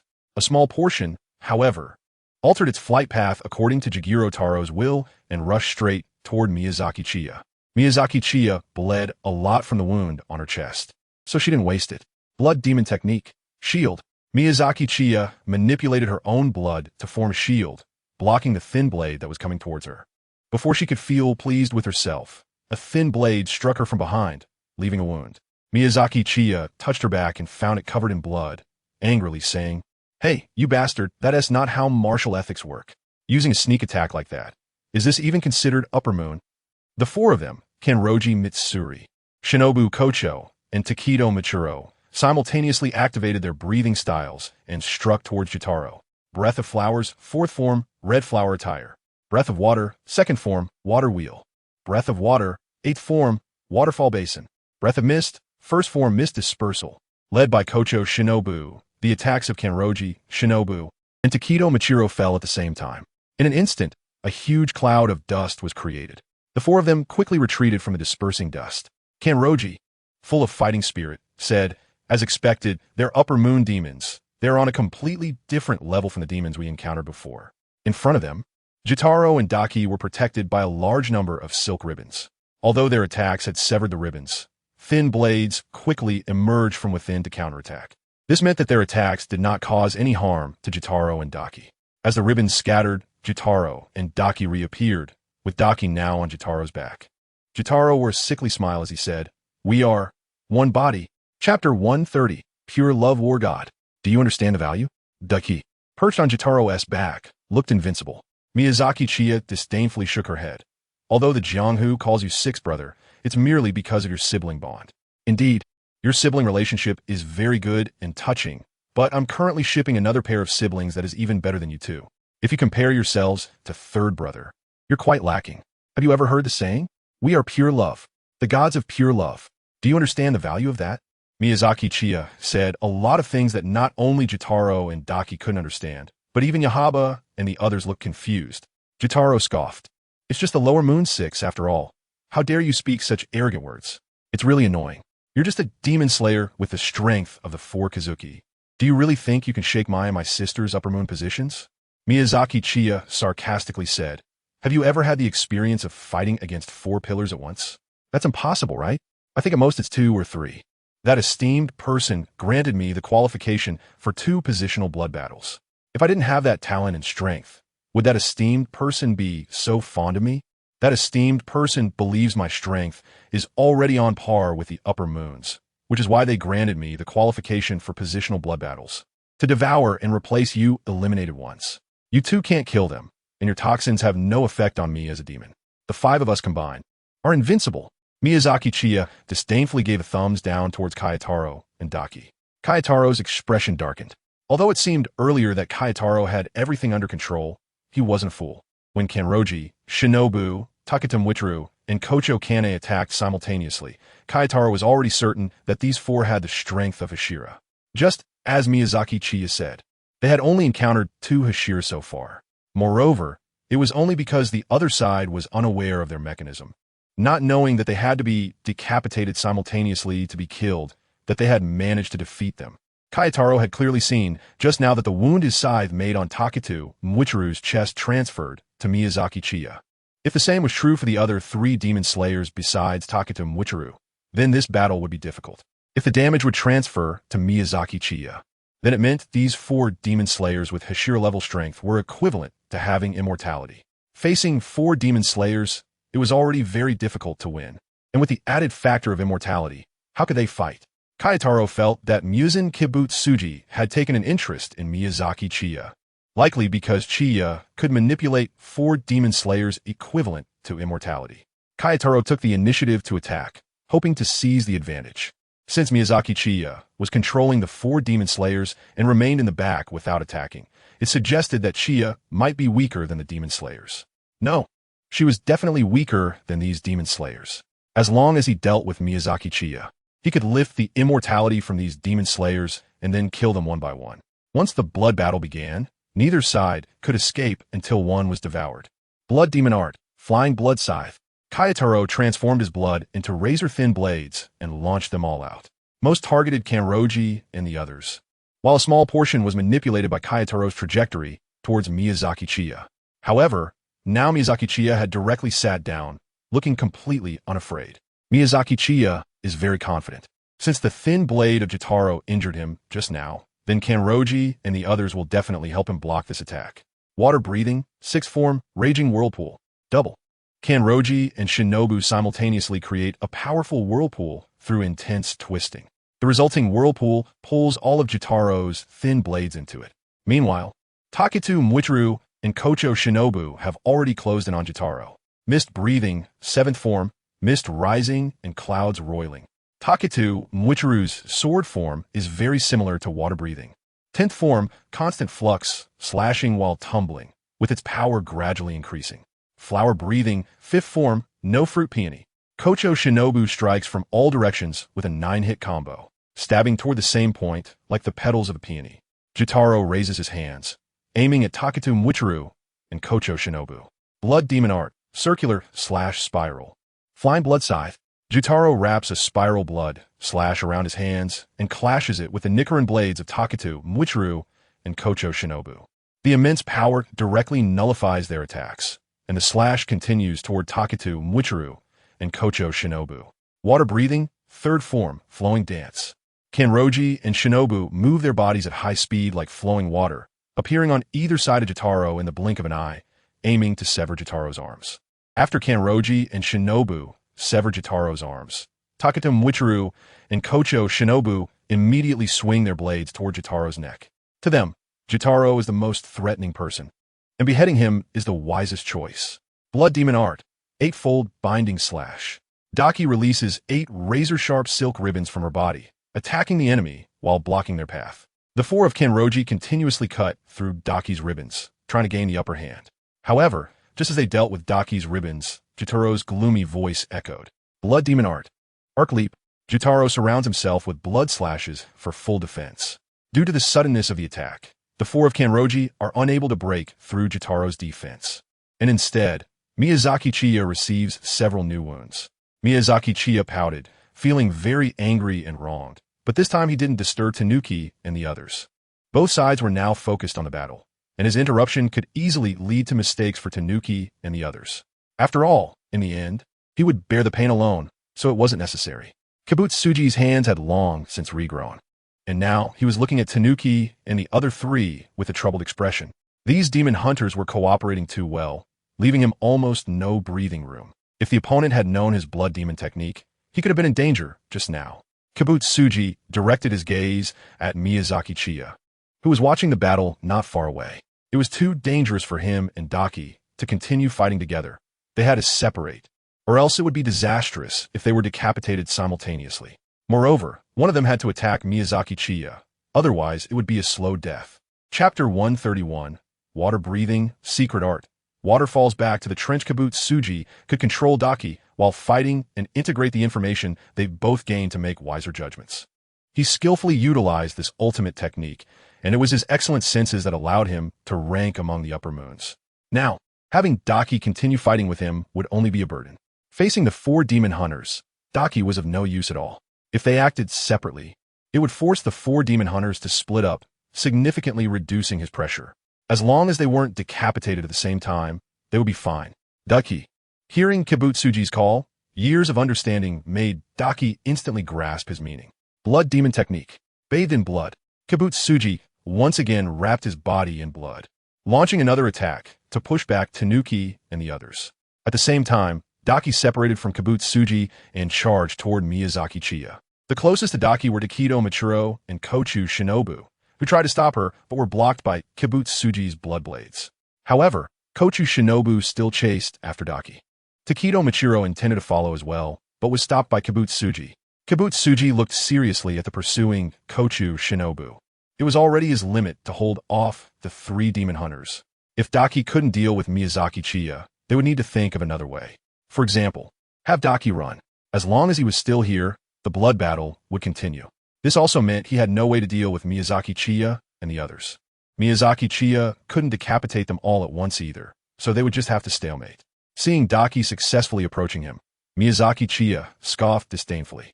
Did he really think he was a soft target? Blood Demon Technique. Gun. Miyazaki Chiya manipulated the blood, forming a long spear that thrust directly at Daki. With a wave of her hand, Daki wrapped Miyazaki Chiya's spear with a silk ribbon, then directly crushed Miyazaki Chiya's blood spear. You scum. Daki controlled several ribbons to roll towards Miyazaki Chiya. Although she couldn't kill Miyazaki Chiya, she could absorb her into the ribbons and then devour her. Miyazaki Chiya sighed, spread her hands, and murmured helplessly, "It seems I really am that soft persimmon. My own strength hasn't even reached the upper ranks. But to want to kill me is just too naive." Daki sensed the movement behind her and turned her head to glance, instantly feeling her hair stand on end. Butterfly Kane had already assumed a slashing stance. Daki hurriedly manipulated her ribbons to shield herself, thinking that if one ribbon couldn't block the attack, then 2 or 3. Once there were enough, they would surely block it. Breath of Flower, 5th form, no fruit peony. Butterfly Kane unleashed a 9-strike barrage from all directions, targeting the same point. Watching her ribbons get pierced one by one, Daki clearly panicked. After all, she was an upper rank. Wasn't it said that an upper rank could take on 3 Hashira? Why was the situation so off? Now, she couldn't even take on 1 Hashira. As Daki's ribbons were all pierced by Butterfly Kane, the Nichiren blade was heading toward Daki's neck. On the other side of the battlefield, Jotaro saw this and immediately controlled Daki's body to duck, narrowly avoiding Butterfly Kane's Nichiren blade. Now Jotaro was sweating profusely.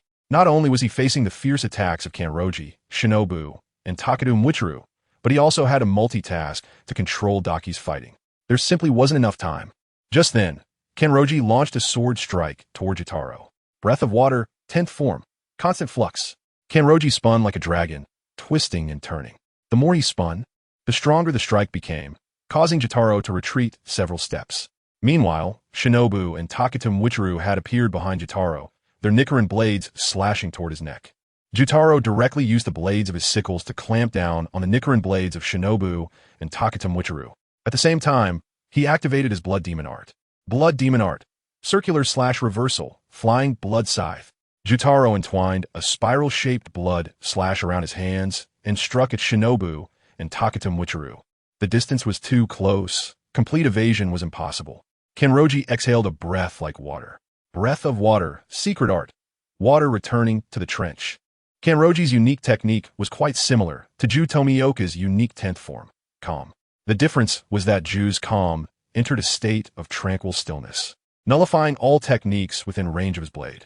In contrast, Kanroji's technique reverses the opponent's technique. The Blood Demon Art used by the opponent is returned to the user in the opposite direction, literally returning to the trench.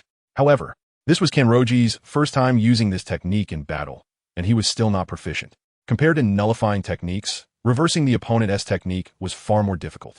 Kanroji's water returning to the trench was not perfect. One could say it succeeded but also failed. Within the attack range of Kanroji's blade, part of Jotaro's spiral blood attack was reversed, causing his own arms to be shredded into pieces. The other part of the blood slash that did not change direction still headed toward Shinobu and Takatu Muichiro. However, this portion's power had been significantly reduced, allowing Shinobu and Takatu Muichiro to each use their own breathing techniques to deflect it. As Jotaro watched 3 Nichiren blades approaching his neck, he roared at Daki, his eyes nearly popping out. "Daki, run now!" Daki also saw Kanroji, Shinobu, and Takatu Muichiro swinging their Nichiren blades toward the armless Jotaro's neck, and she instantly panicked. Daki wanted to escape, but Butterfly Kane's slash was already close at hand. Seeing the terror in Daki's eyes, Butterfly Kane understood instantly. So that's it. You are a 2-in-1 demon, which means you must be simultaneously struck at your heads to truly kill you. However, it's already over. Rest in peace.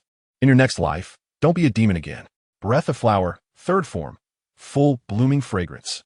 Butterfly Kane's blade traced a path adorned with petals as she cleanly severed Daki's neck, and her head fell.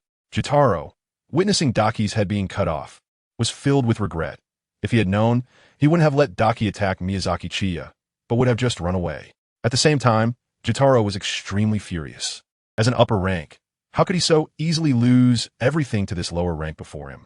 Chapter 132, Unexpected. In the Yoshiwara Pleasure District, Daki had been decapitated, and Jotaro's arms had been shredded by his own Blood Demon Art. Now, Kanroji, Shinobu, and Takatu Muichiro's 3 Nichiren blades were slashing toward Jotaro's neck. If Jotaro were to be decapitated, then this battle would also come to an end. The 3 Nichiren blades struck simultaneously at Jotaro's neck, producing a ding sound. The Nichiren blades only embedded into Jotaro's neck, failing to directly sever it. As an upper-rank demon, Jotaro had reinforced his weak point, his neck. Even if a weak demon slayer offered his neck to be cut, it wouldn't be severed. However, the 3 demon slayers before him were not weak at all. They were 3 with Hashira-level strength. The 3 Nichiren blades were gradually shifting, and it was only a matter of time before they would be able to decapitate Jotaro. Daki's fallen head looked at Jotaro in terror. Brother. Jotaro was also in a state of desperation. He was about to have his head cut off. His sister had already been decapitated, and he absolutely could not be decapitated. Jotaro's arms had already regrown, and he immediately released his blood demon art. Blood demon art. However, Kanroji, Shinobu, and Takata Michiru had no intention of dodging. They wouldn't be harmed. They just felt a little sorry for Miyazaki Chiya. Miyazaki Chiya looked at the three of them with blaming himself for making the upper moon sound too formidable. If he had told them in advance that they could easily defeat the upper moon, perhaps the three of them wouldn't have resorted to such a mutually destructive way to take it down. Forget it. It is what it is. If they are injured, so be it. First, let's secure the upper moon position, and then we can properly educate Kanenoto and the others. Just at the moment when victory and defeat were about to be decided, an unexpected event occurred. Kanenoto, Shinobu, and Takata Michiru were suddenly sent flying without warning, crashing heavily to the ground. At the same time, the Nichiren blade that Butterfly Kane had fixed into Daki's body to prevent her head and body from healing was also sent flying. Miyazaki Chiya's expression changed drastically as she looked at this scene. What is happening? Is it the blood demon art of Jotaro or Daki? Impossible. If that were the case, why didn't they use it just now? Kanroji, Shinobu, Takatu Michiru, and Kochi Kane each held their Nichiren blades, vigilantly guarding their surroundings. Suddenly, behind Jotaro and Daki, black cracks appeared. From the cracks emerged several tentacles, wrapping around Jotaro and Daki's bodies and pulling them towards the cracks. The four of them intended to use their breathing techniques to slash the tentacles, but a voice came from not far away. Moon breathing, seventh form, evil mirror, moon reflection. 5 crescent-shaped slashes cut towards the tentacles wrapping around Jotaro and Daki. 2 pieces of paper floated out from the cracks, and suddenly, an invisible barrier seemed to appear around Jotaro and Daki, blocking the sudden slashes. At the same time, Jotaro and Daki entered the cracks, which then closed up and vanished in a thin air. Miyazaki Chiya was taken aback, not understanding what had just happened. The slash just now was Kokushibo? He has come? Kokushibo appeared in the very spot where Jotaro had just vanished, his 6 eyes filled with grave seriousness. Kanroji, Shinobu, Takedo Michiru, and Kochi Kane looked at Miyazaki Chiya, equally bewildered. Miyazaki Chiya gestured with her lips towards the 4 people, signaling them to come closer to her side. After the 4 of them returned to her, they whispered, "Stay here and don't move, I'll handle it." After giving her instructions, Miyazaki Chiya walked up to Kokushibo and then, with a thud, Miyazaki Chiya knelt before Kokushibo. Kokushibo-sama. Kokushibo turned to look at Miyazaki Chiya, and she felt uneasy under his 6 eyes. Kokushibo nodded, "Get up." Although it was their first meeting, Kokushibo had a good impression of Miyazaki Chiya. He was a rather rigid person, placing great importance on hierarchical relationships. Seeing Miyazaki Chiya kneel and pay her respects directly to him made Kokushibo quite satisfied. Kokushibo inquired about what just happened. "Do you have any insights?" His pauses while speaking were very long, and his pronunciation was clear and serious, but it was difficult for Miyazaki Chiya to listen, as he spoke too slowly. Miyazaki Chiya respectfully said, "Lord Kokushibo, I do not know what you are referring to.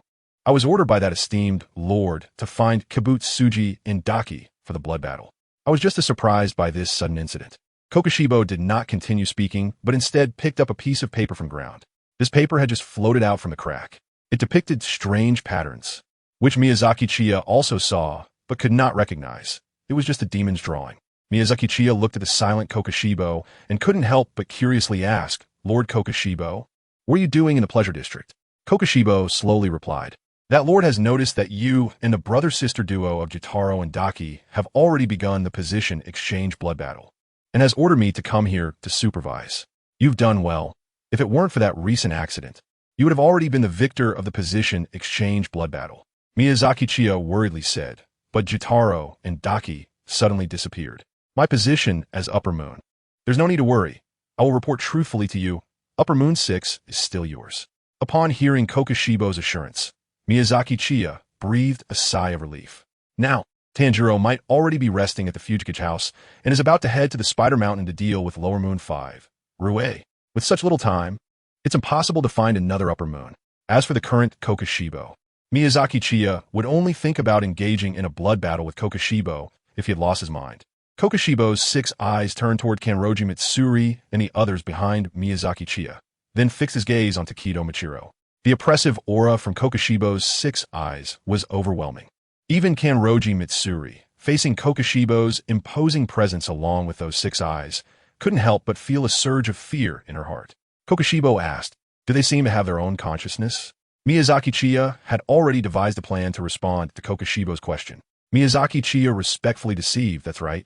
Now, they have their own consciousness. When they were manipulated before, they had no awareness and couldn't fully exert their strength. After that esteemed person conducted the 3rd blood transfusion. The power of my blood demon technique was enhanced, allowing me to shape their consciousness. Now they're my most loyal servants. Everything is centered around me. With their consciousness, they can also fully demonstrate their own strength." Kokoshibo nodded slightly and said, "Indeed." Miyazaki Chiya let out a sigh of relief. Her ability to bluff remained as high as ever. Chapter 133. Yuichiro becomes the protagonist. The sudden arrival of Kokoshibo caught Miyazaki Chiya off guard. However, Kokoshibo was only there to supervise the blood battle exchange, which eased Miyazaki Chiya's mind. But the most nervous one was not Miyazaki Chiya, but Taketo Michiru, because Kokoshibo's 6 terrifying eyes were constantly watching him. Is this the ancestor who became a demon? He seems as steady as a mountain, exuding an intimidating presence without anger. What about that blade? How can it still be usable after being so corroded? His body trembled incessantly, instinctively rejecting the idea of fighting Kokoshibo in front of him. Suddenly, Kokoshibo appeared before Taketo Michiru. Taketo Michiru, Kanroji Mitsuri, Shinobu Kocho, and Tsugikuni Yorichi broke out in a cold sweat. Kokoshibo said to Taketo Michiru, "It seems you carry a scent that is quite nostalgic." Immediately, Taketo Michiru felt as if he was completely exposed. At that moment, Kokoshibo opened the transparent world, observing Taketo Michiru. So, what is your name?" Taketo Michiru glanced at Miyazaki Chiya, who nodded slightly at him. Taketo Michiru. Kokoshibo's voice carried a sense of nostalgia. "I see. The name Tsugikuni has been lost, huh? It's inevitable. After all, it's been several hundred years." Kokoshibo said to Taketo Michiru, "The name I used as a human is Tsugikuni Wakazumi, and you are a descendant of our Tsugikuni family, which means I am your ancestor." Taketo Michiru did not feel surprised. After all, Miyazaki Chiya had already told him about this. Kokoshibo stroked his chin, examining Taketo Michiru. "I saw your battle just now. Your psychological quality is impeccable. You can calmly analyze and counter the opponent's attacks, and your combat skills are quite good. Michiru, you should only be around 14 years old, yet you have already mastered such exquisite combat skills. Truly worthy of being a descendant of my clan. Even though the bloodline has thinned, it remains significant. Even if the family name has faded, my cells still exist within your body. My descendant, you should also transform into a demon and serve that great one, and I will impart my moon breathing to you." Taketo Michiru looked at Kokoshibo in shock. Miyazaki Chiya also felt a tingling sensation on her scalp. "Damn it, is he really trying to undermine me right in front of my face?" Kokoshibo turned to Miyazaki Chiya and said, "Miyoshi Tsunetaka, release your blood demon art. With his talent, he will be able to serve that esteemed person even better after becoming a demon." Miyazaki Chiya said with difficulty, "I'm sorry, Lord Kokoshibo. It's not that I don't want to, but I can't. When Ichiro was on the brink of death, I bound him through blood demon art, which means as long as I'm alive, he will be alive. If the binding is he will die instantly, and there's no chance for him to live on." Kokoshibo furrowed his brows. "Instant death?" He shook his head with some regret. "If it weren't for instant death, it would be manageable. But if it's instant death, then there's nothing to be done. After all, even becoming a demon requires a process." Kokoshibo looked back at Taketo Michiru and said, "Seeing my descendants still makes me feel emotional, and it gives me the thought of passing on my combat skills. You can't become a demon, but you are still working for that esteemed person. I will still teach you my moon breathing." Taketo Michiru didn't respond immediately and looked back at Miyazaki Chiya. Miyazaki Chiya's face darkened. Why is he still watching him? Isn't this just a pie falling from the sky? Isn't it foolish not to take advantage of free benefits? Miyazaki Chiya quickly nodded, signaling Taketo Michiru to agree. Taketo Michiru imitated her, and with a thud, he directly knelt in front of Kokoshibo. "Thank you, Lord Kokoshibo." Kokoshibo nodded in satisfaction. "Very good. Now, after I explain the key points of the breath of the moon to you, I will personally demonstrate it." Kokoshibo leisurely began to explain the training methods of the breath of the moon to Takatoon Wichiru. Miyazaki Chiya, Kanroji Mitsuri, and Kochi Kane felt a kind of mental torment. It was truly excruciating. Clearly, some things could be said in one sentence, but Kokoshibo insisted on breaking them down into several sentences, with long pauses in between. However, Takedo Mwichiru listened with great interest. After an hour, Kokoshibo finally finished. Next, I will demonstrate the moon breathing. Pay close attention. Moon breathing. First form, Dark Moon, Night Palace. Kokoshibo instantly unleashed a powerful strike, accompanied by a crescent moon slash. The force of the slash created a massive gap in a building. Moon breathing, second form. Jewel Flower Moon. Kokoshibo swung his blade continuously for a wide-range attack. As Kokoshibo demonstrated, Kanroji and the others were utterly astonished. Is this the Upper Moon one? The strongest demon apart from Muzan Kibutsuji? It was incredibly powerful, so much so that it filled them with despair.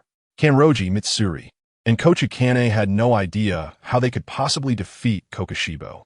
Compared to Kokoshibo, the previous Jotaro and Daki were simply too weak. Takedo Mwichiru watched Kokoshibo perform the moon-breathing sword forms without blinking. He had a feeling that, compared to mist breathing, moon breathing might resonate with him even more. Miyazaki Chiya looked at Takedo Mwichiru with a strange expression. He had a feeling that it seemed like Takedo Mwichiru had also received the protagonist script. Miyazaki Chiya wasn't worried at all about whether Takedo Mwichiru could learn the moon breathing. After all, geniuses aren't called that for nothing. Tanjiro can use water breathing and sun breathing. Takedo Mwichiru can use mist breathing and moon breathing. Tanjiro is accompanied by his demon sister, while Takedo Mwichiru is with his demon boss. Double protagonists. It's incredible. Miyazaki Chiya looked at Takedo Machiro with anticipation. Machiro, you have to do your best. I'm completely at a loss here, and the future depends on you to take care of me. Moon breathing, sixth form, moon rainbow, crescent moon. Kokoshibo unleashed his final sword technique. He swung downwards with such power that it directly pierced the ground. Now, Kanroji Mitsuri, Shinobu Kocho, and Kanada Tsuri didn't even dare to breathe. Strong, too strong, Upper Moon one. There's no way to win. Kokoshibo sheathed his rusty blade and asked Machiro, "Did you remember?" Takedo Machiro nodded vigorously. "I've remembered. Thank you, Lord Kokoshibo?" Kokoshibo nodded, then looked at Miyazaki Chiya. "Mizukagami, Suihiko. I will return to report this matter to my lord now. Be prepared. My lord may summon you at any time." After saying this, Kokoshibo instantly vanished from his spot. Chapter 134. Infinite Castle. After Kokoshibo left, the pressure on Miyazaki Chiya and the others suddenly disappeared, and they were all gasping for breath. Miyazaki Chiya was a bit puzzled. Since Kokoshibo had been here from the very beginning, why hadn't he sensed it? After all, her instincts were usually very accurate. Miyazaki Chiya was taken aback for a moment, suddenly realizing, the transparent world, it must be the reason for sure. After entering the transparent world, the user's ability to predict movements and evade attacks is greatly enhanced. The user's muscle contractions can be faster, and they can vividly perceive and clearly see the opponent's lung movements and the flow and contraction of their blood vessels, allowing them to understand the opponent's actions and weaknesses thoroughly. Additionally, after activating the transparent world, one can also conceal their fighting spirit. The fighting spirit is the ultimate technique of Sangu Iwozeo, centered around the destructive killing technique, the Luo Needle, which has derived a series of precise, swift, and powerful martial arts strikes. It must be that Kokoshibo activated the transparent world and concealed his fighting spirit, which is why he was unable to sense Kokoshibo. Comparing ghosts to ghosts, it's really infuriating. Miyazaki Chiya got up from the ground and walked to the spot where Daki had disappeared, picking up the talisman. Just now, Kokoshibo had taken the talisman from the spot of Jotaro, and as Miyazaki Chiya looked at the talisman in her hand, she couldn't understand it at all. Never mind, she'll ask Tamayo later. Maybe she will know. After stuffing the talisman into her pocket, Miyazaki Chiya walked up to Takedo Machiro and asked, "So, how is his moon breathing?" Takedo Machiro was lost in thought for a long time, his mind filled with the scene of Kokoshibo using moon breathing just now. It was only when he heard Miyazaki Chiya's voice that he came back to his senses. Takedo Machiro exclaimed, "His moon breathing is very strong."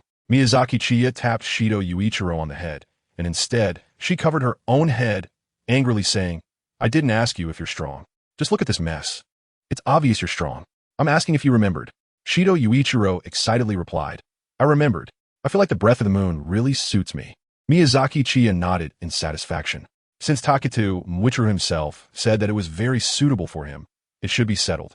Miyazaki Chiya patted Taketu Mwichiro's shoulder. Study hard. And once you learn the moon breathing, go deal with him. Huh? Taketu Mwichiro was momentarily confused.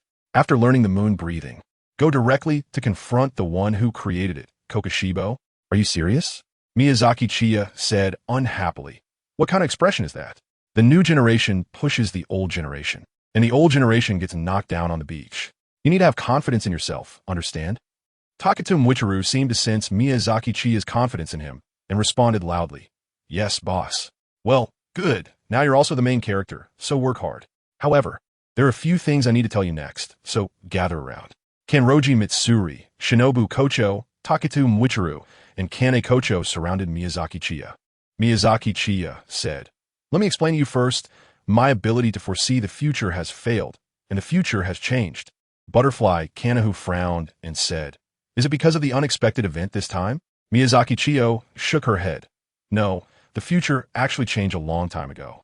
Tanjiro suddenly returned to Tamayo's mansion to meet us, and I suddenly approached Upper Moon 6 to take his place. All of this indicates that the future has already changed. Keita asked worriedly. So, what about the final battle in the future? Miyazaki Chiya said gravely, I'm also worried about this. And it's obvious that a third party has appeared. The two cracks that took away Kibutsuji Muzan and Daki are clearly not his doing. Nor could they be the work of the Demon Slayer Corps. We are being targeted, and we can almost confirm that it's the same group that is after Tanjiro. So we must be cautious in every step we take. The final battle will still happen. We just don't know what will occur during it. Do you understand? The four members of the team nodded seriously. Miyazaki Chiya continued. Also, next I will most likely go to Infinite City. So you could just find a place to wait for me. Chiya had mentioned the matter of Infinite City to Akira and the others. Makomo exclaimed in surprise. Is Muzan Kibutsuji summoning you? But last time when you replaced Lower Moon 6, he didn't send you to Infinite City, right? Miyazaki Chiya explained. This time is different. I did not devour Jitaro and Daki. My eyes still bear the engravings of the Lower 6, and he still needs to grant me blood once more. The main point is that this unexpected event might prompt him to convene a meeting. Miyazaki Chiya's story was not yet finished when a sound of a pipa echoed, and an open wooden door appeared at her feet. Miyazaki Chiya fell directly into it. Taketu Mwichiro was just about to rush in when he was stopped by Kochu Kane. Kochu Kane shook her head and said, Don't go. Chiya should be heading to Infinity Castle now. Inside Infinity Castle, Miyazaki Chiya was complaining in her heart, saying how efficient this was. At that moment, Akaza was also in the Infinity Castle, and as he looked around, his pupils trembled slightly. The fact that he was summoned to the Infinity Castle indicated a change among the Upper Moons. Was he killed by a demon slayer? Or was there a blood battle of position exchange? Akaza leaped down directly, and a pillar caught him, continuously rising. Meanwhile, Miyazaki Chiya got lost in the Infinity Castle. It was all just rooms, and she couldn't tell where was where at all. Miyazaki Chiya ran around in a daze. Hello? Is anyone there? Hey, is there anyone? Show me the way. Suddenly, the ground beneath Miyazaki Chiya trembled, and a pillar rose from the earth, lifting her upward. The speed was so fast that Miyazaki Chiya's hair and clothes were blown into disarray. During the ascent, Miyazaki Chiya also spotted a lotus pond. Upon seeing the pond, she immediately guessed that this must be the den of Doma. The pillar came to a stop at a platform. Miyazaki Chiya looked ahead, her eyes brightening. It's Sanji. That pink hair is so cool. Not far from Akaza, there was a jar, and out of the jar emerged a bizarre creature that was completely white, with yellow eyeballs, green lips, purple fish fins on its head, a mouth located where its eyes should be, and eyes positioned on its forehead and where its mouth should be, along with several small arms growing from its head and other parts. The eyes on its forehead and mouth were engraved with Upper Moon and 5. Upper Moon 5, the Jade Jar. Chapter 135, The Upper Moons Gather. Miyazaki Chiya arrived at Infinity City and first saw Akaza and Gyako. Gyako said sarcastically, Isn't this Lord Akaza? It's good to see you safe and sound. It's been 90 years since we last met, right? I thought you had been killed, and I was truly heartbroken. Cough, cough, I was really saddened. At that moment, Gyako noticed Miyazaki Chiya. Oh, a Lower Moon demon has come to the Upper Moon meeting. So you won against a certain Upper Moon in the blood battle by switching positions? Who is it? Can you tell me? I'm so happy. No, I'm heartbroken. Miyazaki Chiya looked at Yuhu with a strange expression, thinking how annoying he was and wanting to slap him in the face. but she could only think about it. Without Kaku and the others around, she couldn't beat anyone here. On a staircase, a timid old man with a bump on his head said in terror, "So scary. So scary." For a while, Yuhu couldn't even count. The last time he was summoned was 113 years ago, an unavoidable number, an unlucky odd number. So scary. So scary. And this old man with a bump on his head is Hoshikazu no Shida, hinting Goku. Miyazaki Chiya looked at the lump on the forehead of the half-tengu and felt a wave of discomfort. Wanted to poke it with a needle to see if anything could be squeezed out. Akaza looked up at Muzan's servant, Nakeim. "Is Lord Muzan not here?" Nakeim plucked a string of her biwa and replied, "Lord Muzan has not yet arrived." Akaza scanned the surroundings and continued to ask, "Then where is Upper One? Has it been taken down?" "Oh dear, don't be so anxious, Lord Akaza. Aren't you worried about me?" "I'm really worried about you all," said the demon. The lowest of the demons, Doma, as he made his entrance, placing a hand on Akaza's shoulder. "After all, you are all my important companions, and not a single one can be missing." Doma turned to Miyazaki Chiya. "Oh my, it's the esteemed Tsukihiko no Kami. It's been a while, hasn't it? I didn't expect you to qualify for the upper rank meeting. Which upper rank did you replace? It seems like only 2 are missing here." "Oh dear, could it be one of them? From now on, I guess I'll have to call you Lord." Miyazaki Chiya chuckled. "Oh no, Lord Doma. I can't possibly defeat Lord Kokushibo." Doma's eyes lit up. "So you're saying you defeated the brother and sister, Jotaro and Daki? That's impressive, considering you've only just become a lower rank and already defeated an upper rank." Miyazaki Chiya awkwardly waved her hand and said, "No way. I didn't defeat the sibling duo of Jotaro and Daki." Doma curiously asked, "Huh? You didn't defeat the 2 of them? Then how did you get here?" Just as Miyazaki Chiya was about to respond, Doma seemed to lose interest and brought up another topic. "By the way, can you give me that female demon slayer, Mitsuri Kanroji? I've been thinking about having her every day." The female demon slayer Doma mentioned was obviously Butterfly Kane. If it weren't for being unable to defeat Doma, Miyazaki Chiya would definitely have punched him in the eye right now and told him to look in the mirror. Miyazaki Chiya said with a, "Master Doma, you don't need to worry about this. It's impossible." "Hey, with our relationship, is it still impossible?" Miyazaki Chiya complained inwardly. "Our relationship? What relationship? We have no relationship at all. Get your hands off," Akaza said irritably. Doma looked at Akaza with an innocent expression. Akaza glanced sideways at Doma and said, "Take your hand away." In the next moment, Akaza directly threw a punch, smashing Doma's chin. Miyazaki Chiya called out loudly, "Awesome." As expected of the third brother, so tough, so ruthless, and not many words. Doma's chin quickly healed. "That punch was good. You're a bit stronger than before, right, Akaza?" Akaza looked disgusted, glaring at Doma. At this moment, Nakeim spoke up. "The first one I invited was Upper Moon One. He has been right there." Akaza and Miyazaki Chiya turned their heads simultaneously to look. In a room, Kokushibo was kneeling on the ground in a proper posture. "I am here. Muzan-sama has arrived." Above everyone, Kibutsuji Muzan appeared, sitting upside down on the sofa, reading a book. Jotaro and Daki have already defected. Hearing that Jotaro and Daki had defected, Akaza, Tamayo, and Hantengu were incredulous. Since they have defected, it means Kibutsuji Muzan can no longer use the binding remote curse to kill them. Miyazaki Chiya furrowed her brows. The plot has completely changed. Doma looked up at Kibutsuji Muzan with a radiant smile and said, "Really? I am truly sorry. Jotaro was recommended by me. How should I make amends? You see, how about I dig out my own eyeballs?" Or, Kibutsuji Muzan's cold gaze turned towards Doma. "What use do I have for your eyeballs?" Kibutsuji Muzan closed the book and said, "This was originally a blood battle between Mitsuri Kanroji and Jotaro and Daki. According to Kokushibo, Mitsuri Kanroji was already equivalent to victory. However, an unexpected event occurred, causing Jotaro and Daki to escape, their whereabouts unknown, and they have also freed themselves from my curse. At the same time, I had long anticipated that Jotaro would lose.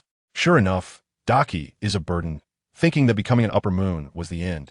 Staying in one place to rot without ambition. Simply useless. I am very disappointed in you all, because you are just like Jotaro, both rotting away, doing nothing for me. I no longer know what your existence means." Doma innocently said, "Why do you say such heartbreaking things? Have I ever let down your expectations?" Kibutsuji Muzan gloomily replied, "You still haven't destroyed the Kamadu family. Where's the blue spider lily?" Kibutsuji Muzan suddenly erupted with rage, and Miyazaki Chiya, who was kneeling on the ground, was nearly pressed to the floor by this aura. "It has nothing to do with me. Don't drag me into this." Kibutsuji Muzan, unable to contain his anger, said, "Why have you not found it after hundreds of years? I am losing patience with you all." Kokoshibo spoke up. "My subordinates have no words to say. The Kamadu family is very well hidden." Doma swayed his body and said, "After all, I'm not good at exploration. What should we do?" Kibutsuji Muzan's gaze turned to Miyazaki Chiya. "These are all excuses. In contrast, Mitsuri Kanroji, although not as strong as you, will immediately investigate anything that is unfavorable to me. Compared to him, you're simply too lacking." Miyazaki Chiya rested her head on the ground. "Hey, she was praised by that jerk of a boss. Wait, why should I be happy about being praised by that jerk? Not happy at all. Who needs his praise?" Chapter 136, Upper Moon 6. Muzan Kibutsuji praised Miyazaki Chiya in front of all the Upper Moons. Muzan Kibutsuji then announced, "Now, Mitsu Tsuhiko will be the new Upper Moon 6. As for your promise, I should fulfill it now." The promise Muzan Kibutsuji referred to as the fourth blood granting to Miyazaki Chiya. Miyazaki Chiya pressed her head against the floor and said excitedly, "Thank you, Lord God." This time, Kibutsuji Muzan did not violently stab a needle directly, but walked up to Miyazaki Chiya. She lifted her head and opened her mouth. Miyazaki Chiya raised her head, opening her mouth wide, with her tonsils clearly visible. Kibutsuji Muzan cut open his wrist with his fingernail, and blood dripped into Miyazaki Chiya's mouth. Miyazaki Chiya's veins instantly bulged. But this time she didn't roll on the ground in pain. It seemed she had somewhat adapted to Muzan Kibutsuji's blood bestowal. Tamakuro and Hantenga looked at the blood-bestowed Miyazaki Chiya with envy. Muzan Kibutsuji's blood represented increased strength, and even though they had become Hashira, they still longed to be granted blood by Muzan Kibutsuji. After the blood bestowal was complete, the inscriptions in Miyazaki Chiya's eyes also changed. The left I read Upper Moon, and the right I read 6. Muzan Kibutsuji scanned all the Hashira with a cold voice. "From now on, you better give your all. It seems that my position as Upper Moon has overly indulged you. Don't think that becoming an Upper Moon is the end. I don't need you. There will always be demons ready to take your place. Starting today, you not only need to search for the blue, Higanbana, eliminate the Demon Slayer core, but also investigate a mysterious force. My TS Tsuhiko once encountered a manipulated demon. My TS Tsuhiko, what progress have you made in your investigation?" Miyazaki Chiyo's heart sank. What progress did he have? However, he had just been promoted and given a raise, so it wouldn't be good to say he had nothing to report. He casually fabricated, "I made a little progress." The hidden force seems to have its sights set on a certain swordsman from the Demon Slayer Corps, with unclear intentions. However, it doesn't seem like they're cooperating with the Demon Slayer Corps, because they're manipulating demons to attack that swordsman. At the same time, I suspect the unexpected events during the battle with Jotaro and Daki were also orchestrated by that hidden force. So far, this is all the information I've gathered. However, it seems we now have some directional clues. Lord Kokoshibo also knows about it. It's those 2 talismans left on the battlefield between me and the Jotaro siblings. If we can investigate the origin of those talismans, we might be able to trace back and find the mastermind behind it. Lord God, I will continue to work hard on the investigation. Miyazaki Chiya was not clear about the connection between the last incident of manipulating the alien demon to prepare an attack on Tanjiro and the current situation with Jotaro and Daki. However, to please Muzan Kibutsuji, it wouldn't hurt to make a force connection. After all, it's possible that the 2 events are indeed related. Perhaps both parties belong to the same force. Muzan Kibutsuji's expression was very grim. Attacking the Demon Slayer Corps swordsman, taking away Jotaro and Daki, and lifting their curses indicated that the opposing force did not belong to either the demon hunters or the demons. What exactly did this hidden force want? After pondering for a moment, Muzan Kibutsuji said, "From now on, all of you will prioritize searching for the blue, and investigating this mysterious force. We must root out and kill this hidden individual."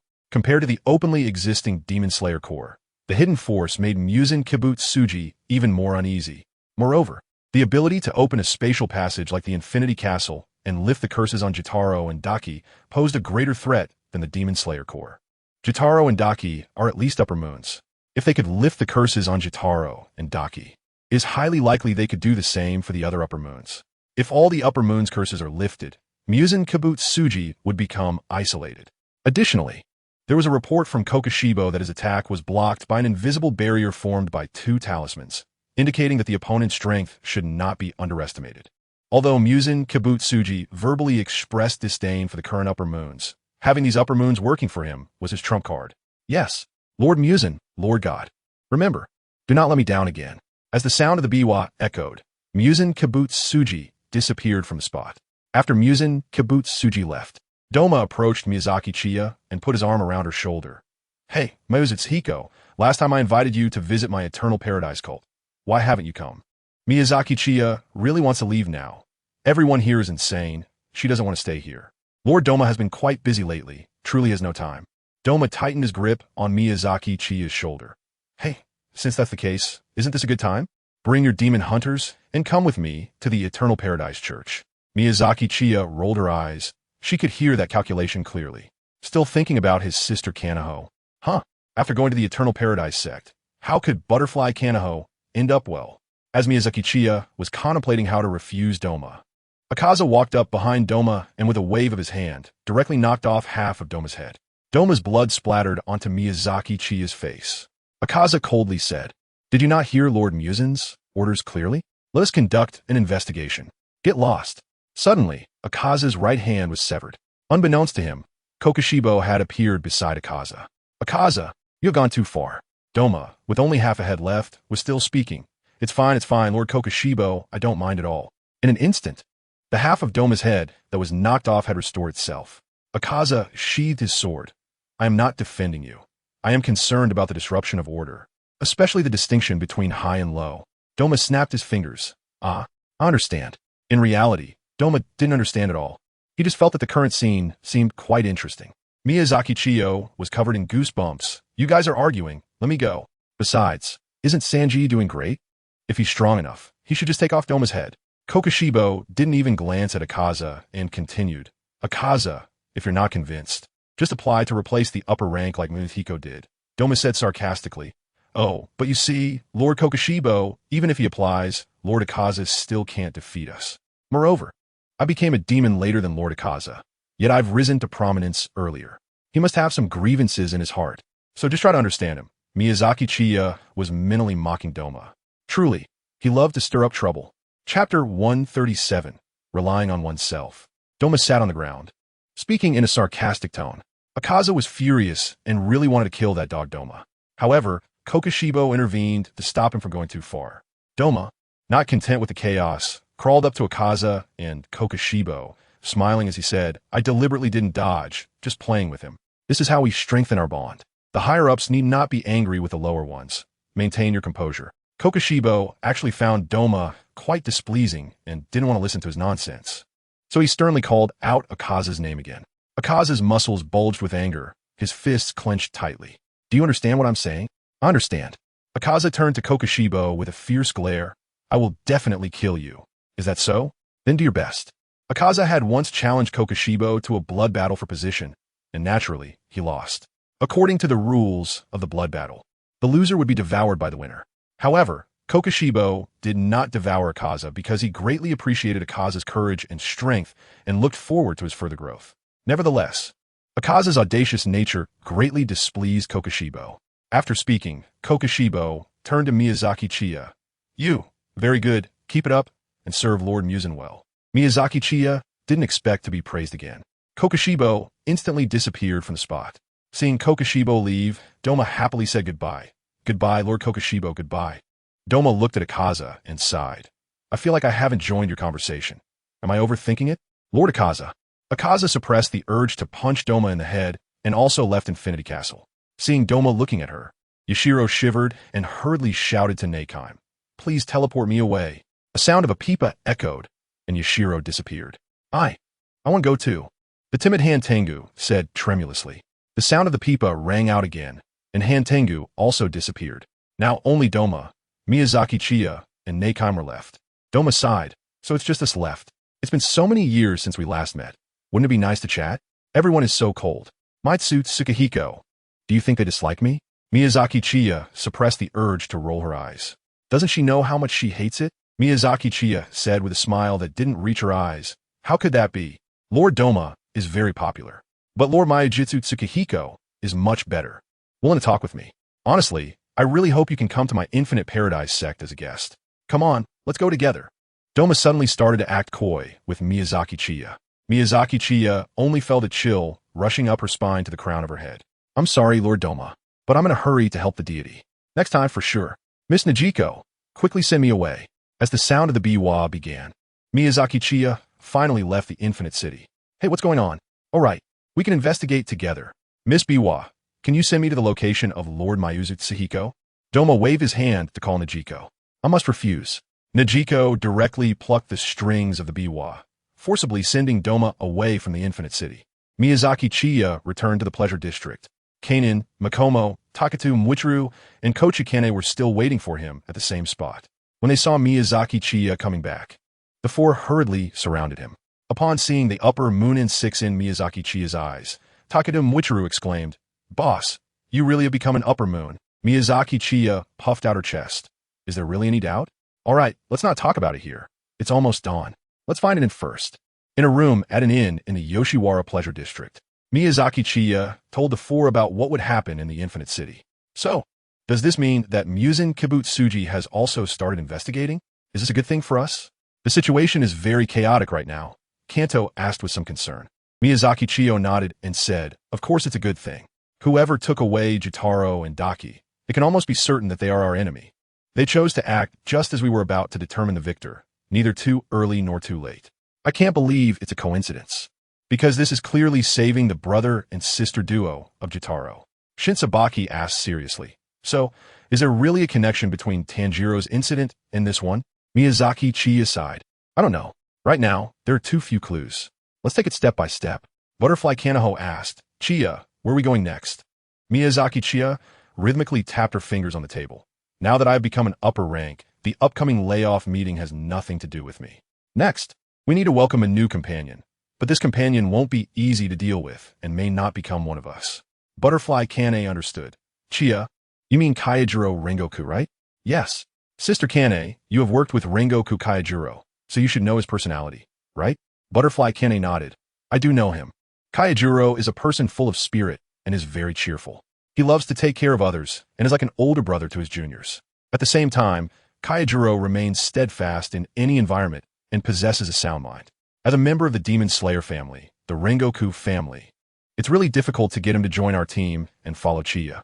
Butterfly Kane initially thought it was impossible, but perhaps Miyazaki Chiya could achieve it. Just like Butterfly Kane herself, she never thought she would follow a demon, yet now she has wholeheartedly followed Miyazaki Chiya. Miyazaki Chiya's fingers stopped tapping on the table. We'll just have to wait and see. Next, let's find Tamayo. She mentioned to me last time that she might go to Nara. After we find Tamayo, let's have her draw a blood sample. After all, we are in a cooperative relationship now, and I also need to ask her about this talisman. She might know something. This hidden force must be investigated thoroughly, not just by him but by us as well, otherwise we will be too passive. After Tanjiro kills Lower Moon 5, it will be about Rengoku Kaijiro. We can just observe at that time. Once this incident is over, there will be no more Lower Moons. At the same time, the test for us has come. Because Tanjiro was supposed to go fight the siblings, Jutaro and Daki, but they have vanished without a trace, so we will have to rely on ourselves. Kanroji Mitsuri, Shinobu Kocho, and Takatu Mwichiru looked serious.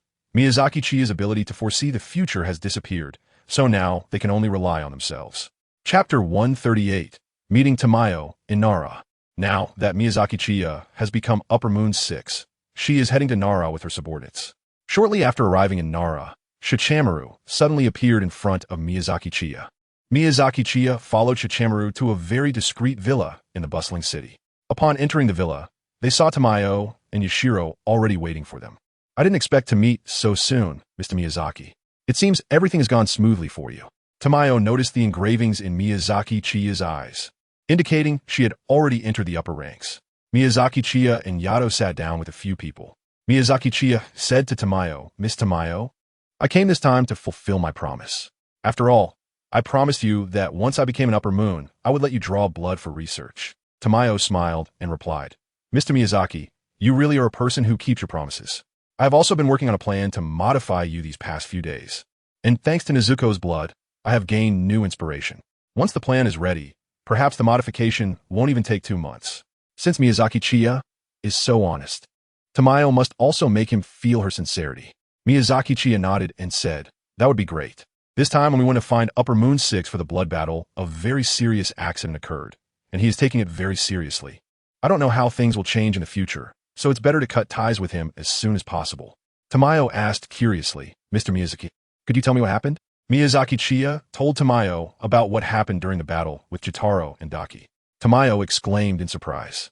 I can't believe such a bizarre thing happened. Right in front of the upper rank one, Kokushibo, they took Jotaro and Daki away and even broke Muzan Kibutsuji's curse. Miyazaki Chiya took out the talisman. That's right, I'm here this time to ask if Miss Tamayo recognizes this talisman. If I want to take the initiative instead of being passive, I need to clarify the other party's identity. Tamayo picked up the talisman and examined it carefully. I don't recognize it, but it does seem familiar, as if I've seen it somewhere before. Is that so? Then please think back carefully, Miss Tamayo. Of course. After taking a sip of tea, Tamayo said, By the way, Mr. Miyazaki, I have some clues regarding the priest family you asked me to investigate. Miyazaki Chiya's delicate body trembled. Please, Miss Tamayo, enlighten me in detail. Tamayo took out a thick notebook filled with densely written text. She began to speak. I've been turned into a demon by Kibutsuji Muzan for many years. I worry that I might forget some memories, so I have developed the habit of keeping records. Among these records, I have found some clues regarding the priest family. The Tsugikuni family has been hunted by demons, facing extinction several times. Yet each time, they have managed to turn misfortune into fortune. This is not solely due to the Tsugikuni's ability to foresee the future, as it seems that the priest family had some involvement in these major events. Tamayo opened the notebook to a specific page. That page was not filled with text, but rather contained Tamayo's hand-drawn illustrations. The drawings depicted many individuals, sketched rather hastily, making it difficult to identify who they were. Tamayo pointed to two individuals and said, Actually, my memory is quite fuzzy. Even after looking at my notes, I can't recall much, but because I recorded it, I still have some impressions. Aside from these two individuals, I am pointing out, the others are all members of the Tsugikuni family, demon slayers, and demons. Only these two are wearing tall hats and acted as observers, not directly participating in the battles. Therefore, my impression of these two is relatively strong. Upon reflection, their attire does resemble that of the priest family. So there is reason to speculate that these two individuals are indeed priests. And these... Tamayo continued to flip through two more pages for Miyazaki Chiya to see, where the sketches featured two individuals wearing tall hats, holding what appeared to be broom-like objects. Miyazaki Chiya pondered. So, the Kanroji family is facing a crisis of extermination. And the priest family has emerged to help the Kanroji family resolve this crisis, right? Tamayo nodded. It's not just that. Because I excel in medicine, Muzan Kibutsuji forcibly kept me by his side as a close attendant to increase the chances of overcoming sunlight. I knew I couldn't resist Muzan, so I could only suppress my emotions and act as a spy by his side, looking for his weaknesses. Eventually, I waited for the appearance of Kaneo Tsuyuri. After Muzan was severely injured in battle by Kaneo, he fled, and I finally broke free from his control due to his rapid weakening. To repay Kaneo, I revealed everything I knew about Muzan and my past. Kaneo asked me to assist the Demon Slayer Corps in defeating Muzan, although I was worried that, as a demon myself, I might be executed by the Corps before avenging. I ultimately agreed to Kaneo's request. The outcome was, of course, failure. But Kaneo and I could be considered friends, so Kaneo shared some things about himself with me. Miyazaki Chiya's heart was pounding wildly. Since Tamayo mentioned Sukuna Yorichi, it meant that Sukuna Yorichi was likely related to the priest as well. Tamayo told Miyazaki Chiya, during the Warring States period, twins were considered ominous because they would give rise to disputes over inheritance, so people viewed twins as bad omens. Sukuna Yorichi, as the younger brother, had a strange mark on his head, and his father wanted to kill him because of it, but was stopped by Sukuna Yorichi's mother. In the end, Sukuna Yorichi's life was spared, but the condition was that he must be sent to a temple to become a monk when he turned 10. To avoid causing trouble for his family, Sukuna Yorichi chose not to speak and not to answer others' questions. Later, Sukuna Yorichi's mother thought he couldn't hear, so she prayed to the sun god to warmly shine upon Sukuna Yorichi's ears and made him an ear accessory talisman for protection. According to Sukuna Yorichi, his mother encountered a shrine priest who said that the sun god had always protected Sukuna Yorichi, which inspired her to pray for the sun god to shine on his ears. And the priest is another term for the shrine priest. Miyazaki Chiya's pupils slightly constricted. As expected, even Kibutsuji, Muzan's nemesis, Tsugikuni Yorichi, had intricate connections with the shrine maidens. Chapter 139, Ubiquity. From Tamayo's words. Miyazaki Chiya learned that Tsugikuni Yorichi's earrings were a talisman made by his mother through the inspiration of the Shrine Maidens, praying for the sun god to shine upon Yorichi's ears. Tamayo continued, "That's not all. I once inadvertently asked about the sun-breathing technique, inquiring why Tsugikuni Yorichi was able to create such a powerful swordsmanship.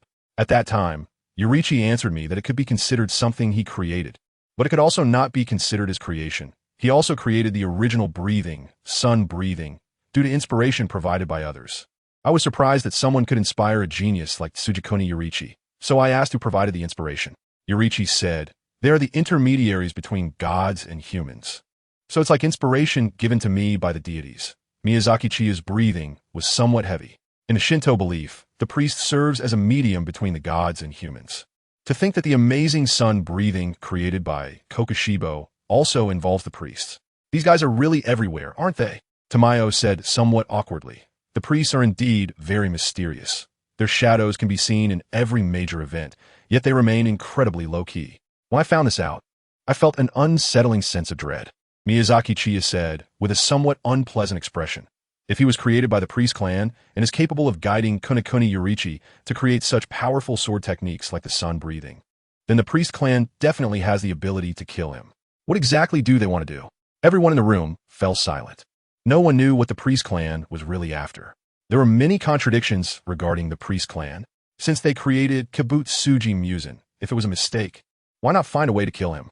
If they intentionally created Kibutsuji Muzan, then why guide the Kamadu family, and now give Tanjiro and Nezuko the blue spider lily? Suddenly, Tamayo exclaimed, I understand. Yashiro asked in confusion, Lady Tamayo, what do you understand? It's about the talisman from Mr. Miyazaki. I feel like I've seen it before. You should have seen it too. No, it should be a simplified version of the talisman. Tamayo went to the bookshelf to find a book, searched for a long time, and then took out a book, sitting down to flip through it. Found it. Tamayo spread the book open on the table. This is about the tools used in sacrificial ceremonies. The priests are responsible for exorcising and officiating weddings, and they need to use talismans to drive away evil and avert disasters. Look at the talisman in the book. Doesn't it look like a simplified version of this talisman? Miyazaki Chiya carefully examined it and found that, as Juya said, the two talismans were indeed very similar. However, the talisman that Miyazaki Chiya brought had a more complex design. Removing the differences made it identical to the one in the book. Miyazaki Chiya said gravely, it's the priest family again. It seems that the one who manipulated that aberrant demon back then was most likely from the priest family as well. What on earth are these guys trying to achieve? They created him, yet intermarried with his enemies, created powerful foes, fed Tanjiro and Nezuko blue spider lilies, and now they've taken away Kyogai and Daki, breaking the curse. Miyazaki Chiya is now feeling overwhelmed. The situation has become incredibly complicated, making her feel helpless for the first time, as if a giant hand is gripping her throat. Tamayo is also very anxious. She has always believed that this war is between demons and demon hunters, but now the priest clan has intervened as a third party. Miyazaki Chiya's face turned pale as she said, being able to open a crack to take away Kibutsuji, Muzan, and Daki, and also to block an attack from Kokushibo and retreat unharmed. This priest clan doesn't seem human at all. Are they demons? Only demons could possess such special abilities. But if they are demons, are they just one demon, a small number of demons, or are they all demons? Tamayo's head was buzzing as she heard Miyazaki Chiya's question, and she somewhat agreed. The ability to open cracks and the transparent barrier that blocked Kokushibo's attack sounds like blood demon art. Tamayo speculated. I personally think that perhaps only a small portion are demons. After all, the Tsugikuni clan is still intermarrying with the priest clan. If they were all demons, intermarriage wouldn't be possible. After thinking for a while, Miyazaki Chiya said to Tamayo, Miss Tamayo, I've had some free time lately. Can we disturb you for a while? Tamayo had a lot of materials in her hands, and Miyazaki Chiya wanted to take a good look at them to see if he could find more clues about the priest family. Moreover, Miyazaki Chiya really had nothing to do at the moment.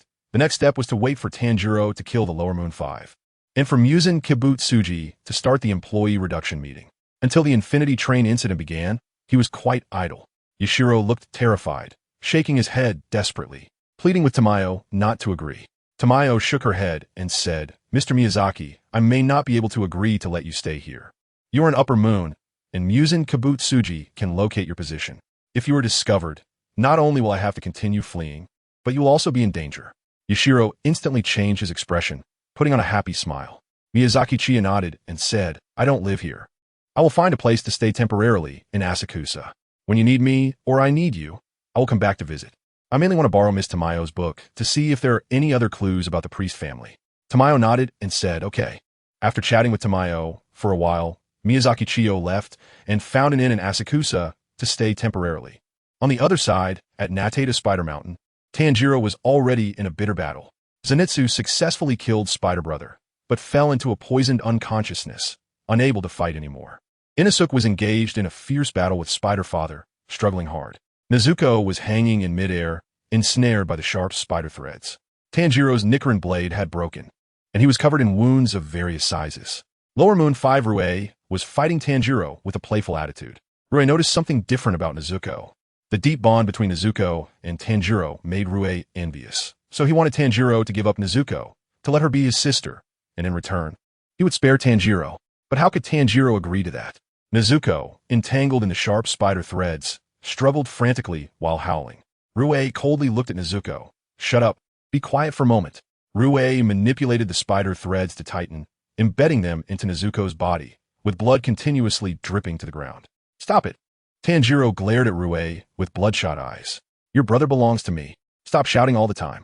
Due to the massive blood loss, Nezuko activated her unconscious self-protection mechanism and fainted.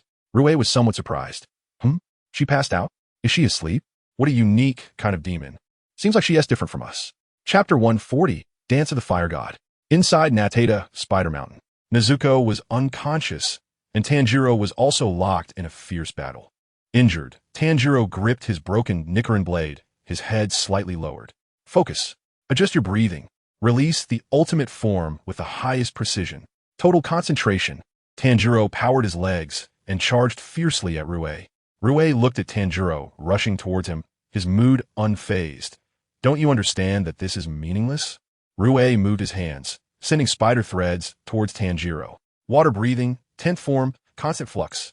Tanjiro spun like a dragon, twirling and increasing the number of rotations, making his slashes stronger, cutting through the spider threads with a broken blade in his hand. Seeing Tanjiro sever his spider threads, Rue's expression finally changed. Tanjiro was getting closer to Rue, cheering himself on in his heart. I can do it. If I keep closing the distance, I can win. Rue was slightly surprised, but quickly regained his calm demeanor. Hey, do you think this is the limit of the thread's strength? Rue crossed his hands, which turned blood red. The spider threads connecting his fingers also became blood red. Blood demon art. Thread prison. Rue surrounded Tanjiro with a web of spider threads, leaving him nowhere to escape. That's enough, you. Goodbye. Rue swung his hand violently, and the blood-red spider threads rapidly constricted around Tanjiro. Tanjiro's expression turned horrified. Through his sense of smell, he detected the strength of these threads. No, I can't cut this thread. The number of spins wasn't enough. The scent was completely different from the previous threads.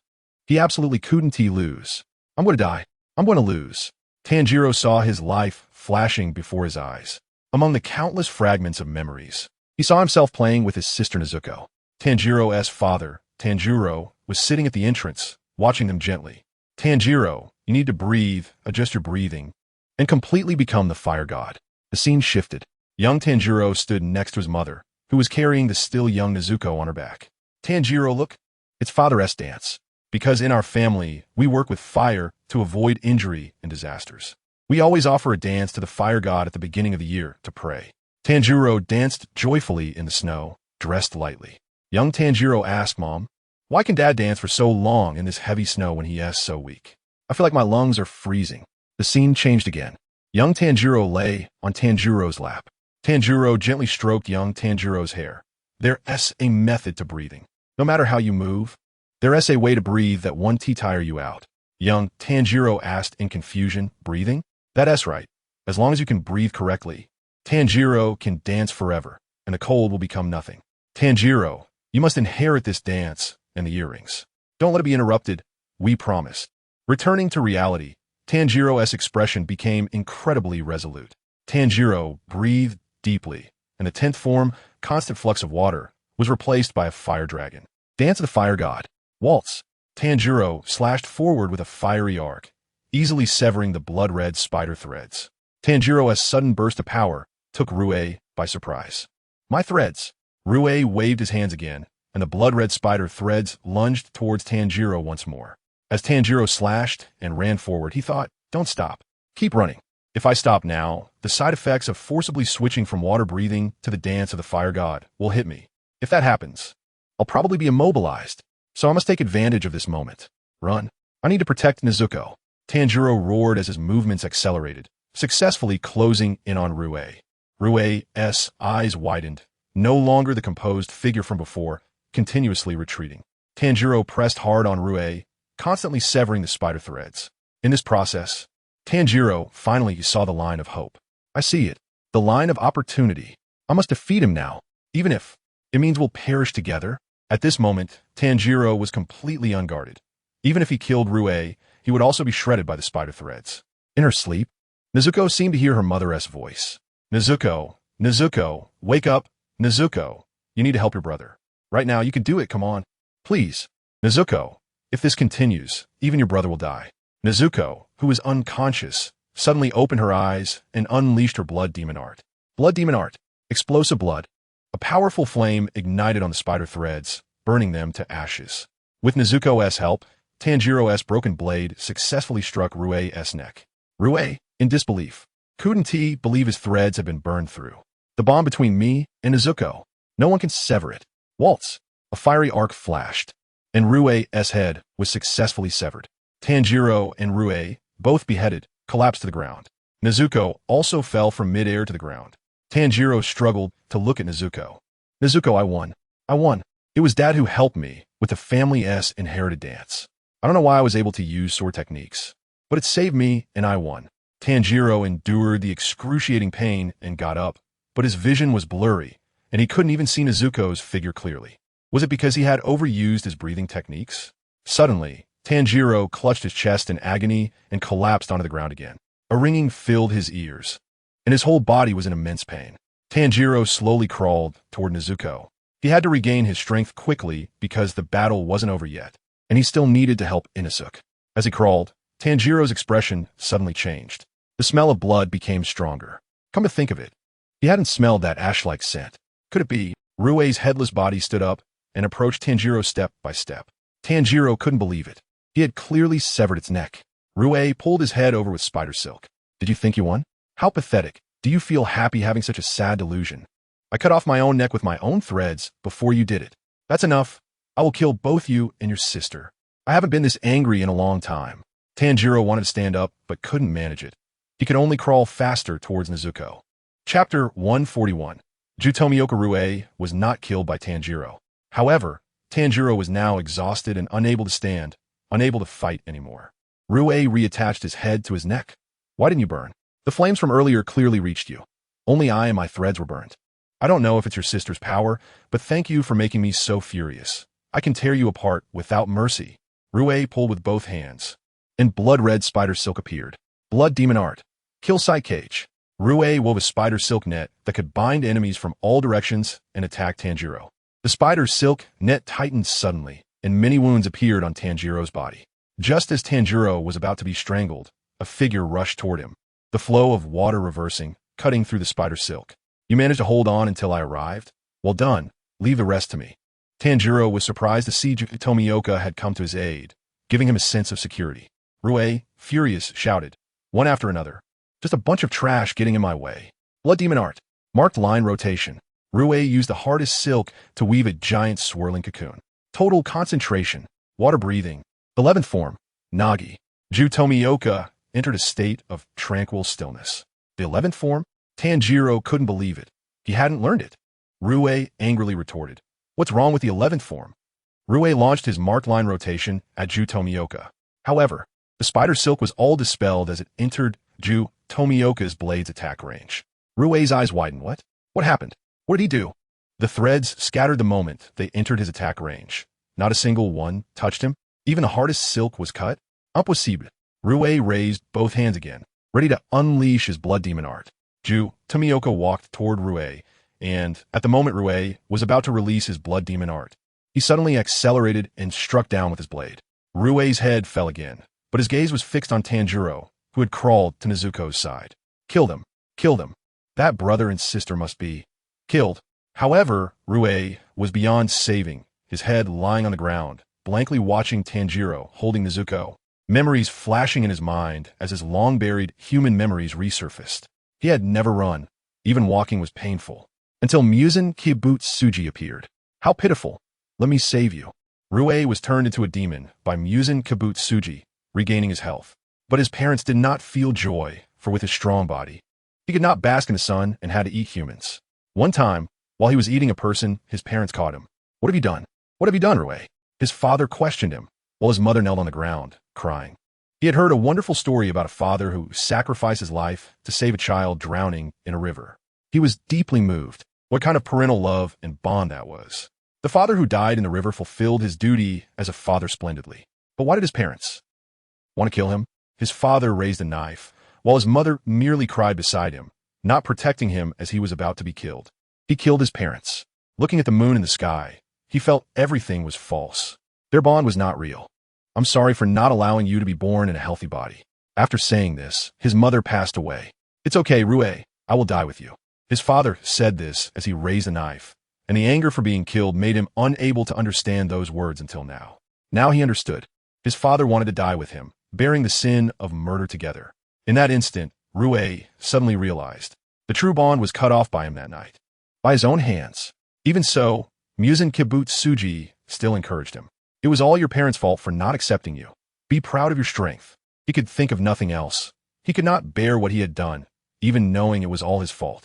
Every day, he missed his parents immensely, and even creating false family members could not fill the emptiness. In the end, because he was the strongest, no one could protect him, no one could shield him. The stronger he became, the fainter his memories as a human grew. Gradually, he didn't even know what he wanted to do.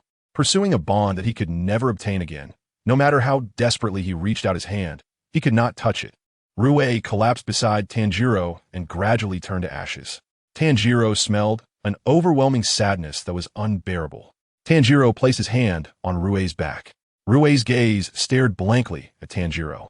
So warm, like a gentle hand of sunlight. He clearly remembered that he always wanted to apologize. I'm sorry, it's all my fault. Please forgive me. But I have killed countless people. I must be going to hell, and there's no way I can go to the same place as Mom and Dad. That's not true. An extremely gentle voice entered Rue's ears. Rue opened his eyes and found himself in a pure white space. His father placed a hand on Rue's shoulder. Let's go together, even if it's to hell, Rue. His mother smiled gently at Rue. Rue, we will always be together. Dad, Mom. Rue collapsed into his parents' embrace. It's all my fault. I'm sorry. I'm sorry. Rue has been completely turned to ashes. And Tanjiro looks sadly at Rue's clothes. Jutomioka, however, steps on Rue's clothing. Jutomioka has a dispute over whether or not to sympathize with demons. Suddenly, Shinobu Kocho appears, striking at Nezuko, but is blocked by Jutomioka. With a smile on her face, Shinobu gently says, Why are you obstructing me, Mr. Tomioka? You clearly said that you can't get along with demons, so why is that? Because of that, everyone will dislike you. Mr. Tomioka, please step aside. Jutomioka replies seriously, I'm not disliked. Huh? Tanjiro looks shocked. Shinobu also appears surprised. Then looks at Ju with an expression as if he is a fool and says, well, sorry. It seems you don't have a sense of being disliked. I spoke too much. I'm really sorry. Now it's Jutomioka's turn to be shocked. He really is disliked? Chapter 142. The layoff meeting begins. Jutomioka's statement, I'm not disliked, shocks both Tanjiro and Shinobu. Shinobu shouts to Tanjiro, Kid, you're protecting a demon, which is very dangerous. Please stay away. Tanjiro, holding Nezuko, explains no. That's not it. Well, it's not wrong either. She is my sister. She is my sister. Then, Tanjiro becomes somewhat incoherent, as Nezuko is indeed a demon. So saying he is protecting a demon doesn't seem wrong. Shinobu lightly covers her mouth. Oh, really? That's quite pitiful. Shinobu lowers her hand from her mouth, raises her Nichiren blade, and smiles. Let me kill her with gentle poison that one cause pain. Jutomioka stands in front of Tanjiro and asks, Can you still move? Even if you can't move, you have to muster the will to move. Take your sister and escape. Tanjiro stares blankly at Ju. Mr. Tomioka, Tanjiro's eyes become determined. I'm sorry. Thank you very much. Tanjiro carries Nezuko and escapes with her. Shinobu is momentarily stunned. Ah, this is against the team rules, right? Shinobu wants to pursue Tanjiro, but is stopped by Ju Tomioka. It seems you're serious, Mr. Tomioka. I didn't expect a Hashira to actually cover for a demon, even if you have that kind of thought. I don't plan to waste time with you here, so goodbye. Shinobu tries to get past Ju Tomioka, who immediately chases after her. Shinobu turns around easily to look at Ju, who is pursuing her. You think you can catch up to me like that? Shinobu leaps forcefully from a branch into the air. It's good to try to stop me, but don't forget there's another person. Ju Tomioka says nothing, jumps forcefully, and also leaps into the air. Shinobu's expression becomes very surprised, as Ju Tomioka jumps so high from standing start. On the other side, Tanjiro is taken down by Kane Kocho, who is chasing after the small Nezuko. Ju Tomioka catches Shinobu in midair, and when they land, he directly restrains her with his left hand. Mr. Tomioka, are you listening? Mr. Tomioka, my attack to kill demons is justified. So it doesn't count as violating team rules, but what you're doing is indeed violating team rules, obstructing the killing of demons. What exactly do you want to do? Ju Tomioka's expression is also confused. He doesn't even know what he is doing. Shinobu's forehead has already bulged with veins. Maybe you should say something? This is your last warning. At least tell me the reason. That was probably 2 years ago. More veins appear on Shinobu's forehead. Starting from that kind of place is giving me a headache. Are you deliberately trying to trouble me? Are you holding a grudge against me for saying you're disliked? Ju Tomioka, hearing again that he is disliked, has his whole face turn into a shocked expression. A short blade appears from Shinobu's heel, and she raises her leg to stab at Ju Tomioka. At that moment, the crow's voice spreads across the entire Mount Natagomo. Order! Order! Headquarters has sent a command. Capture Tanjiro and Nezuko. Bring them back to headquarters. Capture Tanjiro and the demon Nezuko. Shinobu stops her attack, looking surprised at the crow in the sky. The crow issuing such an order indicates that Yoya Shinjuro already knows about this matter. When Tanjiro wakes up again, he is already at the Demon Slayer Corps headquarters. During the Hashira's judgment, Tanjiro continuously states that Nezuko will not eat people.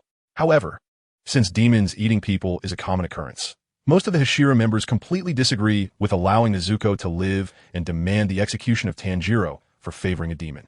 Then, Tanjiro gets into a fight with the Wind Hashira, Sanemi Shinazugawa, after Sanemi injures Nezuko and give him a headbutt. Ultimately, due to the guarantees of Sakanji Urokadaki, Ju Tomioka, and the leader Yoya Shinjuro, Tanjiro and Nezuko manage to stay in the Demon Slayer Corps, go to the Butterfly Mansion for treatment, and undergo training. After the Hashira meeting concludes, Muzan Kibutsuji's layoff meeting begins. Infinity Castle. Through the call of Nakheim, the current 4 lower moons are summoned to Infinity Castle. The current Muzan Kibutsuji appears before the 4 demons in a female form. Muzan Kibutsuji's cold, emotionless gaze sweeps over the 4 lower moons. Rue has been killed. He was lower moon 5. I only want to ask one thing. Why are the lower moons so weak? Becoming one of the 12 Kazuki does not mean the end. Rather, it officially begins starting to consume more people, becoming stronger, and being of help to me. Those Ashira who buried the demon slayers were always the upper moons. But what about the lower moons? How many times have they changed? Are demon slayers more terrifying than me? Lower moon 4, Rue, hurriedly explains, no. Muzan Kibutsuji's gaze turns to Rue. When you encounter the Hashira of the demon slayers, you always think about fleeing, right? No, I never thought that. I fought for you with my life. Rue pledges loyalty to Muzan Kibutsuji. However, Muzan Kibutsuji does not bite at all. Are you denying what I said? In the next moment, Rue is instantly devoured by Muzan Kibutsuji's monstrous arm. Lower Moon 3, Kyogai, is filled with fear. It's over, it's finished. He realizes his thoughts are seen through. Whether affirming or denying, he will be killed, and even fighting is impossible to win. So, Kyogai suddenly gets up and frantically runs away. However, Kyogai's vision suddenly freezes, as his head is held in Muzan Kibutsuji's hand. I think the 12 Kazuki only need upper moons. Lower moons should be disbanded. Muzan Kibutsuji casually throws Kyogai's head in front of Lower Moon 1, Enmu. And Lower Moon 2, Rokuro. Is there anything else you want to say? Rokuro anxiously says, I can still be of help to you. If you could give me some more time, I will definitely. Specifically, how long do you want? What kind of help can you provide? What can your current power achieve? The will said eagerly, blood. If you're willing to give me some more blood, I will definitely adapt to it. I will become a stronger demon to fight. Kibutsuji Muzan said expressionlessly. Why must I follow your instructions and give you my blood? How shameless. Consider your own worth. In just a few years, Mitsuri Kanroji had become the Lower Moon's 6, and now, after successfully changing positions in battle, he had become the new Upper Moon. Compared to him, you Lower Moons are truly disappointing to me. Chapter 143. Exposed. Kibutsuji Muzan praised Miyazaki Chiya again, causing her to sneeze several times. The wheel desperately defended. No. Shut up, it's no different. I did nothing wrong. All decision-making power belongs to me. What I say is absolute. You have no right to refuse. What I say is correct. And if you commanded me, you deserve to die 1,000 deaths. In the next moment, the wheel's body exploded. Kibutsuji Muzan looked at the last person, Lower Moon 1 Dream. Do you have anything else to say? Dream clasped his hands together and said in a very sickly manner, Yes, I feel like I'm dreaming right now. To be able to have you personally take action, to hear the cries of other demons before they die, is enough to make me happy. I am truly fortunate. I love to see the misfortune and suffering of others, so much that I even dream about it. Thank you for keeping me until the end. Kibutsuji Muzan smiled slightly. You resemble him a bit. Kibutsuji Muzan directly stabbed Dream in the neck and began to give blood. After the blood transfer, Dream fell to the ground, struggling in pain. I have my eye on you. Let me give you more blood, but you might not be able to withstand this amount and die. However, if you can adapt, you will become stronger and can help me. Go kill the Hashira of the Demon Slayer Corps. As long as you kill the Demon Slayer with the flower card-like decoration on his ear, I will give you more blood. The sound of a pipa began to play. Dream disappeared into the Infinity Castle. 15 days after that night at Mount Spider, Tanjiro was training on a rooftop. After these days of rest and training, his stamina had recovered significantly, and he could run faster than before. His lungs had also strengthened. Tanjiro felt very good. He had been running all day, overusing his lungs with rapid movements. So now he needed to take slow, deep breaths, letting the air circulate all the way to his fingertips. Moshi Moshi. A voice suddenly came to Tanjiro's ears. Tanjiro opened his eyes wide. Yes. At some point, Shinobu Kocho was sitting beside him. You're really working hard. Aren't you lonely? Being all alone while your two friends are missing? Tanjiro blushed slightly, but quickly returned to normal. No. Once I can do it, I will tell them what to do. Shinobu smiled and said, Your heart is truly pure. Tanjiro was momentarily stunned, suddenly feeling that Shinobu resembled Kane Kocho, whom he had met at Tamayo's house. Not just in appearance, but also in the feeling of her gestures, as if she was exactly like Kane. They both have the surname Kocho. It can't be a coincidence, right? It must be a coincidence. Tanjiro curiously asked, why did you bring us here? Shinobu smiled and said, Because Nezuko also received recognition, and you all suffered serious injuries. Also, I want to entrust my dream to you. Dream? Yes. The dream of getting along well with demons. You can definitely achieve that. Tanjiro couldn't help but think of Miyazaki Chiya, Kanroji Mitsuri, Shinobu Kocho, and Takata Muichiro. Tanjiro instinctively said, Actually, someone has already achieved that. Due to Tanjiro's voice being too soft, Shinobu didn't hear clearly. What? Nothing. Tanjiro tensed up, almost exposing himself. Tanjiro sniffed and asked curiously, Are you angry? Shinobu's pupils constricted, and her smile vanished. Tanjiro said, It just feels like you always emit an angry vibe, even though you keep smiling. Shinobu's voice became a bit low. Is that so? Yeah, I might indeed be angry. Ever since my beloved sister was brutally killed by a demon, every time I see others shedding tears because of losing someone important to them, every time I hear their desperate cries, anger has been accumulating in my heart, swelling continuously. There is an inerasable sense of disgust deep within me. The other Hashira must be similar to me, but this time they also directly saw Nezuko, who has never eaten a human. They should remember her scent, and with Lord Kibutsuji's intention, I don't think anyone will act against her. My sister was also a gentle person like you. She always sympathized with demons. Although I didn't see her body, I believe that even before her death, she must have mourned for the demons. I can't think that way. Killing people and feeling pity? There's no such foolishness in this world. But if that was my sister's thought, then I must carry it on. If there's a way to not kill pitiful demons, I must continue to ponder it, to ensure that my sister's fondness for my smile does not cease. However, I'm a bit tired. Demons always lie, acting irrationally for self-preservation, relying on their base instincts to kill. Tanjiro looked toward the sky, wearing a gentle smile. I have seen someone who looks very much like Shinobu-sama, not only in appearance but also in personality, just like you now, often smiling, with a voice as warm as the spring sun, gentle everywhere, and even sharing the same surname. Although I haven't seen Shinobu's sister, I believe that Shinobu's sister must be very gentle, and I believe she would want you to live happily and freely, unaware that he had already caused trouble. Tanjiro wanted to use Kane Kocho to comfort Shinobu. Shinobu was now breathing a bit rapidly. Someone who is very much like her, very gentle, and even shares the same surname. Could it be her sister? Although Shinobu didn't believe her sister was still alive, asking one more question wouldn't hurt. What is the full name of the person you mentioned? Tanjiro immediately got tangled up. Chiya had said that they must never talk about their matters. Tanjiro felt like he had caused trouble. Tanjiro's face scrunched up, showcasing his acting skills, biting his lip and remaining silent. Seeing Tanjiro's expression, Shinobu directly changed her question. Is it Kane Kocho? Tanjiro's eyes widened. You guessed that? No way. It can't be that coincidental. Seeing Tanjiro's expression, Shinobu knew she had guessed correctly. Her body trembled slightly, her eyes filled with disbelief and joy. Shinobu firmly pressed on Tanjiro's shoulders. Tanjiro, where is she? Now it was Tanjiro's turn to be stunned. Oh no, I've caused trouble. I shouldn't have said too much. What should we do now? Chapter 144. The beginning of the infinite train. Tanjiro was sweating coldly on his forehead, feeling extremely nervous. However, Shinobu Kochu held Tanjiro's shoulders firmly, making it impossible for him to run away. Shinobu kept asking Tanjiro where Kane Kochu was.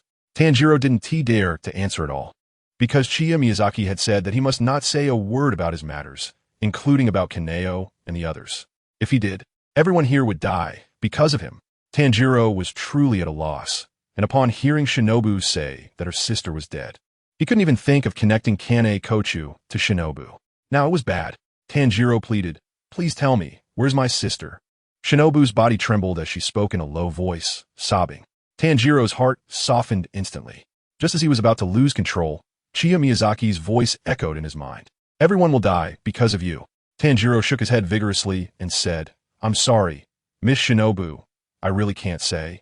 Shinobu, with tear-filled eyes, stared at Tanjiro for a long time before asking, is it your sister who told you not to say anything? At that moment, Shinobu was very certain that Kane Kochu was still alive.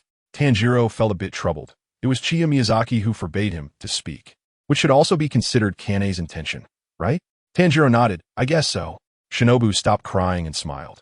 As long as she's alive, I will eventually find my sister. Tanjiro, thank you. Seeing that Shinobu was about to leave, Tanjiro hurriedly said, Miss Shinobu, please don't tell anyone about this.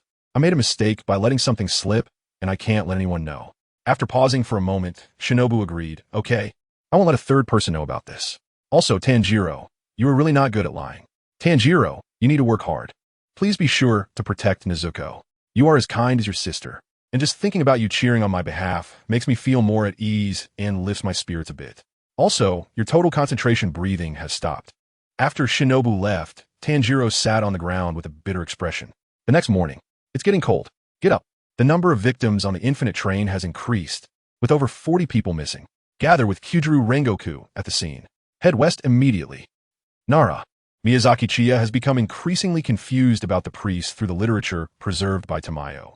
The priests belong to Shintoism, which is divided into Yamato Shinto and Ryukyu Shinto. Shintoism is polytheistic, claiming to have 8 million, or even 15 million gods, with a particular reverence for the ancestral deity and sun goddess, Amaterasu. Due to the many factions, Miyazaki Chiya has no idea whether the priest who made Kibutsuji and Muzan the Demon King, the priest guiding Yoriichi Tsugikuni, and the priest who gave Tanjiro and Nezuko the blue spider lily are part of the same group. However, one thing is certain, regardless of their faction, all priests believe in the gods. This raises a question. Since souls exist in this world, and such mysterious things are real, do gods also exist in this world? Just then, Takedo Michiro pushed the door open and said, Boss, are we leaving today? Miyazaki Chiya nodded and said, That's right. All the lower moons of the 12 Kazuki, except for lower moon 1, have already been eliminated by him. Since this situation hasn't changed, the battle on the Mugen train should still proceed smoothly. Calculating the time, Tanjiro and the others should have set off by now. Shido Takedo curiously asked, Boss, have you found any clues these past few days? Miyazaki Chiya sighed. Clues? Not a single one found. Instead, the questions keep piling up. Takedo Michiro frowned slightly and said, These people are really good at hiding. Boss, do you think they will show up this time? Miyazaki Chiya shook her head. I don't know, but after the Infinity Train, the priestess will likely appear. After all, the previous prediction was that Tanjiro and Nezuko would battle against Jutaro and Daki, but the brother and sister have already disappeared. We're the upper moon, so we don't know what will happen then. By the way, how is your moon breathing practice going? Takedo Michiro smiled. It's progressing smoothly. Since I already have the strength of a Hashira, the progress of learning the new breathing technique is quite fast.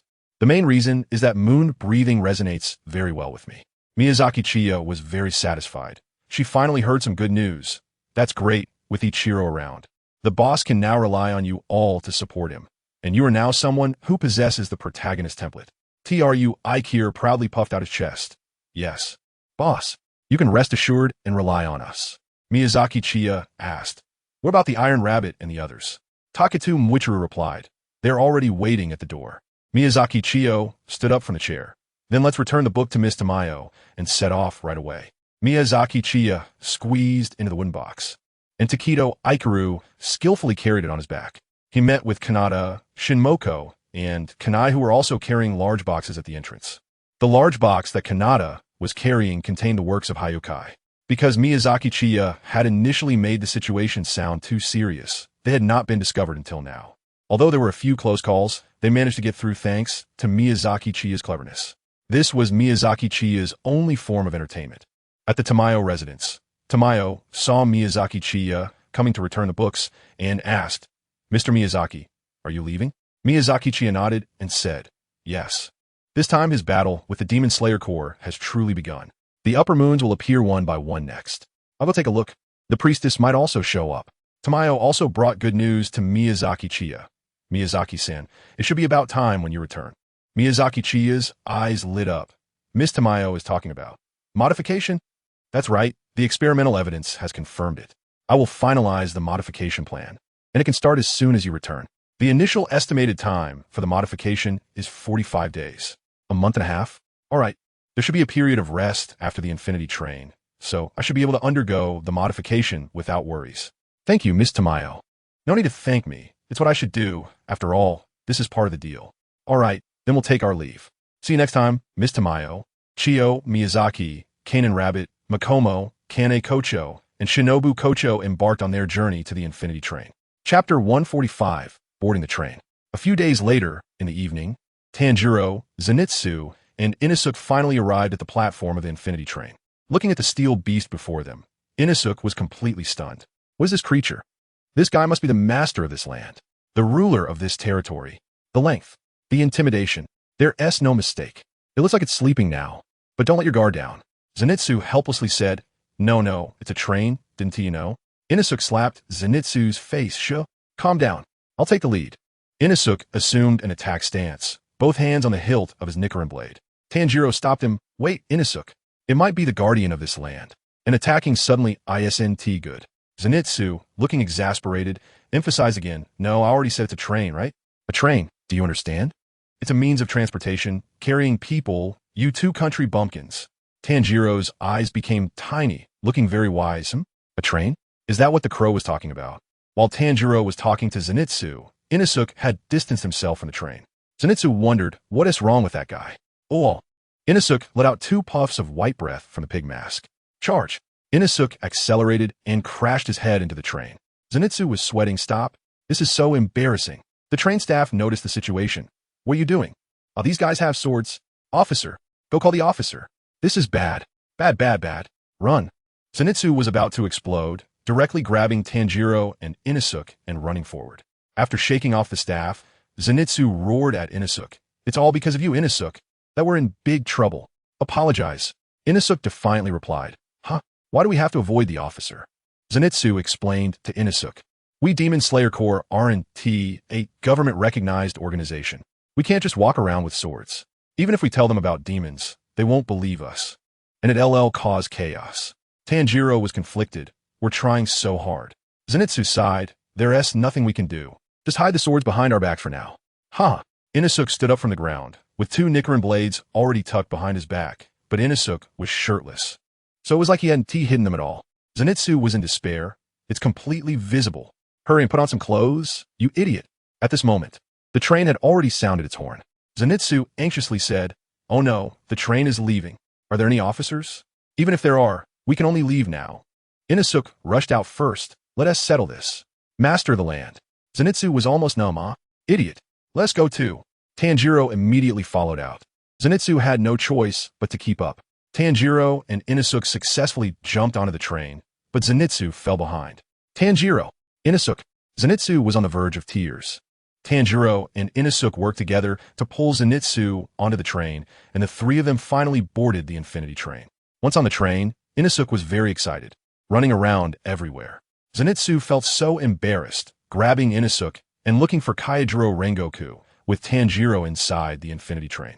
In one carriage, Tanjiro, Zenitsu, and Inosuke finally found Kaijiro Rengoku, who was eating a bento. Watching Rengoku continuously exclaiming how delicious it was, Zenitsu quietly asked, "Is that the flame Hashira?" Tanjiro also found it hard to believe. Kaijiro Rengoku seemed quite different from the Hashira meeting. But Tanjiro nodded, yeah. During their conversation, the three learned that over 40 people had gone missing on the Infinity Train, and the several Demon Slayer swordsmen sent to investigate had also lost contact. So the Demon Slayer Corps dispatched Kaijiro Rengoku, a Hashira, to investigate. Tanjiro asked Kaijiro if he knew about the dance of the fire god. Kaijiro Rengoku stated he had never heard of it, but offered to take Tanjiro as his adoptive son and explain the basics of breathing techniques. Not long after, a ticket inspector who looked like a zombie approached and checked Tanjiro and the others' tickets one by one. After checking Tanjiro's ticket, the lights in the carriage flickered, and Kaijiro Rengoku, who had been resting with his eyes closed, opened them. Tanjiro also looked around warily because he sensed an ominous smell. Kaijiro Rengoku stood up in the aisle. "Conductor, this is dangerous. Please step back.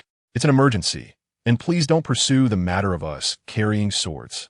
A large demon appeared in the carriage. However, Kaijiro Rengoku used the first form of flame breathing, unknowing fire, and directly severed the demon's head. At the same time, Kaijiro Rengoku discovered a second demon, chasing it with Tanjiro into the carriage where the demon was located, using the second form of flame breathing, Rising Sun, and similarly dealt with the demon in one strike. After eliminating the two demons, Kaijiro Rengoku and the three returned to their carriage to rest. Meanwhile, in the last carriage, "Boss, this is my first time on a train." Shinobu Kocho looked out the window with curiosity. "Me too. It's so fast. It feels like nothing can catch up with us." Kanan Rabbit and Makomo, who had also never been on a train, were equally excited. Miyazaki Chiya is not a bumpkin at all, showing a proud expression as she said, all right, don't act like you've never seen the world. It's just taking a train. Nothing to worry about." Butterfly Kane inquired, "Chiya, are you okay?" Tanjiro was also on the Infinity Train. "And you mentioned before that one of the other two kids has great hearing and the other has great touch." Miyazaki Chiya waved her hand and said, "Don't worry. Yashiro gave me a talisman that can mask my presence, so you can relax. Just now, Rengoku Kaijiro has already killed two demons, and the Lower Moon one will act next. This car is about to overturn soon. Kanai, since Rengoku Kaijiro knows you, make sure to wear your mask properly and don't get discovered. You all shouldn't take action. We're just here to watch the show. Besides, the Lower Moon one is just an appetizer. The real main event is the Upper Moon 3 when my third brother makes his appearance. I can enjoy his performance properly." Butterfly Kane smiled and nodded. From Miyazaki Chiya's words, Butterfly Kane had long known about Akaza's past and could only lament the unfairness of fate towards him. A man with filial piety and a sense of responsibility was forced to become a demon. Chapter 146, Action on the Infinity Train. After just killing two demons, Rengoku Kaijiro returned to his carriage with Tanjiro and the others. For some reason, the four of them felt drowsy and soon fell asleep. The ticket inspector who had checked Tanjiro and the others' tickets stumbled toward a carriage, knelt on the ground, tears streaming down his face, and said with a sobbing voice, "I followed your instructions and cut their tickets, making them fall asleep. Please let me sleep too. Let me see my deceased wife and daughter. I beg you. I beg you." Suddenly, a severed hand fell in front of the ticket inspector. On the back of the severed hand was a mouth and an eyeball. This severed hand belonged to the Lower Moon 1 dream. "You did well. Sleep now," a voice said, and in an instant, the ticket inspector fell into a deep slumber. "Have a good dream of reuniting with your family." Behind the severed hand were 4 children. One of the children asked, what should we do now?" Soon, the sleep would deepen. Until then, stay here and wait. The keen demon slayers might wake up from the killing intent and the scent of demons. Be careful not to touch the body when approaching the ropes. I can't leave the front of the train for now. You all have to work hard until the preparations are complete so that you can have happy dreams. Yes. Rengoku Kaijiro, Tanjiro, Zenitsu, and Inosuke all fell into a dream. In his dream, Tanjiro returned to the time when his family was still alive, happily interacting with them in an illusion.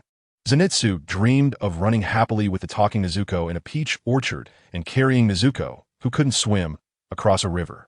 Inosuke dreamed that Tanjiro and the others had turned into animals, Tanjiro as a badger, Zenitsu as a mouse, Nezuko as a rabbit, and he became the leader among them, going on adventures in a cave. Rengoku Kaijiro dreamed of reporting to his father that he had become a Hashira. As the four fell into a deep sleep, Dream manipulated several human children under his control to use special ropes to enter the spiritual realm of Rengoku Kaijiro, Tanjiro, Zenitsu, and Inosuke, trying to destroy their spiritual core and turn them into useless beings before killing them. However, what Dream did not expect was that Tanjiro's inner kindness ultimately touched the youth he was using, allowing Tanjiro to wake up with Nezuko's help and break Dream's blood demon art. Waking up, Tanjiro asked Nezuko to wake everyone up. Nezuko used her blood demon art to burn Rengoku Kaijiro, Inosuke, and Zenitsu's train tickets, allowing the three to wake up as well. However, while Rengoku Kaijiro and the others were asleep, Dream integrated with the entire Infinity Train to devour the passengers, meaning Dream was equivalent to the Infinity Train, and the passengers inside were all Dream's hostages. After finding Tanjiro, Rengoku Kaijiro gave instructions. There are a total of 8 carriages on the train, and Rengoku Kaijiro is responsible for protecting the last 5 carriages, while Nezuko and Zenitsu are in charge of the remaining 3. Tanjiro and Inosuke are responsible for killing Dream, because Rengoku Kaijiro is very confident that no matter what form the demon takes, as long as it is still a demon, it must have a neck. Using Inosuke's sharp sixth sense, Tanjiro and Inosuke quickly found Dream's spine at the front of the Infinity Train. However, Dream, being the lower moon one, was not easy to deal with and constantly obstructed Tanjiro and Inosuke from severing his spine. What a strange blood demon art. It can make someone faint just by making eye contact. On the roof of the train, Miyazaki Chiya was watching the show with Akaza and the others, while Takedo Machiro was very interested in the blood demon art used by Dream. Shinobu cast a sidelong glance at Miyazaki Chiya and asked, "What's wrong? Don't you, Miyazaki, want such a blood demon art?" Miyazaki Chiya is also able to seize the opponent's blood demon art and store it in her body, and they all know that she can use it for 5 minutes. Last time, Miyazaki Chiya asked Yushiru for a sample of blood, and her purpose was, of course, to use Yushiru's blood demon art by concealment. What no one expected was that Miyazaki Chiya was indeed serious about using this blood demon art. When Kochukane was taking a bath alone, Miyazaki Chiya unexpectedly used this blood demon art to sneak into the bathroom. If it weren't for Miyazaki Chiya being too engrossed and exceeding the 5-minute limit, no one would have noticed. That time, it was also the first time Kochukane hit Miyazaki Chiya. Hearing the sarcastic remarks from Tamayo, Miyazaki Chiya stroked her chin. It seems feasible. If she could take Yum's blood demon art, then use it on Kochukane to make her fall asleep, wouldn't that allow her to do all sorts of things? Hey, he. Seeing Miyazaki Chiya's lewd expression, everyone knew she was definitely thinking of something perverted. Kochukane grabbed Miyazaki Chiya's ear because she felt that the perverted thoughts in Miyazaki Chiya's head were related to her. Ouch, you guys misunderstood me. How could I be a pervert? Right now, I have the blood demon art of Kibutsuji Muzan in me, and his blood demon art is much more helpful to me. So I don't plan to switch. I'm a decent person. Tamayo and Kochukane both spat. Please don't insult the term decent person. Okay? You degenerate filled with perverted thoughts. Normally, Miyazaki Chiya would definitely retort a few times. However, this time she didn't argue back, instead stroking her chin and frowning as she looked over at Tanjiro, muttering. As expected, the plot has changed. Originally, the human would stab Tanjiro in the abdomen with a spear, but now he was indeed kicked away by Inosuke and wasn't injured. Although she had mentally prepared herself, the direction of events not following her expectations still made Miyazaki Chiya feel a bit disappointed and uneasy. So, when the third brother appears next, will there be any more unexpected events? Miyazaki Chiya felt that the probability of an accident occurring would be very high. Dream was continuously using blood demon art, forced sleep to obstruct Tanjiro and Inosuke. However, because Inosuke was wearing a mask, he couldn't discern the position of his eyes, so Dream's blood demon art couldn't affect him. Inosuke slashed through the flesh wrapping around Dream's spine, exposing the spine. Dance of the fire god. Heaven to be you. Tanjiro swung downwards, delivering a circular slash enveloped in flames, severing Dream's neck in one strike. Chapter 147. Akaza appears. With Inosuke's cooperation, Tanjiro successfully severed Dream's spine. Dream's spine was equivalent to his neck, and he was undoubtedly doomed. However, similarly, Dream had merged with the Infinite Train, and now that Dream was dead, the Infinite Train was losing control and about to derail. Oh no, the train is going off the tracks. The expressions of Kanroji and the others changed, and they simultaneously looked at Miyazaki Chiya. Miyazaki Chiya's face darkened. It was obvious they intended to take action. Being stared at, Miyazaki Chiya curled her lips and said, "You don't need to intervene. Rengoku Kaijiro will use his sword techniques to stabilize the train. If you're really worried, you can observe, and you can act when Rengoku Kaijiro can't hold it anymore." Upon receiving Miyazaki Chiya's approval, Kanroji and Shinobu immediately smiled. Rengoku Kaijiro continuously used his breathing techniques and sword skills, exerting all his strength to stabilize the rapidly speeding train, gradually slowing it down. After the front of the train derailed, the entire Infinity Train began to tilt. Kanroji and Shinobu, who were still worried, moved to the last unoccupied carriage. Water breathing. Sixth form, whirlpool. Kanroji and Shinobu simultaneously used their sword techniques, creating a powerful whirlpool with intense twisting that produced a counteracting force against the train, making the trains tilt as steady as possible. In the end, due to being wrapped in the flesh of Enmu, the Infinity Train came to a safe stop without any major incidents. Tanjiro rolled onto a patch of open ground, and Inosuke rushed over. "Are you okay?" "Tanjiro, pull yourself together. I was saved by the soft flesh of that demon. It actually saved me." Seeing that Tanjiro didn't respond, Inosuke helped him up. "Tanjiro?" Tanjiro's face turned pale as he said, I'm fine. Luckily I fell head first, but my chest really hurts. It feels like my ribs are broken." "What about you, Inosuke?" Since Tanjiro had been thrown out by the Infinity Train, sustaining this level of injury was already a stroke of luck. "But I'm awake. I didn't even catch a cold. I can't move for now. You go save the others first. Is anyone injured? What about that driver who was about to stab me, and you kicked away?" Hearing Tanjiro mention the driver, Inosuke instantly became furious. "I think it's fine if he is dead." Tanjiro helplessly said, "It's not fine." Inosuke angrily replied, "His foot is trapped. He can't move. His foot is crushed. He can't walk. Just leave him alone. He'll die." Tanjiro soothed. "The punishment he received is already severe enough. Please save him. I'm begging you." Inosuke gently set Tanjiro down. Still angry but proudly said, "I'll go. Who told me I'm the boss? Who told me it's a request from my junior? After rescuing him, I'll shave all his hair off." Tanjiro weakly said, "You don't have to do that." Tanjiro breathed rhythmically, trying to calm his breathing down before going to help the injured. Enmu, with only one eyeball left, glared at Tanjiro with hatred. He couldn't understand how he had lost and was about to die. Clearly, he hadn't used all his power yet. He hadn't even eaten a single person. His plan to merge with the train and devour a large number of humans had completely fallen apart. After spending so much energy and time, everything had gone to waste. However, with his neck severed, Enmu had to accept the nightmarish reality that he had been defeated, ultimately turning to ashes and disappearing without a trace. Tanjiro's breathing gradually stabilized. Rengoku Kaijiro appeared before Tanjiro, smiling as he said, "It seems you have achieved total concentration breathing. Well done. Total concentration is the first step towards becoming a Hashira, but there's still a long way to go." Tanjiro replied with difficulty, "I will work hard." Rengoku Kaijiro touched Tanjiro's chest. "Your ribs are not dislocated. They should just be cracked. Focus a bit more. Improve the precision of your breathing. Extend your control to every part of your body. And control the blood vessels that have been punctured."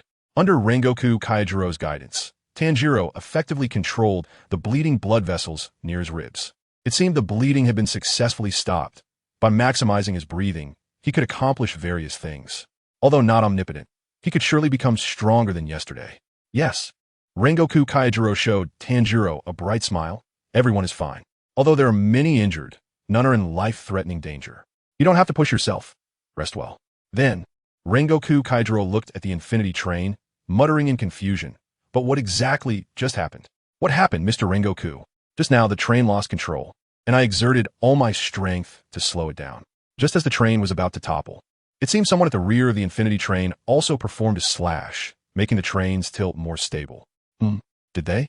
"Tanjiro, who had been thrown out early during the battle at the front, didn't he feel anything unusual. Miyazaki Chiya, Kirigane Usagi Makomo, and Butterfly Kanaheim are now hiding in the woods. Miyazaki Chiya's eyes suddenly narrowed. He's here. Miyazaki Chiya looked towards the open space ahead, and the others guessed that she was definitely referring to Akaza, also looking towards the open area. With a loud bang, dust and debris suddenly filled the air. Rengoku Kaijiro instantly placed his right hand on the hilt of his Nichiren blade, gazing seriously at the open space. As the dust settled, Akaza made his official appearance. Miyazaki Chiya looked at Akaza as if he were an idol. So cool. Third brother. The others, including Kaneo and Inosuke, rolled their eyes in unison, not understanding why Miyazaki Chiya liked Akaza so much. Tanjiro, seeing the numbers in Akaza's eyes, was incredulous. The third upper moon. Why is he here? Akaza's gaze was originally directed at Kaijiro Rengoku, but when he saw the injured Tanjiro, his eyes narrowed slightly. Suddenly, Akaza moved, charging at Tanjiro with incredible speed, intending to punch his head off. Flame-breathing, second form, rising scorching sun. Kaijiro Rengoku swung his Nichiren blade upward, cutting toward Akaza with a blade of blazing fire. Akaza's left arm was sliced cleanly in half by the Nichiren blade. Akaza quickly retreated, creating distance between himself and Kaijiro Rengoku. He shook his arm, and the severed arm instantly regenerated. Akaza licked the blood from his arm and praised, "Good blade."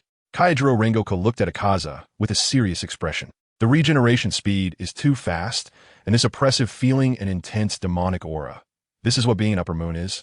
Kaijiro Rengoku had only killed lower moon demons. This was his first encounter with an upper moon.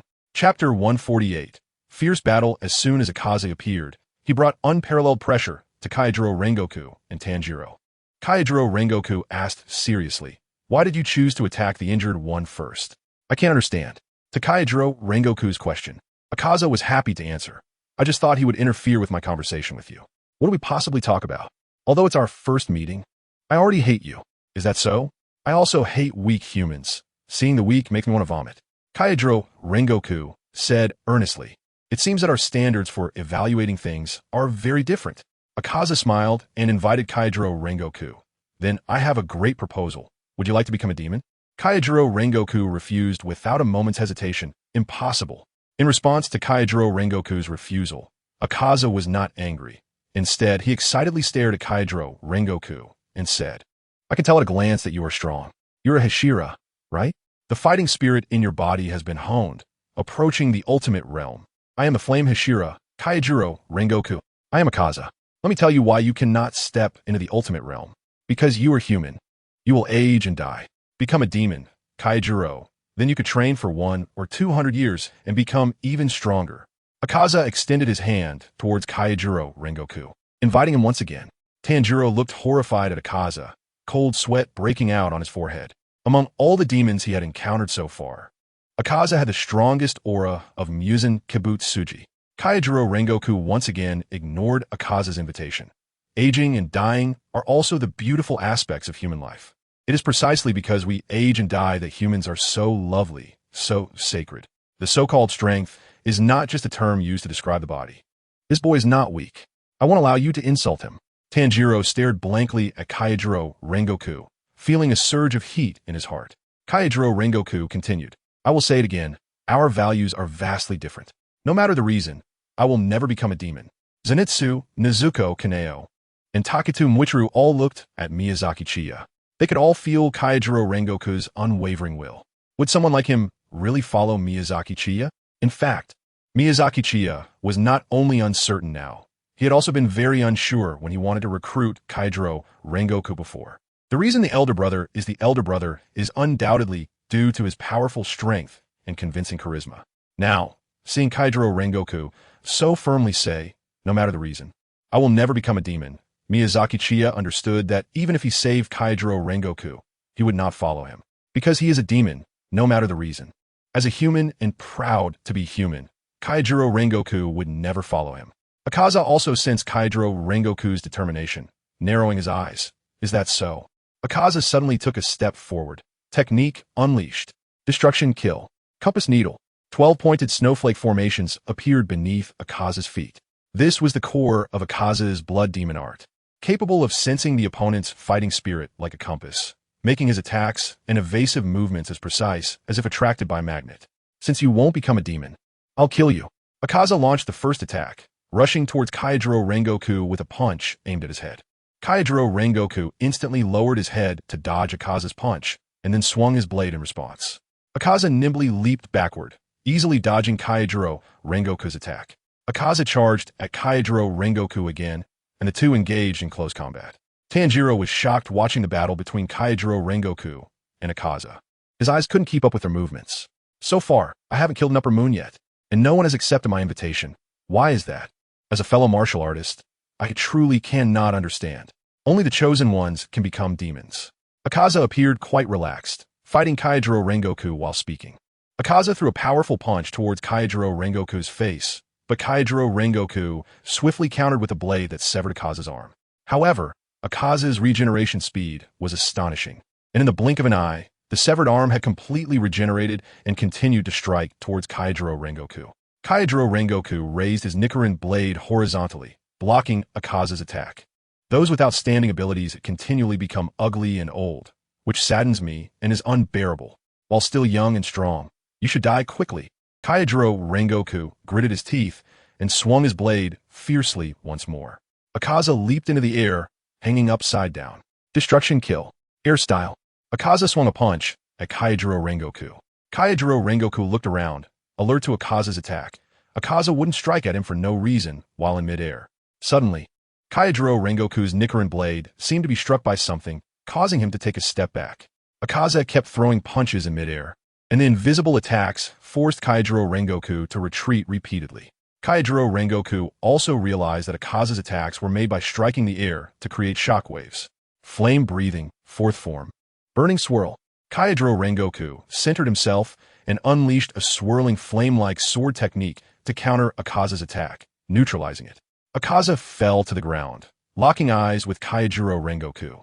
After Akaza's previous attack, Rengoku judged that continuing to allow Akaza to distance himself in battle would be disadvantageous, so he took the initiative this time, closing the gap and approaching Akaza. In an instant, Kaijiro Rengoku appeared before Akaza, swinging his sword towards him. However, Akaza reacted quickly, leaning back to evade Rengoku's strike.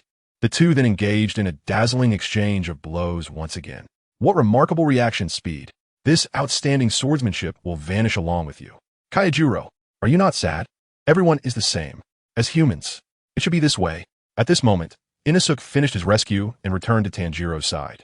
Inosuke and Tanjiro intended to join the battle, but Kaijiro Rengoku shouted, "Don't move. This is not a fight for you to join. Don't interfere, weaklings. Kaijiro, use all your strength. Focus on me." At this point, Akaza had fallen into a state of extreme excitement, captivated by the battle with a strong opponent. Chapter 149. An unexpected turn. Akaza and Kaijiro Rengoku were in a fierce battle. In the forest, the expressions of the other members were not good. They all realized that although it looked like Kaijiro Rengoku was evenly matched with Akaza, it was clear that Akaza was completely at ease while Rengoku was fighting for his life. Akaza was slashed into the woods by Rengoku. Rengoku immediately followed him into the forest. Suddenly, Akaza appeared in front of Kaijiro Rengoku. Not bad. After exchanging a few blows, Akaza kicked Rengoku away. Just as Akaza was about to exit, he suddenly glanced towards the direction of Miyazaki Chiya and the others. Miyazaki Chiyo felt a chill run down her spine in an instant. They had hidden so far away, and with Yushi's talisman concealing their presence, could they still be discovered? Akaza actually did not notice Miyazaki Chiyo and the others. His compass had a range limitation, and they were outside of it. However, Akaza had a feeling of being watched. He trusted his sixth sense very much. Destruction kill. Empty form. Akaza swung in the direction of Miyazaki Chiyo and the others, unleashing several circles. And a shock wave surged towards them. Breath of flowers, second form, plum blossom shadow. The moment Butterfly Kanai activated her breathing technique, she sent out arc-shaped slashes in all directions, the trajectory resembling the petals of a plum blossom. The instant Butterfly Kanai launched her attack, they were both unnoticed and noticed. Miyazaki Chiya lifted the curse on Yushiro and, "Third brother, no, Lord Akaza, it's me." Lord Akaza frowned and said, "Mitsuru Tsuhiko, what are you doing here?" Miyazaki Chiya pointed outside the woods and said, "The demon hunter who wears the flower card and whom that adult wants to kill is right here. I came to hunt him down, but I didn't expect Akaza to appear here. I see that Akaza is enjoying the battle very much, so I didn't come out to disturb him. Akaza, do you need my help?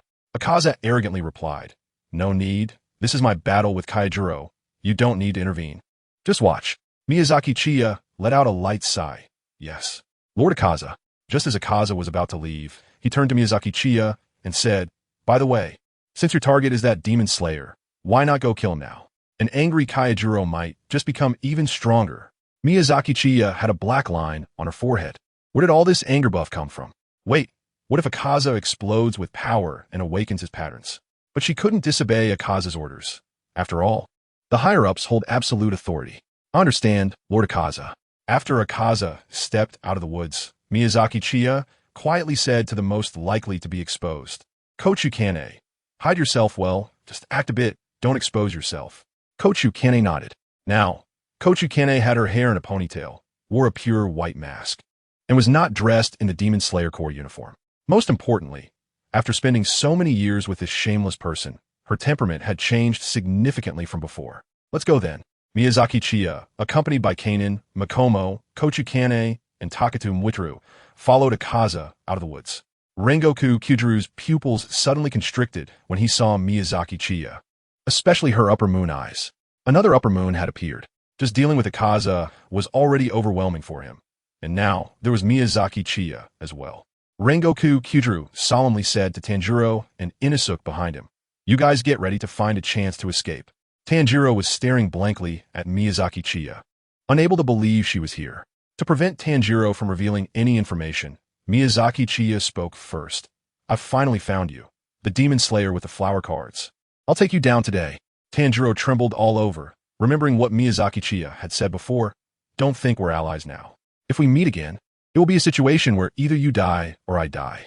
Miyazaki Chiya beckoned towards Tanjiro. Go for it. Take him down.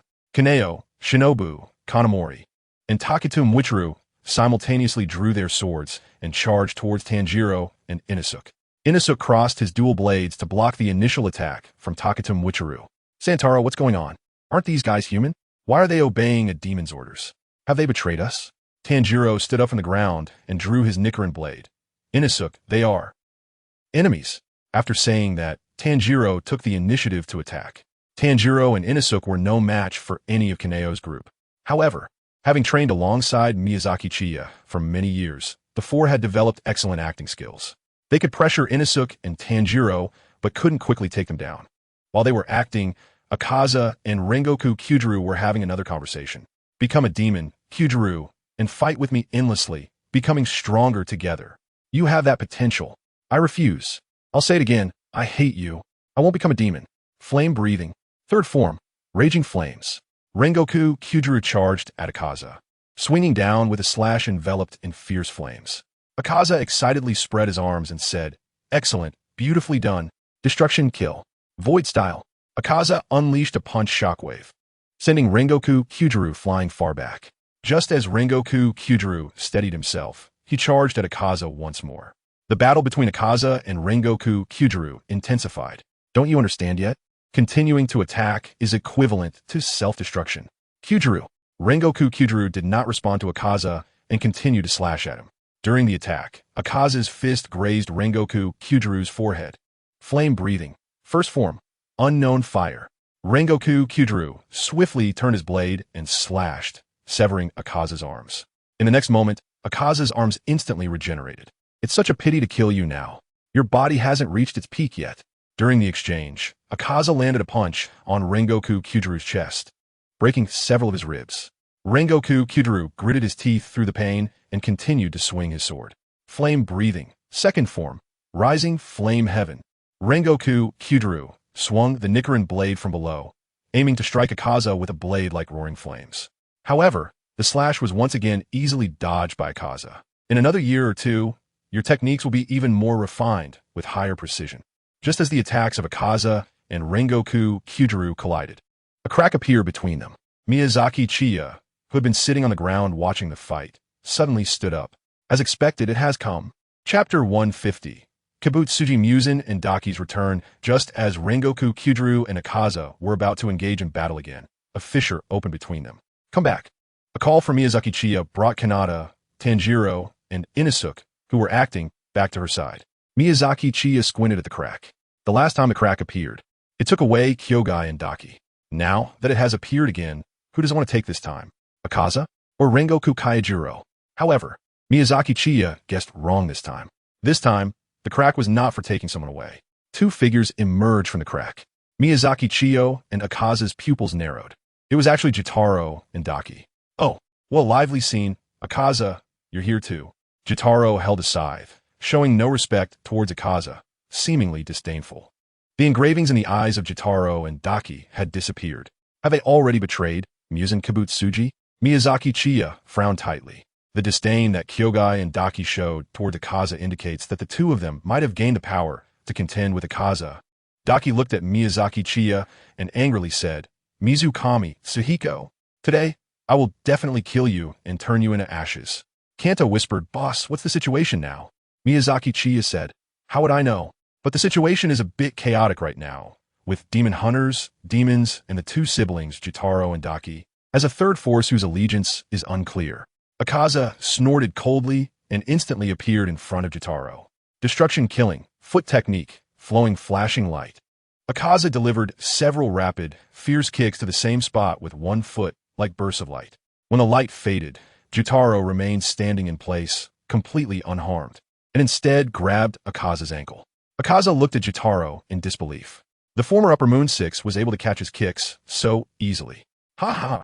Jotaro suddenly laughed maniacally. Akaza, do you still think I'm the same as before? How embarrassing. Jotaro's laughter abruptly stopped, and he said darkly, Kibutsuji, Muzan abandoned me and my sister. I won't let him off without settling the debts he owes me, and I will reclaim every grievance I've suffered. Let's start collecting debts from you. Jotaro swung his scythe, directly severing Akaza's leg that he was holding. Akaza retreated, creating distance from Jotaro, and the severed leg regenerated. However, Akaza's brow furrowed slightly. The regeneration speed of his leg had slowed a bit after being cut by Jotaro's scythe. Rengoku Kaijiro watched the situation gravely. Two Upper Moon demons had now appeared, Jotaro and Daki. There was no doubt that these two were also demons. But why would demons kill each other? Tanjiro, Inosuke, and a still sleeping Zenitsu, who had arrived later, appeared behind Rengoku Kaijiro. The four parties were now confronting each other. Jotaro scratched his cheek, drawing blood, and focused his gaze on Miyazaki Chiya. Blood demon art, flying blood scythe. Jotaro transformed his blood into razor-thin blades and shot them towards Miyazaki Chiya. Compared to his previous blood demon art during the positional blood battle, this time the thin blades moved even faster. Breath of the Moon, sixth form. Eternal Nights, solitary moon, no interval. Takedo Muchiro stepped forward, standing in front of Miyazaki Chiya, unleashing countless vertical arc slashes to intercept all the blood blades. Takedo Muchiro's expression was serious. Compared to before, the power of these thin blades had also increased. The slashes he made couldn't block a single thin blade. At least two were needed to stop them. If it weren't for the numerous arc slashes he had just unleashed, he might not have been able to fend off Jotaro's attack. Just as Jotaro prepared to launch another attack on Miyazaki Chiya, Akaza moved again. Destruction killing, void steel. He struck the air with his fists continuously, sending a wave of shock waves toward Jotaro. Blood demon art. Art jumping. Expand. Jotaro surrounded himself with blood blades for full defense, and these blood blades spread outwards. Destruction killing, chaos steel. Akaza struck the same point with extreme speed, shattering the spreading blood blades and creating an opening. Breath of flame. Fourth form, blazing whirl. Rengoku Kaijiro centered himself and unleashed a sword technique like a whirlpool of flames, also dissolving the blood blades coming towards him. Breath of water. Fourth form, tidal wave. Reprise. Kaneo and Zenitsu coordinated to use tidal wave, launching a multi-strike attack like a tide, which also dissolved the blood blades. Miyazaki Chiya looked at the distant Jotaro with a troubled expression. The strength of these two guys has increased to an absurd level. And there is still Daki, who hasn't made a move yet. With such a chaotic situation, it's highly likely that a free-for-all battle will break out soon. Suddenly, Dakimade Hermove, blood demon art, eightfold ribbon slash. Daki unleashed 8 silk ribbons, as sharp as blades from her body, each adorned with terrifying serrations, and covered in a layer of blood that dripped continuously. The target was naturally Miyazaki Chiya. As Daki acted, Akaza, Rengoku Kaijiro, and Jotaro also moved at the same time. In this scenario, where the three were adversaries, the simultaneous attacks created a very bizarre scene. Rengoku Kaijiro's hilt blocked Jotaro's blood sickle, while the blade of the Nichiren sword slashed toward Akaza. Akaza blocked Rengoku Kaijiro's blade with one arm, while the other swung a punch at Jotaro. One of Jotaro's sickles was blocked by Rengoku Kaijiro, while the tip of another sickle pierced into Akaza's arm that was coming in for a punch. It is well known that a triangle is the most balanced form. Now, Akaza, Rengoku Kaijiro, and Jotaro were in a triangular stance, each struggling against one another. The three demons and one human understood clearly that as long as one of them showed signs of weakness, the other two would absolutely team up to kill the one who faltered. However, while a triangle is stable, it becomes different if there's a disruptor. Dance of the Fire God. Round dance. Tanjiro exhaled a breath like flames and slashed towards Akaza. Thunder breathing. First form, thunderclap and flash. Zenitsu infused power into one of his feet, then erupted forward at high speed like a thunderclap, closing in on Jotaro and slashing at his neck. Beast breathing. Second form, slash. Inosuke swung his two Nichiren swords simultaneously, targeting Akaza and Jotaro. Chapter 151, Chaotic Battle. With the intervention of Tanjiro and the others, the triangular balance between Akaza, Rengoku Kaijiro, and Jotaro was disrupted. Akaza, Rengoku Kaijiro, and Jotaro simultaneously unleashed their combat techniques. Destruction kill, foot technique, cunning. Akaza kicked upward sharply from below, aiming for Tanjiro's head with a powerful kick. Rengoku Kaijiro released one hand, grabbed Tanjiro's clothing, and pulled hard, helping Tanjiro avoid Akaza's kick. However, by letting go of one hand, the force blocking Jotaro's sickle was insufficient, allowing Jotaro to push through and slash towards Rengoku Kaijiro's chest. But Zenitsu's thunderclap and flash had already arrived. Zenitsu transformed his thunderclap and flash into a six-strike combo, using the surrounding terrain to change its trajectory multiple times, slashing at Jotaro's arm that wielded the sickle. However, it was clear that Jotaro's body had once again been enhanced, as Zenitsu's strike left only a small cut on Jotaro's arm. Nevertheless, it successfully hindered Jotaro's speed, allowing Rengoku Kaijiro to escape. After Rengoku Kaijiro got away, only Akaza and Jotaro remained. Oh right, there was also Inosuke. Inosuke successfully struck both Akaza and Jotaro on the neck with his Nichiren swords. Inosuke was very excited. Look, I'll cut off your heads. It wasn't because Inosuke had become stronger, but because Akaza and Jotaro felt there was no need to dodge. In their eyes, Inosuke's attack was as weak as an ant on ground. Akaza then swung a punch, directly sending Inosuke flying, who crashed into a tree before stopping. Just a casual strike from Akaza caused Inosuke to spit out a mouthful of blood. Inosuke, Tanjiro shouted worriedly. Inosuke struggled to stand up from the ground. Or charge. Or charge.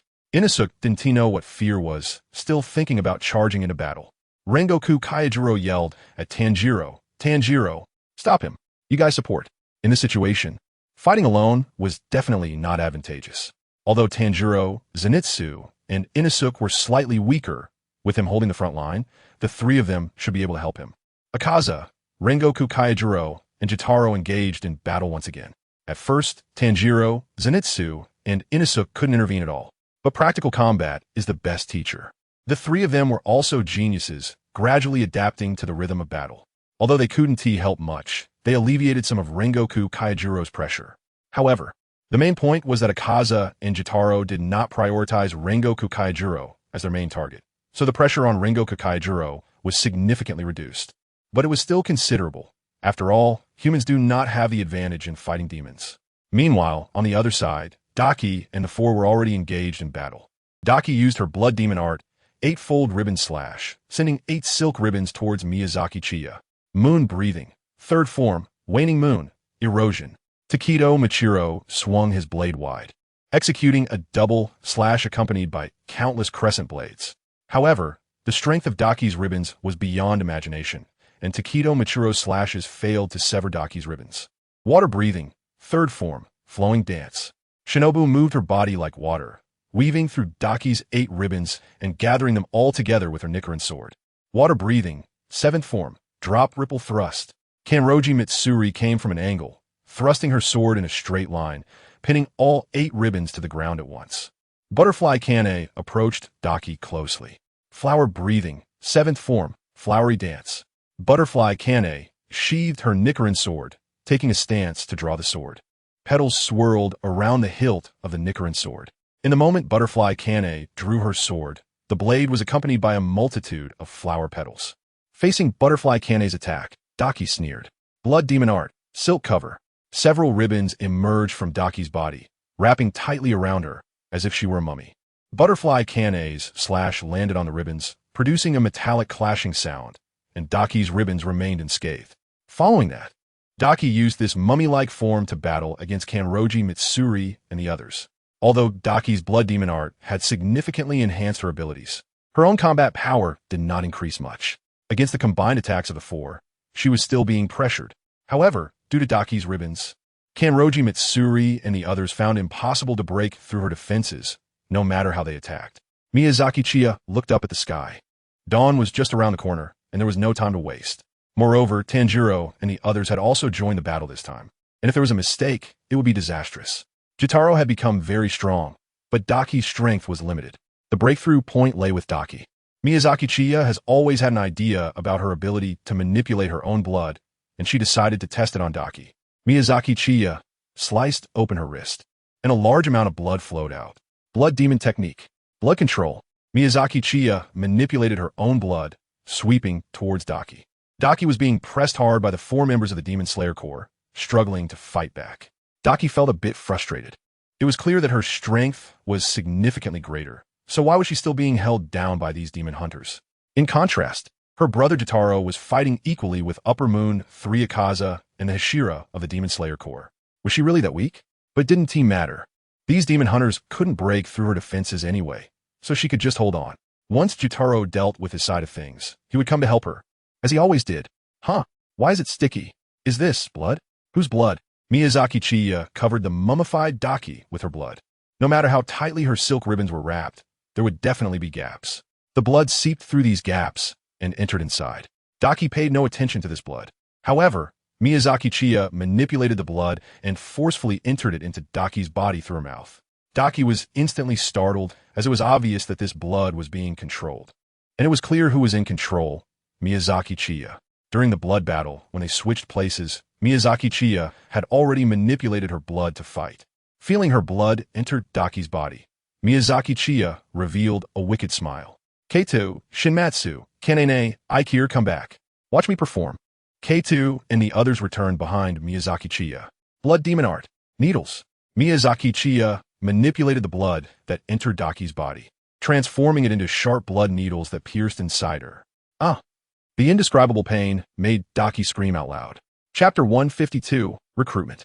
Miyazaki Chiya injected her blood into Daki's body and manipulated the blood inside her, forming needles that pierced through her. The indescribable pain made Daki scream in despair.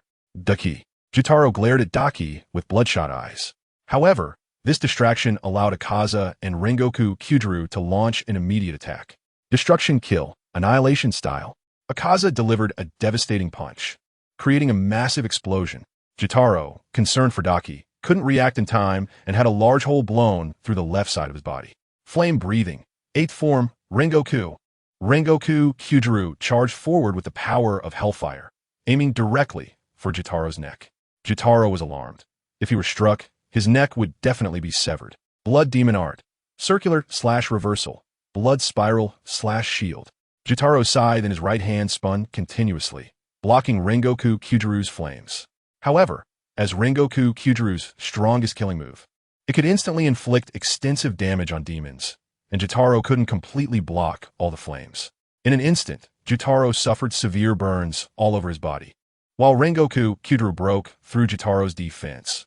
But the attack trajectory inevitably deviated, and the blade stopped only after slicing from Jotaro's right shoulder to his chest. Seeing Rengoku Kyujuru's ultimate technique, Akaza burst into excited laughter. Incredible and overwhelming fighting spirit. Such momentum, such mental strength. Ha ha ha. You should just stay a demon. Kyujuru, fight with me forever. Jotaro's veins bulged with anger as he activated his blood demon art. Blood demon art. Blood calamity scythe. Jotaro's right scythe instantly grew larger, swinging towards Rengoku Kyujuru. Rengoku Kyujuru dodged backward, but a blood blade was unleashed from the scythe's edge. Dance of the Fire God. Sunflower Mirror. Tanjiro executed sharp, symmetrical slashes to help Rengoku Kyujuru deflect the Bloodblade. Jitaro's injuries healed in the blink of an eye. Akaza frowned slightly. This recovery speed was comparable to his own. What happened to give Jitaro such a substantial boost in strength? Just as Jitaro prepared to make a move, Daki's screams echoed again. Ah, brother. A blood sword made of blood emerged from Daki's abdomen. After piercing through, it quickly retracted and then stabbed out again from other places. Although this didn't count as much for a demon like Daki, the pain was still unbearable. Daki had completely lost her combat ability, letting Miyazaki Chiya torment her. The four of them exchanged subtle glances at the increasingly amused Miyazaki Chiya. It was a bit twisted. Moreover, Daki looked somewhat pitiful. Jitaro wanted to rush over to help Daki. Destruction kill, demon core, eightfold. Akaza delivered a series of 8 rapid strikes from all directions, pushing Jitaro back. Hey Jitaro, your enemy is me now. Focus your attention on me, you brat. Jitaro's expression darkened, as if he could drip water from it. He snapped his fingers. A crack appeared behind Daki, and several pitch-black arms emerged from the crack, pulling Daki into it. Everyone's expression turned serious upon witnessing this scene. Jitaro could actually open cracks at will. This made it much more difficult for them to keep Jitaro from escaping. After Daki left, Jitaro breathed a sigh of relief. His sister was truly a source of constant worry. Jitaro said darkly, "Did you think I was the same as before? I have evolved to a better level now.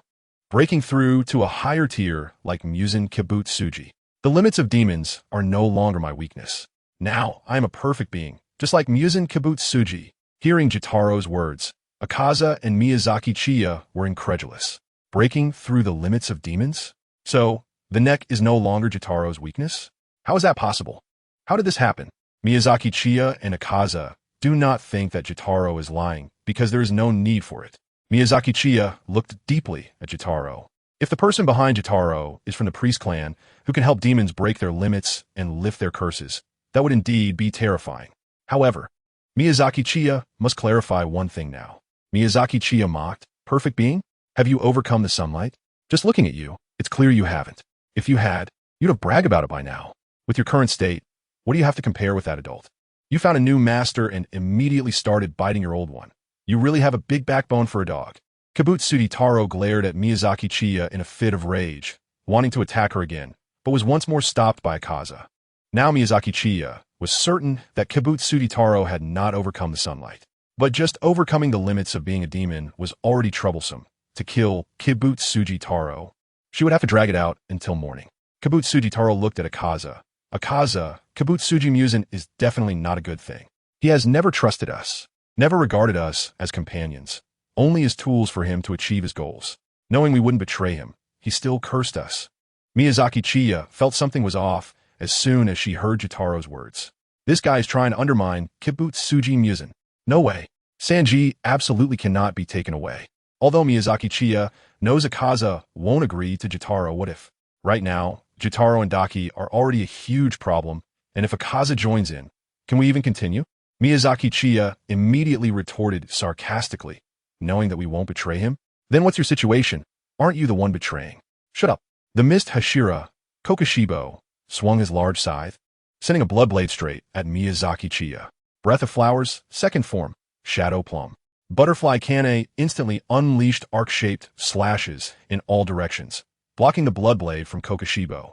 This time, Kokoshibo ignored Miyazaki Chiya and said to Akaza, "Akaza, join us. Your strength will be greatly enhanced, and you will also be able to break the limits of a demon." Akaza's veins bulged with anger as he retorted, "Are you done? If you're done, then you can die." Destruction kill, final form, blue-silver chaotic light. Akaza summoned needles and, centered on himself, launched hundreds of missiles in an instant. Chapter 153. Retreat. Akaza used his ultimate technique, launching hundreds of missiles in all directions. Because it was indiscriminate, not only Kokoshibo, Rengoku Kaijiro, and Tanjiro were within the strike range, but also Miyazaki Chiya's position. Rengoku Kaijiro's pupils constricted. The speed of these missiles was too fast, and he wasn't sure he could perfectly evade them, let alone Tanjiro and the others. "Get behind me!" Rengoku Kaijiro shouted and took a stance. Breath of Flame, fourth form. Rising Flame. Rengoku Kaijiro centered himself and unleashed a swirling flame sword technique to fend off the missiles. These missiles were not only fast, but also more powerful than Rengoku Kaijuro had imagined. Nevertheless, he gritted his teeth and continued to block them because Tanjiro and the others were still behind him. Tanjiro and Inosuke gritted their teeth, never feeling so frustrated about their own weakness. The help they could provide in battle was minimal, and they had even become a burden. While Rengoku Kaijuro struggled to withstand the missiles, Kokushibo easily spun his scythe, blocking the incoming missiles.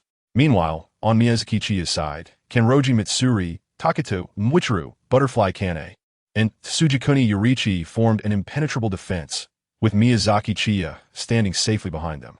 At this moment, the sky had begun to brighten slightly. Miyazaki Chiya, Akaza, and Jotaro all frowned at the same time. The sun was about to rise. This battle was forced to come to an end. Jotaro snapped his fingers again, and a crack appeared behind him. It was obvious that Jotaro was about to escape. Before leaving, Jotaro said one last time, "Akaza, not joining us is your loss. Such an opportunity won't come a second time.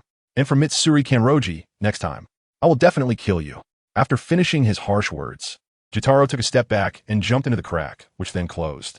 After Jotaro left, only a few people remained on the battlefield. Rengoku Kaijuro knelt on one knee, supporting his body with his Nichiren blade. Just now, 2 missiles had hit Rengoku Kaijuro, severely injuring him. Seeing Akaza directing his gaze at Rengoku Kaijuro, Tanjiro, Inosuke, and Zenitsu quickly stood in front of Rengoku Kaijuro. "Since you don't want to become a demon, then die." Akaza pretended to attack Rengoku Kaijuro. Suddenly, the morning sunlight shone on Rengoku Kaijuro and the 3 of them. Akaza clicked his tongue. Mitsuri Kanroji retreat. Miyazaki Chiya had long wanted to leave. When Yu Akaza said to him retreat, Miyazaki Chiya took the opportunity to slide down the hill. After all, Rengoku Kaijuro didn't seem to be dying, and since he had already failed to recruit him, there was no need to stay here any longer. Miyazaki Chiya coldly warned Tanjiro, "Kamado Tanjiro, right? I remember you. Next time, I will definitely kill you and offer your head to that adult." After delivering her harsh words, Miyazaki Chiya followed Akaza and the others, retreating from the forest. Seeing Miyazaki Chiya and Akaza leave, the weight in Tanjiro's heart finally lifted. As he relaxed his body, the pain from his previous injuries surged.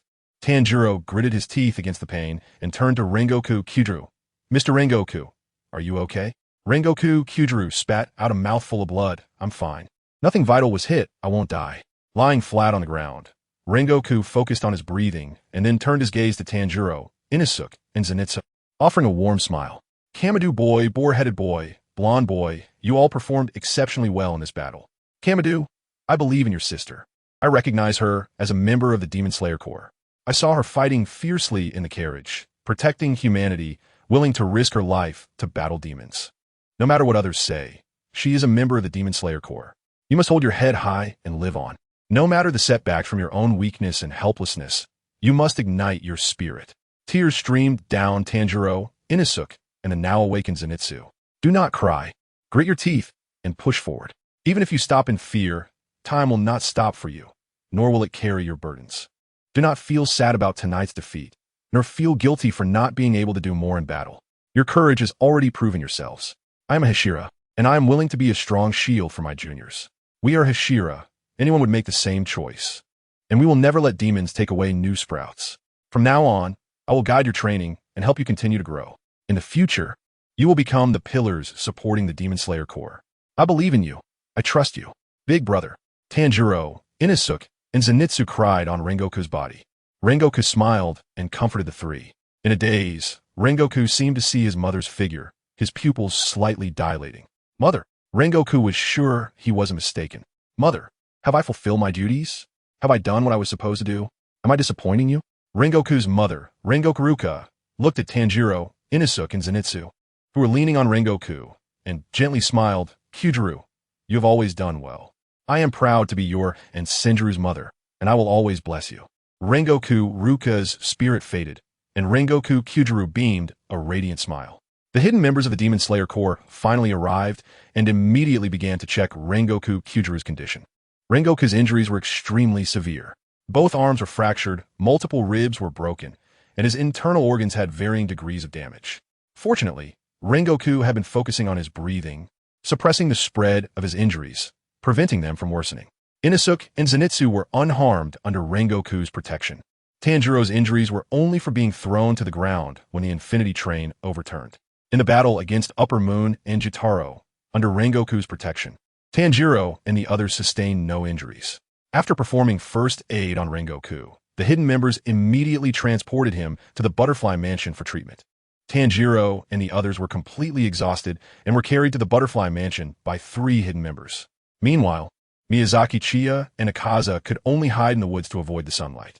Akaza sat on the ground with a gloomy face, not speaking, while Miyazaki Chiya did not attempt to make conversation, contemplating their next move. Chapter 154. A spark of inspiration. Miyazaki Chiya sat under a tree not far from Akaza, avoiding the sunlight. The 4 members of the Rusty Rabbit diligently stood guard beside Miyazaki Chiya. Miyazaki Chiyo was contemplating what to do next. Everything had completely fallen apart. Kaijiro Rengoku, who should have been doomed, was now alive even without his intervention, thanks to the involvement of Jotaro and Daki. Jotaro and Daki, who were supposed to be killed by Tanjiro right away, had now broken through the boundaries of demons, and their necks were no longer a weakness. If Tanjiro and the others were to confront Jotaro and Daki now, they would undoubtedly perish. The purpose of Jotaro and Daki coming here today was likely to recruit Akaza. It seemed that Jotaro and Daki would continue to interact with other Upper Moons. This can't happen. This matter must be reported to Muzan Kibutsuji. The other Upper Moons cannot be poached by the forces behind Jotaro. The most suspicious force behind Jotaro and Daki was the Priest Clan. Should this be reported to Muzan Kibutsuji? Yes, it must be. The ability to help Jotaro and Daki break their limits means they could also assist other demons in breaking their limits. In any case, the forces behind Jotaro and Daki were definitely hostile to him. Miyazaki Chiya felt that even if he were to break away from the 12 Kazuki and escape the control of Muzan Kibutsuji, the latter would definitely not let him go. Because in the eyes of the other party, he should be seen as a disruptive tumor. Once Muzan found out, he would surely target him. In this way, it could be considered a way to alleviate his pressure. At the same time, there was another issue that made Miyazaki Chiya feel somewhat troubled: the problem of combat power. If things were to follow the original plot, having Kaneo, Shinobu, Takeda Muichiro, and Kanroji Mitsuri with their pillar-level strength would be more than enough. However, that was no longer the case. The combat power was insufficient. This was because there were now demons capable of breaking through limits, just like Muzan. Jotaro and Daki couldn't kill Kaneo and the others, but likewise, Kaneo and the others couldn't kill them. Although sunlight was a weakness, Miyazaki Chiya was also afraid of sunlight. And most importantly, for Kaneo and the others, the real weakness was Miyazaki Chiya himself. Miyazaki Chiya knows that defeating Daki was just a fluke. He is fully aware that as a low-level fighter, he wouldn't stand a chance against her in a direct confrontation. When Jotaro holds down Kanado and the others, Daki could easily find the Nichiren blade to deal with him, which would put Miyazaki Chiya in real danger. To increase their combat power, either Kanado and the others need to awaken their marks, or they need to recruit new members. However, their attempt to recruit Kaijiro Rengoku has already failed. In the time leading up to the final battle, the other Hashira are unlikely to die, leaving no opportunity to invite new members to bolster their strength. Frustrated, Miyazaki Chiya scratched his head and his gaze happened to fall upon Akaza. Miyazaki Chiya was taken aback for a moment as a rather crazy plan appeared in his mind. Since Jotaro and Daki's forces wanted to recruit Akaza, why couldn't he? However, it was impossible to approach him directly like Jotaro did. There was a chance that Akaza would crush his skull on the spot, and if Kibutsuji Muzan found out, he would be done for. However, Miyazaki Chiya held information that no one else knew: Akaza's past. Akaza had initially been unwilling to become a demon, but was forcibly turned into one by Kibutsuji Muzan, and his skull was crushed, leading to his amnesia. The key to recruiting Akaza lay in his deceased master and fiancé. This matter needed careful planning.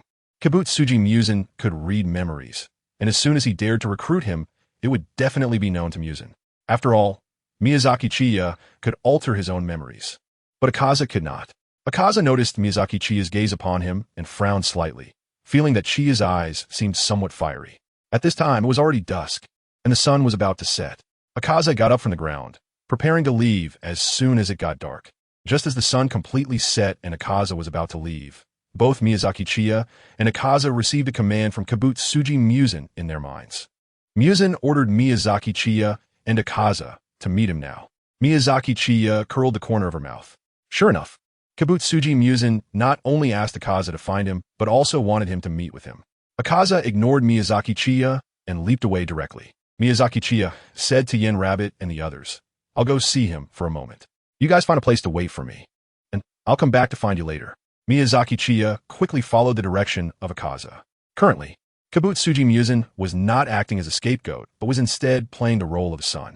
In the home of a medicine merchant, he was investigating the blue spider lily. Kibutsuji Muzan was reading in his study when the balcony door suddenly blew open. Miyazaki Chiya and Akaza knelt in front of the balcony. Akaza came to report. Mitsuhiko requests an audience with the esteemed deity. Muzan Kibutsuji's pupils suddenly turned into those of a demon as he looked at Akaza. "Have you found the item I instructed you to locate?" Akaza reported, "I have investigated, but have not received any concrete information, nor can I confirm its existence. I was unable to find the blue spider lily. So, in order not to disappoint your expectations, I will continue to work diligently. Originally, according to your instructions, I was to eliminate that Hashira, but an unexpected situation arose." Muzan Kibutsuji suddenly turned to face Akaza directly, extending his finger to point at him. An invisible force struck Akaza's body. Another unexpected situation? A mere Hashira can cause such incidents? It is the natural order for demons to surpass humans. I want you to annihilate the Demon Slayer Corps. Kill them all. Not a single one left. Let them no longer dirty my eyes. This is by no means a difficult task, yet you have not achieved it to this day. Why is that? Muzan Kibutsuji's expression turned terrifying as he angrily tore the book in his hand. Akaza's veins turned a dark blue, his body trembled, and blood flowed from the corner of his mouth. "Now you cannot even kill a mere Hashira. Why are you so weak now? I thought you were nearby. I even specially sent you there. Akaza, Akaza, Akaza." With each repetition of Akaza's name by Muzan Kibutsuji, Akaza spat out more blood. Miyazaki Chiya was terrified next to Akaza, fearing that Kibutsuji Muzan would turn his anger towards him. After punishing Akaza, Kibutsuji Muzan turned his gaze to Miyazaki Chiya. "What about you? Why are you here?" Miyazaki Chiya reports, "Lord God, while investigating mysterious forces, I discovered the Demon Slayer wearing the flower card, so I tracked them down with the intention of killing them." Kibutsuji Muzan asked in a dark voice, "So did you kill them?" Miyazaki Chiya shivered. If he hadn't answered well, the Akaza from just now would be his current situation. Chapter 155. The Agreement. Muzan Kibutsuji is extremely angry now. Miyazaki Chiya knows very well that if she doesn't answer well, she will be in trouble. Miyazaki Chiya respectfully replied. At that time, it would have been easy to kill those demon slayers, but uncontrollable situations arose with the appearance of the traitor, Kibutsuji Taro, and Daki. Kibutsuji Muzan's eyes narrowed. Miyazaki Chiya knew that her crisis had been resolved, so she continued speaking. Kibutsuji Taro and Daki opened a crack similar to the one they escaped from last time and appeared on the battlefield. Their strength suddenly increased significantly, and most importantly, they had also broken through the limits of demons. Their necks were no longer their weak points. What? Kibutsuji Muzan's aura suddenly became quite terrifying. Miyazaki Chiya continued. They seem to be here to recruit Lord Akaza, but Lord Akaza is very loyal to Lord Muzan and has no intention of betraying him. In the end, when the sunlight appeared, both Akaza and I had to retreat. Kibutsuji Muzan said nothing and directly accessed the memories of Miyazaki Chiya and Akaza. Seeing the contempt from the traitors, Jutaro and Daki, Muzan became enraged and smashed his fist into the wall of the study, shattering it. The commotion attracted others in the villa to come and check. Muzan's biological parents inquired, "What's wrong, Tsugikuni?" Upon seeing Akaza and Miyazaki Chiya, a few humans were startled. "Who are you?" Muzan waved his hand and directly dismembered and killed these few people. Muzan's body began to swell, returning to his normal adult form. He pressed one hand against his forehead, his anger reaching a boiling point, murmuring, "How dare they?" Finally, Muzan roared, "How dare they?" He rampaged through the villa, turning it into ruins. Miyazaki Chiya and Akaza continued to kneel on one knee, silent. Whoever spoke up now would be in trouble. After venting for a while, Kibutsuji Muzan seemed to calm down and looked at Miyazaki Chiya. "Since you are investigating, do you have any results?" Miyazaki Chiya said in a deep voice, "Lord God, I have only found some clues so far, which may not be accurate." "Speak." Miyazaki Chiya immediately said, "I suspect that the one who manipulated the demons before, rescued Jutaro and Daki, and helped them break through the boundaries of the demons, might be related to the priest clan."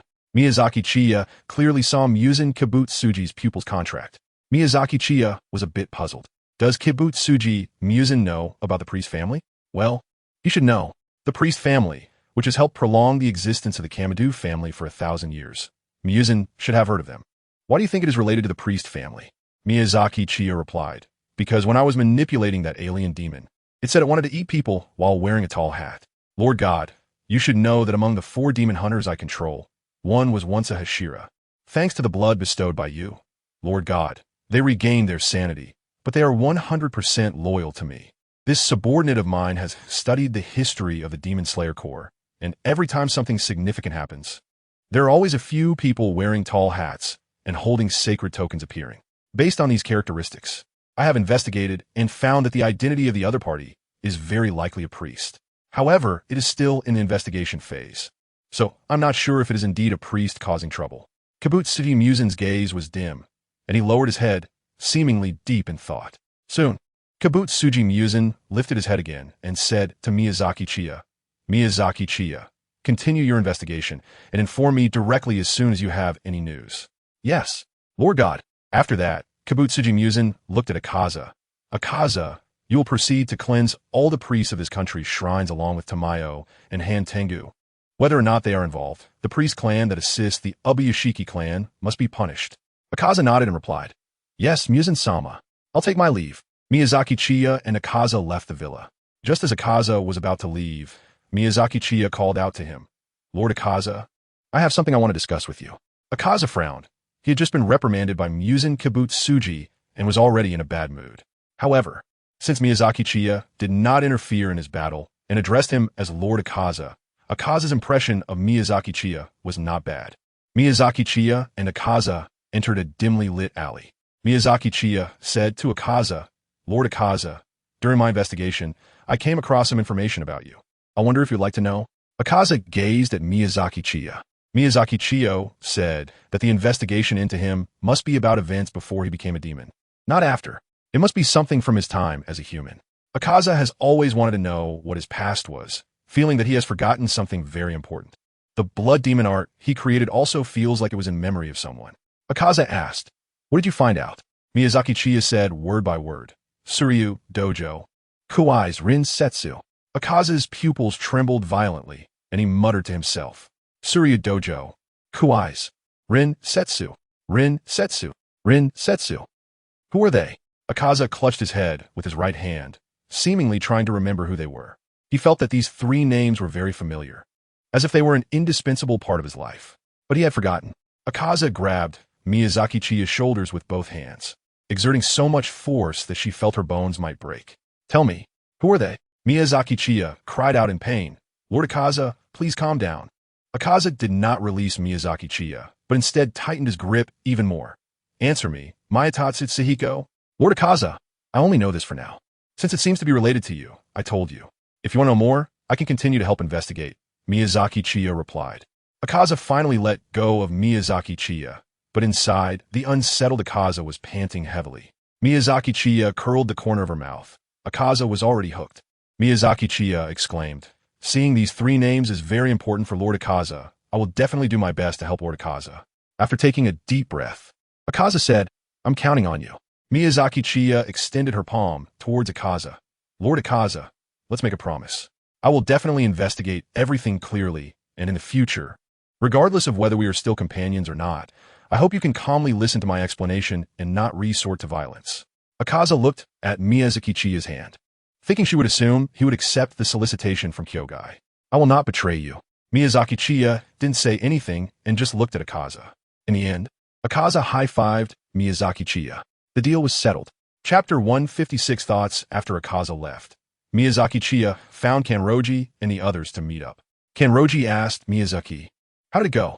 Miyazaki Chiya said, Regarding the priest, I have already told him, and he has taken measures. Butterfly Kanahu asked in confusion, Chiya, are you sure it is the priest clan? Miyazaki Chiya shook her head.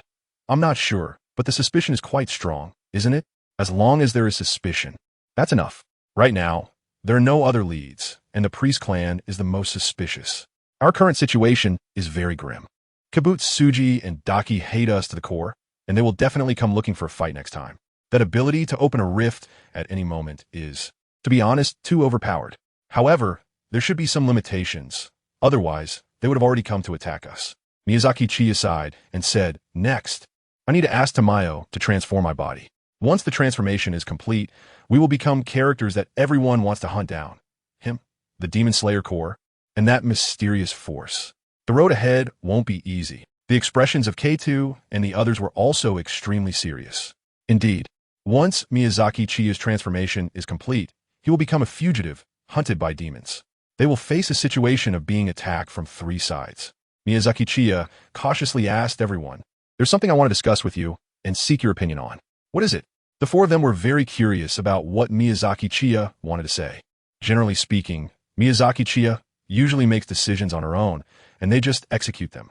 Instances like this, where she seeks their opinions, are rare enough to be counted on one hand. Miyazaki Chiya rubbed her hands and said, "Although you are all quite strong now, facing the siege of 3 forces, our combat power is still a bit stretched. If I recruit a demon into the team, would you have any objections?" K.R. Shin Kanai and Taket Mucher frowned at the same time. Miyazaki Chiya is recruiting new members for the team, and they surely have no objections. But can demons, under the curse and control of Muzan Kibutsuji, really join the team? Moreover, the demons that Miyazaki Chiya wants to recruit are definitely not ordinary ones. They must be powerful demons. Otherwise, there would be no point in recruiting them at all. Furthermore, if the ones joining are extremely evil demons, wouldn't they have to go and eat people after joining? This is something they cannot accept at all. Miyazaki Chiya understood their concerns and said, "This demon never kills or eats women. He only chooses to eat people when he's extremely hungry. You could say he's a good demon, but not really. He enjoys torturing the weak." The 4 of them immediately realized who Miyazaki Chiya was talking about. "Is it Akaza?" Miyazaki Chiya nodded. Butterfly Kane frowned and said, "Chiya, do you think it's possible to recruit him?" Kaneo also agreed, saying, "You saw the situation back then. Akaza doesn't seem like the kind of demon who would betray Muzan Kibutsuji." Miyazaki Chiya shook her head and said, "Akaza isn't incapable of betrayal.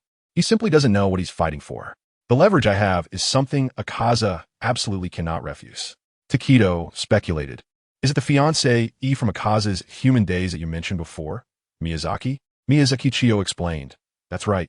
I told you that Akaza initially didn't want to become a demon, but he was forcibly turned into one and had his head smashed, resulting in memory loss.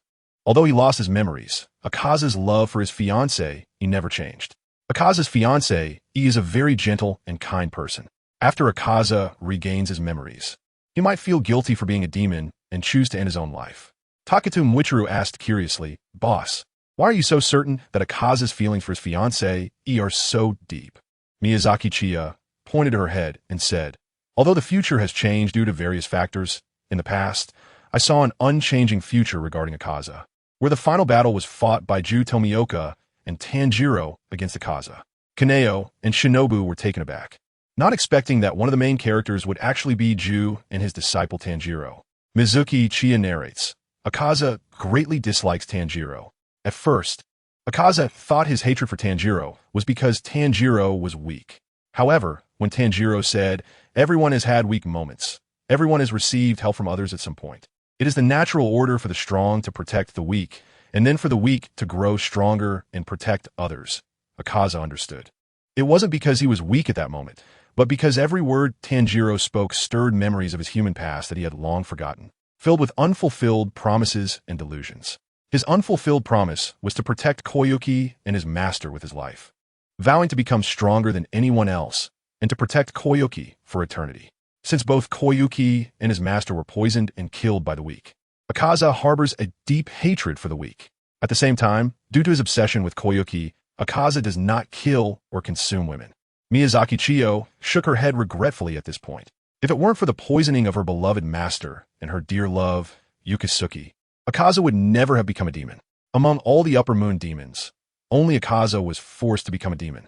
It wasn't just the coercion from Muzan Kibutsuji, but also the pressure from her fellow humans. Miyazaki Chiya continued, "In the final battle, Tomioka Ju and Tanjiro initially couldn't defeat Akaza at all. However, in a life-and-death situation, Tanjiro awakened the transparent world and, in cooperation with Tomioka Ju, decapitated Akaza. But the obsession with becoming stronger that filled Akaza's heart allowed him, like Jotaro and the others, to break through the limits of demons, making his neck no longer a weakness. Even after losing his head, Akaza continued to fight Tanjiro and Jotaro as a headless body. After severely injuring Tanjiro, due to the scene where Tomioka Ju vowed to protect Tanjiro at all costs, Koyuki's soul appeared and grabbed Akaza's hand to stop him. At the same time, Akaza gradually began to recover memories from his human past. Then, upon understanding the reasons for his anger, he also realized that he could never return to the place where important people were, specifically to the heaven where Koyuki was. Akaza intended to drag Ju and Tanjiro down to hell with him. Kanroji and Shinobu clenched their fists tightly in tension. Chapter 157. Touching. Miyazaki Chiya tells the four members of Yadu about the unchanging future of Akaza. Miyazaki Chiya continued. As Akaza's head was regenerating, he was heavily punched by Tanjiro, who had just woken up from his coma, just as Akaza's master, Kaijuro, had done years ago. Back then, his master Kaijuro had beaten Akaza, indicating that he had dealt with him as a sinner. Stunned by such stimulation, Akaza, or rather his human name, Kamechi, finally remembered what he truly wanted to destroy. It was himself, who had failed to keep the promises made to his father and loved ones, and had stained his master's most important technique, the Soryu martial arts, which was meant for protection and not for killing, with blood. In the end, after smiling at Tanjiro, Akaza used the destruction kill, annihilation technique, to end his own life, while acknowledging that he had already lost when Tanjiro decapitated him honorably.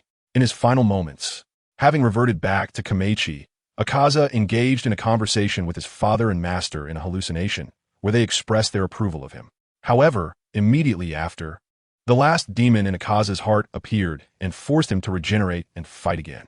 The four members of the Kanroji were tense, their bodies taut and their hearts racing. Akaza had gained the recognition of his family. Would he return to that irreversible path because of Muzan Kibutsuji? Seeing the four of them so nervous, Miyazaki Chiya felt very pleased. It seemed that the plan to recruit Akaza could now be set in motion. Miyazaki Chiya breathed a sigh of relief. If Akira and the others disagreed, then they would have to give up. After all, although Sanji was charming, he couldn't be compared to Akira and the others. One was an idol, and there was no guarantee he would join their side. While the other four were employees he considered family. Miyazaki Chiya must have considered the feelings of her employees. Seeing that Yaotu and the others were listening so intently, Miyazaki Chiya continued. Fortunately, the timely appearance of Yasakura's lover, Rinshua, ultimately eliminated his inner demons. The transformed Kiba took tightly into his arms the lover he could not protect in life, embracing her and crying out for her forgiveness. After Rinshua, with tears in her eyes, said the words, "Welcome back, my husband," Kiba finally shattered into pieces and vanished, his soul reunited with his lover. Together, they went to hell to atone for their sins. After listening to this, Makomo and Butterfly Kanai's eyes turned slightly red, filled with tears. They were deeply moved by the love between Yaotu and Rinshua. Although they could not be together in life, they finally found companionship after death. Yaotu felt a surge of emotions in his heart, and without realizing it, his hand had already grasped Makomo's hand. Miyazaki Chiyo took the opportunity to approach Butterfly Kane, holding her hands gently and saying, "Sister Kane, we've always been together, you know." Butterfly Kane shivered and quickly stood up, retreating a few steps. Recently, she had become quite wary of Miyazaki Chiyo's advances. Taketu Muichiru glanced curiously at Kanroji Mitsuri, Shinobu, and Butterfly Kane. What is going on suddenly? Why does everyone look like they want to cry? After a while, everyone finally recovered from the sad atmosphere. Kanroji Mitsuri asked Miyazaki, "Do you want to help Akaza regain his memories and then recruit him?" "Yes, that's right. Only if Akaza regains his memories can we possibly recruit him. But what about the curse?" "Of course, we'll resolve the curse first before trying to recruit Akaza." Kanroji Mitsuri asked curiously, "Huh? How do we resolve a curse? Is it Miss Tamayo? But if Akaza regains his memories and wants to betray us, he will definitely be noticed by Kibutsuji Muzan, right?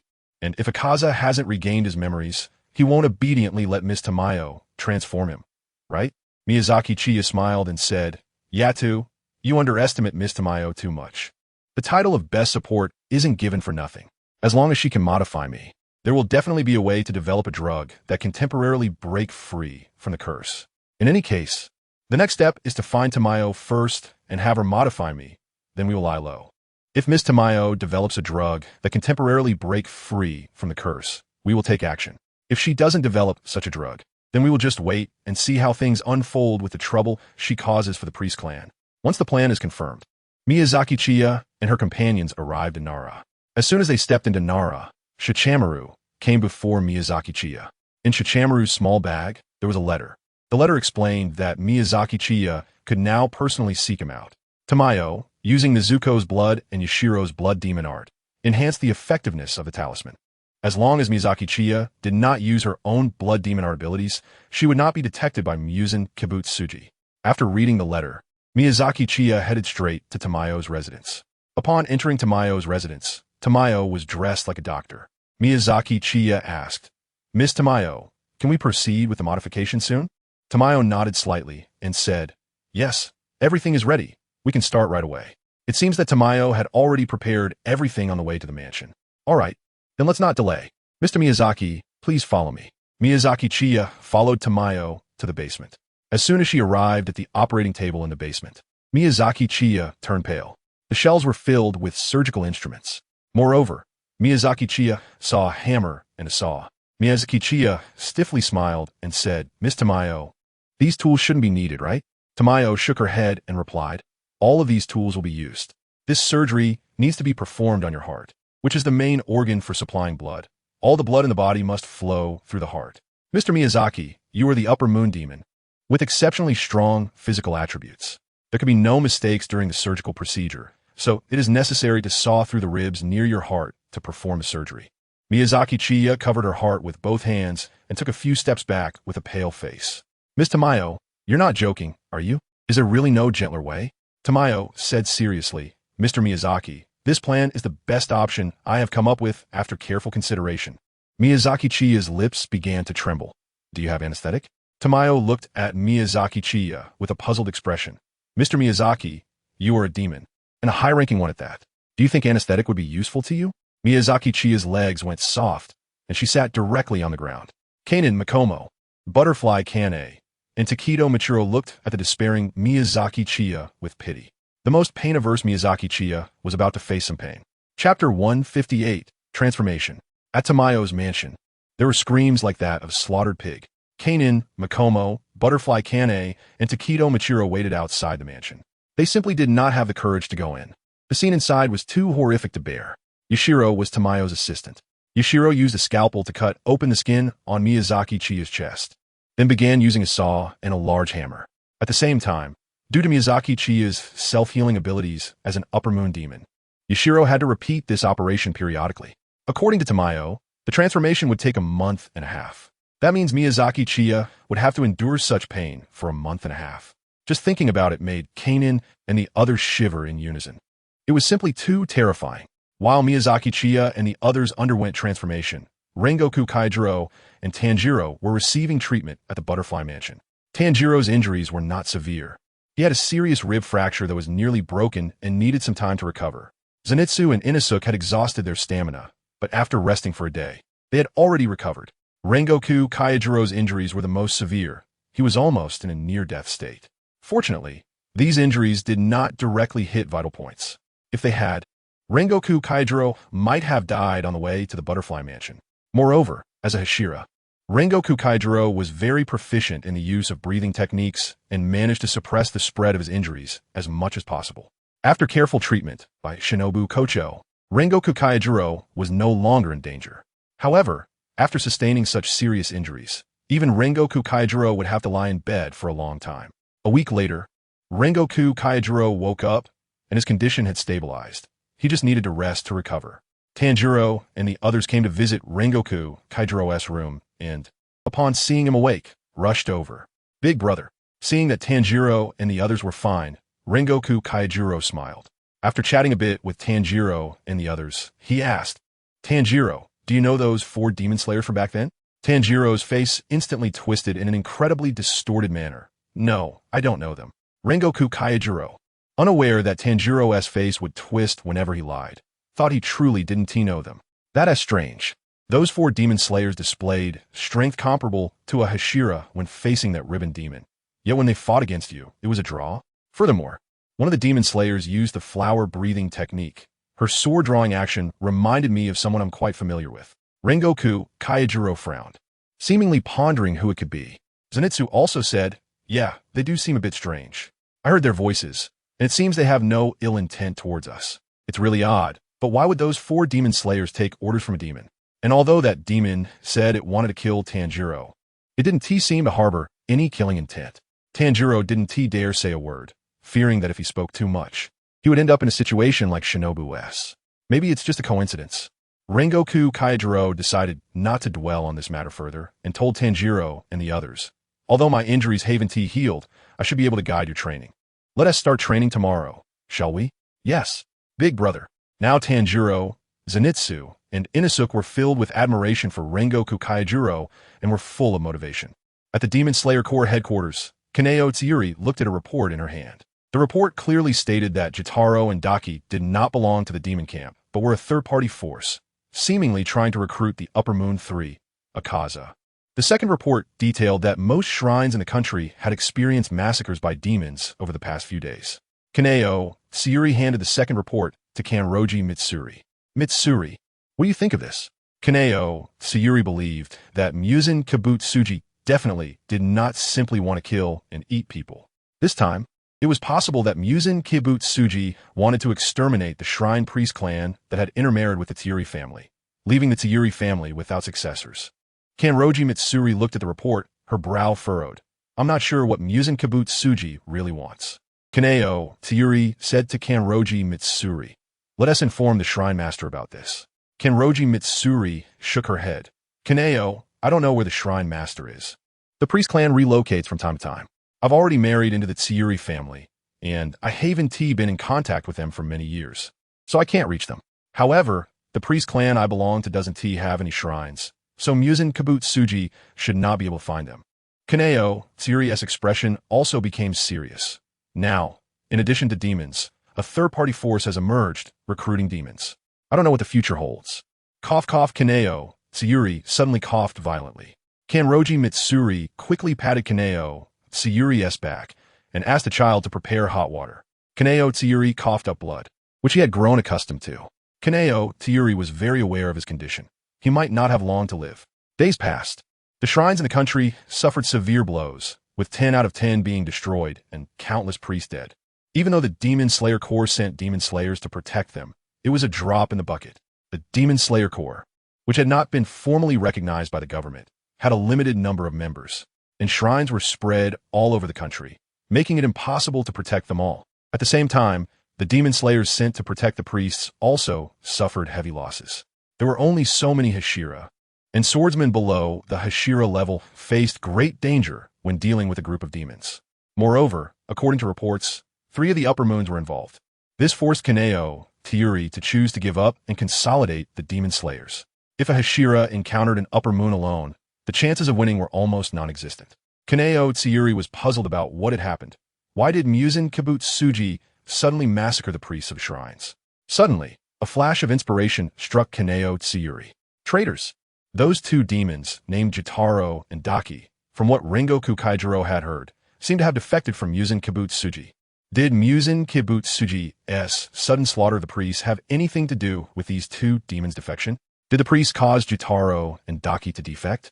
Having fought against demons for 1,000 years, Kaneo Tsuyuri was aware of the existence of curses. Only Tamayo was capable of escaping from the curses. Could the priests also help demons escape from curses? Because the priest helped the demon break free from its curse, Muzan Kibutsuji massacred the priests. Why Tsugikuni's expression grew increasingly serious as he felt he was touching upon the truth. Chapter 159, Success. Under limited conditions, why Tsugikuni speculated that it was because the priest helped the demon break free from its curse that Muzan Kibutsuji massacred the priests. However, the priest clan was also quite mysterious to why Tsugikuni. According to records, whenever a male member of the Tsugikuni clan was born, the priest clan would bring an eligible woman to marry into the Tsugikuni family. Amain Tsugikuni was one such case. Furthermore, whenever the Tsugikuni clan faced a crisis, the priest clan would also appear. However, there are no records of what the priest clan actually did, so it remains unknown. Throughout their many years of marriage, Amain Tsugikuni hardly ever mentioned anything about the priest clan. Why Tsugikuni did not believe that Amain would hide things from him. This indicates that Amain Tsugikuni also did not understand the priest clan well. Why Tsugikuni's gaze was deep. If the priest clan could help the demon break free from Muzan Kibutsuji's curse, then why not communicate with them? If the priest clan has this ability, assisting the Tsugikuni clan might have ended the demon's era long ago. Time passed day by day. Finally, after a month and a half, the time arrived. Inside the Tamayo residence, the screams of Chiya Miyazaki echoed every day. The screams were incredibly piercing. However, after listening for a month or so, Kanata and the others had somewhat gotten used to it. When Chiya Miyazaki's screams finally stopped, Kanata and the others understood that the transformation must have been completed. Weisher came up from the basement, and Kanata and the others immediately surrounded him. Mr. Weisher, how is it? At this moment, Weisher also looked exhausted and complained. Is this guy really a lower moon demon? I've never seen a demon so afraid of pain. If it weren't for him moving around all the time, the transformation might have ended much earlier. The four of them exclaimed in joy. So it succeeded? Weisher slightly perked up and proudly said, with Lady Tamayo here, of course, it succeeded. The four of them rushed down to the basement. On the hospital bed in the basement, Chiya Miyazaki lay there, staring blankly at the ceiling, looking as if she had been completely worn out. Tamayo also appeared fatigued. It wasn't because the transformation surgery was difficult, but because, as Weisher said, Chiya Miyazaki had been too restless during the procedure, leaving her physically and mentally exhausted. Everyone, I must excuse myself for now. Even as a demon, enduring this for a month and a half is too much. Tamayo really wanted to rest properly now. Her steps unsteady as she leaned against the wall and left the basement. The four of them surrounded Chiya Miyazaki's bedside. Chiya, how are you feeling? Chiya, why aren't you talking? Boss. Why does it look like the boss is sleeping with her eyes open? Chiya, are you okay? Miyazaki Chiya's eyes were dim, looking as if she had lost all interest in life. It's been a month and a half, a full 45 days. Every day feels like being beaten with a saw and a hammer on her ribs. Who can endure this? Miyazaki Chiya has regretted more than once why he chose to undergo transformation. Wouldn't it be better to just enjoy life as a demon? Why did he insist on seeking out Tamayo for the transformation? Now, all that fills Miyazaki Chiya's mind is the terrifying image of Yashiro holding a hammer in his left hand and a saw in his right. Two lines of clear tears slide down from the corners of Miyazaki Chiya's eyes. Wow, Sister Kaname, I'm so miserable. Miyazaki Chiya suddenly stood up, hugged Kanai Butterfly's waist tightly, and buried her head in Kanai Butterfly's abdomen, crying loudly. To be honest, this time Miyazaki Chiya really didn't have any inappropriate thoughts in her mind. It was just too tragic, too unfair, and Miyazaki Chiya was seeking comfort. Kanai Butterfly's body stiffened for a moment, but she still reached out to gently rub Miyazaki Chiya's head, soothing her. All right, it's all over. Don't cry anymore, Chiya. Under the comforting words of the four members of the group, Miyazaki Chiya's emotions finally stabilized. Takedo Michiro curiously asked, Boss, Miss Tamayo, and Mr. Yashiro said you succeeded in your transformation. How do you feel now? Miyazaki Chiya felt her body. It turned out that she had a sense of shackle on her body, but now it seemed like the shackle was removed, and she felt light and relaxed. Kato was surprised and said, Hey, Miyazaki, the engraving in your eyes is gone. Everyone then noticed that the crescent and six in Miyazaki Chiya's left and right eyes had disappeared. Miyazaki Chiya looked in the mirror, and, sure enough, it was gone. Miyazaki Chiya tentatively whispered a name. Kibutsuji Muzan. Miyazaki Chiya nervously checked her body. There was no reaction. Kibutsuji Muzan. Kibutsuji Muzan. Miyazaki Chiya's screams grew louder, seemingly venting the grievances from her transformation. Eventually, Miyazaki Chiya began to curse directly. You dog Kibutsuji Muzan, you beast deserving of 1,000 deaths. I will definitely twist your head off and use it as a ball, then put your body in the toilet for people to defecate on. Miyazaki Chiya scolded for a whole hour before stopping. Hiragane, Makoto, Kanai, and Takata Muichiro all wiped their sweat at the same time. She really can scold. Miyazaki Chiya took a break for several days before finally recovering completely. Miyazaki Chiya sat on the tatami mat, took a sip of tea, and thanked Tamayo and Yashiro, saying, Thank you so much, Miss Tamayo and Mr. Yashiro. You've really helped me a lot, and now I can finally feel at ease. Tamayo and Yashiro looked at Miyazaki Chiya with a hint of resentment in their eyes. He felt at ease, but that 1.5 months had been exhausting for them. As demons, they had great physical strength, but after being tormented by Miyazaki Chiya, they ended up sleeping for 3 whole days, which was unusual for them since they typically didn't need to sleep for a month. Nevertheless, the outcome was still pleasing. Miyazaki Chiya was once a lower moon demon. Although Tamayo has begun to trust Miyazaki Chiya, There has always been a barrier between them. After all, Miyazaki Chiya was an employee under Muzan Kibutsuji. Now it's different. The successfully transformed Miyazaki Chiya is now an escapee like them. One could say that she is truly a companion now, and a very strong one at that. After a light sigh, Tamayo said, Mr. Miyazaki, this is what we should do. We are also very happy that you were able to break free from Muzan Kibutsuji's curse. Miyazaki Chiya smiled and said to Tamayo, Miss Tamayo, I need to trouble you with one more thing. Tamayo nodded and replied, Mr. Miyazaki, please go ahead. I will definitely help you with whatever I can. Miyazaki Chiya has put forward his request. I hope Miss Tamayo can develop a drug that can temporarily shield demons from using Kibutsuji, and that works on Upper Moon demons. Chapter 160, Patterns. Upon hearing Miyazaki Chiya's request, Tamayo asked with confusion, Mr. Miyazaki, which Upper Moon demon are you targeting? Miyazaki Chiya replied, Upper Moon 3, Akaza. Tamayo clearly recognized this demon. So it's him. Miyazaki Chiya also didn't know that Tamayo knew Akaza, and curiously asked, Miss Tamayo, do you know him? Tamayo shook her head and said, I've heard of him, but I don't know him, and I'm not sure if the information is accurate. It should be during the Edo period, right? Muzan Kibutsuji didn't create that many demons. Only a few prosperous areas were populated with them. At that time, I was also wandering around, searching for a way to kill Muzan Kibutsuji. In one town, I checked and found no demons, but after a while, rumors of hauntings began to spread. I went to investigate, and the place was a dojo. When I arrived, the bloodstains were still fresh, and I sensed the lingering presence of Muzan Kibutsuji. After my investigation, I learned about a person named Kamechi, who had become a subordinate of Muzan Kibutsuji and was fighting strong opponents everywhere under the name Akaza. However, at that time, he was not one of the 12 Kazuki. I never expected that after all these years, he had already become Upper Moon 3. Miyazaki Chiya nodded and said, That's right, it's him. The human name of Akaza is Komahaji. Miyazaki Chiya told Tamayo about Koma's past. After listening, Tamayo felt a mix of emotions and also realized what Miyazaki Chiya intended to do. Tamayo asked, Does Mr. Miyazaki want to restore Akaza's memory and then have me transform him? Miyazaki Chiya stated, That's right. Now that third-party forces have emerged, our combat power is insufficient, and we can't recruit demon hunters with Hashira-level strength. So I plan to take a different approach and directly recruit powerful demons.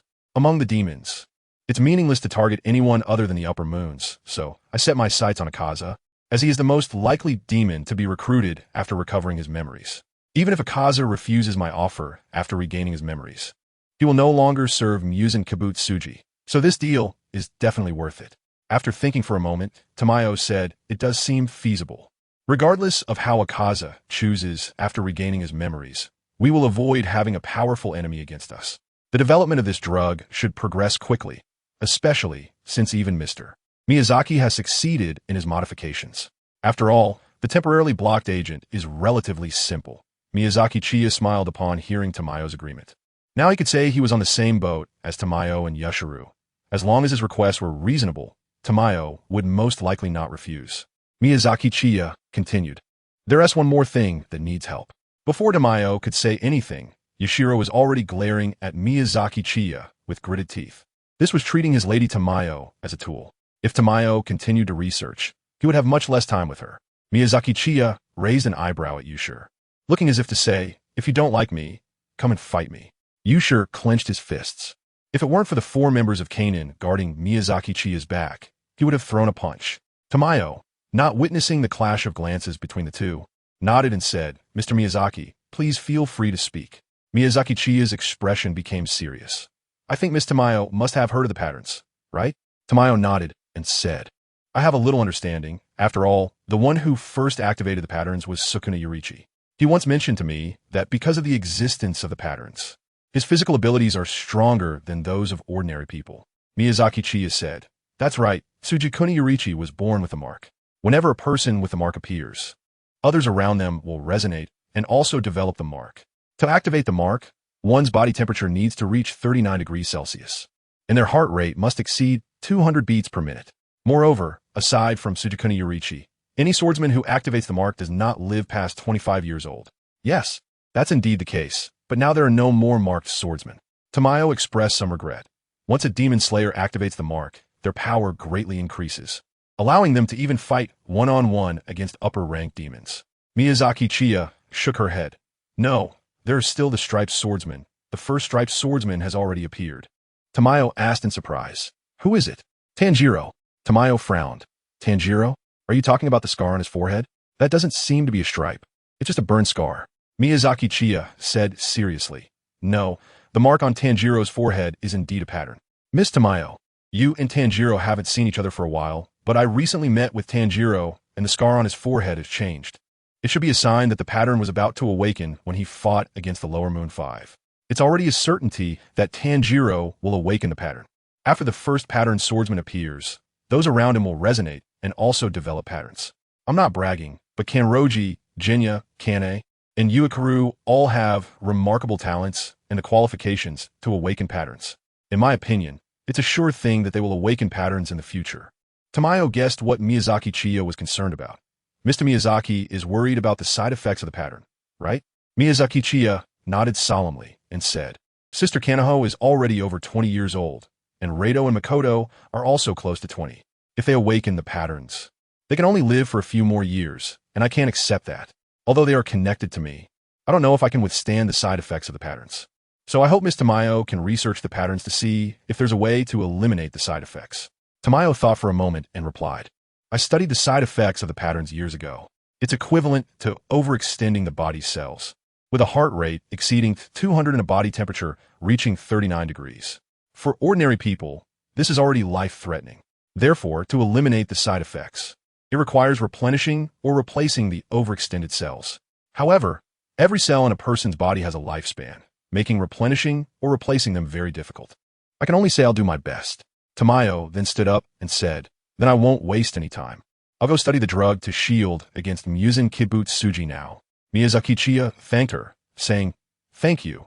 Then I'll trouble you, Miss Tamayo. As Tamayo was about to leave, Yashiro quickly stood up. Lady Tamayo, I'll assist you. Now that Miyazaki Chiya was an escapee, Tamayo no longer worried about attracting Muzan Kibutsuji's attention. Miyazaki Chiya and her companions are temporarily staying at the Tamayo residence, waiting for Tamayo to successfully prepare the medicine. Chapter 161. Training. Miyazaki Chiya and her companions are temporarily residing in the house of Tamayo. However, Miyazaki Chiya is not idle. She's studying her own body. After the modification, the concentration of Muzan Kibutsuji's blood within Miyazaki Chiya has not decreased significantly.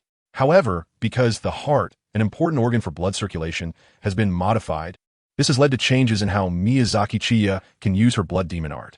To use her blood demon art, she needs to utilize the blood of the demon within her. Since her heart has been modified, if she continues to use the blood demon art in the same way as before, its effectiveness will be greatly reduced. However, if she bypasses the heart, the effectiveness of her blood demon art should not be weaker than before.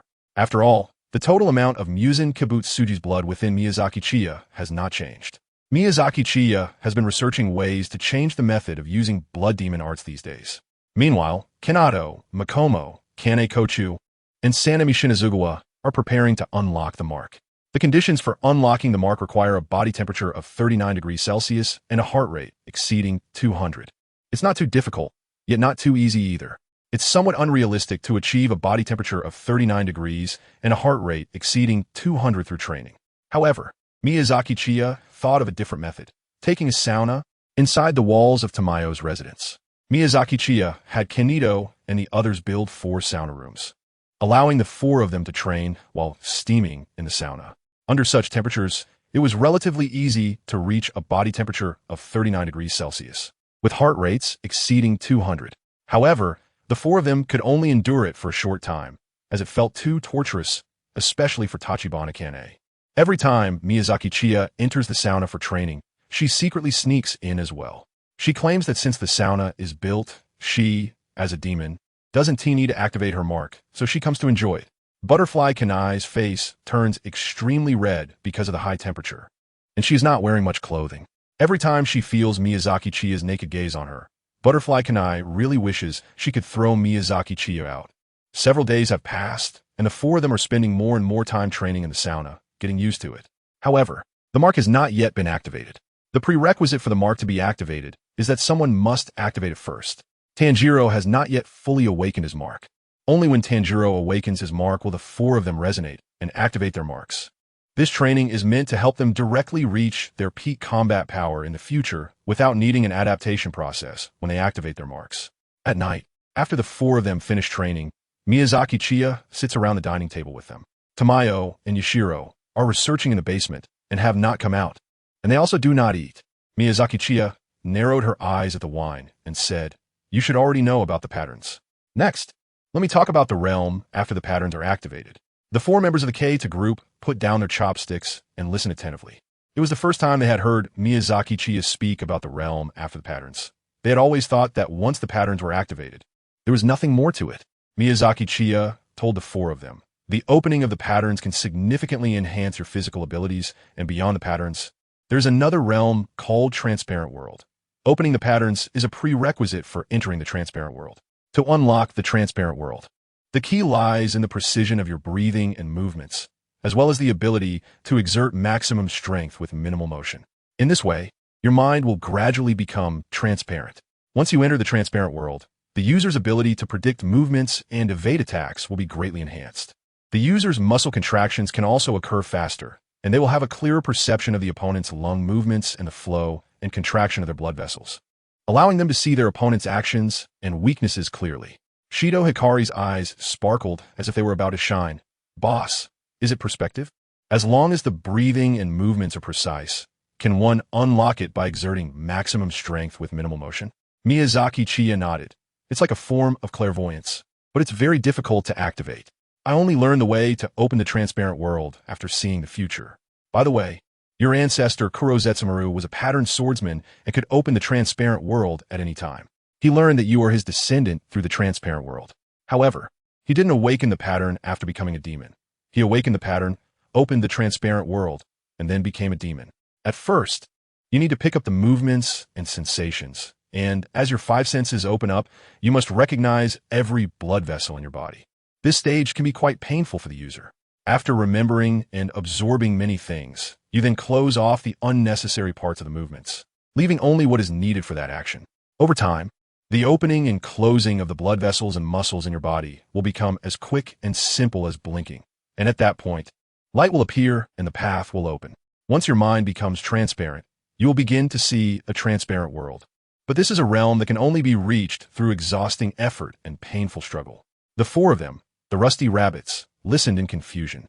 While they could understand the words, they didn't quite grasp the meaning.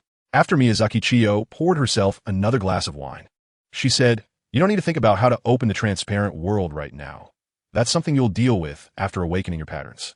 However, you can start practicing the precision of your breathing methods and movements now. You must also ensure accuracy while training in the sauna."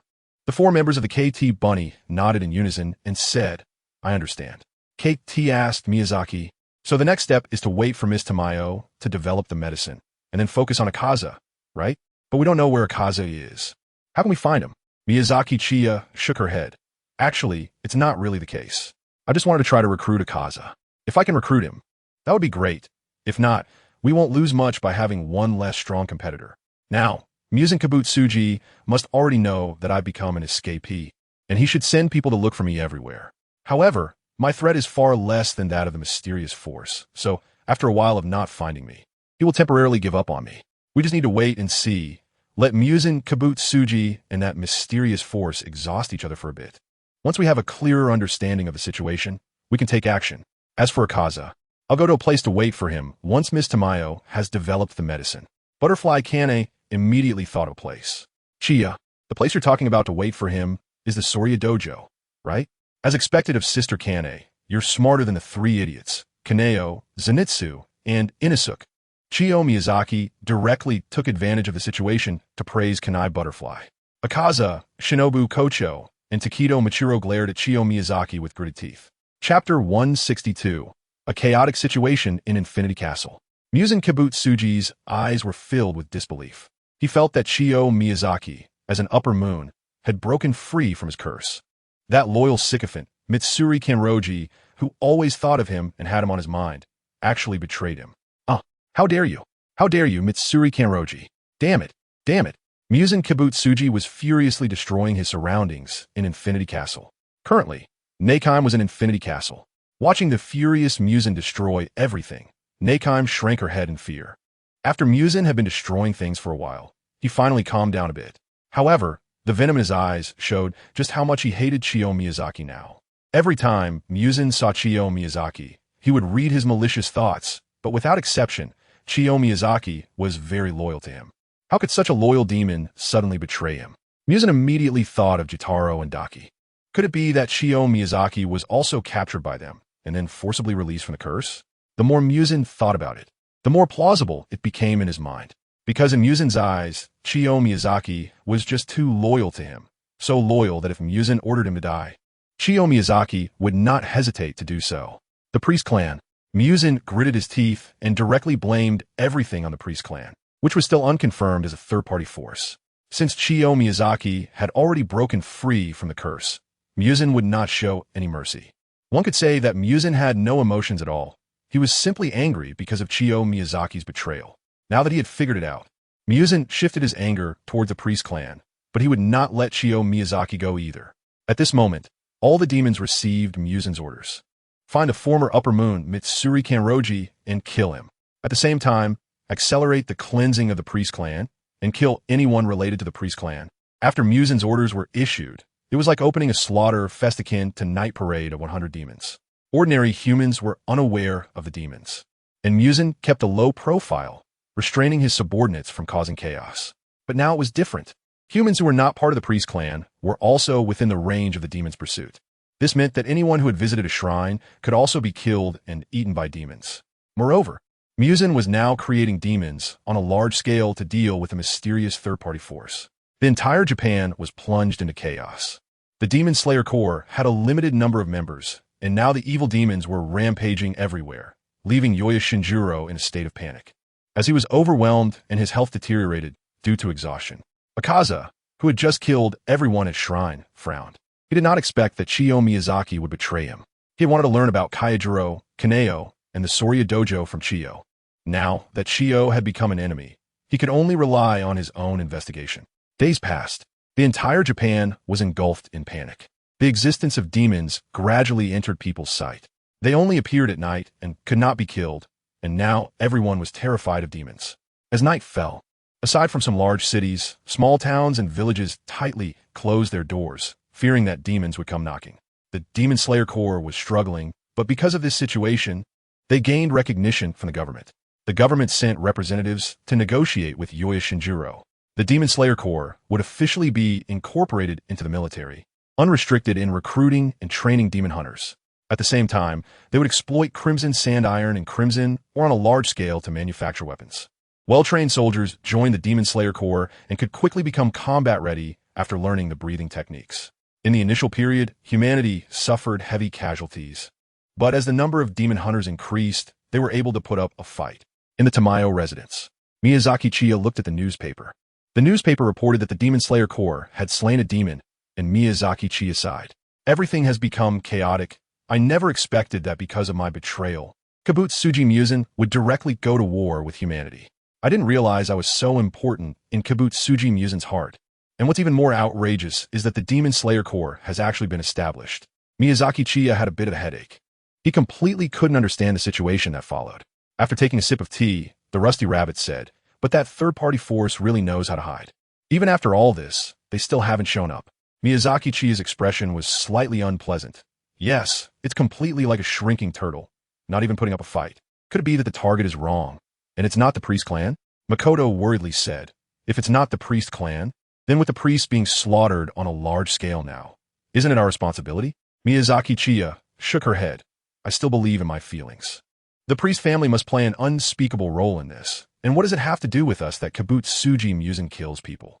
We have never killed anyone. And this is actually quite good.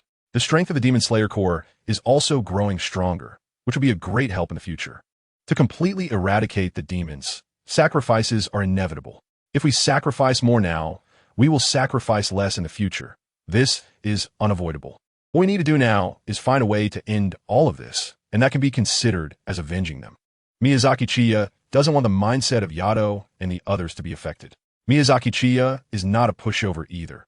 He takes the responsibility for Kibutsuji Muzan upon himself. Just as Miyazaki Chiya and the others were discussing, the door to the basement opened. The long-missed Tamayo and Yashiro finally appeared.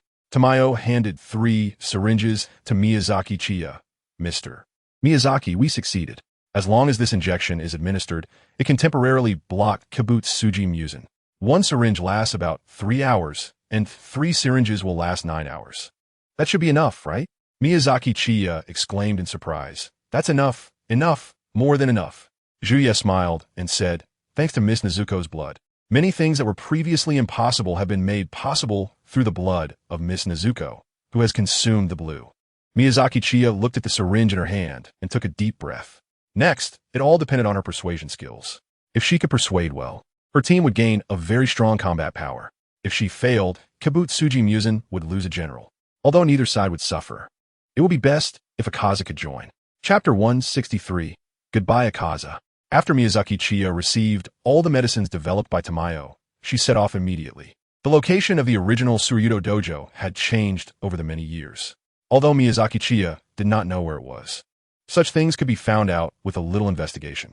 After some searching and inquiries, Miyazaki Chiya pinpointed the location to Shiga. After several days of travel, Miyazaki Chiya and her group of 5 arrived in Shiga. Looking at the shrine in front of her, Miyazaki Chiya sighed. Time really changes everything.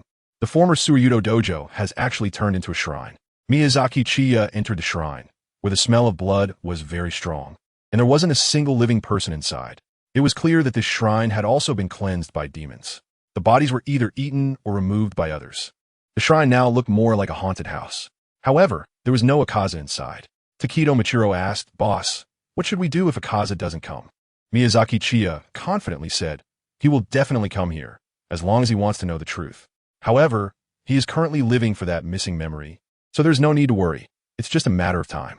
Keita frowned and said, but what if Akaza has already come? Miyazaki Chiya's heart sank. She had forgotten about this. The fact that she had become an escapee had surely been communicated to all the demons by Muzan Kibutsuji. The demons must be searching for them everywhere now. Miyazaki Chiya and Akaza had already become enemies, and Akaza would not rely on him to investigate. Miyazaki Chiya had come to the former Soria dojo, convinced that Akaza would investigate on his own and would eventually come here. However, Miyazaki Chiya overlooked the possibility that Akaza might be faster than her. Miyazaki Chiya shook her head. No, even if he's been here, he will come back again, because this place is very important to him. Miyazaki Chiya also felt a bit uncertain. It's true that this place is important to Akaza, but if he doesn't regain his memories, it won't matter. Miyazaki Chiya and her group temporarily settled at this shrine. Half a month has passed. In the shrine, Miyazaki Chiya and the 5 others were living a secluded life. Aside from practicing patterns and preparing for the transparent world, K2, Makomo, Kanai Butterfly, and Takit Mucher, Miyazaki Chiya found them another task to do. Miyazaki Chiya drew the Nichiren blade she had borrowed from Tanjiro and said, today, I'm going to explain to you about the Hika knife. The Hika knife does not require initial patterns. Even ordinary demon hunters can activate it as long as the conditions are met. Once the Hika knife is activated, using it significantly increases the damage dealt to demons. And the regeneration speed of the demon's body part that was struck by the Hika knife will also decrease. The concept of the Hika knife is actually quite simple. It is to heat up the Nichiren blade to transform it into a Hika knife. There are 2 methods. One is to use powerful grip strength to turn it into a Hika knife, and the other is to increase the temperature of the blade through collisions between weapons. However, these 2 methods have differences. A Hika knife achieved through weapon collisions has a time limit and is slightly less powerful than one achieved through grip strength. On the other hand, a Hika knife activated through grip strength can maintain its state as long as you have enough strength. In summary, after activating the Hika knife, when you strike a demon, you do not need to worry about them immediately healing back to their original state. After the 4 members of the Kanroji group received the method to activate the Hika knife from Miyazaki Chiya, each of them began to try it out. Because the method is indeed simple, after a few simple experiments, everyone activated their Hika knives through weapon collisions. The first to master the Hika knife were Kanroji Mitsuri and Kochukane, who activated it through grip strength. Taketu Muichiru also barely activated the Hika knife through grip strength, but the duration was very short, even less than the duration of the Hika knife activated through weapon collisions. As for Tsugikuni Yorichi, strength was truly not her strong suit. No matter how hard she tried, she could not activate the Hika knife through grip strength and could only do so through weapon collisions. Days passed by one after another. Now, it has been over a month. Miyazaki Chiya sat alone in the yard, gazing at the moon, feeling a bit melancholic. Could it be that Akaza had indeed been here, but because he had not regained his memories, he felt that this place was not important? Or perhaps Akaza never came looking for him at all. Just as Miyazaki Chiya was lost in thought, he suddenly sensed someone approaching. No, it was a ghost. And this ghost was very powerful. Miyazaki Chiya raised the corners of her mouth and shouted, "Akatsuki, Makoto, Sister Kanai, Hiragi, come out to serve customers." Akatsuki, Makoto, Kanai, and Hiragi immediately came out from their respective rooms and stood behind Miyazaki Chiya. After a few breaths, a figure landed in front of Miyazaki Chiya. At the sight of that flamboyant pink hair, Miyazaki Chiya was certain it was Akaza without a doubt. Akaza looked expressionless as he gazed at Miyazaki Chiya. "Miyoshi Tsuhiko, I didn't expect you to become an escapee." Miyazaki Chiya spread out her hands. "I am not called Miyoshi Tsuhiko. This is my alias as a demon. My real name is Miyazaki Chiya." "Akaza, it seems you are making good progress in your search for the truth." Akaza stared at Miyazaki Chiya. "Miyazaki Chiya, are you waiting for me?" Miyazaki Chiyo said with a smile. "Yes, I've been waiting for you. Don't you want to know the truth? Actually, I've always known, but I couldn't tell you back then, because telling you would be the same as telling Muzan Kibutsuji, and then he would kill me, and you would also be killed by him." Akaza snorted coldly. "What a joke. I just want to know my past. I have no intention of betraying that adult. Why does he want to kill me?" Miyazaki Chiya spoke softly. "Because once you learn the truth, you will definitely betray Muzan Kibutsuji, and the existence of the curse within you cannot be hidden from Muzan Kibutsuji." Akaza took a stance and said, "Stop talking nonsense. I will never betray him. And now I'm going to kill you." The four members of the Kyuka instantly drew their Nichiren blades. However, Miyazaki Chiya reached out to stop them and said to Akaza, "Do you remember our agreement?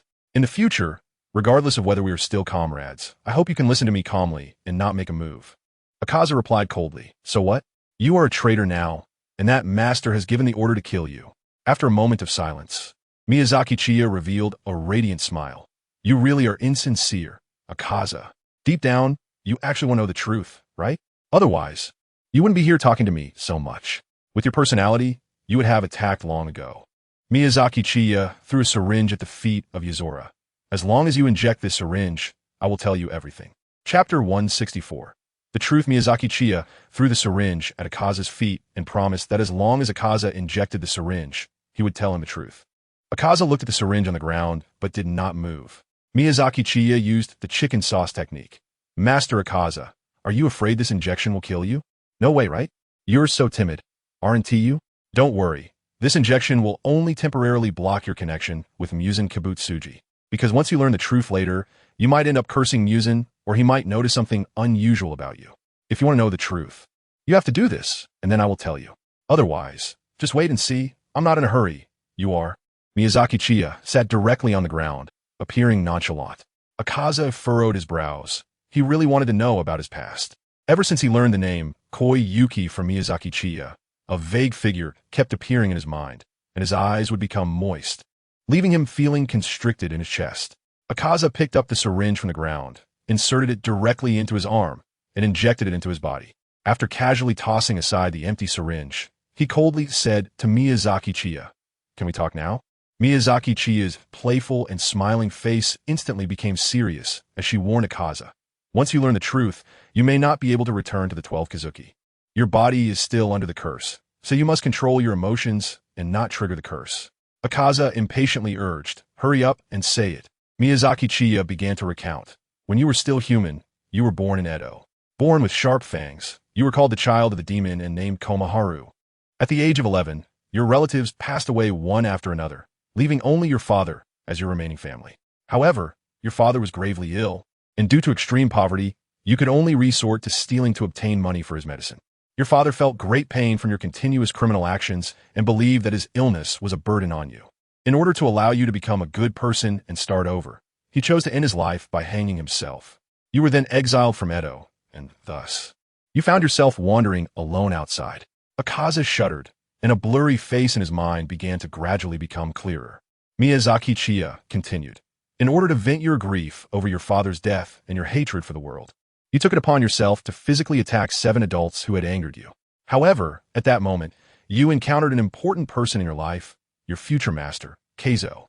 During your earlier fight with the adults, Keizo immediately recognized your talent in martial arts. Not wanting you to fall into despair, Keizo showcased his strength, easily defeating you and bringing you back to his Tsuruyudo dojo. The dojo only had Keizo and his sick daughter, Rinka.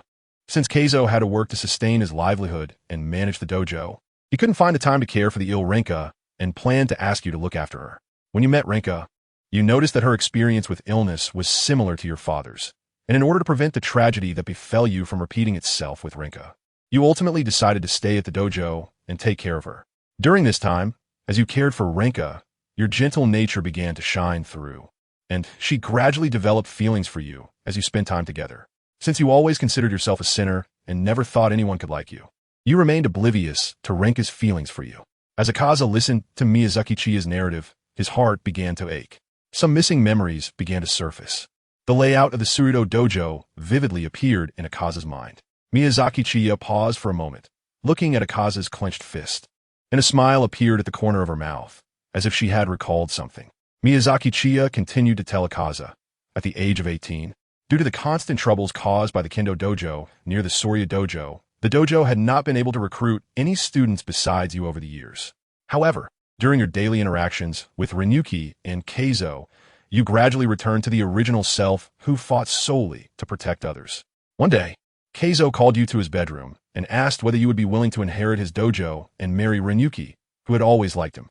You were concerned about whether, as a sinner, you could live a normal life, but at Keizo's request, you agreed and vowed that even if it cost my life, I will protect Renyuki and my master.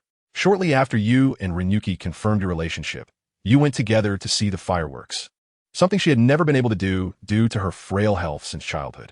Under the dazzling fireworks, Renyuki expressed her feelings to you, saying that before meeting you, she had never imagined she would live to see a day like this, and you encouraged her to keep living as if you could see your own future. Then, Renyuki asked if you would marry her.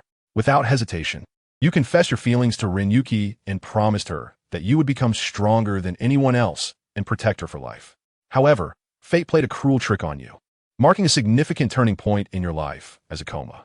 A few days later, to inform your father in the underworld about your upcoming marriage, you returned to Edo on the eve of your wedding to visit his grave. However, upon returning to the dojo, you learned from a neighbor about the deaths of your master and fiancé. Overwhelmed with grief and confusion, you conducted an investigation and finally discovered the truth. It turned out that the nearby Kendo dojo had long been envious and resentful of the Soria dojo, which had only one student but a vast amount of land. Unable to defeat Keizo and you, they despicably chose to poison the well of the Soria dojo, once again failing to protect those you cared about. You were finally shattered completely. In the end, having lost everything you sought to protect, you went alone to attack the Kendo dojo, killing 67 people with your bare hands. None of the deceased were left intact, and the only surviving maid went insane as a result. Akaza's breathing became extremely heavy, his eyes bloodshot, and the veins all over his body bulged, showing clear signs of losing control. Chapter 165. The unfulfilled promise. Miyazaki Chiya recounted the past of Akaza to him. At this moment, Akaza was already on the verge of losing control. However, Miyazaki Chiya did not pay attention to Akaza and continued. In the end, with nothing left to protect, you lost your direction. While wandering alone nearby, you encountered that man, Kibutsuji Muzan. Kibutsuji Muzan came to investigate rumors of a demon appearing in a place where he had not created any demons, and by chance, he encountered you. Although Kibutsuji Muzan initially found it boring to discover that the true culprit behind the haunting rumors was merely a human, your strength far surpassed that of an ordinary person, which reignited his interest in you. To create a powerful demon, Muzan easily defeated you and forcibly transformed you into a demon.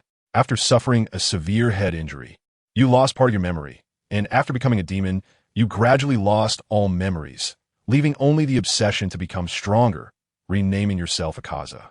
Akaza, this is your past. Do you remember now? Akaza's breathing grew heavier. Suddenly, he clutched his head and screamed, as fragments of memories surfaced in his mind. Akaza, in the third person, arrived at a dojo. He saw a boy throwing punches at a man. The man easily dodged the boy's fists and knocked him to the ground. Akaza looked at the boy lying on the ground and realized that it was his former self as a human. The person who knocked him down was Keizo. Keizo introduced himself to Koma. Koma, puzzled that there were no other disciples aside from himself, asked, "Since this is a dojo, Why is there no one else here? Keizo smiled wryly, saying, due to my lack of ability, my wife and daughter have suffered a lot in the past. My wife even committed suicide not long ago. I must go out to work to support our living and the dojo, leaving me with no time to care for Renyuki. Koma, I would like to ask you to take care of my daughter. Koma believed he was a sinner, feeling unfit for such a role, and thought that Keizo would not trust a sinner to take care of his daughter. However, when Koma asked Keizo if he was comfortable leaving his daughter alone at home with a sinner like him, Keizo smiled and said, I've already taken care of the sinner that you are. It's all right. Koma stared blankly at Keizo. No one had ever trusted him before, and Keizo's trust warmed his heart. Under Keizo's guidance, Koma met Keizo's daughter, Renyuki. Facing the unfamiliar Koma and noticing the injuries on his face, she anxiously asked, Are you okay with the injuries on your face? Watching everything unfold from the third-person perspective, Akaza lost control as he saw Renyuki, tears streaming down his face uncontrollably. Koma stayed at the Soryu dojo, diligently caring for Renyuki. The bond between Koma and Renyuki gradually deepened. Living together, it was less about Koma taking care of Renyuki and more about Renyuki redeeming Koma, allowing his gentle nature to emerge. In their daily interactions, Renyuki slowly developed feelings for him. 3 beautiful years passed. Renyuki was well taken care of by Koma and no longer needed to stay in bed. One day, Keizo asked Koma to come over. Looking at Koma, Keizo felt very satisfied. Over the past 3 years, he had come to see Koma as his own child. Keizo solemnly asked, Koma, I hope you can inherit this dojo. It just so happens that Renyuki likes you. Koma, would you be willing to marry Renyuki, who has always liked you? Koma trembled all over and turned to look at Renyuki, who was sitting beside Keizo, her head lowered shyly. Suddenly hearing that someone had always liked him, Koma was momentarily at a loss. He worried about whether he, as a sinner, could live a normal life. But remembering his father's wish before his suicide for him to start over, Koma made up his mind. No matter the cost, he would protect Renyuki and his master. Although Koma did not give a clear answer, Keizo believed that Koma would not disappoint his expectations because Koma was better than him. Shortly after Koma and Renyuki confirmed their relationship, they went together to see the fireworks that Renyuki had never been able to see due to her frail health since childhood. Because Koma had not clearly stated whether he wanted to be with her, Renyuki mustered her courage to ask, Mr. Koma, do you really want to marry me? Over the years, there have been many happy moments with you. I once said I wanted to see fireworks. Do you remember?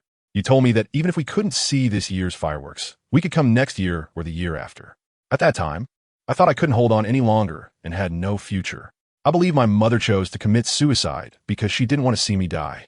I know my father had actually given up on me in his heart. But you, Mr. Koma, grasped my future as if it were a matter of course, promising to watch the fireworks with me next year and the year after. I am truly happy. As long as you are with me, I will not feel sad. Mr. Koma, will you marry me? Koma looked at Renyuki, took her hands tightly in his, and vowed, yes. I am willing. I will become stronger than anyone else and protect you for a lifetime. However, it seemed that Koma's life was destined to be a tragedy. The beloved Renyuki, the respected master, both died. Akaza's thoughts returned. Kneeling on the ground, Akaza pounded his chest repeatedly. I am a fraud. I have not fulfilled a single promise to my father, my master, or Renyuki. The obsession to become stronger led me to meaningless slaughter for over 200 years. Yet everything I wanted to protect is gone. I have tarnished the Soryu martial arts my master taught me for the purpose of protection. And I failed to keep my promise to Renyuki to protect her for a lifetime. And I couldn't even fulfill my father's wish for me to be a good person and start over. Even if I die now, I cannot go to where they are. My life is truly sad, ridiculous, comical, and boring. Akaza punched the ground repeatedly, venting his inner grief and rage. I should have died long ago. I should have died long ago. Demon. Miyazaki Chiya was shocked to hear Akaza calling out Kibutsuji Muzan. She rushed toward Akaza and punched him squarely on the chin. Akaza's chin was directly knocked askew by Miyazaki Chiya, preventing him from speaking. Chapter 166. Reunion. Miyazaki Chiyo directly punched Awazawa, causing his jaw to twist. However, Awazawa's eyes were a dull gray, clearly showing that he didn't want to live anymore.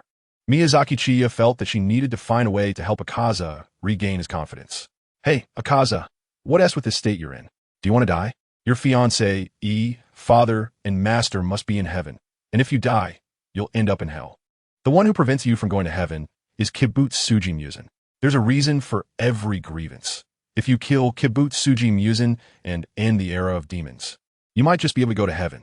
However, Miyazaki Chiya's persuasion had little effect. Akaza kept his head down, his gaze blankly fixed on the ground. Miyazaki Chiya felt a bit of a headache. Was this truth too powerful for him? Now Akaza looked like he was seeking death, which made it difficult to persuade him. Miyazaki Chiya had a flash of inspiration and said to Akaza, "Akaza, you can actually see your father, master, and fiancé once again." Akaza's vacant gaze brightened for a moment as he looked at Miyazaki Chiya, but he quickly lowered his head. Akaza did not believe that Miyazaki Chiya could allow him to meet those he had seen again. Miyazaki Chiya said seriously, "What I'm saying is true. There are souls that exist in this world. However, your fiancé, father, and master have not left yet. They're still lingering nearby, watching over you." Akaza still showed no reaction. Miyazaki Chiya grabbed Akaza's shirt, forcing him to look at him. "Akaza, the fact that you came here on your own means you already believe my words. Since you've trusted me once, what's the harm in trusting me again?" Akaza looked into Miyazaki Chiya's eyes and, after a moment of silence, hoarsely asked, "What do I need to do to see them?" Miyazaki Chiya said seriously, "In a near-death state, perhaps you can see their souls. According to what was said before, you were beheaded by the Sun Wheel Sword, and because of your obsession with becoming stronger, you overcame the weakness of demons. Your father, master, and fiancé, he came out to stop you. But now that your obsession has vanished, beheading you would mean certain death, and I can't guarantee you will see them. However, we can give it a try. I will bring you to a near-death state. Maybe then you will be able to see them." Akaza lowered his head. "As long as I can see them once more, I am willing to do anything. Then I will take that as your agreement. I will begin." Miyazaki Chiya didn't say a word and punched Akaza on the head. Miyazaki Chiya delivered a powerful punch, sending Akaza rolling on the ground for several laps before coming to a stop. There was a dent in Akaza's head, but it recovered in the blink of an eye. Miyazaki Chiyo frowned and turned to Akatsuki, Makomo, Kane, and Taketu, saying, "Akatsuki, Makomo, Sister Kane, and Taketu, come help me. Use the Nichiren blades to cut him. Just make sure not to cut Kameno. We need to drain his power and slow down his regeneration speed." Although Akatsuki, Makomo, Kane, and Taketu found it absurd, they still complied and drew their Nichiren blades. The current Akaza wasn't resisting at all. Miyazaki Chiya also drew the Nichiren blade and began to mercilessly strike Akaza. After more than 3 hours of hard work, the effects became evident. The constant regeneration had consumed a significant amount of Akaza's strength, and now the speed at which Akaza's 2 severed arms were regenerating had slowed down drastically.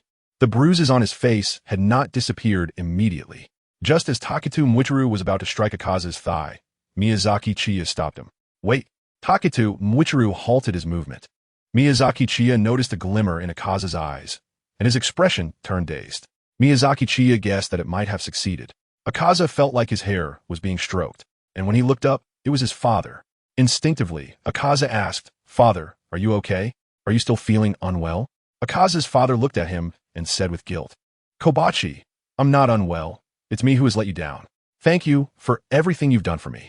Akaza simply got up and knelt in front of his father, bowing his head to the ground. "I'm sorry, father. I couldn't do it. I couldn't start over. I couldn't become a good person. I'm sorry." Suddenly, another voice rang out, "Kobachi." Akaza looked up again to see Kuai's appearing before him. "Master." Kuai's punched Akaza down to the ground, then squatted beside him, rubbing Akaza's head. "I've once again dealt with the sinner that you are. You will always be my proudest disciple, although you've taken the wrong path. We won't abandon you, because we are family, Kobachi." Akaza looked at Kuai's, who was smiling brightly at him, his heart aching. "Mr. Kobachi." A gentle voice sounded from behind Akaza. He trembled and turned around sharply. The person he loved, Koyuki, appeared behind him. Tears streamed down Akaza's face uncontrollably. "Koyuki, I'm sorry. I couldn't protect you. At the critical moment, I couldn't be by your side. I haven't fulfilled any of the promises I made. I'm sorry. I'm really sorry." Koyuki walked to Akaza and gently embraced him. "It's so good to see you back to your gentle self. Welcome back, my husband." Akaza tightly hugged Koyuki and cried loudly. All the missing memories came rushing back. No, he had never lost his memories. The snowflake pattern of his blood demon art was the same as the hairpin Koyuki wore. His pink hair color matched the color of Koyuki's kimono. The names of his moves were taken from the names of the fireworks they had watched together. Akaza had never forgotten, never.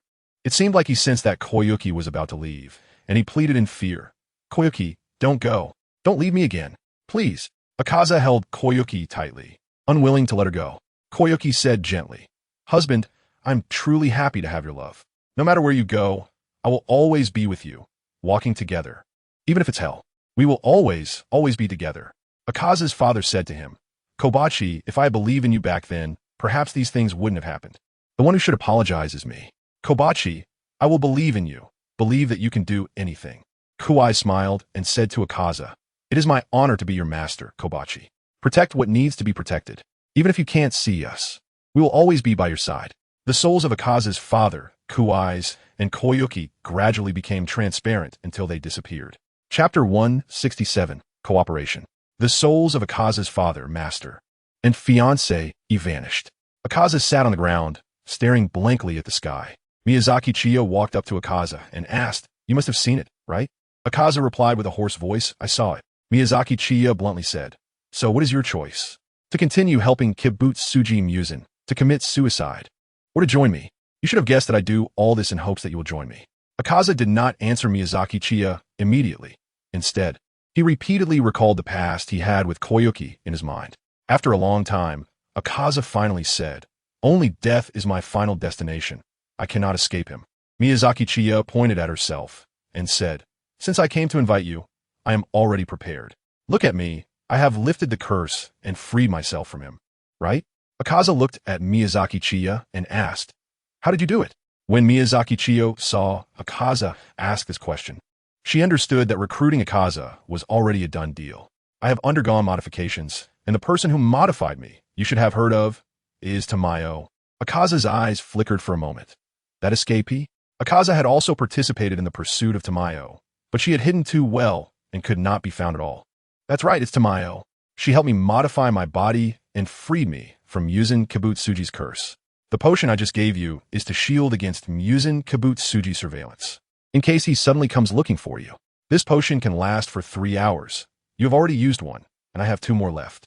The effect of the potion you just injected is almost over, so you should inject another one now. Miyazaki Chiya took out the second syringe and handed it to Akaza. Akaza directly picked up the syringe and injected it into his body. Miyazaki Chiya's smile was radiant as she reached out her hand toward Akaza. Welcome aboard, third brother. Akaza looked at Miyazaki Chiya with a puzzled expression, not understanding why he called him third brother. Was it because he was the Upper Moon 3? Akaza stood up from the ground and said, From now on, call me Kiba. Also, I am not joining your team. We are just in a cooperative relationship. My only goal right now is him. Only by killing him can I possibly leave with Koizuki. Miyazaki Chiya nodded and said, Cooperation is fine, but we need to hurry to Nara. We only have 6 hours left, and if we don't make it in 6 hours, Muzan Kibutsuji might find out about your betrayal. Akaza, no, he should be called KJ now. KJ agreed, okay. Miyazaki Chiya and his group rushed towards Nara at full speed. On the way, Kiba and the others kept observing Kobaji. They noticed that Kobaji seemed different from before, lacking the overwhelming presence he had initially. Shido Hikari mustered the courage to ask, Mr. Kobaji, did you really see a soul? Kobaji fell silent for a moment. Shido Hikari thought Kobaji was unwilling to respond, but just as he was about to give up, Kobaji suddenly said, I did see one. With this definitive answer from Kobaji, Shido Hikari and the others were amazed. Souls really do exist. Although Miyazaki Chiya had mentioned several times that there are souls in this world, and they believed he wasn't lying, none of them had actually seen one. Now, hearing Kobaji confirm the existence of souls, Kiba and the others still found it hard to believe. During the journey, Kobaji took the initiative to ask Miyazaki Chiya, How do you know so much about my past? Many of the things you've told me shouldn't be things you could have investigated. Also, why did you choose me?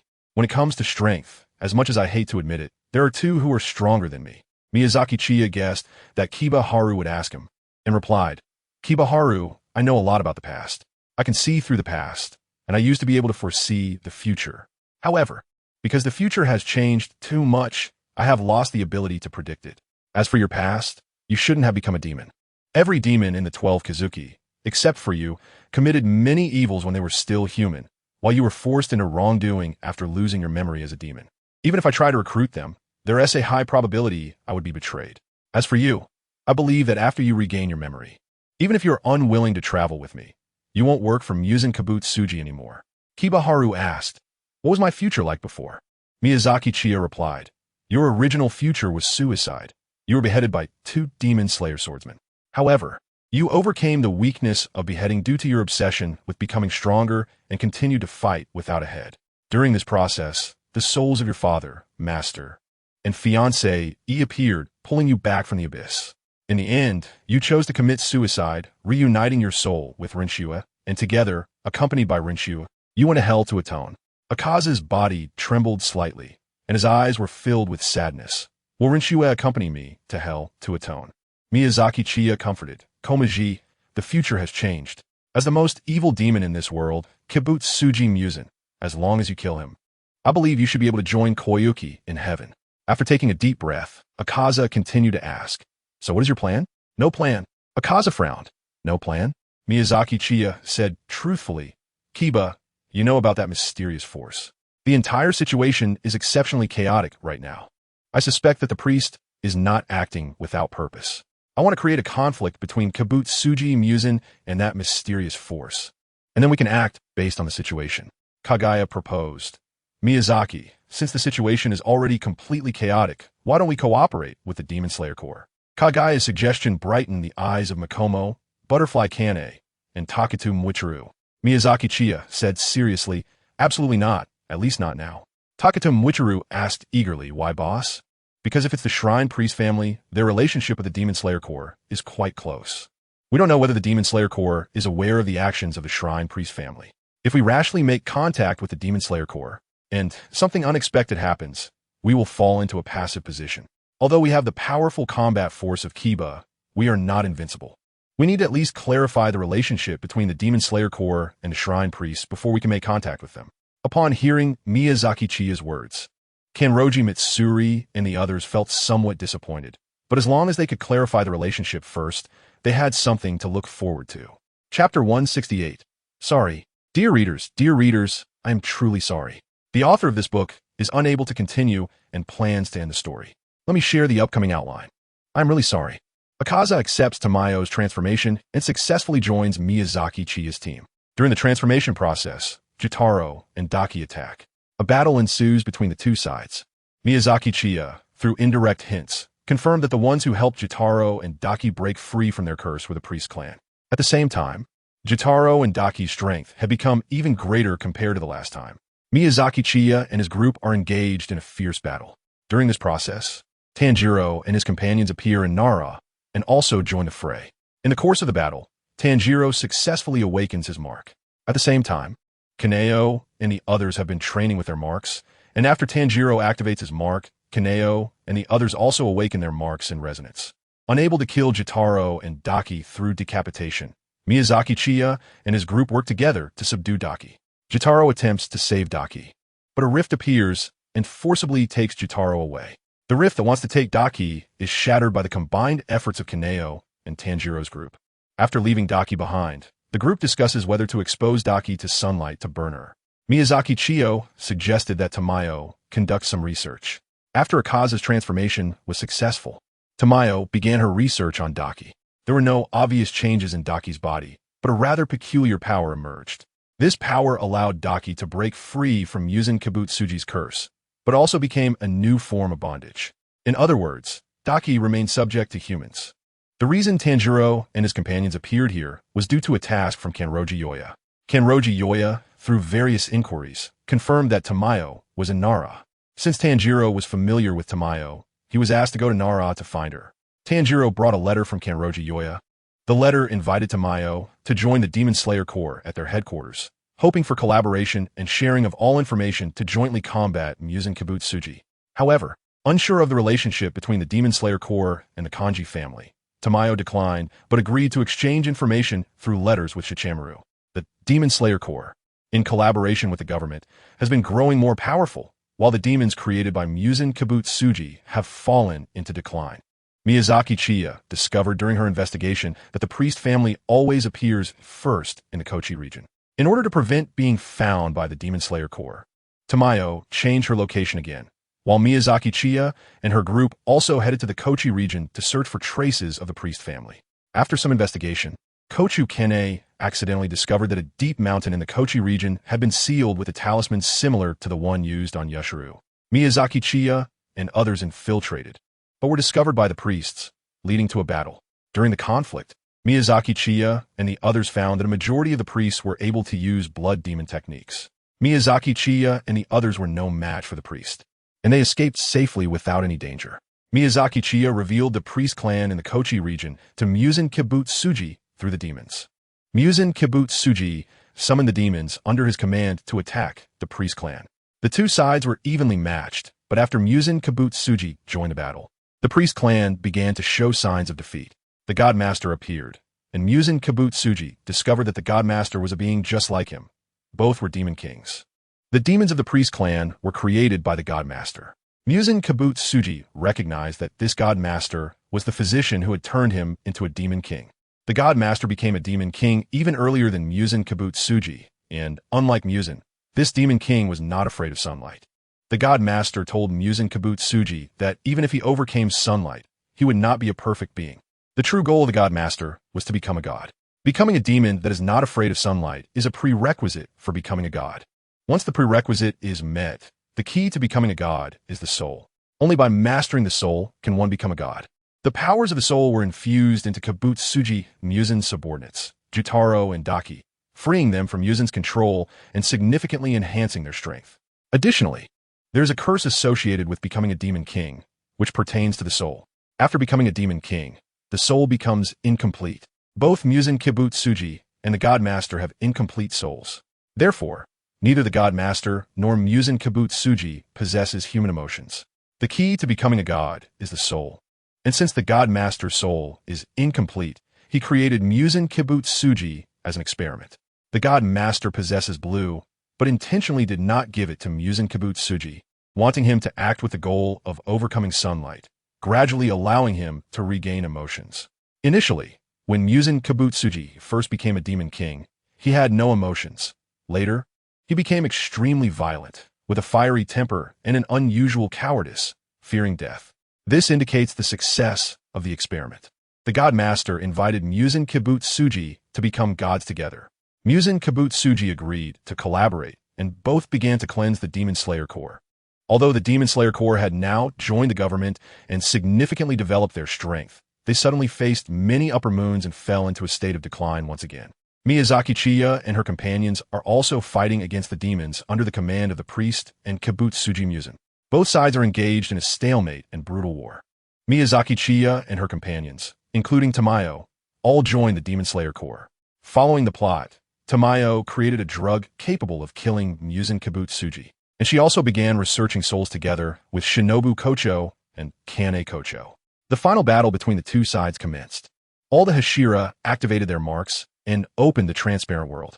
Everyone worked together to lift the Infinity Castle to the surface, which was also in the Kochi region. The god did not directly participate in the battle, and the group faced Muzan Kibutsuji in a difficult confrontation. Muzan fell into a downturn, and the god appeared, absorbing Muzan Kibutsuji. Muzan Kibutsuji was actually the god's backup soul, and when Muzan's soul grew stronger, absorbing it allowed the god's soul to become complete. The god was also on the verge of becoming a deity. However, after the drug created by Tamayo was absorbed by the god, who is also a demon king, the god was affected by the drug as well.